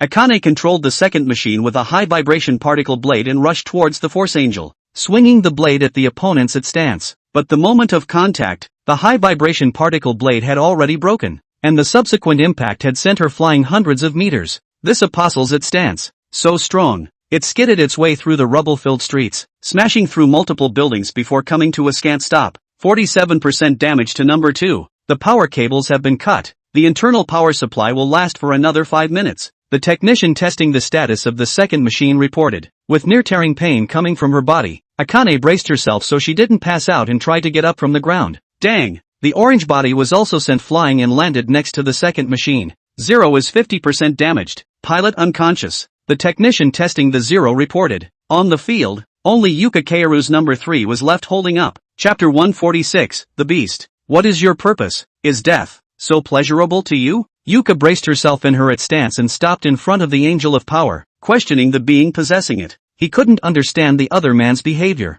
It's not Adam who was sealed in the final dogma area of NERV headquarters, just soulless Lilith. As an apostle, the instinct is to return to Adam so that one can evolve and change the world. Merging with Lilith in an apostolic body alone would only lead to an onslaught of destruction. Unable to evolve and at odds with their apostolic instincts. Exactly. I just want everyone to die. A very simple and pure purpose. The Phantom Angel said bluntly, without the slightest concealment or search for any justification. Only then would he be able to obtain the most space-time source energy. The 17th Apostle? The Angel of Liberty. To put it bluntly, it's nothing more than a weakling who is swayed by human emotions. The Phantom Angel was very disdainful of Yuka, who possessed power but still chose to hang out with humans. On his first mission, he had abandoned his humanity. That's why he survived until now. I'll be here to stop you. Yuka unleashed her at stance with all her might, colliding with the Angel of Powers at stance and lifting off all the surrounding buildings to block her opponent's progress. He doesn't hate humans and is very fond of things called emotions. Also, he had people he had to protect. Do you still think you're Adam? You are nothing more than the product of a human fused with part of Adam's soul. You are not a god. The Phantom Angel laughed out loud, becoming serious afterward. You think you can stop me? So, let's try. The moment. A second apostolic response has appeared on the 14th Apostle. At stance. It's strengthening at extreme speed. Everyone in the commander's room lifted their hearts up at this moment. The normal state of the Force Angel was already able to fight 3 EVAs at once. And now, surprisingly, it was able to enhance the strength of the at stance. Boom! The range of the Force Angels at stance doubled in an instant, and the translucent stance erupted, directly lifting the third in front of it out of the air and landing heavily in the rubble. It repels everything around it. The streets, the buildings in ruins, and even the 22 layers of special armor plates below were all lifted up at this moment, expelled farther into the mountains or falling into the sea, and the armor plates below them fell directly into the hollow beneath. 3rd Neo Tokyo City. Destruction. The only thing left in the entire city limits was the NERV headquarters, which was originally in an underground cavity, and everything above it had disappeared. With just one blow, it destroyed the city. The sunlight from the outside world completely shone on the NERV headquarters, and Misato Katsuragi inside the commander's room looked at the Force Angel that was slowly moving downwards, her eyes filled with disbelief. The bandages on the Angel of Power lifted, the massive head poking down, the bandages that served as the body resembling tentacles. Absurd and bizarre. Angel of Power, second form, and Means to be able to stop it? Misato Katsura subconsciously bit her nails, her hands trembling a bit. She had to come up with a countermeasure at a time like this. At this point, everyone evacuate. Enkuradu stood up and gave the order to evacuate. The enemy had already hit the headquarters, and arranging for the evacuation of all personnel in the base was the wisest decision at the moment. Does that mean? Misato Katsushika guessed what he was going to do. Right. Activate the final means to destroy this place. Anchorage looked at her and said calmly, this base was built with a means of self-destruction reserved, preventing the apostles from actually hitting it. A self-explosion would at least physically destroy Lilith below, if not destroy the Angel of Power. Not yet. Not yet. Hearing the voice inside the commander's room, Ayakari inside the Zero woke up and she braced herself. Because of the previous impact, all three bodies had been lifted off the ground and now landed in the middle of nowhere. But even from this position, they could see the huge hollow of the third New Tokyo City. She didn't want to see that base disappear as well. The orange hull rose from the dirt and moved forward with great strides. Me too. Not yet. Akane, who had blood on her forehead, gritted her teeth, unwilling to give in, and climbed up in control of the second machine. Aside from Yuka, who was at the very center of the onslaught, the two of them, who were protected at the back, still had the last ounce of fighting power left. Akane doesn't think she's lost yet. Can't lose. How can I lose? Akane, can you hear me? Suddenly, another communication was received in the cockpit of the second plane, and the voice of the other party was soft, much like Ayakashi's. Who are you? Akane asked suspiciously. I say. Following that voice was another energetic one. I'll omit the useless words. In short, the second machine is a body designed specifically for combat, and also possesses a mode that converts sanity into combat power in times of crisis. The startup command is. Akane froze as she listened to the other party explaining the information about the No. 2 machine to herself, and was somewhat unable to understand in her mind that she was obviously the exclusive pilot of the No. 2 machine. So why did the other party know more about the No. 2 machine than she did? Then that's it. Good luck, said the other, hanging up the communication. Akane nodded, reaching up to wipe the blood off her forehead and gripping the joystick with both hands. Maneuver the 2 to catch up with the Zero. Coming to the hollow above the headquarters, without the slightest hesitation, he fought his way downward. Under his breath, he said, Mode shift. Cypher beast mode. In an instant, the Crimson Second's body surface writhed, the cockpit becoming blood red as the pain of flesh being propped up and torn came through. Akane endured the pain, her gaze fixed on the Force Angel below. EVAs are creatures, not machines, and this is fully evident in the present-day second. The outer layer of restraint armor partially cracked, the bolts used to restrain the machine popped out, and the face, mouth torn at the corners, arched like a scarlet beast. Orca 2, asshole, stop it. The beastly 2 landed and went straight for the Force Angel, hissing and spitting from the corners of his mouth as he lunged straight for it. I'm counting on you for the it stance. I'll deliver the killing blow afterward. Ayakari also maneuvered the Zero to follow close behind, and said to Akane over the comms, a fatal blow? You don't even have a weapon right now. Akane asked rhetorically, enduring the pain of bestiality. The Zero itself is a weapon. Ayakari replied decisively. She made the decision to guard this place, to guard Shinji, and to do so, she would have given up anything when she already had nothing. Next to the lake at the NERV headquarters, with tons of ruins of buildings that had fallen from above littering the surrounding area, the Force Angel slowly turned back to the 2 bodies that were running towards him. Thanks to Fish for the reward for the Big God certification. +1. I'll make sure to pay back all the extra shifts. Chapter 147. Courageous young man, go and make a miracle. Akira, Rei, Shinji, who was in the depths of his memories, saw them who had given up everything at the last moment. The bestialized 2 and Zero rushed towards the Force Angel. Familiar, isn't it? All of this, you have experienced before. His own voice sounded again. The memories came flooding back like a tidal wave. Sometime during his reincarnation, he chose to run away at this point. Alone, away from NERV, away from EVA, wanting to turn back into a normal person, away from danger like a normal person. The bestialized second launches a final charge against the Angel of Power, and Ayakari, the girl who wants to repair her relationship with her father, the girl who is not very good at expressing herself but is very gentle at heart, uses the ultimate means in front of the Angel of Power. Shinji watched as her Zero's hull was reduced to coke and devoured by the Angel of Power. Anger, sadness, fills us, and then, the storm. The sound of his own voice accompanied by the memories kept coming. Bleeding companions, losing one girl after another who meant so much to him. He stormed off, the mighty primordial, tearing through the Force Angels at stance, had only this one desire to save the gentle blue-haired girl. Yet in response to the teenager's strong heart,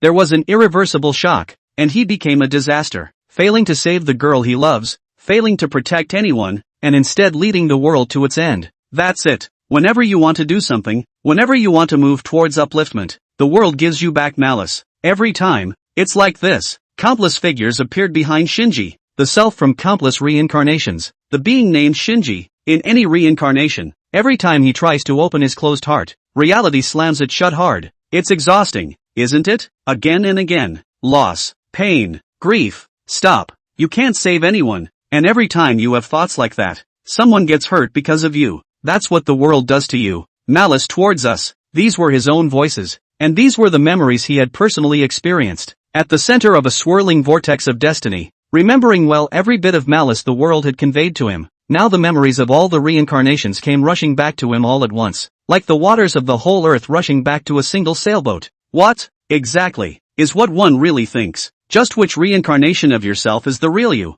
As countless lives, countless memories erupt in his mind at the same time, he is still himself? Boom! The personnel at Nerve HQ are being rapidly evacuated, and the Force Angels outside the base have engaged the Beastly 2 in battle. The beast-like second pounced on the Force Angel, frantically tearing into it at stance. Mental pollution. The synchronized pain in her torso all exploded on Akane. She was close to passing out from the pain, but she still gritted her teeth, still holding the last glimmer of anticipation in her heart, and frantically launched herself at the Angel of Power. You asshole. I'm the best EVA pilot ever. Akane hissed with a confused mind, lifted off her feet by a casual blow from the Angel of Power. The machine lost an arm and the flesh and blood of her left leg was crumbled along with it, but she could no longer be bothered with that level of pain and took control of the second machine to rise from the ground again. Crawling on the ground, he continued to charge the Force Angel. Will he show up again? She doesn't know, but whether that idiot showed up or not, she was here to prove that she was the best driver.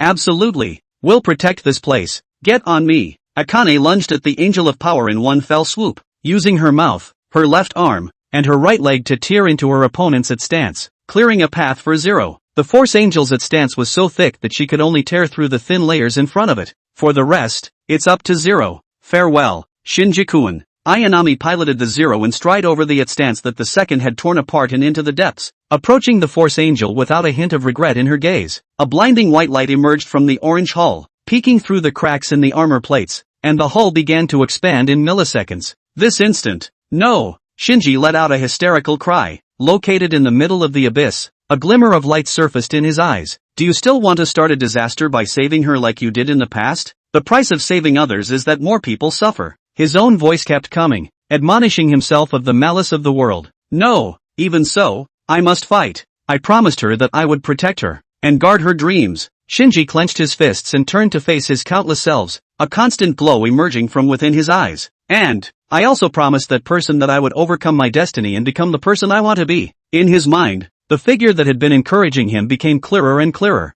and the thing called ego gradually became independent from his memory. Countless reincarnations, countless different choices, countless same endings. He had indeed had his fill of the world's malice toward him, but this one is different, different from any other time. I have met the hope that belongs to me, who will not forsake me, and has been guiding me in the direction where the light is. Whenever I expect, I get a strong response. Yeah, I can't give up. All I have to do is make my own voice heard. The waters called memories, no matter how much they churned, did not sink the little ship after all, for they were only waters. The memories of the past are incredibly heavy, but the true self is the present. The shackles of the past can never bind the present self. You're all past me. So, all the more reason for you to understand. Even though the world has maligned me countless times, I have not given up. Reincarnation after reincarnation. And I'm still looking for a solution to all of this, too. And this time, I don't want to close my heart within the doorway. I will embrace my light. Shinji's gaze was unmistakable, a ray of golden light lighting up in the middle of his chest,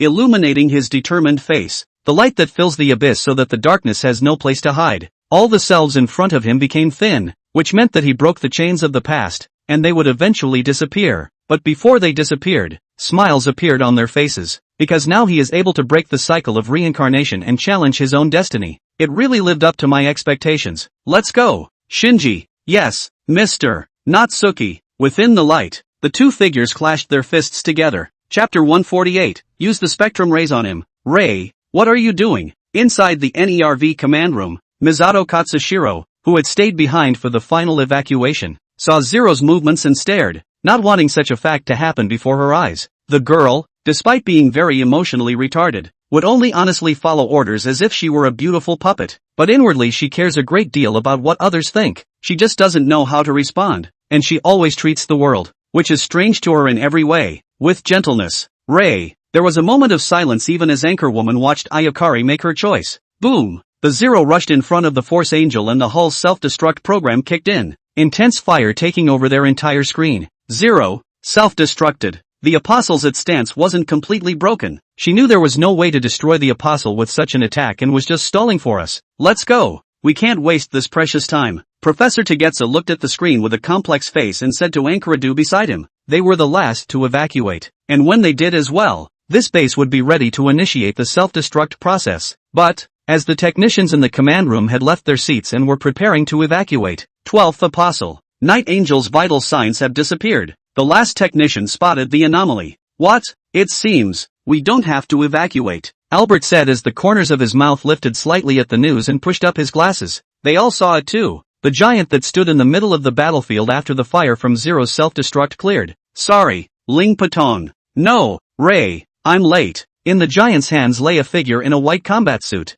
Ayakari slowly opened her eyes to see the huge red and silver figure, head bowed, looking down at herself, her bright eyes glowing softly. Shinji, June. She looked at the giant who had saved her life, and wanted to respond to something, when she suddenly remembered what Shinji had said to her that night. Just smile, just smile. She smiled, feeling the reassurance of the moment. Too late, stupid Shinji, Akane inside the second machine shouted, wrinkling her delicate nose as she looked at the giant in front of her. Exhaustion and pain hit her at the same time, and she couldn't hold on even if she gritted her teeth this time. Sorry, Shinji's voice sounded in Akane's head. I'll take it from here. And, Akane deserves to be the best pilot ever. The giant bent down and set Ayakari down. Watching the giant nod slightly at her, she also realized what she should do now. Running towards where the second machine was, he prepared to evacuate the place with Akane. Buzz. At that moment, the Force Angel also attacked, utilizing its stance to erupt a blast forward, a blow capable of wiping out the second along with everything behind it. If nothing else, idiot, dodge. Akane saw this and tried to warn Shinji to duck, knowing full well the power of the blow. However, what appeared in front of her was an unbelievable scene. The Force Angel's impact landed on the giant's chest, failing to cause the giant to take half a step back, like a solid wall, blocking all the attacks. It's a lie. The power of an enemy that all three EVAs could not do anything about, but couldn't knock the giant back half a step, was too much. That's the strongest apostle, but displaying such combat prowess, she wouldn't have to worry about that fool's safety. Absolutely win. She left those words behind and took Ayakari with her, maneuvering the second to withdraw into the distance, leaving the battlefield to the giant and the Angel of Power. Knock knock, knock knock. The giant looked to the Angel of Force whose body floated before him and took a step away. Heavy footsteps trampled on the ground, each step bringing a tremor. The surrounding ruins of the buildings that had fallen from above shook with them, and layers of ripples appeared in the distant lake. You, who are in one mind with that punk teenager, should be affected mentally as well. How exactly did you break through the Sea of Dirac? The Psy Angel attached to the Angel of Power questioned at the giant, while putting his stance on full blast, forming a thick layer of defense. According to his expectations, even if the other party was able to successfully break through the Sea of Dirac, it would still take some time before he could do so. Bird Angel plus the Night Angel's combination of attacks should sap Shinji's will for a long time to come. You underestimate Shinji, and too little of me. Natsuki spoke coldly, attacking me with mental abilities. I'm sure you're ready to realize it as well. The giant came to the translucent its stance and reached out his hand, his fingers slightly exerting force to pierce through a layer of its stance, after which he forcefully yanked it to his side. Rip! A layer of its stance shattered. After that, as the giant's steps continued to move forward, layer after layer of the its stance shattered, like layers of tender paper, said broken. The giant's emotionless gaze drew closer and closer to him. Damn, just 3 minutes. Hold out for 3 minutes. The Phantom Angel had already played all his cards, gambling everything on this one action. If he failed this time, he would also have no possibility of turning over. With just over 2 minutes of time left, he had to utilize the strongest apostle to hold out the rest of the day.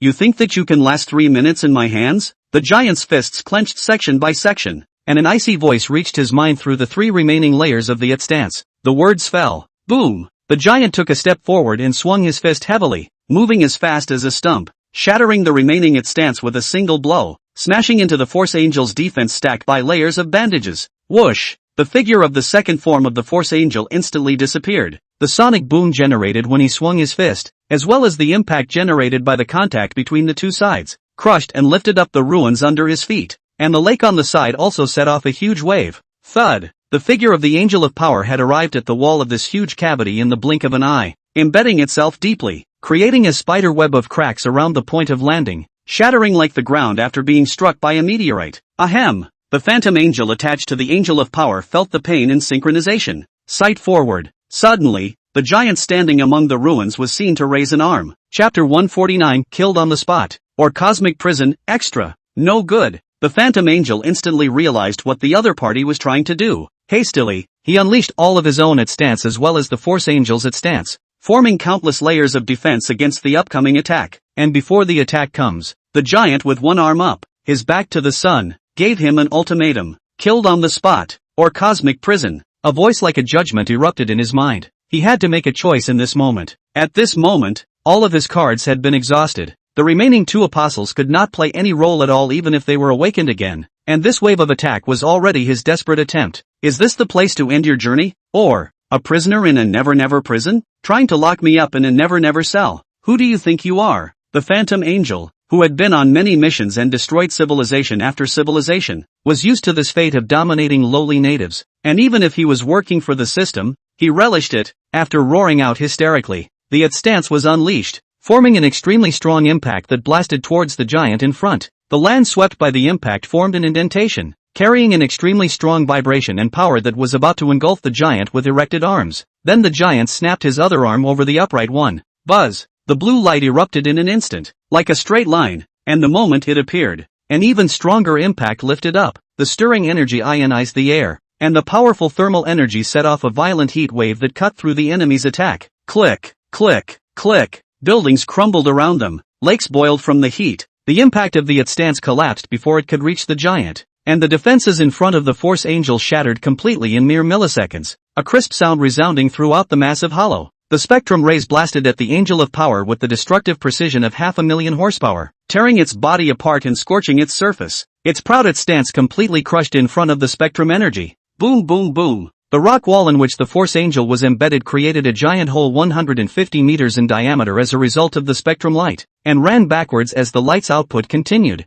tilting and punching all the way to the surface with a strong vibration that carried the remnants of the Force Angel into the air. Boom! The light stops its output. The Angel of Power is erased from this world, and two crosses symbolizing the death of the apostle emerge in the form of energy, before disappearing with the wind. Every time I see it, it creates an uncontrollable ripple inside. Such power. Even if it was Adam, even if we became gods, there's simply no way to fight against it. Inside the command room, Professor Tukey looked at the giant within the screen that slowly retracted its arm and lamented. All the technicians froze in place, their minds blown away by what was happening in front of them, while at the same time celebrating their victory. The giants that descended like gods when they were in crisis. All of this, like a pipe dream, had transcended reality. Shinji, you saved us once again. Misato Katsuragi gripped the cross on her chest and looked at the giant in the picture, emotions churning within her. This is our hope. Above the hollow, amidst a massive rubble that had long since been lifted off the ground, the derelict number 3 poked out its insertion pins. The cockpit door opened, and the teenager with silver gray hair stepped out, a distant view of the giants below the hollow. That's right, this is the power that can rewrite fate and change this world. You did it, Shinji, Yuka said with a smile. Anchovy, who had been following the battle, also finally let go of his hanging heart. With such power, it's no wonder you don't need your own plan. Auteur, man, such power is too foul. Can Seals Group sit still when they see such power? The strongest apostle didn't even last 3 minutes. Beside Anchovy, the woman wearing glasses said perkily while hugging her arm. Yeah, Anchovy nodded. After this time, I'm afraid Seals Group won't be able to sit still any longer. Their plan, it is no longer possible. NERV Branch USA. Inside the personal office of Zoe Jefferson, a member of the Human Completion Program Committee, a teleconference is taking place, and projections symbolizing SEAL membership are displayed in the form of stone tablets. Surrounding Zoe Jefferson in the center, the Angel of Power was annihilated. 5 apostles appeared this time and were all destroyed. There are only 4 apostles left. The progress of eliminating the apostles has exceeded our expectations, and that giant, Ultraman's power has also been thoroughly proven to be above the gods. An excessively powerful, yet completely uncontrollable being. What are you going to do with him? The members of SEAL spoke one sentence after another, posing fatal questions to Jefferson. Their human replacement program, whose first priority was to eliminate all the apostles first, is now nearing completion, but the threat of uncontrollable factors has become greater. Don't worry, the changes brought about by Altman have crossed the red line of adjudication. The enemy that truly belongs to him will be here soon. Jefferson, dressed in a sergeant's uniform, looked toward the stone monument representing the members of SEAL, his hands behind his back and a look of relief on his face. Not having to face that kind of enemy personally is a blessing for me. This permission, finally used, for unforeseen situations where the mission world is severely disrupted. Jefferson, as a high-ranking traveler, can submit a ruling to the system to interrupt the mission and allow the system to order a means of removal. Their systems are just emotionless programs, but that's when they come in handy. What are you talking about? Zoe Jefferson, as a member of SEAL, do you think you can stay out of it? Hearing his words, these SEAL members expressed their dissatisfaction. They are the true controllers behind human society, the pinnacle of power. Don't forget who pushed you to where you are today. Another member spoke up, his voice full of unquestionable meaning. In response, the expression on Jefferson's face did not change in the slightest. Hanging a faint smile, he seemed to not give a damn about these people standing at the peak of power. Don't you realize yet? The game of playing house with you is over. The boring as hell human replenishment program is no longer possible with Ultraman stirring the pot. And I'm not going to keep playing with you guys. When he had finished speaking, Jefferson removed the sergeant's cap from his head, placed it on his chest, and stooped to salute, like an actor about to retire from the stage. See you in the next world. Sure, if there's a chance. Withdrawal. Hey, what are you doing? Are you treating us like air? The members of SEAL were feeling angry. Even Anchor Gendo, who controlled NERV, had to talk with his tail between his legs in front of them. They were the real power holders in the dark side of human society, the forerunners who knew the mysteries of the world. But Jefferson would no longer answer them. He had departed from this world, leaving a trail of clothes and even a large number of clones along with him. The situation, completely beyond expectation. The huge hollow in which Nerve's headquarters is located. The giant had turned into a point of light and disappeared with the wind, and Ankorji's figure appeared in its place. Natsuki-san. This? Shinji looked to the bracelet on his wrist, puzzled. I can't explain it for a moment, but it should count as a good thing for us. Natsuki's figure floated beside him, thwarting his chin as he joined him in looking at the bracelet, which had appeared different before their transformation this time. They just hadn't had time to look at it then. The bond between Ultraman and mankind is a miracle in itself. Stay. Skill Body of Otter, Intermediate, Mastered. Skill Cosmic Fist Technique, Low Level, Intermediate Level. Skill Spectrum Ray, Intermediate, Advanced. Skill Otter Barrier, Low Level, Medium Level. Skill Mind Only, Unrated, Mastered. Chapter 150, Appearing in a Wormhole. One solved, now there's only one left, right? After destroying the Force Angels as well as the Phantom Angels, Natsuki returns to NERV headquarters and finds Albert in the command room. Two hostile travelers, one just killed on the spot, and a Jefferson of some kind left. As soon as they entered the command room, several distraught technicians dropped their eyes on him, staring at the man who had just transformed into a giant and saved them, in utter disbelief that this was only a 14-year-old. It should have been. Albert didn't look very natural when he heard Natsuki's voice. His brow furrowed slightly as he looked at his quest panel. An unforeseen circumstance has arisen. Jefferson has left this world, and soon, I will be forced out of it as well. He saw the alert from the system and was completely surprised that this could even happen. What? Natsuki wondered. I thought you guys couldn't quit before the mission was completed? He remembered that after a traveler came to the mission world, he couldn't exit before the mission settlement time came. I would have thought so, but Fifth Order Traversers have a power that allows them to submit a ruling to the system to terminate the mission and remove the anomaly in the event of a major unforeseen impact on the mission world. Albert explained. The last Pacific Rim world was a Third Order world, and after completing the mission, he had only just risen to the Fourth Order, and this permission had not been open to him, so he had only just learned that high-ranking traversers of the Fifth Order and above could have such a permission. Fifth Order travelers are rare resources that have already completed many missions and proven their abilities, and their systems won't casually discard such property. I'm sorry, Natsuki-san. This was an accident due to insufficient information from my side. Albert's tone took on an apologetic tone as he said this. There was no need to bend the rules so much in dealing with Ultraman, so his attitude had always been very sincere. It's not your fault. After all, you didn't know before this. Natsuki was also someone who understood things. I am quite curious about their supposed means of adjudication though, he said rubbing his chin. After tracking down these travelers and the organization behind them all the way, now we're finally going to see what the other side is up to. Even if it's just the tip of the iceberg, you can infer a lot from it. Please be careful, Mr. Natsuki. Albert looked at him and nodded. Then, I'll see you afterwards sometime. After saying that, his figure gradually disappeared. The scene of this great transformation took place in the NERV command room, directly causing all the technicians to open their mouths. Disappeared. Dr. Albert disappeared into thin air? German NERV branch. Inside the office of the Speaker of the Human Completion Program Committee, Kilo Lorenz. The old man with white hair and goggles sat at his desk, facing a projection of SEAL members that looked like monoliths. Although the Human Completion Program Committee is a subordinate organization of SEAL, Speaker Kilo is a pivotal figure within SEAL, and the Human Completion Program Committee was created at his behest. Zoe Jefferson betrayed. Although we don't know what means he used, he disappeared from this world out of thin air right before our eyes, and then left a mess behind.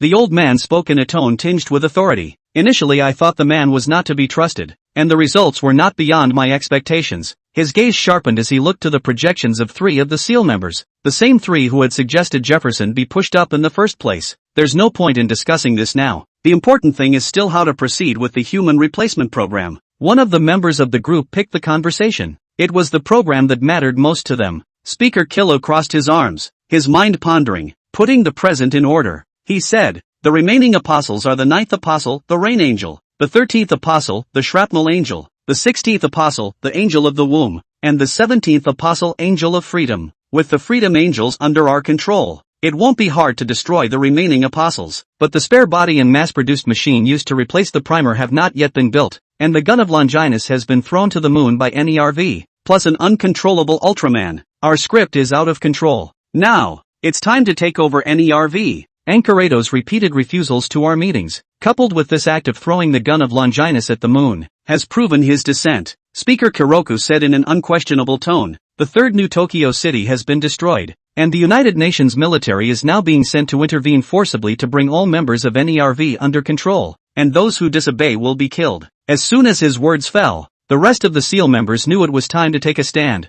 In favor. Even if it's a war that will set off a lot of deaths, they don't care in the slightest and have the greater good at heart. However, just as all of them were in favor of this one, boo, Speaker Kilo, a special situation has arisen. The door to the office was suddenly pushed open and the man in the suit shouted in panic, I should have said to keep an eye on you, not to let anyone disturb me. Speaker Kilo looked at the man and said in an icy tone, they were conducting an internal SEAL meeting, and it was an ironclad rule not to be disturbed no matter what. No. The man quickly organized his language and wiped the sweat from his forehead. Hurriedly, he said, wormhole, outside the Earth's atmosphere. A wormhole has appeared. Just moments ago, their satellites monitored a severe spatial distortion position just outside the Earth's atmosphere, as if something was about to be dropped onto the planet. What? A wormhole? Speaker Kilo frowned. Thoughts raced through his mind. Could it be that one of the apostles had shown up again? Could it be a womb angel? A SEAL member guessed. It's possible. Another member chimed in. The apostles had a variety of abilities, and they had only seen their names in the Dead Sea documents, not knowing their exact abilities, and the only thing that could cause such an anomaly would be an apostle. Did you capture the look of that apostle? Speaker Kilo asked. Judging by the images captured by the satellites, the other party is a huge blue crystal that slowly emerged from the wormhole and is descending towards Earth, the man explained. Also, Speaker Kilo, we were not able to detect Apostle Hado from the other side. He voiced the fatal problem. If not an apostle, what exactly is it? Chapter 151, the name is Monster. 120 meters in diameter. Material unknown. Unable to predict mass. In the command room of NERV headquarters, a group of technicians had also spotted the huge blue crystal emerging from the middle of the wormhole, and were frantically calculating the opponent's speed and expected landing point. The expected landing point is the Asian zone. There is a 47% probability of crashing in Japan, and the target is about to reach the atmosphere. The technician stared very nervously at the data in the screen. Something that big, if it fell all the way from off the planet, would cause an incredibly strong earthquake, a total natural disaster. Is it a meteorite? Anchorage asked, frowning as she looked at the huge blue crystal in the screen. Our instruments can't detect the exact material, but it's completely different from regular meteorites. The technician replied, we just took care of the 4 apostles, only to have them come back now? Misato Katsushika said as she looked at the screen, biting her nails. The successive drastic changes had left all of them mentally exhausted. Mr. Natsuki, that's Shinji's voice sounded in Natsuki's head. Natsuki came to the window and looked at the sky through the huge hollow outside, seeing the huge crystal directly above that earth. Exactly. That's their means of adjudication, and a measure to destroy this world. That was never a meteorite, but a monstrous beast, Natsuki said with a frown. Although he couldn't see inside through the outer layer of crystals, he had seen similar monsters in the internal files of the Cosmic Police. Cosmic Battle Beast, Gobble. No,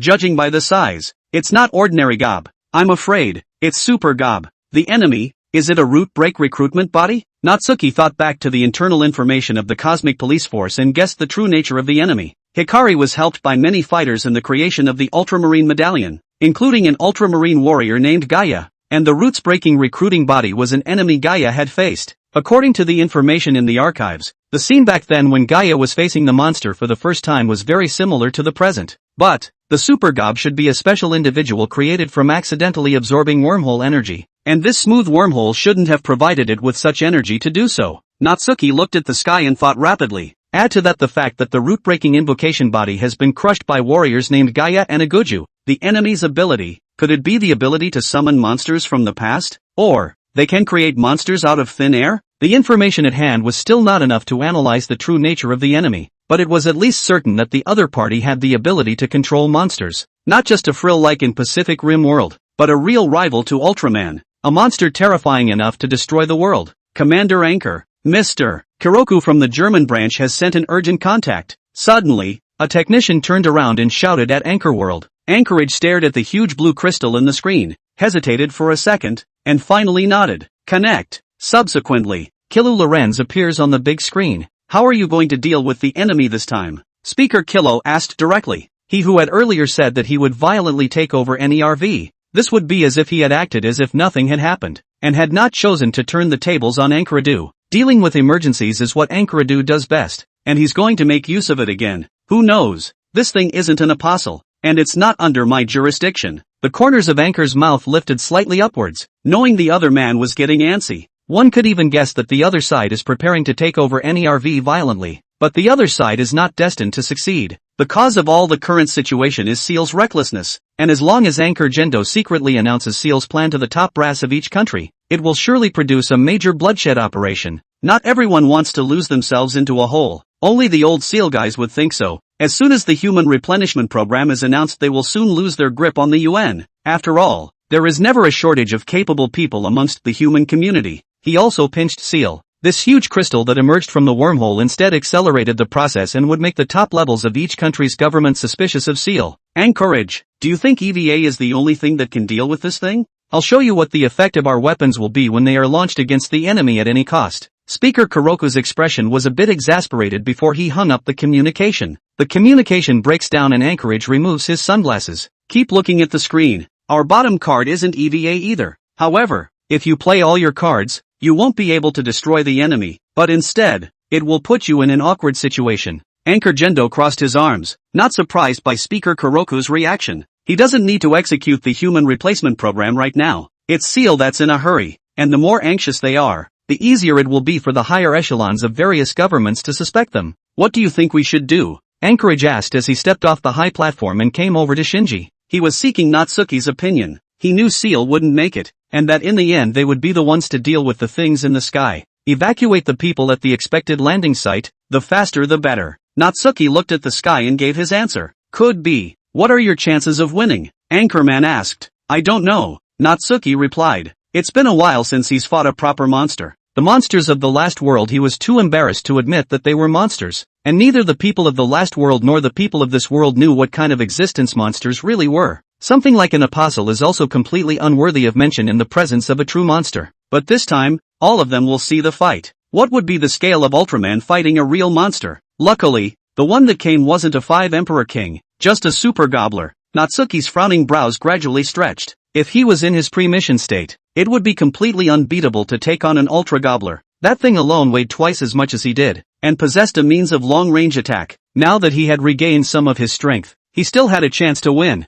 and with the addition of his years of combat experience, the final outcome was really hard to say. Scared, Shinji? Natsuki asked Shinji. Not at all, Shinji replied decisively. That's right, Natsuki laughed with satisfaction. A hero can't back down at a critical moment. outside the atmosphere. Huge blue crystals enter the atmosphere and gradually fall towards the ground. Drop all N2 missiles, ordered Speaker Kilu, who was watching the battle from the German NERV branch. Then, all of the combat satellites they had converged on this end unfolded their gun holes, and hurled a mass of N2 missiles with a power comparable to nuclear bombs, locking onto the huge blue crystal. Boom boom boom. Inside the atmosphere, all of these missiles hit, exploding on the crystalline shells and setting off violent explosions, making for a brilliant fireworks display that was seen by people from every country below. No stance response, the side officer reported. Well, did it work? Speaker Kuroko's confidence increased quite a bit once he heard that the other party didn't react with an it stance. The apostle was able to stop their attacks all thanks to its stance, and there was absolutely no way that this guy without its stance could have blocked such a fierce attack. Target. No visible damage to target.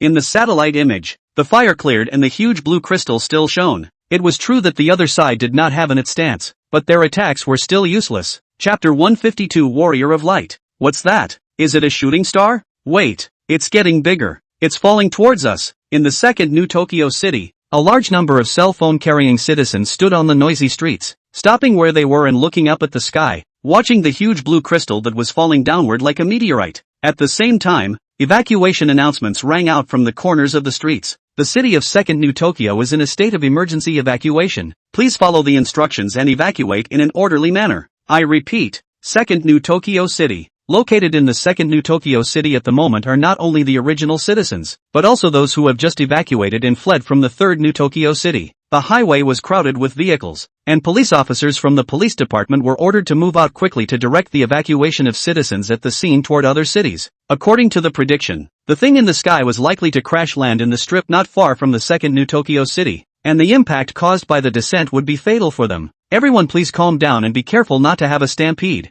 This way. Everyone please calmly evacuate. Police officers with batons in hand stood in the streets, picking up citizens into large transport vehicles. The blue meteor in the sky and the emergency evacuation order let everyone know what would happen next. The city is in disarray, but fortunately the evacuation force that was purposely prepped for the apostle crisis comes in handy at this point, picking up the citizens in large numbers. Can't you escape to Second New Tokyo City too? Inside the transport vehicle, Kensuke Ida, wearing the uniform of the Third New Tokyo City Municipal First High School, looked through the transport compartment to the rear, where the street had become empty, and gripped the camera in his arms. Is it something like the monsters that have appeared before? He climbed to the side of the wagon and poked his head out, looking up into the sky and using his camera to photograph the blue meteorite that was getting closer and closer to the ground. What the hell? The army's firepower. It doesn't work at all. Suzuhara Tuji, who was on the side, frowned when he saw the army's missiles hitting that thing and failing to have the slightest effect. Inside this transportation van are all of Shinji's classmates. Boo! NERV Germany branch. Inside the command room, Speaker Kilo looked at the intact blue meteorite in the picture and angrily pounded his hand on the desktop. Why isn't it working? No it stance, yet able to completely ignore our attacks. What the hell is that? This old man was completely unable to comprehend what was happening now. During the descent of the other side, they had exhausted their means and poured out a great deal of firepower, but only left shallow traces on it, without even hitting an opening. Unexpected situations happened one after another, making him feel like he was gradually losing control of the world, which was unacceptable to him. Target is beginning to accelerate. Estimated crash landing in Matsumoto Basin in 1 minute. Over there. Second New Tokyo City. The technician from the German branch reported back in a hurry. They were no longer able to stop the others' descent and had failed to do any substantial damage with all their means, so they could only watch as the huge blue crystal fell inside the earth. It's over. At the speed we're evacuating, we'll definitely be hit by the impact of the fall. Kensuke Ida inside the transport vehicle saw the blue meteorite in the sky getting closer and closer, and realized that there was no way for them to escape it. The population of an entire city could not all be evacuated in such a short period of time, let alone those of them who had fled from another world. Hey, Kensuke, isn't that Shinji? Suddenly, another student nudged his arm, signaling him to look to the side of the street. On the chaotic street, a figure in a white shirt was running against the flow of people, striding towards the front. Really? What's Shinji doing here? He's not piloting that giant robot? Kensuke Ida pushed his glasses up in an effort to recognize the figure in the middle of the crowd. Ah, he jumped up. What's he going to do? As they stared in disbelief, Shinji ran onto the roof of a sedan, and then leapt to the rooftop of an apartment building, directly underneath the blue meteorite. I have arrived directly below. You continue to expedite the evacuation of personnel. The rest, leave it to me. Natsuki's voice traveled down the headset into the command room of NERV headquarters. Tilting his head, he looked up at the crystal shell encasing the monster in the sky, his gaze fixed. Understood. Make sure to be careful on your end as well. Inside the commander's room, Misato Katsuragi was keeping an eye on the scene while liaising with the government. Stupid Shinji, make sure you win. Instead of getting treatment for her injuries,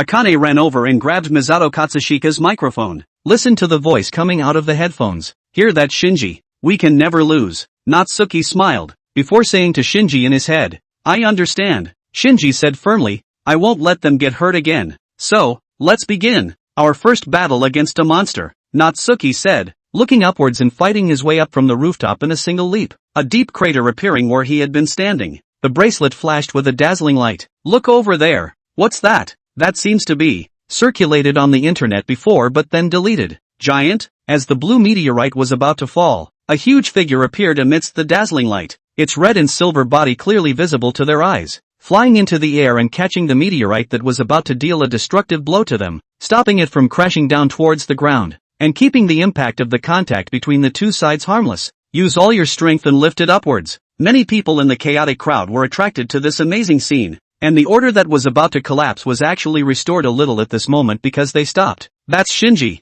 Shinji, he turned into a giant of light. Ken Tsukaida shouted with excitement as he stared unblinkingly at the giant in the sky. Really? I can't be dreaming. Suzuhara Tuji rubbed his eyes in disbelief. Is he going to take this with him? As they watched, the giant altered the trajectory of the meteorite's descent, bringing the opposite party crashing down into the distant wilderness. Buzz! As the two behemoths moved across the sky, a sudden burst of blinding brightness surfaced on the surface of the blue crystal, as if releasing a wave of energy that shook the nearby giant back. It's going to fall. People who were desperately evacuating saw the scene and subconsciously cried out. The huge blue crystal with a diameter of more than 100 meters, and the giant with a height of 80 meters, fell from midair at the same time. Time seemed to slow down at this moment, and what they could imagine in their minds at this moment was only what kind of impact would be caused next. Chapter 153, The Real Measure. The giant was the first to fall, smashing into the ground from 300 meters in midair. Once the 42,000 ton weight hits the ground, it will produce an impact comparable to 30 tons of TNT equivalent, while triggering an earthquake of magnitude 5 or higher.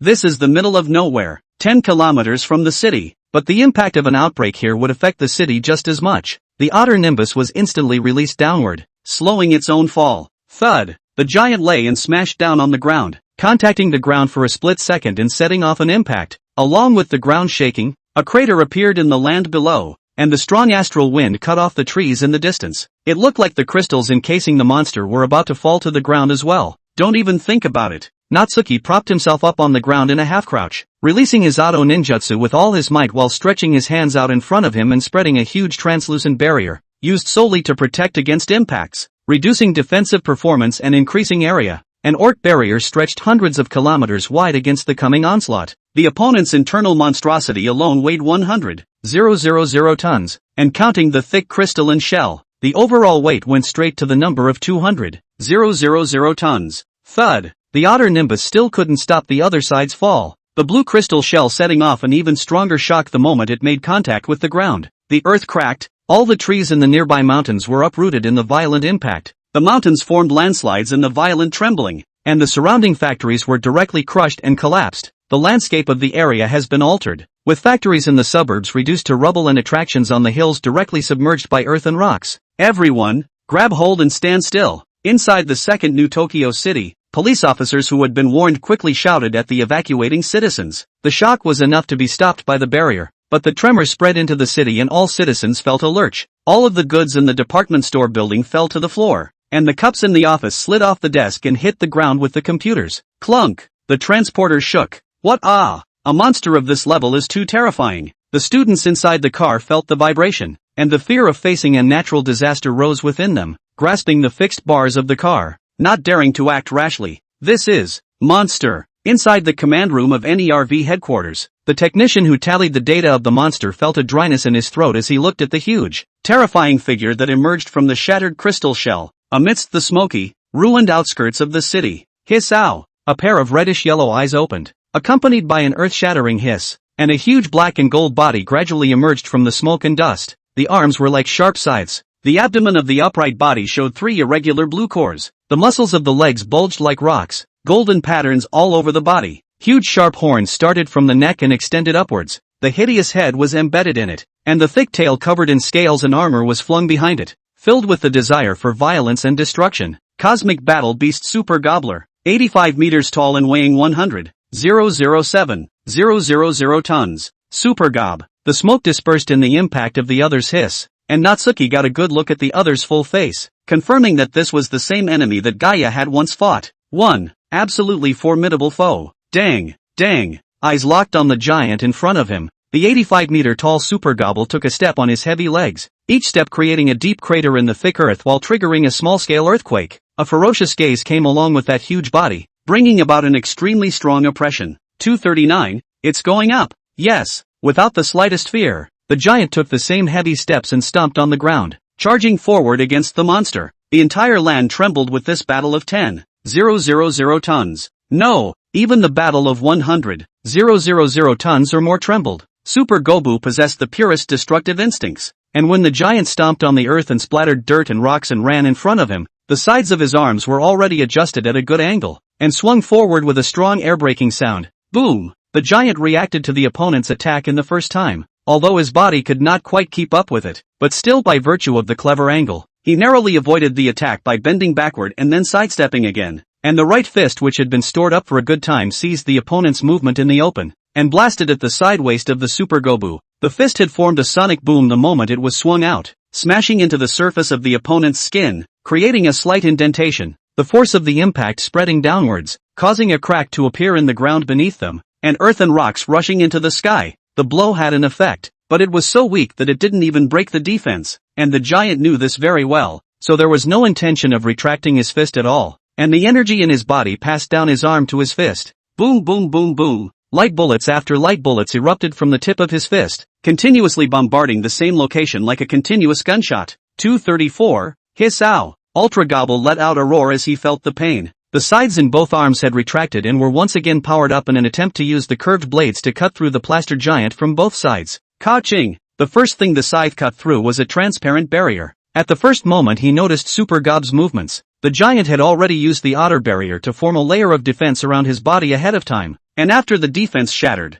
the giant also retracted his right fist, which had been continuously firing light bullets, and without any hesitation, he directly took off into the air and flew upwards. Whoosh! Accompanied by the shattered barrier, the slender body had flown overhead, and Hypergob's attack fell short. This skin is really hard. This doesn't even break. Natsuki looked at the charred waist side of the Super Gobbler in midair, and the zero-range light bomb blast surprisingly only scorched the most superficial layer of skin, failing to penetrate deep into the flesh and blood. 232. Hiss ow! A hint of anger welled up in Super Gob's gaze, and after a roar that set off the onslaught, he raised his arm sides and brought them together, aiming them at the giant in midair. Whoosh! A golden destructive light bomb struck from the forehead position, the searing energy causing the air along its path to distort and strike the airborne giant at great speed. Boo! Seeing this, the giant decisively chose to dodge, and an acceleration formed a sonic boom and flew in the direction behind Hypergob. The disruptive light projectile fell short and continued to fly overhead at its original angle, striking through the clouds and creating a cavity that broke through the atmosphere along the way, then returned to his senses and changed the direction of his attack. Whoosh!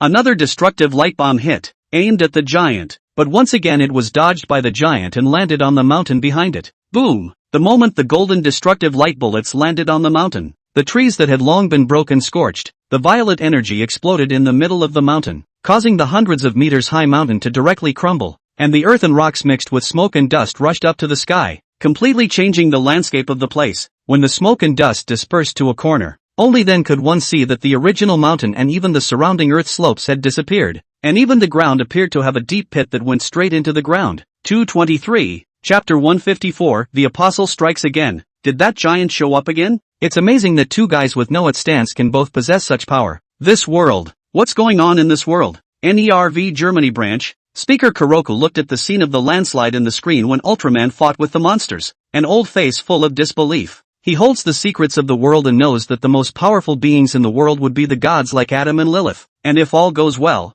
the humans who are fused together in the ceremony will also have the most powerful at positions. However, whether it was the giant that had appeared earlier or the terrifying beast that had appeared now, it was breaking his perception of the world. In this world, there really exists an existence that can surpass the gods without the stance. No, or rather, their definition of God was wrong from the beginning. What was the God they perceived before these two beings? Apostolic fluctuations in the Pacific Ocean near Japan. Moving target is 3rd New Tokyo City, expected to pass through 2nd New Tokyo City. The technician suddenly relayed the message. An apostle at a time when the war is tense. The Phantom Angel has been confirmed destroyed, and this apostle is awakening naturally. Tune the screen to this side. Speaker Killu's brow furrowed under his goggles as he ordered the technician. Yes. As the technicians adjusted, they were shown the scene on a large screen in the command room of the German NERV branch. A figure resembling a giant black spider had landed and was heading towards where the 3rd Neo-Tokyo City was located, and would soon pass by the 2nd Neo-Tokyo City.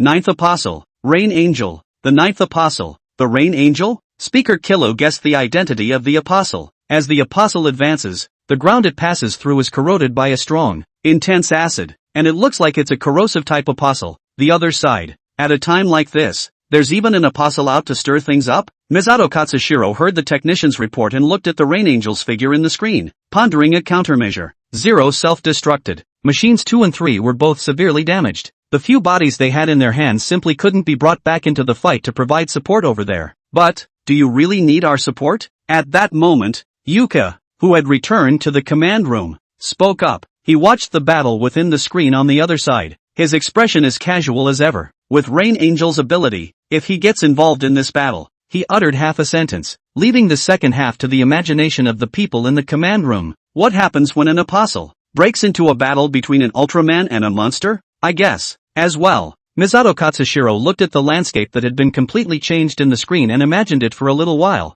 then dismissed her concerns. 151. Whoosh! 2 golden bullets of destructive light attacked the giant in the air, who dodged the incoming attacks with a nimble stance as the 2 destructive light bullets flew into the sky and through the clouds. At this moment, the clouds in the sky had become chaotic due to their battle, and the originally semi-cloudy weather had formed a hole due to the collapse of the clouds, with dazzling sunlight spilling onto the ground. Chance! Seizing the opening in Super Gob's offense, the airborne giant crossed his arms over his chest, briefly building up his energy. Hiss-ow! Ultra Gob hit another destructive light bomb. The giant's arms spread up and down, and the pent-up energy was released with the movement, forming a vertical crescent. Vertical guillotine. Boom! Vertical guillotine blade meets the incoming destructive light bullets. Both sides fight and wear down their energies. In the end, it is the otter guillotine blade that wins, pressing the destructive light bullets towards the ground where the Super Gob is chopping. The flight was so fast that it drew a long line through the air and landed precisely on Hyper Gob with a strong vibration in the air.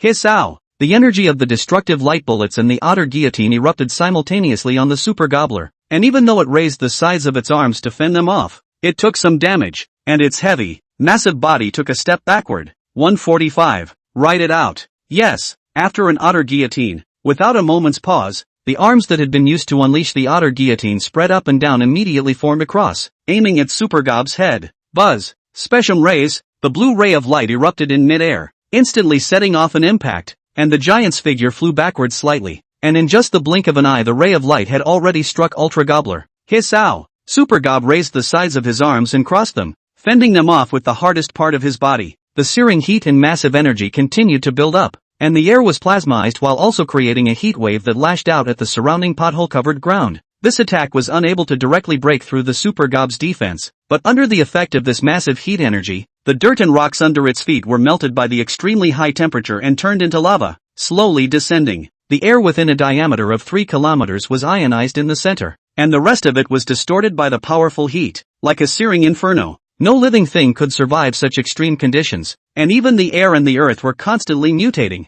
It's been run so far that it can be felt. It's hot. The heat energy spread and swept through the deserted countryside all the way straight to the city, cooling down with the distance but still catching up with the transportation trucks of the evacuated citizens. And Kensuke Sujita, who was leaning on the back of the wagon and following the battle with his binoculars, instantly felt a wave of heat hitting his face, like turning on a freshly heated oven. The heat isn't deadly, but it's still alarming. 138. Hiss-ow! The Hyper Gobo kept fending off the output of Spectrum's light rays, and took the opportunity to look up and hit the airborne giant with 2 destructive light bombs. In response, the giants had to abandon their original offense, slightly lift the light output upwards. Boom boom! The 2 destructive light bullets were swept by the Spectrum's rays and collided with each other in mid-air, then exploded like 2 missiles bursting in the sky, sweeping a violent hurricane towards the ground, and the following Spythum light swept across the ground behind Hyper Gob. the blue light leaving a long scar in the middle of the earth, the impact lifting up a gully, the heat melting the rock, like a very deep scar. If the giant hadn't put away the light, it would have had a much more dire effect. 135. Ow! Suddenly, a not-so-harmonious voice broke into this battlefield. A huge black spider tens of meters tall rolled over the distant mountains and appeared 6 kilometers away from them. Chapter 155, Rain Angel. I seem to have run into the wrong movie set. What's that? Apostle? The giant noticed the giant black spider that had broken into the battlefield, and noted that the other was closing in on the city and would soon be within the city limits of the second New Tokyo City. To add to the chaos at a time like this, boom! The giant that was originally located in the sky glanced at the still tenacious life force of the Super Gobu, and then at the Rain Angel in the distance, and immediately made a decision. The figure instantly accelerated, creating a sonic boom. There it is again and again and again. This time it's a big spider. It's moving so fast. The students inside the transportation vehicle were filled with despair when they saw the apostle that had suddenly appeared. To their side, huge black spiders, and behind them, giants and monsters in battle. The caravan transporting the citizens could only pick up speed again, and the apostle was much closer to the city's location. It approached the edge of the city over the previous mountain. Ken-suk, can we run away? How long before this guy catches up with us? Suzuhara Tuji hugged Ida Ken-suk's arm and asked with incomparable nervousness. The evacuation caravan was less than a third of the way to pulling out of the city, but in the present time of life and death, they feared they wouldn't see the next day's sun. I don't know. Ken-suk Ida was also very scared. We'll die here. The mentality of some of the students inside the compartment was already on the verge of breaking down. Not only these students, but the adults in the other transports couldn't control their emotions and were completely afraid to imagine what their next fate would be. Wait, that giant is back. Ken-suk, who had been keeping an eye on the outside world, was the first to notice this, and raising his binoculars, he saw that the giant was flying towards the direction where the city was at a very high speed. Boom! The unimaginable impact of the massive form flying at the speed of sound was such that the instant the giant approached the edge of the city, the nearest houses had begun to collapse and fester. The citizens on the edge of the city had long since been evacuated, and the giant had slowed down at the right time, so the impact was not too great. Just in the time before they could react, they had already arrived in front of the huge black spider. 125. Ow! Even the Rainy Angel didn't react to what was really happening. The giant with a red and silver body suddenly appeared in front of it, and it subconsciously opened its stance in an attempt to defend itself and prepare to spray strong acid at the giant in front of it. However, within a second, the giant's palm had penetrated its stance and grasped its main body, and the violent and strong acid nourished it, but it was unable to corrode the giant's palm in the slightest. Next, Boo, aligning himself with the direction he was flying from, his arm powered up and threw Rain Angel's entire body like a bowling ball. The giant was thrown high into the air, breaking the sound barrier and relying on its full stance to keep itself from falling apart. In a parabolic fashion, the giant was used as a strong acid bomb to throw at the monsters in the distance. Dang! Hypergob has already spread his heavy legs and ran through the violent tremors to the city whose citizens have not yet been completely evacuated. In the face of the Rain Angel thrown towards it, it simply swung its arm scythe upwards. Ka! The Rain Angel fell, its full stance making contact with the side, and after a crisp sound, the Rain Angel cracked in two. Green strong acid spewing out of the cracked body and landing on the super gobbler's torso. Zip, zip, zip. The strongly corrosive liquid continued to eat away at the super gobbler's body, but this only washed away the dirt and rocks that had previously stained its surface, the solid skin completely ignoring the strong acids. Rainy day makes death. Hiss ow. The hyper gobbler didn't care about its death at all, and continued to run towards the giant. What a thick-skinned fellow. The giant, likewise unconcerned about the apostle's death, realized that the next battle would inevitably take place in the city, and immediately searched the area for citizens who hadn't yet had a chance to evacuate with their Ultranian powers. 112. Soon, several figures flew out of the corners of the building and into the distant evacuating caravan under the protection of Otter's nimbus. At least two-thirds of the city was now a place where he could safely engage. There was no longer any concern for building damage. If the Super Gobo was not wiped out in time, the end result would be an extinction catastrophe. How did it fly? Help me. What the hell is going on? The giant and monsters. The citizens who flew out were filled with fear, flying through the air at breakneck speeds, the rest of their vision sweeping over the modernized, thriving city below them, as well as the giants with their arms crossed and the horrifying behemoths that assaulted the city amidst the violent tremors. Clunk! The men landed in the evacuated transport wagons, completely unrecovered and stunned, looking out at the empty city along with the fleeing citizens, subconsciously swallowing their spit and having their worldview shattered by the supernatural phenomenon that had intruded on their reality. Dang! Thunk! The tremor from the ground grew stronger and stronger, and amidst the flying dirt and rocks and the sky filled with smoke and dust, the hideous-looking beast approached the city, and the impact caused by its running shook down the houses on the edge of the city even though they were far away from each other. The sight of a monster weighing more than 100,000 tons, running amidst the tremors, was even more appalling than an all-out charge in a historical war. It was a complete mobile apocalypse. 105. Facing the approaching monster, the giant's hand had already condensed 2 wheels of light with sharp serrated teeth, and the dazzling wheels of light kept rotating in his hand, cutting the air and emitting a buzzing sound. The glass of the surrounding buildings shattered from the vibrations triggered by the light wheel, and pieces of glass flew in midair. Gotta hurry. There wasn't much time left to fight on his own. Whoosh! 2 8-point light wheels were thrown forward with the movement of the giant's arm, and the ultra-high-speed rotating light wheels flashed in the midair of the city, and the sudden change in pressure caused the houses along the way to be torn apart, and the debris was rolled upwards, dragging out a curved tail of debris with the trajectory of the wheels in the back. Some of the steel and concrete were caught in the wheel of light and were annihilated by the agitated energy. Hisao! Ka-ching! Super Gobu, who had just stepped into the edge of the city, faced the 2 wheels of light coming from the left and right, a fierce light in his eyes. His scythe arm, which had been burned a little black by Spesham's light, swung,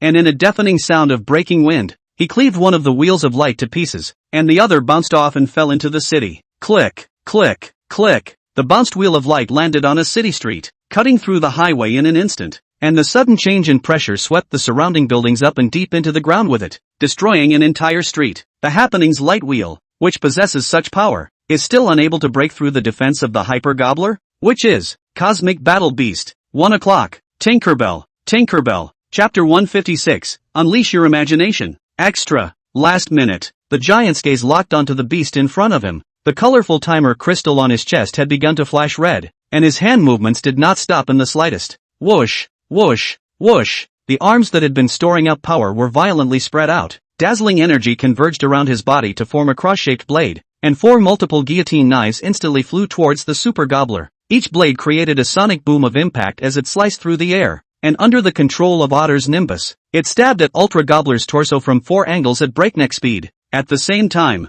dang! The giant's legs and feet stomped on the ground, and in a violent tremor, the surrounding buildings shattered and tumbled as the huge body leapt into the air. The otter bracelet on his right wrist flashed and a sharp lance appeared in his hand, with a full view of the city in his sights. The lance clenched in his hand and his athletic stance exploded into the air with a 2-stage acceleration as the Super Gob was bombarded with multiple guillotine blades. Boom! 2 of the guillotine blades were deflected by the Hyper Gob, but 2 still landed on top of its torso, leaving cross-shaped marks after the impact, apparently piercing the top layer of skin. At the same time, the giant with the otter lance in his hand had already attacked in front of him, like a meteor falling at high speed, with the tip of the lance sticking out at the Super Gobbler. 049. Ding! The tip of Otter's lance was originally aimed at Super Goblin's injured position, but Super Goblin's scythe, which he had raised in time, blocked the electrifying blow, and the moment both sides made contact, the force of the fall erupted with it. Boom! Strong impact from the upper and lower sides of the spread between, directly within a diameter of 2 kilometers of the building all crushed. Astral wind over the ground. A ruin. Depressions also formed in the ground underneath Super Gob's feet, and the impact traveled deeper underground, about to create a massive earthquake, but luckily the otter Nimbus infiltrated just in time to prevent it from happening. 1 blow missed, and the giant didn't have the slightest desire to tussle with his foe. Flipping against the otter lance, he rolled over behind Xiao Gobu, taking the lead in a defensive stance before the thick tail struck his waist and stomach, along with his arms, firing together, using his technique to dislodge most of the force. Thud! Firmly grasping Super Gob's tail, he landed on his feet, followed by his entire body. Get over here! The huge beast weighing more than 100,000 tons, under the full force of the giant's dragging, only took 2 steps backward, after which it stabilized itself, and directly threw the giant behind it to the ground under the violent struggle. 041. Hisao! Thud! Then riding the wave of victory, he raised his heavy right leg and stepped down heavily amidst a flurry of flying sand and debris. Whoosh! Seeing this, the giant instantly activated his Nimbus to slow down his opponent's movements, while at the same time flying from the ground into the air in a flash. Thud! Hyper Gobo stomped his foot on the earth, again creating an impact that cracked the ground and collapsed buildings further away. Clunk! Feel the strong vibrations. The hearts of the citizens in the transportation fleet lifted again. Is this the end of the world? About to pull out of the city limits, they looked back at the half of the city filled with smoke and collapsed buildings, their mouths wide open, Just the aftermath of the engagement had caused such large-scale destruction, and that was even after the giant had used his Nianli to protect it extremely well. 039. In mid-air, the giant glanced down at the blinking timer crystal in his chest, fists clenched. The current self lacked a deadly killing move to kill Super Gob in a short period of time. The beast's defense was really strong even though it had a single means of attack. It's come to this. We can only use a strange trick. Natsuki quickly made a decision in his mind. Odd move means? Shinji wondered. Just imaginative ways of fighting. But, not here. Super Gob's goal was destruction, while his own goal was salvation. And now he had to find a way to get this guy out of the city limits. Tugging and pulling just now has been tried and it doesn't work at all. So, we'll just have to make use of Otter Olden's unique fighting style. Let's show you how an experienced warrior fights in the face of this situation. Natsuki did not panic in the slightest in the face of this situation,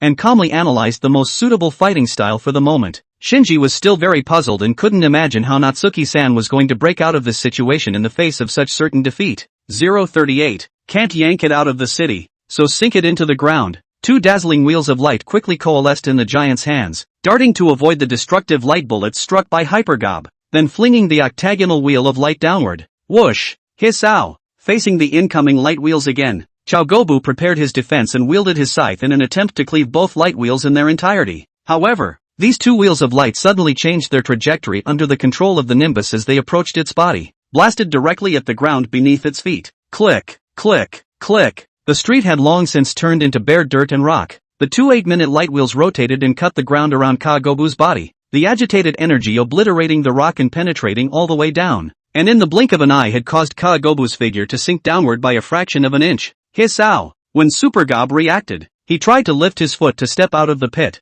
but he had already dropped down a notch again, half of his body sinking into the ground. Hiss-ow! Upon realizing that he was trapped, Hyper Gobo decisively began storing up his destructive light bullets, ready to blast the narrow pit right through the city along with it. But just a moment after the bright light of the destructive light bullets had just surfaced, never! The giant in midair crashed down with the otter barrier raised, blocking Super Gob's head. Boom! The destructive light bomb exploded underground, intense energy spreading out with the impact, but the otter nimbus that followed it did its best to bind it, keeping the impact's reach as small as possible, and the result was that the Hyper Gobo sank deeper into the ground. 027. Stage 1 successful. Natsuki watched through the otter barrier as the Ultra Gobbler sank into the huge deep pit in the ground, and was quite satisfied with the result. Monsters that couldn't fly. Trying to run out from at least 500 meters under the ground would take quite a while anyways. But, we don't have much time left, Shinji reminded. I know, so there's a second stage. Natsuki didn't care about that. Withdrawing the otter barrier and hovering above the earth, overlooking the Hyper Gobbler beneath the deep pit, it raised its arm in a gaze full of lust for destruction.